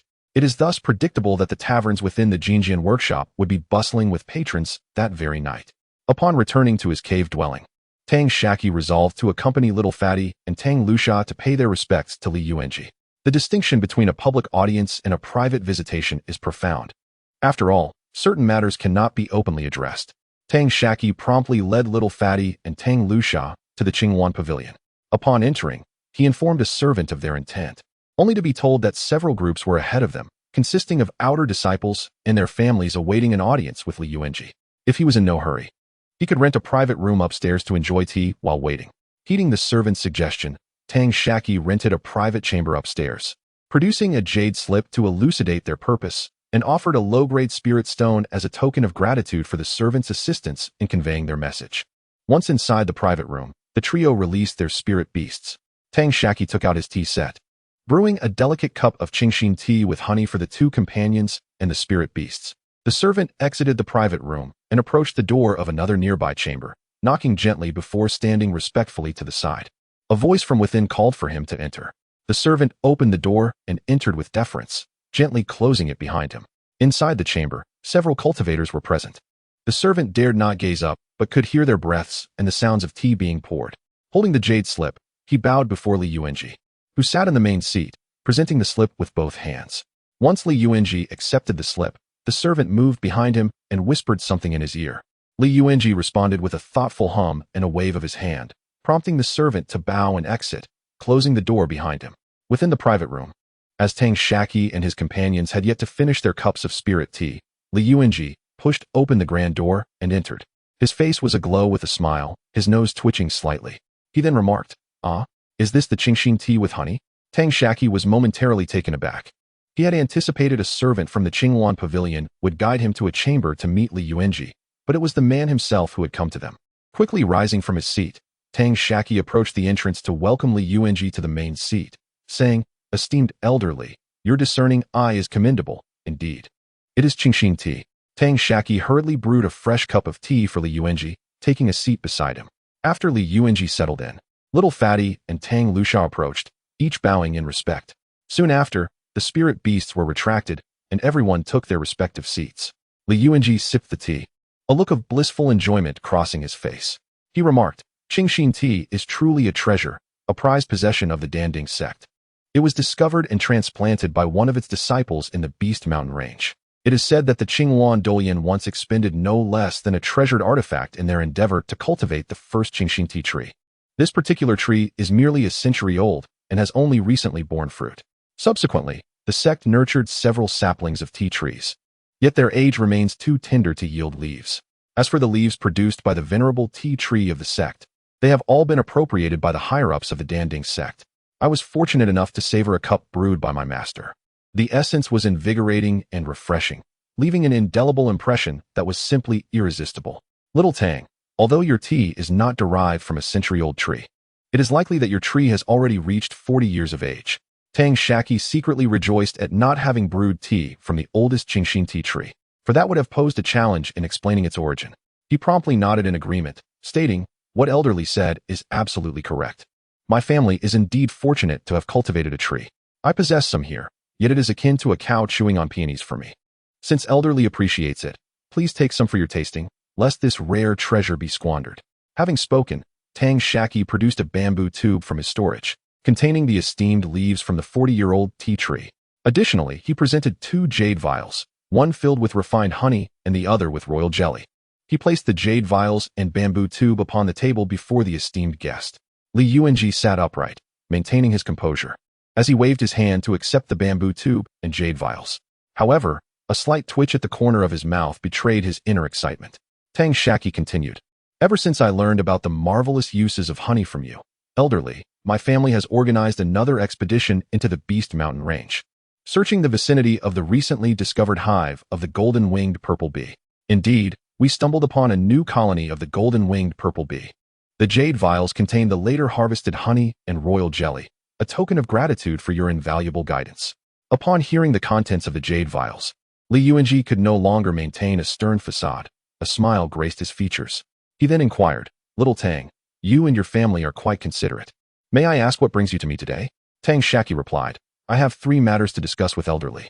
First, I would like to inquire how to maintain contact with my family after joining the sect." Li Yuanji chuckled, "That is quite simple. The sect periodically organizes personnel to transport supplies to various markets. You may spend a certain amount of sect contribution points to hire these itinerant cultivators at the miscellaneous hall to assist you in delivering supplies and messages. They will ensure your items reach the designated Qingyuan pavilion. Likewise, your family can spend a certain amount of spirit stones to have their supplies and messages sent to the miscellaneous hall of the Qingyuan Dushu. Should there be urgent information, I can also relay it on your behalf." Tang Shaqi understood, likening it to the postal system of Earth-S China, with the Qingyuan pavilion in each market acting as a collection point. He then expressed his gratitude, saying, "Thank you, Elderly, for clarifying this. My siblings and I are about to enter the Qingyuan Dushu, and we hope you will look after us." Li Yuanji smiled and replied, "All those who visit me today have requested my care for their younger disciples. My influence is somewhat limited to the Dan Peak. Beyond that, I cannot extend my assistance to everyone. It is merely a comforting word. However, Rest assured on one point. The three siblings are all individuals of technical prowess. Although the competition within the sect is exceedingly fierce, they undoubtedly enjoy a more prosperous life than other ordinary inner disciples. Tang Shaqi finally remarked with a smile. The last matter I wish to inquire about is regarding the spiritual fields surrounding your cave abode, elderly. Li Yuanji chuckled. Haha, you need not worry about that. Upon my return to the sect, I will certainly entrust the care of the spiritual fields near your cave to you, provided that you agree to join the Pill Peak. Tang Shaqi responded eagerly, of course. Absolutely. Subsequently, the group exchanged a few more casual words before Tang Shaqi and the others took their leave to return to their cave abode. Chapter 78. Farewell. Before departure. Upon returning to the cave dwelling, Tang Shaqi engaged in further conversation with Tang Binglan. Unfortunately, the distance to Qinghuan-duk was too great, rendering the 1,000-mile sound transmission talisman ineffective for communication. In the future, when matters arise, efficient communication would be hindered. Relying solely on the miscellaneous disciples who transport goods would be far too time-consuming, while enlisting their help for minor tasks would suffice.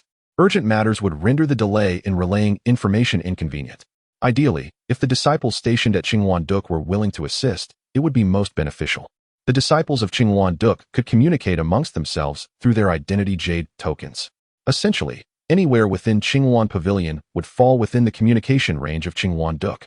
However, seeking assistance from any disciple now would likely be met with indifference, as they would regard a novice who has just entered the sect with disdain. It would require a favor from Li Yuanji to facilitate an introduction. Ultimately, Tangmin would need to offer some form of compensation to have their message conveyed. In truth, it would be most prudent to have Li Yuanji relay the information directly. Yet, as a cultivator at the fake dance stage, one could never predict the duration of his seclusion, nor could they guarantee his availability, given his frequent departures. If news were to arrive during his absence, it would only complicate matters. Therefore, it would be far more convenient to enlist a Qi refinement stage outer disciple who is regularly stationed at Qinghuan Pavilion to convey the message. After deliberating, Tang Binglan and Tang Shaqi proceeded to Qinghuan Pavilion to find Li Yuanji. Upon explaining their intent, Li Yuanji summoned a young servant, also an outer disciple of Qinghuan-duk, who was in his 40s and had only attained the 10th level of Qi refinement. Li Yuanji addressed the servant directly. This esteemed Taoist Tang has a request for your assistance. Would you be willing to oblige? The servant bowed respectfully to Tang Binglan. Senior, please instruct me. I shall not refuse if it is within my capacity. Tang Binglan remained silent, offering only a smile. Meanwhile, Tang Shaqi bowed to the servant, stating, Esteemed senior, my junior has just been accepted as an outer disciple of Qinghuan-duk. Humph. Li Yuanji cleared his throat, interrupting Tang Shaqi, then continued on his behalf. In truth, young Tang has already achieved the status of a mid-level alchemist. He has a younger brother who is a mid-level weapon refiner and a younger sister who is a mid-level talisman maker. All three have been accepted as outer disciples of Qinghuan-duk. Though Li Yuanji's words were left unfinished, the implication was clear. These three were undoubtedly inner disciples of the sect, merely awaiting final confirmation from Qinghuan-duk. Such trivial matters were beneath Li Yuanji's dishonesty. Tang Shaqi continued. In truth, my siblings and I have matters that require your assistance, senior. Of course, this would be but a trifling task for you, and our family would ensure that you are duly compensated. Tang Shaqi glanced at the servant, who nodded in acknowledgement, encouraging him to proceed. Tang Shaqi elaborated. We three siblings are about to depart for Qinghuan-duk, and for the foreseeable future, we may have limited opportunities to return home. Our communication with our family will be nearly non-existent, so should any urgent matters arise, or if my younger brother requires familial support, we kindly ask that you relay the message. The servant replied, If it is indeed such a minor matter, I would be happy to oblige. However, there is one concern. If you were to transmit any confidential information that might lead to significant losses due to leaks from elsewhere, I would inevitably find myself in a precarious position. Should you harbor resentment towards me because of this matter, I would find myself at a disadvantage. Tang Shaqi remarked, Indeed. Senior brother, your considerations are thorough. I was just about to clarify this matter, fearing you might take offense. I will devise a set of coded language to ensure there is no suspicion of leakage. The senior brother replied, That would be most excellent.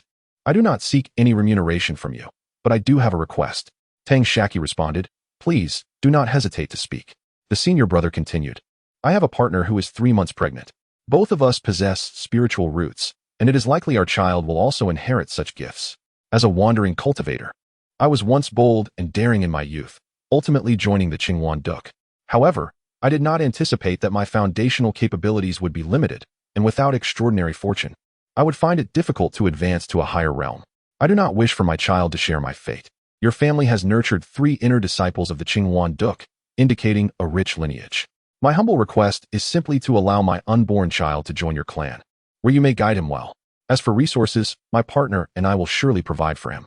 If, in the next recruitment for the Qinghuan Duk, he proves himself worthy, I hope you can look after him. Alternatively, if that does not come to pass, let him join your family directly as a benefactor. At this moment, Tang Binglan interjected, such a trivial matter, I would certainly agree. I only wonder if your partner is also a disciple of a sect? The senior brother looked at Tang Binglan in confusion and replied, no, she is merely a wandering cultivator from around the Golden Sword Workshop. Tang Binglan proposed, I have a method. Would you be willing? We could directly make your partner a benefactor of the Tang clan, ensuring she can care for your son while also providing a stable source of spirit stones. The senior brother nodded eagerly. I would be most willing, extremely willing. This maneuver by Tang Binglan was quite straightforward. The Tang clan was in dire need of manpower, and thus, they gained an additional capable individual in a short period. The expenditure of a few dozen low-grade spirit stones annually was a mere trifle for the current Tang clan. By extending this favor, he would be more inclined to assist the Tang clan diligently, effectively increasing their manpower with an outer disciple of the Qinghuan Duk. The senior brother thought even more simply. With his partner and child joining the Tang clan, in a certain sense, he would become part of their family, ensuring that the cultivation of his child would receive greater attention. The future prospects of Tang Shaqi and his siblings within the Qinghuan Duk were evidently boundless. If the child truly could enter the Qinghuan Duk, that would serve as the best support, far superior to struggling alone in the sect with little reward. Later, the group exchanged further pleasantries, and the senior brother shared their names. He was Luo Ping, and his partner was Chen Xiaoying. Tang Shaqi promptly exchanged imprints with Luo Ping on their identity tokens. Tang Binglan then purchased 2 sets of long-distance communication talismans from Luo Ping, ensuring he would receive a share of the profits from this transaction. Tang Binglan entrusted one of the sub-symbols from a set of 1,000-mile transmission talismans, along with a mother talisman from another set, to Luo Ping, designating them for the purpose of notifying the Tang clan and conveying messages relayed back by Tang Shaqi and others. With matters satisfactorily resolved, the grandfather and grandson returned to their cave dwelling. Tang Shaqi promptly took 2 jade slips and inscribed them with the same format, recording a common literacy article for mortals. One slip was handed to Tang Binglan, who was informed that it would serve as the primary source for their future communications. The messages he would send back would consist solely of a series of numbers, each corresponding to a character, which when assembled, would convey the intended information. For instance, 22.1 would refer to the first character of the 22nd line. Similarly, when the Tang clan needed to relay information to the few individuals at Qinghuan Duk, they would employ this method as well. This coded language was relatively simple, yet deciphering it proved exceedingly challenging. Unless one possessed the primary source, no one could ascertain the article being used. Even if one were aware of the article, the specific arrangement format remained unknown, thereby mitigating the risk of information leakage. Fortunately, Tang Shaqi had a penchant for watching anti-Japanese dramas in his previous life, particularly espionage films, which provided ample knowledge on such matters. Thus, he effortlessly devised a reliable communication code. In the days that followed, Xiao Pang and Tang Lusha enjoyed a pleasant time with several members of the Tang clan. However, Tang Shaqi distanced himself from the others, retreating to the alchemy chamber to refine the spiritual herbs at hand into elixirs. On the evening of July 24th, he presented a portion of the completed elixirs to Tang Liola and Tang Xian. Initially, Tang Liola and Tang Xian declined to accept them, stating that the Danding sect was nearby, and if they required elixirs, they could simply obtain them from their grandfather at the Tang clan or have someone from the clan deliver them. Tang Shaqi insisted that this was a small token of appreciation from him as a younger brother and nephew before their departure. Furthermore, having entered Qinghuan Duk, he would undoubtedly receive substantial cultivation support from the sect, with an abundance of spiritual herbs at his disposal. At this point, the two reluctantly accepted the elixirs. Tang Shaqi then sought out Tang Dong, gifting him a portion of the remaining elixirs aimed at enhancing cultivation. Tang Dong replied, "You need not offer these to me. Keep them for yourself. I can earn my own cultivation resources. Should I ever find myself in need of elixirs, would your grandfather neglect to assist?" Tang Shaqi reassured him, "Father, I possess ample elixirs and spiritual stones. There is no need for concern on my behalf. Instead, you, Mother, and Noodle require substantial cultivation resources. Grandfather." As the head of the clan, must adhere to the established rules of the Tang clan. He too must cultivate, and should he draw from his personal resources, it would inevitably affect his own training. As I have entered Qinghuan Duk as a key disciple of the sect, I certainly will not lack for the spiritual herbs necessary for alchemy. You are aware of my alchemical skills, which are already approaching the advanced stage. Acquiring a bit of cultivation resource is a trivial matter. Moreover, is it not a son's duty to honor his father? Should you bless me with a little brother or sister in the future, as the elder brother, I ought to bring some gifts as a token of my presence. Upon hearing this, Tang Dong's eyes became somewhat reddened. From a young age, Tang Shaqi had always been exceptionally sensible, never requiring his father's oversight. Yet, whenever he came across something delightful, he would invariably reserve a portion for his father. Even as he prepared to embark on a distant journey, he still took the trouble to consider the welfare of his father and their family. Tang Dong understood that if he were to refuse, his son would likely remain unsettled even upon reaching the distant realm of Qinghuan Duk. Thus, he accepted the offering. In the end, Tang Shaqi sought out his grandfather, Tang Binglan, and presented all the medicinal pills he had amassed, retaining only those necessary for his daily cultivation, while entrusting the rest to Tang Binglan for safekeeping in the family treasury. In return, Tang Binglan retrieved an equivalent value of spirit stones from the treasury and bestowed them upon Tang Shaqi, who, without hesitation, accepted the gift. Chapter 1 Departure. The morning of the 25th day arrived swiftly, with the hour of Qin approaching. The newly registered outer disciples of the Qinghuan Duden had long since gathered on the central platform of the square, forming an orderly line. Most of those present were family members of these outer disciples, mingling in small groups, while a handful were mere spectators or individuals from other factions. These onlookers primarily aimed to gather and document information about the outer disciples, their true intentions remaining a mystery. Many outer disciples stood upon the platform, brimming with hopes for the future. Their elders had previously visited Li Yuanji, who had accepted gifts and promised to look after them. They fantasized about entering the Qinghuan Duden, envisioning scenes of conquest during the final selection, aided by Li Yuanji. Ultimately, they aspired to become inner disciples, establish their foundations, and then attain the stage of forming elixirs. If fortune smiled upon them, they might even return to bestow favors upon Li Yuanji in kind, though it seemed likely that the roles would then be reversed. The square was filled with such thoughts, with smiles barely contained at the corners of their mouths, yet they maintained a facade of solemnity, determined to conceal their emotions. How could they let others know they had taken shortcuts and offered gifts? What if such knowledge prompted others to present even more substantial offerings, potentially jeopardizing their own chances? Should Li Yuanji become aware of their thoughts, he might very well roll his eyes at them. He often conveyed to all who came bearing gifts, I have assessed your progeny's potential. Barring any unforeseen circumstances, they shall undoubtedly become inner disciples of the Qinghuan Duden. Within the confines of the Qinghuan Duden, I shall extend my assistance wherever I can.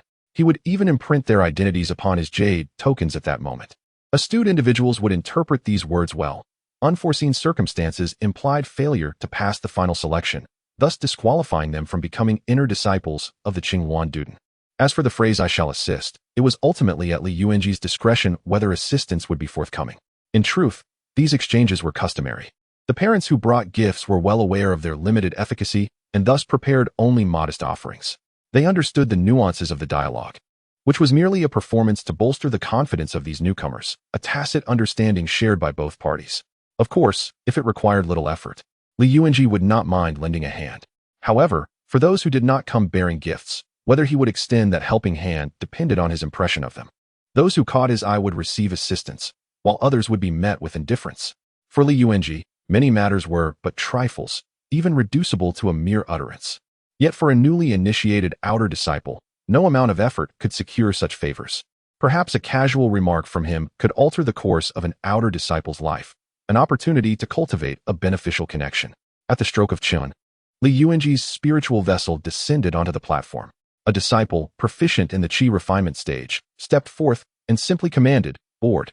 In an instant, the outer disciples formed a line, boarding the spiritual vessel without even a moment to bid farewell to their families. The family members of the outer disciples stood at the edge of the platform in the square, hesitant to step onto it, calling out to their kin who were entering the Qinghuan Dual Tower. The outer disciples, upon hearing their families' cries, were filled with tears, yet dared not turn back to bid farewell, fearful of missing the moment to board the vessel. Those who had already boarded hastily sought positions by the ship's edge, shouting and waving goodbye to their loved ones. They understood the futility of their actions, for the spiritual ship was currently in an activated state, enveloped in a protective barrier of spiritual energy. Sounds and sights from outside could penetrate the barrier, yet those within could not convey their farewells. Their gestures were merely an attempt to steal a few more glances at their families, acutely aware that this parting might be eternal, with no chance of reunion. The original disciples of the Qingyuan Dual Tower did not intervene this time, each lost in thought, perhaps recalling their own past experiences. Tang Shaqi, despite having bid farewell to his family the previous night, found himself unable to escape the customs of the moment. Taking advantage of the early boarding, he and his companions, Little Fatty and Tang Lusha, claimed a spot by the ship, waving and calling out to those from the Tang clan in the square. It was Tang Liusha's first time venturing far from home, and tears streamed down her cheeks like pearls strung together. Tang Shaqi and Little Fatty fared slightly better, though their eyes were red-rimmed. When others were not looking, he discreetly turned his head, wiping his eyes multiple times with his sleeve. As the last of the original disciples of the Qingyuan Dual Tower boarded the spiritual vessel, the entire ship trembled and began to ascend slowly. After reaching a certain altitude, it swiftly soared northward. The throng in the Golden Sword Square gradually shrank in the eyes of those aboard until they became mere black dots. Eventually, the outline of the entire Golden Sword Square faded from view until it was reduced to a point and vanished entirely. Throughout this process, the most composed among the outer disciples were the few solitary cultivators. Once the outline of the Golden Sword Square disappeared from the sight of the outer disciples, the responses of the 500 successfully admitted outer disciples to the Qingyuan Dual Tower varied. Some managed to adjust their mindset promptly, finding their seats by the ship's edge and transforming their longing into determination. Such individuals often captured the attention of the original Qingyuan Dual Tower disciples, engaging in conversation and even exchanging identity tokens to leave marks on one another. These individuals exhibited a more resolute mindset and a mature demeanor, demonstrating the ability to harness their emotions through their capabilities. The seasoned disciples of the Qingyuan Dual Tower foresaw that these individuals were more likely to traverse further along the path of cultivation than others. These original disciples, all inner disciples of the Qingyuan Dual Tower, had traversed this stage themselves and could naturally foresee further horizons. In their youth, forging connections with them was akin to providing timely assistance in a snowstorm.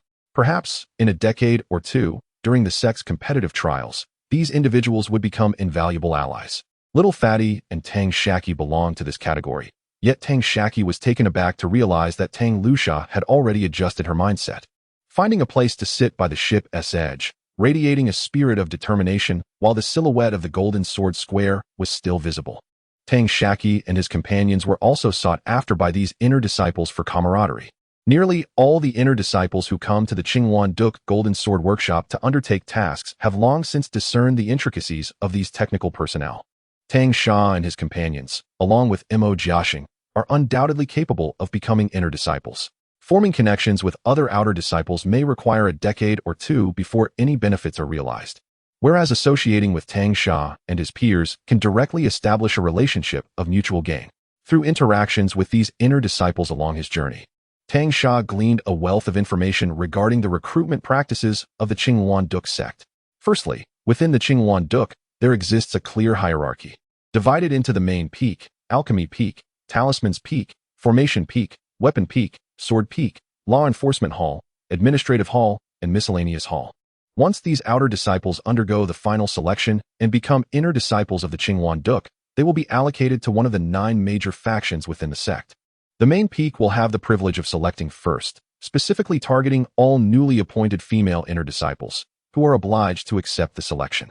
Consequently, the main peak is predominantly composed of female cultivators, with the sect leader also drawn from this peak. Historically, all sect leaders of the Qingyuan Duke have been female cultivators, which is a rarity in the entire cultivation realm. Once the main peak reaches a total of 1,000 inner disciples, the remaining new inner disciples will have the freedom to choose from various factions. The so-called Alchemy, Talismans, Formation, Weapon, and Sword peaks focus on cultivating specialized talents in their respective domains, each boasting a set of established methodologies tailored for disciples excelling in those fields. However, it is not uncommon for the Alchemy peak to harbor skilled weaponsmiths or for the Talisman's peak to nurture talent in formations. After these disciples make their selections, the number of inner disciples in some peaks may exceed 1,000, while others may fall short. Those who exceed will undergo further sifting among the chosen inner disciples of that peak. The criteria for selection vary among the peaks, generally favoring those with significant potential, though many have been overlooked. As for those who do not make the cut, they will be absorbed by factions that are lacking in numbers, ensuring that each of the 10 factions has 1,000 inner disciples. Once discarded by their respective peaks, these rejected disciples lose the opportunity for further selection. Even if they later join another peak, they will not be held in high regard by that peak.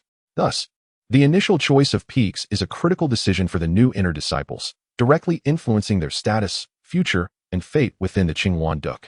Typically, technical inner disciples are sought after by various peaks, and none are abandoned. However, becoming an inner disciple does not guarantee perpetual security. There remains a constant risk of being demoted back to outer disciple status.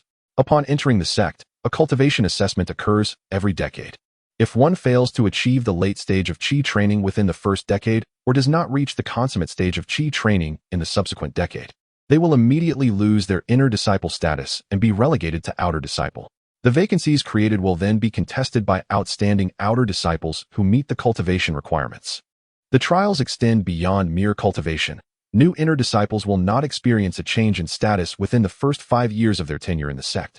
However, 5 years hence, disciples from the same cohort who entered the sect as you, or those who joined later, may challenge you by contributing a certain amount of merit points. This protective period lasts for 15 years. After 20 years within the Qinghuan dual platform, all outer disciples will have the right to challenge you. The challenge party cannot refuse without cause, yet may opt to engage in combat or utilize any of the various methods of cultivation, such as alchemy, talismans, or formations. To prevent disruption to their training, each inner disciple is permitted to accept only 3 challenges within a 5-year span. The victor will claim the merit points contributed by the challenger and attain the status of an inner disciple, while the loser will revert to being an outer disciple. The so-called gathering of myriad immortals at the Qinghuan dual platform signifies that, even during the recent recruitment of inner disciples, only 9,000 could be assembled, falling short of the required 10,000 by 1,000. The reason for this shortfall remains unknown to Tang Shaqi. As for those who have perished, their slots will remain vacant until the next recruitment cycle. Chapter 2. Recruitment Indeed. The inner disciples engage with the outer disciples for a specific purpose, to attract those among them with immense potential to join their respective peaks while they are still outer disciples. This endeavor is, after all, one of their assigned tasks. The greater the number of exceptional disciples at a peak, the more formidable its overall strength, thereby fostering the development of the entire peak. Although these inner disciples may not yet perceive this, they are merely executing orders from above. For each inner disciple they successfully recruit to their peak, they are rewarded handsomely. Setting aside the question of development, it is rather unseemly for one's peak to consist solely of disciples that others have overlooked. At the recruitment point of the Qinghuan Duke Golden Sword Workshop, where Li Yuanji was enlisting disciples, representatives from all 8 peaks, apart from the main peak, were present. When the names of Tang Shaqi and the chubby boy were mentioned for recruitment, they were quickly dismissed by the disciples from Yaofeng, who pointed out that these individuals were already favored by Li Yuanji. Only the disciples from Qifeng continued to pursue the chubby boy, enticing him with various attractive offers. He did not outright refuse, merely stating that he would consider it. As for Tang Lusha, everyone recognized her undeniable potential to ascend to the ranks of inner disciples. Yet none sought to recruit her, for such exceptional female disciples are always the primary preference of the main peak. After recruiting Tang Sha and the other technically skilled cultivators, those with single spiritual roots naturally garnered attention as well. Although their spiritual roots are singular, the mana they cultivate is pure, and the spells they wield are more potent, enhancing their combat capabilities and increasing their likelihood of becoming inner disciples. Furthermore, their journey along the path of cultivation is comparatively smoother than that of others. Even if such disciples were to falter and be relegated to outer disciple status, they would still have the opportunity for a resurgence. Even if their performance in this instance is lacking, they will be prioritized as replacements for the inner disciples from various factions. The individuals who might be replaced are those who struggle within their ranks, particularly those who, after choosing their peaks, were ultimately not selected, thereby being reassigned to the underrepresented disciples of various peaks. Do not assume that being an inner disciple, with a seemingly higher starting point, guarantees superiority in competition. Those they align with at their respective peaks provide substantial support, allowing them to undertake the simplest of tasks while reaping the most generous rewards. Moreover, with the preferential resources afforded to those aligned with various peaks, once 5 years have elapsed, the inner disciples who have fared poorly will inevitably have to make way for others. Of course, if one is exceptionally talented and possesses considerable fortune, the situation may be different. The Lei Lingzhen cultivator was engaged in lively discourse with the disciples from various peaks who sought to recruit him. Yet his gaze was continually drawn to the inner disciples hailing from Yaofeng. Through conversation, Tang Shaqi discovered that this Lei Lingzhen cultivator, who did not require the preliminary selection assessment from Qingtai Mountain Manor, was named Yang Yunqi. The disciples from Yaofeng had witnessed Li Yuanji reprimanding this individual during the preliminary selection, and since Li had not subsequently endorsed him, it was evident that he did not favor Yang. To approach him for recruitment now would be akin to inviting trouble for Li Yuanji. After all, what is Li Yuanji's status? He is a key figure within Yaofeng, recognized as a quasi-elder by the 6 major sects due to his rank in the fake Dan realm. Possessing a significant voice in matters concerning Yaofeng, the cultivation of those with a single spiritual root is characterized by a formidable talent for combat, enabling them to advance effortlessly to the foundation establishment stage. However, talent is merely transient. One must also evolve, lest they fall into the category of youthful demise. The Qingluan dual platform is never devoid of momentary prodigies, yet it lacks those who mature into true geniuses. Even Li Yuanji deems such individuals unworthy of cultivation, leading those beneath him to refrain from making independent decisions. The disciples of the other peaks are not naive. When they sought to recruit Tang Shaqi and the Chubby One, the alchemical peak's cultivators guarded them like a hen protecting her chicks, ensuring that no other peak-S disciples had the opportunity to interact with them privately. During conversations, they constantly interrupted with jibes and sarcasm. When it came to Yang Yunqi, who possessed a thunderous spiritual root, the alchemical peak's members remained indifferent. It was evident that he would undoubtedly become an inner sect disciple, destined to effortlessly attain the foundation establishment stage. As for Li Yuanji's reprimand in the plaza, it was merely an attempt to refine this uncut gem. Yet, others may have perceived that Li Yuanji had conferred a tacit understanding with the alchemical peak's cultivators, leading to the belief that due to various reasons, Yang Yunqi was disfavored by Li Yuanji and subsequently abandoned by the alchemical peak. Firstly, if one were to exhibit excessive enthusiasm towards someone whom Li Yuanji disapproves of, it could be seen as an offense against him. Even upon returning to the Qingluan dual platform, a single word from him could influence one's standing at the peak. Secondly, if one were to fawn over someone whom others have already dismissed, it would not reflect well. Consequently, the cultivators from various peaks later treated Yang Yunqi with indifference, as if he were merely another ordinary disciple. Yang Yunqi was not oblivious. He distinctly sensed the shift in treatment. It is worth noting that cultivators with a single spiritual root, upon discovery in other sects, would be immediately courted as inner sect disciples. Yet the Qingluan dual platform is an exception due to rules purportedly established by its founder. Observing the disciples from various peaks vying for Tang Shaqi's attention, alongside the envious gazes of the outer sect disciples, Yang Yunqi's resentment towards Tang Shaqi deepened. This admiration was originally meant for him. However, Tang Shaqi, leveraging Li Yuanji's favoritism and collaborating with the alchemical peak's disciples, had orchestrated his exclusion, leading to the current predicament. This oversight also lies with Li Yuanji, who remains engrossed in controlling the spirit ship from the control room, oblivious to the happenings on board. Had he been aware, he would have certainly encouraged the disciples of the alchemical peak to actively recruit Yang Yunqi. His admonishment during the preliminary selection was merely a reaction to Yang's overly proud demeanor. Recognizing his excellent qualifications, he intended to instill a sense of humility in him. Unbeknownst to him, the onlookers misinterpreted his intentions, and it is not entirely the fault of the alchemical peak's cultivators.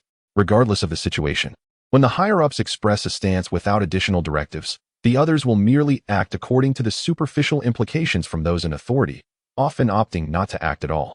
After all, taking initiative can lead to mistakes, while inaction yields no errors.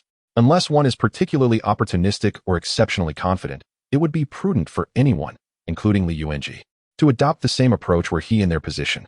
Tang Shaqi was aware that her sister, Tang Luxia, would soon enter the main peak, and she continuously engaged in discussions with the Chubby One during their journey, as future meetings would not be easily arranged. It is essential to recognize that while the Qingluan dual platform does not prohibit disciples from various peaks from meeting privately, it is renowned as a celestial paradise, boasting superior spiritual veins that radiate over hundreds of miles. Between the 9 peaks lies a distance of several hundred miles, and this is merely the straight-line measurement. When accounting for the winding mountain paths, the journey extends far beyond mere hundreds of miles. Tang Luxia, aware that entering the Qingluan Duk would mean parting ways with her brother, momentarily furrowed her brow in concern, yet quickly resolved herself. If she diligently cultivates and attains the foundation establishment stage, allowing her to fly with a magic tool, she would find it much easier to reunite with her brother. A Foundation establishment cultivator can soar over 1,000 miles in a single day. The Chi Peak cultivator, undeterred in their pursuit of the chubby disciple, proclaimed, "Junior brother Zhang Hao, consider this. Within the entire Qingyuan Duk, our peak dares to be named after tools. Our legacy in artifact forging shall be exceptional. Your talents can only find true expression here at Chi Peak." Nearby, a cultivator from the Medicine Peak, displeased by these words, retorted, "I find your statement quite disagreeable. Are you suggesting that Medicine Peak would neglect talents in artifact forging? Our legacy is shared throughout the Qingyuan Duk, and with enough contribution points, anyone can access it. The notion of naming after tools merely reflects the number of practitioners in your peak. With so many artisans to nurture, your resources will inevitably be diluted. If junior brother Zhang joins your Chi Peak, how many resources will genuinely be dedicated to his cultivation? It would be far better for him to remain at Medicine Peak. As a rare talent, we will naturally allocate our resources accordingly. Moreover, junior brother Zhang was personally discovered by elderly. We cannot treat him poorly here." The Chi Peak cultivator persisted in the debate, asserting, while the legacy is shared, the systematic cultivation experience for artifact masters at your Medicine Peak pales in comparison to ours. The Medicine Peak cultivator scoffed, "And what of your experience? Is it not merely a matter of faster initial progress, adhering to a set path, forever constrained by the frameworks of predecessors? Every master of artifact forging ultimately forges their own path." Tensions escalated between the Chi and Medicine Peak cultivators, each determined to prevail in their argument. How many can truly transcend the frameworks established by their predecessors? Without reaching that height, no one can fathom what lies beyond. You merely echo the sentiments of others, engaging in empty rhetoric. Rapid early progress allows one to save time in the lower stages, enabling more thoughtful consideration of future steps. Is that not more reliable than your so-called individuality? Chubby, realizing he must now make a choice, initially sought to avoid offending either faction and refrained from taking a side. However, he understood that allowing the two to bicker without resolution would only lead to further complications. Regardless of which side he ultimately joined, he knew he would not please either party. "I acknowledge that Chi Peak stands as an authority in artifact forging within the Qingyuan Duk," he began. Hearing this, the Chi Peak cultivator could not hide their satisfaction and shot a provocative glance at the Medicine Peak cultivator. Yet, Chubby continued, "However, should fortune favor me and I become an inner disciple of the Qingyuan Duk, I would choose Medicine Peak. Primarily, my brother will undoubtedly remain at Medicine Peak, and I have received considerable assistance from elderly since my youth. Should one venture to the Chi Peak, it would entail departing from my elder brother, which may seem somewhat ungrateful. Thus, I have made this decision. I can only acknowledge my senior's goodwill in my heart. My two senior brothers need not allow such trivial matters to disrupt our camaraderie." Having expressed this, the chubby one has resolved to proceed to the Medicine Peak. He is not foolish. Notions of experience and pathways are mere illusions. The crux lies in having materials to practice with. Otherwise, it is all but empty discourse. With Tang Shaqi by his side, he need not worry about the procurement of materials, a reality that has been true since he entered the Tang sect as a child. Moreover, what is the ultimate goal of his artifact forging? It is not to become a master craftsman, but rather to journey further along the path of cultivation. One must not lose sight of the essence. With Tang Shaqi at his side, he will undoubtedly have access to the elixirs necessary for his training. Should he truly go to the Chi Peak, it would complicate matters for the two of them. Now that the chubby one has confirmed his decision, his words have been articulated with grace. The Medicine Peak has secured its substance, while the Chi Peak has maintained its facade. The cultivators of the Chi Peak no longer linger, and upon witnessing their departure, those from the Medicine Peak begin to recruit other outer disciples. Chapter 3. The transportation facilities of Qingyuan Fong. Time flowed by amidst the solicitations of the inner disciples of Qingyuan Duk, around Tang Shaqi and her companions.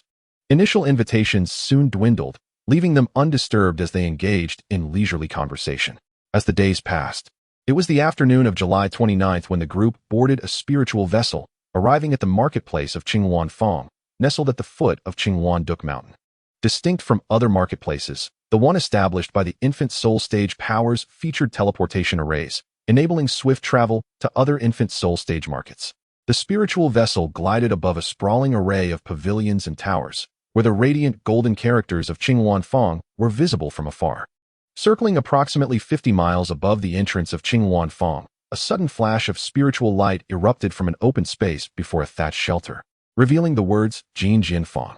The vessel descended upon this illuminated area, which had been temporarily divided into 25 zones marked by red lines, each housing a thatched shelter designated for various registration points. Within the Jin Jianfang's designated shelter, 2 disciples awaited Li Yuanji, evidently responsible for the recent display of spiritual light. As the disciples disembarked from the vessel and formed an orderly queue, Li Yuanji was the last to step down, stowing the vessel into his storage pouch. The Qinghuan Duk disciples assisting him in recruiting new members greeted him before departing, while some chose to remain at Jin Jianfang. In the surrounding areas, earlier arrivals emerged from their thatched shelters, and Tang Shaqi noted that only 7 zones were occupied. She mused that they had arrived relatively early. Positioned at the forefront of the queue, Li Yuanji stood with 2 Qinghuan Duk disciples behind him. He declared, "Enough idle chatter. We shall reconvene here before the 2nd day of August. Until then, feel free to engage in whatever activities you wish. Remember to display your Qinghuan Duk identity tokens at your waists. Now disperse." After Li Yuanji's words, he turned to converse with the 2 disciples behind him. Finally, he retrieved a jade slip from his storage pouch and handed it, along with the small vessel they had arrived in, to one of the disciples. The disciple accepted the jade slip, stowed the spiritual vessel, and withdrew a spiritual artifact sword, soaring towards Qinghuanfang. Once the cultivator departed upon his sword, Li Yuanji and another disciple entered the thatched shelter to sit in quiet meditation on their cushions. The outer disciples from Jin Jianfang began to gather in groups.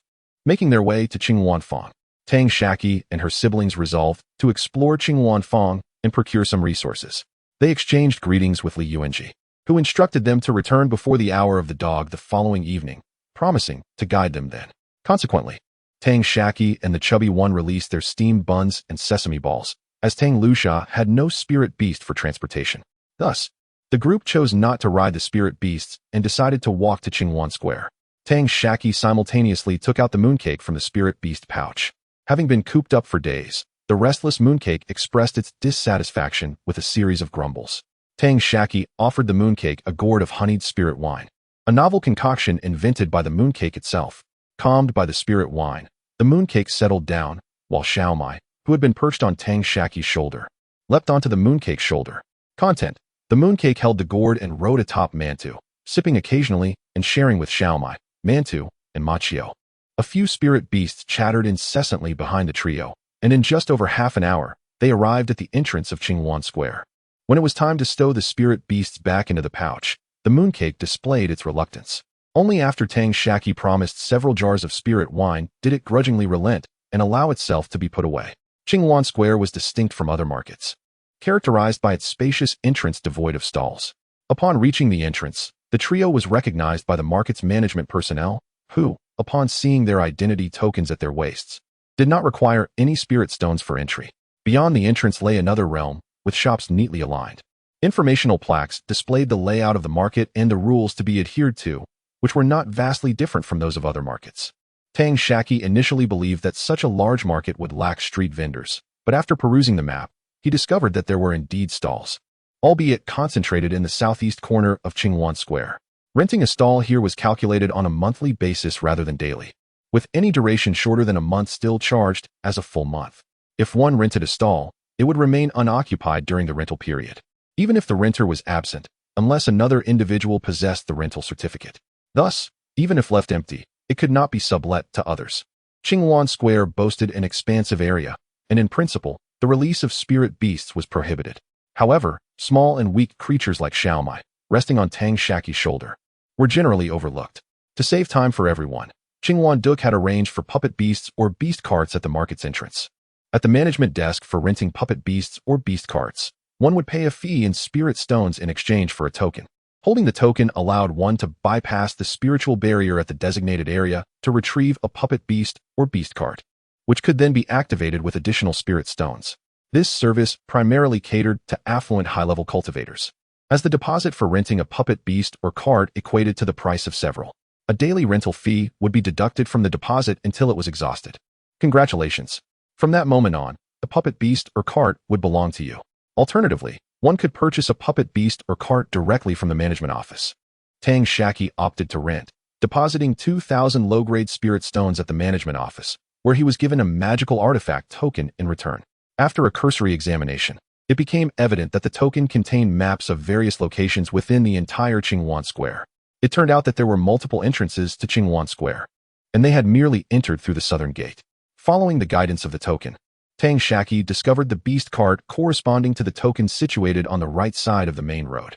The puppet beast could accommodate only one person, and with a slight squeeze, it could manage two at most. Since there were three of them, they would need to rent a beast cart to fulfill their transportation requirements. Each row of the beast cart could seat two individuals, and depending on its size, there were 5 models available: 2, 4, 8, 16, and 32 seats. The group opted to rent the 4-seat model. The design of Qinghuan Square was meticulously detailed, with 4 lanes in the center of the main road exclusively designated for puppet beasts or beast carts. Tang Shaqi learned from the token that the central lane was the one specifically for beast carts, while the right lane was intended for overtaking or parking. Walking was prohibited on the lanes designated for vehicles, with spiritual energy walls flanking both sides and separating the 4 lanes in the middle. Tang Shaqi first used the token to create an opening in the spiritual energy wall, allowing the group to enter the beast cart. He then sealed the opening once they had boarded. Tang Shaqi filled the beast cart with several spiritual stones and, consulting the token's map, identified their current location. He then marked their intended destination, the bustling market. Subsequently, 5 levels of speed appeared within the token: A, B, C, D, and E, with A being the highest and E the lowest. The speed varied by 100 miles per hour for each level, with level E traveling 100 miles per hour and level A reaching 500 miles per hour. They could also choose whether or not to activate a spiritual energy shield. Tang Shaqi first experimented with level E speed and opted not to use the energy shield. Without any need for his guidance, the beast cart progressed toward the market at a speed of 100 miles per hour, heading toward the destination he had marked.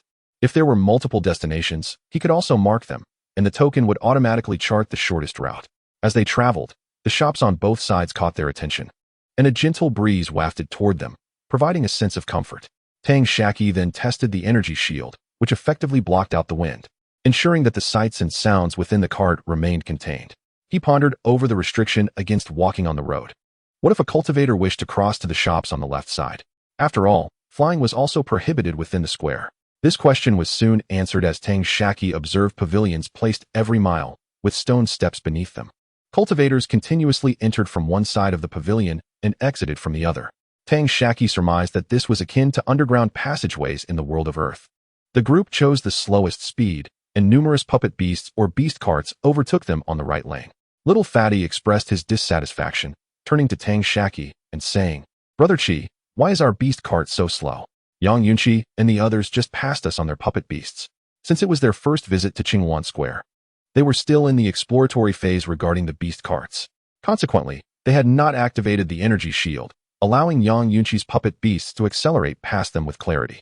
After overtaking from the right, they deliberately drove at B-class speed in front of Tang Shaqi. Everyone is young, and who doesn't have a bit of fire in them? Even Tang Lusha couldn't bear it, shouting to overtake them. Tang Shaqi, having become somewhat acquainted with the capabilities of the beast vehicle, directly accelerated to A-class speed while simultaneously activating the spiritual energy shield. Tang Shaqi and the others' beast vehicle suddenly surged forward, closing in to within a yard of Xianxia. Xianxia glanced back and noticed Tang Shaqi and the others had caught up. He attempted to accelerate, but found himself unable to do so.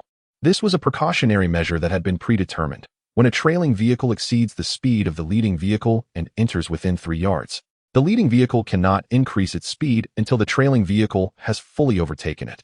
Suddenly, Tang Shaqi and the others' beast vehicle veered into the right lane, surpassing Xianxia's puppet beast. Little Fatty glanced back to see Xianxia angrily striking his puppet beast with force. Chapter 4. The street market of Qinghuan Square. After Tang Shaqi's beast cart surpassed Xianxia's puppet beast, it maintained its speed and soon arrived at the bustling street market.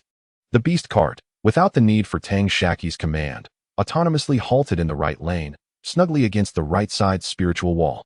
A portal, as tall as A and matching the length of the cart, materialized on the right side of the spiritual wall for their entrance and exit.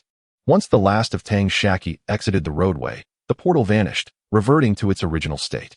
A beam of spiritual light enveloped the beast cart from above, causing it to disappear from sight.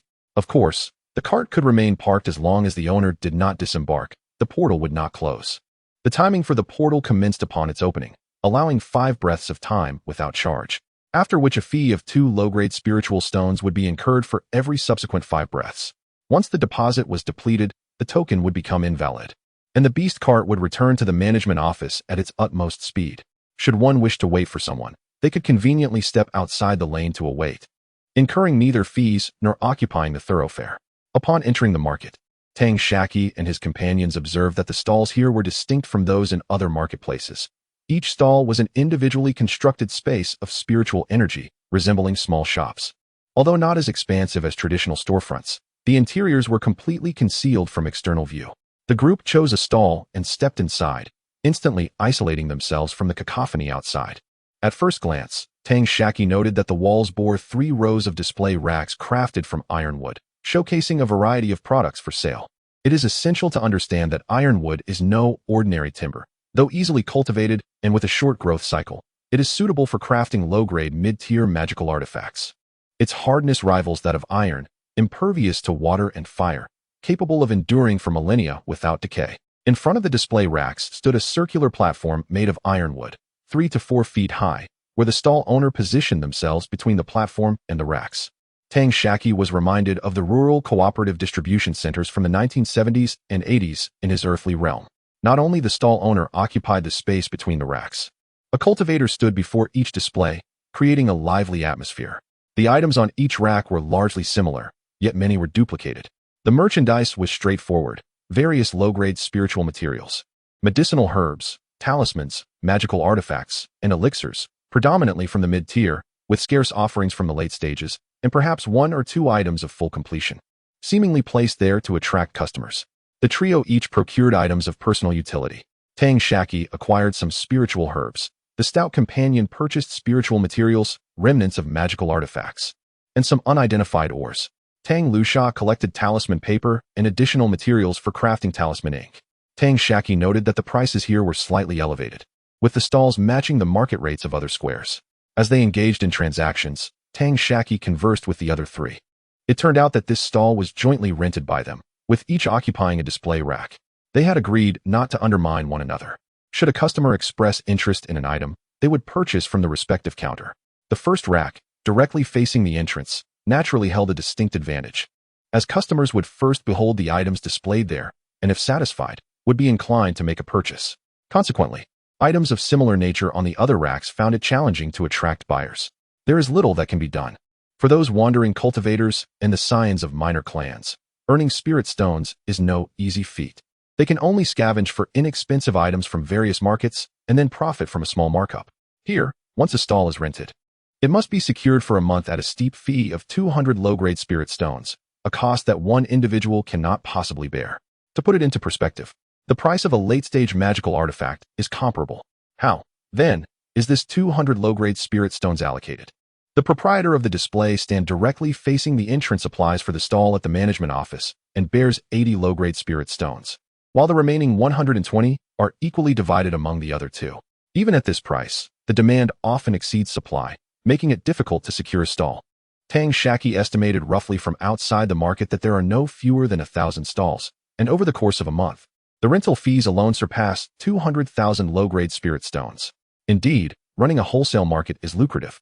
Much like the proprietor of the South Gate back in the earthly realm, who profits handsomely from rental income without needing to labor intensively. The stall owner they frequented was named xianxia, who has collaborated with the other 2 for many years. They all rely on their families to gather affordable materials from stalls and other markets and transport them here for profit. Tang Shaqi contemplated that in the future, he and his siblings would undoubtedly have a substantial quantity of finished products to sell, yet they would lack the time to gather essential spiritual materials.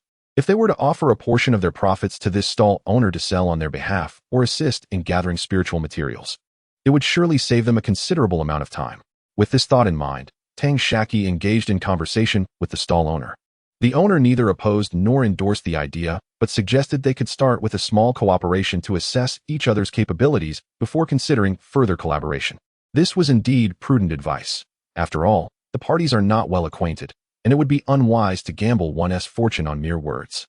Each person has a family waiting for spirit stones to facilitate their cultivation. Tang Shaqi and his companions continued to browse several stalls, many of which operated on a partnership model of 2 or 3 individuals.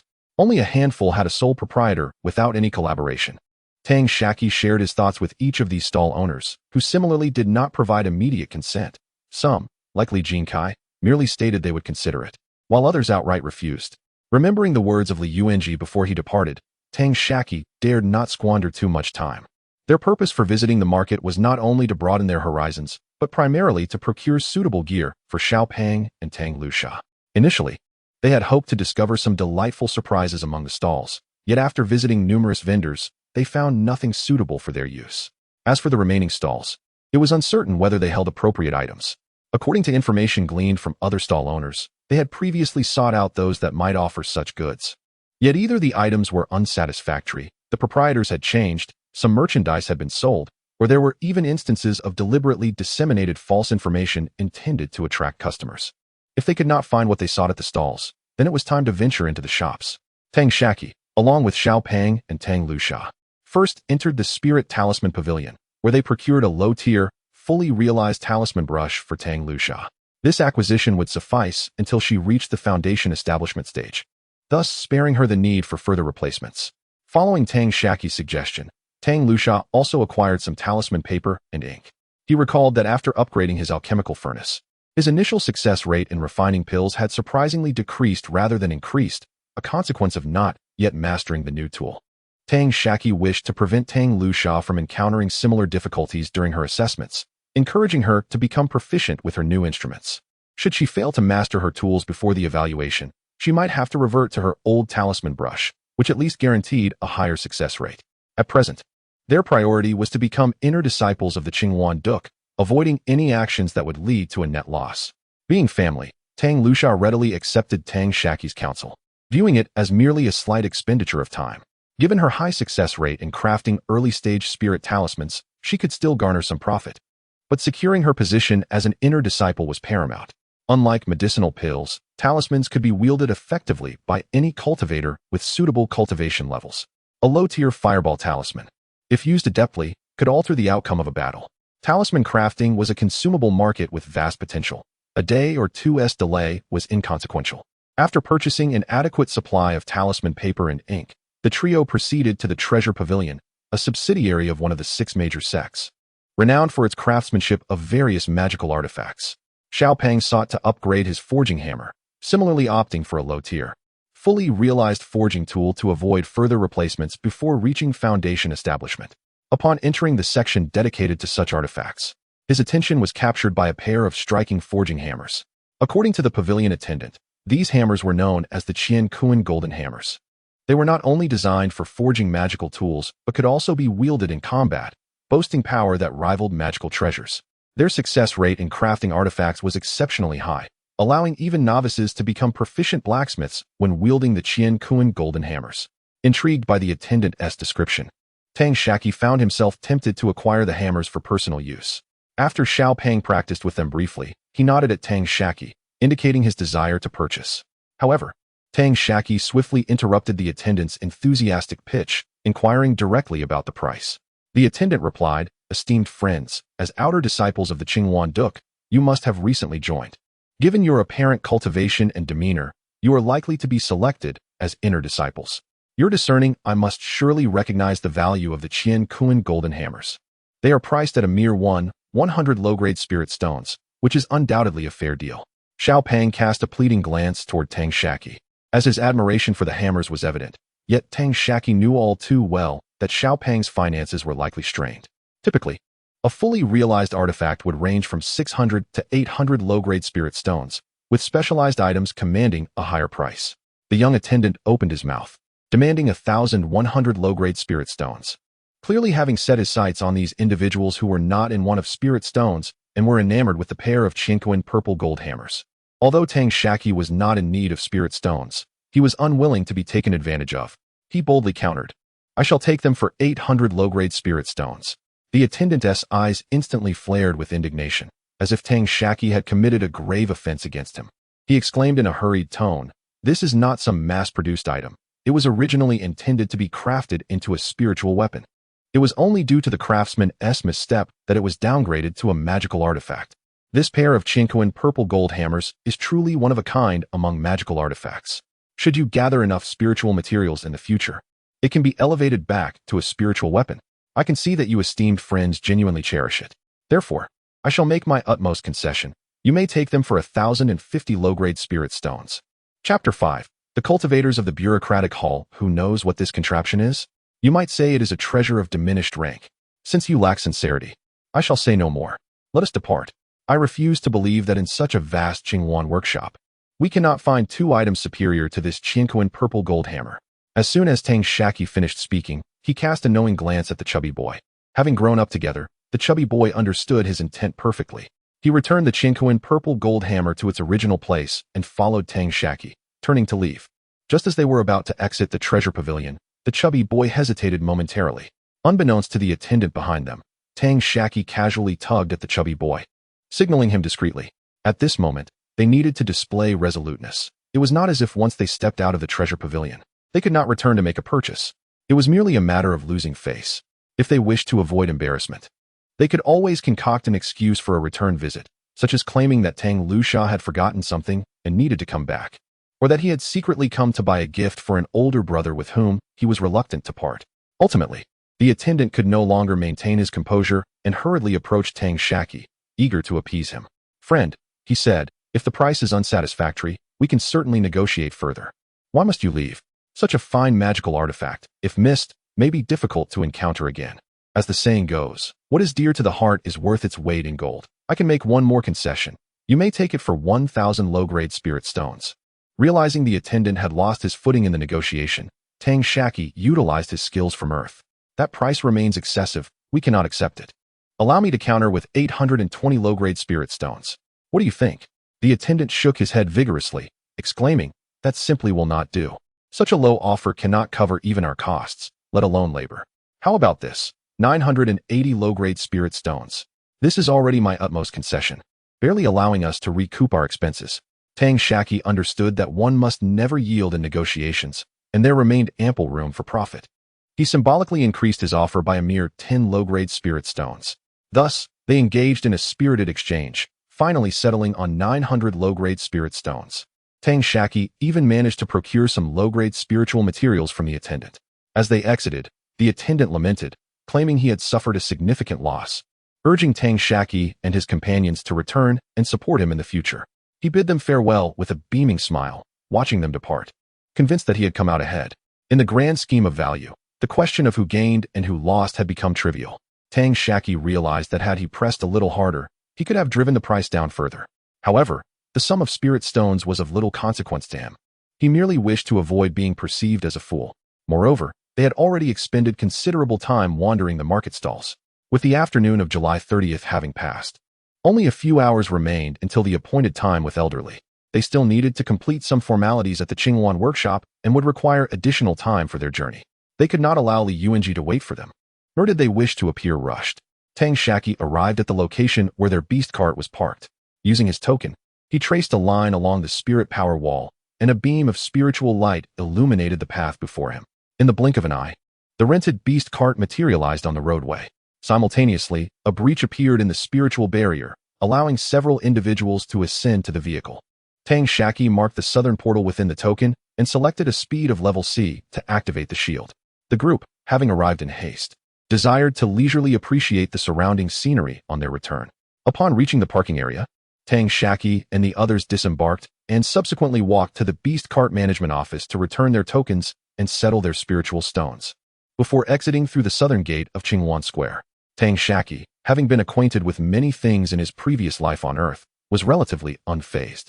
In contrast, Xiao Pang and Tang Lusha, having grown up without venturing beyond the periphery of Qingyan City, had only visited Danding Square and Jinjian Square, thus had never encountered such a plethora of imaginative wonders. Their journey back was filled with animated discussions. Upon returning to the thatched hut, the sky was still not completely dark, yet they observed cultivators setting up stalls in front of various thatched huts, demarcated by registration points. It was evident that these individuals were either from small family clans or were solitary cultivators, seizing every opportunity to earn a few extra spiritual stones. In each area, several foundational stage cultivators from Qingwan Duk were stationed, ensuring that no audacious petty thieves dared to cause trouble. Even if disputes arose between customers and stall owners, they were resolved verbally, avoiding any physical altercations. Taking advantage of the early hour, Tang Shaqi wandered to other stalls, with Xiao Pang and Tang Lusha doing the same, each purchasing some useful spiritual materials and herbs. During this time, 1 or 2 spiritual vessels arrived from afar, landing in their respective areas.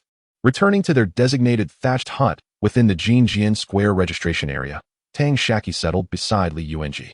The foundational stage cultivator who had departed on a flying sword returned to the thatched hut, sitting behind Li Yuanji alongside another foundational stage cultivator. Tang Shaqi produced a teacup and brewed some clear heart tea, this time without adding honey. He first served a cup to Li Yuanji, followed by each of the 2 foundational stage cultivators, and finally poured himself a cup, instructing Xiao Pang and the others to help themselves. The clear heart tea, lacking honey, had a slight bitterness yet possessed a lingering sweetness that was immensely gratifying. Savoring the spiritual tea, the group began their conversation. Tang Shaqi inquired, "May I ask, elderly, why did you summon us back so early?" The foundational stage cultivator behind Li Yuanji responded, "Every time Qingwan Duk recruits disciples, the responsible senior brothers from each registration point gather in this open area. These are the dominant figures in their respective domains, possessing countless valuable items. What if you have something I lack?" Initially, a few familiar faces exchange amongst themselves. Gradually, these acquaintances invite others, leading to an ever-increasing number of participants in the exchanges, eventually becoming a norm. After each recruitment of outer disciples, the senior brothers congregate here to hold an exchange fair. Each senior brother brings along 1 or 2 outstanding outer disciples selected from their ranks to participate in the fair. This is why Brother Li values you and wishes to take you to our foundational stage cultivators exchange fair to broaden your horizons.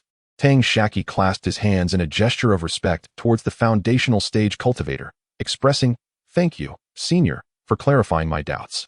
This was indeed a testament to the merit of Tang Shaqi's cup of clear heart tea. Tang Shaqi inquired directly, and the cultivator surmised the intention of Li Yuanji. Thus, he responded on behalf of Li Yuanji.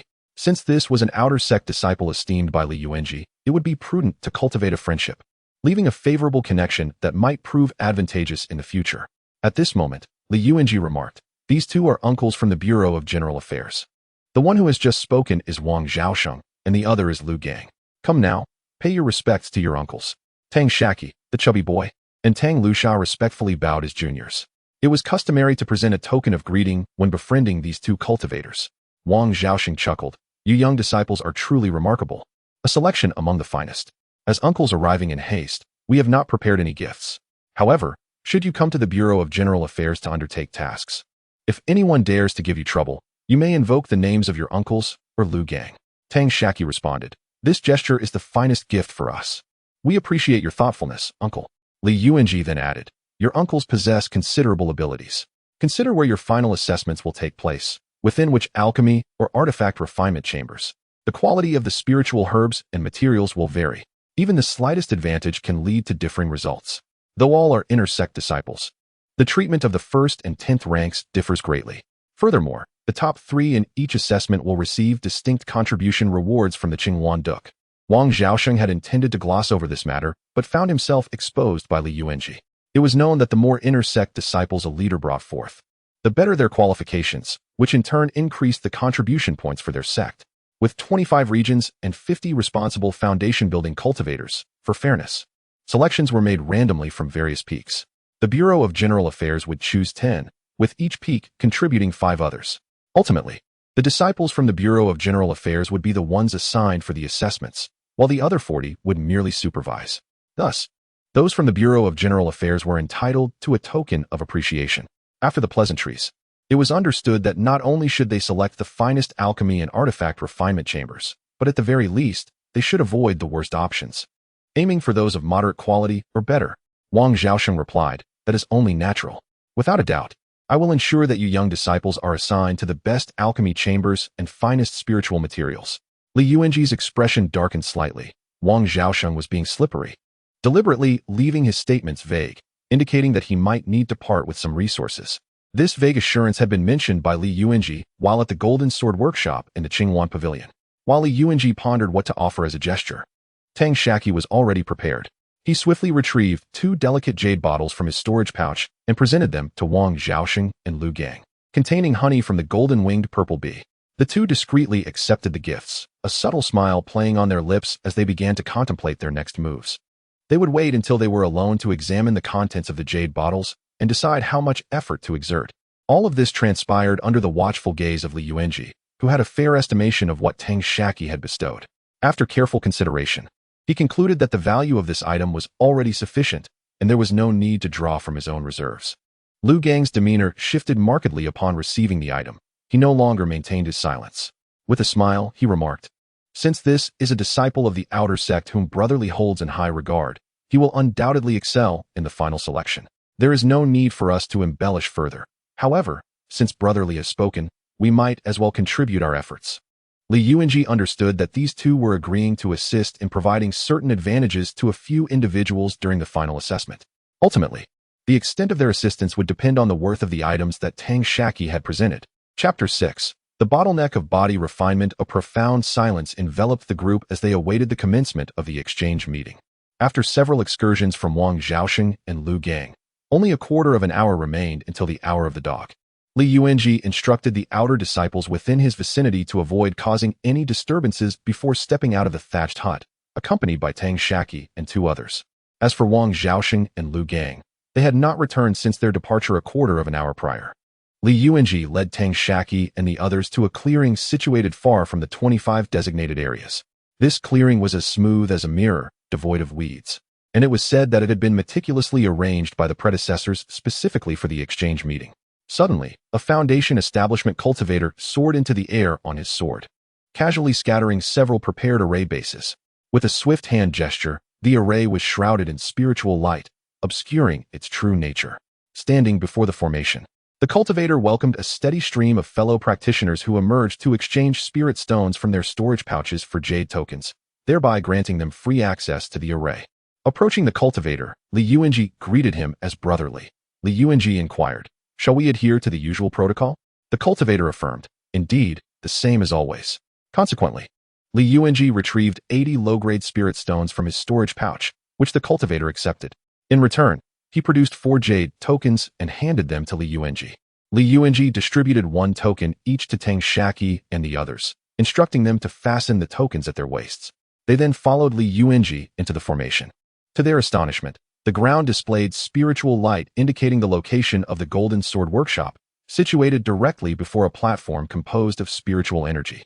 Other designated areas for the remaining 24 registration points were aligned in the same row, with the back rows arranged sequentially, 25 numbers per row.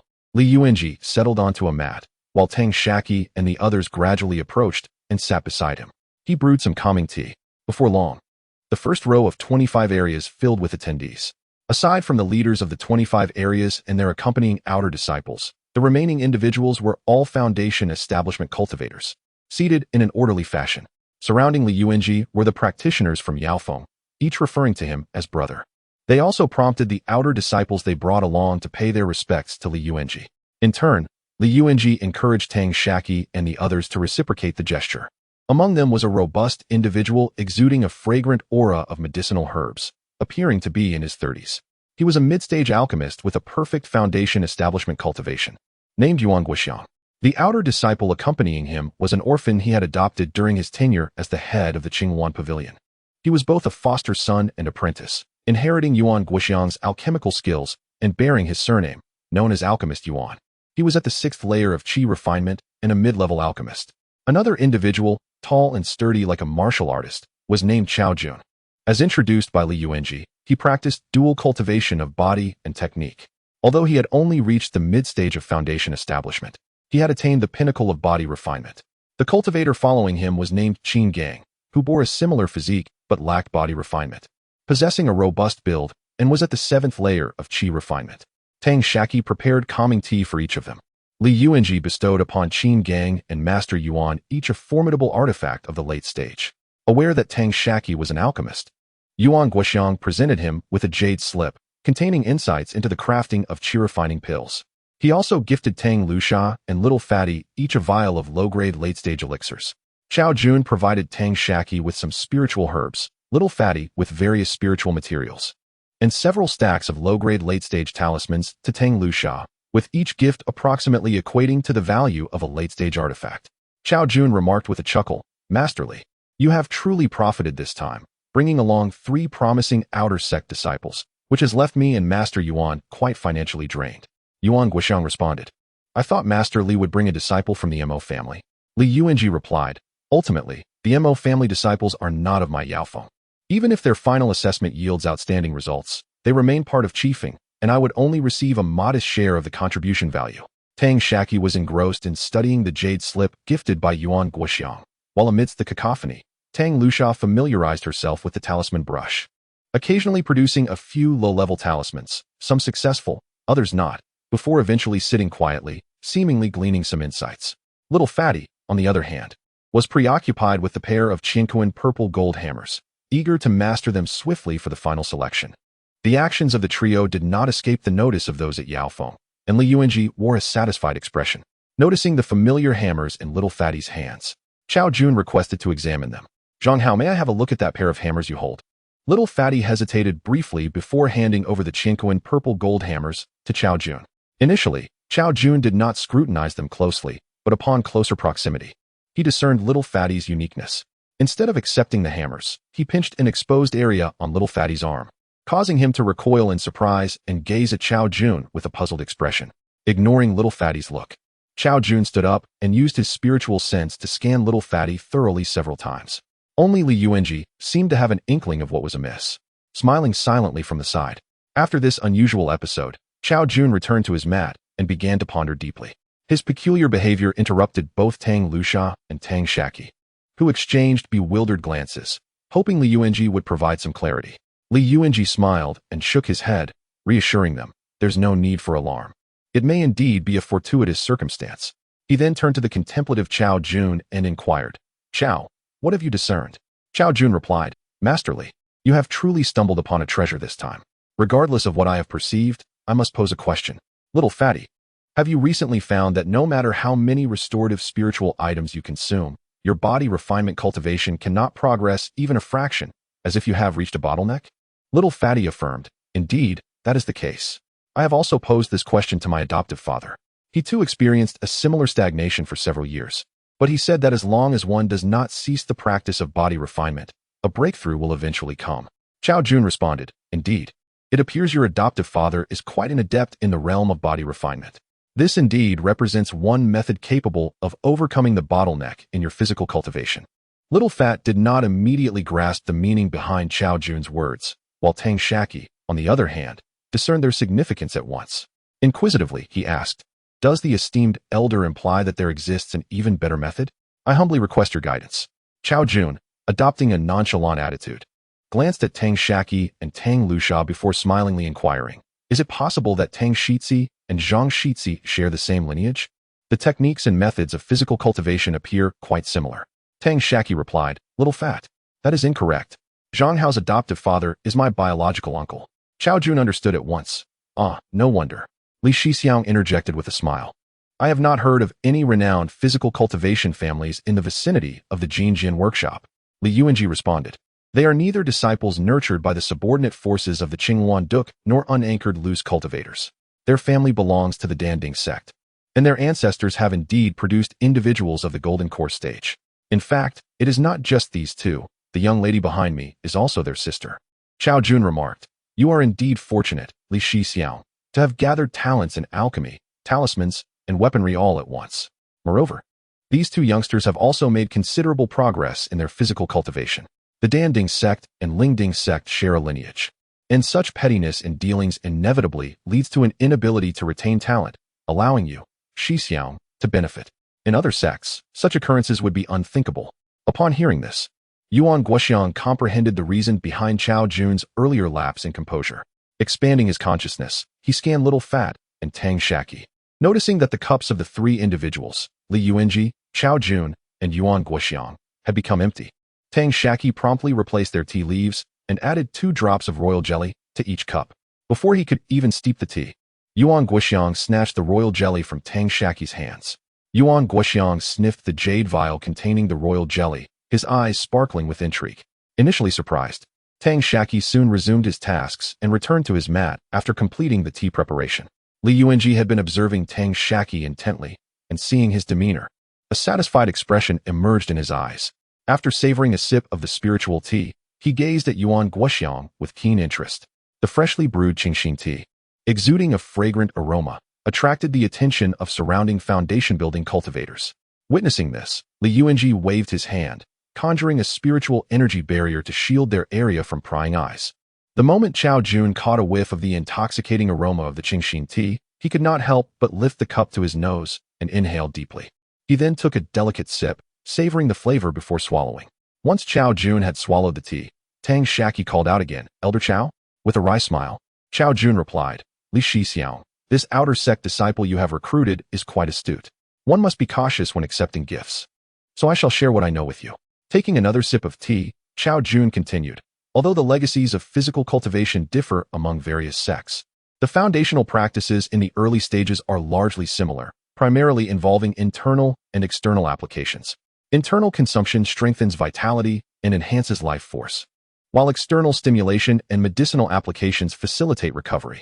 This cycle of repetition is essential for the thorough tempering of flesh, sinews, and bones.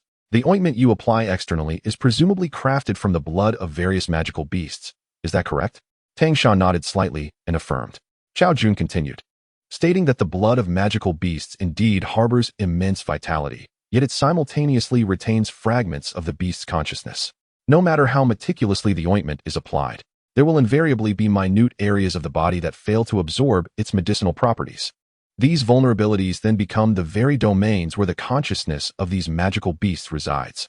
Such consciousness is exceedingly feeble, imperceptible to the senses, and even cultivators at the foundation establishment stage would likely overlook them. Typically, these residual consciousnesses exert no influence on the body. However, they do serve to repel the intrusion of other magical beast consciousnesses, thereby preventing the medicinal potency contained within the ointment from penetrating the body. Chapter 7. Conversations before the exchange meeting. Chao Jun took another sip of tea, finding his cup empty. Tang Shaqi promptly replenished it with hot water and inquired, "Do you mean to suggest, esteemed elder, that we should try a different ointment, one devoid of beast blood?" Chao Jun shook his head and replied, "If your physical cultivation is not profound, it may hold some merit. However, the will of these demonic beasts has become accustomed to resisting the permeation of medicinal efficacy. Thus, changing the ointment would yield no effect. To address this dilemma, I am aware of 3 methods. First, refrain from physical training, nurturing your internal vitality over a prolonged period. This approach requires considerable time. Second, seek the assistance of a senior at the golden core stage, utilizing their consciousness to wear down these wills. Third, consider a medicinal bath, employing potent brews to directly breach the barriers established by these beastly wills. However, this method is quite taxing and may easily cause foundational damage. Therefore, I do not recommend the third approach." Tang Shaqi and the stout young man rose respectfully, bowing as they expressed their gratitude. "Thank you, esteemed elder." Chao Jun replied, "There is no need for such formality. These remedies can be found in the sect's library with the expenditure of a certain contribution value. Just bring me 2 more cups of this tea." Li Yuanji remarked, "You certainly enjoy your tea. The 3 components of this brew, while not priceless, are indeed rare." Chao Jun expressed his curiosity. "Pray, enlighten me further." Li Yuanji explained, "First, the tea leaves are harvested from a clarifying tea tree over 40 years old." Chao Jun responded, "Though not particularly old, I have heard that it is exceedingly difficult to cultivate. The Qingwan Duk possesses several century-old clarifying tea trees, and their leaves are treasured by the elders." Li Yuanji affirmed, "Indeed. The second component is the water used for brewing. This is not the ordinary spirit water sourced from minor spiritual veins, but rather morning dew collected from spiritual herbs and flowers."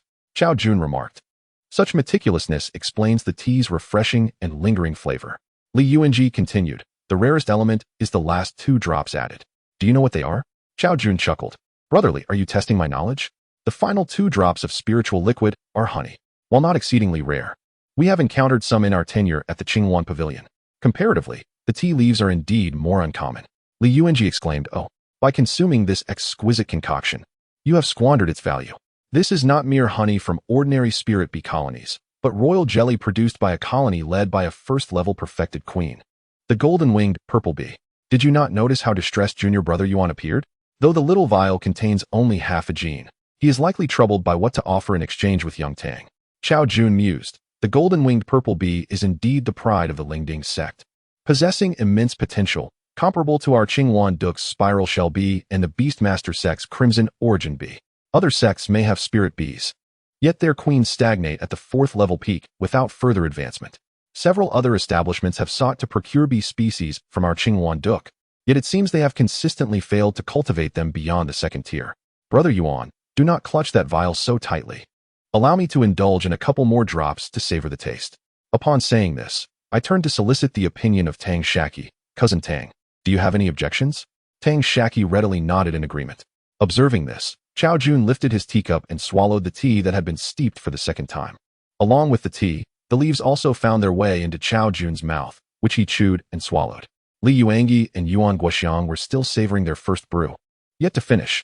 Subsequently, Chao Jun signaled Yuan Guoxiang with a glance, to which Yuan Guoxiang displayed no reaction. In a swift motion, Chao Jun snatched the jade vial from Yuan Guoxiang's hand and added 3 drops of royal jelly to his teacup.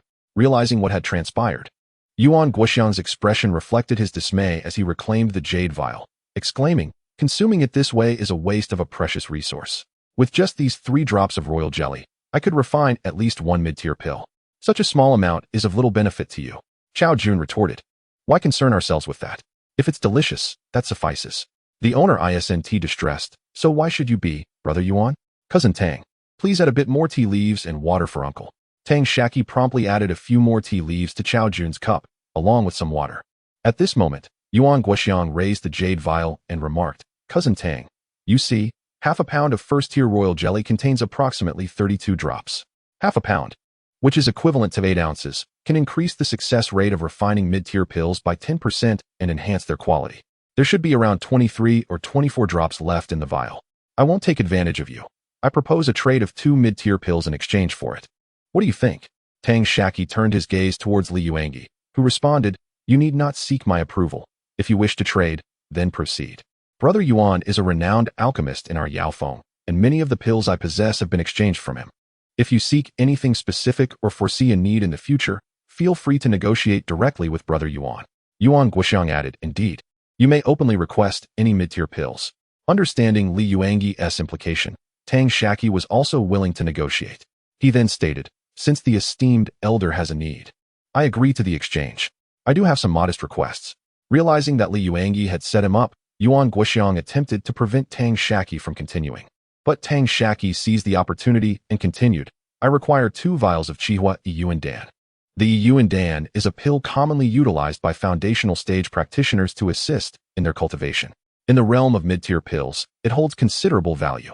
The worth of 2 vials of Yuan Dan slightly exceeds that of the royal jelly in Yuan Guoxiang's possession. Furthermore, pills tailored for specific sect practitioners are valued approximately 20% higher than those accessible to all practitioners. As one ascends to the mid-tier level, such items often become scarce. However, having already made a commitment, Yuan Guoxiang, reluctant to lose face before the younger generation, grudgingly accepted the exchange. Although Yuan Guoxiang was momentarily outmaneuvered by Li Yuangi's clever design, it did not affect the bond between the two. Their mutual exchanges of minor advantages, inconsequential in nature, served only to deepen their camaraderie. Tang Shaqi entrusted the red fire beneficial pill in his possession to Li Yuangi, requesting that he deliver it to his grandfather, Tang Binglan. Li Yuangi accepted the elixir, promising to ensure its safe passage. Yuan Guoxiang chuckled wryly, saying, "Brother Li, you've outsmarted me once again. Young Master Tang has certainly gained a considerable advantage here. Should fortune favor me one day and I ascend to the Golden Core stage, perhaps young Master Tang could take me on as a disciple?" Li Yuangi quickly replied, "That would not do. A disciple so aware of warmth and cold. And you think 1 or 2 mid-tier elixirs would suffice to entice him? That would be quite the bargain for you. At the very least, you would need 3 to 5 Golden Core elixirs." Chao Jun chimed in, "Indeed. Brother Li, if you could sell this 100-odd pounds of mine, could it possibly be exchanged for a few Golden Core elixirs? When I advance to the muscle refining stage, I wish for Zhang Hao to take me as a disciple." Li Yuangi, with a sense of pride, responded, "I cannot make that decision. It ultimately depends on their own wishes." Chao Jun, intrigued, turned his gaze toward the chubby figure and inquired, "Zhang Hao, what are your thoughts?" The chubby one appeared somewhat flustered, casting a pleading look towards Li Yuangi. Li Yuangi reassured him, "It's perfectly fine. Speak your mind."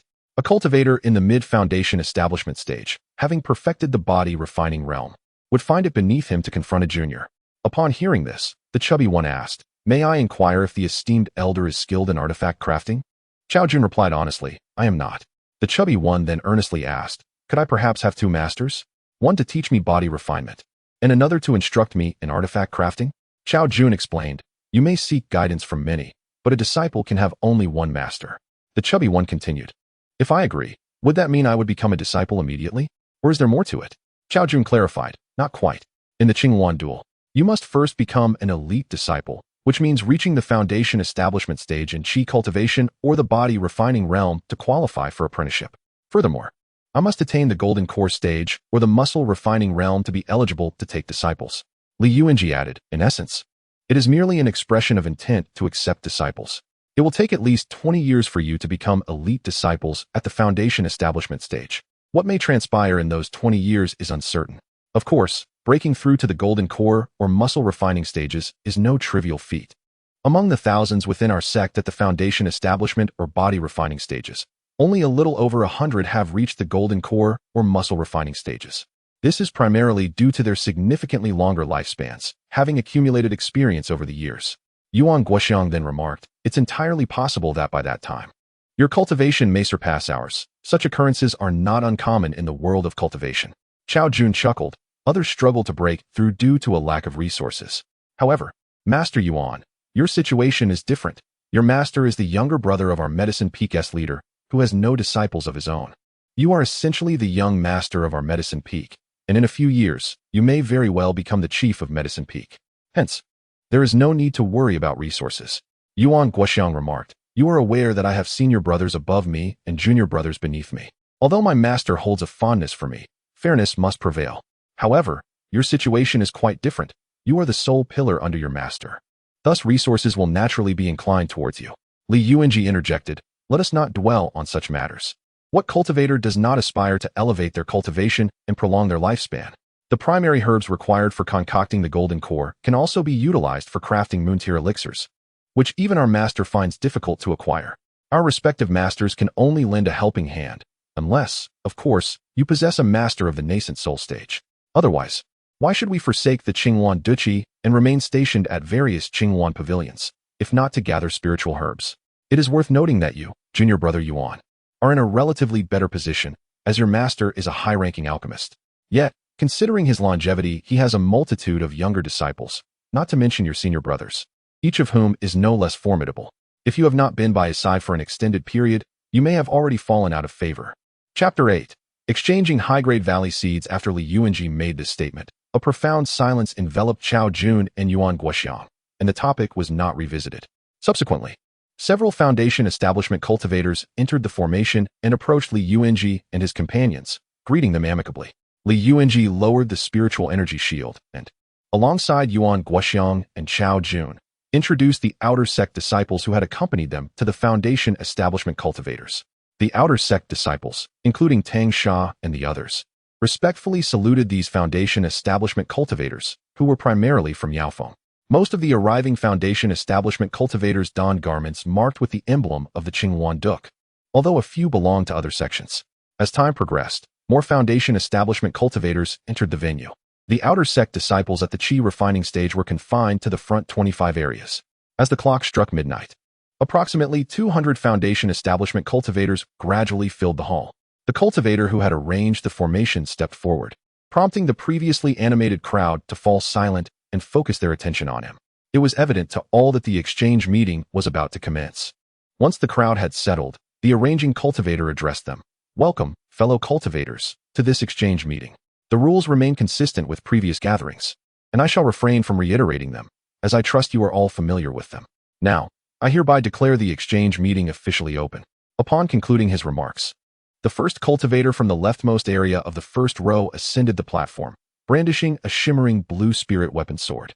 He proclaimed, I offer a mid-level late-stage water-type spirit weapon in exchange for either a forging-grade metal spirit material or a late-stage metal spirit sword.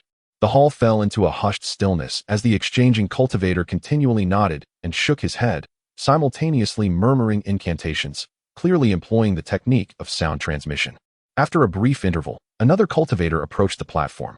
This cultivator produced a jade token from before entering the formation and made a swift motion, enveloping the two individuals engaged in the exchange within a protective spiritual energy shield. The shield effectively isolated them from the onlookers, preventing anyone outside from witnessing the events occurring within. In the span of a tea's brewing time, the shield dissipated, and the cultivator clasped his fists in gratitude, declaring, I have successfully completed the exchange. Thank you, esteemed friends, before stepping off the platform. Following his descent, the next cultivator from the second area took to the stage, initiating the subsequent round of exchanges. Following the same procedure, this cultivator presented the items for exchange and articulated his desired trait.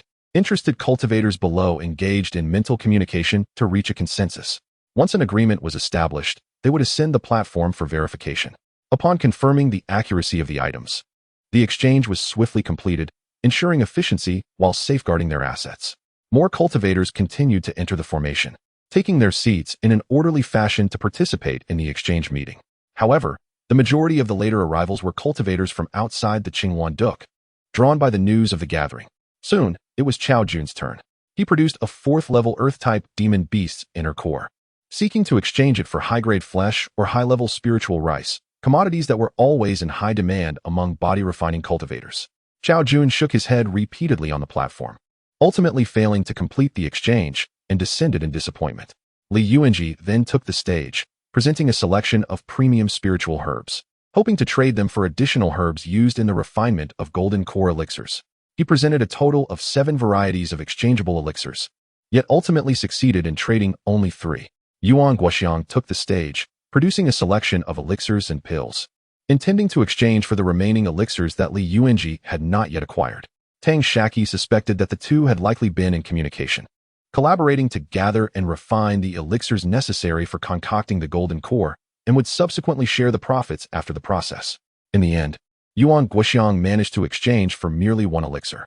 Tang Shaqi discreetly inquired of Chao Jun, "Senior Chao, I possess some mid-tier spirit rice. What do you think?" Chao Jun immediately expressed interest, asking, "Oh, how much do you have?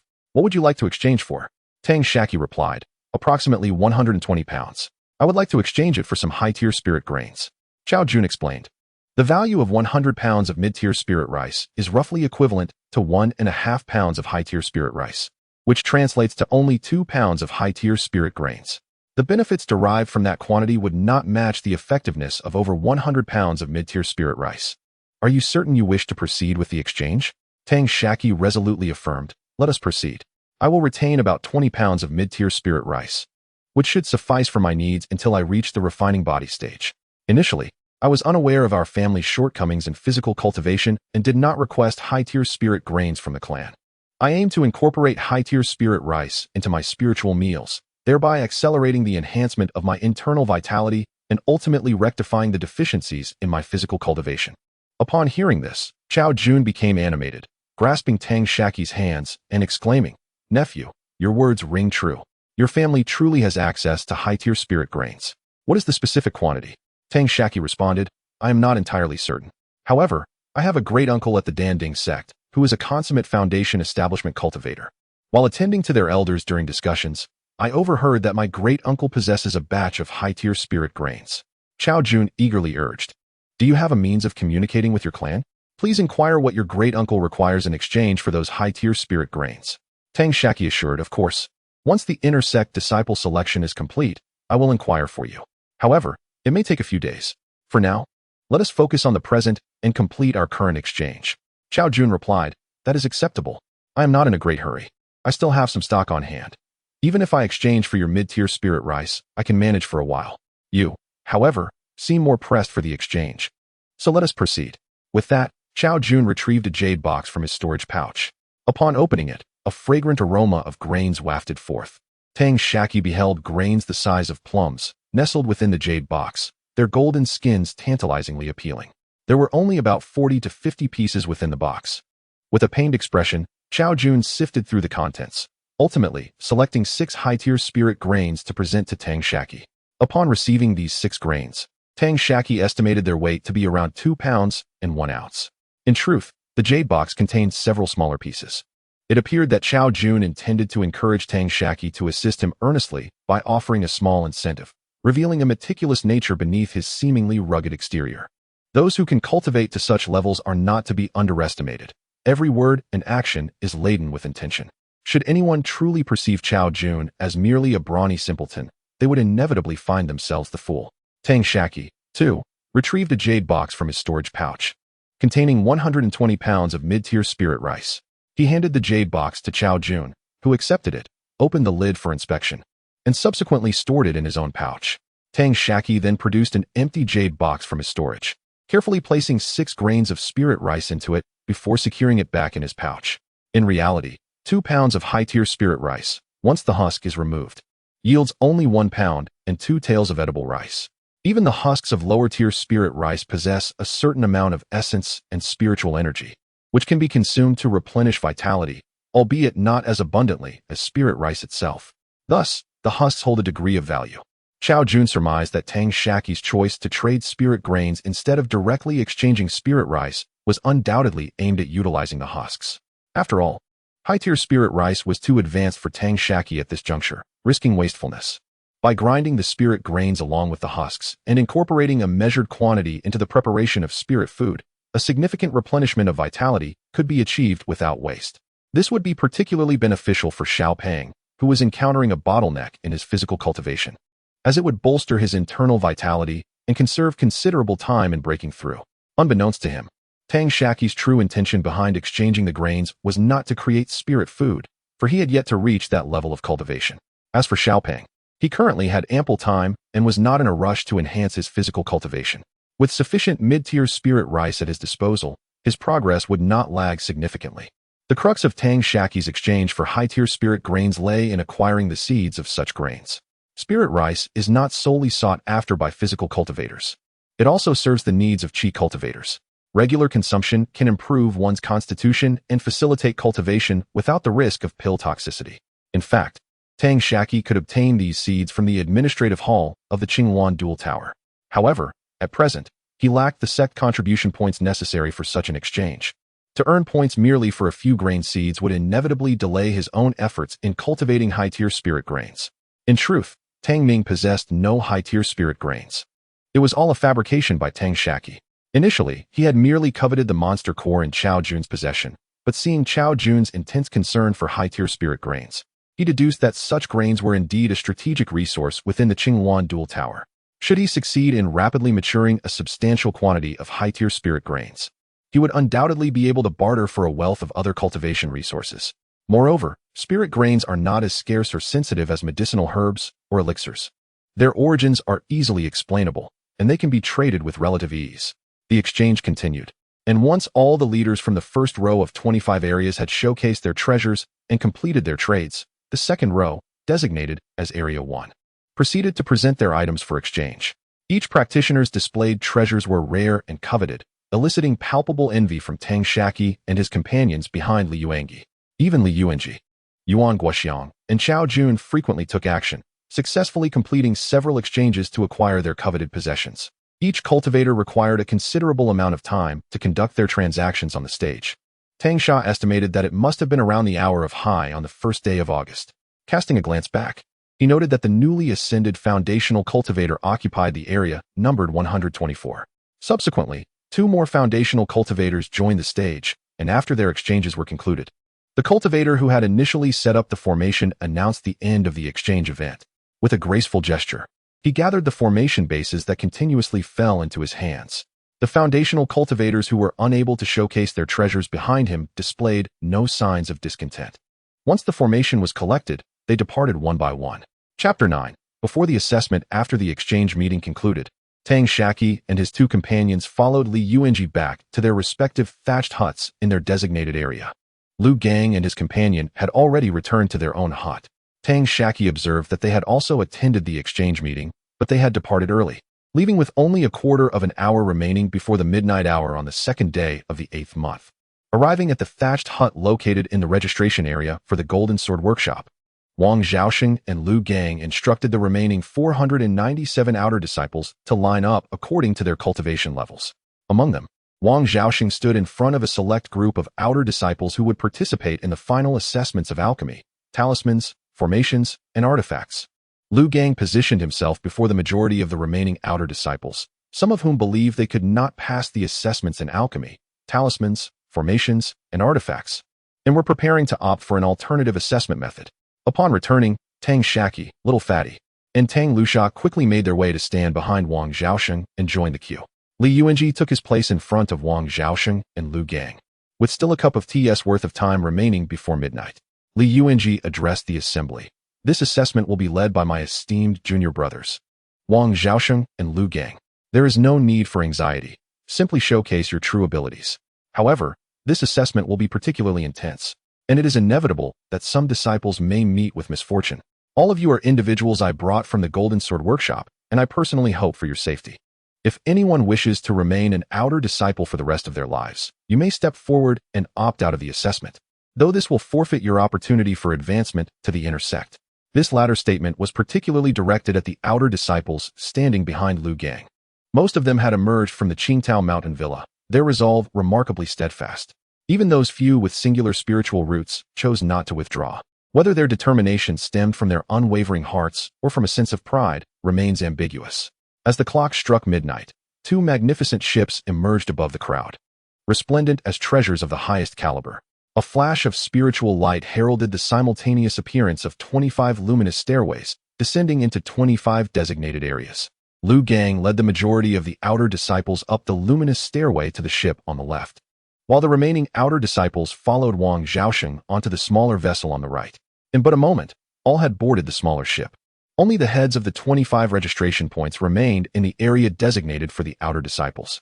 The two treasure ships retracted the luminous stairways, and the smaller ship carrying Tang Shaqi and the others soared southward toward the Qingsong Duk Mountain Gate, while the other ship veered westward toward the Beast Mountain Range. Once aboard the treasure ship, Tang Shaqi and his companions followed Wang Xiaosheng's instructions to find suitable seats.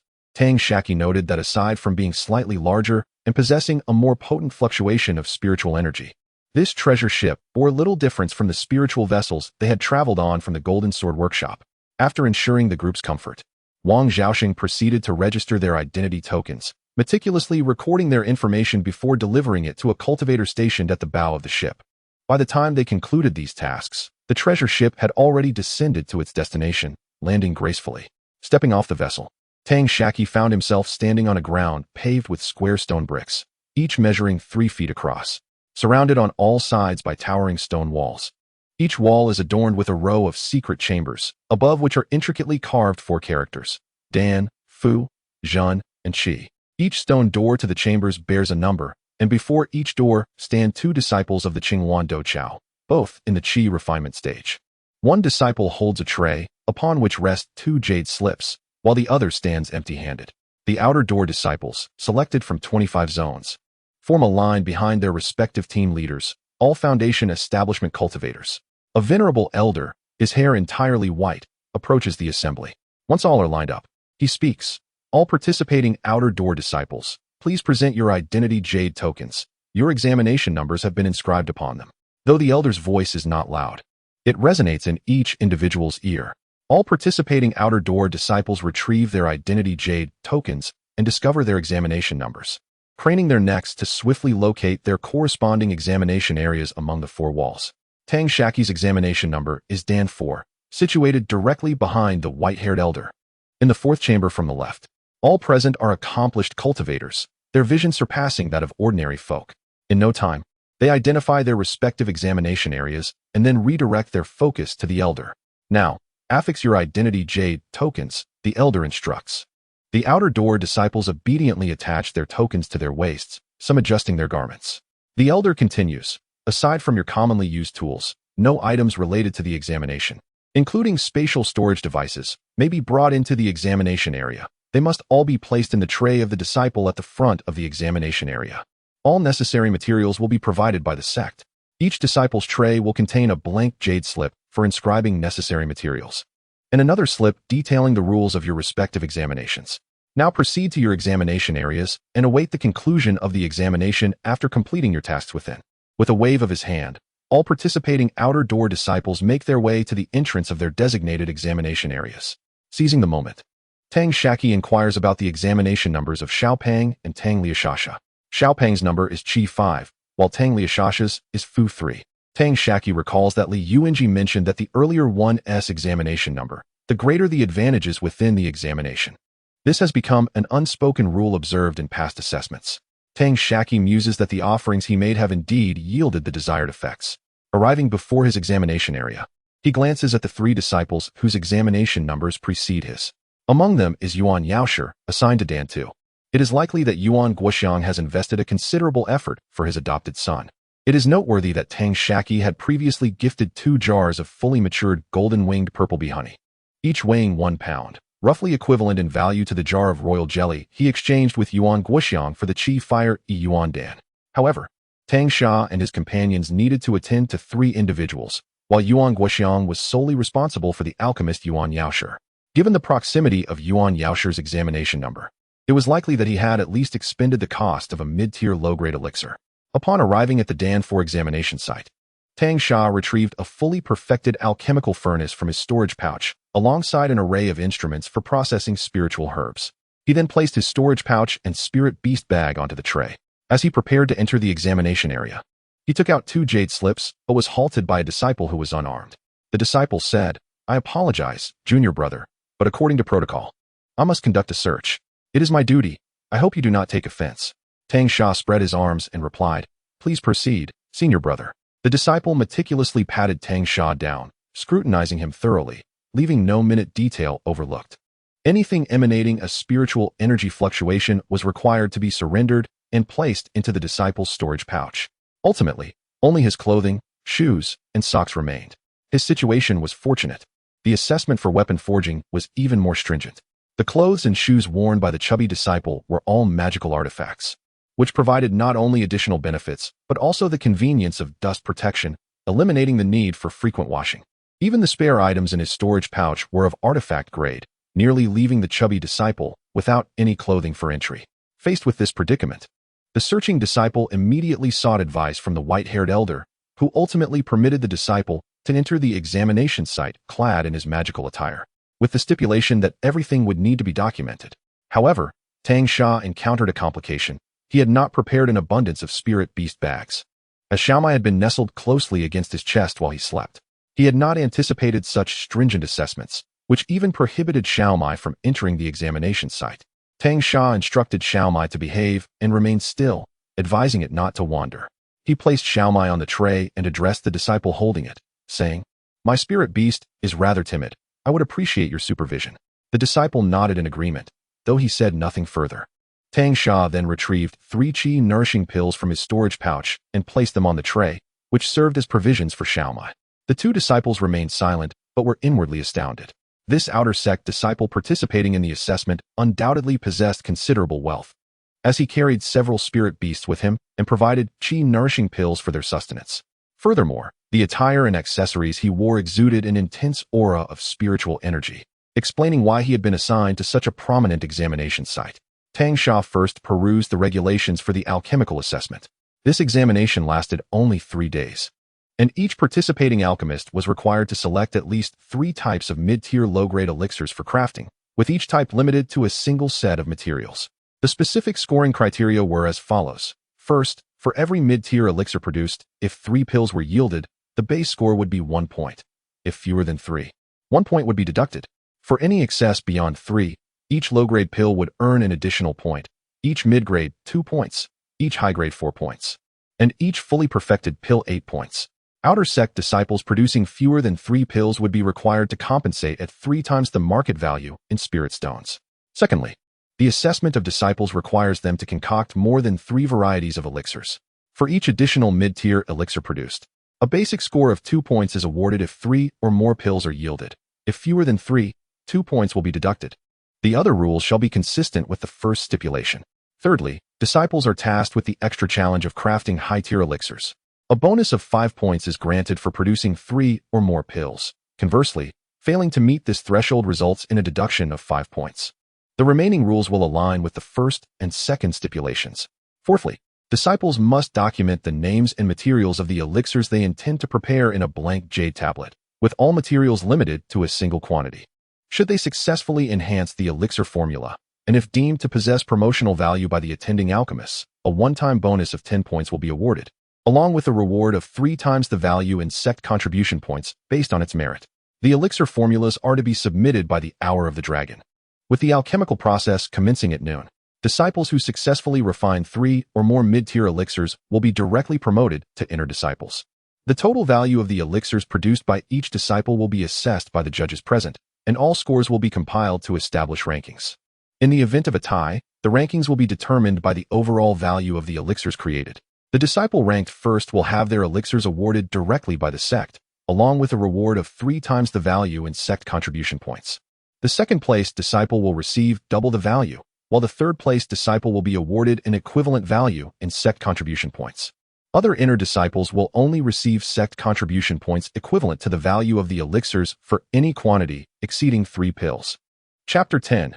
Alchemy Assessment. As the time approached the hour of the tiger, Tang Shaqi perused the regulations governing the alchemy assessment. The primary objective of these rules was to evaluate the breadth and precision of the participants' alchemical skills.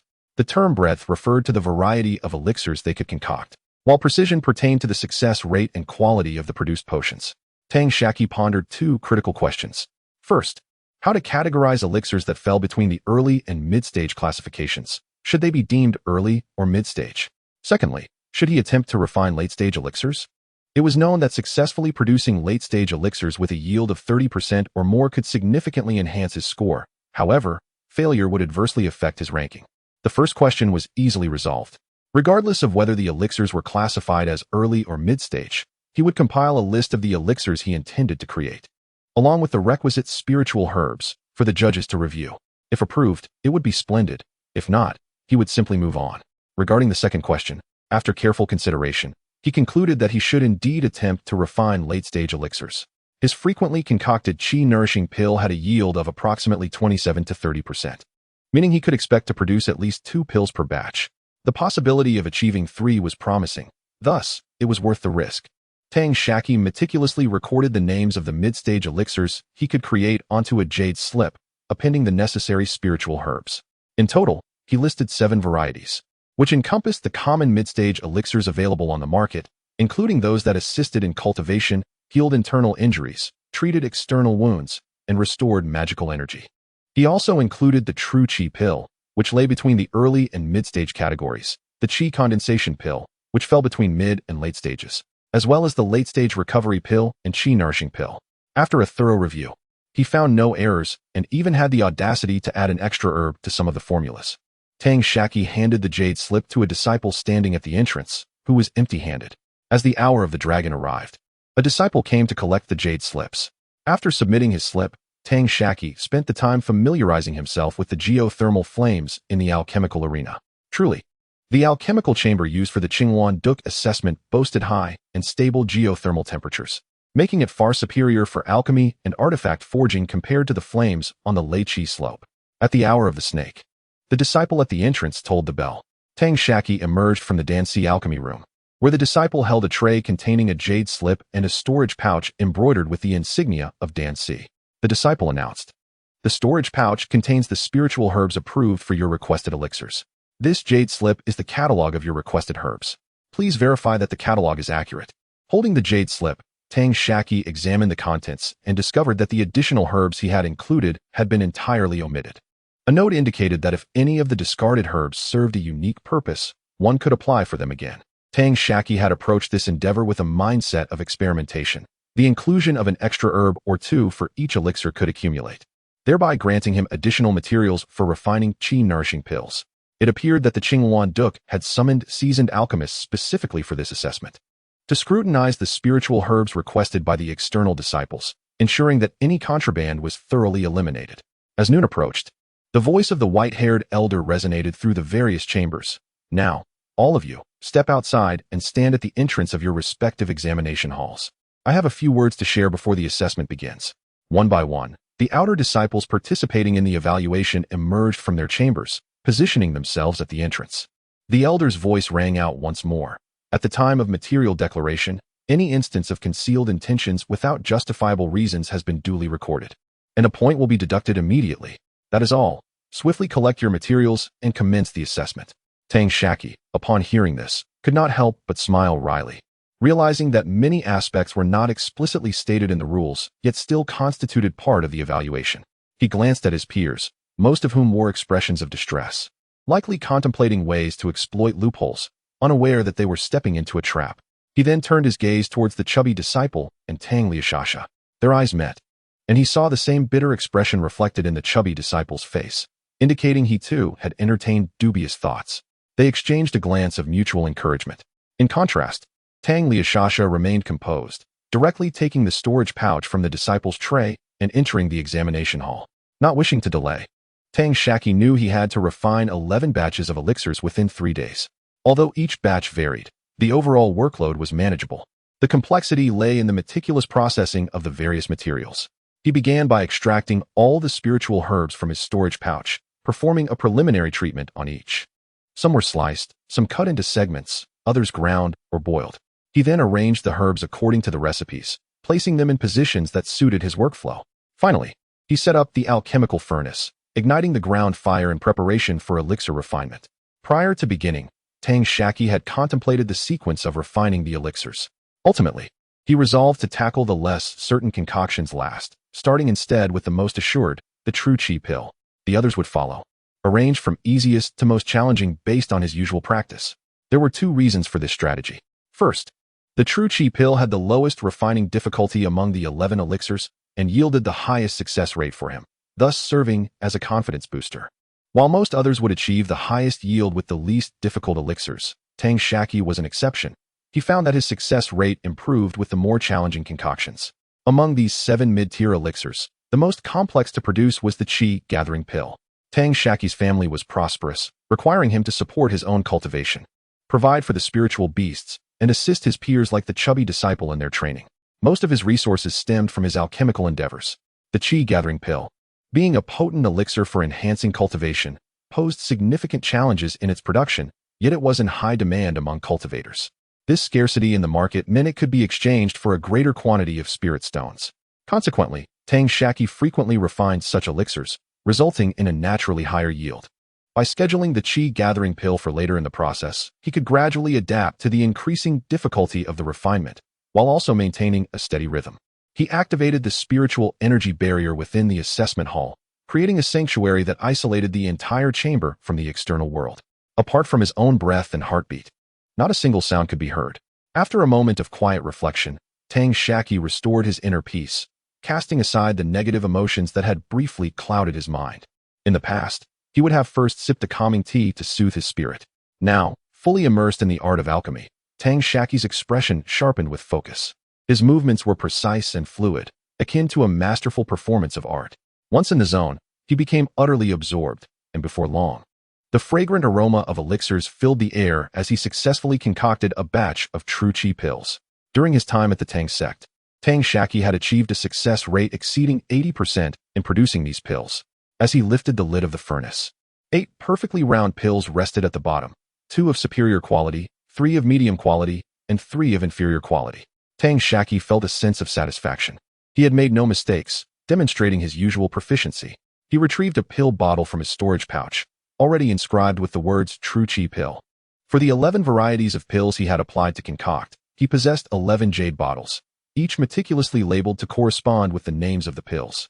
With his adeptness still intact, Tang Shaqi decided against resting and forged ahead to commence the brewing of his second batch, the Vitality Pill. The primary ingredient for the Vitality Pill was the spirit peach. Although he had cultivated numerous spirit peaches, most had been utilized for brewing spirit wine, as the market value of the Vitality Pill was modest, leading to limited sales. Consequently, Tang Shaqi had not devoted excessive energy to its production. Yet, over the years, even without deliberate efforts, he had surpassed many alchemists in the quantity produced. His spirit energy rivaled that of a perfected qi refinement practitioner, and combined with his alchemical skills, he elevated the success rate of the Vitality Pill to over 50%. Upon completion, he opened the alchemical furnace to reveal 5 plump Vitality Pills resting at the base, 2 of medium quality and 3 of inferior quality. Tang Shaqi carefully stored the Vitality Pills in their corresponding jade bottle and proceeded to follow his planned sequence to concoct the next variety, the Snow Jade Pill. One of the primary ingredients for the Snow Jade Pill was the mulberries from the Snow Jade mulberry tree, complemented by the silkworm sand from the Bayou Golden Silkworm. Tang Shaqi recalled his initial efforts in learning to brew the Snow Jade Pill, which included planting several Snow Jade mulberry trees and raising Bayou Golden Silkworms. However, he was taken aback to find that the market for the Snow Jade Pill was less than favorable once he succeeded in its creation. The subsequent mulberries he cultivated became snacks for himself and his companions, while a portion was fermented into spirit wine, leaving only a small quantity for pill production. As a result, The abundant mulberry leaves he produced benefited the Bayou golden silkworms, causing their population to swell exponentially. The quality of the silkworms significantly improved, leading to a remarkable enhancement in the quality of their byproducts, such as silkworm sand and Bayou golden silk. Typically, 1 foot of Bayou golden silk could fetch 20 inferior spirit stones, yet the silk from Tang Shaqi's silkworms commanded 30 inferior spirit stones per foot in the market. With each type of pill he crafted, a small story unfolded, bearing witness to Tang Shaqi's growth in the art of alchemy. During the alchemical process, he allowed himself but a single brief respite, primarily to replenish his spiritual energy. Only 3 types of elixirs remained: the Qi gathering pill, the Qi recovery pill, and the Qi nourishing pill. As for the condensed Qi pill, which lies between the mid and late stages, Tang Shaqi had a higher yield in its refinement than the snow jade pill. In pursuit of enhancing his cultivation, Tang Shaqi devoted himself entirely to mastering this particular elixir. After a brief period of rest, he commenced the preparation of the remaining 3 elixirs. Ultimately, the Qi gathering pill yielded a success rate of 70%, resulting in 2 superior grade, 2 medium grade, and 3 inferior grade pills. Both the Qi recovery pill and the Qi nourishing pill each produced 3 pills, meeting the minimum requirements. With only 19 hours having passed since the assessment commenced, most of the time had been consumed in processing the medicinal materials. Tang Shaqi carefully stored all the elixirs in their respective vials, placed the vials into his storage pouch, and finally sat in Alchemy Room Number 4, awaiting the conclusion of the assessment. Chapter 11. Alchemy Assessment. Ranking second. As the assessment time concluded, Tang Shaqi emerged from the cave dwelling, placing the embroidered pouch of Pill 4 and the jade slip of catalog on a blank tray. He retrieved his own storage pouch, spirit beast bag, and xiaomai from another disciple's tray. The xiaomai informed him that the elderly man with a white beard was quite amiable. During Tang Shaqi's alchemical endeavors, the old man had kept him company and provided him with many delicacies. However, Tang Shaqi couldn't help but harbor a sense of disdain, thinking, "What is so commendable about this old man? He has already deducted a point from me before the assessment even began." Tang Shaqi maintained a calm demeanor, yet the expressions of the outer sect disciples exiting the assessment hall varied significantly. Some appeared confident, walking with their heads held high. Others wore smiles, feigning profundity, while some looked dejected, their faces reflecting their underwhelming performances. As the group prepared to line up, the voice of the white-haired elder echoed in their ears. Works falling between the early and mid-tier classifications shall be deemed mid-tier, yet they do not contribute to the base score, only to the excess points. Those who fail to meet the minimum requirements must hand over the requisite spirit stones to the disciples stationed at the entrance of the assessment hall. Then proceed to queue behind your respective team leaders. The meaning was straightforward.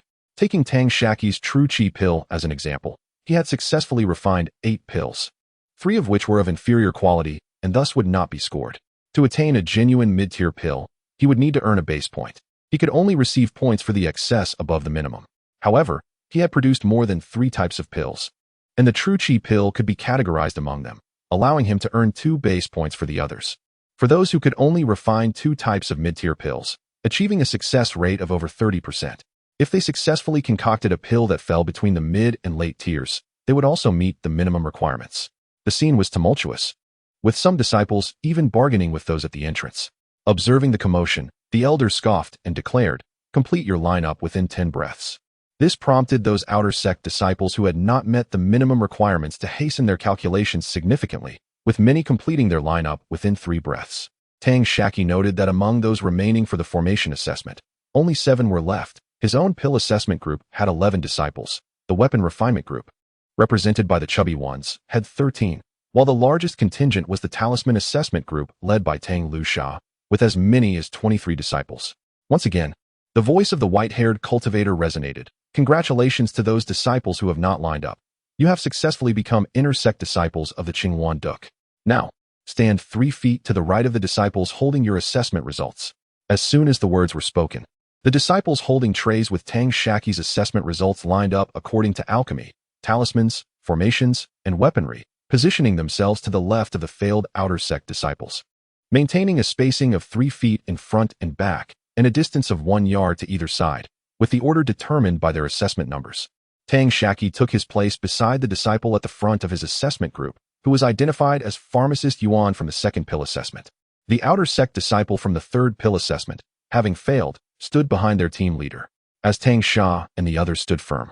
The voice of the elder with white hair resonated once more. All inner disciples participating in the assessment step back one position, and the last one shall move to the forefront. The inner disciples complied without hesitation, and soon they were arranged accordingly. The elder spoke again. Now, take out the blank jade slips from your storage pouches to evaluate the results of your assessments on your left. For products that fall between the mid and late stages, success will be counted as mid-stage, while failure shall be assessed as per the product. The expression of many outer disciples turned pale, and some were even ready to voice their objections. However, the elder did not afford them the opportunity to speak, continuing instead. Initially, products that were merely at the early mid-stage were counted as mid-stage, recognizing the arduous effort you have invested in mastering your craft and acknowledging your indomitable spirit. Thus, we have slightly eased the conditions to grant you an opportunity. As for what follows, it is imperative to understand that before embarking on any endeavor, one must consider the minimal gains and the worst possible outcomes. This lesson is pertinent for the outer disciples undergoing other assessments as well, albeit they may pay the ultimate price of their lives. Commencing the scoring now, you have 15 minutes. Behind Tang Shaqi were the inner disciples of the Dan 5 examination, with all but the one from Dan 3 having ascended to inner discipleship. The one evaluating his score was xianxia from Dan 2, a trusted ally. So there was no concern of him being reckless. Moreover, the score he would receive was evidently clear. Having been misled by the elders several times, it was evident that no one would dare to act recklessly. Tang Shaqi glanced at the list of inner disciples in the Dan 5 examination and then opened the storage pouch of Dan 5 to examine the elixirs within. Among them were 6 mid-stage elixirs, 2 in the early mid-stage, and 1 in the late mid-stage. All mid-stage elixirs yielded 3 or more elixirs, with 2 types yielding 3 elixirs, 3 types yielding 4 elixirs, 1 yielding 5 elixirs, and 1 yielding 1 of medium quality. The 2 early mid-stage elixirs had a higher yield, resulting in a total of 12 elixirs, with 4 of medium quality and 1 of high quality. As for the elixir in the late mid-stage, it only produced 2 elixirs, thus deemed a failure. Tang Shaqi began to score, meticulously documenting his evaluation criteria. For the 2 early mid-stage elixirs that achieved a yield of 30% or more, no base score was recorded, while the excess yielded 1 point for each low-quality elixir, 8 points for the 4 medium-quality elixirs, and 4 points for the high-quality elixir, totaling 13 points. The 6 mid-stage elixirs achieved a yield of 30% or more, including any one of these, as one of the 3 elixirs counted for a base score of 1 point, while the remainder accounted for 2 points each, culminating in a total base score of 11 points. The excess yielded 4 low-quality elixirs and 1 medium-quality elixir, summing up to 6 points, bringing the total to 17 points. The late mid-stage product was deemed a failure, yielding fewer than 3 elixirs, thus deducting 5 base points. Ultimately, Tang Shaqi calculated the total score to be 25 points. After completing the scoring for Dan 5, he placed the jade slip into the tray held by the disciple on his left. At that moment, someone from the refining assessment spoke up. "Honored elder, this senior's creation is unlike the usual, and as a humble disciple with limited knowledge, I am unable to assign a score." Not only Tang Shaqi, but nearly everyone's gaze shifted towards that disciple. Tang Shaqi observed that the disciple stood before the chubby figure, evaluating his creation. The white-haired elder approached the disciple and retrieved the work from his storage pouch. It comprised a sword, a knife, a shield, and a humanoid puppet, all classified as mid-tier magical artifacts. Upon examining the catalog of the chubby figure's creations, the elder noted that the sword, knife, and shield were standard models, thus easily graded. However, the mid-tier combat puppet posed a challenge for assessment. The elder, with the puppet in tow, presented it before the assembly, demonstrating its capabilities in full view of the audience, who absorbed the puppet's prowess with keen interest. The white-haired elder declared, "You have witnessed the combat puppet. I shall not assign a score to its creator, but will instead designate him as the top performer in the artifact refinement assessment. Does anyone dissent?" Despite the murmurs among the crowd, including the 25 leading disciples, no objections were raised. Though classified as a mid-tier artifact, the puppet wielded a sword in its left hand capable of unleashing mid-tier artifact power, counting as 1. Its right-hand shield provided mid-tier defensive strength, counting as another. It could sprint at 3 times the speed of an average cultivator, akin to donning mid-tier artifact footwear, adding yet another to the tally. And finally, it could emit energy beams from its mouth that struck with the force of mid-tier spells, thereby earning a 5th designation. Additionally, the puppet itself was a mid-tier artifact. Artifact refinement diverges significantly from alchemy. While it utilizes materials efficiently, it demands immense mental, physical, and magical stamina. a skilled low-tier, mid-level refiner. Lacking prowess beyond the chi refining mid-tier, could only create 2 mid-tier artifacts in a single day.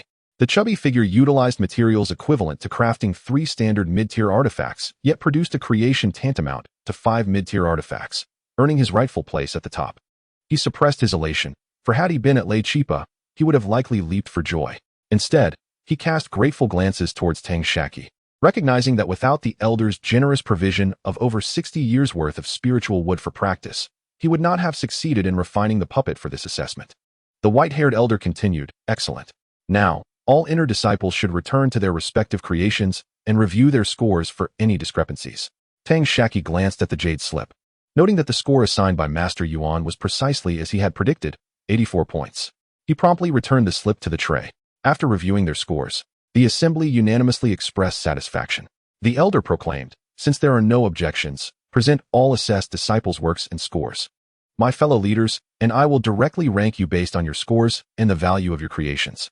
Disciples, bearing trays, arranged them sequentially according to the examination venue numbers between themselves and the white-haired elder.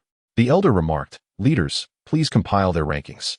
Master Yuan from the Alchemy 2nd Division receives an additional 20 points for improving 2 formulas, and Tang Lusha from the Talisman's 3rd Division earns an extra 30 points for enhancing 3 types of talisman ink." In a short while, the leaders calculated the scores and presented a jade slip to the white-haired elder. After reviewing it, he announced, "I shall now declare the results. The rankings for this session of the Qingwan Duk Inner Disciple Alchemy Assessment are as follows. First place goes to Master Yuan from the Near Sea District. The alchemy score stood at 67, with an improvement score of 20, culminating in a total of 87 points. The second place was secured by Tang Shaqi from the Golden Sword Workshop, who achieved an alchemy score of 84, bringing his total to 84 points. Oh, my. The inner disciples of the alchemy assessment, along with those outer disciples knowledgeable about alchemy, were engulfed in gasps of astonishment and admiration, some exhaling sharply in surprise. Although Tang Shaqi ranked second, in certain aspects, he surpassed all. Originally, Master Yuan had already left everyone in awe. Yet it was unexpected that Tang Shaqi excelled even further in the realm of alchemy. An elderly man with white hair cleared his throat, interrupting the disciples' marvels, and proceeded to announce the rankings of the alchemy assessment. Chapter 12. The fierce examination of outer sect disciples. After announcing the alchemy examination results of Tang Shaqi and the others, the white-haired elder proceeded to declare the outcomes of the other assessments.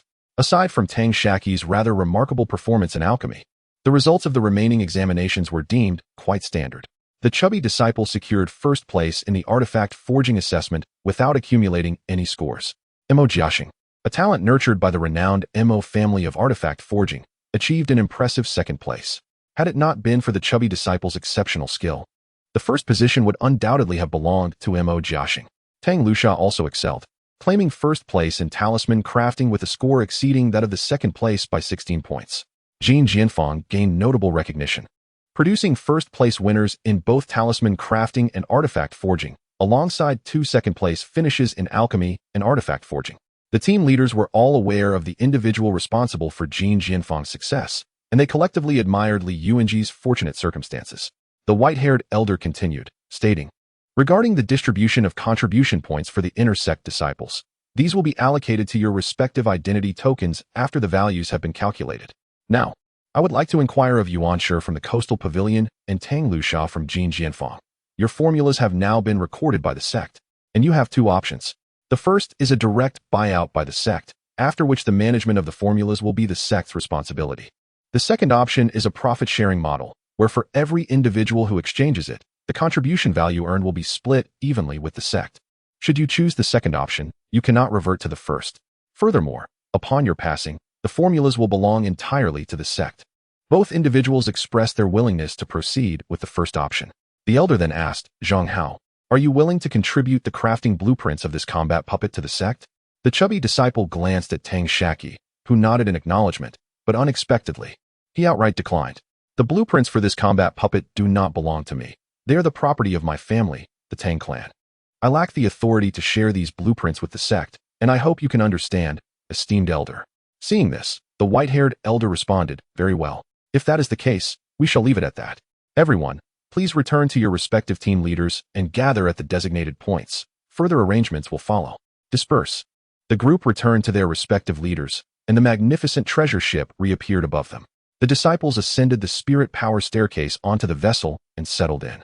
Each team leader approached to recruit Tang Shaqi and the chubby disciple, while Tang Luxia was already assuredly the chosen one of the main peak, rendering any further efforts unnecessary. Before Tang Shaqi and the others could express their intentions, the treasure ship had already reached the thatched hut's vicinity. Under the guidance of their leaders, the disciples disembarked and made their way to their respective huts. Li Yuanji had already received the news of his notable performance among the many heads of the Qingwan Pavilion, which would yield him substantial contribution rewards. Upon seeing him, Wang Zhaosheng exclaimed congratulations, to which Li Yuanji warmly responded with reciprocal good wishes. Soon after, Yuan Guoxiang and Yuan Shi approached, with Chao Jun closely following, insisting that Li Yuanji treat them. Although he had anticipated that Tang Shaqi and the other two would pass the examination, he was astonished by their remarkable results. Yuan Guoxiang remarked, "Had I not shared the fruits of my years of research with the pharmacist, Jin Jianfang might have clinched all 3 first places in this assessment. Nevertheless, when it comes to the art of alchemy, the foremost practitioner in this examination remains none other than Master Tang's disciple. This time, your achievements are truly remarkable. I can only surmise that the rewards from our sect for your contributions will be substantial, not to mention the accolades from the Medicine Peak. I estimate you must be nearing the completion of the necessary spiritual herbs to concoct your golden elixir." Li Yuanji remarked with a smile, "Thanks to your blessings. Still a bit short. I must rely on the support of you 2 junior brothers," he continued. Chao Jun interjected, "Li senior brother. No need to feign poverty between me and Yuan senior brother. Should you have any surplus after refining your elixir, I hope you will extend a helping hand to your junior brothers." Li Yuanji suddenly turned serious, assuring, "Rest assured, if that day comes, as your senior brother, I shall not disappoint you." Soon after, several leaders from the Medicine Peak approached to congratulate Li Yuanji. With a pained expression, he took out the clear heart tea gifted by Tang Shaqi to entertain them one by one. As for honey, he refrained from sharing, as he wished to reserve it for his own health improvement. Although its effects may not be particularly significant, one can never be too cautious. After all, when it comes to concocting the elixir, one must be absolutely certain of success. Shortly thereafter, a leader from the Tool Peak arrived, attempting to recruit the chubby boy. Perhaps aware of the chubby boy's reluctance, he approached with a casual attitude. The chubby boy declined the invitation to the Tool Peak, and the leader did not press further. After extending his congratulations to Li Yuanji, he took his leave. As for Tang Shaqi, he is the head of the Qingwan Pavilion, hailing from the Medicine Peak. Selected from the registration point overseen by Li Yuanji, and bears no particular affiliation with the various peaks. Being an alchemist, his presence at the Medicine Peak is most fitting. The other peaks, lacking superior conditions, ceased their attempts at recruitment. Once the congratulatory crowd departed, Tang Shaqi turned to the chubby boy and inquired, "Chubby, I have already agreed. Why are you unwilling to exchange the blueprint with the sect? This represents a significant amount of contribution value, enough for your use for quite some time." The chubby boy replied, "Brother Qi, first and foremost, this blueprint belongs to you. You have already looked after me too much. I cannot barter your possessions for my own resources. As for the rest, you guess." At this, the chubby boy's eyes sparkled with enthusiasm, as he had unknowingly adopted Tang Shaqi's catchphrase from his previous life on Earth. Tang Shaqi found this amusing, feigning a stern demeanor as he playfully slapped him, saying, "I wager 2 slaps. Tell me your reasoning." The chubby boy chuckled mischievously before continuing. "Although the cost of creating a battle puppet is not exorbitant, acquiring the materials is quite challenging. I believe even at the Qingwan dueling platform, the availability of aged spiritual wood is limited. If I were to contribute the blueprint for this battle puppet, a multitude of tool refining practitioners within the sect would eventually learn it. How could someone as small as me compete with them? Before long, I would exhaust my material supply and be unable to produce even a few puppets. As you mentioned, Brother Qi, this is an exclusive formula, a monopolistic venture. This single puppet is equivalent to a fearless warrior, capable of unleashing spells instantaneously while wielding several magical artifacts. Tell me, if it were you, would you prefer to expend spirit stones to acquire 4 artifacts for yourself, or would you rather possess a completely loyal, fearless warrior equipped with the effects of 4 magical artifacts? It is indeed essential for any expedition or venture into perilous situations. Gentle streams flow steadily. Is it not more advantageous than a one-time transaction?" Tang Shaqi suddenly burst into an odd chuckle, not merely in agreement with Xiaopang's reasoning, but also because such peculiar phrases were quite popular on the Earth of his past life. He had uttered them once or twice himself, only to find that Xiaopang had learned them all. Tang Shaqi remarked, "Indeed, Monopolies do possess certain advantages. But have you ever considered? The blueprints for these battle puppets are accessible even to me. Does the Qingyuan Duk not have similar designs? It is merely a matter of preserving the blueprints to enrich the library, allowing those artisans to validate their work against each other. Moreover, these are just mid-stage battle puppet blueprints. If you examine the original disciples of the Qingyuan Duk that we have encountered, none of them possess cultivation below the 10th level of qi refinement. Your creations are only of mid-stage qi refinement strength, unless deployed en masse. Yet, how many can a late-stage or perfected cultivator control? Once one reaches the foundation establishment level, these puppets become mere toys. When all is considered, how substantial can the market be? That's a threefold contribution value. Xiaopang. What a loss. Upon hearing Tang Shaqi's explanation, Xiaopang quickly calculated the pros and cons, his face wearing a rueful smile. I thought I was being quite clever, only to realize. Tang Shaqi continued. However, it is not entirely a loss.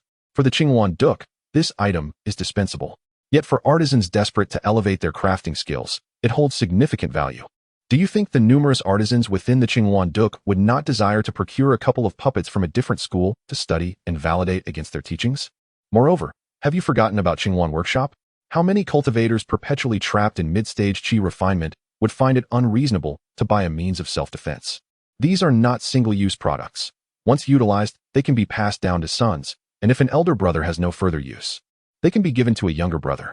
Furthermore, how many disciples in the Qingyuan Duk hail from family lineages? During festive seasons, do not the elders provide gifts to the younger generation? As long as our pricing is reasonable, it is not impossible to carve out a portion of the market. Ultimately, our purpose in cultivation is to attain higher realms. All our efforts are directed towards this goal, so we must not allow minor setbacks to deter us. Xiaopang and Tang Lushan nodded in agreement upon hearing this. Even Li Yuanji and Wang Zhaosheng, who stood nearby, wore expressions of approval. This time, they lingered for an extended period, uncertain of when the outer disciples participating in the inner sect assessments would conclude.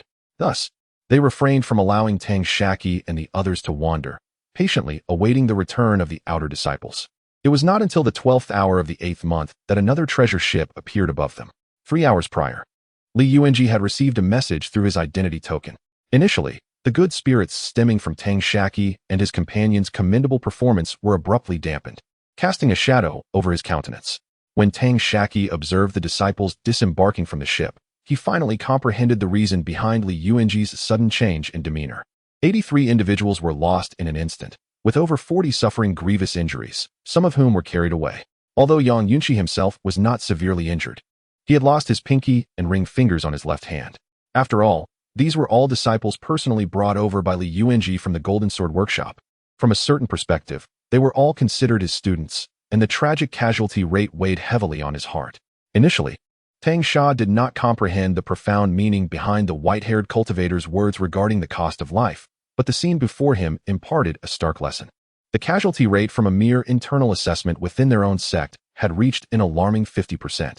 Consequently, he grew to cherish his identity as a disciple of the inner sect of Qingyuan Duk even more. Chapter 13. Entering the Portal of Medicine Peak according to Li Yuanji. The casualty rate at their Golden Sword Workshop is not the highest.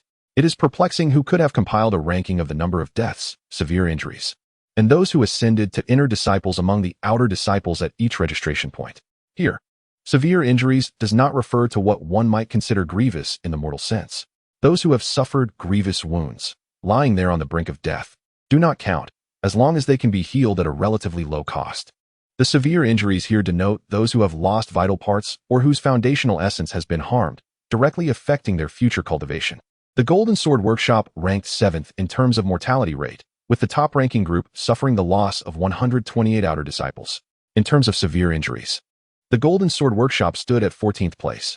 Nevertheless, the number of accepted disciples was not insignificant, including Tang Sha and others. There were a total of 182 individuals, placing them 6th overall. After a 2-day rest, on August 14th, the injured outer disciples were able to stand on their own. 2 treasure ships hovered above, one marked inner door and the other outer door. In the gathering area of the Golden Sword Workshop's registration point, under the leadership of Li Yuanji and Wang Zhaosheng, Tang Sha and the others, who had passed the assessment, boarded the vessel inscribed with inner door. The remaining outer disciples who did not qualify for the inner door, led by Lu Gang, boarded the ship labeled outer door. Shortly after the treasure ship set sail, It came to a halt at a grand square, where the inner disciples disembarked in succession. Before them stood 9 portals, each adorned with the emblem of the 9 peaks. The respective leaders and registration point heads from various locations proceeded through their designated portals. Before long, a melodious yet chilling voice echoed throughout the square. Those whose names were called were to enter the main peak's portal, from henceforth becoming disciples of the main peak. Tang Shaqi. She did not expect the separation to come so swiftly and dared not delay. She could only bid farewell to Tang Shaqi and the chubby boy. Stepping into the main peak amidst their concerned gazes, the portal beyond veiled in mist, obscuring all clarity. Among all the female cultivators who participated in the inner door assessment, Tang Shaqi, as the sole first-place winner, was the first to be summoned. From that moment forth, she gained notoriety among her peers. The first place is invariably remembered, while the second and third often fade from memory. Over 400 female cultivators were called into the main peak portal, all of whom had passed the Alchemy, Talisman, and Array assessments. The remaining female cultivators were also exceptional, though they were slightly inferior to the main peak disciples. Once the main peak had completed its selection of disciples, a venerable elder with white hair and beard emerged from the portal of the enforcement hall, his resonant voice enveloping the entire square. Thereafter, the inner disciples freely chose their respective peaks, lining up before the various portals. At that moment, the heads of the Qingyuan pavilion from each peak also emerged from their respective portals, as the crowd of over 4,000 individuals swiftly divided into 8 groups. Aligning behind each portal, most were arranged in 3 columns, while some had only 2. At this moment, Tang Shaqi, who was preparing to queue in front of the Yaofeng portal, heard the voice of a white-haired elder. "Young friend, would you be interested in joining my law enforcement peak? The benefits there surpass those at Yaofeng, I assure you." Tang Shaqi shook his head and bowed respectfully towards the law enforcement peak. The elder's voice continued. "Everyone has their own aspirations. I do not wish to impose." He added, "Take good care of that little fellow named Xiaomai. It is a spirit beast known as a seeking spirit mouse. I once raised one myself, but regrettably, it never advanced to the 2nd tier. It is said they are descendants of the treasure-seeking mice, which are spirit beasts of the transformation stage. However, since that legendary treasure-seeking mouse, very few seeking spirit mice have managed to break through to the 2nd tier, and none have been recorded to surpass the 5th tier for nearly 10,000 years. Should this mouse truly mature, it would undoubtedly be a significant asset on your path of cultivation. Not to mention, in the sex trial competition 18 years hence, this mouse could prove invaluable." Tang Shaqi bowed again, and the chubby one followed suit. The first bow was to decline the invitation to the law enforcement hall, expressing gratitude for the elder's consideration. The second bow was in gratitude for the elder's enlightening words about Xiaomai, which he had raised for quite some time, finally understanding its lineage. As for the chubby one's bow, it was in response to receiving the elder's invitation as well. The two arrived at the Yaofeng portal, where all those preparing to join the inner disciples were lined up in 3 columns. One column was led by Master Yuan, comprising inner disciples engaged in alchemy, talismans, formations, and artifacts. Upon their arrival, Tang Shaqi and the chubby one were ushered to stand behind Master Yuan, who initially declined to take the lead. In the end, Master Yuan stood first, with Tang Shaqi second and the chubby one third. The other inner disciples were divided into columns based on their cultivation levels, with those at the 5th and 6th levels in one line, and those at the 7th and 8th levels in another, showing little difference in numbers. Li Yuanji, Yuan Guixiang, and Chao Jun recorded the names of those choosing to join Yaofeng, after which Li Yuanji entered the portal with the list and vanished from sight. Shortly thereafter, he emerged holding the jade slip, while Yuan Guixiang entered the portal. Li Yuanji announced, "Now I will call the names for entry. Master Yuan, Tang Shaqi, Zhang Hao." Upon entering the portal, Tang Shaqi and the others found themselves surrounded by high-level cultivators engaged in fierce battles, facing formidable beasts, or enduring tribulations. The thunderous sounds echoed in their ears, reminiscent of a 3D film experience back on Earth. Tang Shaqi had only watched a 3D movie once in his previous life, at an age of 4 or 5 decades, and found it overwhelming, thus developing an aversion to such spectacles. Had he not known these were mere illusions, he would likely have been frightened. Various powerful spells and formations were unleashed upon him. Colossal bolts of lightning struck directly above, and a beast the size of a small mountain swiped at him with its paw. Initially, there was a sense of wonder, but soon it became merely a spectacle, as cultivators clad in Qingyuan combat attire triumphed while others fell. Upon reaching the end, Tang Shaqi experienced an indomitable spirit that contended with the heavens, the earth, and humanity. He pondered that had the 3D films of his past life been rendered with such realism, he would have frequented the cinema with great delight. Tang Shaqi continued onward, witnessing a myriad of struggles portrayed before him. The areas he traversed were flanked by rows of stone tablets. Each tablet bore intricate carvings of figures, all representing the celestial phoenix duelists from the earlier scenes, while the reverse side detailed their life stories. These engravings were remarkably lifelike, as though the figures might spring forth from the stone. In his previous existence on Earth, Tang Shaqi had attended various so-called art exhibitions. Yet the works of those so-called masters paled in comparison to the artistry present here. As he perused each stone tablet, he noted that the cultivation levels of the depicted practitioners increased with each step forward. The earliest tablets were abundant, unable to fit within a single row, all showcasing practitioners at the early stages of the nascent soul realm. The foremost row, however, was sparse, containing merely 2 tablets dedicated to individuals of the transformation stage, who had, according to the inscriptions, already ascended to higher realms. The entire grove of tablets consisted of 48 stones. Upon completing his exploration, Tang Shaqi arrived at a grand plaza, where a platform stood in the center. Directly facing the platform was a colossal statue of a female practitioner. Surrounding this statue were 9 smaller figures, each depicting different female practitioners. Before the statue lay a series of stone steps adorned with several meditation cushions. At the pinnacle of the steps sat a black-haired practitioner, facing the statue, rendering her features obscured from Tang Shaqi's view. Behind her sat hundreds of practitioners in 3 rows. The front row comprising Qi refinement practitioners, the next consisting of foundation establishment practitioners, and the uppermost row comprised of golden core practitioners, all turned away from Tang Shaqi. The Qi refinement disciples appeared indistinguishable, all at the pinnacle of their realm. Among the foundation establishment practitioners, their cultivation levels increased from right to left. Several cushions remained vacant. Yet Yuan Guoxiang was situated at the forefront of the plaza, beside a stone tablet, gesturing for the outer disciples to read the contents inscribed upon it. The tablet bore the inscription, "Disciples, find a place to sit and refrain from making noise." Tang Shaqi noticed that the cushions in the plaza were located beneath the disciples of the Celestial Phoenix duelist sect. He sat closely beside Yuan Guoxiang. As the chubby disciple emerged from the grove of tablets, he was poised to call out, but upon witnessing such a solemn and austere scene, he swallowed his words. Under Yuan Guoxiang's guidance, the chubby disciple also settled onto the cushion next to Tang Shaqi. He observed Tang Shaqi's expression, which seemed brimming with unspoken words.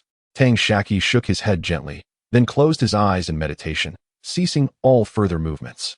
The chubby disciple, feeling helpless, mirrored Tang Shaqi's posture, sitting upright and closing his eyes in quiet contemplation. One by one, the successful inner disciples entered in an orderly fashion, culminating with Li Yuanji and Chao Jun, who entered without any followers trailing behind. Tang Shaqi turned to count and noted there were only a little over 300 individuals present, recalling that during the lineup, there had been more than 560 inner disciples. It is likely that the remaining 100 or so individuals, not selected by the medicine peak, were ultimately divided among the other peaks due to insufficient recruitment numbers. Chao Jun and Yuan Guoxiang found their places among the ranks of foundation-building cultivators, occupying the 3rd and 5th seats on the left side. The first seat remained vacant, while the 4th seat revealed only the silhouette of silver hair. Li Yuanji ascended the steps from the right, presenting a jade slip to the cultivator seated in the first row, engaging in a brief exchange. With a wave of the cultivator's hand, Li Yuanji descended the steps and took his place in the 2nd position on the left, leaving the 1st seat still unoccupied. It appears that Li Yuanji is the 2nd senior brother of the medicine peak, which explains his extensive connections and considerable influence. Chapter 14. The discourse of the leader of Yaofeng Tang Shaqi and others boarded the ship at the hour of the snake and settled here by the hour of the monkey. They remained seated until the sun dipped below the horizon and the moon ascended to its zenith. It was only then that the monk in the front row rose, turning to face the assembly. Initially, with his back to the disciples, Tang Shaqi observed his flowing locks and Taoist robe, mistaking him for a male practitioner. To her surprise, this figure revealed the countenance of a youthful maiden, seemingly in her prime. All the disciples from the original Yaofeng rose in unison, clasping their fists, and called out in chorus, "We pay our respects to the peak master," as if rehearsed. The newly inducted inner disciples of Yaofeng, including Tang Shaqi, appeared bewildered. Some stood alongside the seasoned disciples, while others merely half rose. The voices offering their respects were notably sparse. A melodious voice then resonated. "Do you find my appearance peculiar? Indeed. I am the peak master of Yaofeng. I have held this position for 45 years.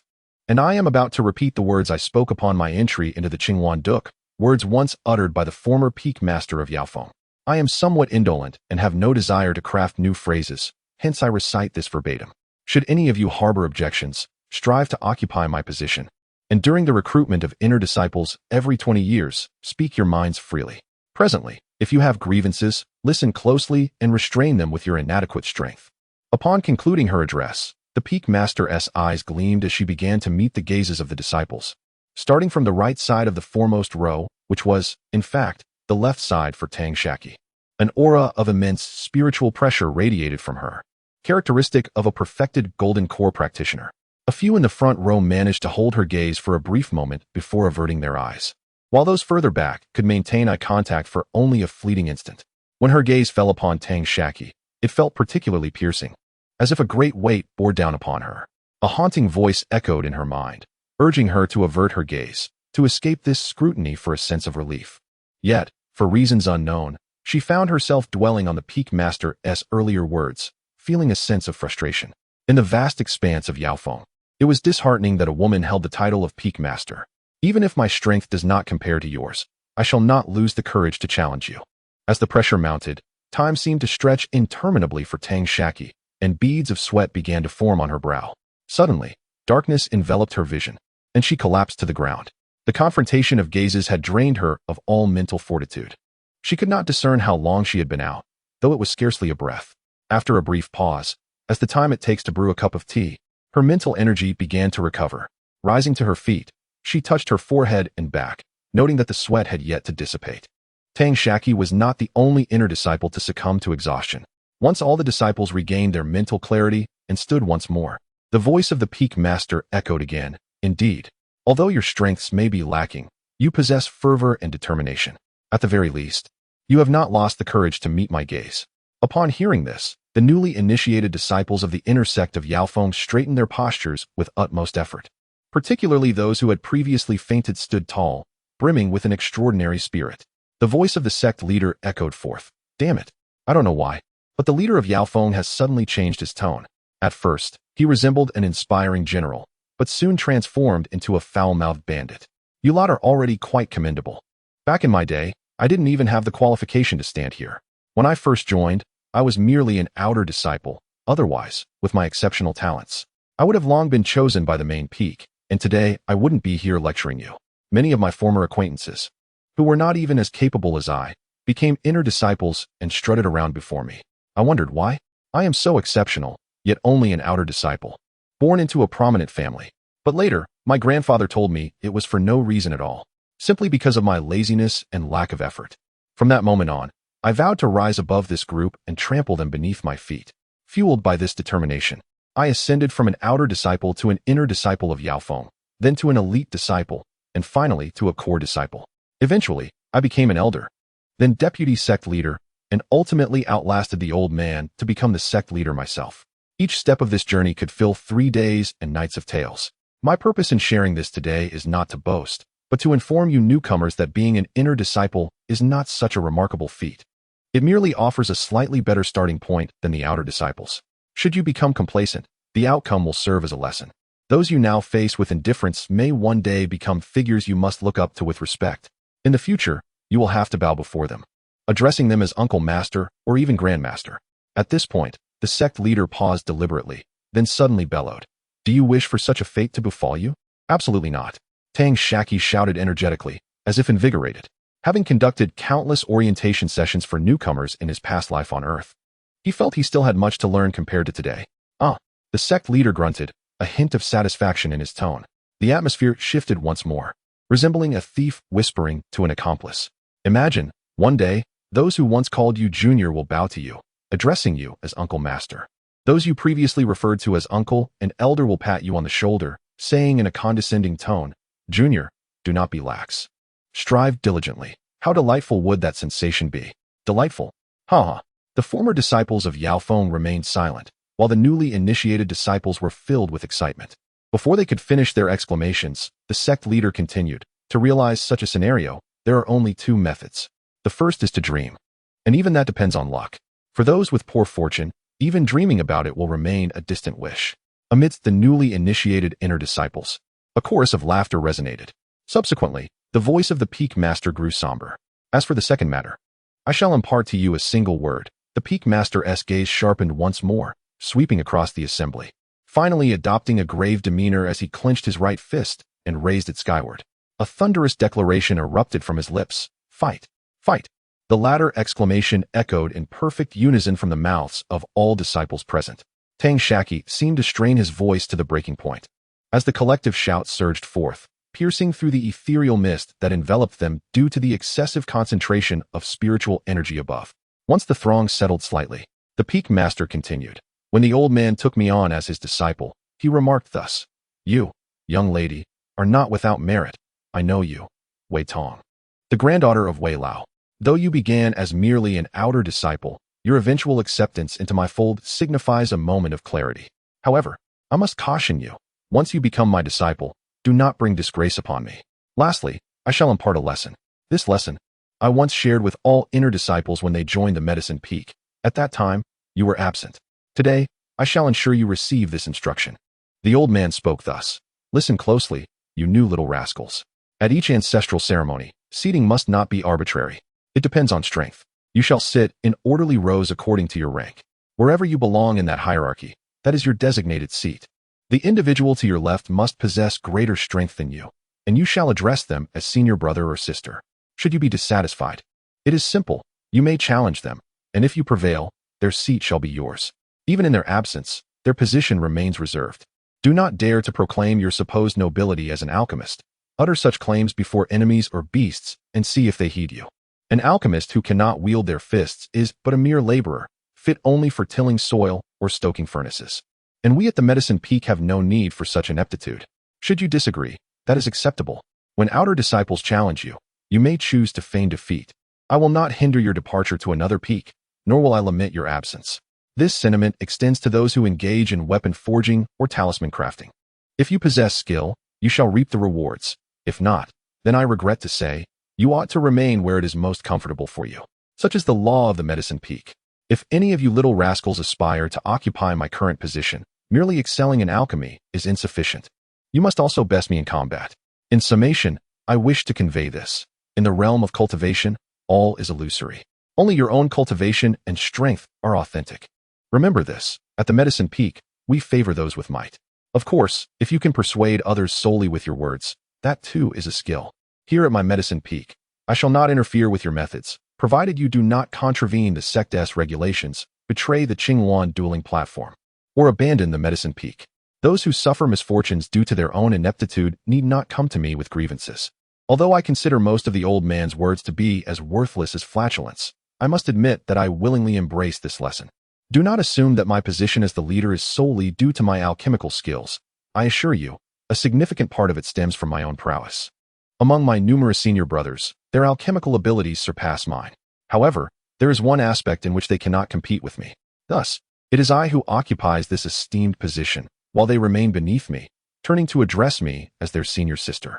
Strangely enough, Tang Shaqi noticed that among the ranks of golden core cultivators, a few silver-haired practitioners slightly lowered their heads. Chapter 15. The Path to Acquiring the Advanced Cave. Having spoken at length, I shall now share the history of the Qingyuan Duke and Yaofeng.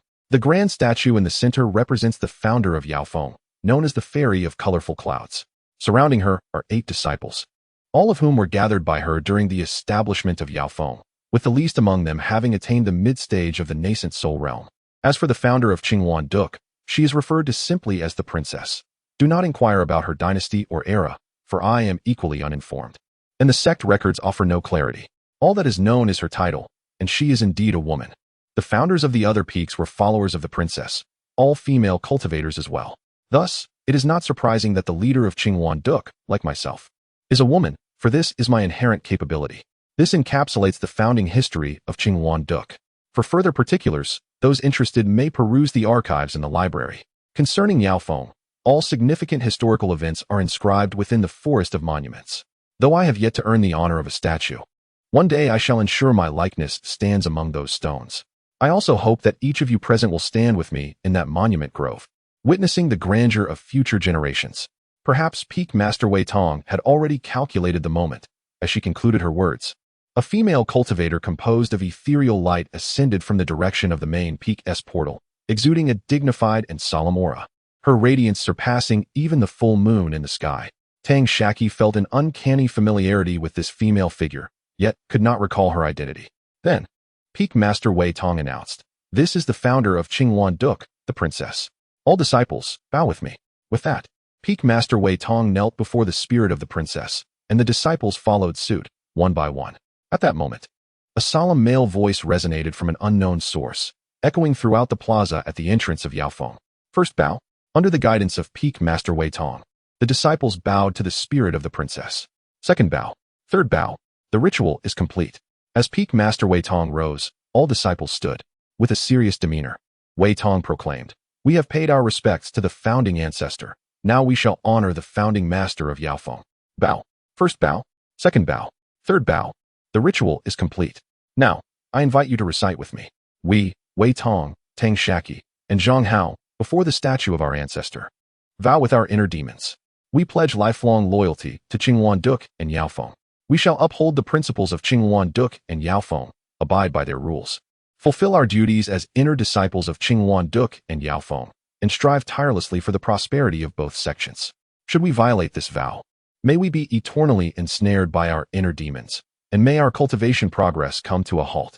Tang Shaqi now comprehends why Qingyuan Duk does not need to verify their identities and harbors no concerns about spies from other sects. It is simply unnecessary. Rather than discerning each individual, it is far more effective to have everyone make a profound vow.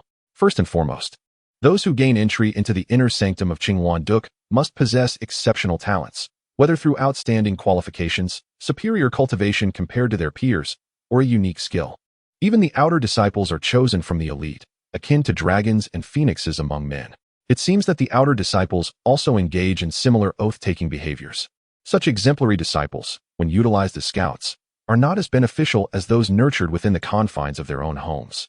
This is because cultivators who violate the oath of the heart demon are bound to encounter inner demons when striving to break through to higher realms. The consequences can be dire, ranging from failure in their attempts to ascend to madness, or even the loss of their very consciousness. Unless they possess formidable treasures to ward off these afflictions, or possess an unwavering will to withstand the torment of inner demons. Such treasures are far more valuable than a scout whose effectiveness remains uncertain. Those disciples capable of relying on their own willpower to endure the tribulations of inner demons are exceedingly rare, usually achieving profound levels of cultivation. It would be far more advantageous to safeguard such individuals and retain them within one's own sect as disciples. Moreover, the trials of inner demons are not one-time occurrences. They manifest with each significant breakthrough in cultivation, becoming increasingly formidable. Once a cultivator reaches a certain level, entering a state of meditation often invites celestial demons to wreak havoc. 2 or 3 disciples at the Qi refining stage are utterly incapable of accessing the core secrets of the Qingyuan Duk. To speak of the Qingyuan Duk is to acknowledge that even the secrets of various peaks remain beyond their reach. Nevertheless, it is customary for each sect to dispatch a few loyal warriors into the Qingyuan Duk, not for any other reason than to relay timely updates on its internal dynamics, enabling appropriate countermeasures. What can be accessed by even the disciples at the Qi refining stage is certainly not classified as core secrets. The Qingyuan Duk harbors no fear of external exposure. In fact, they may even deliberately disseminate false information to mislead other sections.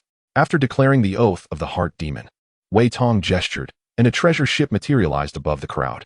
The group boarded the ship in an orderly manner, while Tang Shaqi gazed down along the ship's edge. Below lay a dense mist of spiritual energy, a vast expanse of white obscuring the surrounding landscape. In the blink of an eye, the treasure ship came to a halt.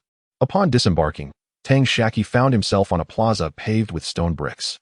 A colossal stone gate loomed above the square, inscribed with the characters for Medicine Peak. The center of the character for medicine depicted a miniature alchemy furnace.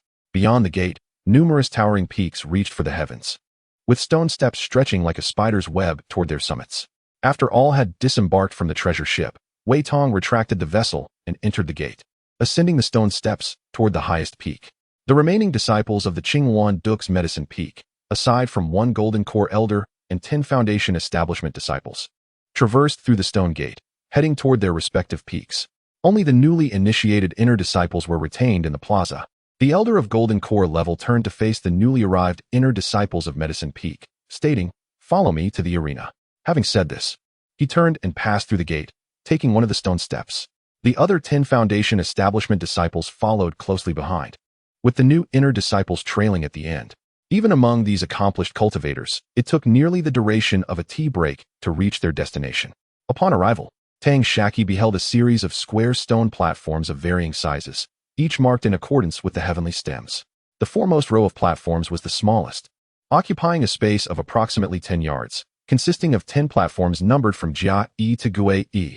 As for the stone platform behind, it is obscured by a single stone slab, rendering it indistinct, with only a vague outline visible. The Golden Core cultivator turned to face the newly initiated disciples of the Medicine Peak, while the remaining 10 Foundation Establishment cultivators ascended the 10 stone platforms. From Jia E to Gue Shi, the Golden Core cultivator addressed them, stating, "In our Medicine Peak, we adhere to the teachings of the Peak Master. Those with exceptional abilities, even if they possess a mere fist's worth of talent, will enjoy certain privileges. However, these privileges are not to be wielded to oppress fellow disciples, but rather to create a preferential access to resources." What do these resources entail? As all are aware, the most crucial resources in the realm of cultivation are wealth, companions, techniques, and land. Firstly, let us discuss wealth. In our cultivation world, wealth refers to various resources. Hence, those with specialized skills, such as proficiency in alchemy, talismans, formations, or artifacts, will possess more resources than their peers, thereby contributing greater benefits to our Qingyuan dual platform and Medicine Peak. Regarding the Peak Master's words, you must learn to interpret their essence. We at Medicine Peak do not seek mere wastrels who can only refine pills or till the earth. This is not to undermine the significance of alchemy and artifact crafting. The Peak Master herself is a high-tier alchemist. Therefore, every inner sect disciple who joins us through the assessment of alchemy, talismans, formations, and artifacts will receive a reward of 100 contribution points to the sect. The first place will receive an additional 100, the second place, 80, and the third place, 50. Having addressed wealth, let us now consider land. What does land represent? It signifies spiritual fields and cave abodes. What is the purpose of our gathering at the arena today? It is to allow you to select your own cave abode. How is this selection made? Quite simply, through combat, through the strength of your fists. The first place will be directly rewarded with a cave abode at the Foundation Establishment stage, with a radius of 1 mile around it designated as your territory. The second and third places will receive small courtyards with a radius of 30 and 20 yards, respectively. As for the fourth to fifth places, they will receive small courtyards with a radius of 10 yards. Those beyond the 10th place, I regret to inform you, will only receive the most basic small courtyard with a radius of 3 yards. As for the rules, there are no restrictions on the means employed. If you possess the ability to utilize talismans or treasures, you may do so. Jia E represents the first place, EE denotes second place, and so forth. You may ascend the platform that corresponds to your perceived strength and be dubbed the defending disciple of that stage. Of course, those who have not ascended the platform may challenge any disciple currently defending a platform, engaging in combat to determine the victor. The victor will automatically become the defending disciple of that platform, while the defeated will revert to challenger status. Should a challenger fail 3 times, they will no longer be eligible to challenge. Each defending disciple is required to fight only 3 bouts per day, over the course of 10 consecutive days. Those who successfully maintain their position on the platform will have their ranking established accordingly. Having conveyed the rules, you are now free to engage in activities. As soon as the Golden Core Elder of Medicine Peak finished articulating the rules, Tang Shaqi ascended the Jia E platform. Initially, he intended to rely on renting the spiritual fields surrounding Li Yuanji's cave abode to cultivate and acquire resources for his training at the Qingyuan dual platform. However, with the prospect of directly obtaining a Foundation Establishment cave abode, that cumbersome plan became unnecessary. After all, Tang Shaqi harbored numerous secrets that must remain concealed, making it somewhat inconvenient to reside in another's cave abode. In the realm of Yaofeng, new disciples have consistently entered the inner sanctum, vying for elevated cave dwellings through the art of combat. However, Li Yuanji had long perceived Tang Shaqi merely as an ordinary alchemist with limited combat prowess. To fulfill his cultivation needs, it was imperative to cultivate vast expanses of spiritual fields, thereby securing the coveted rewards of foundational cave dwellings through victorious duels. Fortunately, Li Yuanji chose not to disclose this to Tang Shaqi, wishing to spare him unnecessary concerns. Instead, He resolved to entrust a portion of the spiritual fields surrounding his cave dwelling to Tang Shaqi, providing him with essential resources for cultivation while also overseeing the care of his prized spiritual herbs. Observing Tang Shaqi as the first to ascend the xianxia arena and take on the role of its defender, little Fatty felt a surge of ambition. While many inner disciples remained hesitant, he boldly became the first to step onto the arena. Chapter 16. Confrontation with Xianxia. Upon hearing the rules articulated by the Gold Core Cultivator, Tang Shaqi brimmed with confidence, particularly encouraged by the phrase permitting the use of any means. Ascending the arena, Tang Shaqi first offered a respectful salute to the foundation-building cultivators present, then seated himself in meditation, awaiting challengers. Many of the inner sect disciples who had passed the assessments were selected after enduring 2 or more life-and-death battles.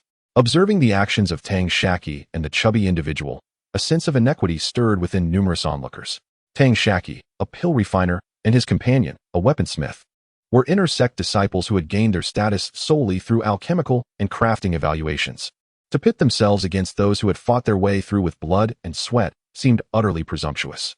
Regrettably, the two lacked any self-awareness, boldly choosing platforms A1 and B1 to defend, leaving the more seasoned inner sect disciples aghast. Under normal circumstances, a degree of leniency might have been afforded them. However, this occasion bore direct implications for their personal interests, and yielding was out of the question. In particular, several 7th and 8th layer chi cultivators eagerly prepared to unseat the duo. Some inner sect disciples, more grounded in reality, accurately assessed their own capabilities and chose to take positions on the later platforms as defenders. Of course, they were not without the intention of observing and gauging the strengths of their peers. Although Xianxia had lost 2 fingers on his left hand, they had been reattached with a unique artifact, and aside from a slight reduction in dexterity, he was no worse for wear. He had also joined the medicine peak and now stood below the arena. Spotting Tang Shaqi on platform A1, an inexplicable sense of frustration enveloped him. Noticing a Chi Layer 8 cultivator nearby, a sudden idea struck him. He approached the Chi Layer 8 disciple, smiling as he addressed him. Brother Xianxia, you are undoubtedly the foremost among the inner sect disciples. That foundation-building cave will soon be yours. Congratulations. Xianxia responded, Brother Yang, please refrain from such flattery. The inner sect is full of hidden talents. I am but a novice with slightly greater cultivation. Xianxia remarked, while others may be unaware, I am not. Brother Xianxia, during the inner sect assessments, you single-handedly faced a Chi Layer 8 and 2 Chi Layer 7 outer sect disciples, driving them to flee in disarray. This tale has circulated among us inner sect disciples. Among the Chi Layer 8 disciples of Medicine Peak, there are only 3 of us, and I have not heard of the other 2 brothers achieving such remarkable feats. I have even heard you referred to as one of the little 6 talents. This designation was, in fact, a result of the arrangements made by well-meaning individuals within the Qinghuan dual platform.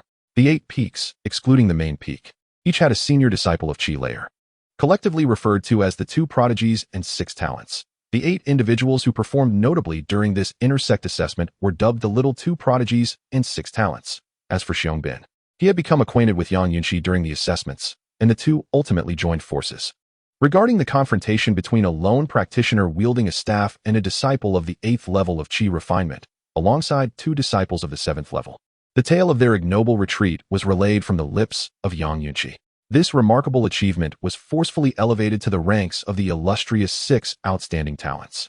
Yet, the actual circumstances of that encounter remain shrouded in mystery, for the 3 disciples have since departed from this world.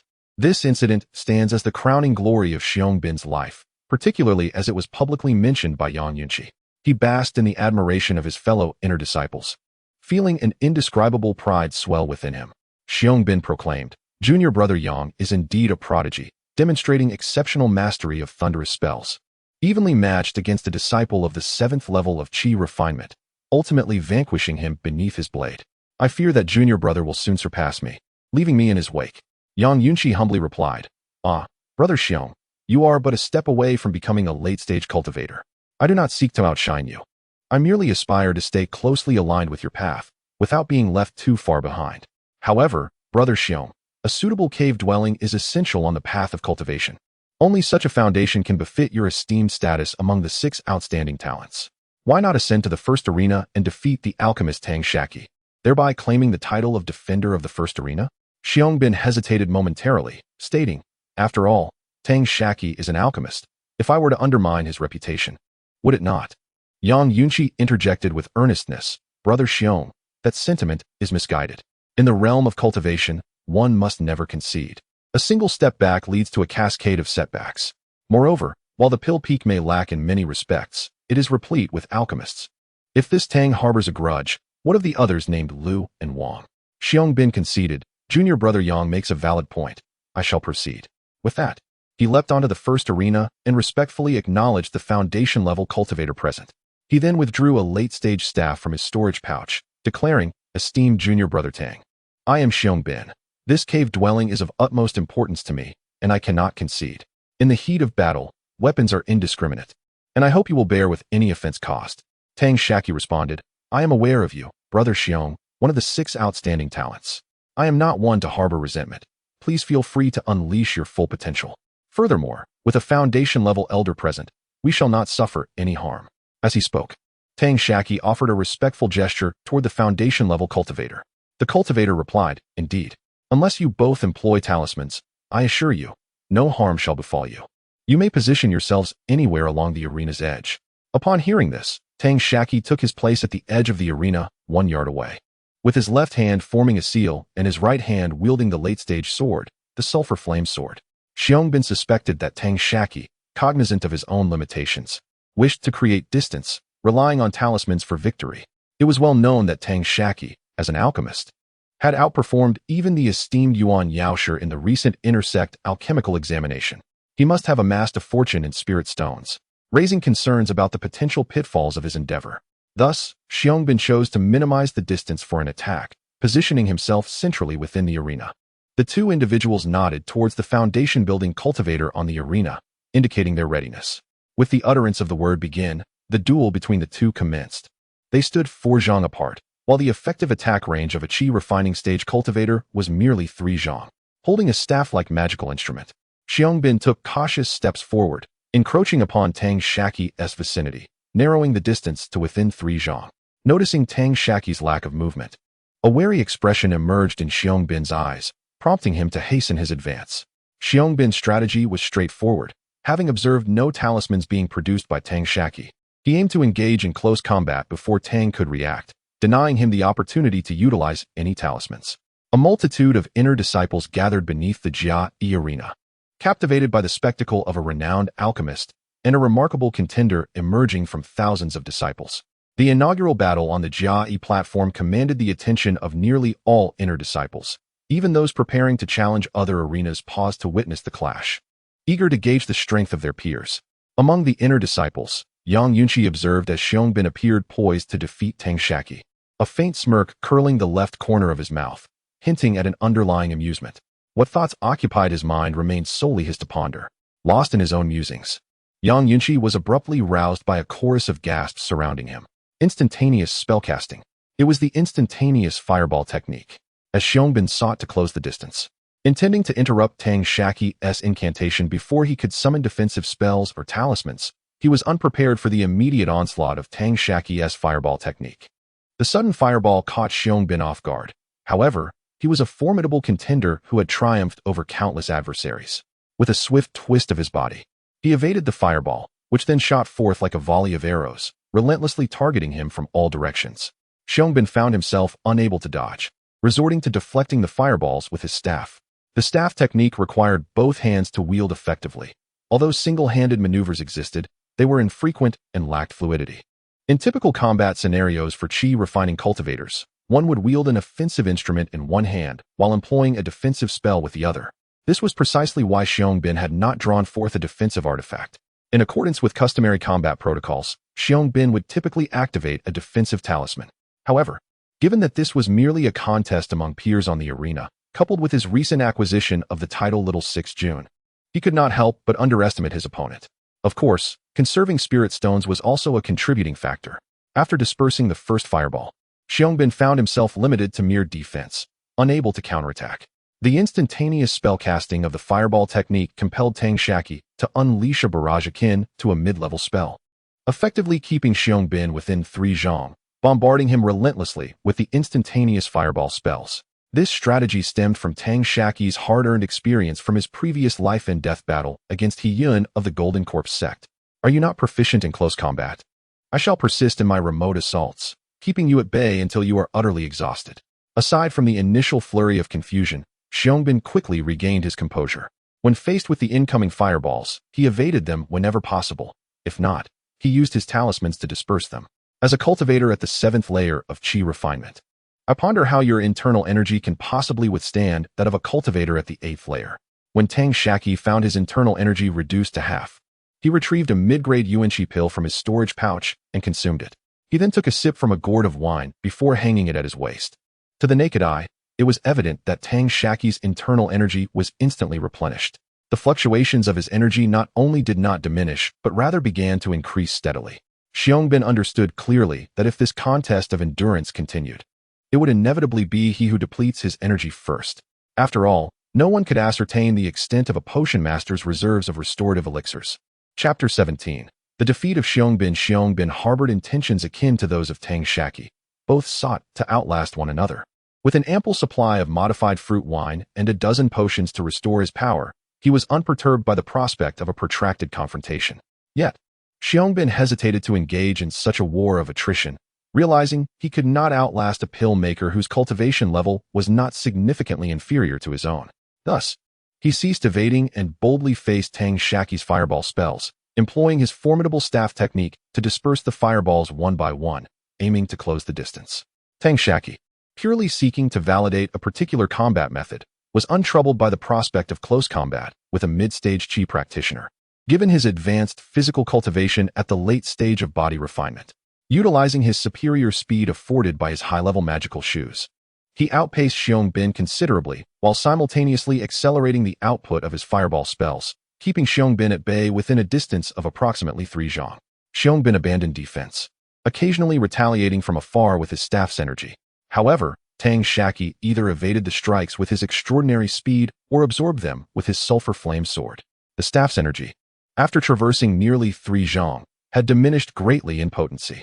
Witnessing this spectacle, the disciples below began to murmur. Brother Xiong's combat rhythm had, from the onset, been dictated by Brother Tang, forcing him to follow the latter's pace. This observation came from a disciple named Lu Qingyu, a 6th-level Qi practitioner, who had distinguished himself among thousands of external disciples to attain intersect status. His keen insight into the essence of the duel on stage A was undeniable. Brother Tang's approach mirrored the tactics we employ when hunting beasts. If your close combat prowess and defense are formidable, I shall maintain my distance. By engaging in a war of attrition from afar, you, lacking long-range offensive capabilities, can only defend, rendering you powerless to retaliate. The adage of prolonged defense leads to inevitable loss serves to bolster one's advantages incrementally. This analysis was further articulated by Gao Jian, an 8th-level Qi disciple, who expanded upon Lu Qingyu's foundation, injecting his own insights. Yang Yunqi, feeling increasingly anxious, interjected loudly. Brother Gao's perspective is indeed astute. However, there are ways to counter this predicament, and they are not overly complex. It is merely that Brother Xiong, immersed in the fray, has yet to conceive of them. Gao Jian replied, I, Gao Jian, am eager to hear the insights of my junior brother. In truth, how to unravel this situation had long been contemplated by Gao Jian. If he were in Xiangbin's position, he already possessed a strategy. However, while his method offered a high probability of success, it also bore considerable risk. Deliberately withholding his thoughts, he sought to prompt Yang Yunqi to reveal his own. Should their ideas align, it would serve as a timely reminder for Xiangbin on stage. Conversely, if they diverged, he could glean from Yang's insights. The likelihood of a mutually destructive scenario loomed. Yet the watchful eyes of senior practitioners in the Foundation establishment stage rendered it less concerning, albeit still demanding significant energy expenditure. All had emerged as exceptional talents from the ranks of external disciples. Who among them could rival the likes of Gao Jian? Yang Yunqi, seemingly oblivious to Gao Jian's intentions, exclaimed, Brother Gao, I am Yang Yunqi. Below, I shall share my perspective, and I welcome the guidance of all present. In the face of such a predicament, how should a demon beast or a body-refining practitioner respond? The strategy is simple. I shall endure a couple of blows from you, drawing you into my combat sphere. Once we are in close quarters, you will become mere prey on the chopping block, ripe for my slaughter. However, Brother Xiong lacks the formidable defense typical of a demon beast. Fear not, for we Qi refining practitioners are equipped with talismans, are we not? Gao Jian remarked, indeed. Brother Yang possesses remarkable insight. The surrounding disciples, intrigued by the spectacle, echoed their agreement. Upon hearing this, Xiangbin's eyes sparkled with determination as he unleashed a series of formidable staff techniques. Not only did he shatter the fireballs launched by Tang Shaqi, but several beams of staff energy also soared toward Tang Shaqi. As Tang Shaqi dodged or countered Xiangbin's incoming strikes, Xiangbin seized the opportunity to leap back, retreating 3 paces from Tang Shaqi. He then retrieved a defensive talisman, the Earth Shield Talisman, from his storage pouch to bolster his defenses. Once again, he leaped within 3 paces of Tang Shaqi, disregarding the fireballs aimed at him, and focused on sealing off Tang Shaqi's escape routes with his staff techniques. Although Tang Shaqi donned magical footwear, enabling swift retreats, he could not outrun Xiangbin's advance. Yet, rather than retreating, Tang Shaqi remained stationary, his hands forming a sword seal in anticipation of Xiangbin's approach.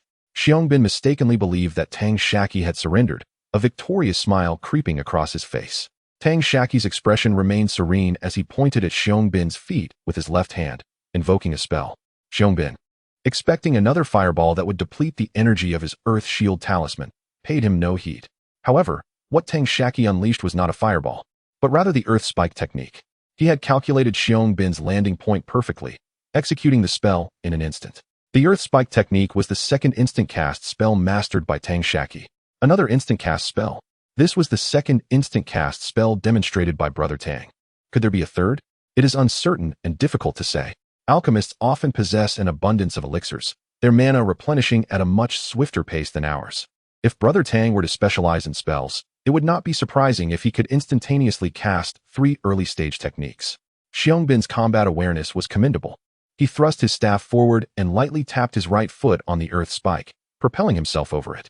Although he evaded the Earth Spike technique, he was caught off guard by Tang Shaqi's swift advance. With his right hand wielding the fiery sword technique and his left unleashing the instant cast fireball spell, Tang Shaqi, bolstered by his initial advantages, pressed the attack against Xiangbin. In terms of spell mastery, Tang Shaqi's fiery sword technique approached a significant level of proficiency. However, Xiangbin's staff techniques were nearing perfection and held a higher grade than the fiery sword technique. Despite Tang Shaqi's early advantages and the assistance of instant cast spells, the close-quarters engagement soon saw Xiangbin swiftly erasing Tang Shaqi's edge and gradually forcing him onto the back foot.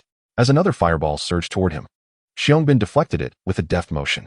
Simultaneously, he aimed a thrust at Tang Shaqi's left ribs, while Tang Shaqi countered with a sword strike aimed at Xiangbin's neck. Yet, the adage an inch longer, an inch stronger held true. Before Tang Shaqi's blade could reach its target, Xiangbin's staff had already thrust him back. Tang Shaqi did not evade, nor did he retract his left hand, which was poised to cast yet another instant fireball. With a decisive press downward, Tang Shaqi shattered the shimmering aura surrounding the staff wielded by Xiangbin, grasping the staff's core directly. Under the astonished gazes of Xiangbin and the group of inner disciples below, Tang Shaqi pulled the staff to the left and back.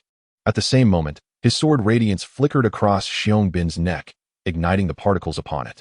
Tang Shaqi then retreated a few steps, clasping his hands in salute, and declared, "Junior brother Xiang, you concede." Initially, Xiangbin's cultivation and chi refinement surpassed that of Tang Shaqi, prompting Tang to respectfully address him as senior brother. However, following their duel, Xiangbin's defeat transformed Tang Shaqi from junior to senior. Recovering from his astonishment, Xiangbin sheathed his staff and humbly admitted, "Senior brother Tang possesses remarkable talent. I am thoroughly convinced." With that, he exited the arena. A profound silence enveloped the spectators. Those who understood remained silent, while those who did not were at a loss for words. Soon, the inner disciples surrounding the xianxia arena gradually dispersed. The discerning practitioners recognized their inability to match Tang Shaqi and opted to explore other arenas. As for the less experienced, even the chi refinement's 8th layer, like Xiao Lu, were no match for him, realizing that stepping up would only result in their own defeat. Consequently, the arena erupted with excitement. Xiao Pang, ever the enthusiast for lively events, wielded a pair of Qianquan purple gold hammers, swinging them energetically. In a final flourish reminiscent of street performers, he bowed to the audience, a skill learned during his travels between the Golden Sword Workshop and a small town affiliated with the Tang sect. While the uninitiated reveled in the spectacle, the knowledgeable ones observed the subtleties. With the precedent set by Tang Shaqi and the revelation of his connection with Xiao Pang, the inner disciples scrutinized closely, discovering that Xiao Pang's prowess in body refinement was not inferior to that of Tang Shaqi. Yet, one must consider that with both hands occupied by hammers, Xiao Pang could not employ hand seals to cast spells instantaneously. If he exercised caution, there might yet be a chance for victory. Zhang Hao, not a practitioner of alchemy, found the heavy hammers taxing, thus utilizing them as a strategic advantage. Contemplating the situation, Gao Jian believed his odds were favorable and ascended to the Yi arena. Although Xiao Pang was stationed at Yi, he was adjacent to the Jia Yi arena, where he had witnessed the confrontation between Tang Shaqi and Xiong Bin and overheard the conversations of the inner disciples below. Not a fool, he recalled how Yang Yunqi had provoked him at Qingwan workshop, and now Gao Jian was maliciously offering advice from the sidelines. Foolishly believing he could orchestrate a situation where both Tang Shaqi and Xiong Bin would weaken each other, leaving him to reap the benefits. Having witnessed Tang Shaqi's true strength and recognizing that Tang remained unscathed, Gao Jian sought an easier target in Xiao Pang. However, Xiao Pang harbored his own intentions. Gao Jian had previously employed underhanded tactics during his brother's duel, and though perhaps not the mastermind, he was certainly an accomplice. Now, as he dared to provoke Xiao Pang, the latter was determined to impart a lesson that would be unforgettable. The manner of delivering such a lesson was crucial. With foundational-level cultivators supervising nearby, harm could be avoided. Upon ascending the stage, Gao Jian first saluted the foundational cultivator present at the Yi arena. He then addressed Xiao Pang, saying, "You must be the esteemed Zhang junior brother, the best in this intersect assessment for weapon forging." Hold on. Xiao Pang abruptly interrupted, asserting, "You should refer to Zhang junior brother as senior brother. As for you, I distinctly heard your name, Gao Jian, at the Yi number 1 arena. Yet, I perceive that your discernment is lacking, as you cannot even distinguish between senior and junior brothers." Upon hearing these words, Gao Jian felt a surge of anger rising within him, gritting his teeth as he replied, "There is no need for you to flaunt your verbal prowess, my friend. Let us engage in a contest of skill, and we shall naturally determine the rightful titles of senior and junior brothers." The stout fellow interjected, "This should have been decided long ago. What kind of man hides behind idle chatter? Ultimately, the truth will emerge through our actions. I am fully prepared and can commence at any moment." He deliberately ridiculed Gao Jian once more, subtly alluding to his earlier pretense of conversing at the Jiayi No. 1 arena, which was merely a ruse to entice others into offering advice. Chapter 18. The defeat of Gao Jian when faced with the reality of battle. Gao Jian surprisingly found himself composed. The taunts of the rotund opponent did not fully incite his ire. He nodded towards the foundation-building cultivator on stage 1, signaling his readiness. The cultivator called out, "Begin." As the words left his lips, Gao Jian activated a series of fireball spells, launching them at the rotund adversary. With 2 mighty swings, the opponent shattered the 3 incoming fireballs. A slight smirk appeared at the corner of his mouth as he observed Gao Jian charging towards him. The rotund figure retreated slightly, summoning a humanoid battle puppet to stand before him. The puppet opened its mouth, unleashing a beam of spiritual light towards Gao Jian, who deftly evaded the attack. Yet, to his dismay, another puppet materialized to the right, firing a beam of spiritual light that Gao Jian could not dodge. In a moment of desperation, he parried the attack with his sword, only to be pushed back 2 steps. Unexpectedly, yet another puppet emerged to his left, launching another beam of light. Left with no choice, Gao Jian withdrew from the puppet's assault range. No further puppets appeared, as controlling 3 at once required the mental acuity of an advanced Qi practitioner. Given that the rotund opponent was merely at the 7th layer of Qi cultivation, possessing the mental prowess of a later-stage practitioner was not particularly surprising.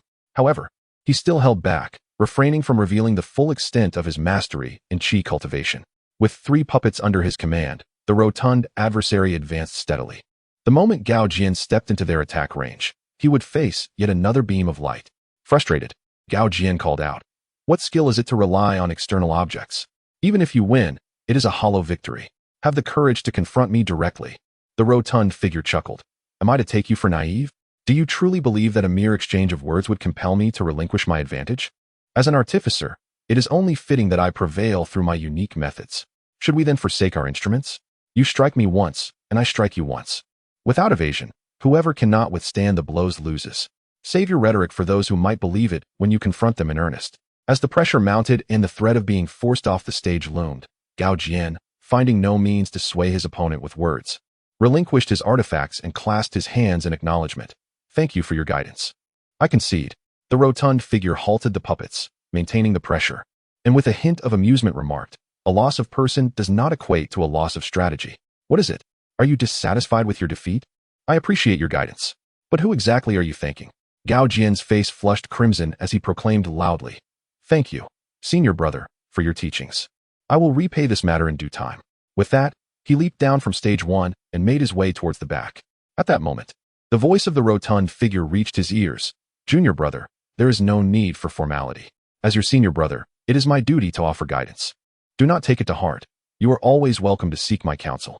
Though the rotund figure could not see Gao Jin's expression as he walked away, he could imagine it was quite a sight. However, he noticed that after his words, Gao Jin's silhouette stumbled slightly. Here, the rotund figure's prowess surpassed even that of Tang Shaqi. With 3 puppets at his command, he rendered his opponent utterly defenseless. The crowd gathered beneath stage 1 dispersed rapidly. Even the most formidable disciples at the mid-stage of Qi refinement find it exceedingly challenging to confront 3 or 4 opponents simultaneously, barring certain exceptional techniques. The crowd swiftly gathered beneath the Ding Yi arena, where the last newcomer among the inner sect disciples to reach the 8th level of Qi refinement, Shindawei, stood. He contemplated his goal of securing 3rd place while vying for 2nd. He had previously observed Xianxia, one of the outstanding disciples, during the inner sect assessments and deemed himself unworthy of a challenge against him. To his astonishment, 2 formidable experts emerged silently along the way, claiming the Ding Yi and EE platforms. Crucially, the other 2 8th-level Qi refinement masters who ascended the stage were thoroughly defeated, leaving them humbled and convinced of their inferiority. It appeared that Shun Dawei's aspirations of securing 3rd place had become an unattainable fantasy. The battles of Tang Shaqi and others instilled great confidence in the inner sect disciples at the 7th level of Qi refinement, prompting many to challenge Shun Dawei on the arena. After a day of conflict, Shun Dawei demonstrated that the 8th level of Qi refinement indeed held its ground, effortlessly overpowering 3 challengers of the 7th level with sheer strength. Tang Shaqi and Xiaopeng only faced a single battle each, with no further challengers daring to approach the stage. Lacking the requisite strength, any attempt would result in inevitable defeat, rendering it unnecessary to squander a challenge opportunity. Thus, the 2 were effectively declared the 1st and 2nd place contenders in the contest for the cave dwelling. During the day, they engaged in combat, and at night, they meditated and rested nearby. By the following day, Tang Shaqi and Xiaopeng roamed to observe the duels of others. Tang Shaqi found little of interest. Despite the inner sect disciples possessing solid foundations and refined techniques, few exhibited the fervent spirit of relentless pursuit. The marks of their training were evident, suggesting they had been meticulously guided by their families, resulting in a textbook-like approach to combat. For every move executed with grace, there was a counter that seemed preordained. The battles mainly saw those of higher cultivation triumphing over their lesser counterparts, devoid of any spectacular displays of skill. In contrast, both he and Xiaopeng had been forged through bloodshed from a young age. They had traversed the perilous Beast Mountains multiple times, engaging in combat against both humans and beasts. Though watched over by their kin, they were accustomed to the necessity of fierce struggles. Their mastery over the ebb and flow of battle, the rhythm of combat, and the seizing of opportunities had become second nature. While Xiaopeng's victories were often secured through the prowess of his puppets, underestimating his battle capabilities would result in a rude awakening for anyone who dared. As 2 days passed, the subsequent duels became increasingly riveting. Those with combat experience and a history of bloodshed showcased a starkly different caliber of skill. They observed the unique traits of their fellow inner sect disciples and devised counter-strategies accordingly. Particularly striking were those who had witnessed bloodshed. Their ferocity in combat was palpable, with every strike aimed at vital points.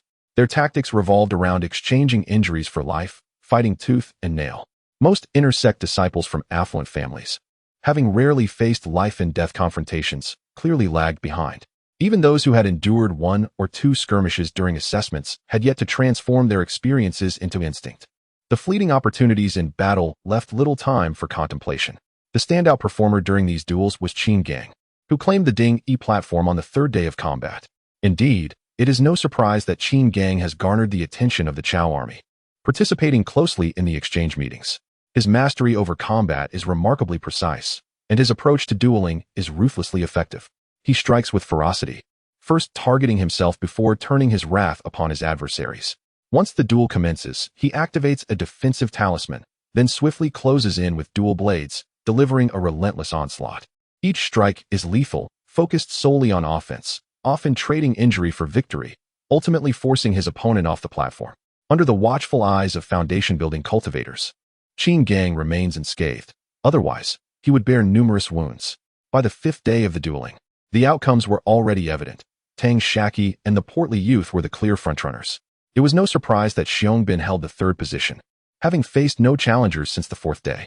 In the fourth spot was Qin Gang, who had been challenged the most. Shen Dawei occupied the fifth position. As for Gao Jian, he refrained from engaging, choosing instead to observe the strengths of all participants, strategizing to secure the best outcome and avoid missteps. After several days of meticulous observation, Gao Jian believed he had a substantial advantage against Qin Gang, despite the latter's fierce techniques.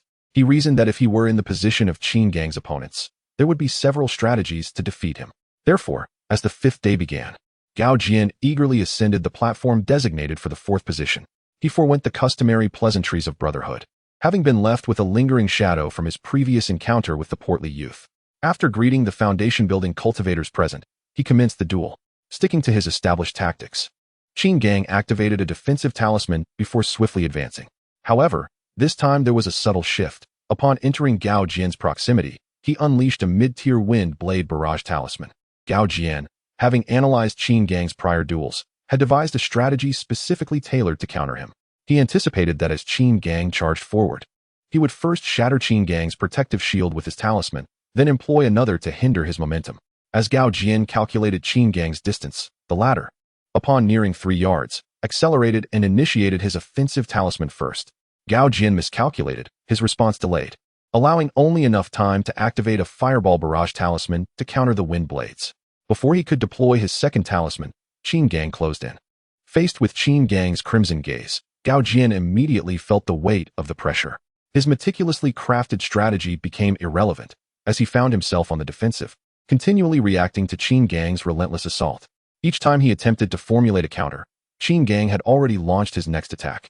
The battle grew increasingly frustrating for Gao Jian, leading him to abandon all defense. He thrust his sword towards Qin Gang's torso, a move that would typically warrant a defensive response, even from himself. Yet, Qin Gang disregarded all caution, slashing towards Gao Jian's neck. In the final moments, as their weapons clashed, an external force intervened, separating them. The foundation-building cultivators on the platform stepped forward to declare, "In this match, Qin Gang emerges victorious." Gao Jian protested, "Master, this bout resulted in mutual destruction. The outcome should be a draw." The foundation-building cultivator spoke with a stern tone, "For us cultivators, a blade piercing the chest may not necessarily bring death, but a severed head is undoubtedly fatal. Do you still harbor any doubts regarding the result I have just proclaimed?" Gao Jian replied, "I dare not." With that, he descended from the platform, turning his back and walking away. Following this duel, Qin Gang firmly established his position on Ding Yi's stage, and no inner sect disciples dared to challenge him that day, securing the fourth place. The defeated Gao Jian refrained from making any further attempts that day. Instead, he meticulously observed the subsequent duels. He had only 3 opportunities to challenge, and having already faced defeat twice, a third failure would irrevocably eliminate his chance to contend for a spot among the top 10. Chapter 19. Farewell gifts. Should he fail to secure a position within the top 10, this so-called disciple of the 8th layer of Qi refinement, Gao Jian, would become a subject of ridicule. After all, he was one of the 3 inner disciples of the Medicine Peak, all at the 8th layer of Qi refinement. The thought of being compelled to acknowledge the likes of 8 7th layer disciples, or even those of the 6th layer, as his seniors was unbearable. After 2 days of observation, Gao Jian noted that Yang Yunqi stood upon the Gi platform, possessing the cultivation of the 6th layer of Qi refinement, undeniably the weakest among them. Selecting a 6th layer opponent would indeed be a source of embarrassment. On the Jiai platform stood Hu Junfeng, a 7th layer disciple and a practitioner with a singular wind spirit root. His combat style bore resemblance to that of Tang Shaqi in the early stages, employing his perfected wind blade technique to maintain distance and compel his adversaries to concede frequently due to his swift mana recovery and powerful spells. There were occasions when Hu Junfeng found himself cornered, nearly flustered by his opponents, but ultimately, he managed to narrowly secure victory by relying on his wind-based agility to evade them. Moreover, the position on the Jai platform was more fitting for Gao Jian's status, as it placed him just behind another 8th layer practitioner, sparing him from further humiliation. In this bout, Gao Jian adopted a strategy reminiscent of the one employed by Xiong Bin in his duel against Tang Shaqi, with enhancements tailored to his own strengths. He began by activating a defensive talisman, employing formidable sword techniques to restrict Hu Junfeng's movements, thus preventing him from evading to the sides and forcing him to confront Gao Jian directly or retreat. Simultaneously, Gao Jian quickened his approach, ultimately driving Hu Junfeng off the platform and achieving his first victory. After 12 days of combat, the top 10 contenders were finally determined. 1. Tang Shaqi, 7th layer 2. Zhang Hao, Little Fat, 7th layer 3. Xiong Bin, 8th layer 4. Qin Gang, 7th layer 5. Shen Dawei, 8th layer 6. Gao Jian, 8th layer 7. Li Qixing, 7th layer 8. Hu Junfeng, 7th layer 9. Lei Qian, 7th layer 10. Yang Yunxi, 6th layer with the exception of the 9th place Lei Qian. All disciples among the top 10 of the Medicine Peak were male cultivators. As for Yang Yunxi, his triumph over numerous contenders for the top 10 showcased his own unique methods. With the top 10 established, the disciples of the Medicine Peak lined up in the arena. Following the fierce battles, they gained a clearer understanding of their standing among the newly initiated inner disciples. The foremost row was occupied by the top 10, with Tang Shaqi leading on the left. A golden core cultivator, standing before the assembly of inner disciples, was flanked by 10 foundation establishment disciples. He addressed the gathering, saying, "It is evident that you all are aware of the rankings and names of the top 10 from our recent bout, so I shall refrain from reiterating them. A few among the inner disciples have truly exceeded my expectations, one being Qin Gang and the other Yang Yunxi. Both have triumphed over opponents of superior cultivation through their own combat awareness. Many of you possess substantial cultivation levels and solid foundations. However, the experience of life and death battles has been rather scant. Despite possessing formidable strength, one finds it challenging to unleash it effectively. It is imperative to enhance training in this aspect moving forward. I believe everyone harbors a sense of this within themselves, and upon returning to your respective courtyards, it is crucial to reflect thoroughly. To those inner disciples who have attained ranks, do not let pride overwhelm you. The caves and prestigious courtyards will not remain in your possession indefinitely. After a year, inner disciples who entered at the same time as you will be entitled to challenge you to duels. You must engage in at least 3 duels each year, and refusal is not an option. In 20 years, all inner disciples will be able to challenge you for ownership of the prestigious courtyards and caves. These caves and esteemed courtyards will belong to the victors. Presently, the inner disciples summoned by the foundational disciples shall follow them to allocate their courtyards.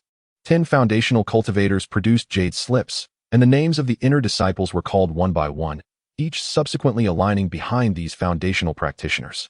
Upon completion of the allocation, the 10 foundational disciples led their respective charges along the stone steps towards different mountains. Among Tang Shaqi's group, aside from the top 10, the remaining members were those who had passed the assessments for alchemy, talismans, and artifacts.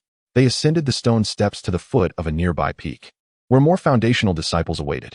One of them distributed storage bags containing 2 jade slips, one detailing the regulations of the Qinghuan dual platform, and the other, a map of the entire medicinal peak. Additionally, there was a mid-tier standard robe adorned with the emblem of the Qinghuan dual platform S medicinal peak, alongside 1 offensive and 1 defensive mid-tier artifact, and 20 low-grade spirit stones. Tang Shaqi consulted the map and realized he was situated at the vice peak of the medicinal peak, specifically at Luchi Peak. The vice peak of the medicinal peak housed alchemy chambers, artifact crafting rooms, and extensive high-quality spiritual fields, making it the second most significant peak of the medicinal peak. Subsequently, the foundational disciples stationed their allocated caves to the newly arrived inner disciples. The other inner disciples received their courtyards at the lowest circle of Luchi Peak, while Tang Shaqi's cave was located at the mountainside, distanced from the main ascent to Luchi Peak. After leading him to the cave, the foundational cultivator departed. Tang Shaqi released all his spiritual beasts and began to explore his cave. The cave, essentially a hollowed-out stone chamber within the mountainside, was quite spacious. It contained a reception room, a meditation chamber, a beast room, a storage area, and a library. The area outside the cave was also flat, cultivated with dense spiritual fields. Among these, numerous low-tier spiritual herbs were planted, and a few mid-tier ones were still maturing, with several blank fields evidently just harvested. Surrounding these spiritual fields was a wall made of blue bricks, towering a full yard high. These spiritual herbs were not a complimentary gift from the medicinal peak. Records exist within the peak indicating that Tang Shaqi must contribute a certain amount of merit points before these unripe herbs become his. Beyond the spiritual fields lay a pathway paved with blue bricks, connecting to the caves of other foundational cultivators and the main ascent. Tang Shaqi retrieved the formation bases crafted by Lin Yi from his storage bag and began to set them up meticulously, establishing defensive formations primarily to obstruct prying eyes. There exists a spirit gathering array here, and although the spiritual energy is abundant, no one would refuse a higher concentration of spiritual energy in their abode. However, even with the spirit-gathering array in place, it pales in comparison to the concentration of spiritual energy at Tang Shaqi's location on the main peak, where it coalesced into mist. The main peak is where we, the inner disciples, took our oaths. Tang Shaqi was preparing to cultivate spiritual herbs in a vacant spiritual field when the bell hanging outside the array chimed. Peering through the array, he saw it was Li Yuanji. Tang Shaqi stored away the sesame he had just released using his storage pouch, then opened the array to welcome Li Yuanji into the guest chamber of his abode. He then brewed some spiritual tea for Li Yuanji. Li Yuanji remarked, "Young Tang, I never expected you to secure the first position in the Medicinal Peaks contest. It seems you no longer need to cultivate the surrounding spiritual fields of my abode." Tang Shaqi replied, "Thank you for your concern, elderly. In truth, I initially had no idea that the medicinal peak could be determined through such contests." Li Yuanji responded, "No need for formality. Your excellence brings me joy. As for my spiritual fields, they are available for rent at the Bureau of Miscellaneous Affairs. Many are willing to cultivate them."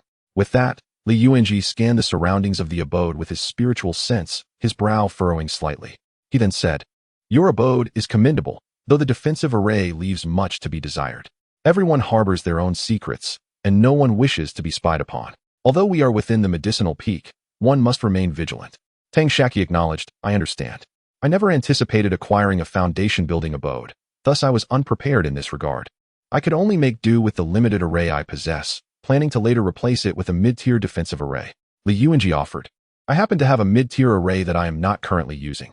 You may borrow it for now and return it once you have gathered some spirit stones." He then added, "Moreover, I have come to inform you that I will be returning to the Qingyuan Pavilion at the Golden Sword Workshop tomorrow. Is there anything you would like me to take back?" At this, Li Yuanji produced a storage pouch from his robes, indicating that he had indeed come prepared. Tang Shaqi, not wishing to be coy, accepted the storage pouch without hesitation. He then retrieved a wooden box from his own storage pouch, crafted from spiritual wood, which could be considered a special magical artifact. Handing the box to Li Yuanji, he said, "I have nothing for now. I must also express my gratitude for your care during this time, elderly. This is a gift I acquired from my great-uncle. It would be a waste to let such a fine item languish in my possession, so consider it a token of appreciation." Li Yuanji opened the wooden box, and a wave of refreshing fragrance enveloped him, invigorating his senses. Upon seeing the contents, he quickly closed the lid and affixed a sealing talisman from his storage pouch. "Is this tea made from leaves of a 100-year-old clear heart tea tree?" Li Yuanji inquired. "Indeed," Tang Shaqi confirmed, "but the quantity is limited, merely 2 taels. Elderly should savor it."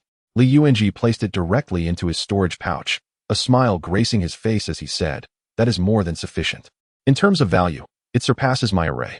No need to mention spirit stones. I will simply gift you that array." Tang Shaqi, feeling no need for pretenses, replied, "I am truly grateful, elderly." "There's no need for thanks," Li Yuanji said. "It is my pleasure. Should there be any more of this tea in the future, kindly inform me, and I shall bring something to exchange." Tang Shaqi nodded in agreement. Subsequently, the two engaged in casual conversation for a few moments, after which Li Yuanji departed from Tang Shaqi's abode, his face beaming with delight. Initially, he had devised this array specifically as a gift for Tang Shaqi, and the mention of spirit stones was merely a pretext. Though he had arrived with a cheerful demeanor, he could not shake off a slight sense of loss. To his surprise, however, he left with unexpected gains from his visit to Tang Shaqi, his spirits lifted and his steps light. The tea had been prepared by Tang Shaqi long in advance. Even if Li Yuanji had not come today, Tang Shaqi would have sought him out in a few days. This box of tea was intended as a token of gratitude for Li Yuanji's care. Thus, for Tang Shaqi, the array presented by Li Yuanji was an unforeseen bonus, naturally leaving him in high spirits. Chapter 20. An unexpected encounter with Chun Tao. Tang Shaqi glanced at the storage pouch containing the array base prepared by Li Yuanji. Within it, besides the array base, lay a jade slip that detailed the intricacies of the formation.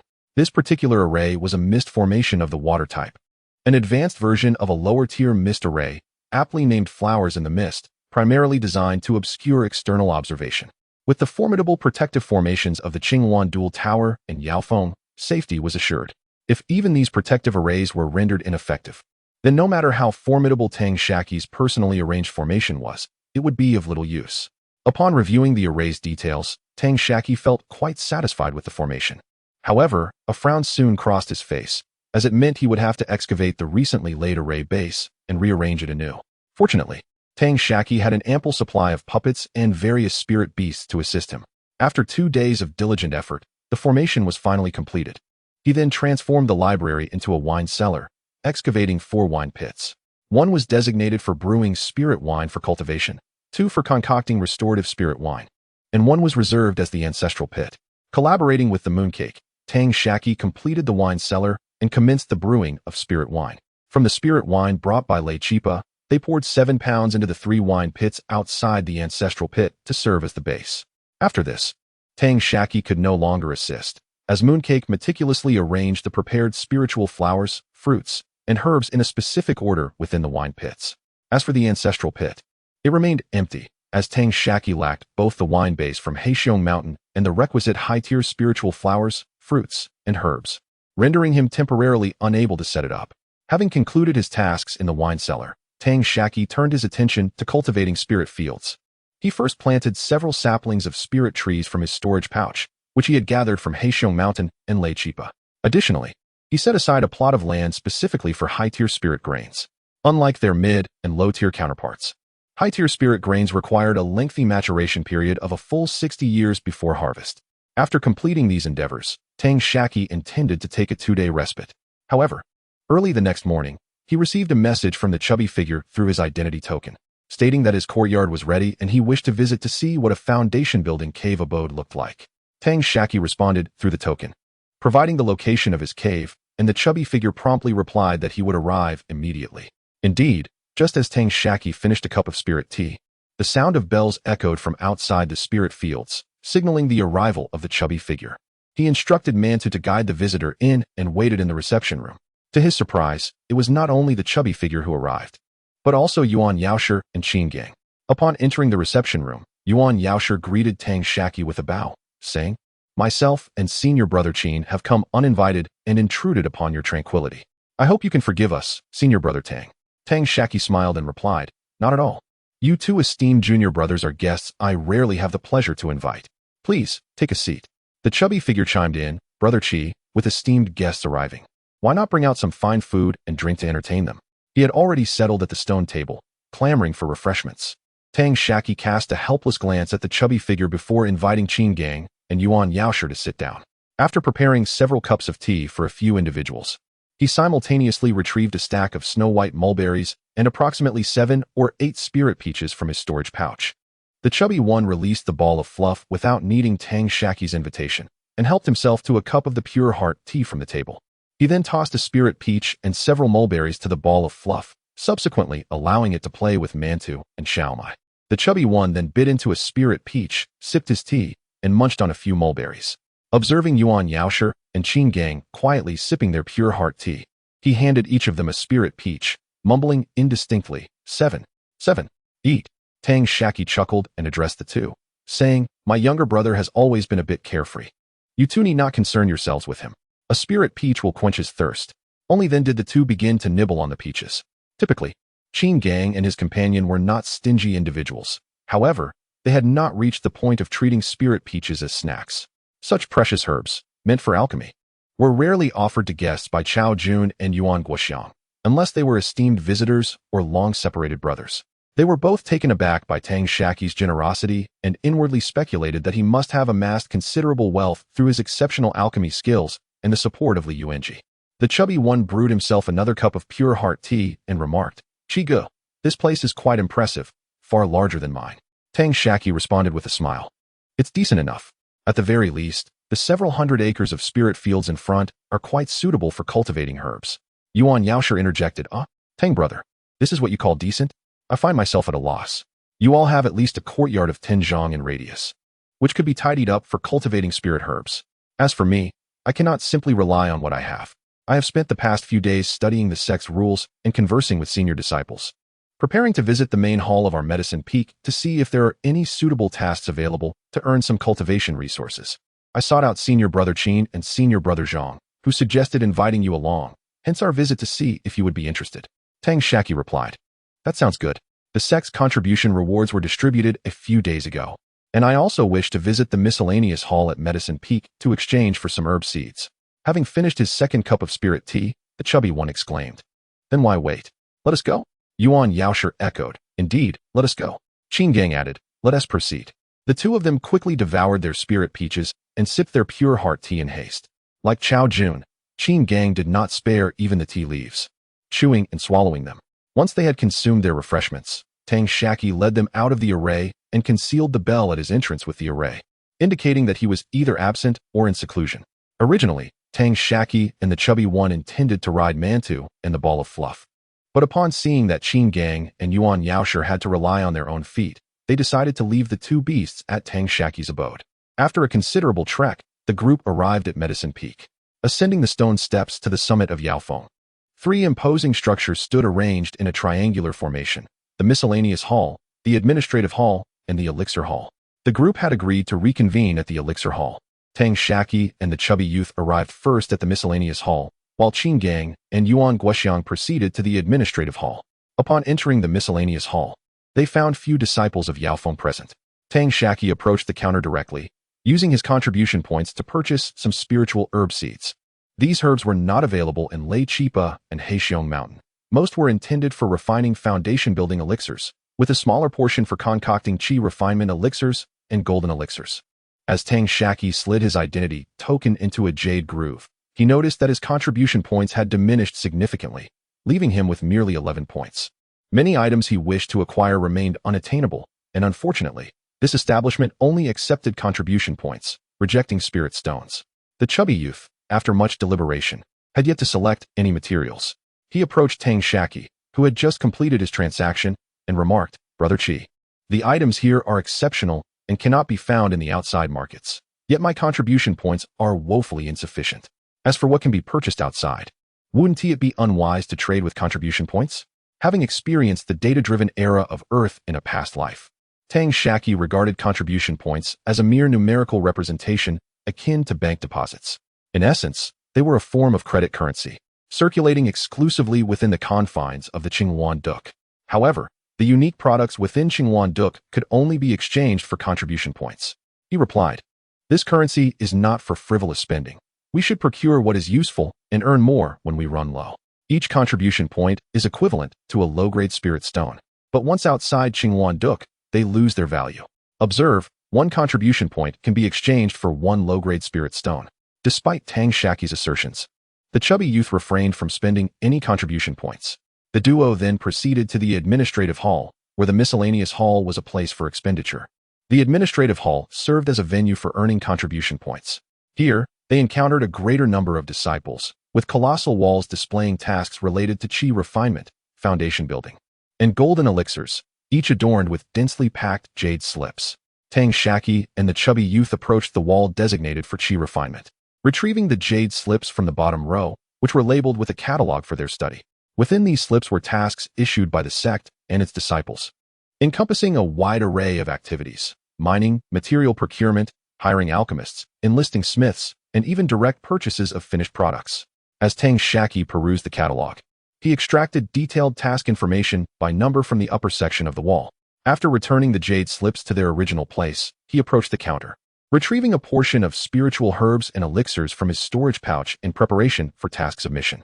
Nearby, a disciple of the inner sect, appearing to be around 40, advised, "Junior brother, take these herbs and elixirs to the Elixir Hall. The contribution points there yield higher returns."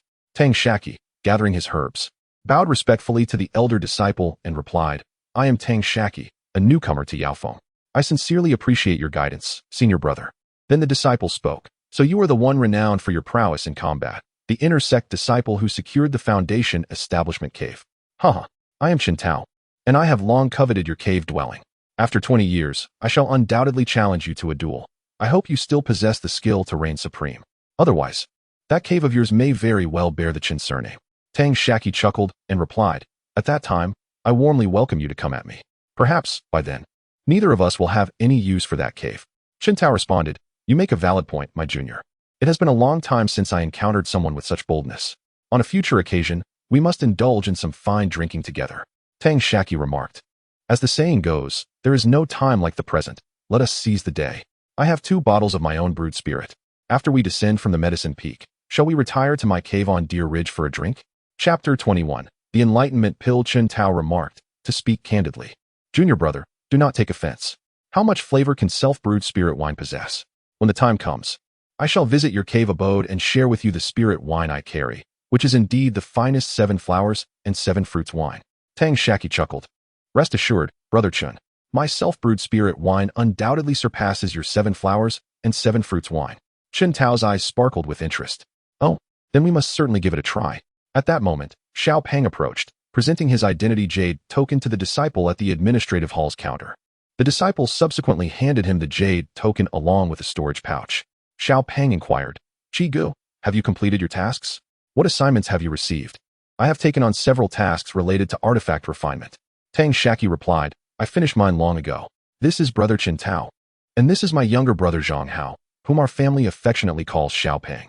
Feeling a bit bashful, Xiao Peng bowed to Chen Tao and said, Greetings, Brother Chen. Chen Tao responded, There is no need for such formality. Let us be at ease. Why do they call you Xiao Peng? You are not even chubby. Both Xiao Peng and Tang Shaqi found themselves momentarily at a loss for words. Xiao Peng had merely been plump as a child, but having grown up, he had become rather dashing, enhanced by the nourishment of spiritual energy. Tang Shaqi interjected to alleviate the awkwardness, saying, Brother Chen, we need to visit the pill hall. Will you join us, or? Chen Tao replied, Of course, I shall accompany you. My supply of pills has run out, and I need to replenish. The pills at the pill hall are far superior to those in the miscellaneous hall and are slightly more affordable. Tang Shaqi inquired, Why do I feel that the functions of the pill hall overlap with those of the administrative hall and the miscellaneous hall? Chen Tao explained, I have heard my father mention this before.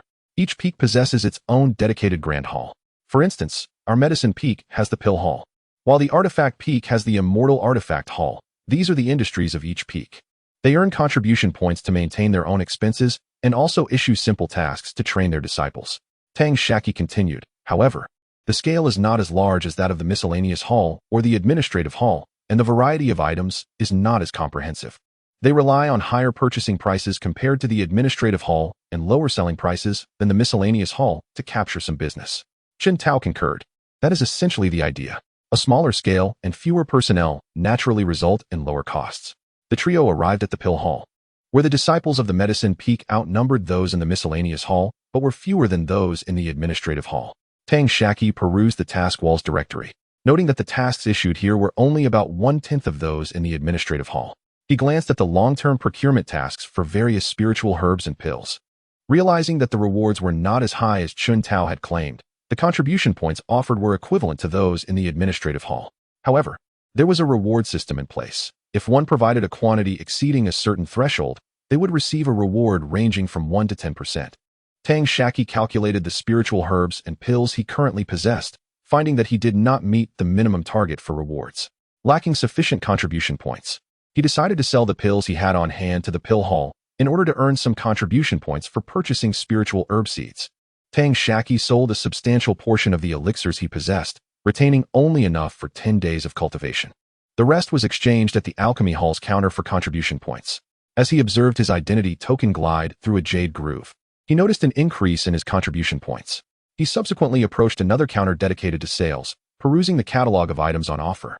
Upon reaching the section for spiritual herb seeds, he inquired of a disciple from the medicine peak, Esteemed senior brother, is it not said that the items in our Alchemy Hall are somewhat more affordable than those in the miscellaneous hall?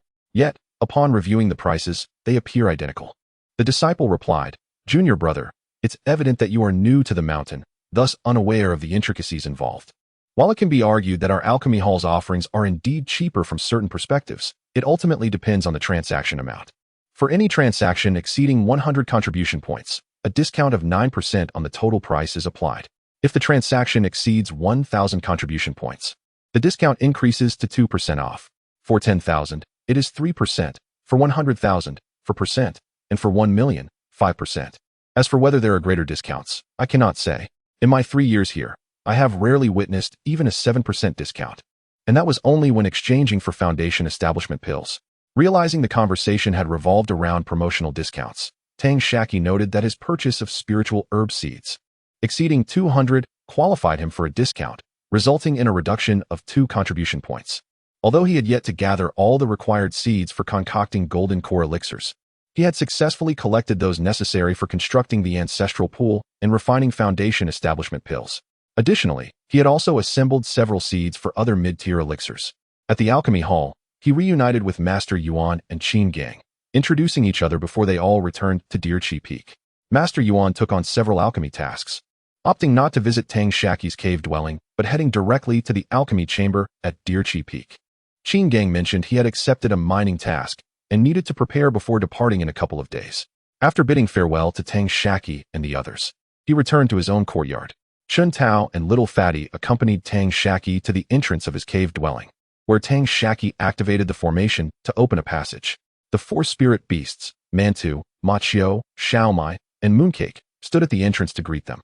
Leading Chun Tao and Little Fatty into the reception room, Tang Shaqi had barely taken his seat when Mooncake entered, gesturing animatedly with one hand and chattering incessantly. With a resigned glance at Mooncake, Tang Shaqi retrieved a jug of spiritual wine from his storage pouch and tossed it to Mooncake. Like an elder brother, Mooncake waved the jug enthusiastically to the other spirit beasts that had followed him in. With an excited screech, he took the lead, leading the other spirit beasts off to frolic elsewhere. Chun Tao, intrigued by the spirit beasts, remarked, "Junior brother Tang, these creatures exhibit remarkable intelligence. Have they consumed the enlightenment pill?" Tang Shaqi, perplexed, responded, "No, I have never heard of the enlightenment pill before. May I inquire, senior brother Chun, what is the cost of this pill and what effects does it possess?" As he spoke, Tang Shaqi produced another jug of spiritual wine from his storage pouch, intended for cultivating and enhancing his spiritual power. Once again, from the storage pouch, I retrieved some spiritual fruits, dried meat made from beast flesh, pastries crafted from spiritual rice, and candied fruits made from spiritual fruits and honey. All these delicacies were prepared by Tang Lusha, who not only possesses a remarkable talent for talisman crafting, but also excels in the culinary arts, creating dishes of unparalleled flavor. Although Tang Shaqi can also prepare these items, his creations simply do not match the exquisite taste of Tang Liusha's offerings. Upon seeing the bountiful spread before him, Chun Tao did not respond immediately. Instead, he poured himself a glass of wine and served Tang Shaqi and the chubby one each a cup as well. Taking a bite of the pastry, his eyes lit up.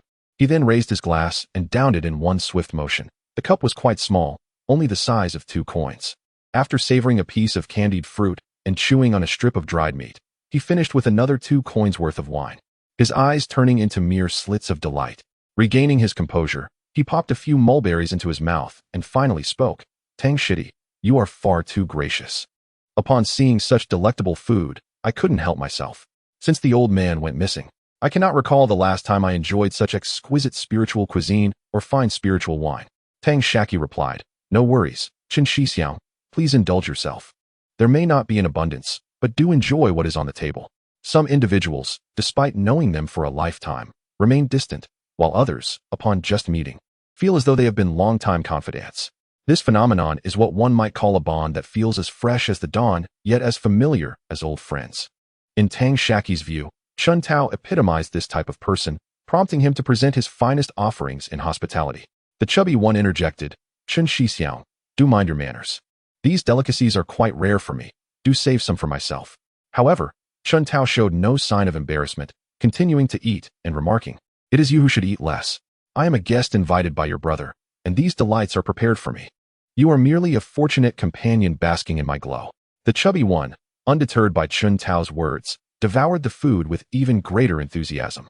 To him, Yuan Guoxiang and Qin Gang appeared somewhat hesitant and reserved while eating, unlike Chun Tao, who, despite being a bit shameless in vying for food, somehow struck him as immensely likable.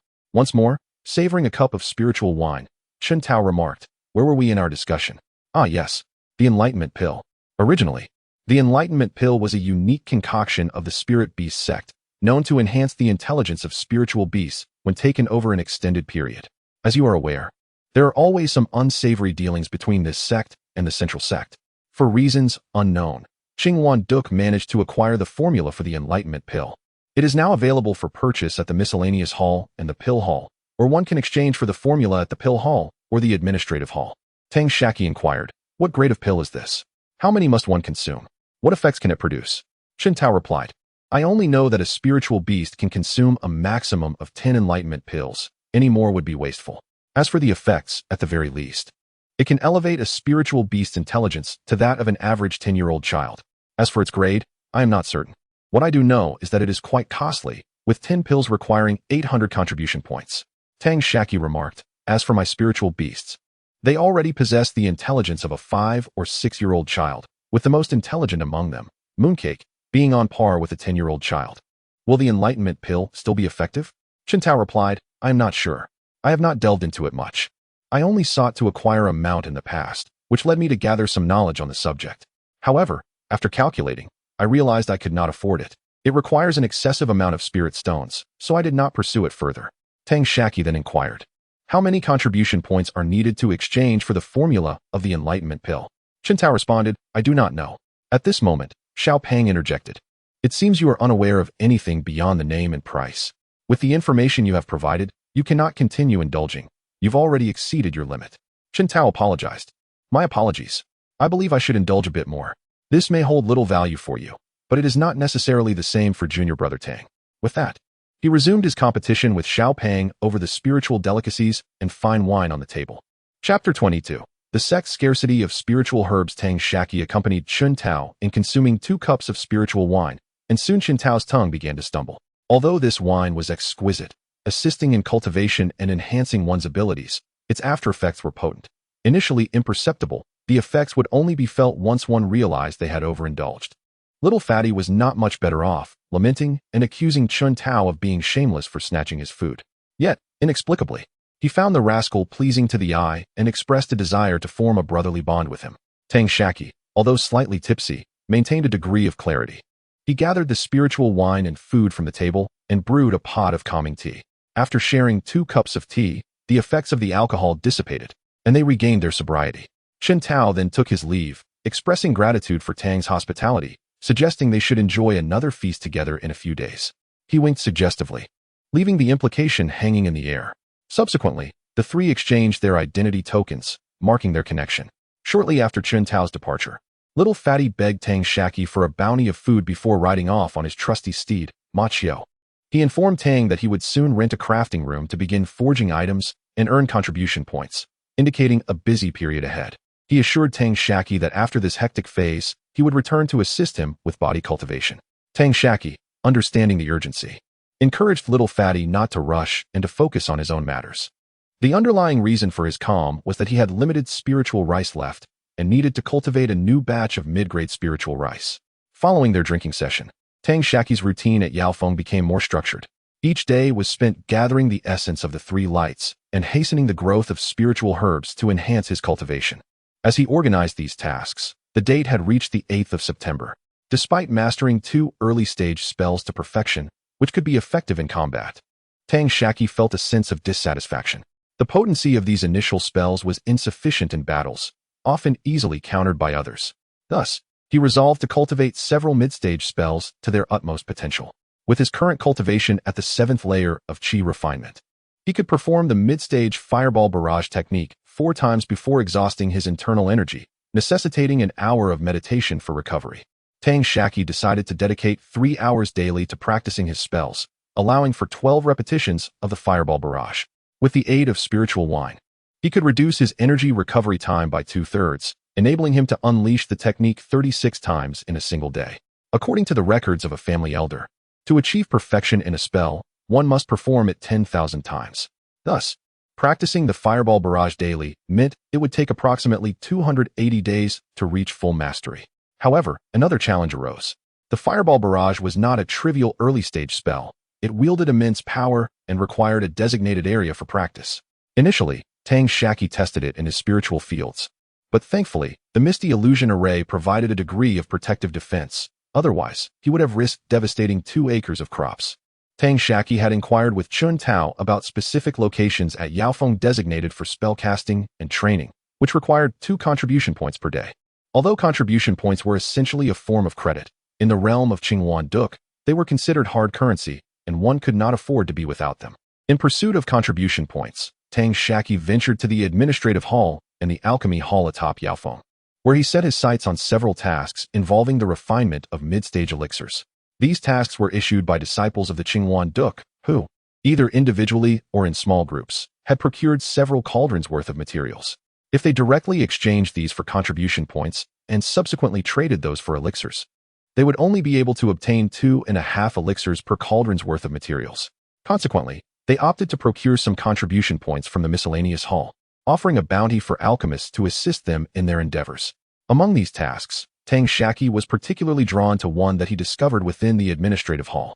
Typically, such tasks were swiftly claimed by other alchemists upon being posted. The task required a total of 10 contribution points to provide 20 cauldrons of materials for refining spirit-enhancing elixirs, necessitating the submission of at least 6 bottles of low-grade elixirs. Should the yield exceed 30%, the client was willing to purchase the additional elixirs at the administrative hall's acquisition price, offering extra contribution points for every 6 additional low-grade elixirs produced. There were also tasks issued by Yao Feng, which, while promising higher contribution points, came with stringent requirements, expecting a minimum yield of 40%, substantial production, and tight deadlines. Tang Shaqi had his eye on one such task. Furthermore, tasks from the Qinghuan Duke were plentiful, given the numerous Qinghuan pavilions scattered across various markets, with a high demand for elixirs among the many disciples. However, the Qinghuan Duke only provided spiritual herbs and did not offer contribution points, requiring a yield of 30% of elixirs. The remaining portion would be acquired by the administrative hall using contribution points. Such tasks were abundant. Initially, Master Yuan had taken on one of these tasks and had yet to emerge from the alchemy chamber. This required a certain level of alchemical skill, as the alchemists also had to pay contribution points to rent the alchemy chamber and cover the costs of the spirit stones used for the earth fire. One inconvenience of such tasks was the necessity to provide an equivalent amount of contribution points as collateral in advance. Should unforeseen circumstances arise that hindered the timely and quality completion of the task, a deduction would be made from the deposited contribution points. With only a meager amount of contribution points remaining, Tang Shaqi was unable to meet the collateral requirements for such tasks. Instead, he utilized the few remaining contribution points to exchange for materials sufficient for refining 3 cauldrons of spirit-enhancing elixirs. Upon calculating the contribution points spent on the materials against those anticipated from selling the elixirs, he realized that a yield of 30% would still yield a slight loss, excluding the costs associated with renting the alchemy chamber and the earth fire. Typically, an alchemist could break even or even garner a modest profit with a 30% yield. However, the collection of materials demanded a significant investment of time. Qinghuan Duke had adeptly converted the time costs of alchemists gathering materials into contribution points. Now, with merely 2 contribution points left, Tang Shaqi consulted a map to locate the alchemy chamber, expending 1 point to rent the most basic alchemy chamber for a day. Upon receiving the control jade token for the chamber, he entered and commenced his alchemical work. Remarkably, within just 1 hour, he had completed the refinement of 3 cauldrons worth of elixirs. However, as he exited the chamber, intent on making his way to the alchemy hall to sell his wares, he was intercepted by a disciple managing the alchemy chambers, who informed him that the control jade token could not be taken outside. Tang Shaqi replied, "Have I not rented this for a full day? It has been scarcely an hour. The jade token that governs the alchemy chamber cannot be removed. I shall leave it here and return to continue my work shortly, if that is agreeable." The disciple replied, "Esteemed junior, it appears you have just entered the medicine peak and are unaware of our alchemy chamber's regulations.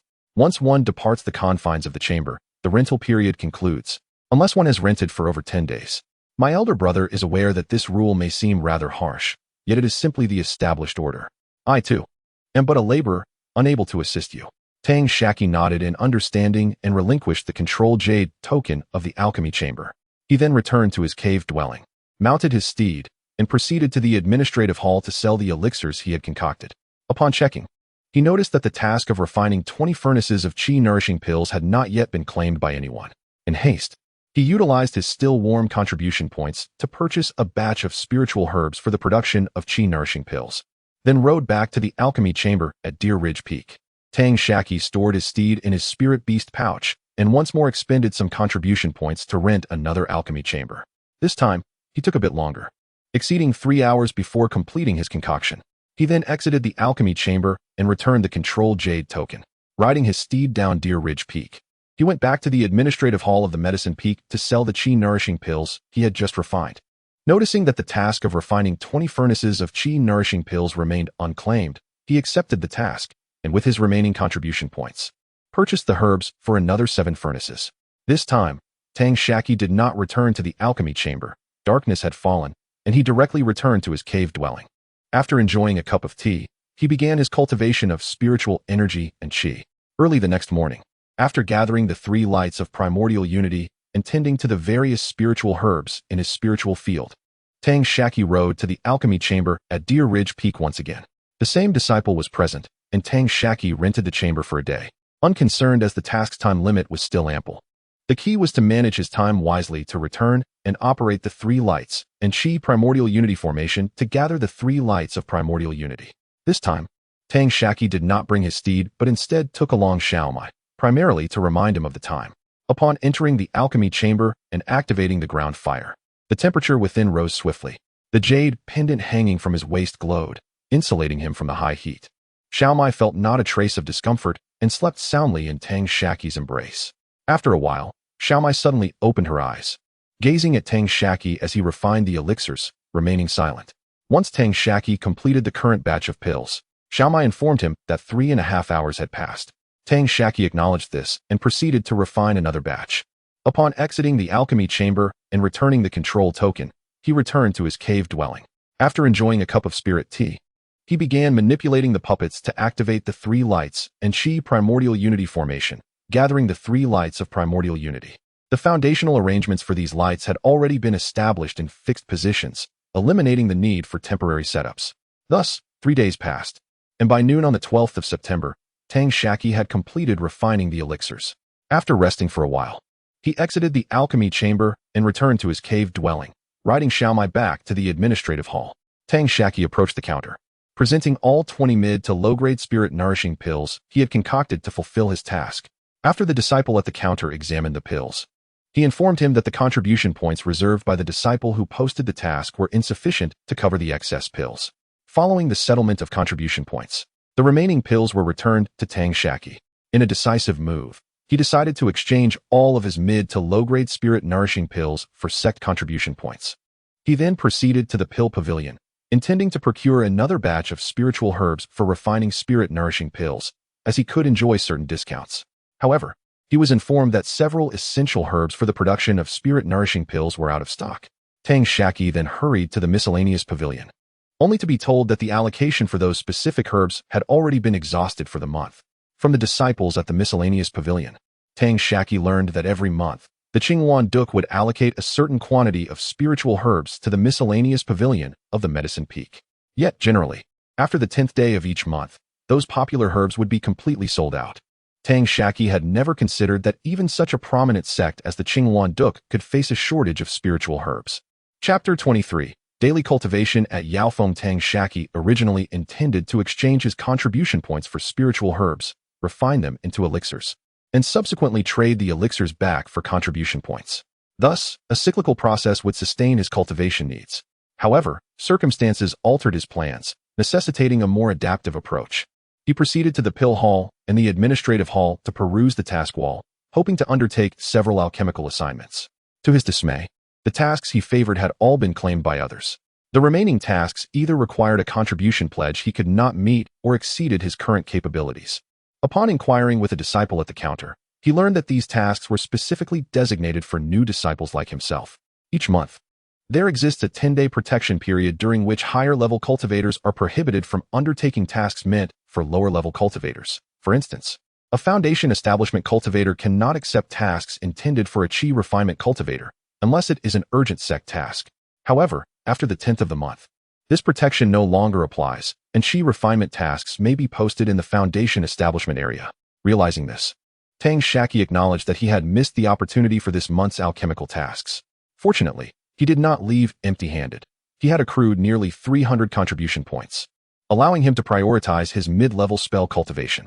The spellcasting venue at Yaofeng is located on another peak known as Xianxia Peak. Following the map, Tang Shaqi rode his steed Mantu to Xianxia Peak, located the spellcasting venue, and clarified the regulations. Renting a spellcasting venue for more than 10 days requires an additional deposit of 20 contribution points. He calculated his needs and opted for an 18-day rental. This timing would align perfectly with the beginning of next month, when new alchemical tasks would be available for him to undertake and earn contribution points. In total, he paid 46 contribution points, received the Control Jade token, and entered the venue. Although referred to as a spellcasting venue, it essentially comprises individual caves outfitted with formations. Within these confines, one can unleash chaos without alerting anyone outside, provided the formation's limits are not exceeded. While the calculations appeared sound, he found that, as a novice in mid-level spells, he struggled with execution. Various issues arose, such as incorrect hand seals. By the end of the first day, he had successfully cast the fireball spell 17 times. By September 20th, as his proficiency improved, he managed to cast spells successfully around 20 times a day. Aside from collecting the 3 lights of Hunyuan and nurturing spiritual herbs, he devoted the entirety of his time to training within the spellcasting venue. On this particular day, Xiao Pang sent a message via his identity token, indicating a matter he wished to discuss with Tang Shaqi. That evening, after collecting the 3 lights, Xiao Pang arrived slowly. After entering the reception room and enjoying a cup of refreshing tea, he lamented, "Brother Qi, this is even worse than our situation at Lei Chipa. Today, when I attempted to exchange for refining materials, both the miscellaneous hall and the pill hall informed me of their shortages, claiming they ran out of stock by the 9th day. Tang Shaqi replied, "There is little we can do. The Qingwan Duk clan is vast, and even daily life requires careful planning. Why haven't you visited the miscellaneous hall or the administrative hall these past few days?" Xiao Pang chuckled softly, releasing a burst of spiritual pressure. Tang Shaqi gasped, "You've reached the 8th level of Qi refinement. It seems you have surpassed me in both Qi refinement and physical cultivation." Little Fatty remarked, "It's not that I've broken through recently. I simply haven't had the time to focus on much else. I've come to realize that in this celestial hall, without contribution points, I am utterly incapable of accomplishing anything. Currently, I possess merely over 400 contribution points, barely sufficient to purchase a handful of decent mid-tier magical artifact materials." Tang Shaqi inquired, "Little Fatty, your cultivation has improved. How is your spell cultivation progressing?" Little Fatty responded, "I only learned a few spells during my time on Thunder Peak, and I'm still not proficient." Tang Shaqi suggested, "In that case, since you have no other commitments besides cultivation, why not practice spells with me?" Little Fatty agreed. "That sounds good. Otherwise, I'd be wasting my days." The following day, after collecting the 3 lights of primordial unity, Tang Shaqi arrived at the foot of Deer Peak, where Little Fatty awaited in his small courtyard, growing somewhat impatient. Upon seeing Tang Shaqi, he exclaimed, "Brother Qi, why are you so slow?" Tang Shaqi replied, "Not everyone is like you. I have a vast field of spiritual crops to tend to." Soon after, the two mounted their mounts, Mantu and Machio, and made their way to the spellcasting venue on Jinya Peak. Little Fatty paid his contribution points and secured a rental until the first day of the 10th month. Tang Shaqi provided him with 3 gene of restorative spiritual wine and several bottles of vitality pills. It wasn't that Tang Shaqi wished to be stingy. Rather, he had little spiritual wine left himself. With the arrival of the mooncakes, the surrounding spirit beasts had become quite the gluttons for wine, and the 3 wine pools barely sufficed. It seemed necessary to construct a few more large wine pools. For the next 9 days, Little Fatty remained at the spellcasting venue, consuming restorative pills and drinking spiritual wine whenever his magical power ran low while training through the night. Tang Shaqi, on the other hand, had to rush back each day to gather the 3 lights of primordial unity and tend to the spiritual herbs before returning. As a cultivator with 3 spiritual roots, Tang Shaqi naturally restored his magical power less efficiently than Little Fatty, who had 2. By the first day of the 10th month, Little Fatty's spellcasting had surpassed that of Tang Shaqi. After leaving the spellcasting venue, the 2 rode their mounts to Medicine Peak. Tang Shaqi first perused the alchemy task wall at the Elixir Hall and indeed found several tasks available. Meanwhile, Little Fatty went to the miscellaneous hall to prepare for the exchange of some refining materials.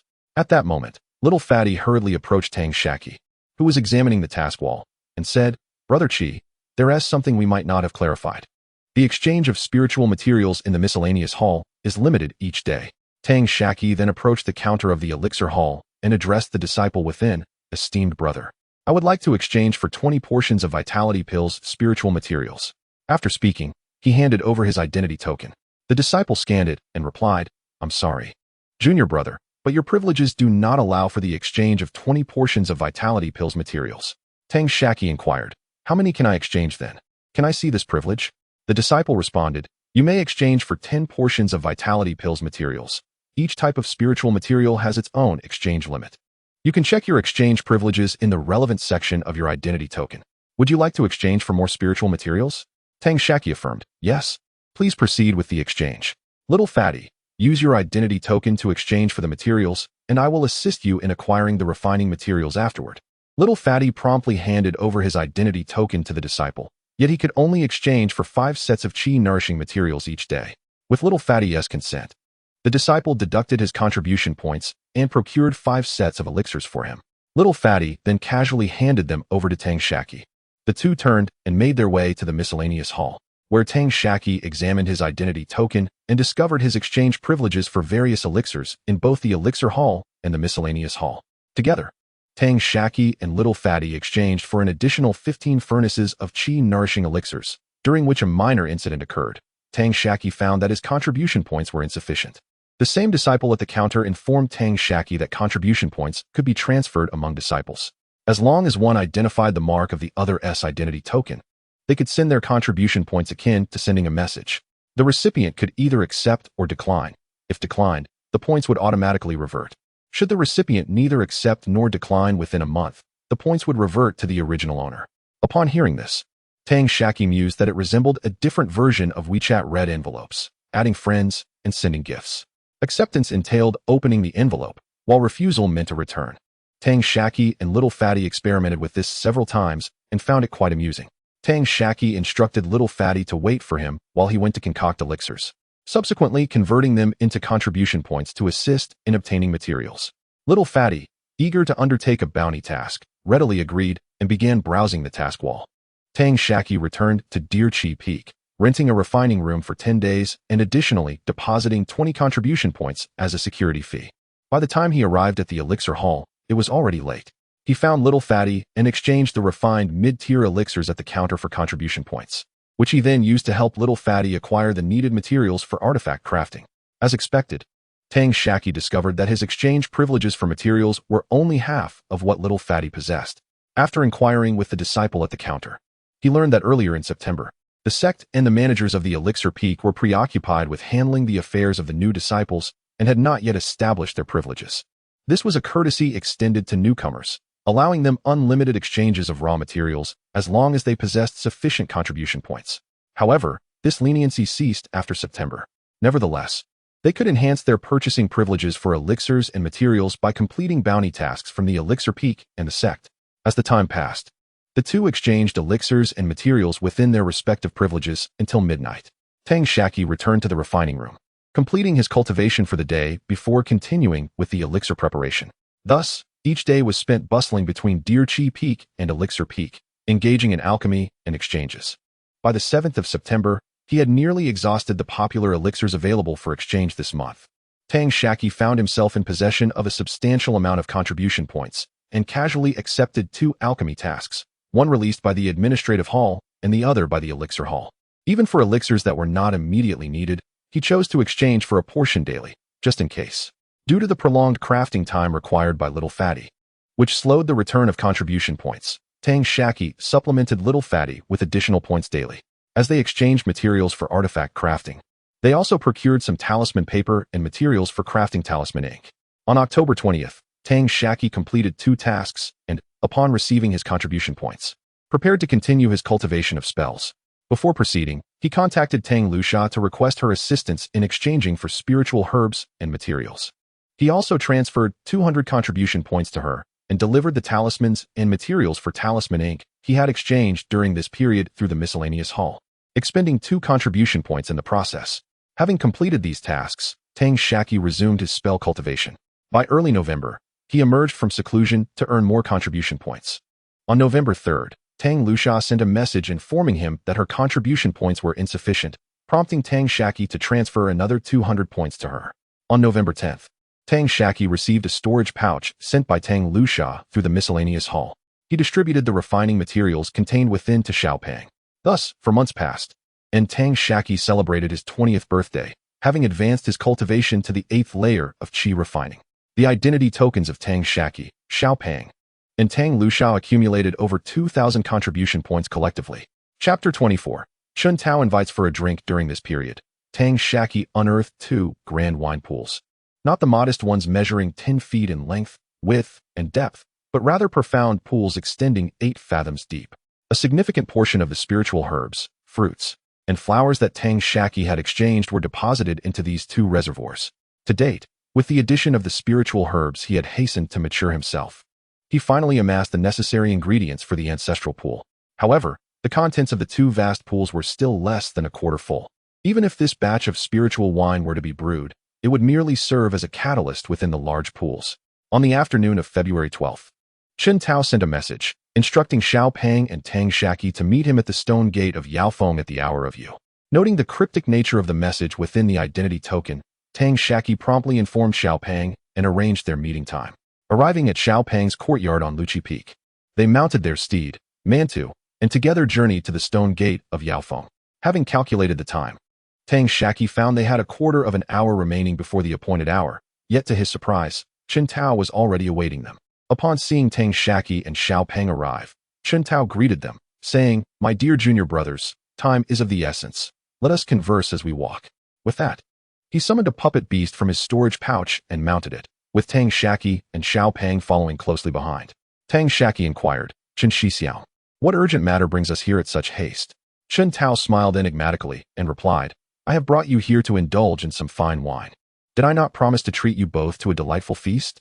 Xiao Pang exclaimed, "Drinking sounds splendid. Will there be delicious food as well?"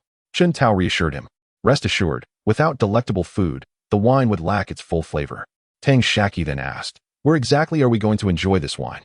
Chen Tao turned back with a smile, "I shall not reveal it just yet. Consider it a surprise."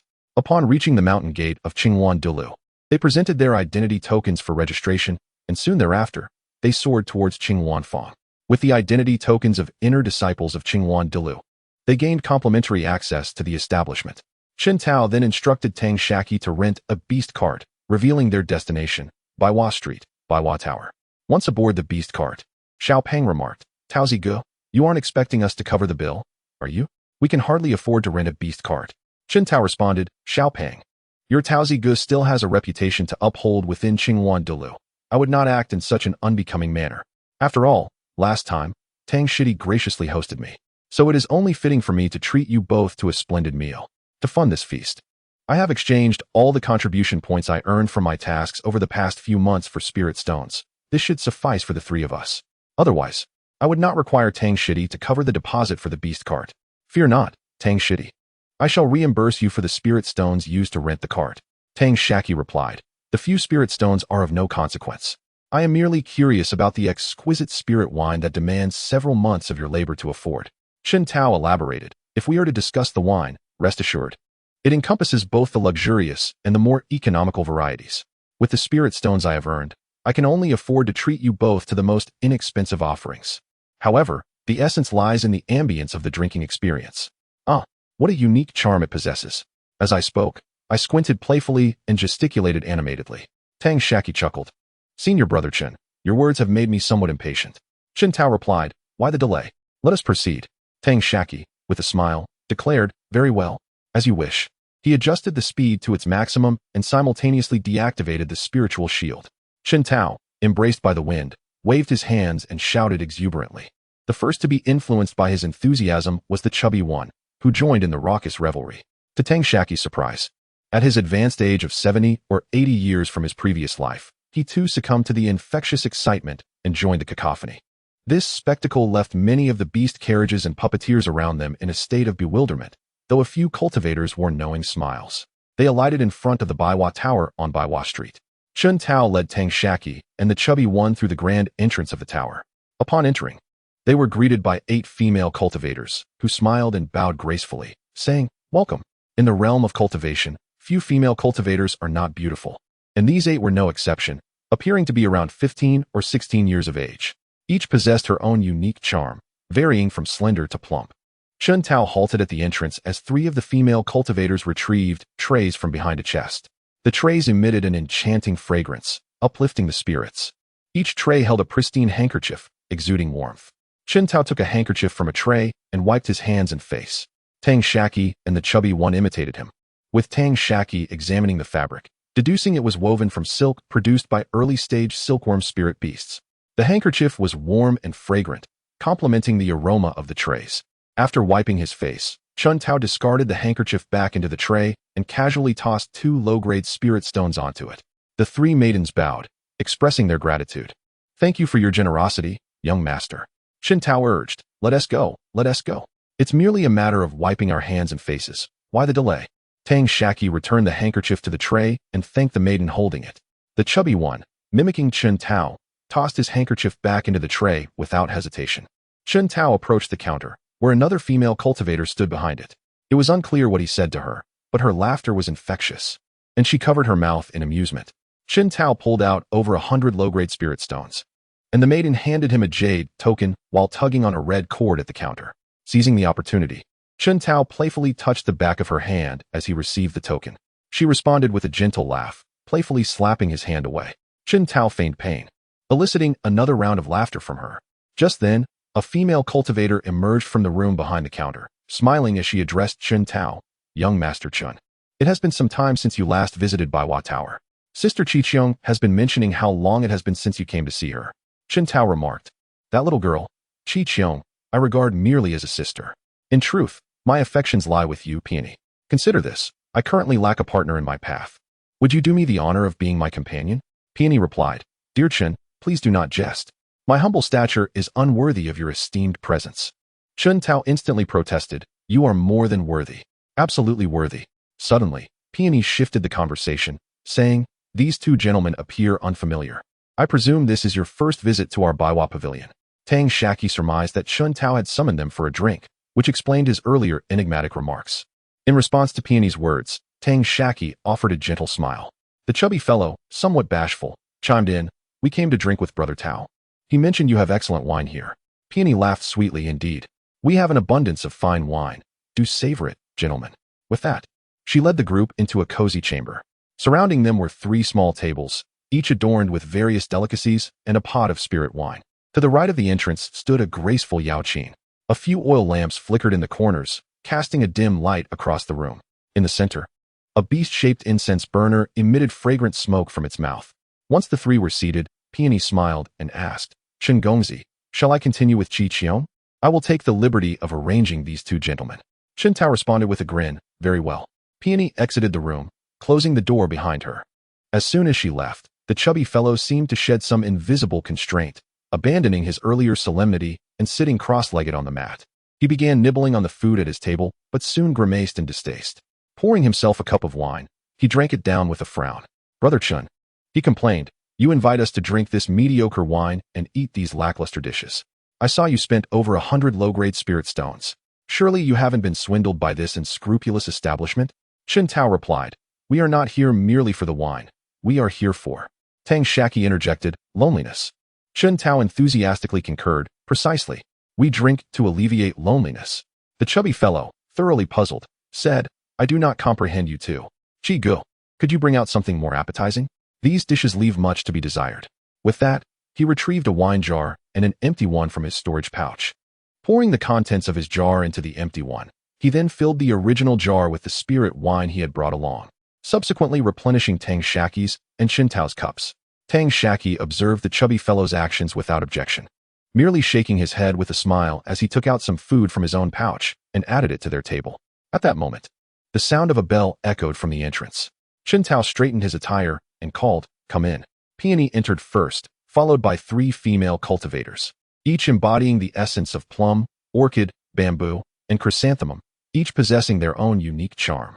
Peony instructed them, and the 3 ladies gracefully took their seats beside Tang Shaqi and the others, leaving the chubby fellow blushing furiously, unsure of how to react. Peony settled beside the yaoqin and began to play a melodious tune. Seated beside Tang Shaqi was a nun whose appearance bore a striking resemblance to Li Ruodong, the iconic actress from the classic rendition of The Return of the Condor Heroes that Tang Shaqi had seen in a previous life. This woman's attire and demeanor closely mirrored that of the character Xialong from the series. She first poured a cup of wine for Tang Shaqi, then filled one for herself. "I am fulling, toasting you, young sir," she said. Tang Shaqi clinked his cup with hers and took a sip. Fulling then filled her cup once more and raised it again, inquiring about his esteemed name. Upon hearing his introduction, she downed her drink in one go, raising her cup in a gesture of camaraderie. At that moment, a rosy hue adorned her cheeks, rendering her even more enchanting. After savoring the wine, Tang Shaqi disclosed his name to her. Meanwhile, Chen Tao was likely engaged in merriment with the nun named Qiqiong, their laughter echoing as they shared intimate whispers. Their hands not entirely respectful, as he had his arm around her, and they continued to drink heartily. As for the chubby fellow, he lingered awkwardly beside the female nun, resorting to wine as a means to mask his embarrassment. The nun, however, incessantly poured him drink after drink, and within a mere quarter of an hour, he had consumed over 10 cups. Chapter 25. A reunion with Li Jinkai Tang Shaqi, having experienced such matters numerous times in her previous life, was no longer astonished. She was merely engaged in conversation with Fu Ling, sipping wine. After an hour had elapsed, several women departed from the room. The chubby fellow, perspiring profusely, wiped his forehead and poured himself another round from the wine jug, downing 2 cups in quick succession. Chen Tao remarked, "My dear junior brothers, we have consumed quite enough wine. Let us take a moment to rest before returning." The chubby fellow protested, "Is this it? Over 100 low-grade spirit stones spent. I barely tasted their offerings, and the wine is what we brought ourselves." Chen Tao replied, "The wine and dishes on the table amount to 10 low-grade spirit stones per table, regardless of whether you indulge. The company of that charming Tao Hua costs 30 low-grade spirit stones for an hour, not to mention the expenses for Mutant and the private room." The chubby fellow exclaimed, "This is outrageous. We might as well have enjoyed our drinks at Qinghuan where we could have saved over 100 low-grade spirit stones." Chen Tao countered, "The wine you treated me to last time, my friend, allowed me to enter seclusion for 6 days upon my return, greatly enhancing my cultivation. I inquired further and discovered that your wine is quite exceptional, unavailable in the market. As a gesture of gratitude, I can only invite you to savor another kind of wine to express my sentiments. While its flavor may not be exquisite, it possesses a unique charm, does it not?" The chubby fellow retorted, "Not at all. It's dreadful, unpalatable, a waste." Chen Tao responded, "Ah, dear junior brother, how shall I put this? I've mentioned before that what we seek here is not merely wine, but an escape from solitude. The pressures at Qinghuan are immense. We come here to vent, to confide in a stranger." The chubby fellow chuckled, "Huh? Don't think I'm naive. I heard Mu Dan mention upon entering that you are well acquainted with that xianxia. Spare me the pretense of strangers sharing heartfelt thoughts. Who are you trying to deceive? If you fancy her, just admit it. You were practically embracing one another." Both Chen Tao and Tang Shaqi burst into laughter, with Chen Tao exclaiming in resignation, "Oh, you've seen right through me, dear, chubby brother. Quite impressive." Puffed with pride, the chubby fellow replied, "Indeed." He then joined in the laughter, and the 3 shared a hearty moment. After finishing the remaining wine, they rose to leave. Upon reaching the door, a female cultivator offered them handkerchiefs, and they once again wiped their faces. This time, without Chen Tao needing to produce spirit stones. The 2 proactively placed some into the tray of the handkerchiefs. Just as they were about to exit, Tao Hua, who had accompanied the chubby fellow, hurried out and slipped something into his hand, lingeringly saying, "Young master, do visit me again when you can."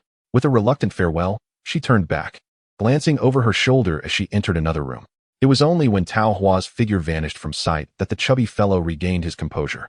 He looked at the item she had placed in his hand, discovering it to be a handkerchief embroidered with peach blossoms.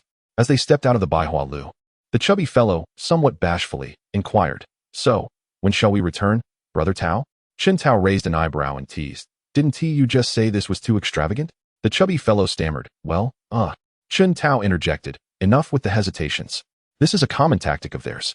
Only those as innocent as you would fall for it." The chubby boy incredulously remarked, "The usual tactics. I clearly saw her on the verge of tears." Chen Tao responded, "If they wish to cry, let them cry. If they wish to laugh, let them laugh. This is all part of their training. The Baiwa Tower relies on this to earn spirit stones. Those female cultivators are outer disciples of the Baiwa Tower. And only by earning a total of 10,000 low-grade spirit stones within 3 years can they be promoted to inner disciples. That peony is an inner disciple. This is an open secret throughout the cultivation world. Ideally, someone will take an interest in these female cultivators and pay a high price to redeem them. In this way, the cultivators and the forces behind them effectively ally with the Baiwa Tower. This is also the survival strategy of the Baiwa Tower in this realm of cultivation." The chubby boy said, somewhat disheartened, I thought. Chen Tao interjected, "You thought someone had taken a liking to you, right? Well, somewhat. At least they are interested in a part of you, and that part is the spirit stones. If you can produce 50,000 low-grade spirit stones, then Peony would truly be interested in you." Tang Shaqi remarked, "Chubby, if you genuinely like this Peony, I can help you." The chubby boy, appearing rather despondent, replied, "No need. I want to return to Yaofeng. What about you?" Chen Tao said, "I'll head back as well. And you?" Tang Shaqi pondered for a moment and said, "I wish to linger a bit longer to take care of some matters. Chubby, give me those useless magical tools you have been refining." The chubby boy promptly handed Tang Shaqi a storage pouch. Tang Shaqi received it and inquired, "Chubby, do you need any spiritual materials?" The chubby boy seemed somewhat distracted and produced a blank jade slip, inscribing something upon it, and handing it to Tang Shaqi. Tang Shaqi accepted the jade slip and said, "Let us go. I'll escort you." As for the vehicle, I still need it for now. The beast car of Qingwan Square is fully automated, eliminating any concerns regarding drunk driving. Tang Shaqi escorted the two to the entrance of Qingwan Square, then proceeded to the marketplace.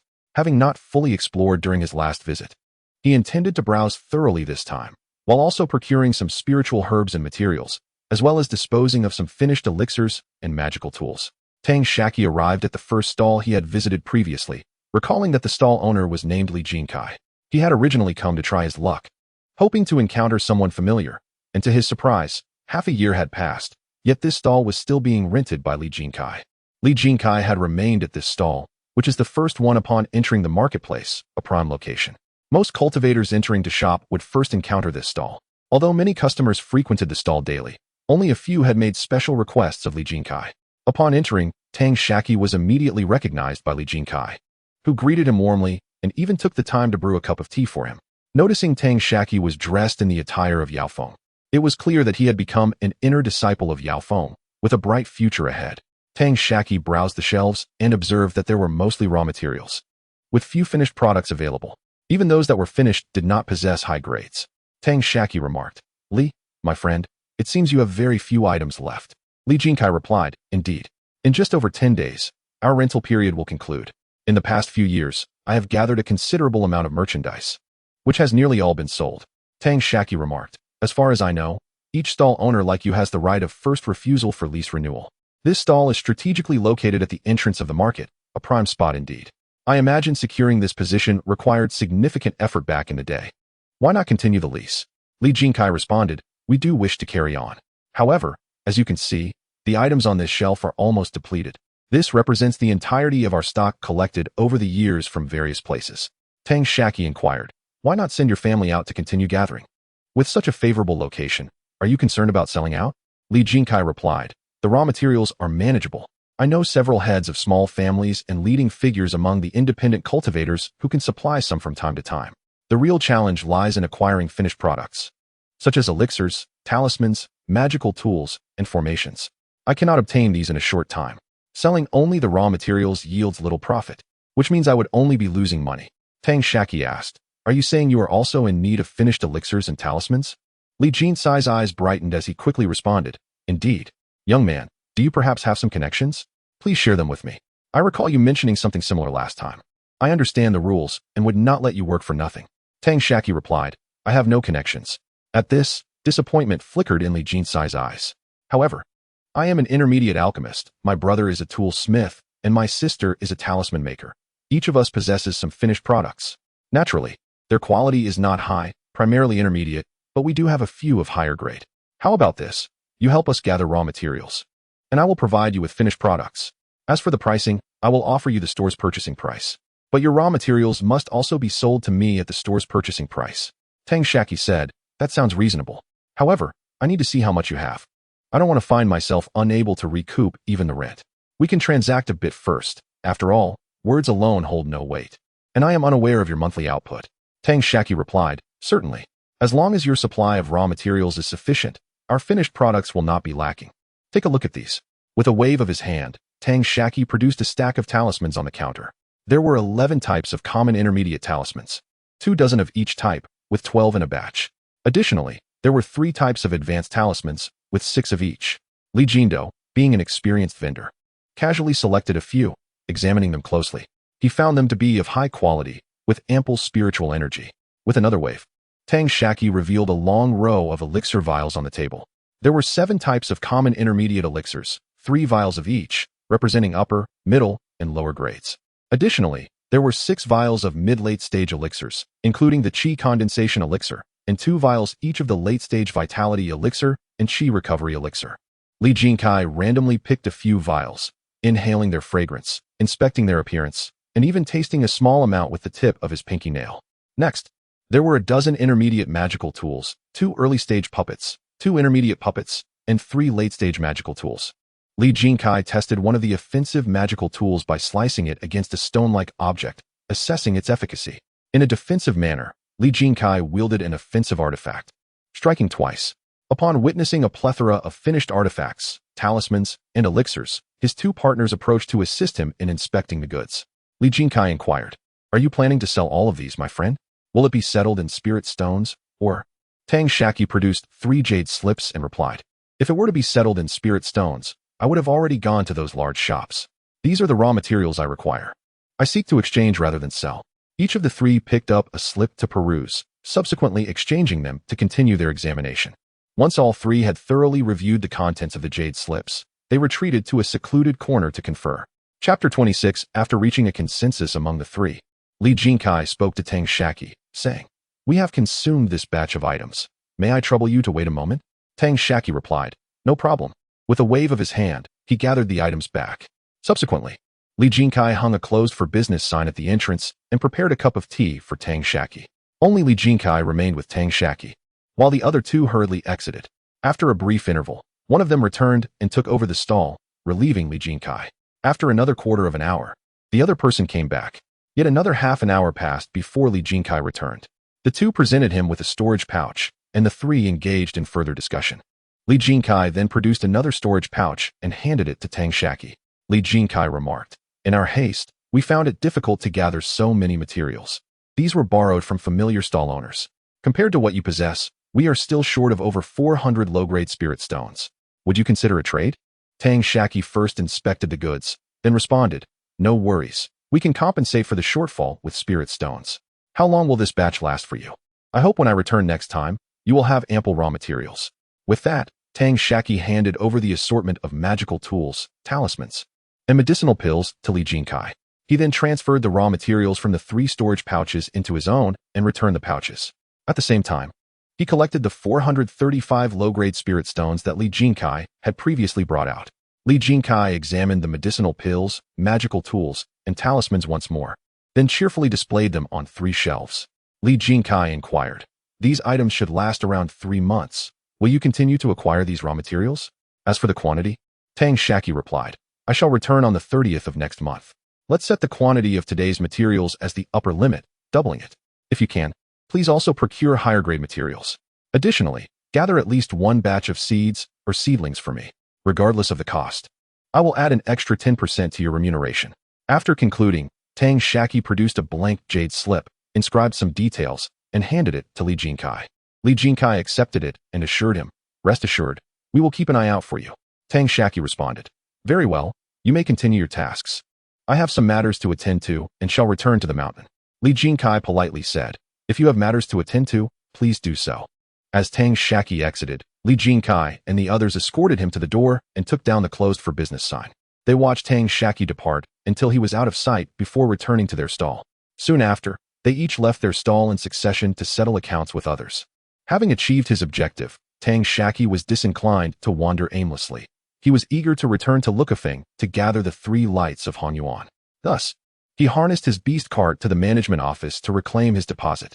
Exiting Qinghuan Square, he released Mantu, mounted him, and rode back to Lukafeng. Upon reaching the small courtyard of the plump boy, he first jingled the bell at the entrance. However, the plump boy did not appear. Instead, it was the fluffy ball that came running out. Tang Shaqi suspended a storage pouch around the neck of a hemp ball and administered some elixirs to it. Subsequently, he returned to his cave dwelling halfway up the mountain, where he began to circulate his cultivation technique for several cycles. As the stars sparkled and the moon began to descend, he ceased his practice, released a puppet, and brewed himself a cup of tea. As dawn approached, Tang Shaqi commanded the puppet to activate the 3 lights and 1 chi mixed origin formation, commencing the collection of the 3 lights of mixed origin. After gathering the 3 lights, he retracted the puppet and proceeded to the spiritual field. The freshly replanted seedlings of various spiritual trees had begun to thrive, maturing over the course of 30 years. As for the spiritual herbs, Tang Shaqi had also collected a number, either refining them into elixirs or utilizing them for brewing spiritual wine. The 6 high-tier spiritual grains had all sprouted, resembling small trees adorned with plump ears of grain. At this advanced level, there was no need to replant or harvest as with the lower and mid-tier grains. Instead, they could be directly harvested like fruit trees, leaving the seedlings intact for another harvest in 50 years. Moreover, the rice flowers could be harvested for sesame, yielding a certain amount of honey. Speaking of honey, one must mention Sesame, who had been incessantly clamoring to Tang Shaqi about his imminent breakthrough in cultivation. Upon inspection, Tang Shaqi found that among Sesame's subordinates, there were none shorter than 9.5 inches, golden-winged purple bees. Had it not been for Tang Shaqi taking the majority of the honey over the past few months, Sesame would likely have ascended to a second-tier beast by now. The newly cultivated clear heart tea trees had matured for over 40 years and had begun producing tea leaves. The spiritual peach had been directly cultivated from its pit and was only about 30 years old. The tree was adorned with blooming peach blossoms, while Sesame's group of subordinates busied themselves among them. What captivated Tang Shaqi the most were the two Hua Yuan fruit trees. Years ago, the Tang sect had nearly been annihilated over a single Hua Yuan fruit tree. This time, Tang Shaqi deliberately planted two, intending to transplant one back to the Tang sect. After methodically irrigating the spiritual field with liquid infused with the three lights of mixed origin, he proceeded to the miscellaneous hall. There, he sent a storage pouch to Tang Lusha through the hall and promptly notified her using his identity token. Subsequently, he returned to Luchi Peak and entered the alchemy chamber, immersing himself in the bustling life of alchemy. Despite his concerns for little Fatty, whose first love seemed to conclude before it even began, he understood that this was a hurdle he must overcome on his own. To his surprise, on the evening of the third day, little Fatty arrived at Tang Shaqi's cave seeking him. In the days prior, aside from daily returns to his cave to gather the three lights of mixed origin, Tang Shaqi had conducted all his regular cultivation within the alchemy chamber. Upon receiving a message from Sesame, he hastily returned to his cave. After a few days apart, it was evident that little Fatty had grown noticeably haggard. Tang Shaqi led him to the reception room, where little Fatty produced some spiritual wine and began to drink with Tang Shaqi. Unlike their usual drinking sessions, the food on the table remained untouched as little Fatty drank solely for the sake of drinking.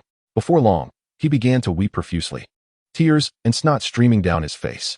It was not until deep into the night, after consuming 4 jeans of spiritual wine, that little Fatty fell into a stupor, his face still marked by remnants of tears and snot, mumbling incoherently. Tang Shaqi consumed but little.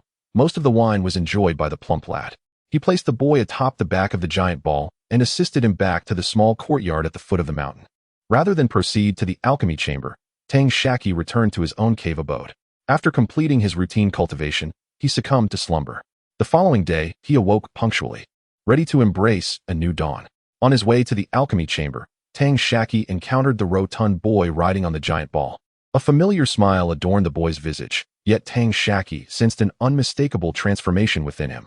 However, he could not precisely articulate the nature of this change, only attributing it to the 2 words, maturity. For reasons unknown, Tang Shaqi recalled a phrase from his past life. Women are the universities that facilitate a man's growth. Some men graduate from one university, while others never complete their studies. Tang Shaqi's reverie was interrupted by the boy's voice. Brother, why are you so slow? You dawdle. With all these raw materials you've brought back, I now have plenty to occupy myself. Be sure to save me some delectable treats. Once I'm done with this busy spell, I intend to indulge, as I've lost weight recently. Tang Shaqi chuckled, always thinking of my food, but I must inform you, there's none to share.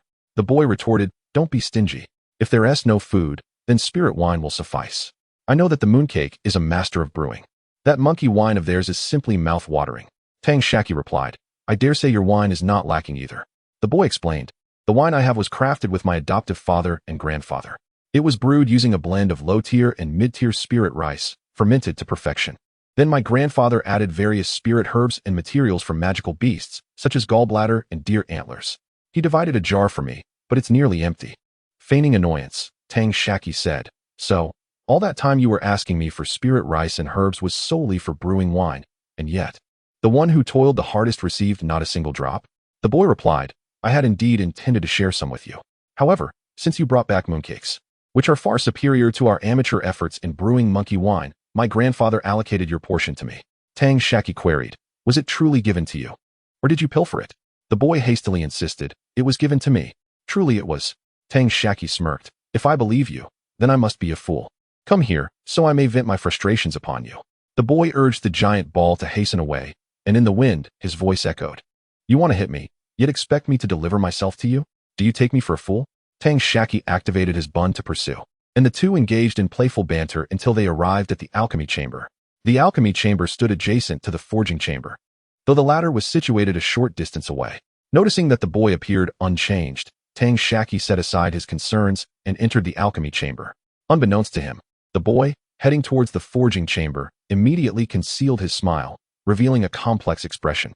His gaze hardened as he exchanged contribution points with the managing disciple and entered the forging chamber.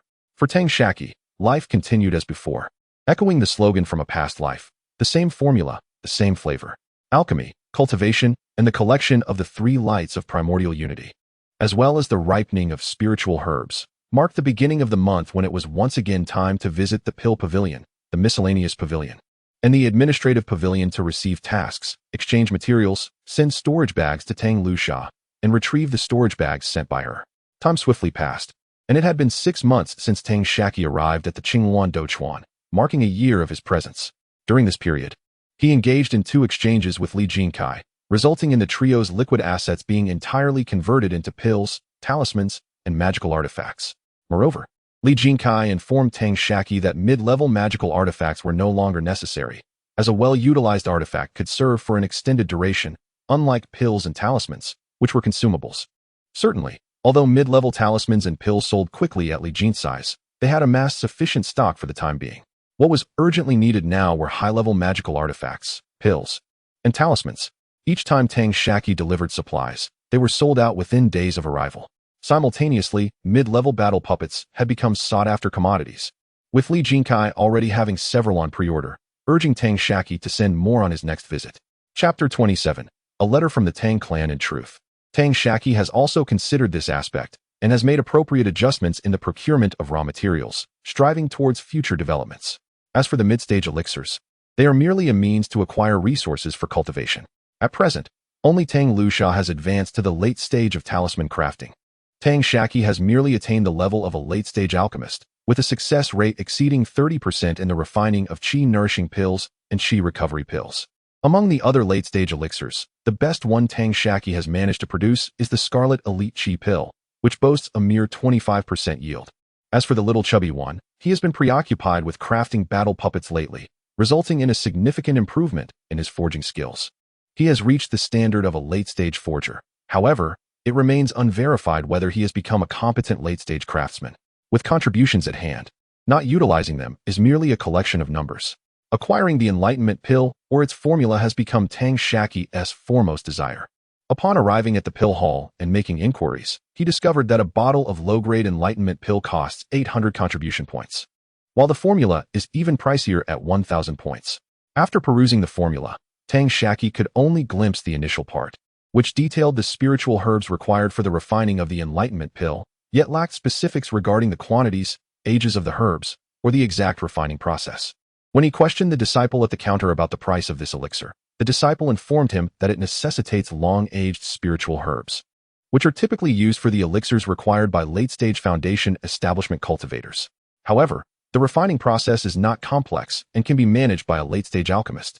After a moment's contemplation, Tang Shaqi spent 1,000 contribution points to purchase the formula and an additional 480 points to acquire several of the necessary spiritual herbs for refining the Enlightenment pill.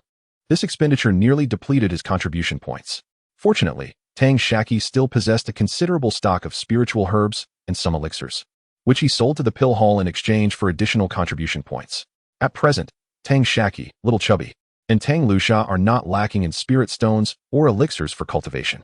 However, they are deficient in powerful attack techniques, as Tang Shaqi's blazing sword technique and Little Chubby's earth sword technique are rather ordinary, which is why Tang Shaqi has been at a disadvantage against Xiong during their duels.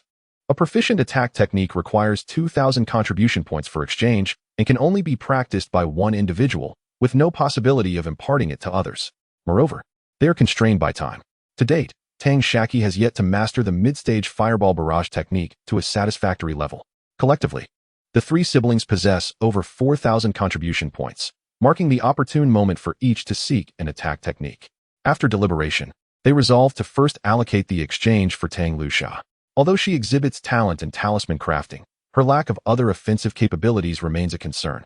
The clan has not taken her out on expeditions, especially considering that during that period, the Tang clan had established Yuyang Town as their territory and recruited numerous disciples. Leaving no time to train her outside, Tang Shaqi exchanged for a whip technique, and in accordance with the requirements of the technique, Little Chubby specifically obtained a blueprint for a late-stage magical artifact whip from the library. After investing some time and materials, he crafted a soft whip for Tang Shaqi. As Tang Shaqi and Little Fatty ventured to the storage hall to send a whip to Tang Shaqi, A disciple informed Tang Shaqi that a storage pouch and a spirit beast bag had been sent to him from the Golden Sword Workshop. Tang Shaqi had already received a message from Luo Ping of the Qinghuan Pavilion at the Golden Sword Workshop, conveyed through an identity token, detailing a plethora of numbers. Upon translation, it revealed that Tang Binglan had notified Tang Shaqi that the Tang clan had dispatched some items for the trio of siblings, along with the respective quantities and names of these items. Tang Shaqi inspected the storage pouch and found the quantities to be perfectly accurate. He then examined the spirit beast bag, which contained 32 neatly arranged eggs of the Yin chicken. To his surprise, the eggs he had brought back from the monster beast mountain range had already begun to hatch into chicks, which now laid eggs themselves. The storage pouch held little else aside from some refreshing tea leaves harvested from century-old tea trees and spirit wine produced from the wine cellar at Lei Chipa. The remaining contents included a dozen bottles of spirit refinement pills, with the bulk being several monster beasts, their flesh and skin crammed into the pouch. The smallest allocation of space was taken up by a few jade slips, some addressed to Tang Shaqi, others to Tang Lusha and Little Fatty. Tang Shaqi sent the jade slips and the soft whip intended for Tang Lusha to her, and delivered the jade slip meant for Little Fatty to him. He then returned to his abode, placing the 32 yin chicken eggs in the spirit beast chamber, crafting a nest from fire element spirit stones and mid-tier spirit grain straw, while inscribing a simple incubation restriction. He reminded Mantu, Xiaomai, Sesame, and Mooncake to take good care of them and not to pilfer any treats. Upon returning to his room, he began to meticulously examine the jade slips sent to him by the cultivators within the Tang clan. The first was from his grandfather, Tang Binglan, which, aside from urging him to diligently cultivate, detailed the current state of the clan. The initial batch of disciples recruited from Yuyang Town had progressed rapidly, with some already reaching the 4th level of qi refinement, making them capable of providing assistance.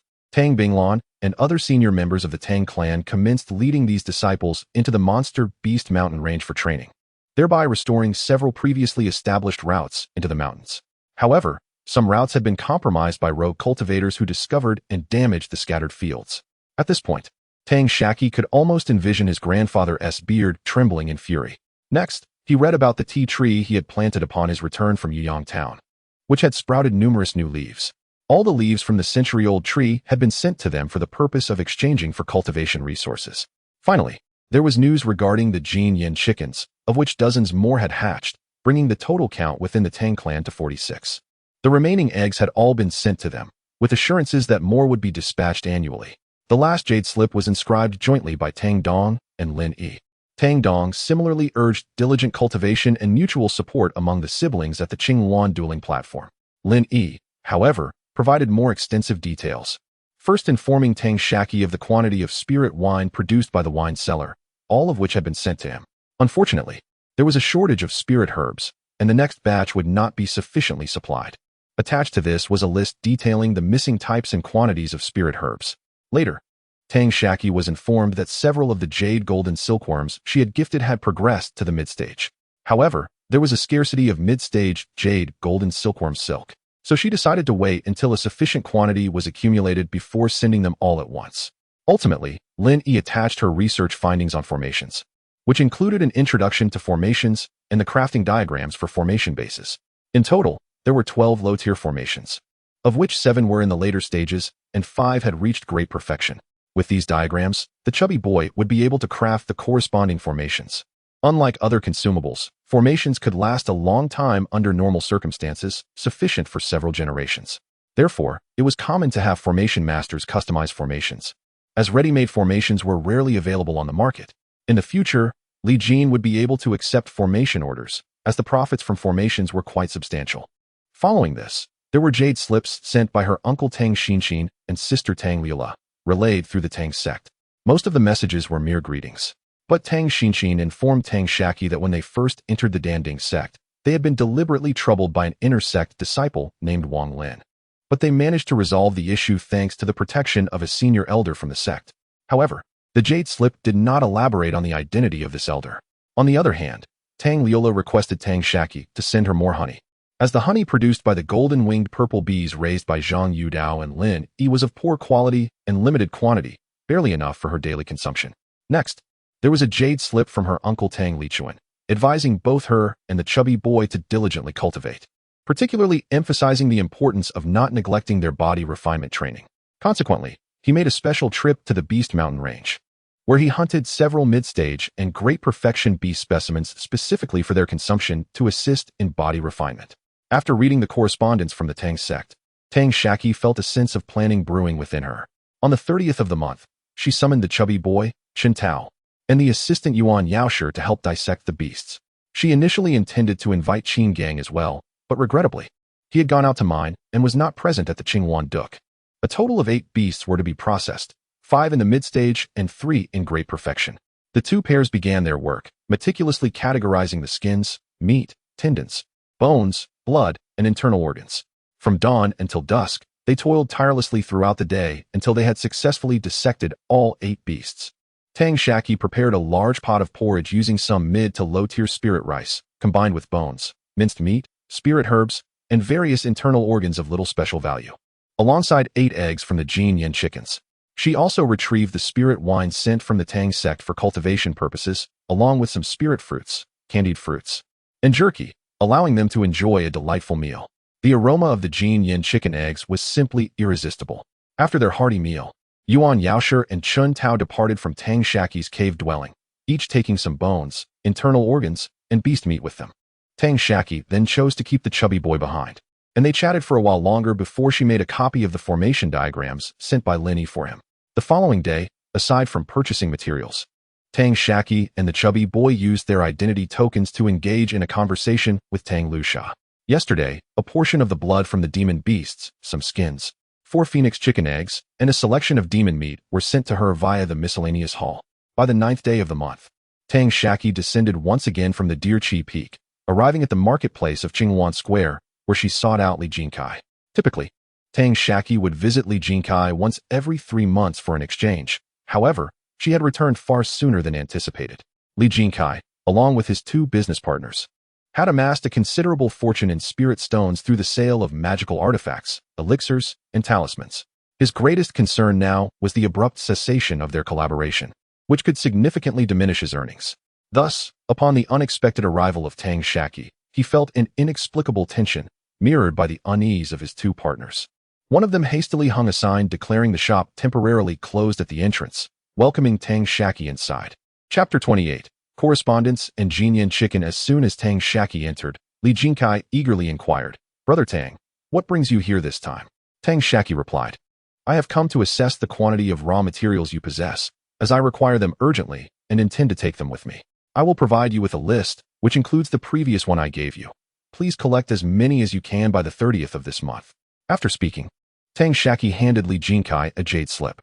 Li Jinkai perused it briefly before passing it to his 2 partners, Sui Yunhua and Xiao Jinfeng. After they examined the jade slip, they engaged in a discussion with Li Jinkai. Li Jinkai remarked, "Most of these raw materials we can procure for you, but I find it difficult to sell the preliminary items at this stage." Tang Shaqi reassured him, "Do not worry. I am not exchanging these for anything. They serve a purpose of my own. By the way, I have contacted a formation master, and there are a dozen formations available for reservation. However, it will take a few more days to secure them, as well as the puppets." Tang Shaqi proceeded to share the names, functions, and prices of the formations with the 3 men, who diligently recorded the information. After exchanging a few more words, Tang Shaqi departed from their stall and continued to procure a substantial quantity of raw materials from other vendors before returning to the Qingwan Duk. Tang Shaqi seized the opportunity to refine these raw materials into elixirs, talismans, and mid-level artifacts alongside Xiao Pang and Tang Luxia. On the 30th day, Tang Shaqi returned to Li Jintsai's stall, trading a significant number of mid-level artifacts, elixirs, and talismans for a new batch of raw materials. Together with Xiao Pang and Tang Luxia, he engaged in the refinement of these materials into elixirs, talismans, artifacts, and puppets. Among his selections, Tang Shaqi chose 1 each of the freshly refined elixirs between the early and mid-level stages, 37 bottles of chi-enhancing pills and 25 bottles of true chi pills. A total of 62 bottles of 7 common mid-level elixirs, 11 bottles of condensed chi pills from the mid to late stages, 3 bottles of elite chi pills, 4 bottles of nourishing chi pills, and 4 bottles of returning chi pills from the late stage. Xiao Pang delivered 11 mid-level offensive artifacts, 6 defensive artifacts, 5 mid-level battle puppets, 7 late-stage offensive artifacts, and 4 jade slips. Tang Luxia sent 4 types of early talismans through the miscellaneous pavilion, each type comprising 10 sets. 6 types of mid-level talismans, each with 6 sets, and 4 types of late-stage talismans, 3 of which had 3 sets, while 1 had only 15 pieces. Additionally, there were 3 jade slips.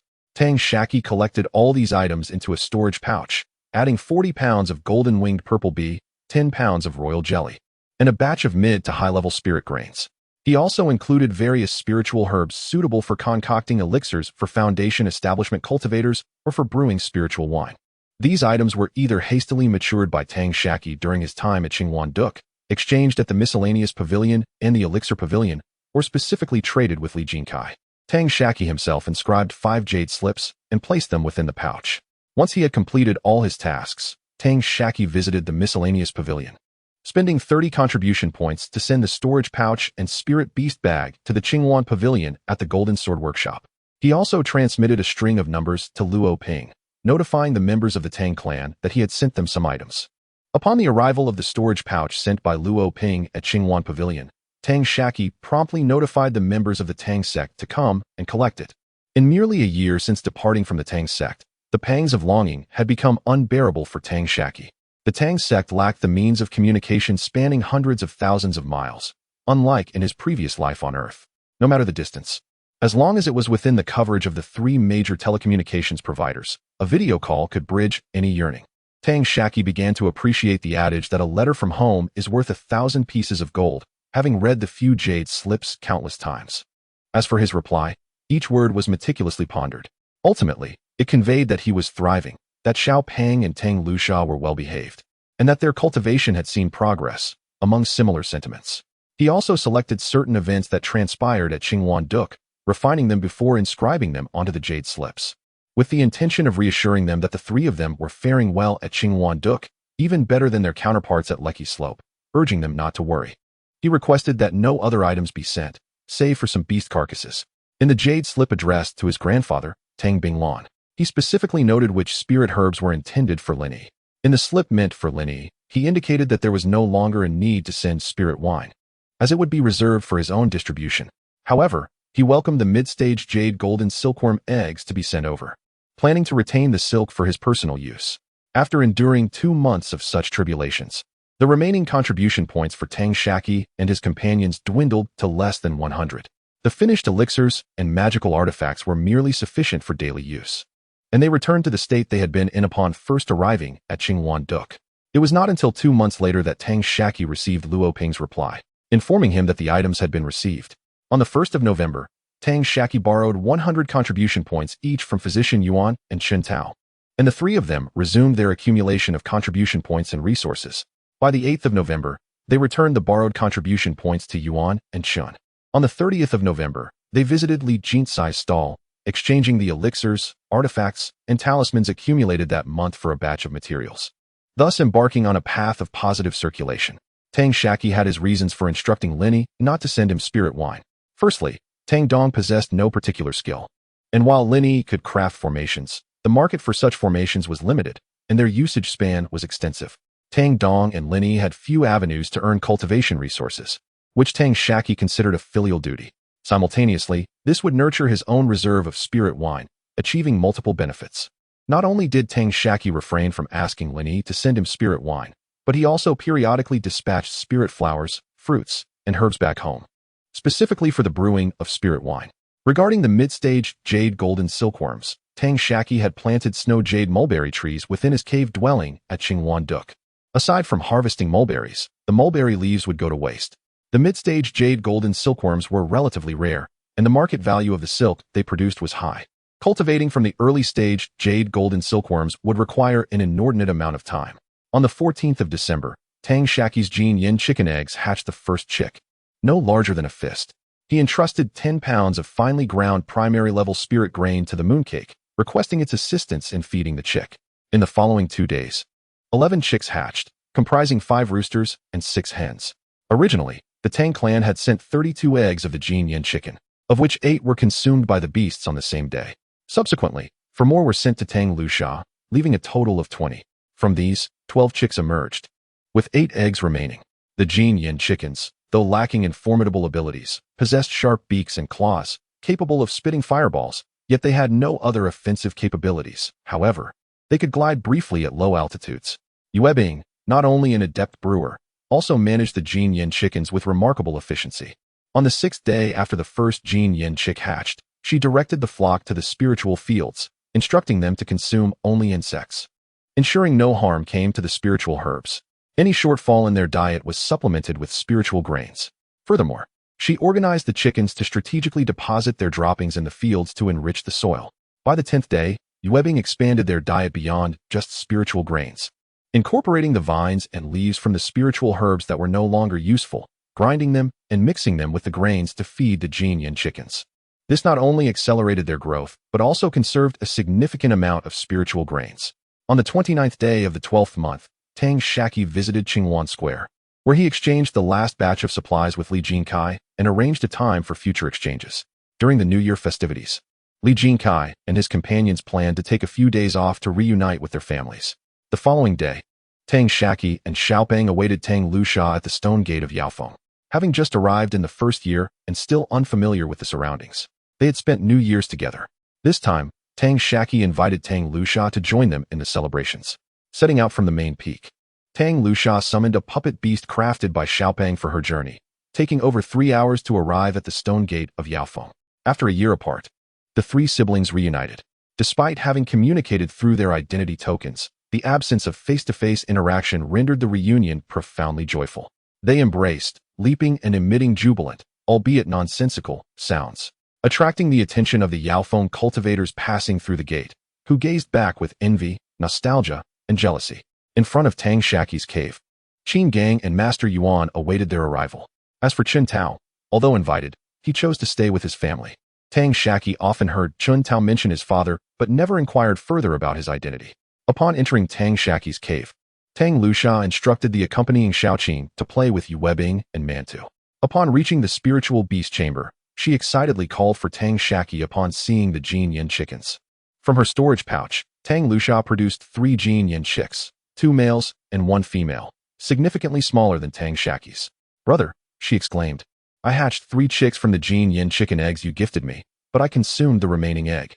Xiaoqing constantly tries to eat these Jin Yin chickens. "When I am in the courtyard, it's manageable, but when I am away, I either have to use a spiritual beast bag to take Xiaoqing with me or bring the Jin Yin chickens along. Since you have Jin Yin chickens here as well, I can keep my chicks with yours for care." "Certainly," replied Tang Shaqi. "When the time comes and we have eggs, I shall bring them to you.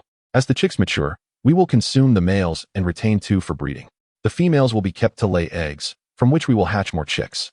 "What do you think?" Tang Lusha exclaimed excitedly. "That sounds wonderful. But we should move away. I fear that Xiaoqing might eat the chicks." "Perhaps I should put Xiaoqing away." Tang Shaqi replied. "No need for that. Let it play. With Yu Bing watching, everything will be fine." Tang Shaqi called for Yu Bing and informed it that 3 more Jin Yin chicks had arrived. Upon seeing the noticeably smaller Jin Yin chicks, Yu Bing chirped inquisitively.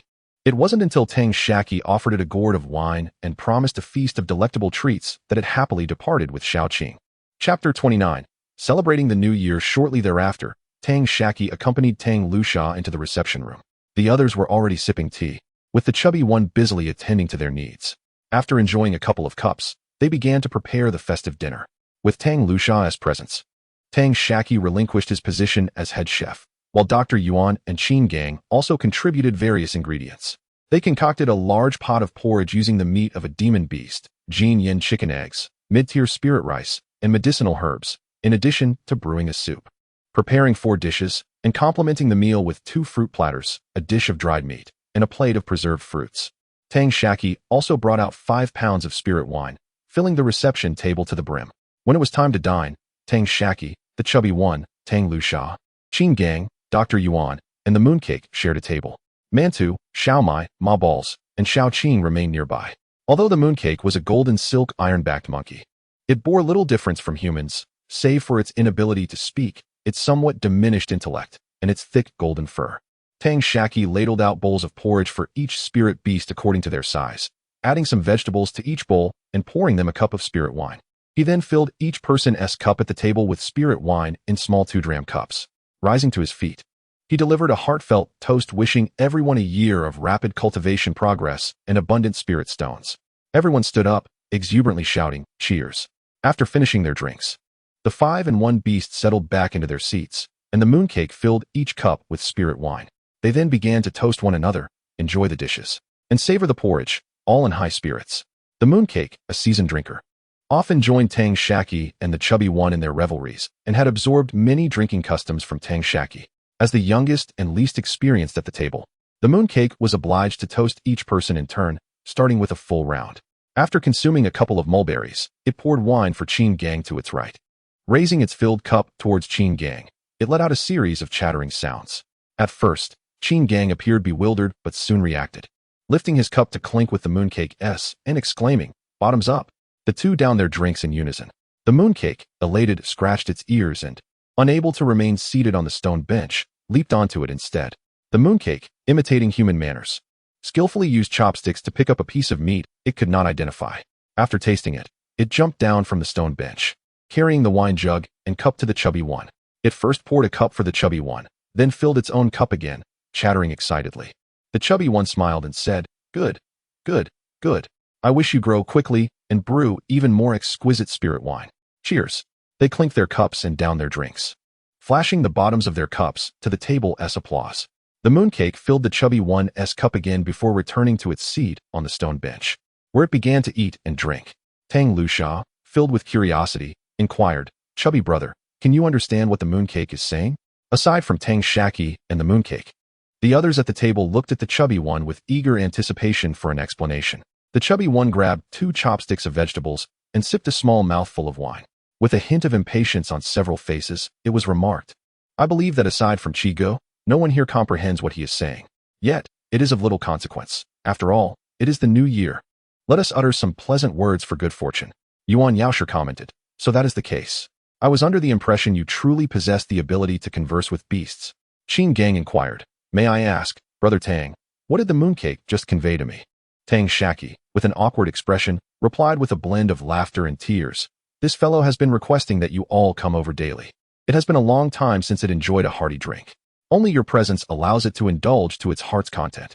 Xianxia, smiling at mooncake, assured, "Rest easy, Brother Mooncake. With all the delectable food and drink available here, we shall certainly visit often." Upon finishing, he proactively raised a toast to mooncake.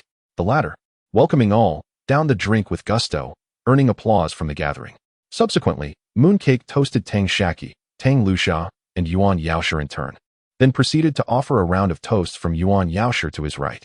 At that moment, the excited bark of Mantu echoed, "Woof, woof, woof." Turning around, Tang Shaqi saw Mantu wagging its tail with delight. With a puzzled glance at mooncake, he observed the latter pointing at Mantu's empty bowl, emitting a series of chirps. Following mooncake's gaze, he noticed Mantu's bowl was devoid of liquor, and the same was true for the bowl of maji. He then retrieved a 10-pound jar of wine from his storage pouch and handed it to mooncake, saying, "Take care of these rascals, and do conserve some for yourselves, you spendthrifts." Mooncake, with one hand cradling the jar and the other thumping its chest with a resounding thud, emitted a series of chirps. Tang Shaqi, somewhat exasperated, replied, "Go away, go away." With the jar in hand, mooncake swiftly approached Mantu, pouring the amber-hued spirit into its bowl, which could hold a pound. Mooncake then filled its own cup to the brim, clinking it against Mantu's bowl. Chirp, chirp, chirp. Woof, woof, woof. Mooncake then downed the drink in one gulp, revealing the bottom of the cup. Mantu took a sip, causing the liquid level to drop. Soon after, mooncake added some dishes into Mantu's porridge bowl. At this juncture, Maji's bowl too had run dry, prompting mooncake to generously refill it. The same ritual was repeated for Maji as had been for Mantu. After sharing drinks with Maji, mooncake approached Xiaomai. Like the others, Xiaomai used a 2-dime cup, which had long been emptied of spirit. However, being timid in the presence of so many, he hesitated to ask Tang Shaqi for more. Mooncake, without hesitation, took the jar and poured a drink into Xiaomai's cup. An amber stream flowed into the cup without spilling a single drop, earning another round of applause from the onlookers. Seemingly having learned from someone, mooncake proudly performed a bow, eliciting laughter from everyone once again. Mooncake gently clinked his cup against Xiaomai's, draining it in a single gulp to display the cup's bottom. Xiaomai leaned down, dipping his mouth into the cup and drinking a third of its contents. Mooncake, dissatisfied, pointed at his empty cup and then at Xiaomai's still 2/3 full one, chirping once more in protest. The shumai seemed to have made a resolute decision.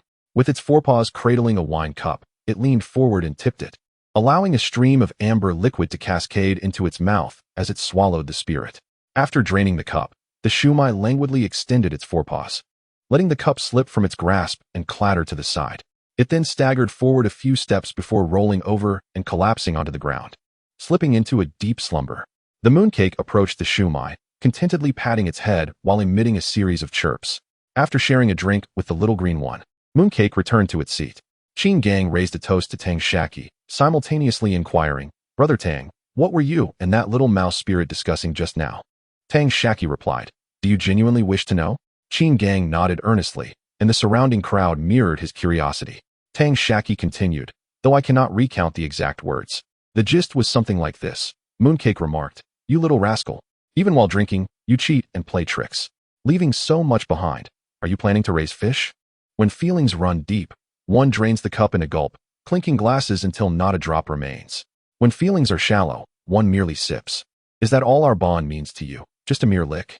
Laughter erupted among the crowd, with Yuan Yaosher nearly spitting out the wine he had just swallowed, forcing it down to avoid staining the exquisite dishes before him, tears streaming from his eyes as he coughed uncontrollably. Qin Gang lifted his cup and stood, proclaiming, "Well said, Brother Mooncake. Shall we all raise a toast to Mooncake?"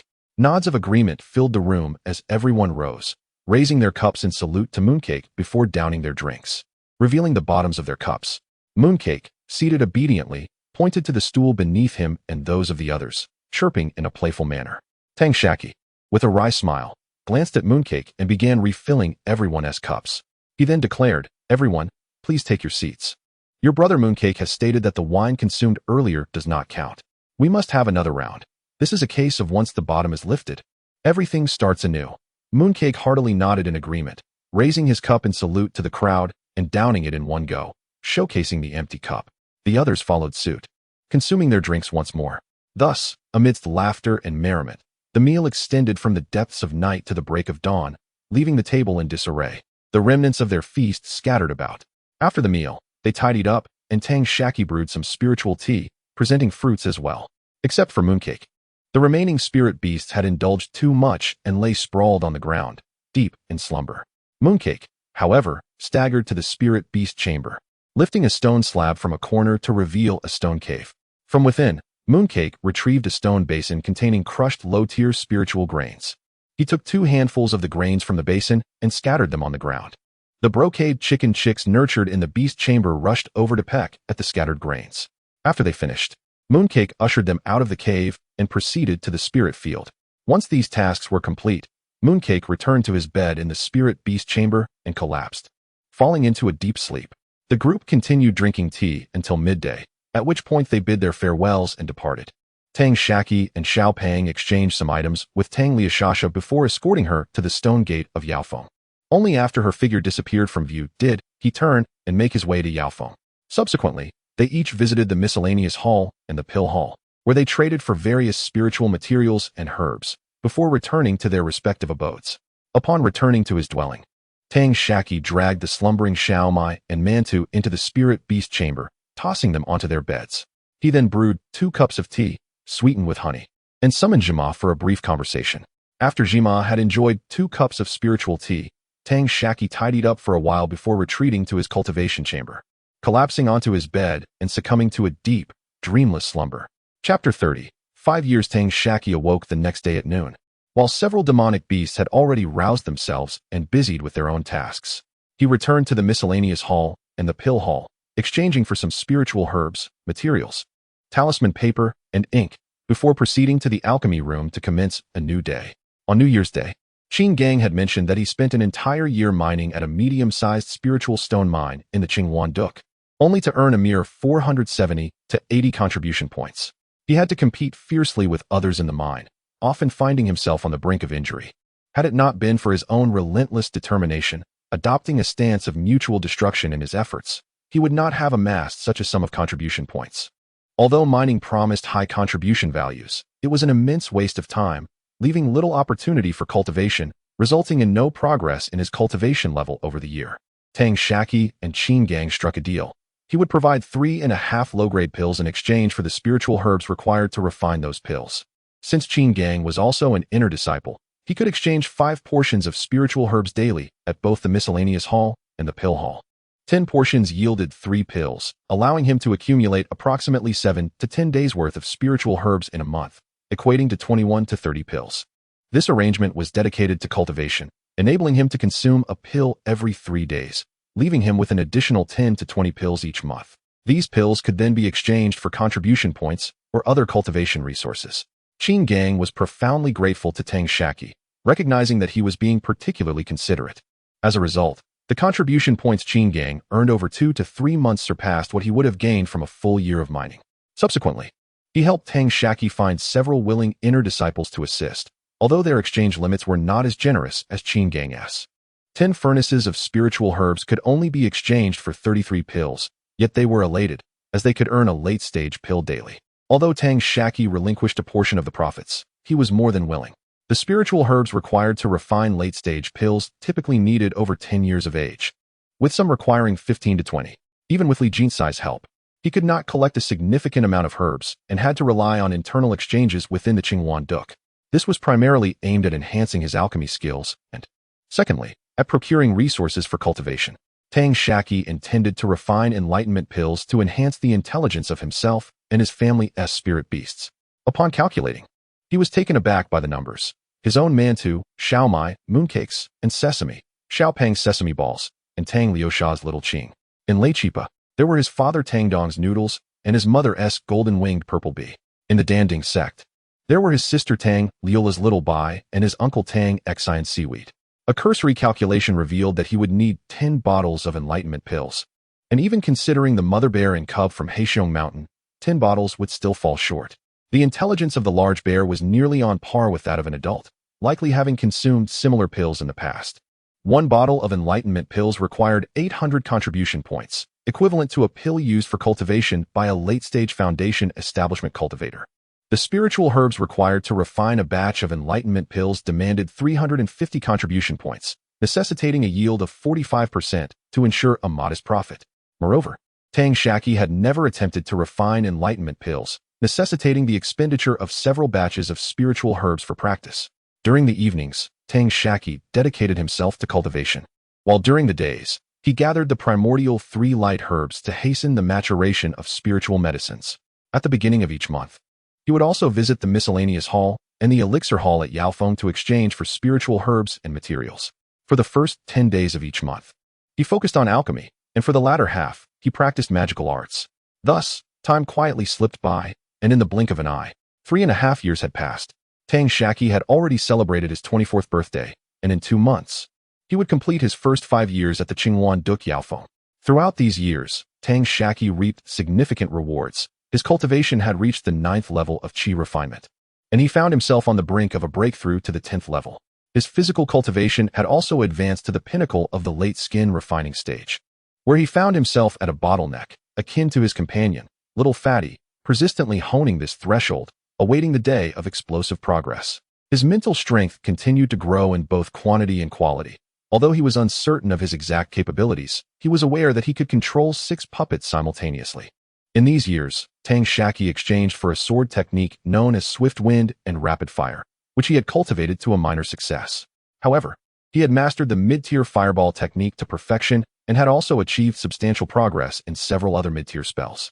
Additionally, he had cultivated a late-stage fire arrow technique to a moderate success. The most significant advancement was in his alchemy skills. He had early on become a late-stage alchemist. He had reached a level of producing over 40% of 6 common late-stage elixirs. Among the perfected elixirs, the Qi Consolidation Pill and the Qi Recovery Pill, he had exceeded a 30% production rate. Over the past few years, Tang Shaqi had successfully concocted a considerable quantity of enlightenment pills, totaling 8 vials.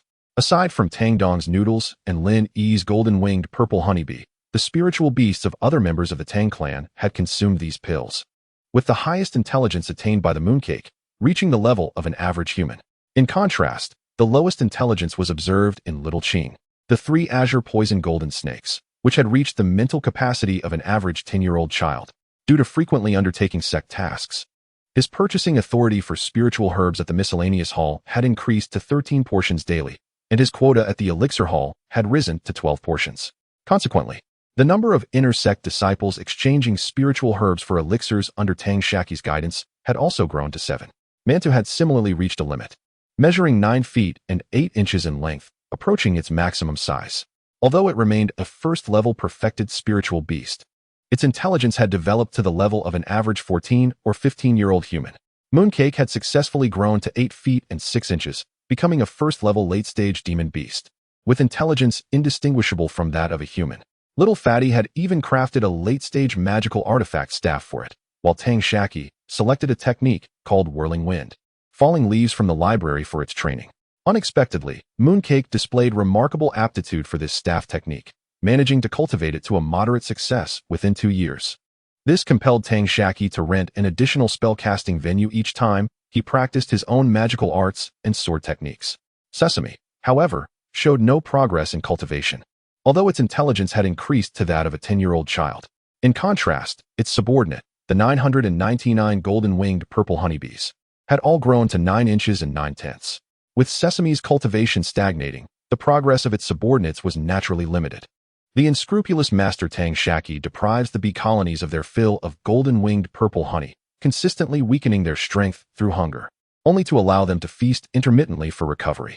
This strategy enables him to harvest greater quantities of honey while hindering Jima from advancing to the next realm, justifying his actions as a means of solidifying their foundation. The roasted wheat has now reached a height of 7 inches and 2/10, transcending into the late-stage demonic beast realm, with a detection range of spiritual energy fluctuations extending approximately 40 zhang. Although his rudimentary earth escape technique leaves much to be desired, his intellect has matured to that of an adult. Tang Shaqi has nurtured 126 yin chickens, of which merely 9 are roosters. The remainder have either been consumed or transformed into various delicacies by Tang Lusha. Daily, he collects over 20 eggs, which necessitates the consumption of a significant quantity of low-tier spiritual grains. He intends to maintain the yin chicken population at around 100, consuming them each year and replenishing their numbers the following year. Additionally, Tang Shaqi has raised 12 mid-tier Bayou golden silkworms. Lin Yi sent over 30 eggs produced by mid-tier Bayou golden silkworms, but only 12 hatched successfully. The remaining early-tier silkworms were fed to the yin chickens. These 12 mid-tier silkworms have all spun cocoons, promising a future yield of more silkworm eggs to expand their population. Little Fat has also made remarkable progress, having already broken through to the 10th layer of chi refinement, while his physical cultivation remains in the late stage of skin refinement. His mental acuity is comparable to that of Tang Shaqi. He has become a late-stage weapon refiner, adept at crafting various late-stage magical artifacts, having already created 2 late-stage combat puppets. He has also acquired the methods for refining blood god weapons and demonic artifacts. The stick in Yu Bing's hand is a proud creation of Little Fat. The creature known as Ma Chiu has grown to 9 feet and 7 inches, possessing intelligence akin to Mantu. Little Fat has fashioned demon artifact fingercots for its 4 legs, equivalent to late-stage magical artifacts. Tang Lusha has advanced to the 9th layer of chi refinement, with her mental prowess reaching the level typical of fully realized chi refinement practitioners. Her skills in talisman crafting are exceptionally prominent, establishing her as a master talisman maker. Her pet, Xiaoqing, has grown to a girth of 3 feet and a length of 4 zhang, becoming a late-stage first-tier spiritual beast. Tang Lusha now possesses a mode of transportation in the form of a spiritual beast, resulting in more frequent gatherings with Tang Shaqi and Little Fat. During this time, the Tang sect has recruited a new batch of disciples, totaling 12, primarily consisting of the offspring of the aristocracy from Yuyang Town. The marriage boom that occurred while Tang Shaqi served as the town mayor has borne fruit, significantly increasing the number of mortals with spiritual roots within the territory. Little Fat mentioned that another wave of marriages has surged in Yuyang Town, largely among the aristocracy, culminating in the formation of 2 rival factions led by Zheng Deqiang and Xiaoyu. Nevertheless, the 2 maintain a degree of decorum, despite some conflicts of interest. They manage local affairs quite adeptly. In 2.5 months, it will mark 5 years since Tang Shaqi and his companions arrived at Qingwan Duk. They will be challenged by the same cohort of outer disciples who entered at the same time, and only through success can they retain their status as inner disciples. Among the 7 individuals who exchanged with Tang Shaqi, all but Chun Tao had entered the medicine peak at the same time as him, and they had all attained the late stage of chi refinement. Yang Yunqi, renowned for his singular thunder root, remarkably broke through 3 levels within 5 years, thus becoming a late-stage chi refinement practitioner. Currently, outer disciples are beginning to register for challenges against inner disciples, with reports indicating that some of the standout challengers have reached the 10th level of chi refinement. Many seek to contest against Master Yuan in combat. Yet Master Yuan declines all such challenges, only accepting those related to alchemy. As an alchemist, Tang Shaqi has received challenges from 7 or 8 late-stage Qi refinement outer disciples, all of which he gladly accepted. Each duel yields a contribution value of 100, making it exceedingly effortless to earn. In contrast, the somewhat portly weaponsmith has received no challengers. Chapter 31. The challenge of outer sect disciples. In this instance, the outer sect disciples duel could be declined by Tang Shaqi, as he had the privilege to participate solely in the alchemy challenge. This was a benefit reserved for exceptional talents like him. Otherwise, they could not refuse without a compelling reason. The fact that Tang Shaqi possessed a foundational period cave abode had long incited jealousy among many inner sect disciples who entered the medicine peak alongside him. However, in recent years, none dared to issue a dual challenge against him, as most inner sect disciples were well aware of his formidable, first-level perfected spiritual beast mount. To initiate a duel, one must present a portion of contribution points as an application or wager some items, with a minimum stake of over 100 contribution points. Setting aside whether they could contend with Tang Shaqi, even his spiritual beast alone was a daunting opponent. Moreover, Tang Shaqi was not a weakling. His strength was firmly established in the late Qi refining stage. Only those outer sect disciples oblivious to the actual circumstances would foolishly challenge Tang Shaqi. For alchemists were traditionally perceived as weaklings in the eyes of the public. Some outer sect disciples even staked 170 contribution points, hoping to provoke a rash decision from Tang Shaqi to accept their challenge. The order of challenges typically followed the size of the stakes, subsequently arranged by the order of application. Should someone else seize the opportunity, it would be too late for regrets. 2 months swiftly passed, and 2 outer sect disciples, Li Hao and Zhang Wei, learned of Tang Shaqi's prowess and sought to retract their challenge. The rules of the Qinghuan duel arena were intriguing. Outer sect disciples who issued challenges could not withdraw unless there were unavoidable reasons, and both parties had to consent to the retraction. This situation arose because 2 inner sect disciples, Zheng Wei and Chao Zixiang, who had accompanied Tang Shaqi in exchanging spiritual herbs for elixirs, had informed Li Hao and Zhang Wei of Tang Shaqi's strength, inadvertently revealing some insights about him. These outer sect disciples specifically asked Zheng Wei and Chao Zixiang to convey their sentiments to Tang Shaqi, expressing their regret for their earlier ignorance and hoping that he would not take offense and agree to abandon the challenge. Tang Shaqi's primary intention was to assess his own strength, with the acquisition of contribution points being a secondary concern. Currently, contribution points were not a pressing resource for him. Moreover, out of respect for Zheng Wei and Chao Zixiang, he agreed to withdraw from the challenge. However, for reasons unknown, this matter became widely disseminated, morphing into a distorted narrative. It was rumored that Tang Shaqi possessed little strength and, fearing that refusing the challenge would expose his weaknesses, he orchestrated a charade with several outer sect disciples. Those who were not recruited by Tang Shaqi were allegedly bribed with contribution points to forego their challenges. The tale spread with remarkable conviction, and when Zheng Wei relayed this to Tang Shaqi, he merely remarked that such was the folly of children and unworthy of concern. As for the source of these rumors, it was evident to them who was responsible. But who exactly was the originator of these rumors? Tang Shaqi deduces that the source of the conflict stems from 2 individuals, Yang Yunqi and Gao Jian. Yang Yunqi harbors an inexplicable animosity towards Tang Shaqi and Xiaopang, while Gao Jian's resentment originates from their initial confrontation over the cave dwelling. Following this, Tang Shaqi engaged in numerous verbal altercations with both men. The origins of this discord likely lie in the machinations of one of them, with the other merely amplifying the situation. It is also plausible that they conspired together to enlist a few vanguards to probe into Tang Shaqi's capabilities. Tang Shaqi's approach is straightforward. He intends to counter their cunning with sheer strength. However, he feels a lingering discomfort, aware that he is being targeted. He resolves to bide his time until an opportunity arises to decisively vanquish them. On the day of the duel, after collecting the 3 lights of Hunyuan, Tang Shaqi arrived at the arena. The vicinity of the Yaofeng arena was thronged with disciples from both the inner and outer sections. The outer sect disciples dressed casually, adorned only with the emblem of the Qinghuan Duke. In contrast, the inner sect disciples donned uniform robes, a ceremonial garb bestowed upon them upon entering the sect. Tang Shaqi was assigned to the first match on platform A1, a privilege afforded to him as the eldest disciple among this cohort of Yaofeng's inner sect members. The platform's foundational disciple called out the name of the challenger, the outer sect disciple Tang Chong, a man in his 20s who ascended to the stage. Following this, Tang Shaqi's name was announced, and he too took his place on the platform. A crowd of disciples gathered beneath platform A1. For Tang Shaqi had become a figure of significant renown within Yaofeng. The outer sect disciples sought to gauge the overall strength of the inner sect, while the inner sect disciples aimed to uncover Tang Shaqi's capabilities, drawn by the allure of the foundational cave dwelling. As the foundational cultivator signaled the commencement, the defensive barrier of platform A1 activated. Tang Shaqi employed his fire eye technique to assess Tang Chong, who possessed a cultivation level of the 10th layer of Qi refinement.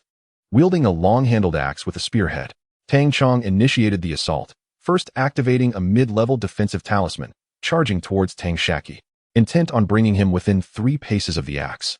In response, Tang Shaqi activated a wind speed talisman, and as Tang Chong entered the designated range, a barrage of fireballs erupted forth. The inner sect disciples, having witnessed such spectacles before, remained unfazed, apart from a few uninformed outer sect disciples who voiced their surprise. Tang Chong pressed on, utilizing the axe's cleaving force and the protective barrier of his talisman to shield himself from the oncoming fireballs. Tang Shaqi adeptly maneuvered with the advantage of the wind speed talisman, skirting the periphery of Tang Chong's attack range. Below, some disciples began to offer strategies, echoing the tactics proposed by Gao Jian previously, to endure a few strikes while drawing Tang Chong into optimal striking distance. Tang Chong leaped back, aiming to replenish his defensive talisman, but to his astonishment, Tang Shaqi altered his strategy, leveraging the speed conferred by the wind speed talisman. He remained close within the 3 paces range. Tang Chong sought to force Tang Shaqi back with powerful moves, yet Tang Shaqi, buoyed by his speed advantage, deftly evaded. Determined not to let Tang Chong escape his striking range, Tang Shaqi exhibited remarkable adaptability and agility, complemented by an inexhaustible supply of elixirs and spiritual brews to replenish his mana.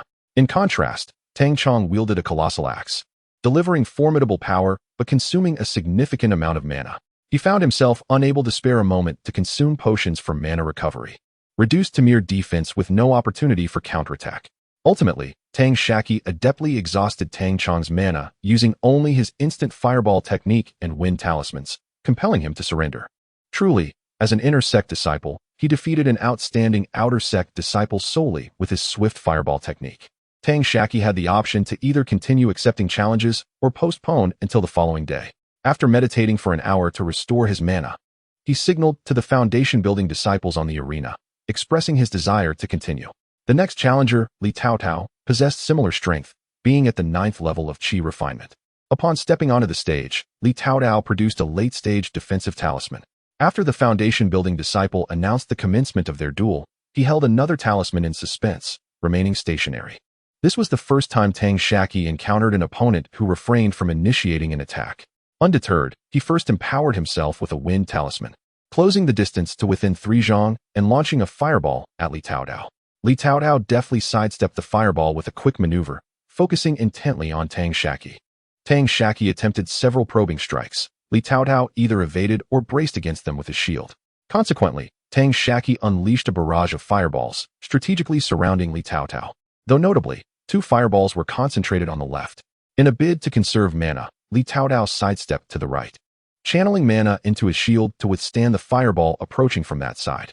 Suddenly, he felt the tremors of earth-based spiritual energy beneath him. Tang Shaqi had anticipated Li Taotao's defensive strategy and unleashed 2 earth spikes directly beneath his feet. Li Taotao leaped backward, only to find Tang Shaqi closing in. With a flash of insight, Li Taotao activated his talisman, binding technique, while unleashing a flurry of ice swords toward Tang Shaqi. Simultaneously, as Tang Shaqi identified Li Taotao's landing spot, he instantaneously cast 2 earth spikes. The binding technique ensnared Tang Shaqi tightly, and as the ice swords hurtled toward him, he closed his eyes. The foundation-building cultivator present intervened, dissipating the ice swords and the earth spikes, declaring Tang Shaqi the victor. Li Taotao protested, "Senior, I was merely struck by the earth spikes, which would only pierce my feet at most. This Tang Shixiang has been hit by my ice swords all over. With no defensive talismans or artifacts in place, he should be doomed. Why was I declared the loser? I seek clarification." The foundation-building cultivator, noting Li Taotao's respectful demeanor, replied, "This Tang Shaqi is not only a late-stage Qi refinement cultivator, but also a late-stage body refinement practitioner. Your early-stage ice sword technique would be incapable of inflicting harm upon him. Is that clear enough?" Li Taotao clasped his hands in gratitude, saying, "Thank you for your guidance, Senior." The cultivator then inquired, Tang Shaqi, will you rest or continue? Tang Shaqi, having gleaned insights from Li Taotao's tactics, remained focused on honing his combat instincts while also seeking to accumulate contribution points, unwilling to delay his primary endeavors. From the very beginning, he resolved to accept all challenges within a single day. Thus, he proclaimed, there is no need for rest. I can continue. Next to step forward was an outer sect disciple at the 9th level of Qi refinement. Tang Shaqi sought to seize that fleeting moment of enlightenment to refine his combat techniques, showing little interest in engaging in a duel with this cultivator. He released steamed buns and mooncakes from his spirit beast pouch, and from his storage bag, he tossed a mooncake-shaped weapon to the disciple, then sat at the edge of the arena, deep in contemplation. The cultivator, seeing no prospect of victory against a formidable late-stage spirit beast and an inner sect disciple of equal strength, chose to surrender without making a move. Chapter 32. Into the Beast Mountain Range. As Tang Shaqi sought to grasp the insights before him, the foundation-building cultivator, being an experienced individual, was concerned that he might disrupt Tang's contemplation. Without consulting Tang Shaqi, the cultivator announced the commencement of the next challenge following the surrender of an outer sect disciple. Subsequently, several other outer sect disciples came forward, raising their hands in surrender. By the time Tang Shaqi integrated his realizations into his thoughts, all challenges had concluded, leaving only the mooncake playfully riding on the steamed bun in the arena.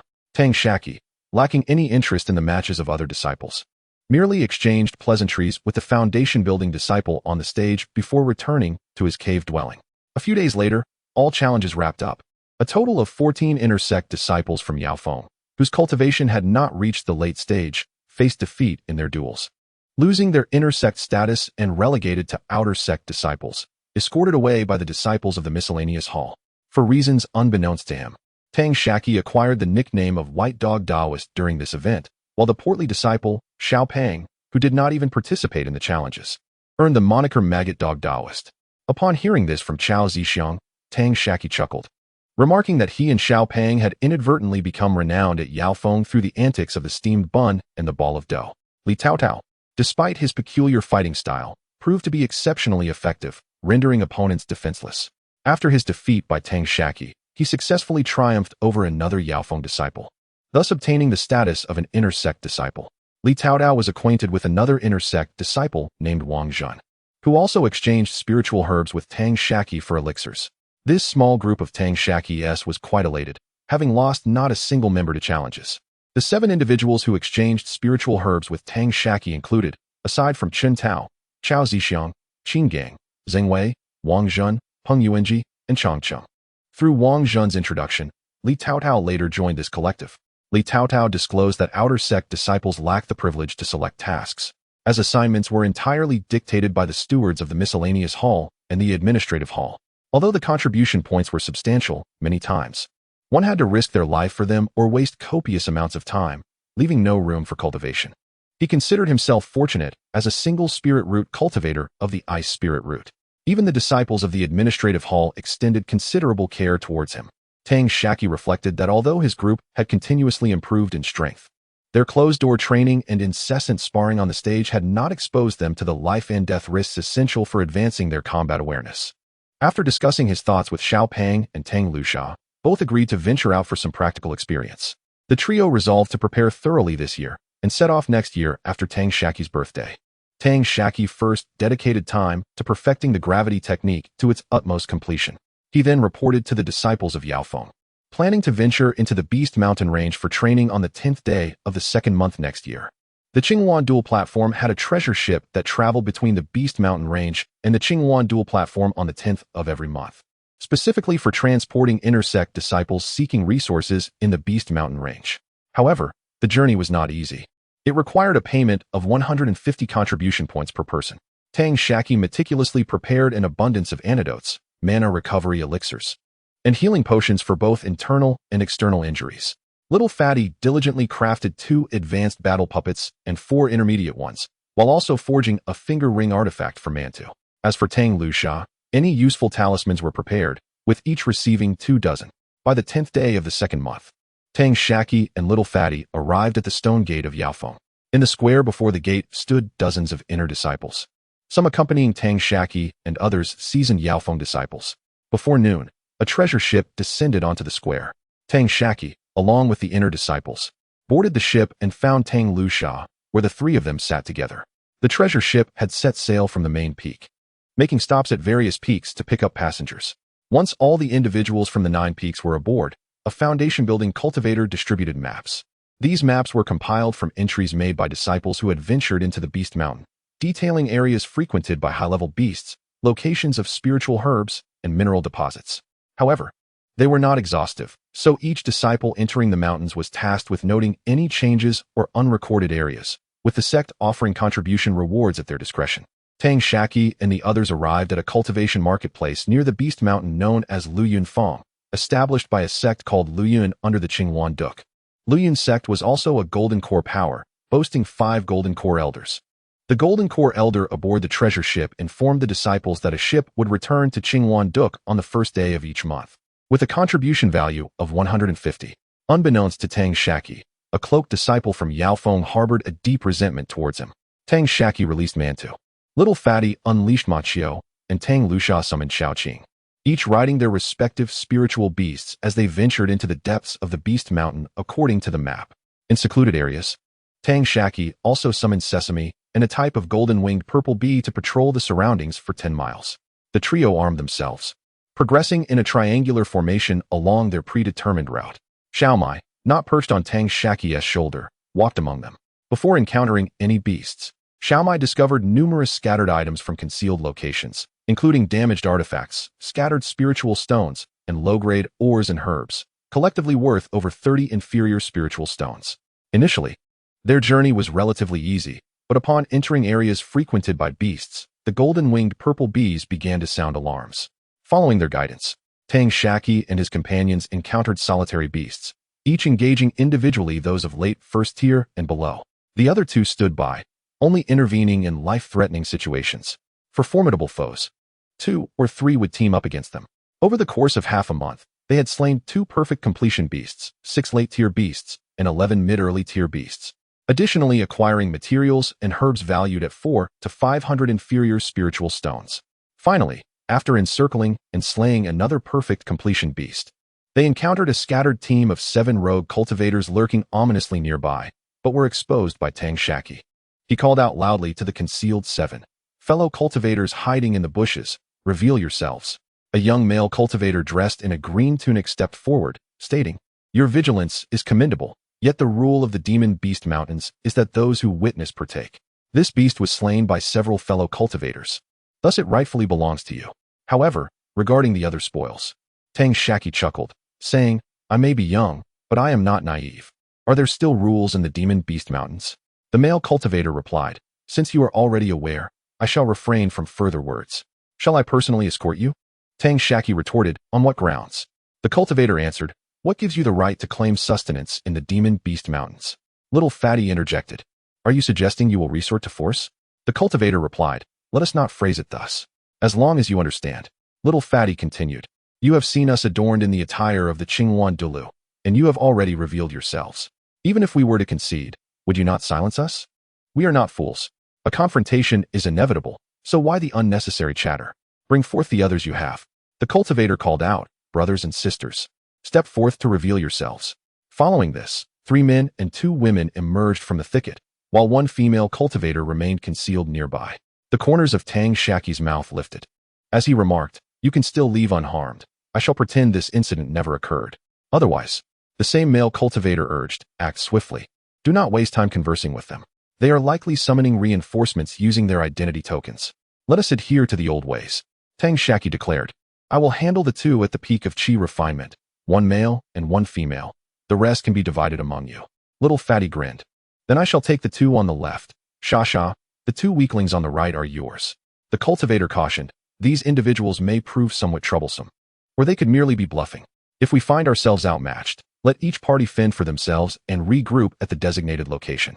The expressions of the scattered cultivators grew serious as they responded loudly. Tang Shaqi chuckled, "Well then, the opportunity has been presented to you. If you choose to seek your own demise, do not blame us. Engage."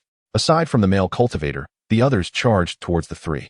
Tang Shaqi first empowered herself with several talismans before unleashing her spirit beast, Xiaoqing. The 3 assailants haltingly paused, their intentions clear. They aimed to eliminate the silent girl first, severing their strength. Standing beside Xiaoqing, Tang Luxia bestowed additional talismans upon it, causing the spirit beast, now shimmering with vibrant hues, to leap in front of the three. The late-stage cultivator advancing towards Little Fatty and the perfected cultivator approaching Tang Shaqi were taken aback, becoming more cautious. Each had their strategies. Two would engage Little Fatty and Tang Shaqi, while the strongest would oversee the situation, with the others targeting the seemingly weakest girl first, unaware they had encountered a formidable opponent.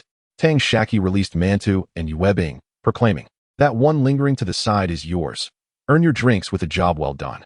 The two spirit beasts yelped in excitement as Yuebing mounted Mantu and charged towards the talkative male cultivator.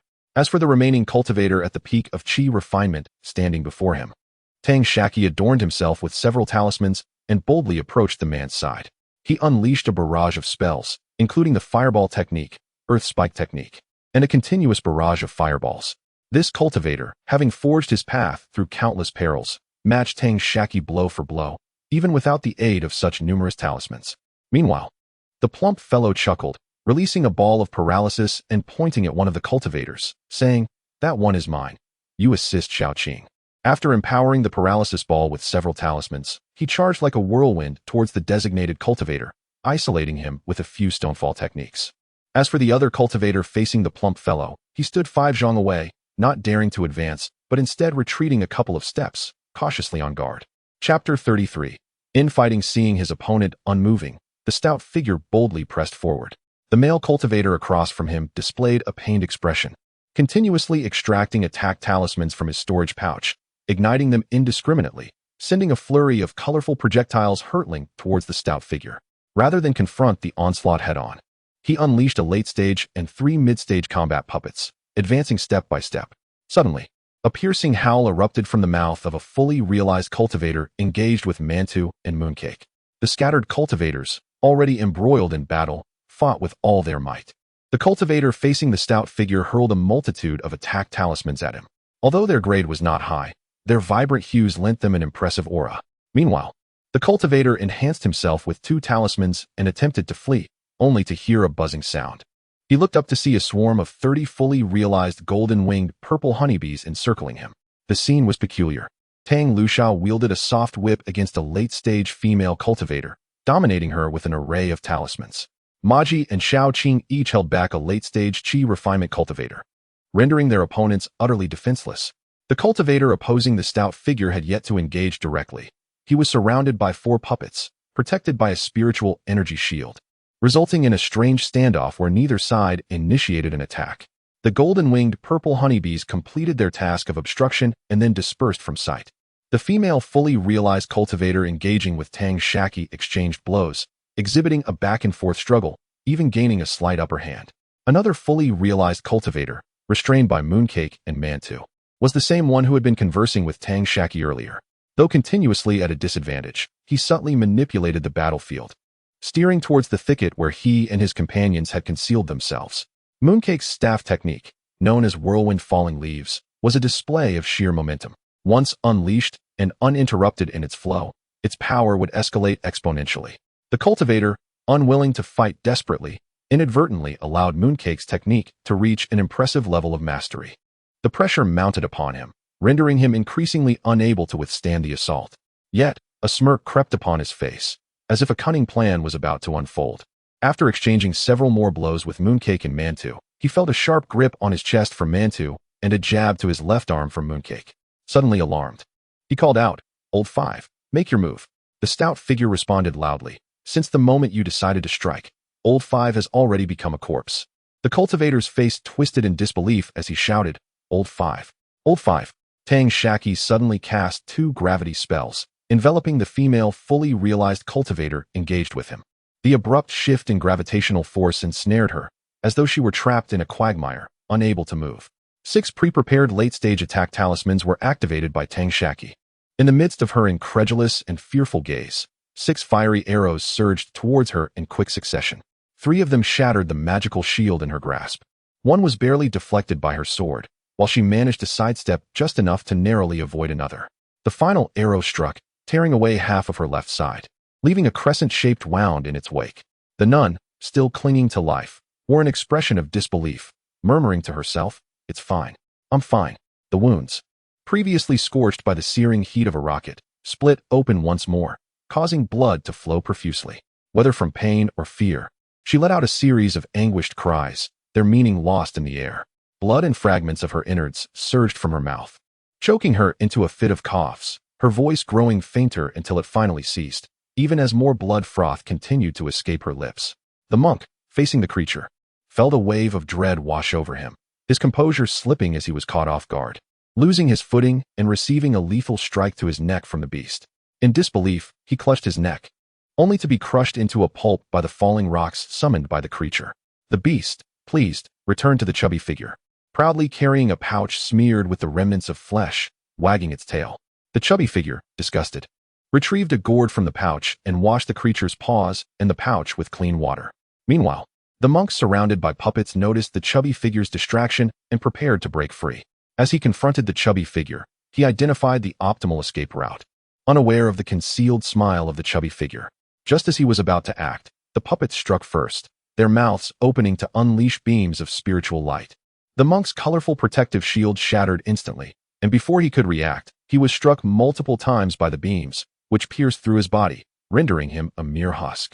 Though he did not perish immediately, his suffering was akin to death. He writhed on the ground like a serpent, voiceless. The chubby figure, with a thrusting technique, pierced his heart, and a look of relief washed over the monk's face. The chubby figure collected the monk's storage pouch and personal artifacts before moving to stand beside Tang Shaqi, fortifying her position.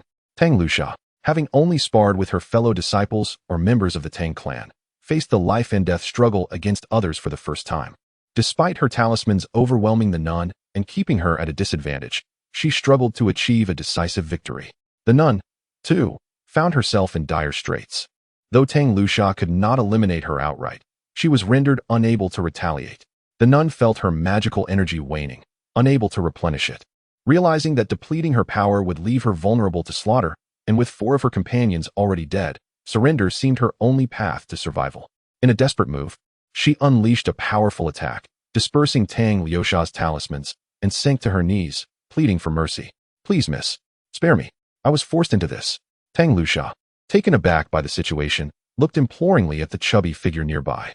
The chubby figure replied, "Just moments ago, you were threatening to kill us. And now you claim to be a victim. Who would believe that?" The nun protested, "I would never deceive you, noble miss. I swear to renounce the darkness within me." The chubby figure retorted, "Compared to your life, what is a mere oath? If you want my belief, it is not impossible, but if you are indeed forced, then those who coerced you deserve death, do they not?" The nun, seizing the opportunity, echoed the sentiment. "Indeed, they all deserve to die?" The plump figure remarked. "Since you say so, go and eliminate the cultivator facing the azure poison golden silk serpent, and I shall believe you.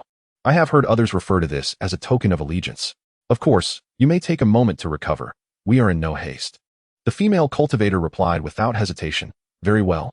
Upon finishing her words, she consumed a medicinal pill and clasped a spirit stone in her hands to restore her spiritual energy. Meanwhile, the male cultivator continued to engage in a fierce battle with Xiaoqing, unaware that betrayal lurked within their ranks. He was oblivious to the sounds of Tang Shaq's confrontation, mistakenly believing that the female cultivator had fallen to the combined assault of Xiaopeng and Tang Shaqi. As he fought desperately against Xiaoqing, he concocted plans for his escape.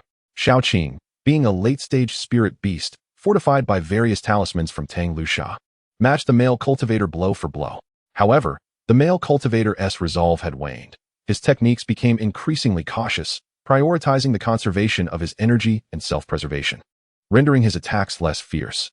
Consequently, Xiaoqing struck him with her tail on his right calf, causing him to stumble and sweat profusely as he clumsily attempted to regain his footing. At that moment, Tang Shaqi summoned Xiaoqing back.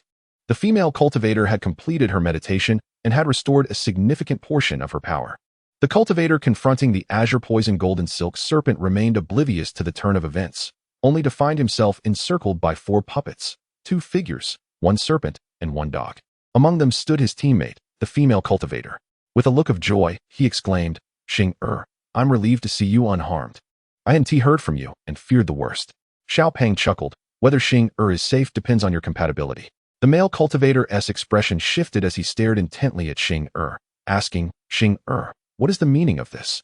Xing, unable to meet his gaze, averted her eyes slightly, avoiding his penetrating look. The male cultivator grew wary of her. Xiao Pang urged, what are you waiting for? Are you going to wait for the dish to be served? Weren't you coerced? Why don't you make your move? Observing the murderous intent in Er's eyes, the male cultivator began to comprehend the gravity of the situation. He let out a hearty laugh and declared, "Ah, how delightful. They say a day as husband and wife equates to 100 days of affection, and 100 days of marriage are as deep as the sea. Your feelings must run quite profound. If you claim to be coerced, let us consider it as I have forced you. Come." He pointed to his chest and continued, "If it will spare your life, plunge a sword into my heart. Consider it a debt repaid, a reckoning for your transgressions." At that moment, Tang Shaqi and the steamed bun approached, though the latter kept his head down, as if he had committed some grave error. Upon hearing his words, Er's face reflected a tinge of sorrow, yet her lips involuntarily curled upwards. She stepped closer to the male cultivator, raising her sword to strike at his chest, shedding 2 tears as she turned her head aside. Unbeknownst to her, the mockery etched on the male cultivator's face went unnoticed, and she felt her right hand, wielding the sword, suddenly grow weak. A sharp pain then surged from her chest, and in disbelief, she looked down to see a late-stage spiritual sword piercing through her body. Following the blade towards the hilt, she beheld the familiar hand grasping it, the owner of that hand belonging to a face she had known so well, now rendered somewhat unfamiliar. With her last ounce of strength, Er gazed at the male cultivator's visage and inquired, "Why?" Subsequently, blood gushed uncontrollably from her mouth as the male cultivator withdrew his enchanted sword. Er collapsed to the ground, her life not yet extinguished, still racked by convulsions. Chapter 34. Clearing the spoils, the male cultivator laughed heartily, tears streaming down his face as he murmured to himself, "Why? What is there to question? Rather than leaving you to suffer alone in this world, we would be better off as carefree spirits together in the underworld. Husband, wife." Er's mouth opened and closed a few times as blood gushed forth more rapidly. The male cultivator discarded his sword and took out a handkerchief from his storage pouch. He crouched down to tidy her attire, using the handkerchief to wipe the blood and sweat from her face, finally smoothing out her hair with his hands. He spoke softly, "I know what you wish to convey. Fear not. I shall adorn you beautifully, so that even in the realm of the dead, you shall be the most exquisite of ghosts." At that moment, Er took her final breath, her head drooping helplessly to one side. The male cultivator suddenly went mad, disheveling the hair he had just arranged, picking up the sword from the ground, and slashing her face 17 or 18 times. He shouted frantically, "I will make you beautiful. I will make you lovely. Even in death, I shall render you the ugliest of spirits. For your beauty, for your grace, I followed you, this wretched, ghostly brother, down this path of bloodshed and chaos, sacrificing my life to earn spirit stones to purchase beauty elixirs for you. Yet you, this venomous woman, seek to trade my life for yours." After venting his fury and gasping for breath, he finally ceased his assault. Meanwhile, Tang Shaqi gazed in disbelief at the transformation of this pair of Dao partners. The male cultivator regained his composure and addressed Xiao Pang and Tang Shaqi, asking, "If this venomous woman truly took my life, would you let her go?" "Never, never." Xiao Pang and Tang Shaqi replied in unison. Tang Shaqi, filled with incredulity, looked at Xiao Pang and said, "Brother Xiao Pang, did you not say?" Xiao Pang interjected, "Did I promise her anything? I merely stated that if she were to kill the cultivator before us, I would believe her, but I never vowed to spare her life." Tang Shaqi turned to Tang Shaqi. Brother Tang Shaqi replied, "Even if Xiao Pang had promised to spare her, I would not forgive her. A person who would go so far as to harm their own companions to save themselves poses a future threat. To let her live is to invite disaster. One must eradicate the root of the problem. However, I will not kill her immediately. I know these rogue cultivators who commit murder and robbery must have a lair where they stash their ill-gotten goods. I will extract this information before ending her life." Xiao Pang added, "I shall grant her a temporary reprieve for this very reason. Allowing her to live a little longer is only fair." The male cultivator remarked, "You are indeed ruthless and calculating. As long as you do not fall midway through, you will surely cultivate to an extraordinary level. It seems my brother-in-law was deliberately spared by you." Tang Shaqi continued, "Are you referring to the perfected cultivator who faced off against these 2 fools? Indeed, part of it is due to their carelessness, and my leniency contributed as well. You see, you are all but extinguished. Only one person remains aware of this batch of supplies, guarding a significant amount that can be seen but not utilized in this vicinity. Will he linger here, seeking an opportunity to avenge you, pursued relentlessly like a stray dog by the disciples of our Qingwan Duk? Or will he abscond with these goods to an unfamiliar territory, starting anew?" The cultivator remarked, As long as you follow him, everything will belong to you. I know today marks my inevitable demise. I bear no hatred towards anyone, only regret for misjudging individuals. I shall disclose the location of our base, hoping for a swift death. It is said that those who take their own lives cannot be reincarnated, hence I must entrust this to you. With that, the cultivator retrieved a jade slip from his storage pouch, inscribing something upon it before casting it aside, closing his eyes. The rotund figure commanded a puppet, aiming it at the cultivator. As its mouth opened, a beam of light pierced through the cultivator's forehead. The cultivator radiated a sense of relief, departing this world devoid of pain. Immediately, the rotund figure directed the puppet to retrieve the jade slip, approaching Tang Shaqi. Tang Shaqi produced a gourd filled with clear water, adding a few crushed pills, shaking it gently. After applying fire, and subsequently washing it with water, repeating this process twice, he finally reclaimed the jade slip. He then instructed the puppet to cleanse the battlefield, incinerating the bodies until they turned to ashes, returning to nature. Although this cultivator sought death, one could not ascertain whether he might have tampered with the jade slip, perhaps poisoning it. Therefore, to err on the side of caution, it was incinerated first, followed by a cleansing with purified water infused with detoxifying pills. After multiple rounds of this treatment, even if there had been poison, it should have been adequately neutralized. Tang Shaqi then led the rotund figure and Tang Luxia to the location where these rogue cultivators had recently sought refuge. There, a man in his 30s lay prostrate, known as the fifth of their group, as mentioned by the leading cultivator, his hand crossbow, radiating the power of a mid-tier magical artifact.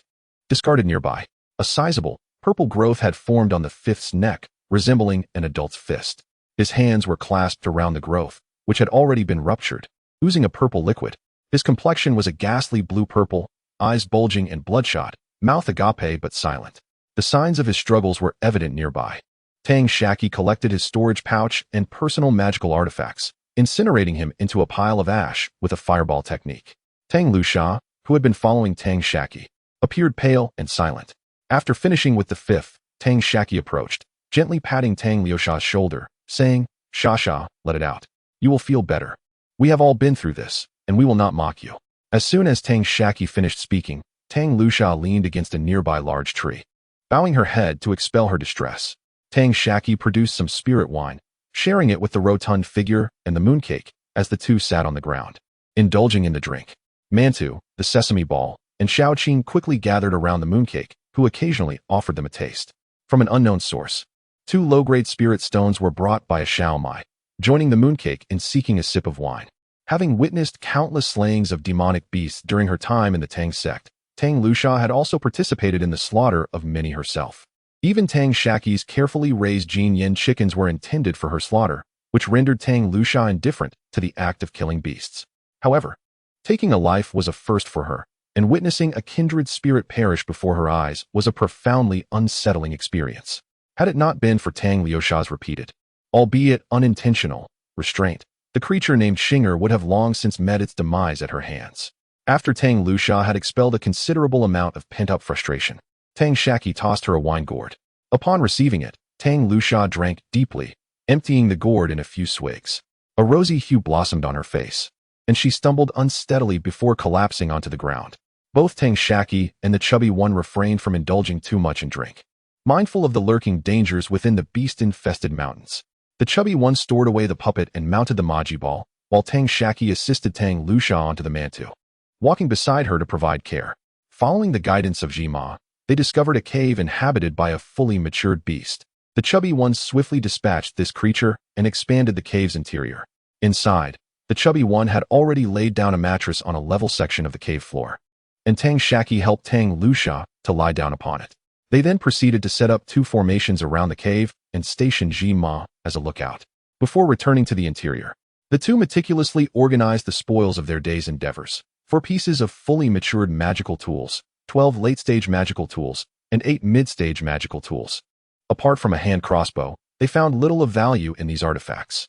They divided an assortment of talismans, 17 early-stage, 6 mid-stage, and 3 late-stage talismans. They also collected dozens of medicinal pills, which Tang Shaqi carefully evaluated and subsequently distributed entirely to the chubby one and Tang Luxia. 12 beast corpses were gathered into 2 storage bags by Tang Shaqi. The spiritual herbs were sorted and assigned to Tang Shaqi. The ores and materials for refining went to the chubby one, and the materials for talisman crafting were given to Tang Shaqi. Additionally, they acquired a mid-grade wood-type spiritual stone and over 2,000 lower-grade spiritual stones. Tang Shaqi and the Chubby One split the lower-grade stones, while the mid-grade wood spiritual stone was entrusted to Tang Shaqi. Due to her inebriation, Tang Shaqi succumbed to sleep. Tang Shaqi selected an empty storage bag and stowed away all items designated for Tang Shaqi. Scattered across the ground were over 100 jade slips, including a map of the Beast Mountains. Though less detailed than the map of the Qing Yuan fighting platform, it contained many locations absent from that map. Tang Shaqi synthesized several maps and created a new version of the Beast Mountain map. Some jade slips detailed the characteristics of various spiritual herbs, while others described different types of ores. They even uncovered 3 treasure maps. Tang Shaqi and the Chubby One made copies of these maps, each claiming one for themselves. Among the jade slips, the most valuable were the martial arts techniques. To date, the Tang sect possessed only 13 foundational cultivation techniques, implying these could only be practiced up to the false dance stage. There was one golden Dan technique, but it was water-based. Surprisingly, this group of scattered cultivators possessed 7 foundational techniques and even 2 golden Dan techniques. Tang Shaqi and the others need not worry about the matters of cultivation methods, as long as they reach the foundation establishment stage and pay a certain contribution value. The Qingyuan Dushu will provide an appropriate cultivation method. However, the techniques offered by the Qingyuan Dushu must be sworn not to be disclosed to outsiders. Coincidentally, these 2 golden core stage methods fill the gaps in Tongmen's techniques, one specifically for fire attribute cultivators and the other exclusively for earth attribute cultivators. Due to the incompatibility of her spiritual root attributes, Tang Binglan practices the fire method known as the fire spirit decision, which is merely a foundation establishment technique collected by Tang Man. Tang Shaqi is still contemplating whether to acquire a privately owned fire technique for his grandfather's cultivation at the auction or through exchanges with the senior members of Yaofeng, such as Li Yuanji. Unexpectedly, among the spoils, he discovered a fire technique, which alleviated his urgent need. Upon reviewing this fire technique, he found it also to be the fire spirit decision, but it contained the cultivation sections for the golden core stage, enabling one to advance to the late golden core stage through its practice. Chapter 35. Capturing the unwary Tang Shaqi and Little Fatty meticulously replicated their respective techniques, each securing a personal copy. Even if the Qingyuan Duk were to present superior methods in the future, these techniques would serve as valuable references. They then consulted the map provided by the desperate cultivator, comparing it with their own, and carefully mapped out several prudent routes. They had already dispatched the golden-winged purple silk bees, under the command of Zhizhi, to gather intelligence. By the time all these tasks were completed, dawn was approaching. Tang Shaqi and Little Fatty engaged in a session of meditation to rejuvenate themselves as the sky brightened. Tang Shaqi emerged from her intoxication, albeit still bearing traces of its aftereffects, her complexion somewhat pallid. The group shared some dried meat and sipped on spiritual water before setting out towards the lair of the scattered cultivators. Meanwhile, the great perfection cultivator who had managed to escape was being closely monitored by Zhizhi's golden-winged purple silk bees. Aware of Tang Shaqi's swarm, he proceeded with caution, attempting to navigate through waterways to elude detection. Although he could not perceive the bees, he felt an unsettling awareness of unseen eyes tracking his every move. Unbeknownst to him, 80 golden-winged purple silk bees had encircled him, their presence undetectable to his senses, which paled in comparison to those of spiritual beasts and insects. No matter which direction he chose, he remained under constant surveillance, oblivious to the watchful bees. These bees remained motionless in their concealed positions, relaying his movements back to Zhizhi. Meanwhile, Zhizhi deployed additional swarms of golden-winged purple silk bees along the escapee's anticipated path, a strategy inspired by the omnipresent surveillance systems of Tang Shaqi's previous life. Ultimately, the cultivator, sensing he was being followed due to his heightened vigilance, could not identify the source of the pursuit. Confused, he debated whether his anxiety was unwarranted or if he was indeed being tracked. He resolved to take a few more detours before returning to his lair. Tang Shaqi and his companions, benefiting from the reconnaissance of the golden-winged purple silk bees and the information relayed by Zhizhi, opted for a longer route upon learning that the target they had intentionally spared was still wandering aimlessly. Along the way, they encountered several demon beasts, allowing them to procure additional spiritual herbs and minerals. Despite their cultivation levels remaining stagnant, their abilities saw significant enhancement through conscious training, and their combat instincts were markedly improved. It had been 3 days since they had last engaged the scattered cultivators, and upon discovering that the fugitive was still meandering, With 3 to 4 days remaining to reach the lair indicated by his brother-in-law, Tang Shaqi and his companions chose to take a longer route, slaying 2 more demon beasts along the way. As the wandering cultivator drew closer to his lair, now only a day's journey away, Tang Shaqi and his companions arrived at the site of the lair. Employing their usual tactics, the golden-winged purple silk bees scouted ahead while a puppet cleared the path. Their destination was a valley characterized by sparse spiritual energy, where a cave was nestled within the steep cliffs to the west, its entrance shrouded by a dense tangle of vines. Tang Shaqi dispatched the golden-winged purple silk bees to explore the cave, and upon confirming its safety, he was informed that it contained numerous storage pouches and magical artifacts. However, they were obstructed by a defensive formation and could not enter. Tang Xia and the others climbed along the vines to the cave entrance, releasing their puppets to lead the way inside. Indeed, the cultivator had ill intentions. Although the distance was merely a few dozen paces, it was riddled with mundane traps. The individual had provided a map, but failed to disclose the traps within the cave. Tang Xia observed the flying daggers and swords protruding from the surrounding walls, each coated with a lethal poison. Commanding the puppets, they traversed back and forth 3 or 4 times, meticulously exploring the walls until no additional mechanisms were triggered. Only then did Tang Xia and the others allow a few puppets to advance into the cave. Inside lay a chamber roughly 10 paces in diameter, protected by a minor defensive formation. Through the formation's spiritual energy shield, they could see numerous wooden racks adorned with storage pouches, magical artifacts, and ores. Many sizable chunks of ore could not fit on the racks and were instead placed around the cave as periphery. After retreating a few steps, they commanded the puppets to continuously unleash beams of spiritual energy, gradually weakening the shield until it shattered with a resounding crack. Tang Xia and Xiao Pang then guided the puppets to roam within the cave for a few more rounds, this time encountering no traps. Tang Xia first located the foundation of the defensive formation. The spiritual stones within had exhausted their energy, reduced to mere dust. Though it was merely a basic formation at the later stages, its singular function would serve them well for establishing a campsite in the Beast Mountain range. Tang Xia also discovered a solitary jade slip atop the rack, which he perused, revealing a catalog of the materials stored here. There were 7 spiritual energy imprints, 6 of which had faded, suggesting that the 7 rogue cultivators, distrusting one another, had each left their marks.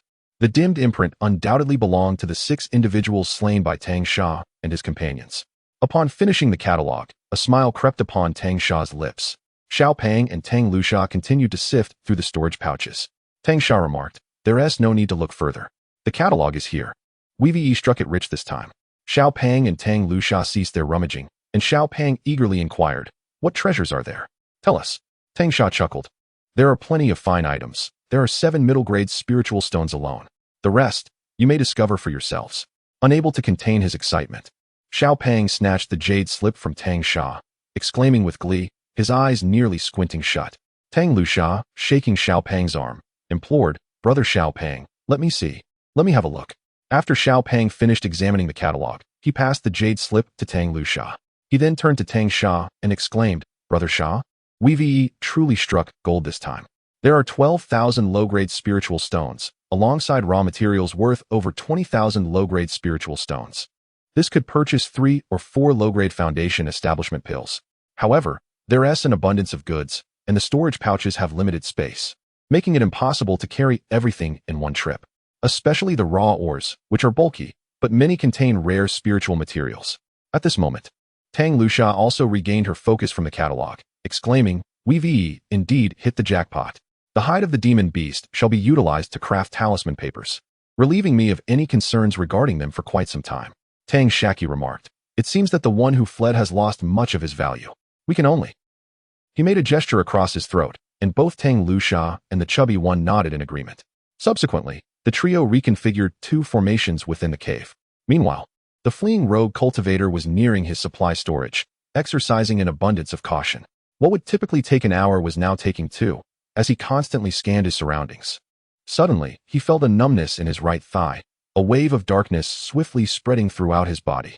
Before he could react, he found himself completely paralyzed and unable to move. Covered in grass, the chubby one emerged from about 7 or 8 zhang away from the rogue cultivator. He approached and delivered 2 sharp kicks to the rogue's side, exclaiming, "So you thought you could throw stones at me? Will you still throw them?" It turned out that the rogue cultivator had been frightened by Tang Shaqi and the others during their last encounter, leaving him overly wary. On his return, he had taken to tossing stones at any suspicious area he encountered. Not only the chubby one, but also many of the golden-winged purple wasps under Ji-Ma had endured a barrage of stones. Had it not been for Ji-Ma's strict orders to remain still, they would have revealed their presence long ago. Upon receiving a message from Ji-Ma, Tang Shaqi hurried over with Tang Lusha from several dozen zhang away, only to find the chubby one kicking the rogue cultivator. Tang Shaqi commented, "He is completely paralyzed and devoid of sensation. Kicking him harder would be futile." The chubby one scratched the back of his head and chuckled. Grandfather used to say that while this might not kill someone instantly, it can render them entirely immobile in an instant. I almost forgot. Mainly, it was the stones this guy threw at me that irked me. Tang Lusha laughed and said, "You, a late-stage body cultivator, are hardly harmed by a few stones. I suspect what truly vexes you is his sluggishness, which is delaying your return to sort through your treasures." The chubby one replied, "Indeed, you are quite astute, Xianxia. This fellow has little use now. Why not just dispose of him? Since you have yet to take a life, I will entrust this task to you." Tang Lusha, wearing a distressed expression, protested, "Me? To take action?" The chubby one insisted, "Of course. It's no trouble. If you cannot finish him in one strike, just try again. He is already unresponsive and will not resist. We ventured out for training. You must face this challenge without fear. A simple thrust to the chest will suffice. Or perhaps a fireball spell. Do you know where the chest is? Right here." He gestured emphatically at the rogue's chest. Tang Lusha drew her sword, closing her eyes as she aimed it at the rogue. "It should be a thrust, not a slash. And avoid the neck, lest blood spurt everywhere and stain your clothes with toxic blood," the chubby one shouted. "Why must it be so complicated? I refuse to kill him. Whoever wishes to do so may proceed," Tang Lusha huffed, retracting her sword. The chubby one retorted, "That simply will not do. Our objective is to hone our skills. One of the objectives of this experience is to provide you with the opportunity to take a life. Let's proceed as follows. Brother Qi, take this individual back to the cave. When Xianxia is ready, allow her to take action." Tang Shaqi responded, "That is acceptable. But we must ensure he doesn't perish from poison beforehand. Xiao Pang, relieve him of his personal magical artifacts and storage pouch, while I administer some antidote." With that, Xiao Pang and Tang Shaqi busied themselves with their tasks. Xiao Pang successfully confiscated 2 storage pouches, a spirit beast bag, and 2 magical artifacts from the scattered cultivator. As Tang Shaqi poured the antidote into him, he also fed him scattered spirit pills and soft bone powder. The dark green hue receded from the cultivator's body, and he managed to regain some mobility, able to writhe on the ground like a serpent, and his capacity to speak returned. However, he remained silent, seemingly lost in his own thoughts. Chapter 36. Unforeseen gains. Little Fatty manipulated a puppet, which seized the neck of the wandering cultivator from behind, dragging him back to their cave of treasures. Upon arrival, Tang Shaqi activated the formation and unceremoniously tossed the cultivator into the center of the cave. The 3 of them then began to divide the contents of his storage pouch and personal magical artifacts. Although these artifacts were of the highest grade, they held little appeal for Tang Shaqi and the others, primarily due to their lack of familiarity with them. Little Fatty was on the verge of becoming a master artifact refiner himself, allowing them to simply commission any needed artifacts directly from him. These artifacts were subsequently stored in a separate pouch, filled with the items they had confiscated from the wandering cultivator. As for the elixirs, Tang Shaqi assessed and marked them, distributing them among Tang Lusha and Little Fatty. The talismans were divided between Tang Shaqi and Little Fatty as well, each selecting materials that suited their needs. Regarding the jade slips, aside from an additional foundational cultivation technique, they contained mere copies of treasure maps, which held no particular significance and were subsequently destroyed. The spirit beast pouch, however, was found to be empty. Little Fatty remarked, "Xianxia, it's time to take action. Let us rest well tonight and venture forth for training tomorrow." Tang Lusha was particularly elated during the distribution of the items, but her expression suddenly changed as she drew out a fireball talisman, intending to incinerate the captor. Tang Shaqi quickly intervened, saying, "Such a splendid campsite you would ruin with foul odors. How could we possibly remain here?" Little Fatty, directing the puppet, added, "Throw him far away before dispatching him. We must not desecrate this place." Little Fatty readily agreed. "Rest assured, Brother Qi, I will cast him far away." He commanded the puppet to tighten its grip on the cultivator's neck. Realizing escape was futile, the cultivator cried out, "I am still of use. Do not kill me. Don't you wish to know why we attacked you?" Tang Shaqi replied, "Little Fatty and I have only offended 2 individuals, while Xianxia has not wronged anyone. The moment you mentioned someone wanting us eliminated, we deduced who it was. Whether it was 1 or 2 individuals behind it is now irrelevant. I have no intention of sparing either." If your only contribution is this scant information, I'm afraid you have outlived your usefulness. You may now prepare to meet your end. Little fatty. Xianxia. Proceed. The wandering cultivator pleaded, wait. I still have more. I have 3 treasure maps in my storage pouch. Did you see them? One of the locations is already known to us. Though we haven't explored it yet, as my companions have perished, I can guide you to the treasures of those ancient predecessors. Tang Liuxia's eyes sparkled with interest. What ancient predecessors? With the treasure maps in hand, we wouldn't need to seek it ourselves. This will not save your life. The cultivator insisted, that place is unique. Discovered purely by chance through my spirit beast. You must have noticed my empty spirit beast pouch. Tang Shaqi responded, if even one of those treasure maps is genuine, I shall spare you. The cultivator hurriedly exclaimed, yes, yes. I swear it's true. Tang Shaqi retorted, you think to deceive us even when death is imminent? The mention of spiritual beasts is trivial. Anyone possessing a map of the nearby Beast Mountain range can easily compare it with the so-called treasure map and likely uncover the treasure you speak of. Sesame. This fellow is being unruly. A few stings should teach him a lesson. Sesame summoned 5 golden-winged purple honeybees, and each one stung his arm and thigh, causing them to swell into fist-sized, purple lumps. The cultivator felt an unbearable itch, his limbs weak and unable to scratch, writhing on the ground in hopes of easing his torment, continuously howling in despair. Tang Shaqi reassured him, rest assured, the venom of the golden-winged purple honeybee is not lethal. The stung areas will merely swell and itch intolerably. As a punishment for your disobedience, you shall enjoy this experience for a while. Little Fatty inquired, Brother Chi, do you mean that treasure is a fabrication? Tang Shaqi affirmed, indeed. Where could there be so many treasures? I wonder if you have cross-referenced the maps. I have compared the map issued by the Qinghuan Dushu with those found on various loose cultivators, and each reveals the so-called treasure locations. Although these maps are intentionally misleading, with slight discrepancies from the actual treasure sites, should you locate these places on the map, would you not be tempted to investigate? This is precisely how these fellows ensnare the unwary. Tang Shaqi then turned to the loose cultivator. Am I right? The cultivator stifled his cries and managed to squeeze out a few words. Indeed. Spare me. This time it is true. He then resumed his lamentations. Tang Shaqi deliberately waited a quarter of an hour until the cultivator's voice was hoarse before he retrieved honey to apply to the 5 stings.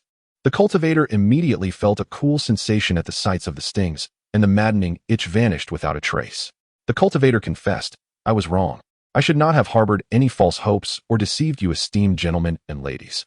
Those locations were traps we specifically devised to ensnare novice cultivators and the greedy and curious who venture into the Beast Mountain range. Little Fatty remarked, after all that, it seems you are of no further use to us. Xianxia, let us depart. The puppet was about to seize the cultivator by the neck when he cried out, I am still of use. We have 3 foundation establishment pills. None of us trusts the others, and no one agrees to consume their pill first. So we must wait until one of us has enough to share. Tang Shaqi demanded, where are the foundation establishment pills? Speak quickly to avoid further suffering. The cultivator replied, you must swear to spare me before I reveal their location. Tang Shaqi countered, can you endure the tortures of the golden-winged purple honeybee? The cultivator declared, if my life is at stake, what is a little pain? Tang Shaqi suggested, how about we test that? This time it will not be just a quarter of an hour. Even if you plead for mercy, it will be at least half an hour. With that, he commanded Sesame to send 10 golden-winged purple honeybees to sting the cultivator in non-lethal areas. Initially, the cultivator gritted his teeth and endured, but soon his jaw began to tremble, and ultimately, he could no longer withstand it, breaking into incessant wails. Tang Luxia was preparing to walk away when Tang Shaqi called out to her, Xianxia, you must watch closely. Are you unable to bear it? You must understand that if we fall into their hands, we will endure tortures far more excruciating than this. Thus, one should refrain from forming enmities or engaging in combat lightly. Once the battle is joined, one must possess the certainty of annihilating the adversary completely. Do not delude yourself into thinking that sheer willpower can withstand the agonies of the flesh. Often, it is the endless torment and despair that proves insurmountable. Do you comprehend why this individual, despite enduring so much, has not surrendered? It is because he clings to life, for he still harbors hope. His hope is not in the so-called foundation establishment pill. The existence of such a pill may be genuine, or it could be a mere ruse, aimed at stalling for time, especially since their gang has yet to be completely apprehended. Do you recall that list? Although it contained only 7 spirit power marks, indicating 7 individuals, who can say if these fellows have not retained a hidden card? His spirit beast is not within his spirit beast pouch. Could it be that he has sent word to the one who slipped through our nets, who might be en route to rescue him. Upon hearing this, the cultivator exclaimed, "Yes, yes, we have several companions. Release me quickly. I will reveal to you the location of the Foundation establishment pill, and I will not seek vengeance upon you." Tang Shaqi replied, "I have given you a half hour, and that is all. Whether or not you have companions is now irrelevant. Your death is assured. As for your companions, they are at most at the peak of chi refinement, and even a dozen of them would not pose a challenge for us. Had you disclosed this sooner, I would have allowed Xianxia to grant you a swift end, sparing you some suffering." The cultivator ceased his lamentations, merely gritting his teeth and trembling, his eyes reflecting boundless despair. As the half-hour elapsed, Tang Shaqi applied honey to his wounds and inquired, "Where is the Foundation establishment pill hidden? Will you speak?" The rogue cultivator, with a hoarse voice, pointed to a spot within the cave and said, "It is there. Dig 3 feet down." Tang Shaqi commanded the puppet to dig down 3 feet, unearthing an iron box. The puppet opened the box to reveal a wooden container sealed with a spiritual talisman. Explaining why Xiaomai had sensed no fluctuations in spiritual energy, the puppet tore off the talisman and opened the wooden box, which contained a vial of elixir. Tang Luxia reached out to seize it, but paused midway, seemingly recalling something, and withdrew her hand. Tang Shaqi instructed Jimai to fetch a common wild rabbit and 2 ordinary birds from outside the cave.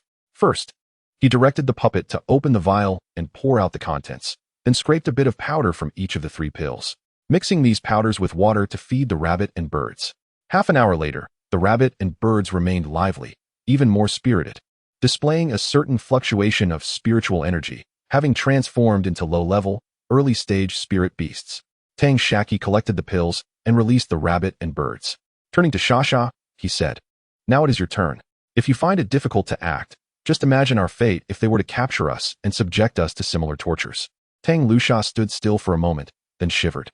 Her face hardened with resolve as she declared, "Do not worry, brother. I know what must be done." Tang Shaqi exchanged a discreet glance with the chubby boy, who nodded in understanding.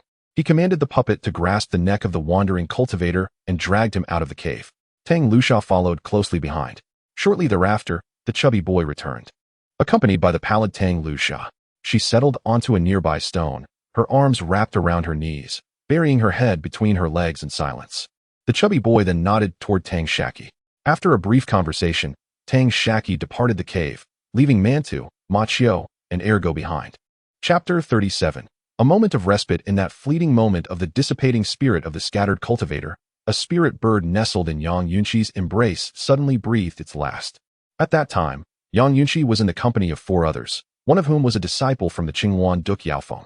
As night descended, Yang Yunqi, on his watch, dared to extract the lifeless spirit bird from his bosom, carefully burying it by the roadside and bowing deeply in respect several times, his fists clenched tightly, his eyes glistening with unshed tears. Meanwhile, Tang Shaqi and the chubby boy were laboring outside the cave, felling a great tree, which they then chopped into sizable planks, binding them together to create large wooden boxes. They wove ancient vines into nets, draping them over the boxes. Subsequently, they commanded their puppets to carry the boxes into the valley. By the time Tang Shaqi and the chubby boy ascended the vines into the cave, Tang Luxia was busy simmering a meat porridge. The unremarkable steamed buns and sesame balls eagerly fixated on the large pot before her, drool pooling beneath. This pot was a suggestion from Tang Shaqi, designed and crafted solely by the chubby boy. It was inspired by a rice cooker from a past life, requiring no fire, merely a spirit stone for operation. It even featured a rotating knob to adjust the temperature. The chubby boy exclaimed with delight, "We're in for a treat. Xianxia is cooking. No more dried meat or braised eggs for us." Tang Luxia retorted, "Dried meat and braised eggs are also made by me. Are you tired of them? If so, I want to send them your way in the future." The chubby boy lamented, "Oh dear Xianxia, how could you treat your elder brother like this? I never said dried meat or braised eggs were unappetizing. I merely wished for a brief change of flavor." Tang Luxia replied, "That is more like it. Rest assured, you shall not be deprived of your dried meat and braised eggs. Do you think I am unaware of your disposition?" Tang Shaqi interjected, "Xianxia, are you all right?" The chubby boy added, "What could possibly be wrong? Do not underestimate Xianxia. She simply needed time to come to a realization. Now that she has, everything is well. Even from across the pot, I can already savor the aroma of the porridge." Tang Luxia affirmed, "Brother Chubby is right. I now understand that sparing him could lead to countless future troubles. Should misfortune befall us, our parents would be heartbroken. I still remember the time I received news of my father's incident in the Beast Mountain range. It felt as if our world had crumbled. Mother even shut herself away, unwilling to step outside. I cannot bear to see her endure the pain of losing a loved one again. Hence, he must perish. Tang Shaqi smiled, shifting the topic. Chubby, it seems your ability to console others surpasses mine significantly. I am genuinely gratified. The chubby boy replied, what are you gratified about? If you truly were my elder brother, you would forego a couple of bowls of porridge, allowing me to indulge a bit more, and I would feel gratified. Tang Shaqi stated, in that case, as your elder brother, I shall indeed partake of several more bowls. After all, it is only natural for the elder to consume more than the younger. The chubby boy scoffed, what a waste of time arguing with you. Sha, is the porridge ready? My stomach feels as if it might collapse from hunger. Tang Lusha replied, it is indeed cooked, but it needs to simmer on low heat a bit longer for enhanced flavor. Should I serve you a bowl now? The chubby boy declined, no, I shall wait. Eating now would be a travesty. Tang Lusha remarked, whenever food is mentioned, Xiao Pang becomes invigorated. Xiao Pang responded, Brother Qi once said, men, when it comes to food and drink, one must indulge in at least a few vices. Tang Shaqi interjected, Xiao Pang, do not speak carelessly. What have I ever said? It is merely your excuse. Xiao Pang agreed, indeed. What Brother Qi says is always correct. Any errors are solely my own. Lu Sha, slightly exasperated, replied, it seems you are beyond redemption. I suppose it is futile to expect you to prepare any delectable dishes. Xiao Pang retorted, with my dear Lu Sha around. Why would I need to lift a finger? I shall simply await ready-made meals. Tang Shaqi concurred. Your statement holds merit. I share the same sentiment. Lu Sha chided. You two brothers are adept at delegating tasks, leaving your sister to do all the work while you await the fruits of her labor. Xiao Pang defended. It is not that we lack your culinary skills. We can only manage the more rudimentary tasks, assisting you where needed. Lu Sha lamented, alas. Such is the plight of being a younger sister. How unfortunate. If an elder sister were present, she would have long since tugged at your ears. Xiao Pang mimicked plugging his ears, exclaiming, Sister Lu is wonderful in every regard, save for that habit of ear tugging. I can already foresee how dreadful it will be if Sister Lu finds herself a partner. TSK. That image is too beautiful to contemplate. Tang Shaqi assured, fear not. Xiao Pang, every action and expression of yours, including every word spoken, I shall faithfully relay to Sister Lu. With a grimace, Xiao Pang replied, Brother Qi, such behavior is rather unkind. Alas, for some reason, I find myself less hungry today. I fear I may not eat much later. Brother Qi, to avoid waste, I must trouble you to consume a bit more. Tang Shaqi, brimming with pride, declared, Xiao Zhang is quite commendable. I see great potential that is worth nurturing. What was it you mentioned earlier? That you would not be very hungry today and might not eat much, correct? Xiao Pang nodded eagerly. Yes, you are right. Brother Qi, I must trouble you again. Tang Shaqi replied, then I shall endure a bit of hardship. After all, I cannot abide waste. Lu Sha teased, Xiao Pang, while your brother may forget many things, it seems your sister still remembers a few. Xiao Pang replied, indeed. Look at your Xiao Pang. I might have forgotten had you not reminded me. Did I not promise to craft a few jewelry-like magical artifacts for you? They are nearly complete, and I shall present them to you once I return. Lu Sha beamed. I knew my brother would not forget. He is the best. Xiao Pang lightly slapped his own face a few times, saying, see how you speak without restraint. It leads to such folly. The three of them erupted into laughter. And shortly thereafter, the porridge was ready. As Lu Sha lifted the lid, a rich aroma wafted through the air. The steamed buns and sesame balls immediately perked up, trotting over to Lu Sha, wagging their tails and nuzzling her. Tang Shaqi remarked, you two rascals are always the first to respond when there is something delicious. Having spoken, she retrieved 2 bowls from her storage pouch and placed them on the ground. Tang Lu Sha performed a hand gesture, and 2 streams of porridge soared from the stove, landing gracefully in the bowls. Ergo, disregarding the scalding heat, began to eat with fervor, exhaling and licking his lips in delight. Yubing, reluctantly accepting a bowl meant for the sesame balls from the chubby hands, washed it several times with disdain. Subsequently, she approached Tang Lu Sha with the bowl held in both hands, gazing at her with an ingratiating expression. Tang Lu Sha remarked, Yubing, I told the sisters at the main peak that upon our return from the Beast Mountains, I would treat them to a sumptuous meal. Everything else is nearly prepared, except for the wine. Upon hearing this, Yubing adopted a sincere demeanor, holding the bowl in one hand while patting her chest with the other. Tang Lu Sha chuckled. Are you implying that you will take care of it? Yubing nodded vigorously several times, her eyes sparkling as she pointed to the bowl in her hands. Tang Lu Sha continued, although you are a spirit beast, you must keep your promises. In truth, even if you do not provide me with wine, I would still serve you porridge. With that, Tang Lu Sha generously filled a bowl with meat porridge for Yubing. Joyfully, Yu Bing held the bowl, sitting on the ground, leaning against the steamed bun, slurping along the rim with a satisfying sound. Tang Shaqi interjected, Yu Bing, since you've agreed to provide spirit wine for Xianxia, you must find a way to procure it, or take it from your share. Yu Bing abruptly sat up, one hand clutching the bowl while the other waved animatedly, chirping incessantly. Tang Shaqi replied, well, you made the promise. What can I do? Hee. Regardless, I intend to savor my spirit wine slowly. Yu Bing dashed to Tang Shaqi's side, setting down the bowl, extending her hand, and chirping twice. Tang Shaqi retrieved a bowl from his storage pouch and handed it to Yu Bing. She then sought out Tang Lusha for a portion of porridge, eagerly presenting the bowl with both hands to Tang Shaqi, her eyes wide with anticipation. Tang Shaqi accepted the bowl of porridge, his body inexplicably twisting slightly as he remarked, lately, I've been feeling inexplicably sore all over. In response, Yu Bing began to massage Tang Shaqi's legs and shoulders. All right, enough. Just count it as my share. Is that good? Tang Shaqi conceded. Yu Bing, thrilled, lifted her own bowl of porridge and began to drink eagerly. Laughter erupted among the group once more. And Tang Lusha distributed bowls of porridge to Xiao Peng and Xiao Qing before finally serving herself. After finishing their porridge, Tang Shaqi produced the pill bottle containing foundation-building pills, along with a wooden box, sealing talismans, and an iron box. Xiao Peng, Xia, Tang Shaqi suggested, since we're idling here tonight, why not engage in a treasure-burying game? Xiao Peng's eyes lit up. Treasure-burying game? That sounds fun. Tang Lusha also caught on. Brother, are you implying? Indeed, Tang Shaqi affirmed. Who knows if there are any overlooked treasures? One must cast bait to catch fish. Xiao Peng lamented, but the bait is too substantial. I fear the fish won't bite. Tang Shaqi responded, you underestimate a late-stage alchemist. Although it is infeasible to concoct a genuine foundation establishment pill, crafting a few capsules that resemble its color and aroma would suffice to deceive the uninitiated, unless they dare to taste it. Once a fish bites the bait, it shall inevitably be ensnared. Little Fatty exclaimed, what are we waiting for? Let us proceed. Tang Shaqi retrieved several pill bottles from his storage pouch, pouring out one or a few pills to be ground into powder. He then mixed these powders with water, shaping them into a dozen or so capsules that matched the appearance and size of inferior foundation establishment pills, finally drying them. Tang Lusha observed the pills and remarked, these appear and smell just like the inferior foundation establishment pills. Is the bait truly ready?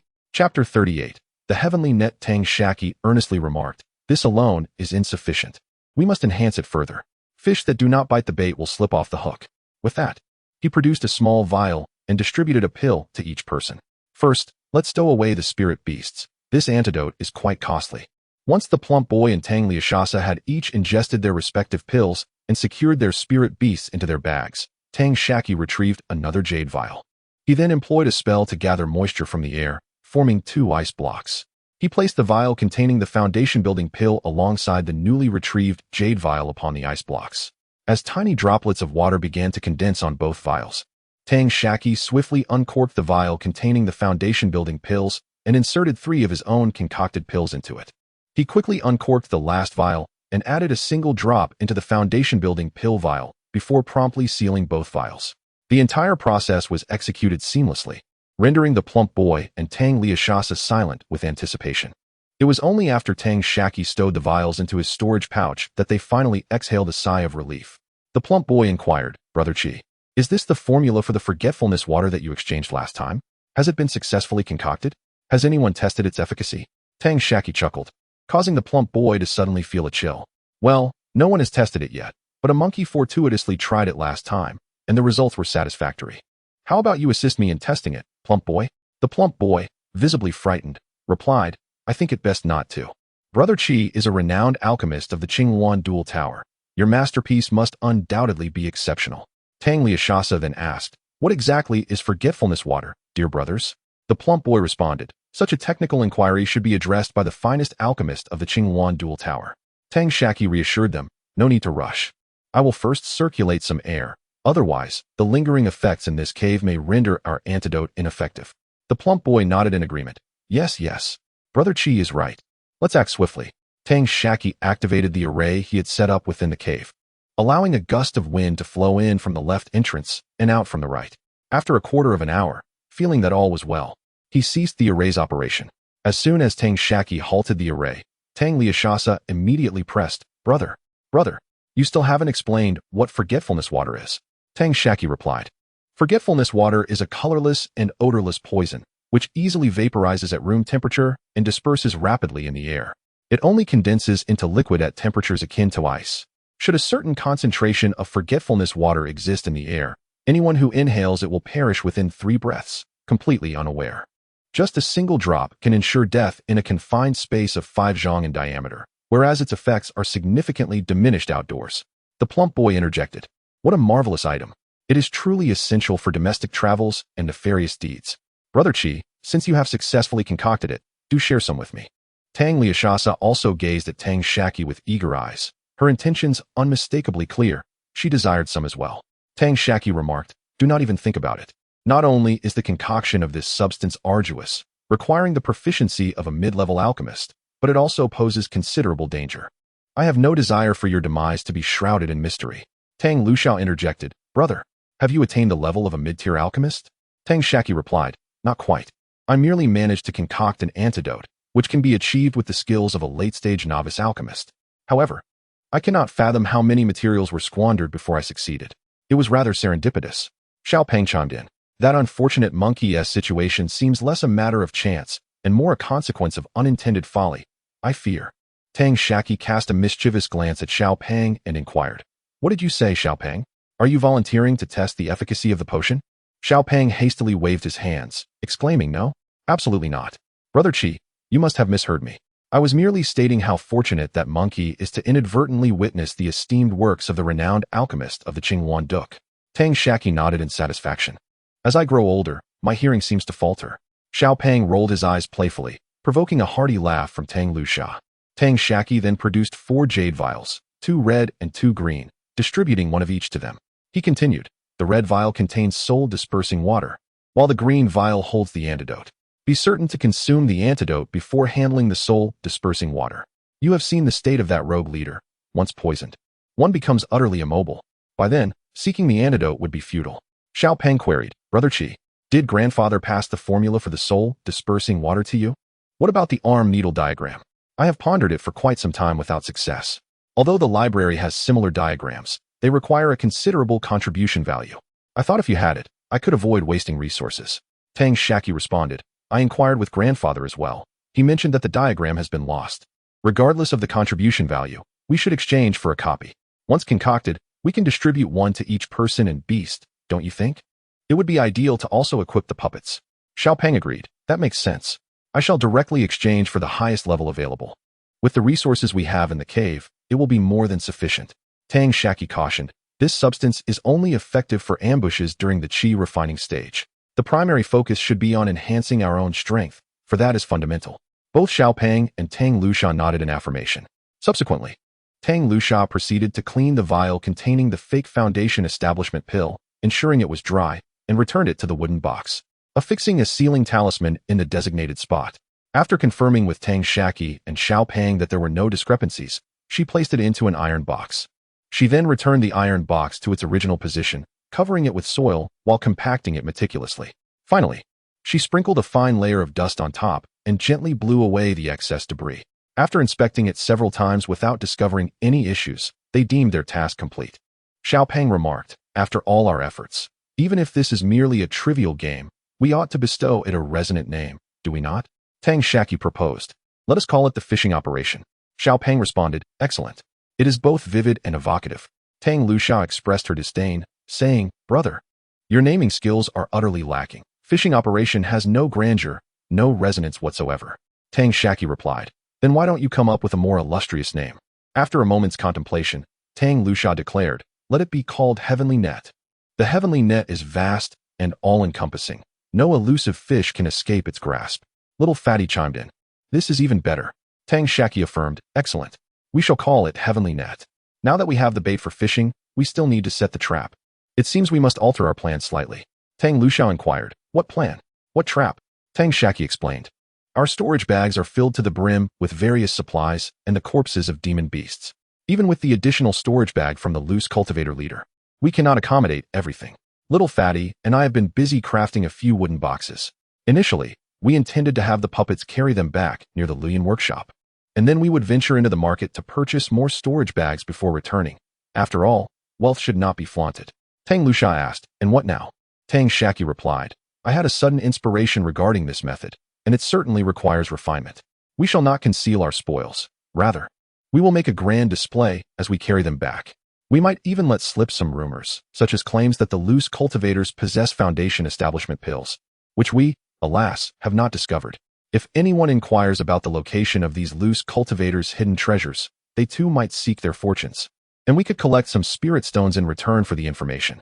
During this bargaining period, what do you think a fish that escaped the net would do? Little Fatty, listening intently, exclaimed, brilliant, ingenious, flawless. Tang Shaqi continued, moreover, if there are indeed any fish that have slipped through the net, they are likely to be from our own Qinghuan Duque. Lacking evidence, we cannot accuse them, having sworn not to harm our own. However, should they choose to court danger themselves, it would not contravene our oath.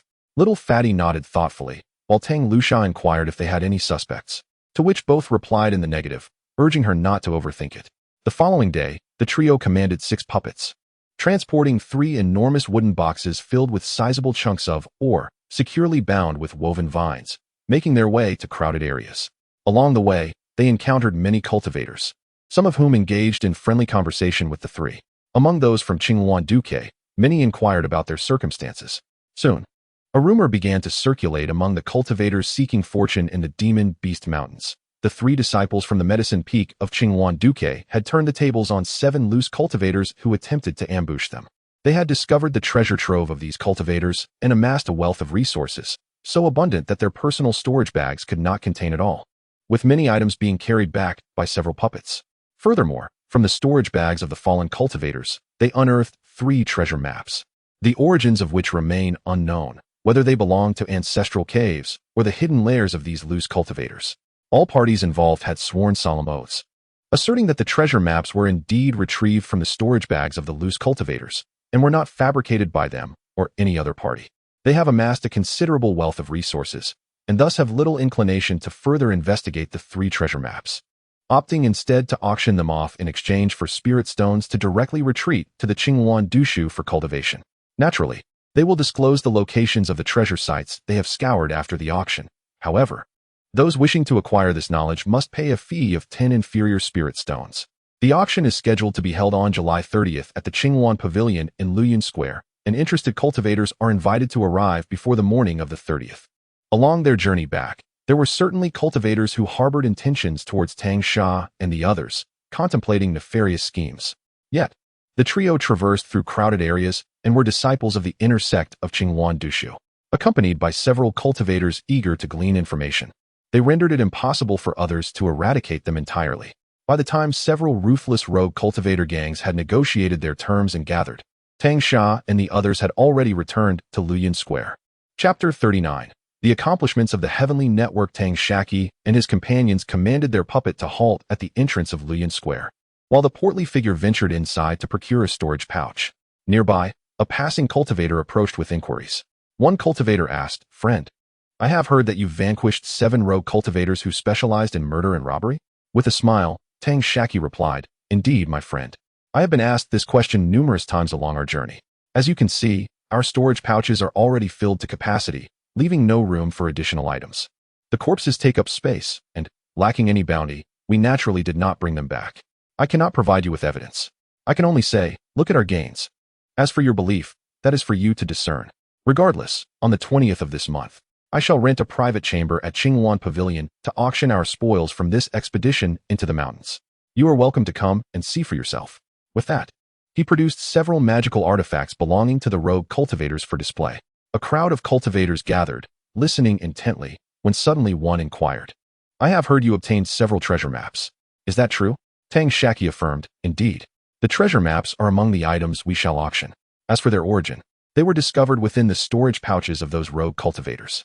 Another cultivator questioned, "How can we ascertain the authenticity of these treasure maps? Might they be a mere ruse to deceive us into parting with our spirit stones?" Tang Shaqi responded, "Regarding this matter, my 3 siblings and I shall take a solemn oath at the auction to affirm that these treasure maps were acquired from the storage pouches of those rogue cultivators, and that we neither fabricated them nor solicited anyone else to do so. Furthermore, since obtaining the maps, we have neither sought out the treasures nor disseminated their existence." Yet another cultivator pressed, "Why do you not seek the treasures yourselves?" Tang Shaqi replied candidly, "To be frank, There are simply too many items to carry. You have undoubtedly observed that these spoils, which we cannot accommodate, are being transported by our puppet. We are all seasoned adventurers in the Beast Mountain range. Yet this is our first foray into these treacherous lands. Our inexperience has been a lesson, only realized through the reminders of our senior brothers. It is indeed fortunate that we returned without being robbed by other factions. The prudent course of action is to conceal these untransportable items in a hidden location until our next venture into the mountains. Youth is our folly. We have already incurred losses this time, rendering us targets for those with ulterior motives.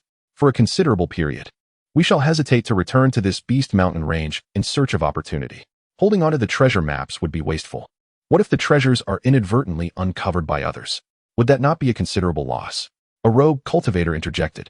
Are you suggesting that the treasure indicated by the maps lies within this vicinity of the Beast Mountain range? Tang Shaqi cleared her throat, and Tang Shaqi, maintaining a stoic demeanor, continued, of course. Alongside this, we shall also auction the location of a rogue cultivator's treasure site that we have already discovered. As for whether we have thoroughly searched it, or if there are other clues to treasures within, that remains uncertain. However, this information only requires 10 low-grade spirit stones. The cultivator continued to inquire. You have yet to inform us whether that treasure location is in proximity to this beast-infested mountain range. At that moment, the stout figure rushed over, clutching 3 storage pouches. The group diligently collected the ores from the wooden box into the pouches and from their own storage pouches. They extracted several ores, each placing them within their puppets. They then transferred the freshly acquired ores into the storage pouches brought by the stout companion. While they were engaged in this task, nearby cultivators incessantly stirred up excitement, remarking, "You have yet to respond to that friend's previous statement." Tang Shaqi and the others remained silent, while the stout one cast a puzzled glance at the two, and Tang Shaqi shot a glare at Tang Shaqi. Once they had secured the ores, they hastily returned to Luoyuan Square, arriving at the Qingwan Pavilion within the marketplace to find the pavilion master. This master was a disciple of the law enforcement peak, and Tang Shaqi engaged in discussions with him for a while. The master consented to auction off a portion of their spoils from the beast-infested mountain range through the Qingwan Pavilion, which was willing to provide personnel and venue for a small-scale auction. A fee of 10% would be charged, with no upper limit. But a minimum base fee of 1,000 low-grade spirit stones would be required. Any shortfall would be compensated by Tang Shaqi and the others. The Qingwan Pavilion's channels for disseminating news were far more efficient than the methods employed by Tang Shaqi and his companions. The following day, most cultivators in the vicinity of Luoyuan Square were aware that 3 inner disciples from the Qingwan competition had annihilated a group of 7 rogue cultivators notorious for their predatory ways in the nearby beast-infested mountain range. They planned to auction a portion of the spoils along with a treasure map obtained from the rogue cultivators. The intrigue did not lie solely in the treasure maps, which were opportunities reserved for the local powerful factions. For the majority of cultivators, the most anticipated item at the auction was the location used by the rogue cultivators to conceal their treasures. Although it had been ransacked once, who could ascertain whether it had been thoroughly stripped? For merely 10 low-grade spirit stones, discovering even a trivial item would be a boon. Such occurrences were commonplace in the realm of cultivation. Tang Shaqi and his companions returned to Luoyuan Square on the 12th of July, and on the 28th, Tang Shaqi disguised himself and left the square. In a concealed area of Luoyuan Square, he met with Mantu and Yuebing, stowing away the magical artifact in Yuebing's possession while discarding the storage pouch she offered. The contents of that pouch had already been transferred to his own. Lastly, he acquired 2 spirit beasts before returning to Luoyuan Square. That evening, Tang Shaqi and the stout one were engaged in jovial banter when Tang Shaqi returned last. She inquired, "What are you 2 brothers laughing about? Share it with your sister, so she can join in the merriment." The stout one replied, "Indeed. There was a fish that slipped through the net, only to be caught by the heavenly web." Tang Shaqi, brimming with excitement, asked, "How many fish are there in total? Are they plump?" Tang Shaqi chuckled, "There is but one fish, and it is indeed quite robust, and you are acquainted with this fish." Tang Shaqi questioned, "Who could it be? It seems we have not offended anyone to warrant such hostility." Tang Shaqi remarked, "The individual is deceased. The reason is no longer of consequence. This person accompanied us from the Golden Sword Workshop to the Qingwan dual platform." Tang Shaqi pondered for a moment and replied, "Could it be that young fellow? The one with the thunderous spiritual root?" Tang Shaqi confirmed, "Indeed, it is that Yang." Tang Shaqi continued, "I recall this individual. After we became outer disciples, he inexplicably exhibited hostility towards us at Qingwan Workshop." Xiao Pang interjected, "This fellow later passed the final assessment, becoming an inner disciple, and eventually joined our medicine peak." I cannot fathom his madness. He consistently opposes us both overtly and covertly. Tang Shaqi stated, I had anticipated this. If there were indeed any survivors, it is highly likely they would be disciples of the Qingyuan dual platform.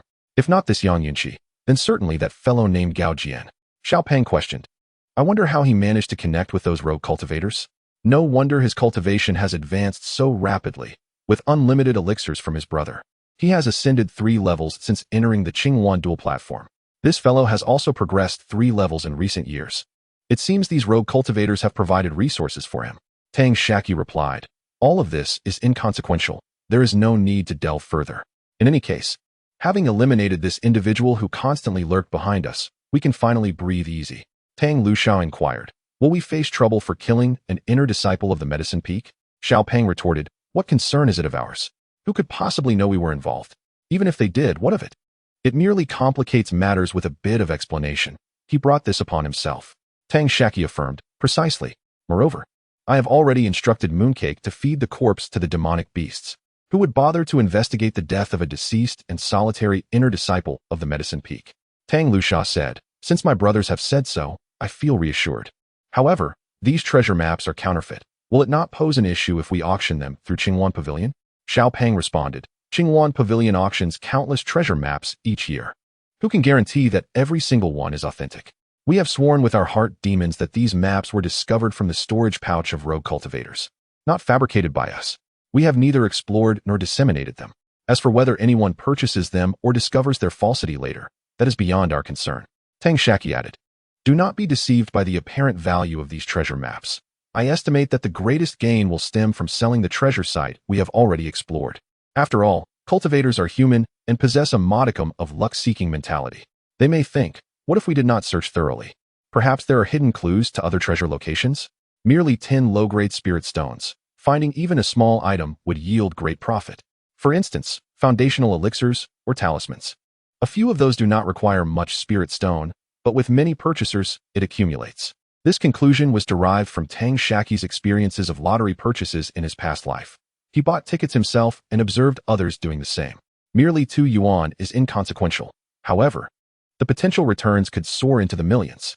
Xiao Peng pondered for a moment and remarked, if it were me, I too would purchase a share.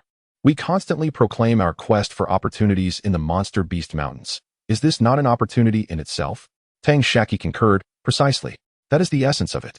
Tang Lushao took a considerable time to grasp the concept, and soon thereafter, the group returned to their respective rented caverns to engage in their daily cultivation.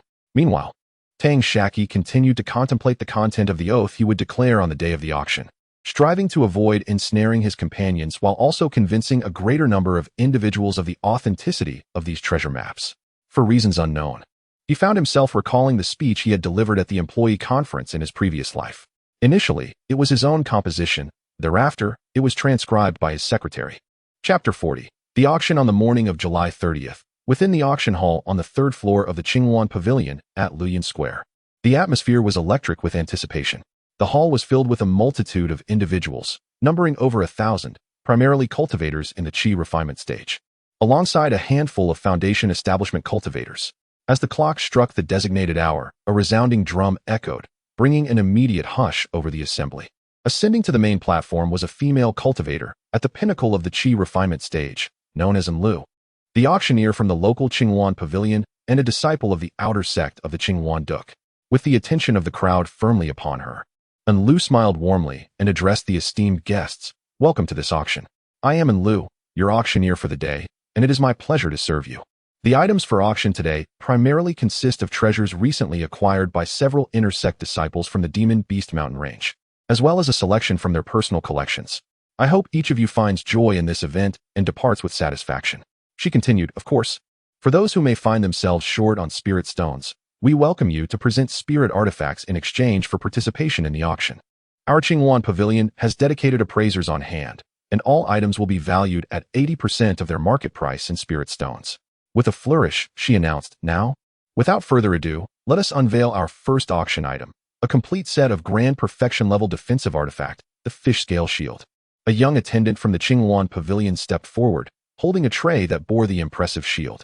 Enlu took the shield in hand, channeled her spiritual energy into it, and invited another attendant, wielding a later stage and grand perfection level artifact sword to strike it several times. This shield is in impeccable condition with smooth energy flow. Truly a rare find, and Lu elaborated. The starting bid is 720 low-grade spirit stones, with each subsequent bid requiring a minimum increment of 10 low-grade spirit stones. The auction for the fish scale shield begins now. I bid 760 low-grade spirit stones. I bid 780 low-grade spirit stones. I bid 810 low-grade spirit stones. As the price climbed to 810 low-grade spirit stones, a palpable stillness enveloped the hall. Observing this, Lu beamed and remarked, "A grand perfection-level defensive artifact is a rarity indeed. At this price, our esteemed friend has made quite the advantageous acquisition. Such an artifact would be nearly impossible to procure elsewhere in Luyan Square. Is there anyone else willing to place a bid? If not, this fish-scale shield shall belong to this fortunate cultivator. 820 low-grade spirit stones." And Lu chuckled. "I recall this esteemed friend previously placed a bid. It seems there is a genuine affection for this artifact. I commend your discerning eye. Securing this artifact for such a modest sum is undoubtedly a wise decision. Are there any other esteemed guests wishing to bid? If not, this remarkable fish-scale shield shall be awarded to our sagacious friend." Ultimately, the fish-scale shield was acquired by a late-stage chi refinement cultivator from a foundation establishment lineage for 880 low-grade spirit stones. Next up for auction was the later-stage offensive artifact, the Serpent S Tongue Sword, starting at 310 low-grade spirit stones. I bid 310 low-grade spirit stones. I bid 340 low-grade spirit stones. As evening descended, Tang Shaqi and the others auctioned off all the magical artifacts obtained from the 7 rogue cultivators. Save for the hand crossbow they chose to retain. Among the items auctioned were several elixirs put forth by Tang Shaqi, various artifacts and puppets presented by the stout fellow, and a selection of talismans contributed by Tang Luxia. At this juncture, Lu announced, "Next, we shall unveil the piece de assistance of this auction, 3 treasure maps. I am certain many esteemed guests in attendance, who have yet to place their bids, are eagerly anticipating this moment. Now, let us invite the 3 inner disciples of Qinghuan Duk to the stage." The 3, clad in the distinctive garb of Qinghuan Duk's inner disciples, ascended the auction platform. Among them, Tang Luxia held a tray, upon which rested 3 jade slips. Lu continued, "This enchanting female cultivator is an inner disciple of the main peak of Qinghuan Duk and a master talisman maker of remarkable prowess. The tray she bears contains the highlight of our auction, 3 treasure maps, acquired from nefarious cultivators. The other 2 cultivators are also distinguished disciples from the medicine peak of Qinghuan Duk. One is an advanced alchemist, while the other excels in artifact forging. They are prepared to swear a solemn oath regarding the authenticity of these treasure maps, affirming they are genuine and untainted by deceit. Let us now listen to their solemn vows. I, Tang Shaqi, Zhonghao, Tang Luxia, hereby swear with a heart full of sincerity that these 3 treasure maps auctioned today were obtained solely from the hands of the 7 rogue cultivators. They were not crafted by myself or under my directive.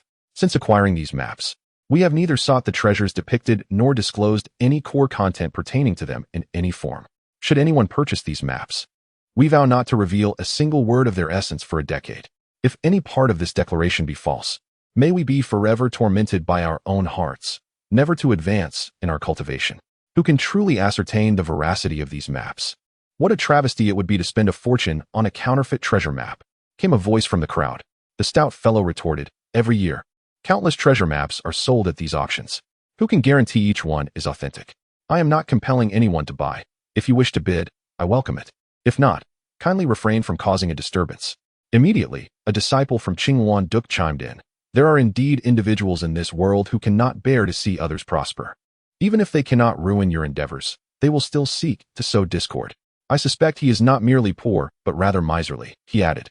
With this remark, bids began to dwindle, allowing him the opportunity to acquire the treasure maps at the lowest possible price. Lu maintained a serene smile as she listened to the discussions, and once the chatter subsided, she addressed the assembly. "Esteemed friends, you present valid points. Since we cannot ascertain the authenticity of the treasure maps, we shall set the starting bid at 1 low-grade spirit stone. The auction is now open. Please, those interested in acquiring, place your bids." "I bid 10 low-grade spirit stones," exclaimed a voice. 10 low-grade spirit stones? You certainly have the audacity. Are you not the very cultivator who sought to disrupt proceedings earlier, hoping to snag a bargain?" Another voice interjected. "I bid 100 low-grade spirit stones. I offer 120 low-grade spirit stones." Fellow cultivators, the authenticity of this treasure map remains uncertain. Continuing to bid may lead to a regrettable loss. Once it is confirmed that this treasure map is genuine, you will have your chance to bid. Can't one explore on their own? Isn't it possible to entrust it to the sect? If you wish to find a bargain, just say so. I bid 140 low-grade spirit stones. As the bidding climbed to 200 low-grade spirit stones, the atmosphere gradually grew cold. Despite Enlu's continuous attempts to incite the cultivators to bid, once the price reached 240 low-grade spirit stones, no further bids were made. Just as Enlu was about to declare the first treasure map's ownership, a cultivator stood up and inquired, I would like to ask the three friends on stage how much valuable items were obtained from the lair of the evil cultivators. Tang Shaqi replied, Fellow cultivator, we have no comment on that matter. The cultivator continued, to rephrase, based on the market price in Luyan workshop, did the materials you acquired from the evil cultivator's lair exceed a total value of 20,000 low-grade spirit stones? If you can swear an oath of the heart demon to prove that your gains from the lair surpassed 20,000 low-grade spirit stones, I assure you that I will bid no less than 500 low-grade spirit stones for each treasure map in the auction. Tang Shaqi, the plump one, and Tang Xianxia exchanged glances. Following the cultivator's request, Tang Shaqi made a heart demon oath, declaring that their gains from the lair were valued at no less than 50,000 low-grade spirit stones. The audience erupted in a buzz, engaging in fervent discussions, and the atmosphere grew increasingly lively without any signs of waning, until a drumbeat resounded, eclipsing the din of conversation, prompting everyone to cease their discussions. Once silence fell, Enlu announced, the first treasure map has a current highest bid of 240 low-grade spirit stones. If no one bids again, it shall belong to this fellow cultivator. Just then, the cultivator who had previously stood to request Tang Shaqi's oath declared, I keep my word. I bid 500 low-grade spirit stones. The atmosphere surged once again, with voices of bidding ringing out in unison. I bid 550 low-grade spirit stones. I bid 580 low-grade spirit stones. Do not contend with me. I bid 602. As the price soared to 900 low-grade spirit stones, a cultivator seated in the front row stood and proclaimed, I bid 920 low-grade spirit stones. He then turned to survey the crowd, adding, if anyone bids higher than me, I shall graciously concede this treasure map. The multitude of cultivators who had been bidding seemed to find themselves momentarily silenced, as if a hand had grasped their throats, halting further offers. Despite Enlu's fervent efforts to coax more bids, none emerged. Left with no alternative, Enlu had to announce that the first treasure map was claimed by this cultivator. The cultivator approached the stage and handed the spirit stones to Tang Shaqi. Once Tang Shaqi confirmed the stones were genuine, Tang Xianxia presented the tray before the cultivator. The Foundation Establishment cultivator acted decisively, promptly selecting the central jade slip. Subsequently, for the other two treasure maps, once the price reached 900 low-grade spirit stones, a Foundation Establishment cultivator would emerge to place a bid. Ultimately, the three treasure maps were sold for 920 low-grade spirit stones, 940 low-grade spirit stones, and 910 low-grade spirit stones respectively. Approximately 30% less than Tang Shaqi's estimate. The cultivator who stood to speak was a pawn arranged by Tang Shaqi. He was Wang Jun, who had exchanged spirit herbs for pills with Tang Shaqi and had recently arrived near the Flowing Cloud workshop, seeking opportunities in the nearby Beast Mountains. Upon hearing Tang Shaqi's request to act as a pawn and the promise of 50 contribution points as compensation, Wang Jun readily agreed. The intention behind employing a pawn was to ignite the atmosphere of the auction, enabling participants to garner more spirit stones. However, this was unexpectedly undermined by several Foundation Establishment cultivators, resulting in a significant loss of several hundred low-grade spirit stones in their earnings. Chapter 41. Returning to the manor at this moment, Enlu announced, the auction has concluded successfully. Those interested in purchasing from these three friends, who have already unearthed the locations of the treasures, please remain seated. For those uninterested, kindly exit within the time it takes to brew a cup of tea. A flurry of movement ensued, with roughly half of the attendees departing, leaving approximately 600 individuals behind. Enlu instructed several attendants from the Qinghuan Pavilion to collect 10 low-grade spirit stones from each participant, holding trays in hand. Once the collection of spirit stones was complete, Enlu activated a blue array with a formation plate. Esteemed guests, there is no need for concern. This formation merely prevents outsiders from eavesdropping, isolating the interior from the exterior and disallowing any transmission of messages. She continued, now, I invite all esteemed guests to raise their heads. The location is displayed upon the array's luminous barrier above. As the many cultivators looked up, they beheld a map outlined in golden lines upon the azure barrier. Many took out jade slips to sketch the details. Some diligently studied the routes, while others recorded multiple copies. After a brief interval, Enlu remarked, "Thank you for your cooperation. The presentation of the treasure map has concluded." With that, she dismissed the formation. The cultivators, who had been eagerly awaiting this moment, rushed out in a frenzy, while some remained composed, retrieving their communication devices to relay the locations. Enlu had intended to utter a few more formalities, but as the auction hall quieted and the crowd dwindled, she decided to forego the pleasantries altogether. Subsequently, Enlu led Tang Shaqi and the others to a private chamber on the second floor. Inside, the local head of the Qingyuan Pavilion was enjoying tea, and upon entering, they all bowed respectfully. Enlu presented a jade slip to the head, stating, "Esteemed head, this contains the detailed accounts of this auction." The head acknowledged with a sound and casually reviewed the slip, commenting, "A total of 11,420 low-grade spirit stones were auctioned, with the map selling for 6,250 low-grade spirit stones, amounting to 17,670 low-grade spirit stones. After deducting the handling fee of 1,767 low-grade spirit stones, you are to receive 16,503 low-grade spirit stones, correct?" Tang Shaqi replied, "Elder, your calculations are impeccable. I appreciate your assistance in this matter." The head responded, "Enlu, go to the accounts room and collect the spirit stones for them." Enlu replied, "Understood." Tang Shaqi added, "Elder, I wish to procure some spiritual herbs and materials from the Qingyuan Pavilion." The head instructed, "Enlu, inform the front desk that they may purchase anything available at Qingyuan Pavilion without any limits." Enlu affirmed, "Yes." Tang Shaqi then placed a wooden box on the table, saying, "Elder, knowing your fondness for tea, I have brought some leaves from my own collection.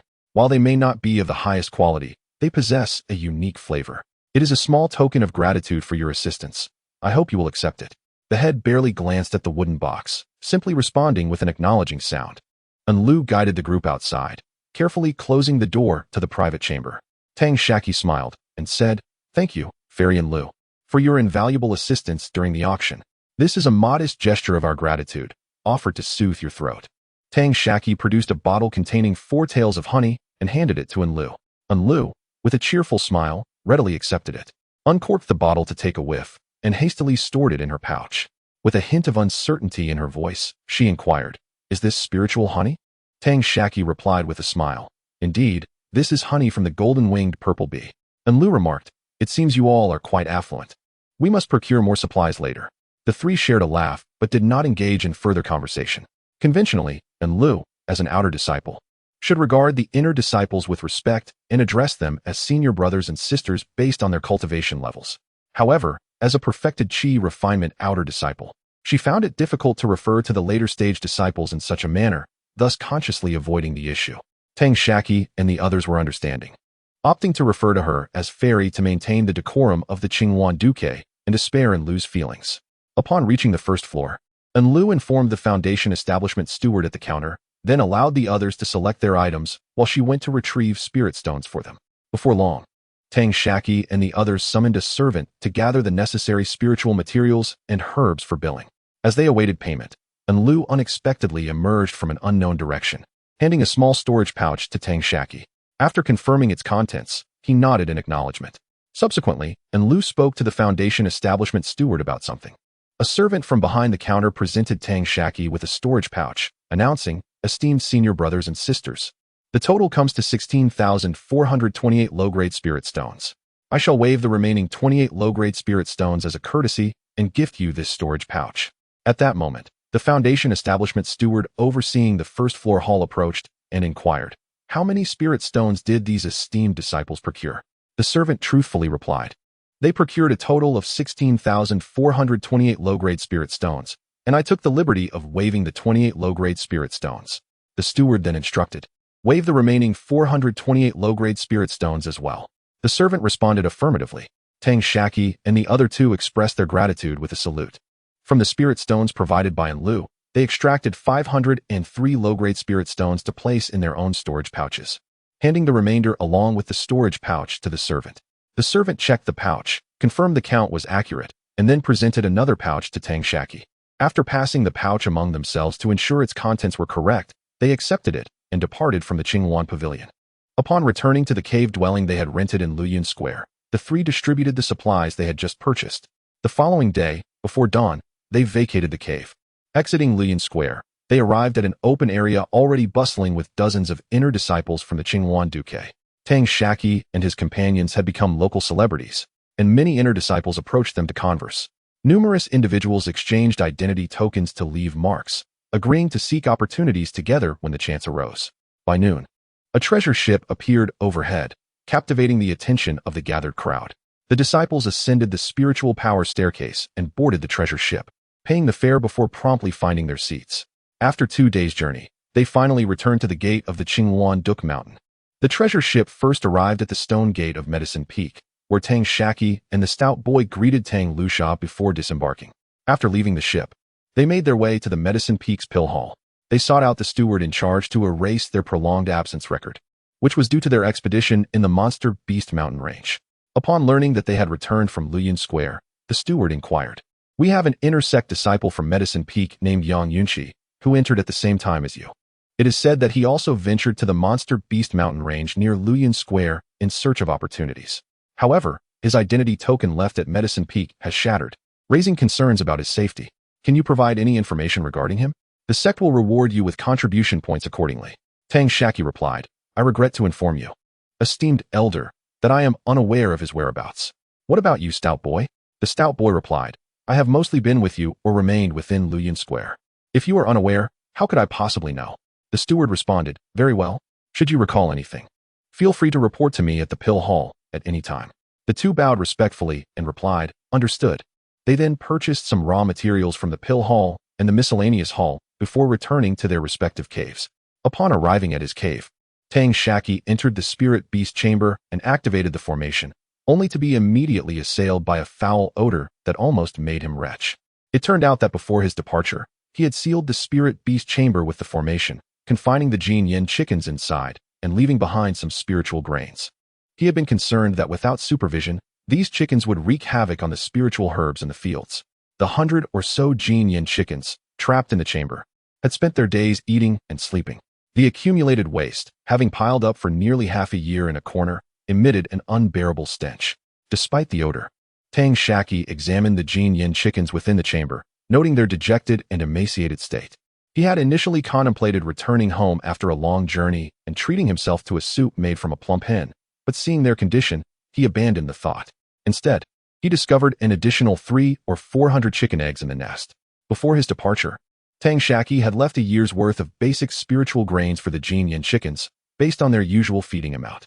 However, he was unaware that Yu Bing, who was responsible for feeding them, not only provided spiritual grains, but also crushed some unnecessary spiritual herb branches to mix in the feed. Furthermore, she would let the chickens out daily to forage for insects, thus reducing their feed consumption. As a result, Tang Shaqi had generously left the spiritual grains there. But the chickens, having nothing to do, were oblivious to any plans and spent their days eating and excreting. They had run out of food a month and a half prior.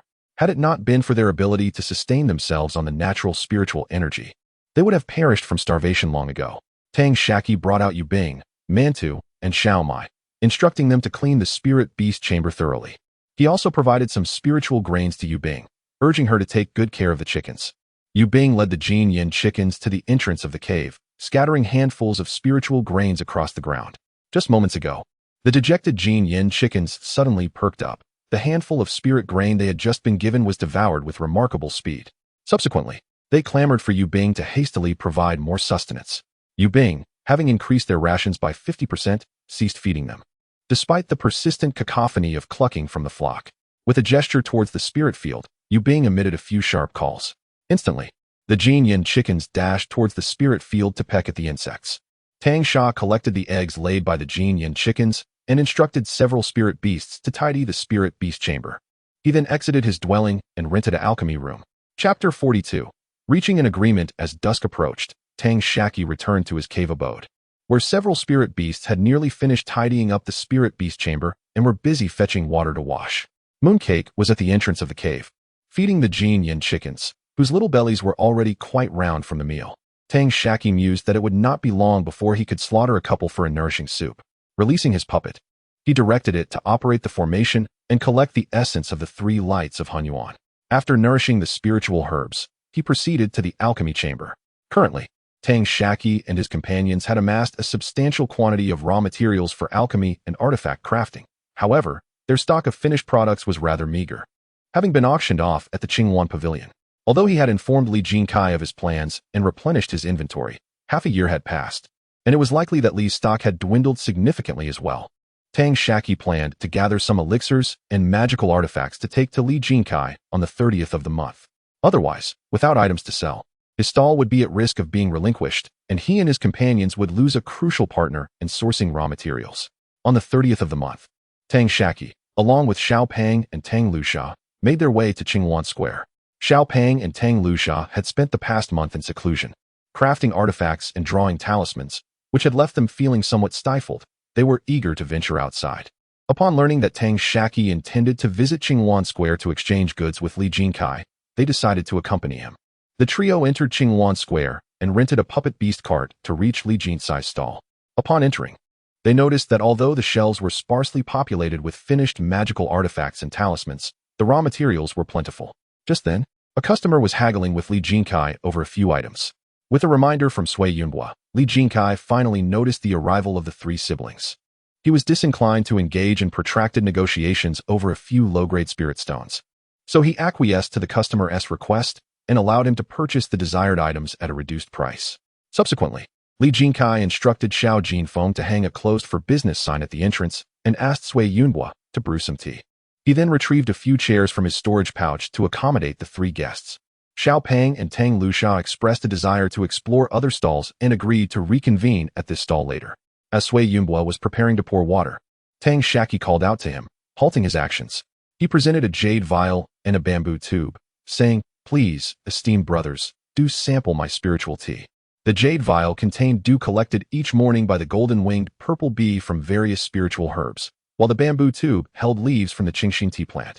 Tang Shaqi could not recall the exact age of the tea trees, but they were certainly over 40 years old. While the water was heating, Sui Yunhua took the bamboo tube to appreciate its contents. Though the tube was merely crafted from the most basic of spiritual plants, the fragrant aroma of the tea leaves was remarkably refreshing and invigorating. Being a connoisseur, Sui Yunhua recognized the tea leaves as extraordinary and refrained from using too much. He placed 3 leaves in each of the 3 teacups, while the 4th cup received 5 leaves. Once the spiritual dew was boiling, Sui Yunhua presented the cup containing 5 leaves to Tang Shaqi with both hands. Each of them took a cup, and Sui Yunhua then handed the tea leaves and jade vial back to Tang Shaqi. Sui Yunhua remarked, "The spiritual tea brewed by Tang Xiaoyu is invigorating. Undoubtedly a rare delicacy, and we 3 have also benefited from it." Tang Shaqi responded, "Since you enjoy it, I shall gift you this modest amount of tea leaves. You may also use this spiritual dew to brew more tea." Sui Yunhua replied, "A gentleman does not deprive others of their joys. Your generosity is truly overwhelming." "My dear brother," Tang Shaqi interjected, "no need for such formality. This tea is produced by our Tang clan. We have an abundance of tea trees, and it is not of great value. Please enjoy it." Sui Yunhua, filled with joy, expressed his gratitude repeatedly. "I sincerely thank you, my friend, and I shall accept it without hesitation." Xiao Jinfeng and Li Jinkai each took a sip of the spiritual tea, appreciating its subtle excellence. Xiao Jinfeng, filled with envy, noticed that the bamboo tube contained a significant amount of tea leaves, estimating at least 2 taels remaining. Li Jinkai chuckled, "Sui brother, you have struck a remarkable bargain. You must treat us to drinks." Sui Yunhua replied, "Indeed, I shall." Tang Shaqi suggested, "Now that we have enjoyed the tea, shall we discuss the matter at hand?" The 3 nodded in agreement, setting aside their leisurely tea drinking, and quickly finished their cups. Sui Yunhua produced a storage pouch and handed it to Tang Shaqi, then proceeded to tidy up the tea utensils. Li Jinkai and Xiao Jinfeng also presented their respective storage pouches to Tang Shaqi, who placed 2 more pouches on the counter. They each began to inspect the contents of their pouches. After a brief pause, Tang Shaqi remarked, "There is far too much here. What I brought only suffices to exchange for 1/3 of the raw materials." Li Jinkai replied with a smile, "It cannot be helped. Since you have not visited for some time, we collected more than usual. Had you not come, we would have been unable to operate. We were about to send a message to you through the disciples at Qingwan Pavilion." Tang Shaqi proposed, "How about this? I will purchase the insufficient portion with spirit stones." The 3 exchanged glances and conferred quietly. Li Jinkai then said, "Tang Xiaoyu, after years of cooperation, we recognize you as a trustworthy individual, and we are willing to place our faith in you. These raw materials should normally be taken back to Qingwan Dolk, with the finished products delivered next time. After all, we have agreements with many other suppliers to exchange finished products. Purchasing with spirit stones is rather. Tang Shaqi interjected, I understand. I will take the appropriate raw materials and make a few more trips. Li Jinkai continued, to speak candidly, had we not depleted a significant portion of our resources here, I would have made the decision unilaterally. Thus, I propose a compromise. You may leave with all the raw materials while using spirit stones as collateral for the insufficient portion. We will not touch these spirit stones. You simply need to bring sufficient finished products when you have the time, and reclaim the spirit stones later. How does that sound? Tang Shaqi acknowledged, I comprehend your intention. The primary concern is still the finished products. The spirit stones are merely a last resort. Xiao Jinfang remarked, it cannot be helped. After all, we are not alone. We all have our families to consider. Tang Shaqi remarked, I have no objections to this method. Here are the spirit stones. You may take your share. With a wave of his hand, a multitude of spirit stones appeared on the counter. Li Jinkai counted them carefully and took out a blank storage pouch to collect them. He then produced a jade slip for Tang Shaqi, saying, my young friend, this contains the array formations I have customized over the past few months. Tang Shaqi glanced at it and then stored it away, responding, I understand. As per our usual arrangement, I shall return in 3 months. Please do not cease the collection of raw materials. Li Jinkai assured him, rest assured. We will see to it that this matter is handled properly. At that moment, Xiao Jinfu spoke up, we 3 wish to trouble you with an additional request. If it is not too much to ask. Tang Shaqi replied, please, go ahead. Xiao Jinfu continued, as you are an alchemist, we wonder if you might have any means to help us procure some foundation building pills. Tang Shaqi responded, that may prove to be rather challenging. However, if you can provide the necessary spiritual herbs for crafting the foundation building pills, I could find someone to assist you in refining a batch. Li Jinkai interjected. The other herbs are manageable, but the huayuan fruit is quite elusive. As you know, the quantity of foundation building pills produced by each sect largely depends on the huayuan fruit. This tree is not easily cultivated. To my knowledge, a huayuan fruit tree only begins to bear fruit after 200 years, flowering for 10 years, fruiting for another 10, and maturing over 30 years. A mature huayuan fruit tree, given ample spiritual energy, produces only 7 or 8 fruits at a time. And each batch of foundation building pills requires 1 huayuan fruit. With a lifespan of merely 1,000 years, no sect or family would part with these fruits lightly, as they are considered a strategic resource. Tang Shaqi mused. What you mean to say is that you would like me to help you find alchemists within the sect to see if they have surplus foundation building pills, or perhaps even huayuan fruits to exchange. Sui Yunbo replied, that is essentially correct. Having finished foundation building pills would be ideal. In truth, with your prodigious talent, you are destined to reach even greater heights in cultivation, and your alchemical skills will undoubtedly be boundless. The best option would be to exchange directly with you. However, as you can see, my older brothers are not likely to wait much longer. Tang Shaqi remarked, indeed, every year, Qingwan Workshop holds an auction where foundation building pills are often up for bidding. Li Jinkai added, yet, each time, the auction is monopolized by several prominent families. Though they claim it is a free bidding process, how many of us would dare to compete with those influential families? Tang Shaqi acknowledged, I see. While I have limited options regarding foundation building pills, I could explore possibilities for the huayuan fruit. I recall that our Tang sect possesses a huayuan fruit tree, and it seems that the fruits will ripen in the next couple of years. Xiao Jinfu inquired, how many spirit stones would one cost? We 3 can pool our resources. Tang Shaqi shook his head, stating, I do not seek spirit stones. Gather other spiritual herbs, and I shall provide the huayuan fruit. I will approach the alchemist, and for each batch of pills, I can offer you 2 inferior foundation building pills. What do you think? In the realm of cultivation, once one has gathered the requisite spiritual herbs for concocting a potion, they may entrust a skilled alchemist, capable of crafting said potion, to undertake the task. The alchemist is then obligated to furnish the client with 3 inferior grade pills post-production, without levying any additional fees. Of course, should there be an alternative remuneration agreement between you and the alchemist, that would be an entirely different matter. The huayuan fruit is one of the 3 principal ingredients for crafting the foundation establishment pill. Logically, the worth of a single huayuan fruit does not equate to even 1 foundation establishment pill, leading one to suspect Tang Shaqi of opportunism. Nonetheless, after much deliberation among the 3, they ultimately reached a consensus. Li Jinkai proclaimed, young friend, we consent to the exchange. However, you must provide at least 3 or more huayuan fruits. After a moment's contemplation, Tang Shaqi replied, no problem, I will discuss this with my grandfather when I return. During my evaluation for the Qinghuan duel, 8 Hua Yuan fruits bore on the tree. And those 8 fruits could only be exchanged for 6 inferior-grade foundation establishment pills from the Danding sect. I am confident that my grandfather will agree to my proposal of trading 3 Hua Yuan fruits for 3 inferior-grade foundation establishment pills. Chapter 43. The blind Qin family. Li Jinkai remarked, to speak candidly, despite our lively discussion here, whether we can acquire other spiritual herbs remains uncertain. However, they are undoubtedly more accessible than the Huayuan fruit. Tang Shaqi interjected, Li, please do not conceal the truth from me. Your request for at least 3 Huayuan fruits suggests you possess some degree of confidence. Sui Yunbo added, it is merely an intention. Last time, the second elder of the Qin family was willing to exchange spiritual herbs for the creation of foundational elixirs, but was lacking in Huayuan fruits. He sought avenues for either trading foundational elixirs or purchasing Huayuan fruits. This matter has spread throughout the neighboring markets, and we approach it with a mindset of experimentation. Xiao Jinfeng continued, we must also find a way to negotiate with them, ideally offering some form of compensation to secure even a couple of foundational elixirs.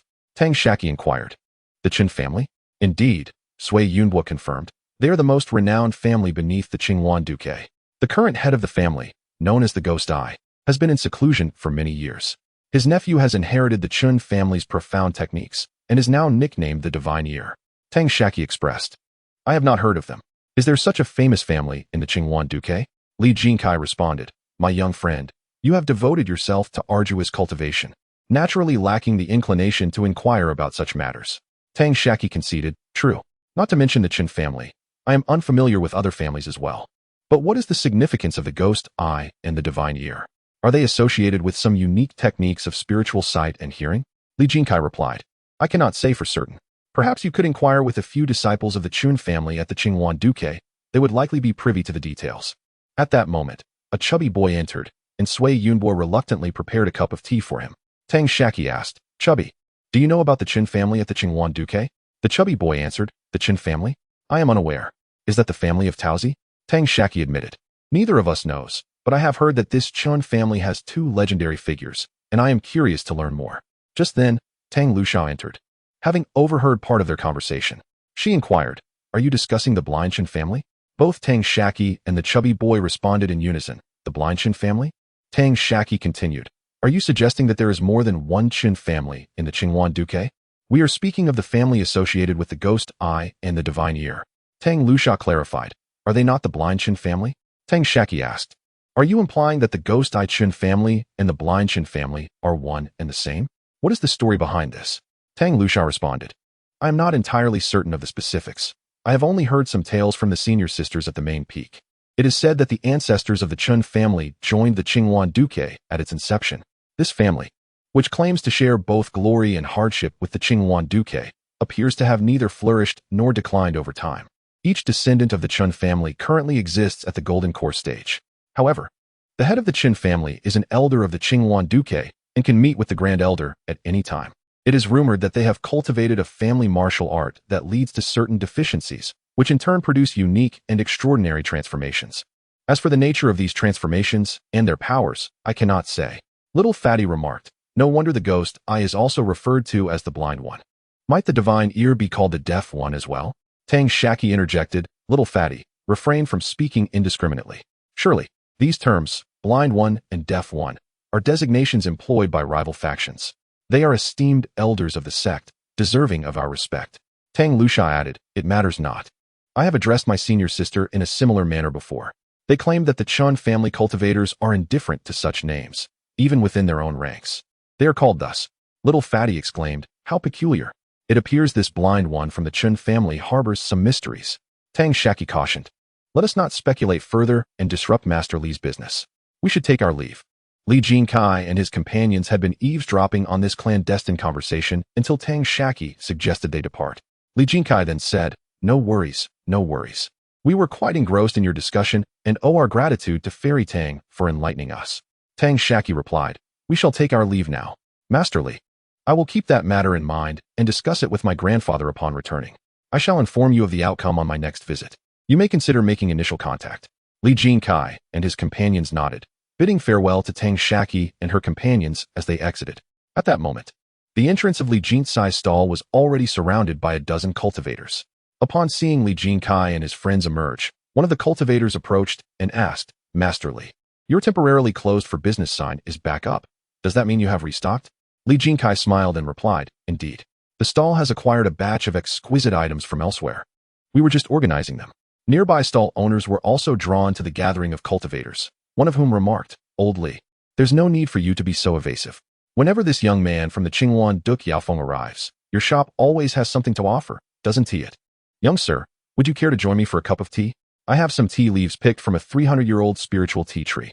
Li Jinkai and his companions visibly tensed at the sight of Tang Shaqi and her group, especially as they turned toward the stall owner, smiles gracing their lips. Fists clasped in a gesture of respect, Tang Shaqi expressed, "Thank you, esteemed shopkeeper, but as the hour grows late, the Qinghuan Duk has strict regulations, and we dare not overstep. Thus, I can only accept your kindness in spirit.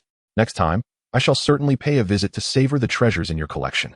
The stall owner replied, "Then I shall take that as a promise. I will ensure a warm welcome awaits you." This was merely a formality, a customary exchange. Tang Shaqi's intent was to politely decline the stall owner's invitation, without being overtly dismissive. However, the stall owner was not easily deterred and seized the opportunity to extend another invitation to Tang Shaqi. Tang Shaqi chose not to respond, neither accepting nor refusing, merely smiling and bowing before turning to leave. His intention was also to subtly remind Li Jinkai to avoid being manipulated in future dealings, thus preemptively safeguarding their interests. As soon as Tang Shaqi and her companions exited, several individuals entered Li Jinkai's stall, where Sui Yunhua and Xiao Jinfeng were already attending to them. Li Jinkai stood outside, a smile on his face, watching Tang Shaqi and her companions depart. Li Jinkai observed the neighboring vendor extending an olive branch to Tang Shaqi and others. Although he maintained a facade of a smile, a closer inspection revealed that Li Jinkai's grin was rather forced. It was only after Tang Shaqi subtly declined the offer that his smile appeared more genuine. However, the vendor's final remark rekindled Li Jinkai's tension, particularly as Tang Shaqi neither opposed nor accepted the proposal, responding instead with smiles and bows. This interaction hinted at multiple layers of meaning. Even after Tang Shaqi and the others vanished from sight, Li Jinkai lingered at the entrance, contemplating the implications of Tang Shaqi's intentions. The three returned to the Qinghuan Duk, dividing the useful materials among themselves before embarking on a secluded period of alchemy, artifact crafting, and talisman creation. 3 months later, Tang Shaqi approached Li Jinkai with items for exchange and reclaimed his spiritual stones. He also informed Li Jinkai that the Tang clan had agreed to offer Huayuan fruit in exchange for foundation-building pills. In turn, Li Jinkai relayed that they had briefly engaged with the Chen family, who had tentatively consented to the exchange, though they had not committed firmly. If a more advantageous proposal arose before Tang Shaqi's exchange, the Chen family would consider trading with others. Shortly after Tang Shaqi's return to Qinghuan Duk, Chen Tao sent word requesting a drinking session with him. Tang Shaqi arranged for an evening meeting, inviting Chen Tao directly to his cave dwelling. Upon arrival, Chen Tao was welcomed into the reception room, where he produced a small stack of snakeberries from his storage pouch, a meager offering of only a few dozen. In response, Tang Shaqi presented an array of delicacies: spiritual wine, marinated eggs, roasted chicken, jerky, candied fruits, and spiritual fruits, also summoning Xiao Pang and the mooncake to join in the merriment. Mooncake poured spiritual wine for himself and the others, while the enticing aroma of steamed buns and dumplings wafted in, prompting them to join the gathering.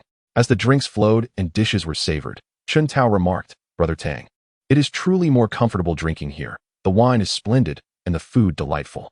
Tang Shaqi replied, "These simple pleasures encompass all the resources I have earned aside from my cultivation." Chen Tao chuckled, "You make me feel guilty. I always show up with just a little something to enjoy your hospitality." Tang Shaqi responded, "Brother Chen, we have known each other well. Discussing such trivialities is unnecessary and disrupts the spirit of our gathering." Chen Tao nodded in agreement. "Indeed, I misspoke. Allow me to drink a cup in self-punishment.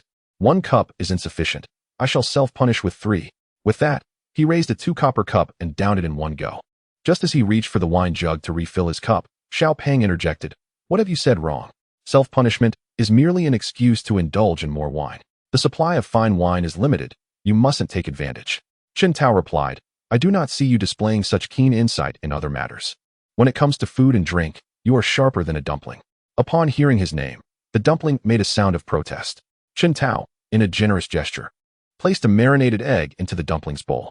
Xiao Pang quipped, "Is this how you flatter someone? Laughter erupted among the group as they enjoyed a few more cups of wine and sampled various dishes. Tang Shaqi then inquired, Brother Chun, you have been exceedingly busy these past few years. What exactly occupies your time?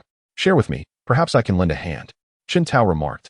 It is merely some trifling matters at home, and I suspect you may find it difficult to assist. Tang Shaqi inquired, at home? The Chen family? Little Fat exclaimed. Could it be the legendary blind Chen family? Chen Tao responded. You all seem to be aware of it already. Little Fat continued. Not just us. The entire Qinghuan Square knows that the Chun family of Qinghuan Duk is in search of Foundation establishment pills and Huayuan fruits. Chen Tao stated, what I meant was. Little Fat interrupted, what do you mean?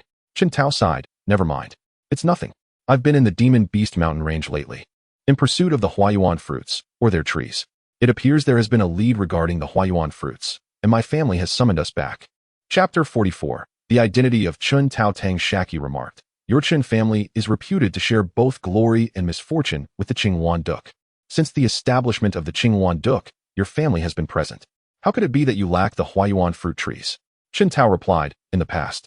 We did possess them, but the last Huayuan fruit tree has withered away, and the latest attempts to cultivate them have been unsuccessful. Tang Shaqi inquired, logically speaking. Your family head is an elder of the Qinghuan Duk, capable of meeting with the Supreme Elder at any time. Surely, obtaining a few Foundation establishment pills for the family is not a daunting task. Chen Tao stated, such claims are mere fabrications to deceive outsiders. The so-called elders of the Qinghuan Duk utilize their contribution points solely for self-preservation. As for being an elder, without strength, it is merely a pleasant title. Surface respect is one thing, but when it comes to actual benefits, the reality is quite different. Xiao Pang handed a cup of wine to Chen Tao and asked, self-preservation? What does that imply? Chen Tao explained, isn't it due to the unique cultivation method of our Chen family? Tang Shaqi queried, the ghost eye? The divine ear? Chen Tao retorted, what ghost eye and divine ear? It's simply being blind, deaf, mute, and lame. Xiao Pang asked, what kind of abominable method is this? It's utterly incomplete. Chen Tao affirmed, indeed, it is a method of incompleteness. Our family's ancestral technique allows only one person per generation to cultivate it, as designated by the previous family head, and no member of the Chun family can refuse. This method enables one to easily reach the Foundation establishment stage, and achieving this stage signifies mastery of the technique. However, it lacks any formidable power and cannot be employed for combat. Furthermore, if luck permits, one may live an uneventful life akin to an ordinary Foundation establishment cultivator, reaching 200 years without illness or misfortune. Yet, once invoked, one must inevitably bear a physical flaw, which will undergo a transformation capable of forecasting the future. Moreover, each time this technique is utilized, a portion of one's lifespan is sacrificed. Xiao Peng remarked, I have heard that your Chun family cannot produce golden core cultivators. How is that so? Chen Tao responded, it is not entirely accurate. Rather, it has been nearly 2 millennia since we have had a golden core cultivator. Tang Shaqi raised his cup to Chen Tao and asked, could you elaborate? If it involves family secrets, I understand. Chen Tao replied, there is little to conceal. It is an open secret. The concept of sharing glory and misfortune implies that the prosperity of the Qinghuan Duk benefits our Chen family. Conversely, should a cultivator of the transformation stage emerge from the Qinghuan Duk, it is possible for our family to produce a cultivator of the nascent soul stage. However, for many years, the Qinghuan Duk has seen neither transformation stage cultivators nor many nascent soul cultivators. Xiao Peng inquired, what does this mean? Chen Tao explained, our technique reveals heavenly secrets, drawing divine jealousy, which diminishes the fortune of both ourselves and our family. Only by seeking the protection of a powerful force can our family endure. Xiao Peng suggested, don't you possess the ability to predict? Why not seek out a cultivator destined to become a transformation stage master and ally with them? Tang Shaqi interjected, Xiao Peng, refrain from speaking recklessly. Are you attempting to incite treachery against our sect? Xiao Peng merely shrugged, choosing to remain silent thereafter. Chen Tao remarked, it is not as serious as it seems. We are merely enjoying some drinks and casual conversation. However, it is not as simple as Xiao Peng suggests. Otherwise, our ancestors would have resolved it long ago. I only know that once our Chun family announces our departure from the Qinghuan Duk, it will inevitably lead to our demise and the extinction of our lineage. Without a single survivor. Xiao Peng gasped, that serious? Tang Shaqi interjected, in truth. You could also predict which cultivators will eventually reach the transformation stage and invite them to become disciples at Qinghuan Duk. This would benefit both Qinghuan Duk and your Chen family. Chen Tao replied, Duk has indeed urged us to do so, yet for the past 2,000 years, no cultivator has emerged at the transformation stage, leading to a decline in strength. Tang Shaqi inquired, what is said about the eastern continent? Is there a western continent as well? Chen Tao confirmed, indeed, the eastern and western continents are separated by the Beast Mountains. Our 6 major sects are situated on the eastern continent. Crossing the Beast Mountains to the west leads to the western continent, where it is said that their cultivation methods differ from ours, referred to as Buddhist cultivation. The eastern edge of our eastern continent is surrounded by the ocean, known as the Inner Sea, beyond which lies the Outer Sea.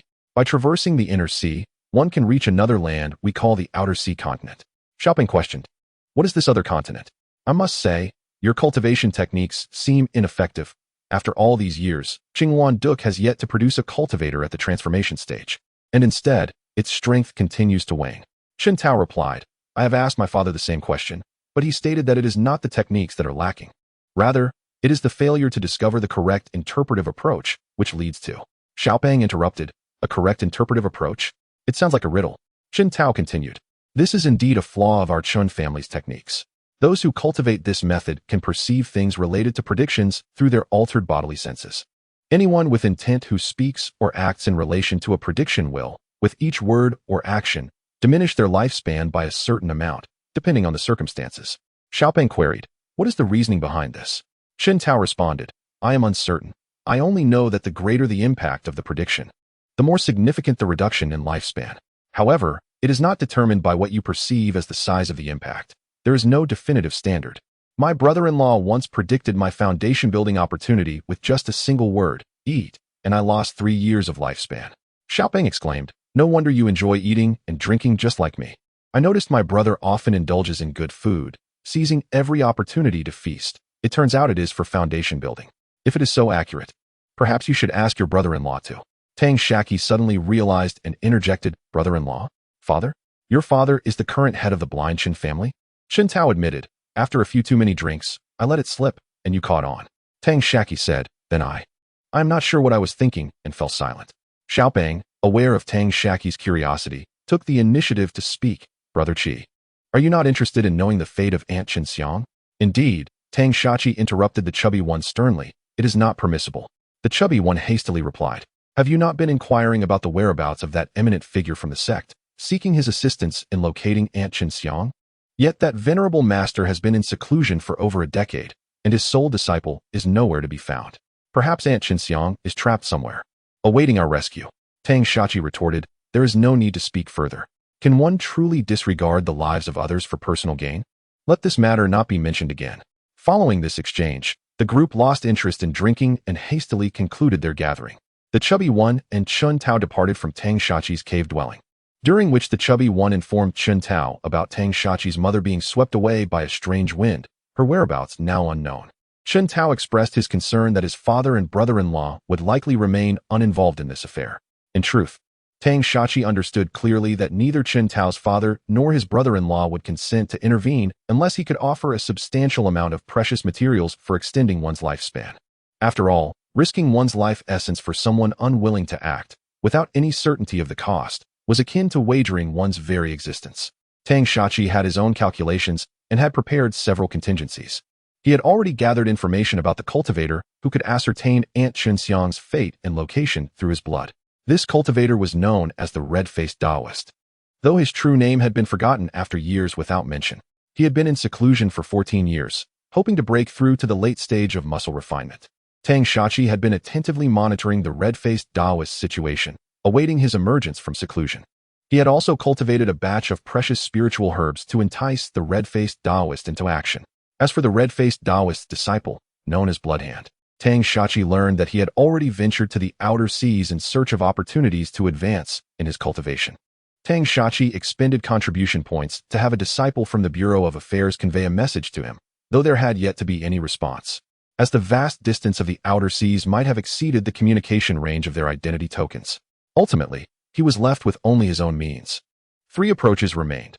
First, to traverse various markets, offering a substantial reward in spiritual stones for any information regarding Aunt Xianxia. Second, to spend contribution points learning the exclusive techniques of the Red-Faced Taoist. Tang Shaqi had inquired at the library and discovered that one must reach the foundation establishment stage to exchange for the Taoist's unique cultivation methods. Third, he could spread his own reputation, knowing that Aunt Xianxia would naturally seek him out upon receiving news. All three methods rested upon a singular foundation: strength. Without strength, offering vast amounts of spiritual stones would be tantamount to courting death. Without strength, his reputation would not spread. Without strength, he would lack the qualification to cultivate the red-faced Taoist methods. Not only did his own strength matter, but the growth of the Tang clan's power would equally benefit this endeavor. He, along with the chubby one and Tang Luxia, were still young and had numerous opportunities to acquire foundation establishment pills, especially since they had yet to reach the stage where they could consume them. The three inferior foundation establishment pills obtained from the 7 malevolent cultivators were in Tang Shaqi's possession. After drinking, Tang Shaqi conferred with the chubby one and Tang Luxia, deciding to send the foundation establishment pills back to the Tang clan. Tang Shaqi possessed dozens of huayuan fruits, which were difficult for other cultivators to obtain. However, for Tang Shaqi, the huayuan fruit can yield a harvest in merely 50 years, making it more readily available than other spiritual herbs. Thus, Tang Shaqi harbors no concerns about the future unavailability of foundation-building pills, especially with the forthcoming transactions involving Li Jinkai and the Qin family. As for Xiao Pang and Tang Luxia, they are equally unconcerned about the foundation-building pills, as their demonstrated aptitude and talent suggest that acquiring such pills from the Qinghuan dual platform will not pose a challenge. Their confidence is primarily rooted in the sect competition scheduled in over a decade. They possess an ample supply of elixirs, an abundance of spiritual beasts, a multitude of puppets, a wealth of spiritual talismans, and a range of effective magical tools. If this arsenal does not secure remarkable results in the sect competition and lead to the acquisition of foundation-building pills, they would have nothing further to say.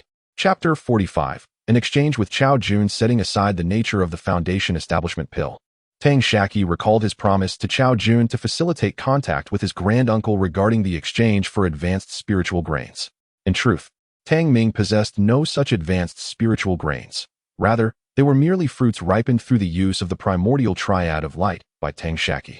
Tang Shaqi summoned Qin Gang, aware that there existed a mutual identity token between Qin Gang and Chao Jun, enabling them to communicate.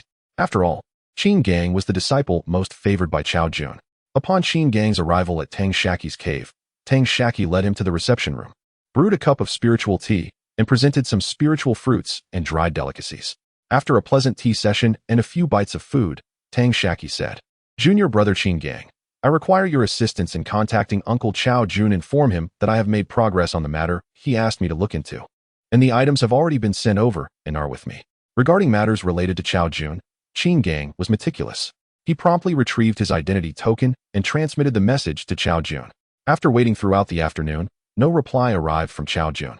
As darkness enveloped the sky, Qin Gang remarked, "Perhaps Senior Chao is currently in seclusion, unable to check the messages on his identity token.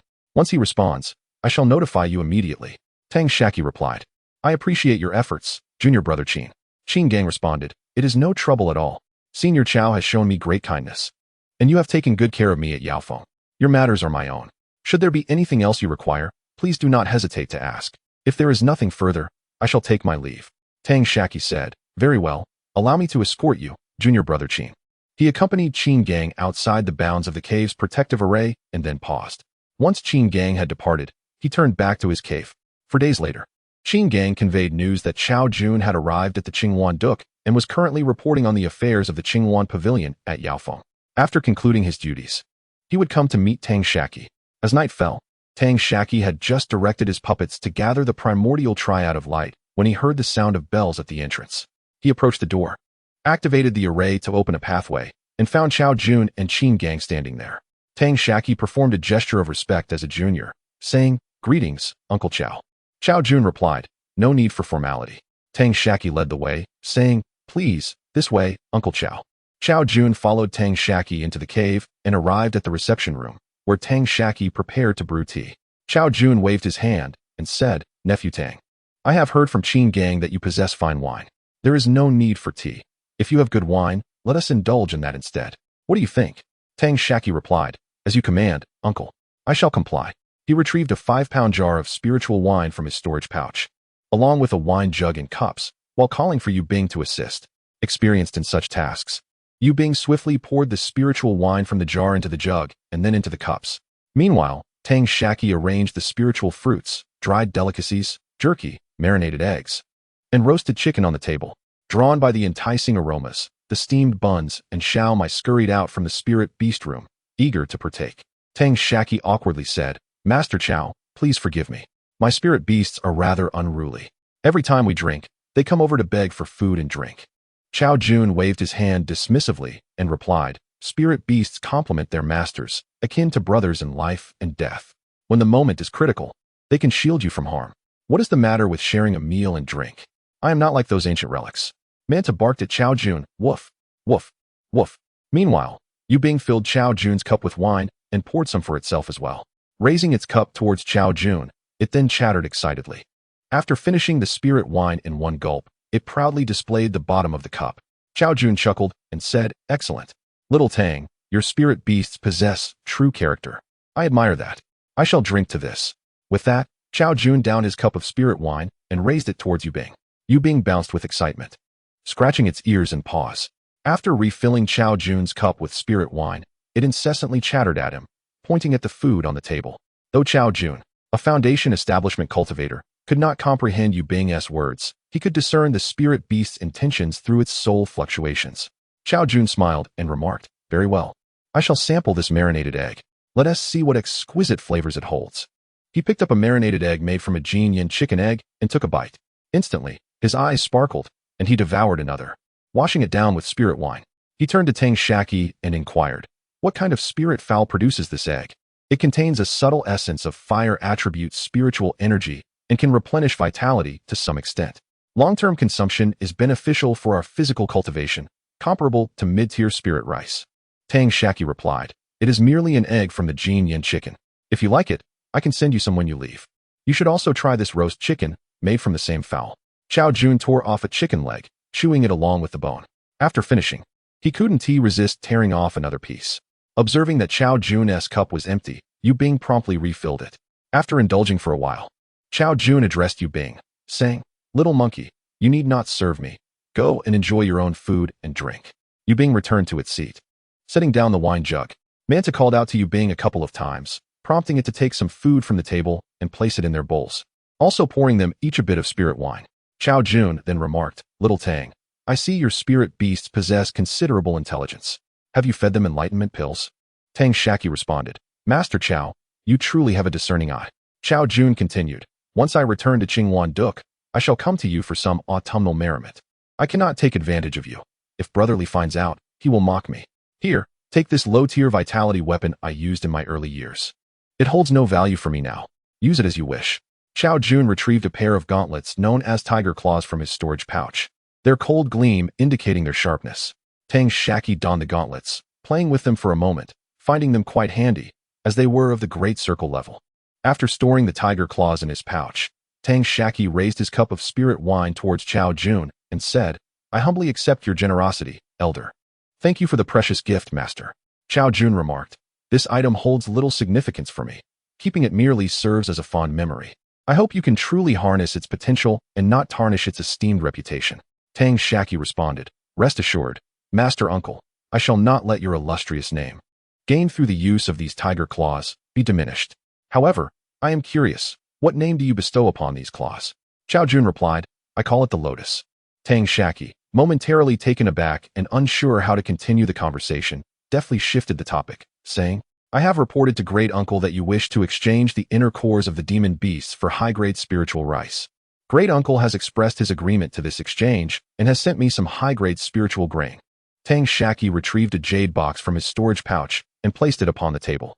Chao Jun opened the box, revealing over 100 high-grade spiritual grains, roughly the size of plums. He estimated their weight to be about 60 pounds. From his own storage pouch, Chao Jun produced another jade box, its surface adorned with a sealing talisman.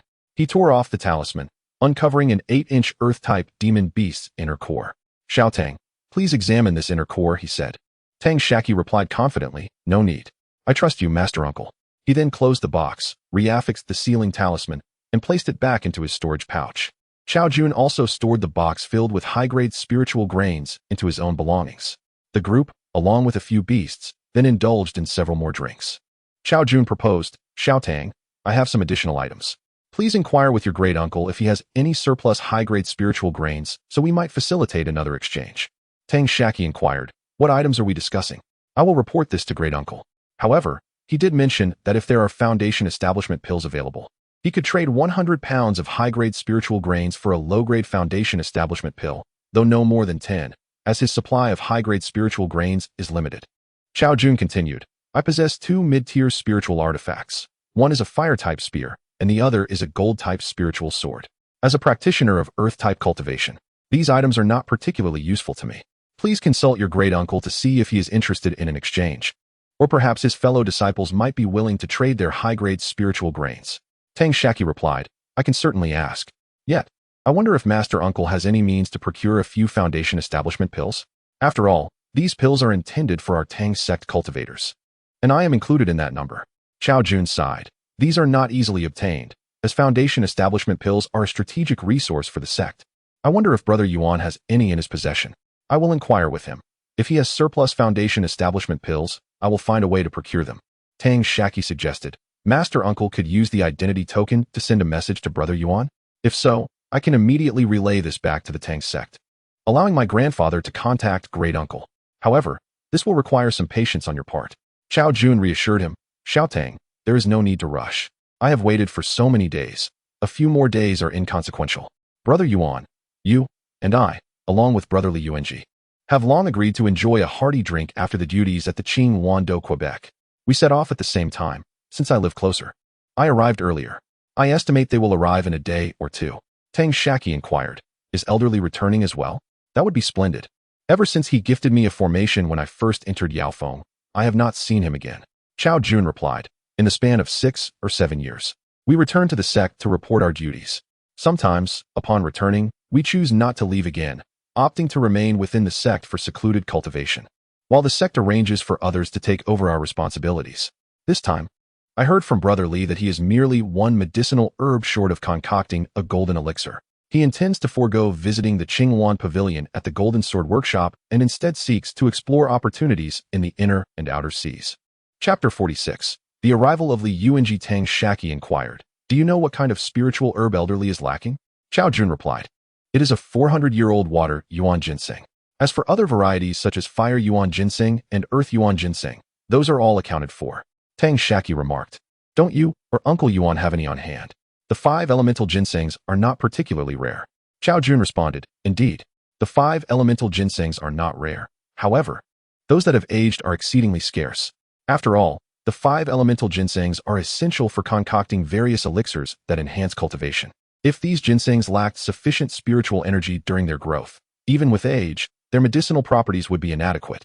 Therefore, aged 5 elemental ginsengs are primarily cultivated by esteemed sects and families, or found in perilous locations that have yet to be discovered. Neither I nor Uncle Yuan possess a 400-year-old water yuan ginseng. Tang Shaqi stated, if it is merely a matter of lacking a 400-year-old water yuan ginseng, this issue can be resolved rather easily.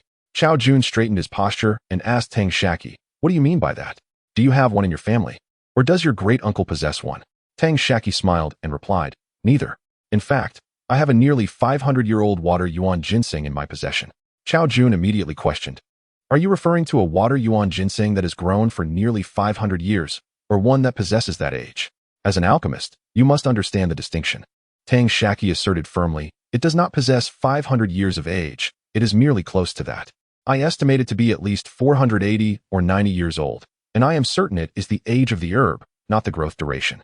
Xiao Jun inquired, such a precious spiritual herb, where did you acquire it? Tang Shaqi explained, along with Xiao Peng and Sha Sha.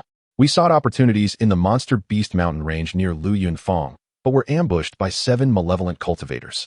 Ultimately, the 3 of us managed to turn the tables on them and discovered their accumulated treasures over the years. Among those was a water yuan ginseng, nearly 500 years old. Xiao Jun laughed heartily. Well done. Excellent. Do you have any other rare spiritual herbs? Tang Shaqi replied. Unfortunately not. However, I do have 2 fire yuan ginsengs, each around 200 years of age. Xiao Jun expressed his regret. What a pity. If only the fire yuan ginsengs had aged an additional 200 years, they would have been perfect for my needs. I have managed to collect a 400-year-old earth yuan ginseng and a soil yuan ginseng. Tang Shaqi said, Uncle, You need not rush in your qi refinement. Your physical cultivation remains paramount. Once you break through to the muscle refinement stage, your status will elevate and you will access different realms. You can then supplement your qi refinement with spiritual herbs that enhance that aspect, achieving twice the result with half the effort. Xiao Jun conceded. That is indeed a valid point, but I prefer to be prepared. Moreover, having a surplus of precious spiritual herbs allows me to exchange for resources beneficial to physical cultivation from those in the qi refinement stage. For instance, high-grade spiritual rice is also desired by qi refiners, but it is not as essential for them as it is for us physical cultivators. Tang Shaqi nodded in understanding. He casually remarked, I suspect that my great-uncle is also gathering various spiritual herbs for refining the golden elixir. Since Master Chao has already collected a portion, it is not an urgent necessity. Furthermore, my great-uncle possesses a batch of high-tier spiritual grains. Would you like me to facilitate a connection for an exchange? In truth, Tang Shaqi was keen to swap some herbs or seeds for refining the golden elixir that he had yet to procure, merely invoking the name of his great-uncle. Xiao Jun pondered for a moment and replied, I will need to consider this matter thoroughly. You may contact your great-uncle. If he has any surplus herbs for refining the golden elixir that we lack, we could certainly engage in a mutually beneficial exchange. Tang Shaqi readily nodded in agreement. The two indulged in another round of drinks before Xiao Jun departed from Tang Shaqi's abode and returned to his own dwelling. Tang Shaqi accompanied a number of spiritual beasts to the entrance, watching as Xiao Jun's figure faded into the night. Once he had vanished from sight, Tang Shaqi returned to his abode to commence a day of cultivation. 3 days later, Tang Shaqi received a message from Li Yuanji via his identity token, informing him that he, along with Master Yuan and Xiao Jun, would be visiting his cave that evening. At the time, Tang Shaqi was in the alchemy chamber concocting elixirs. Upon receiving the message, he promptly returned to his cave, carefully excavating a 400-year-old water yuan ginseng from his spiritual field. He meticulously cleaned the soil from the ginseng, ensuring that not a single root was harmed. Finally, he placed the ginseng into a jade box specifically designed for spiritual herbs and sealed it with a spiritual talisman. Before the sky had fully darkened, Tang Shaqi was already waiting at the entrance of his cave with his spiritual beasts. He did not have to wait long before Li Yuanji, followed by Yuan Guoxiang and Xiao Jun, arrived at his doorstep. Tang Shaqi performed the customary gesture of respect for juniors towards the three elders, then ushered them into the reception room. After arranging seats for his guests, he inquired, would the three esteemed guests prefer tea or wine? Xiao Jun exclaimed, wine, wine. Brotherly has traveled a long way. It is only fitting that we celebrate his arrival with this feast. Li Yuanji chuckled and retorted, Xiao Shidi, you're being quite presumptuous. It seems you are hoping to benefit from little Tang's hospitality. Xiao Jun replied, Brotherly, please do not speak out of turn. When I returned to the Qingwan Duk, it is true that little Tang treated me to a drink, but I, in turn, gifted him a lotus flower. Yuan Guoxiang interjected. Oh, the lotus flower is your prized possession. Do you truly wish to part with it? Xiao Jun answered, the lotus flower is merely a plaything in my possession. It can only fulfill its purpose in little Tang's hands. I am merely helping it find a worthy home. As the conversation unfolded, Tang Shaqi had already set the table with an array of dishes and drinks. This time, he had not summoned the mooncakes, having instead reserved some delicacies in the spiritual beast chamber, specifically instructing several of the beasts to refrain from entering the reception room during this time. Li Yuanji surveyed the bountiful spread and frowned, saying, Little Tang, even if you are not lacking in resources within the Qingwan Duk, do not indulge excessively in the pleasures of the palate. Tang Shaqi replied, I shall heed your wise counsel, elderly. Xiao Jun remarked, Brotherly, do not admonish young Tang upon our first meeting. Indulging in food and drink is an integral part of our daily cultivation. Moreover, with your arrival, young Tang must prepare accordingly. Li Yuanji lightly stroked his beard and nodded in satisfaction. At that moment, Tang Shaqi had already filled the cups of everyone with spirit wine and raised his cup, saying, a toast to the three esteemed seniors. Wishing you all to advance further in your cultivation. Tang Shaqi was the first to drink from his cup, displaying the empty bottom. The three men chuckled and echoed their approval, drinking heartily from their cups and revealing their empty bottoms as well. After downing the wine, Yuan Guoxiang said, Nephew Tang, your spirit wine possesses the efficacy to enhance cultivation and can serve as a substitute for elixirs in aiding one's practice. Tang Shaqi replied, Uncle Yuan, you possess remarkable insight. Yuan Guoxiang continued, consuming this spirit wine to assist in cultivation bears no risk of Dan poison, nor does it present concerns of drug resistance. Am I correct in my assertion? Tang Shaqi reiterated, Indeed, Uncle Yuan's vision is as sharp as ever. Yuan Guoxiang then inquired, Might I ask if Nephew Tang could share the brewing method of this spirit wine with me? Li Yuanji interjected. Such exquisite spirit wine. How could its brewing secrets be divulged so readily? In my opinion, you, old man, have already enjoyed their hospitality. Must you also seek to obtain their recipe for free? Yuan Guoxiang retorted. Am I the sort of person to take advantage of others? Chao Jun has generously gifted his lotus to Nephew Tang. Could I possibly seek to gain without offering something in return? He then produced a jade box from his storage pouch and pushed it toward Tang Shaqi. Upon opening the jade box, Tang Shaqi discovered 3 incense sticks, each about the thickness of a pinky finger and 7 or 8 inches long. Tang Shaqi inquired, May I ask, Uncle Yuan, is this item a focus incense? Yuan Guoxiang replied with pride, Indeed. Tang Shaqi closed the box, took out a blank jade slip, inscribed some notes, and ultimately placed the jade slip atop the jade box before returning it to Yuan Guoxiang. He stated, The jade slip contains the brewing methods for 2 types of spirit wine, one for restoring spiritual power and the other to assist in cultivation. However, this wine may not be particularly effective for foundation-building practitioners like yourselves. Furthermore, the focus incense is exceedingly precious, possessing properties that aid in foundation building, and I dare not accept it. If Uncle Yuan could share the recipe for the focus incense, I would be most content. Li Yuanji added, Young Tang speaks wisely. It is better to teach one to fish than to simply provide fish. Yuan Guoxiang replied, I have never taken back a gift once given. The recipe for the focus incense is not a closely guarded secret. It merely requires rare ingredients. I shall copy the recipe for you. With that, Yuan Guoxiang retrieved the jade slip from the jade box and produced another blank jade slip to inscribe the recipe. He then placed the inscribed recipe back atop the jade box and pushed both the box and the recipe toward Tang Shaqi. Tang Shaqi accepted the jade box and jade slip, expressing gratitude. Thank you, Uncle Yuan. Li Yuanji then remarked, Young Tang, I have heard that you and your companions, including the chubby Xia, vanquished 7 malevolent cultivators and even organized an auction at Luyan Square, resulting in a bountiful profit. Tang Shaqi chuckled. It was merely a stroke of luck for us. Chao Jun remarked, This is not mere luck. The 3 of you, adept cultivators in the late stage of chi refinement, have vanquished a band of malevolent cultivators. Even the weakest among them is above the late stage of chi refinement, with several rumored to have achieved the pinnacle of this realm. Your success is undoubtedly a testament to your own prowess. Li Yuanji responded, Indeed, Xiao Tang.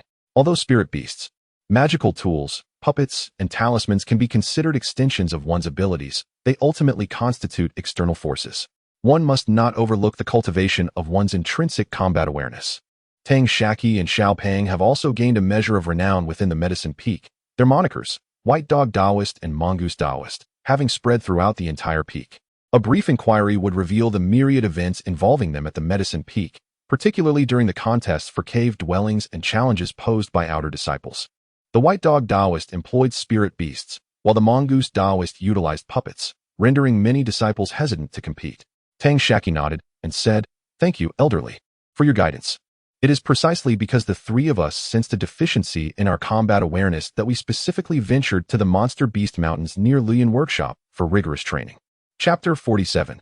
The Exchange of Water. Yuan Ginseng. Li Yuanji remarked, Indeed, one must not allow temporary triumphs to cloud one's judgment. This mindset should be maintained consistently. It is advisable to frequently undertake various bounty tasks outside the sect. This not only broadens one's horizons, but also enhances one's capabilities to a certain extent. It is crucial to understand that while self-isolation may suffice at a lower level of cultivation, advancement becomes increasingly arduous at higher realms. Tang Shaqi respectfully responded, I shall heed Elder Li's counsel. Yuan Guoxiang interjected, Li Shixiang, did you come here solely to instruct Tang Shaqi? We have dined and drunk. Perhaps we should attend to more pressing matters. Li Yuanji continued, Little Tang, I have heard from Chao Shidi that you possess a water Yuan Ginseng nearing 500 years of age. Tang Shaqi confirmed, Indeed. It is a spoils from our recent campaign against several malevolent cultivators. Li Yuanji inquired, Would you be willing to exchange it with me? Tang Shaqi replied, Since I have mentioned it to Uncle Chao, I indeed wish to engage in an exchange with you. Li Yuanji proposed. A water Yuan Ginseng of nearly 500 years is valued at 10,000 low-grade spirit stones, equivalent to a low-grade foundation establishment pill. Would you consider trading it for one such pill? Tang Shaqi responded, At present, I am not inclined to exchange for a low-grade foundation establishment pill. I seek to trade for other items instead. Would that be agreeable? Li Yuanji asked, Oh, pray tell, what do you wish to exchange for?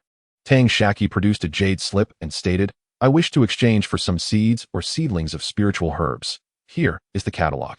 Li Yuanji perused the jade slip and commented, "These items are not particularly rare or precious. They can easily be procured with spirit stones in the market. Are you certain you wish to proceed with such an exchange?" Tang Shaqi affirmed, "Yes." Li Yuanji frowned and cautioned, "Little Tang, your primary focus should be on enhancing your own cultivation. In the Qingyuan duel, foundation establishment pills are not easily obtained. Even with a pill, success in establishing a foundation is not guaranteed. Do not blindly engage in the cultivation of spiritual herbs for your family at the expense of your own progress. That would indeed be counterproductive," Tang Shaqi declared. "Having participated in the extermination of the 7 malevolent cultivators, we have already acquired 3 foundation establishment pills as spoils. Moreover, I am confident that I will be selected for the Sectes competition in 10 years. At that time, obtaining a few more foundation establishment pills should not pose a significant challenge." Chao Jun exclaimed, "What ambition! Just this statement from Little Tang warrants a toast. To you, Little Tang, this cup is from your uncle."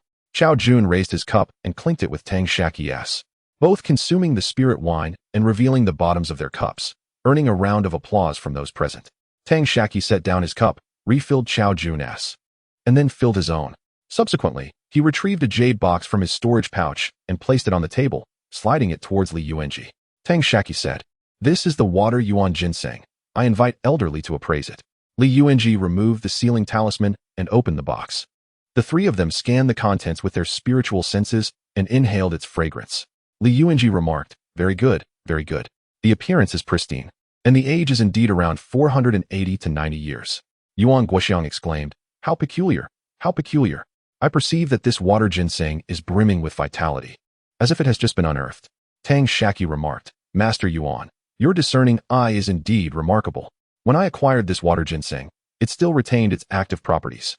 If preserved, even with the utmost care, some of its medicinal essence would inevitably be lost.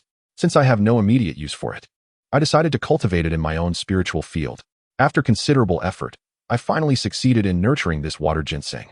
I only unearthed it from the spiritual field this afternoon, knowing that elderly would need it."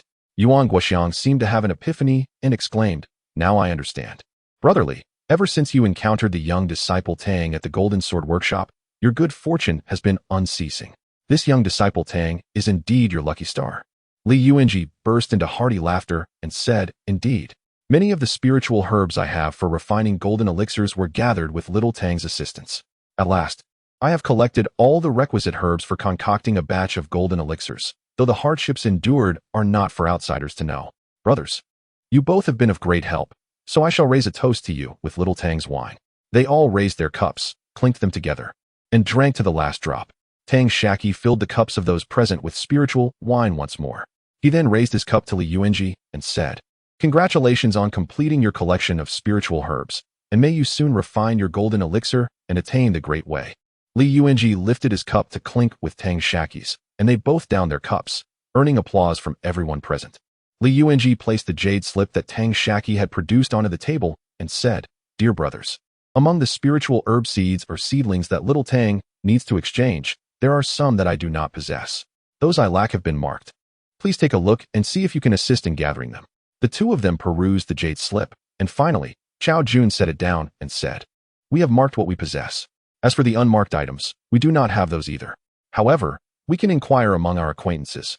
If we cannot gather everything, you may need to expend some contribution points to exchange at the spiritual herb shop or the miscellaneous hall." Li Yuanji replied, "I kindly ask for your assistance.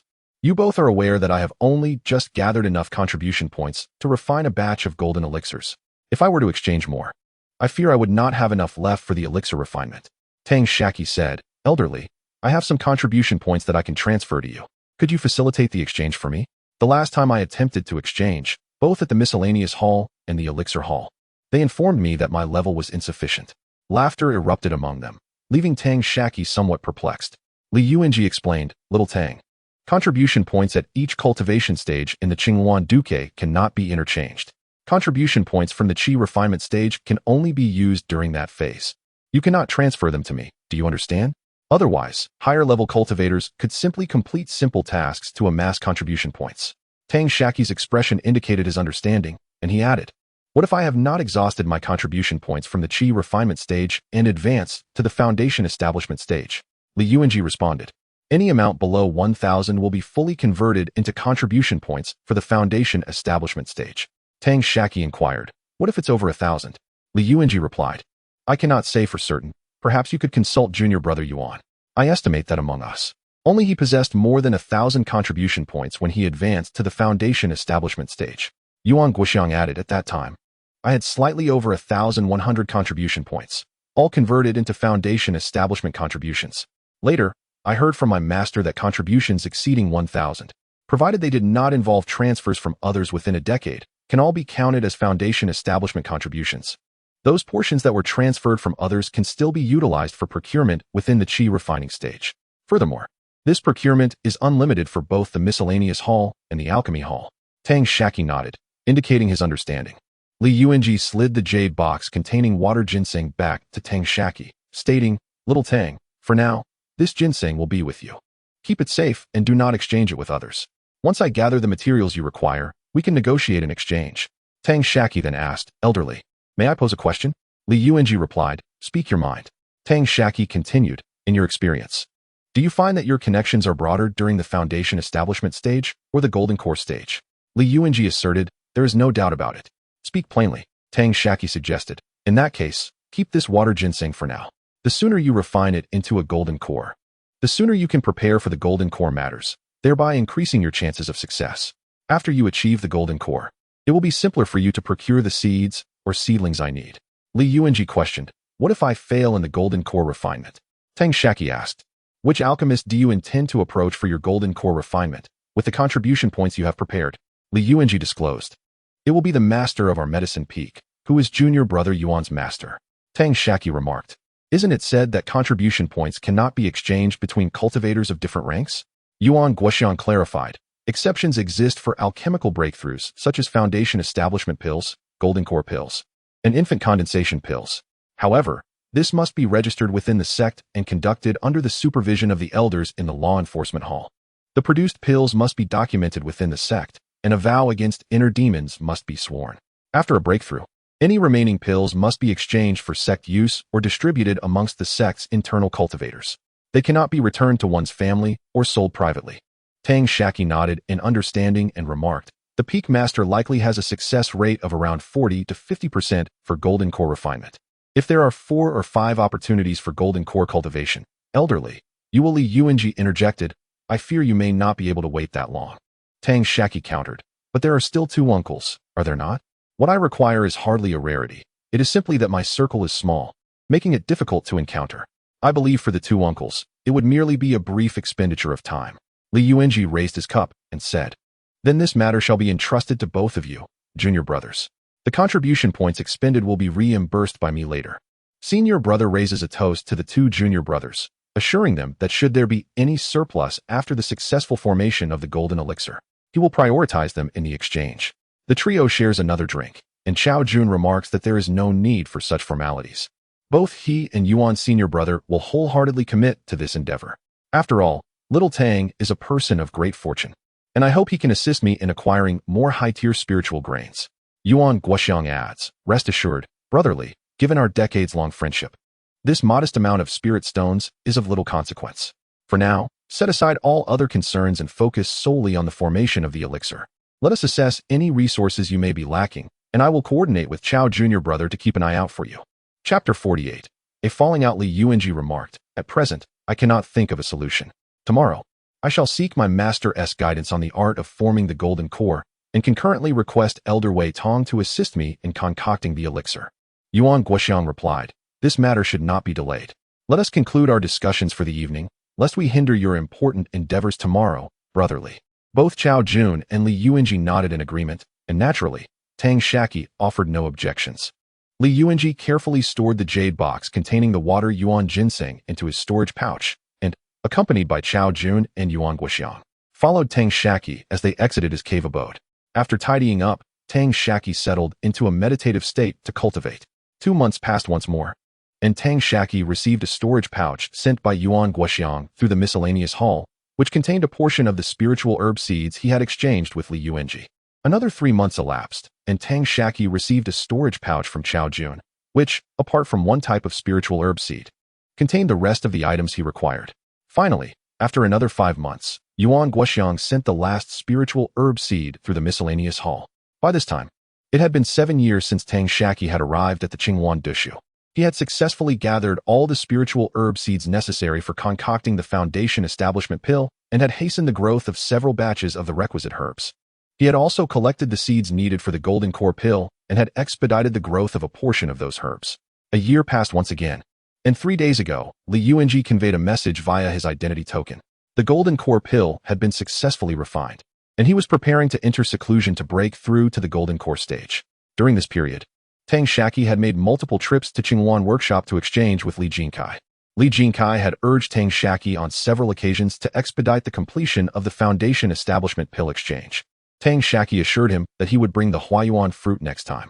Upon arriving once more at Qinghuan Workshop, Li Jinkai welcomed Tang Shaqi inside. "Daoist Tang," he inquired, "I wonder if you have brought the Huayuan fruit with you?" Tang Shaqi replied, "Not yet." Sui Yunbo interjected, "Did we not agree upon this last time?" "How?" Tang Shaqi continued, "I wish to inquire about the exchange process. Should I hand over the Huayuan fruit to you?" Sui Yunbo responded, "Naturally, naturally." Although they were all fervent about this endeavor, they had not contemplated how to facilitate the exchange. It was imperative that Tang Shaqi and the Chun family cultivators did not meet directly, or else the intermediaries would find themselves unnecessary. The minimal commission they would earn was hardly their motivation. If either the Qin family or Tang Shaqi were to entrust the herbs to them, they certainly would not place their trust in such individuals. Xiao Jinfeng asked, "Could it be that you have a brilliant plan? Why not share it for our consideration?" Tang Shaqi replied, "It is quite simple, really. I propose this. I shall provide materials worth 2,000 low-grade spirit stones as collateral, and you shall supply me with a set of herbs for the foundation establishment pill, minus the Huayuan fruit. Within 3 months, once I have found someone to concoct the foundation establishment pill, I will exchange 2 of those pills for a set of herbs. What do you think?" Sui Yunbo replied, "I fear the Qin family may not agree to such terms, as they would be taking on some risk." Tang Shaqi countered, "In truth, there exists an even simpler solution, which is to allow me to liaise directly with the Qun family cultivators. Certainly, regarding the fees you incur as intermediaries, I believe neither I nor the Qin family shall owe you anything." Sui Yunbo remarked, "I fear this." Tang Shaqi interjected, "Sui Daoist, I have tolerated this for the sake of our long-standing cooperation. Do you presume that within the Qinghuan Dulu, I cannot find a Qun family disciple to converse with? It is merely that I prefer to keep my identity concealed. You wish to profit from the foundation establishment pills without assuming any risk." "Huh," Sui Yunbo continued. "What I mean is that the materials worth 20,000 low-grade spirit stones cannot compare to a missing Huayuan fruit in the concoction of the foundation establishment pill. The Qin family will not acquiesce." Tang Shaqi replied, "It appears you lack sincerity, feigning ignorance to my words. If that is the case, let this matter rest. I shall find a way within the sect to have my fellow disciples convey messages to the Qin family." Li Jinkai interjected, "There is no need for you to be upset, Tang Daoist. Are we not in the midst of discussion? Perhaps you could take a stroll, granting us 3 some time to deliberate?" Tang Shaqi nodded and stepped outside. Observing the sign hanging at the entrance, indicating a pause in operations, he let out a cold laugh. It seemed that Li Jinkai and Sui Yunbo were both opportunists, having taken advantage of Tang Shaqi over the years, whether intentionally or not. Tang Shaqi had simply chosen to avoid trouble, relishing the convenience they provided in sourcing materials for him. Since his conversation with Li Yuanji, Tang Shaqi's perspective had undergone a significant transformation. He could easily accompany Xiao Pang and Tang Lusha to the Demon Beast Mountains in search of opportunities, free from constraints, while simultaneously enhancing their collective strength. After wandering for a while, Tang Shaqi returned to the stall of Li Jinkai and the others. Although they remained silent, the atmosphere was far from amicable. Xiao Jinfo seemed isolated by Li Jinkai and Sui Yunbo. Upon seeing Tang Shaqi return, Li Jinkai proposed, "How about this, Tang Daoist? You could exchange 2 Huayuan fruits with us for a portion of the spiritual herbs needed to concoct the foundation establishment pill, albeit one lacking the Huayuan fruit." Tang Shaqi replied, "That is acceptable. Prepare the spiritual herbs, and I shall bring the Huayuan fruits next time for the exchange." Sui Yunbo smiled. "It is not quite that way. Rather, you would first provide us with the Huayuan fruits, and then we would procure the spiritual herbs from the Qin family." Tang Shaqi retorted with a cold laugh, "What if you abscond?" Li Jinkai responded, "We have collaborated for so many years. Do you not trust us, Tang Daoist?" Tang Shaqi countered, "If we have worked together for so long, why do you, esteemed shopkeepers, not trust me? Moreover, even if I do not come to exchange, you would not suffer any loss. The crux of the issue lay here. Neither the Chen family nor Tang Shaqi was willing to relinquish the spiritual herbs without compensation. After all, this was a resource that could entice even Foundation establishment cultivators, yet they desired to profit from the Foundation establishment pills without taking any risks. Tang Shaqi's solution was straightforward. They would provide a batch of materials exceeding the value needed for the Foundation establishment pill, temporarily exchanging them with the Chen family. In turn, Tang Shaqi would utilize materials worth the value of one portion of the spiritual herbs to secure a temporary exchange from them. Subsequently, the elixir was refined into pills, which were then exchanged for foundational pills. Here, it is important to note that the term spiritual herb refers specifically to those lacking the huayuan fruit. Firstly, it remains uncertain how much of a premium the Chen family would require for a temporary exchange of such an herb. Secondly, if Tang Shaqi ultimately fails to produce the promised foundational pills, or if he absconds, the resources he has pledged may not suffice to cover the collateral they have guaranteed, thereby resulting in a loss for them. Should Tang Shaqi decline to exchange the spiritual herb, deceiving them in the process, they would also be liable to pay a penalty for breach of contract. Xiao Jinfeng remarked, "In fact, I believe," but was promptly interrupted by Sui Yunhua, who stated, "We are left with only one option. We shall agree to Tang Daoist's method of exchange, but with one stipulation. We require Tang Daoist to issue a heart demon oath." Although it is generally accepted that as long as one does not violate the heart demon oath, cultivators typically face no repercussions during their ascension. Should they hold the oath in high regard, even an unbroken vow may invite the heart demon's interference during their advancement. Thus, unless absolutely necessary, cultivators rarely make such oaths. For Tang Shaqi, these spiritual herbs were dispensable. They merely represented a diversion of his time. His primary intent was to gather ample resources for refining foundational pills, allowing his grandfather, Tang Binglan, to hone his skills and become a proficient alchemist in the art of foundational pill crafting. Tang Shaqi stated, "Very well, I am willing to issue the heart demon oath. However, you must also swear not to disclose that the huayuan fruit was provided by me.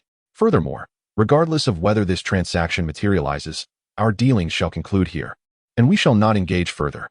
Li Jinkai hurriedly interjected, "Tang Daoist, considering our years of satisfactory exchanges, why must it come to this?" Tang Shaqi replied, "Though I may be young, I am not Navi. I need not enumerate the profits you have accrued over the years from our dealings. It is disheartening that, at such a crucial juncture, not even a shred of trust remains. Were it not for our long-standing cooperation, I would have sought alliances elsewhere long ago." Sui Yunhua coldly remarked, "Since Tang Daoist is resolute, let us part amicably. Let this transaction be our final one, and I kindly ask you to swear." Li Jinkai had initially wished to salvage the situation, but upon hearing Sui Yunhua's words, he fell silent. His previously cheerful demeanor faded, leaving only Xiao Jinfeng wearing a look of deep shame. Tang Shaqi observed their reactions carefully and formulated a plan, complying with Li Jinkai's request to swear. Concurrently, Li Jinkai and his companions also issued their heart demon oaths as per Tang Shaqi's stipulations. After discerning no discrepancies in their vows, Tang Shaqi exited their stall. In earlier instances, the trio would escort Tang Shaqi to the entrance, watching until his figure disappeared from sight before removing the closed for business sign. This time, however, only Xiao Jinfeng accompanied Tang Shaqi to the exit, and before he could step outside, Sui Yunhua had already taken the initiative to go ahead and remove the sign. Once Tang Shaqi stepped out of Li Jinsai's stall and was beyond their view, he inscribed a jade slip. Having expended 2 inferior spirit stones, he enlisted the assistance of a wandering cultivator, tasking him with the delivery of a jade slip to Xiao Jinfeng without attracting the attention of Li Jinkai and Sui Yunhua. Should the task be executed successfully, Tang Shaqi promised an additional reward of 5 inferior spirit stones. The cultivator approached the stall of Li Jinkai and his companions, and shortly thereafter, Xiao Jinfeng emerged, nodding in acknowledgement at the entrance. Hidden in the shadows, Tang Shaqi observed the entire exchange, understanding that the mission had been accomplished. He subsequently bestowed the remaining 5 inferior spirit stones as payment to the wandering cultivator before returning to Yaofeng. Chapter 49. The change of stalls in the ensuing months. Tang Shaqi was engrossed in the affairs of exchanging and refining Foundation establishment pills. Initially, he utilized 20,000 low-grade spirit stones worth of materials to procure a rare herbal remedy, the missing huayuan fruit, from Li Jinkai. Subsequently, through the miscellaneous hall, he dispatched a complete set of herbs required for refining the Foundation establishment pills to Yuan Guoxiang, including an additional pound of honey from the golden-winged purple bee as compensation. Since the last time Li Yuanqi visited his cave dwelling to exchange for water yuan ginseng, Tang Shaqi had established a mutual imprint with Yuan Guoxiang and Chao Jun through their identity tokens, thus eliminating the need for intermediaries. Typically, there are several different arrangements for seeking assistance in alchemy. The first mode involves providing 3 low-grade pills from the batch of pills refined in exchange for the herbs, without any additional remuneration required. The second mode allows the client and the alchemist to negotiate compensation, wherein the client retains all the pills produced, though this method entails a certain degree of risk for the client. Consequently, most cultivators prefer the first exchange mode. Logically, given Yuan Guoxiang's current alchemical prowess, even if they opted for the second mode of transaction, the fees would exceed what was initially agreed upon. Nonetheless, Tang Shaqi had promised to procure a herb essential for refining the golden core pill in exchange for the task, which was precisely the herb Yuan Guoxiang had yet to acquire. Thus, after a series of exchanges, 3 months elapsed, during which Tang Shaqi received 4 low-grade foundation establishment pills from Yuan Guoxiang. With the foundation establishment pills in hand, Tang Shaqi visited Li Jinxai's stall at Qingwan Square, handing over 2 pills in exchange for materials valued at 20,000 low-grade spirit stones. 2 days later, he received another batch of herbs, still lacking the Huayuan fruit, from Li Jinxai. This time, Tang Shaqi directly offered 2 foundation establishment pills in exchange. At this moment, the atmosphere within the stall grew somewhat tense. Sui Yunbo remarked, "Since you possess 4 foundation establishment pills, why subject us to the inconvenience of an extra trip?" Tang Shaqi chuckled softly, replying, "Just as you do not trust me, I hold no trust in you. As for the extra trip, it is the same for me." Li Jinxai interjected, "Daoist Tang, you see I have very few pills and talismans left at my stall. Should we not engage in another transaction? Otherwise, we may struggle to cover the 200 low-grade spirit stones rental fee this month, especially since a significant portion of our assets is pledged to the Qin family." Tang Shaqi firmly stated, "I have already said I would not engage in further trades. As for other matters, you must find your own solutions. I still need to seek out an alchemist. You may continue with your business. No need to see me off." Tang Shaqi then returned to Yaofeng and contacted Yuan Guoxiang through the identity token. After obtaining the latter's consent, he sent 2 complete sets of herbs and half a pound of royal jelly via the miscellaneous hall. Within just 2 months, he received the foundation establishment pills sent by Yuan Guoxiang through the same channel. At the end of the month, Tang Shaqi once again visited Li Jinxai's stall at Qingwan Square. Upon entering, he discovered that the shelves were sparsely populated with only a few scattered raw materials for sale. He first retrieved a vial containing 2 low-grade foundation establishment pills and placed it on the counter. After Li Jinxai, Sui Yunbo, and Xiao Jinfeng inspected it and found no discrepancies, they returned Tang Shaqi's materials to him. Tang Shaqi took the storage pouch and began to survey the stall. Seeing this, Sui Yunbo furrowed his brow and said, "Could it be that there is something amiss with your belongings, Daoist Tang? We have not tampered with a single item inside." Tang Shaqi smiled and shook his head. Sui Yunbo was somewhat perplexed by the meaning of Tang Shaqi's gesture. Li Jinxai remarked, "Since everything is in order, might Daoist Tang still be interested in resuming our previous transactions?" Tang Shaqi shook his head once more. Sui Yunbo gestured for him to leave, saying, "Then it would be troublesome for you to step outside. We 3 have matters to discuss." Xiao Jinfeng interjected, "I fear it is the 2 of you who must leave. This stall now belongs to Daoist Tang."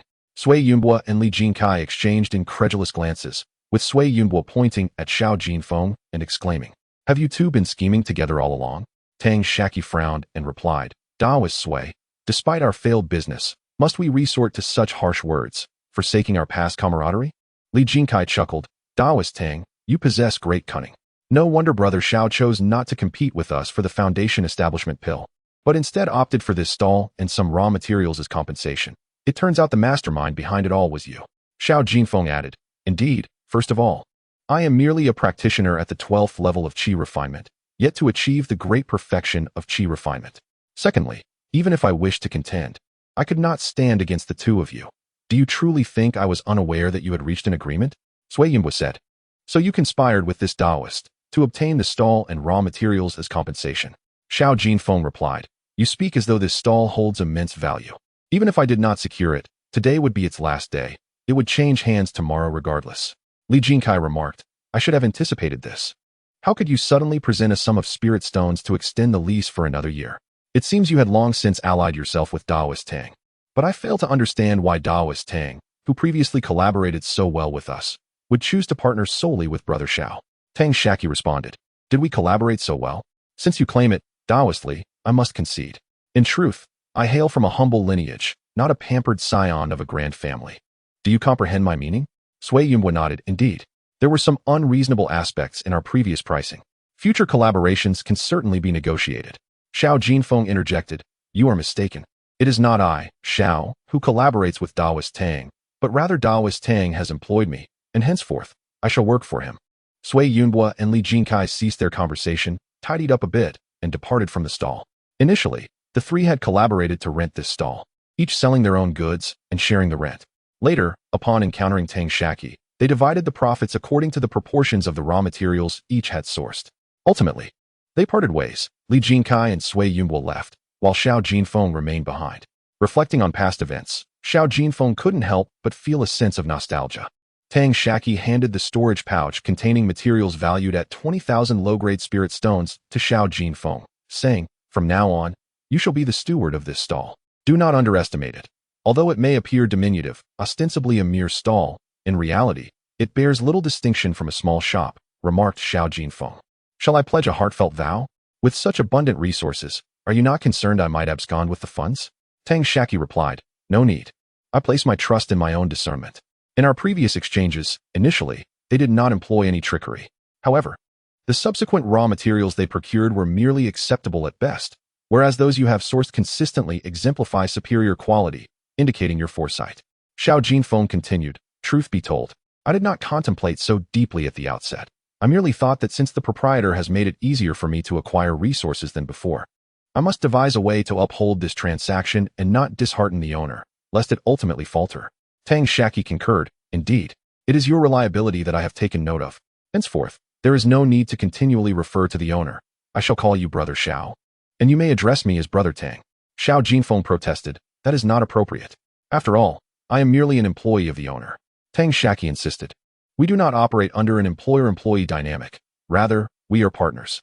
Moving forward, I shall be responsible for supplying the materials, while you will manage and gather the raw materials. We shall maintain the previous pricing scheme, and any additional profit accrued after rent is paid will be divided, with 70% to me and 30% to you. Xiao Jinfeng stammered, but, the owner. Tang Shaqi frowned. Xiao Jinfeng continued, Brother Tang. Your willingness to have me work is already a significant recognition of my worth. Despite this being a small stall, the profits are not insignificant. My 30% share surpasses the wages of many managers in larger stores. Tang Shaqi replied, It is precisely the potential for greater earnings that will motivate you. However, should the goods fail to sell, you will also need to cover 30% of the rent. Xiao Jinfeng stated, The items provided by Brother Tang are of such exceptional quality that I have always purchased them outright. There has never been a case of unsold stock or losses. Brother Tang, I would be content with a mere 10% profit. If losses truly occur, I shall bear the entire burden of the rent. Tang Shaqi countered. Such reasoning is flawed. When I stated you would receive 30%, that is what you shall receive. However, it is imperative that the collection of raw materials remains uninterrupted. Xiao Jinfeng acknowledged. Your regard for me is appreciated. To refuse further would be to disregard your kindness. It is true that initially, the quantity of raw materials may be limited, as previously, the majority of the shares were acquired through their channels. Tang Shaqi inquired. Were the raw materials previously obtained by Li Jinkai and Sui Yunhua through purchase or exchange? Are you aware of this? Xiao Jinfeng responded. Most were exchanged for magical tools and elixirs. Tang Shaqi concluded. Then it is not a matter of great concern. These items, if not refined into magical tools or elixirs, are mere refuse. Why occupy space with them? With a little more time, those individuals will naturally seek to exchange with you. Xiao Jinfeng clarified. Many of these were acquired by their families from various locations, not by people coming to the stall to trade. Tang Shaqi remarked, Ultimately, it matters not if there are none. My primary objective remains to establish a stable channel for collecting raw materials, thereby enhancing the alchemical, artifact refining, and talisman drawing skills of our trio. For the three of us, it is a surefire profit. I believe that with the items we have refined, earning a modest rental income each month should not pose a challenge. Xiao Jinfeng hastily interjected, Brother Tang, you misunderstand me. I am not concerned about incurring losses. Rather, my fear lies in the possibility that the collection of raw materials may dwindle compared to before, which could impede your plans. Tang Shaqi reassured him. You need not worry about this matter. You are merely a conduit in this process, so do not feel pressured. I have other channels at my disposal. If you work diligently, I am confident that within a decade, you will amass enough resources for a foundation establishment pill. Should you manage to gather resources valued at 10,000 low-grade spirit stones, I shall exchange them for a low-grade foundation establishment pill. Chapter 50. A return to the 100 Flowers Pavilion. Xiao Jinfeng exclaimed with excitement. Brother Tang, are you speaking earnestly? Tang Shaqi chuckled softly and replied, Of course. The foundation establishment pill is not a rare treasure for me. Filled with hope, Xiao Jinfeng inquired, If I manage to gather more than one inferior foundation establishment pill, could I exchange for two? Tang Shaqi responded, I can only say that it is not feasible for the time being. Xiao Jinfeng, somewhat disappointed, asked, What does Brother Tang mean by that? Tang Shaqi explained, Once I become a mid-level alchemist, it will pose no issue. After all, I am currently only a peak beginner alchemist. Xiao Jinfeng remarked, I have never encountered a young prodigy like Brother Tang, who has achieved the pinnacle of beginner alchemy before the age of 30, alongside reaching the 10th level of qi refinement. I believe it won't be long before you establish your foundation and seamlessly ascend to a mid-level alchemist. Tang Shaqi replied, If I were to establish my foundation, it would take at least another decade, as I must wait until I participate in the sect's competition. It depends on you, Brother Xiao. If you can gather more spiritual herbs for me to practice with, there's no need to wait until I establish my foundation. There are indeed scarce mid-level alchemists in the qi refinement stage, but they do exist. Xiao Jinfeng concurred, indeed. Given Brother Tang's aptitude, becoming a mid-level alchemist during the qi refinement phase is certainly within reach. Tang Shaqi continued, regarding our stall initially, if someone offers raw materials for exchange, we could price their items slightly higher, or perhaps price ours a bit lower. In summary, we should relinquish a portion of our profits to attract more cultivators willing to trade raw materials for goods. The specifics are up to you. I will handle the supply and profit distribution. Xiao Jinfeng assured, Brother Tang, rest assured. Since you have afforded me this opportunity, I will cherish it and work diligently. Tang Shaqi suggested, What do you think about posting these discounts on paper at our entrance? Wouldn't that be more effective? Xiao Jinfeng cautioned, Absolutely not. Doing so would jeopardize the business of most surrounding stalls. If we anger them, some may band together to oppose us, uniformly lowering their prices to compete, and we would find it exceedingly difficult to withstand. Tang Shaqi inquired, A price war? Although Xiao Jinfeng had not heard the term before, he grasped the concept from the context and nodded, That's precisely the idea. Tang Shaqi continued, Having been a stall owner yourself, tell me, what costs are involved in running a stall? Xiao Jinfeng pondered and replied, First, there's the stall fee, and then the expenses for acquiring goods. Tang Shaqi concluded, By your reasoning, we need not worry about a price war. Even if it occurs, it will not last long. Once we acquire a batch of raw materials, with our current proficiency, the profits from refining them into finished products will be several times greater. Our reliance is not on profit margins, but on our skills. Can their meager profits truly compare to ours? Even if some decide to band together to wage a price war against us, they won't be able to endure for long. We could simply outlast them. Xiao Jinfeng remarked, What I fear most is their potential collusion to wreak havoc. Purchasing our goods and subsequently acquiring raw materials at exorbitant prices, thereby severing our supply chain. Tang Shaqi responded, There is no need for concern. If they wish to deplete our inventory, they must first prepare 100,000 low-grade spirit stones. As for acquiring raw materials at inflated prices, I can outlast them. Furthermore, I have long asserted that this is merely one of our channels for obtaining raw materials. Xiao Jinfeng was momentarily taken aback. 100,000 low-grade spirit stones worth of goods. Tang Shaqi affirmed, Indeed, what we exchange with you is merely subpar items for practice. The true exquisite goods are reserved for our use. However, as our skills and cultivation levels advance, what was once premium becomes obsolete in our hands. Xiao Jinfeng inquired, Brother Tang, do you not fear the presence of malevolent cultivators resorting to violence? Tang Shaqi replied, Qingyuan Square and the Qingyuan Duk sect are but a few dozen miles apart, under the watchful eyes of the nascent soul ancestors. Who would dare to ambush the inner disciples of the Qingyuan Duk? Moreover, these goods are not solely mine. I do not carry even my own portion on me. Xiao Jinfeng expressed, Hearing you speak thus fills me with confidence. I am eager to embark on this venture. Do you see this notice? For any exchanges of raw materials, I shall provide an additional 5% profit atop the previous terms. Tang Shaqi clarified, I merely suggested a direction. You shall handle the specifics of the operation. I will provide you with finished products, and you will gather raw materials. After deducting the rent from the profits, the remainder shall be divided 7-3 in my favor. Should there be losses, you will also bear 30% of the stall fees. Xiao Jinfeng acknowledged, I understand. Just wait and see. I will mobilize my entire family and all the cultivators I know to assist in gathering raw materials. Tang Shaqi stated, The hour is late. I too must return to the mountain. Here are the goods worth 20,000 spirit stones for you to manage. If any issues arise or decisions become difficult, simply send word to me via the Qinghuan Pavilion's administrative hall. The expenses incurred will be deducted from the profits. Xiao Jinfo replied, I understand. Allow me to see you off. Without decline, Tang Shaqi accepted, and Xiao Jinfo escorted him to the entrance, removing the sign indicating the stall's closure. At that moment, a familiar cultivator inquired, Xiao Daoyu, I noticed that Li Daoyu and Sui Daoyu left in a huff, declaring they would no longer rent this stall. Xiao Jinfo confirmed, indeed. They have chosen to withdraw their rental. However, my employer has taken it over. My employer is the very one who previously supplied us and has allowed me to continue making a living here. Having just assumed control of this stall, there will be some promotional activities in the initial days. Once I organize the details, I will display them at the entrance. And I kindly ask you all to help spread the word. A nearby stall owner remarked, Congratulations, Xiao Manager. From now on, you will enjoy steady returns, unlike us, who risk losses whenever business falters. Xiao Jinfo clasped his fists and replied, It is merely a matter of relying on your patronage. My employer trusts me, and I cannot betray that trust. Today marks the inaugural day of our esteemed establishment's new ownership, and all visiting friends shall enjoy a generous discount of 7%. We kindly request everyone to spread the word. After making this announcement, Xiao Jingfu bowed courteously to the four directions and then entered the grand door.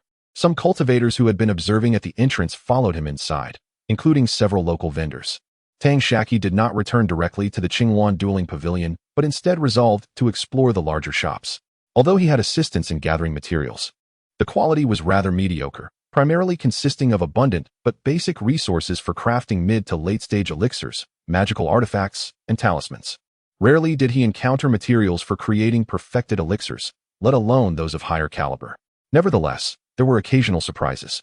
While these larger shops often set high prices and impose limits on supplies, they did offer a steady supply of higher quality raw materials. Previously, the trio of siblings had been at a lower level, unable to fully utilize such resources. Now, with their refining skills having improved, it became essential to procure substantial amounts of materials needed for producing perfected elixirs. Determined to gather more raw materials, Tang Shaqi ventured into several shops, only to acquire a meager quantity of 3 or 2 portions from each. His purchases at the Qinghuan Pavilion had yielded slightly more, yet only marginally better than those from other establishments. Convinced that he had come this far, he decided to visit a few more shops to collect additional materials. Upon entering the Baibao Pavilion, Tang Shaqi spotted a familiar figure bantering with another female cultivator, whom he had met previously. Approaching them, he remarked, Little fatty, you mentioned you wouldn't descend the mountain together, yet here you are sneaking down. I see it was to rendezvous with a fair maiden. Greetings, Fairy Peach Blossom.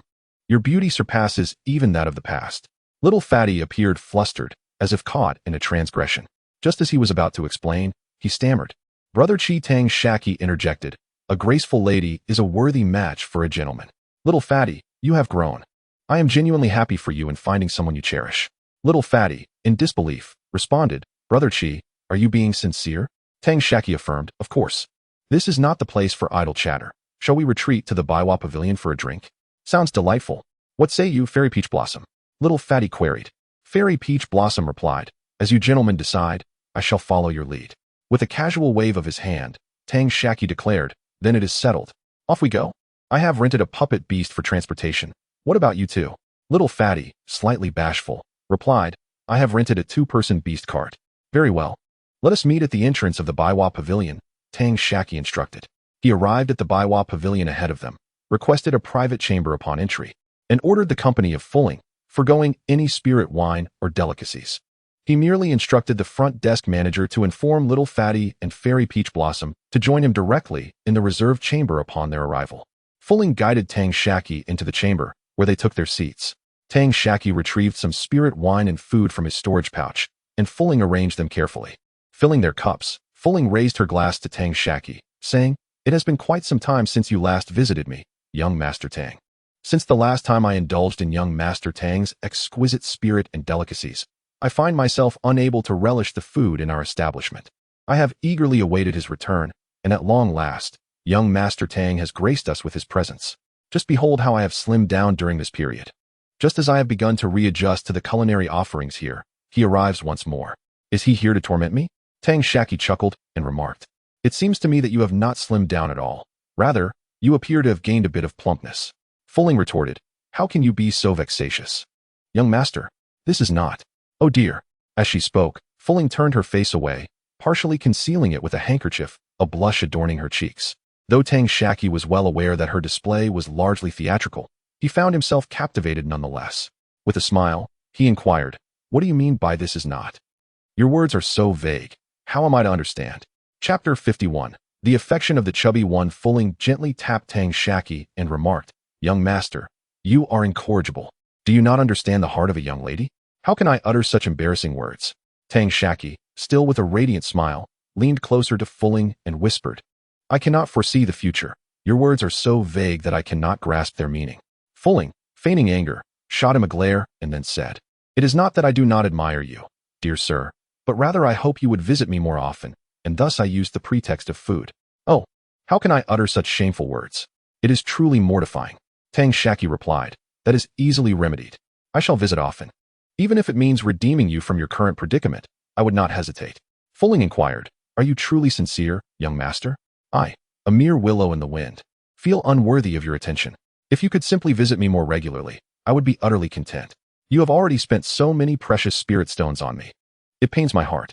Allow me to toast to you again. The two shared another drink and partook of some food.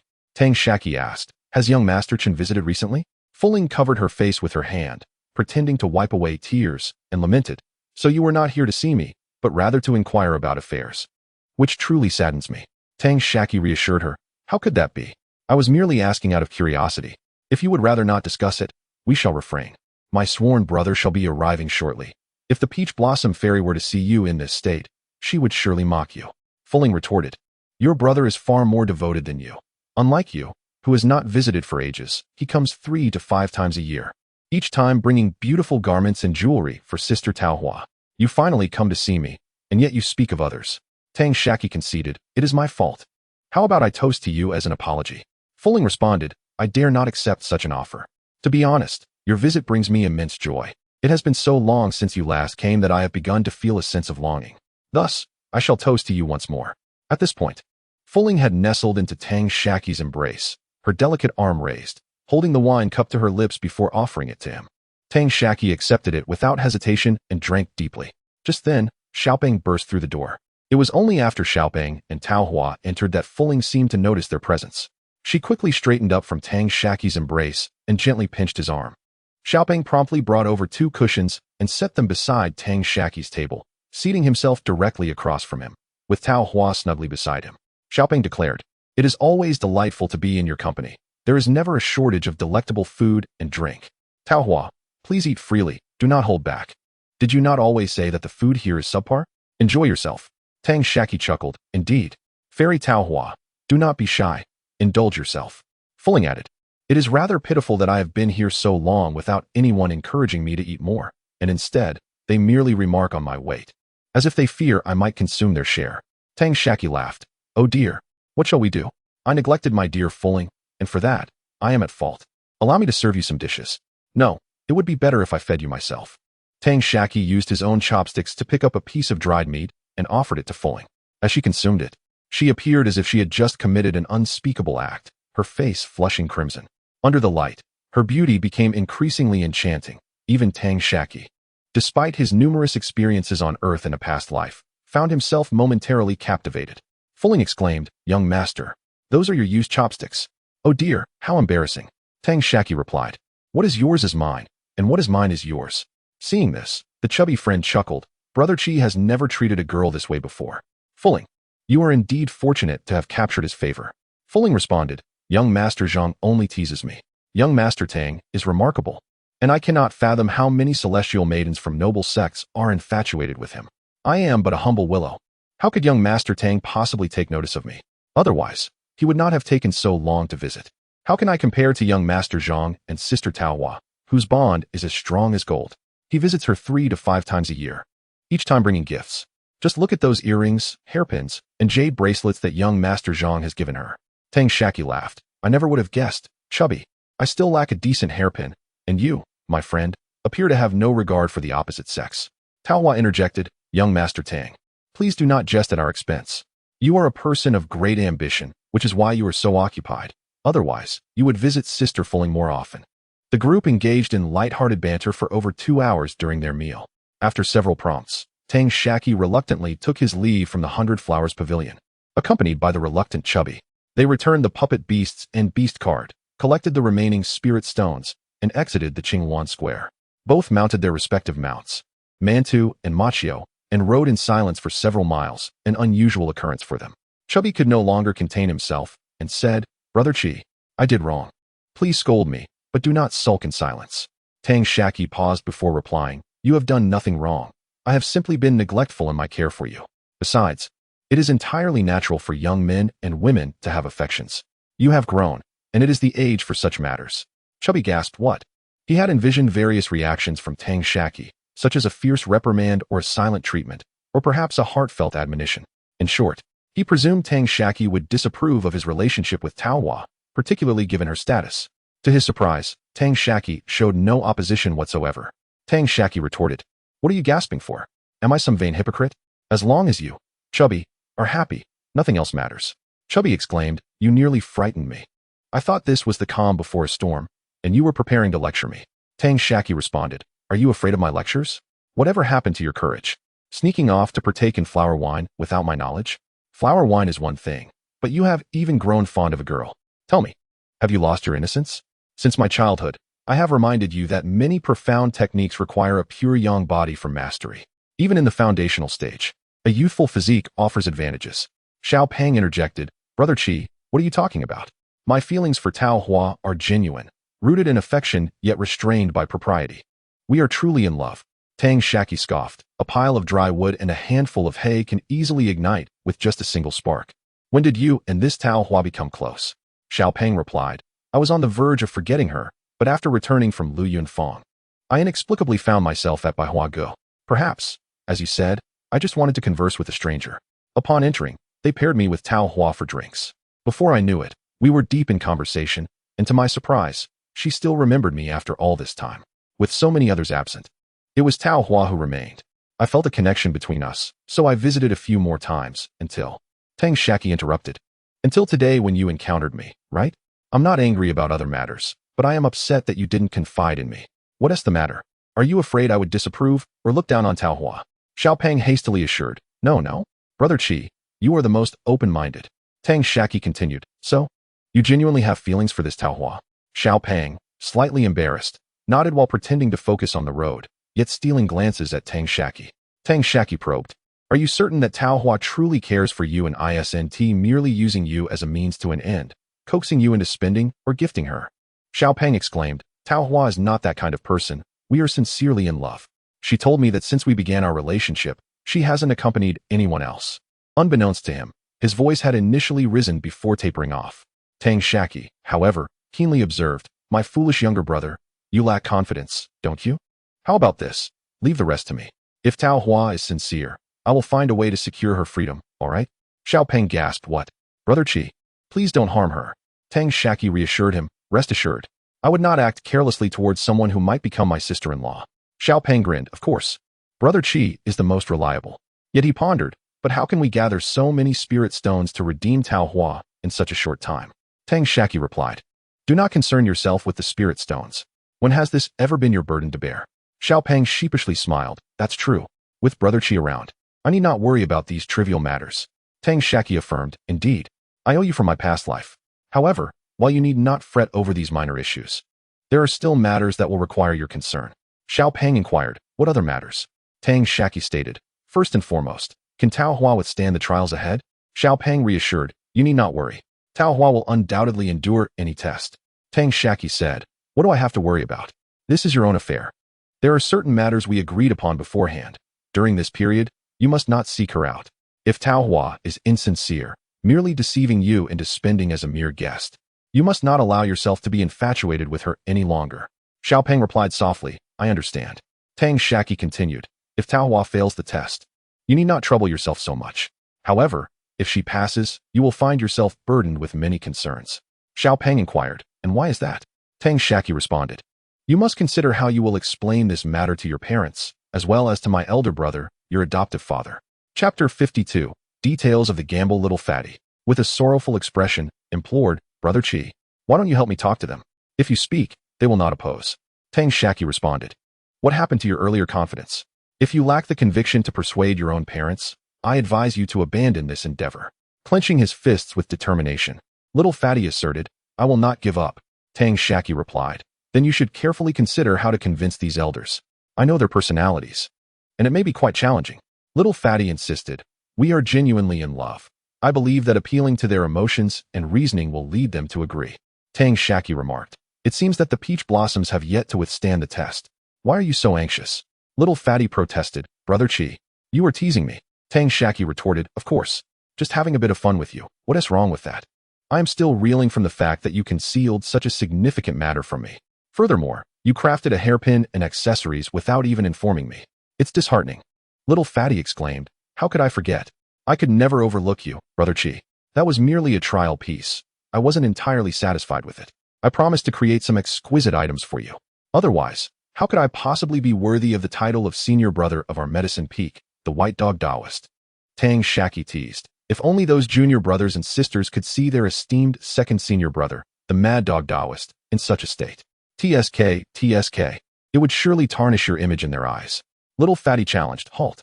White Dog Taoist, do not flee. Take this punch. Tang Shaqi laughed. You must be bold indeed to act so recklessly in my presence. Let us see if I don't teach you a lesson. If you have the courage, do not run. Little Fatty grinned. Only a fool would run away. After their playful exchange, the two returned to Medicine Peak and went to their respective caves. The following day, Tang Shaqi did not visit the alchemy room or the spellcasting area. Instead, he took some time to assess the assets he had accumulated recently, as he had made a promise to Little Fatty. However, aside from the spiritual materials, Little Fatty and Tang Lusha only had the essentials left. Most of their possessions were with Tang Shaqi. Among them were 11 medium-grade spirit stones, some trophies from battles, others collected with the help of Li Jinkai and his companions, and some gathered by Tang Shaqi himself. Additionally, there were 6,257 low-grade spirit stones, medicinal pills worth 30,000 low-grade spirit stones, talismans valued at 20,000 low-grade spirit stones, and magical artifacts and puppets worth over 10,000 low-grade spirit stones. After consulting with Little Fatty and Tang Lusha, and considering the remaining spiritual herbs, there were still materials worth over 20,000 low-grade spirit stones. This did not include the numerous high-grade spiritual herbs that Tang Shaqi had hastened to maturity or the 5 low-grade foundation establishment pills obtained through exchange. After a few days, Tang Shaqi summoned Little Fatty to his cave and said, the spirit stones are not an issue, but we need to dispose of a significant portion of our materials. Xianxia has a share in this as well, so I believe it is essential to consider her opinion. I trust that Xianxia is a reasonable person and will certainly agree. Little Fatty inquired, Brother Chi, do you mean that you have tested the peach blossoms, and they have passed the trial? Tang Shaqi inquired, why do you ask? Xiao Peng replied, I noticed you gathering spirit stones and thought. Well, I thought. Tang Shaqi interjected, thought what? It's too soon for that. I'm merely preparing for the future. Xiao Peng suggested, in that case, perhaps we should refrain from informing Xianxia, as this matter is still in its infancy.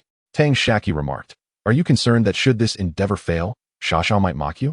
Very well, let us keep it from her for now. He continued, yet, there is something else we must discuss. Xiao Peng asked, what is it? Tang Shaqi pointed out, you've been so engrossed in your romance with Tao Hua that you've neglected the significant affairs of Qingwan Duk.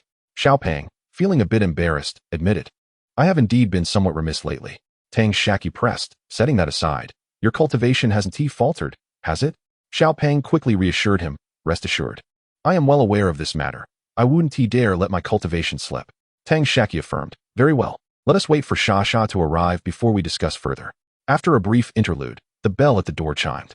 Tang Shaqi glimpsed through the curtain and recognized Tang Lusha, instructing the attendant to escort her to the reception room. Upon entering, Xianxia exclaimed, brother, Xiao Peng is here too. Why the sudden summons? Tang Shaqi poured her a cup of tea and said, I wonder if you've heard the recent news that has circulated throughout Qingwan Duk. Many senior disciples have already begun to take action regarding it. Tang Lusha responded, could it be related to the sect's gambling competition? Tang Shaqi confirmed, indeed. I heard from a senior at the Dan Medicine Hall that the method for selecting inner disciples from Qingwan Duk for the next gambling competition has been decided. Tang Lusha acknowledged, I've heard about this too. It's said to occur in a few years. Although the higher-ups have requested confidentiality until the selection approaches, who wouldn't want their peak to achieve commendable results?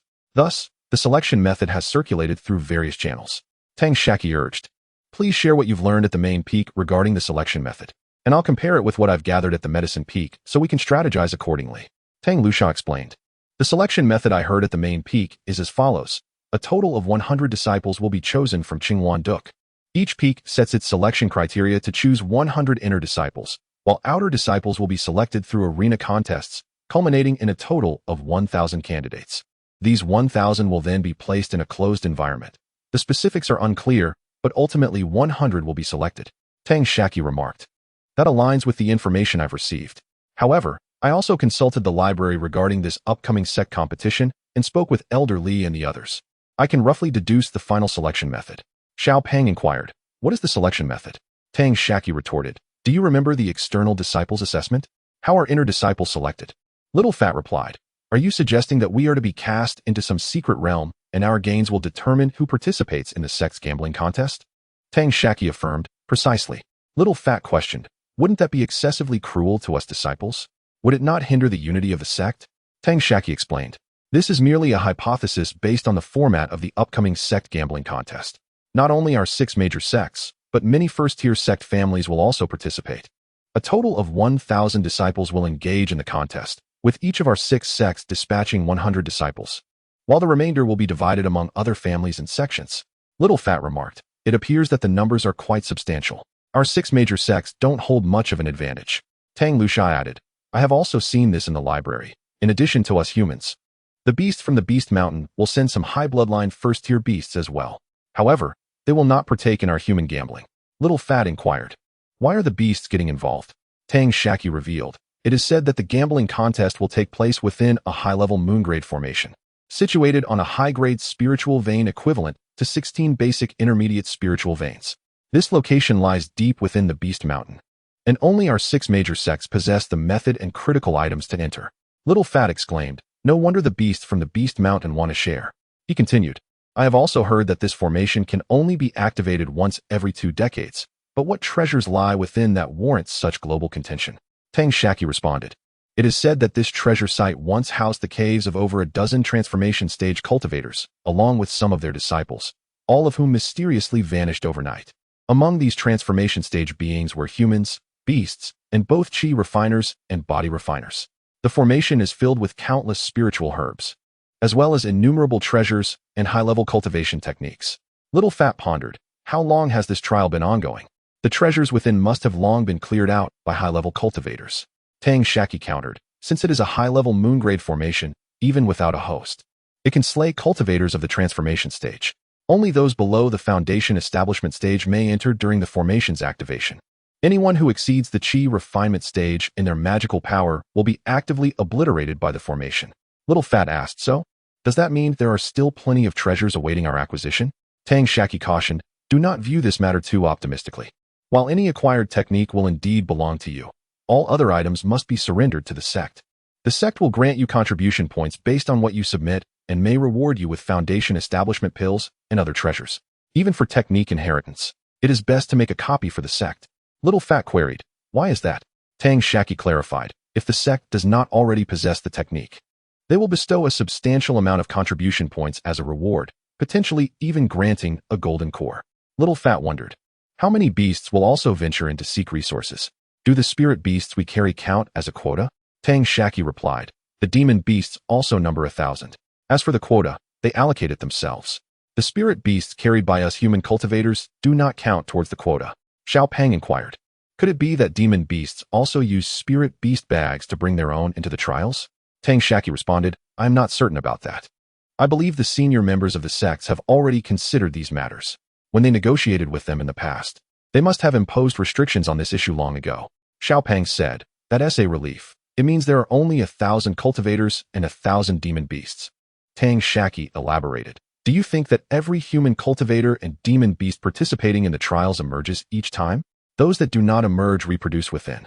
The quantity and circumstances are unknown to anyone, but they simply cannot break through to the foundation establishment stage.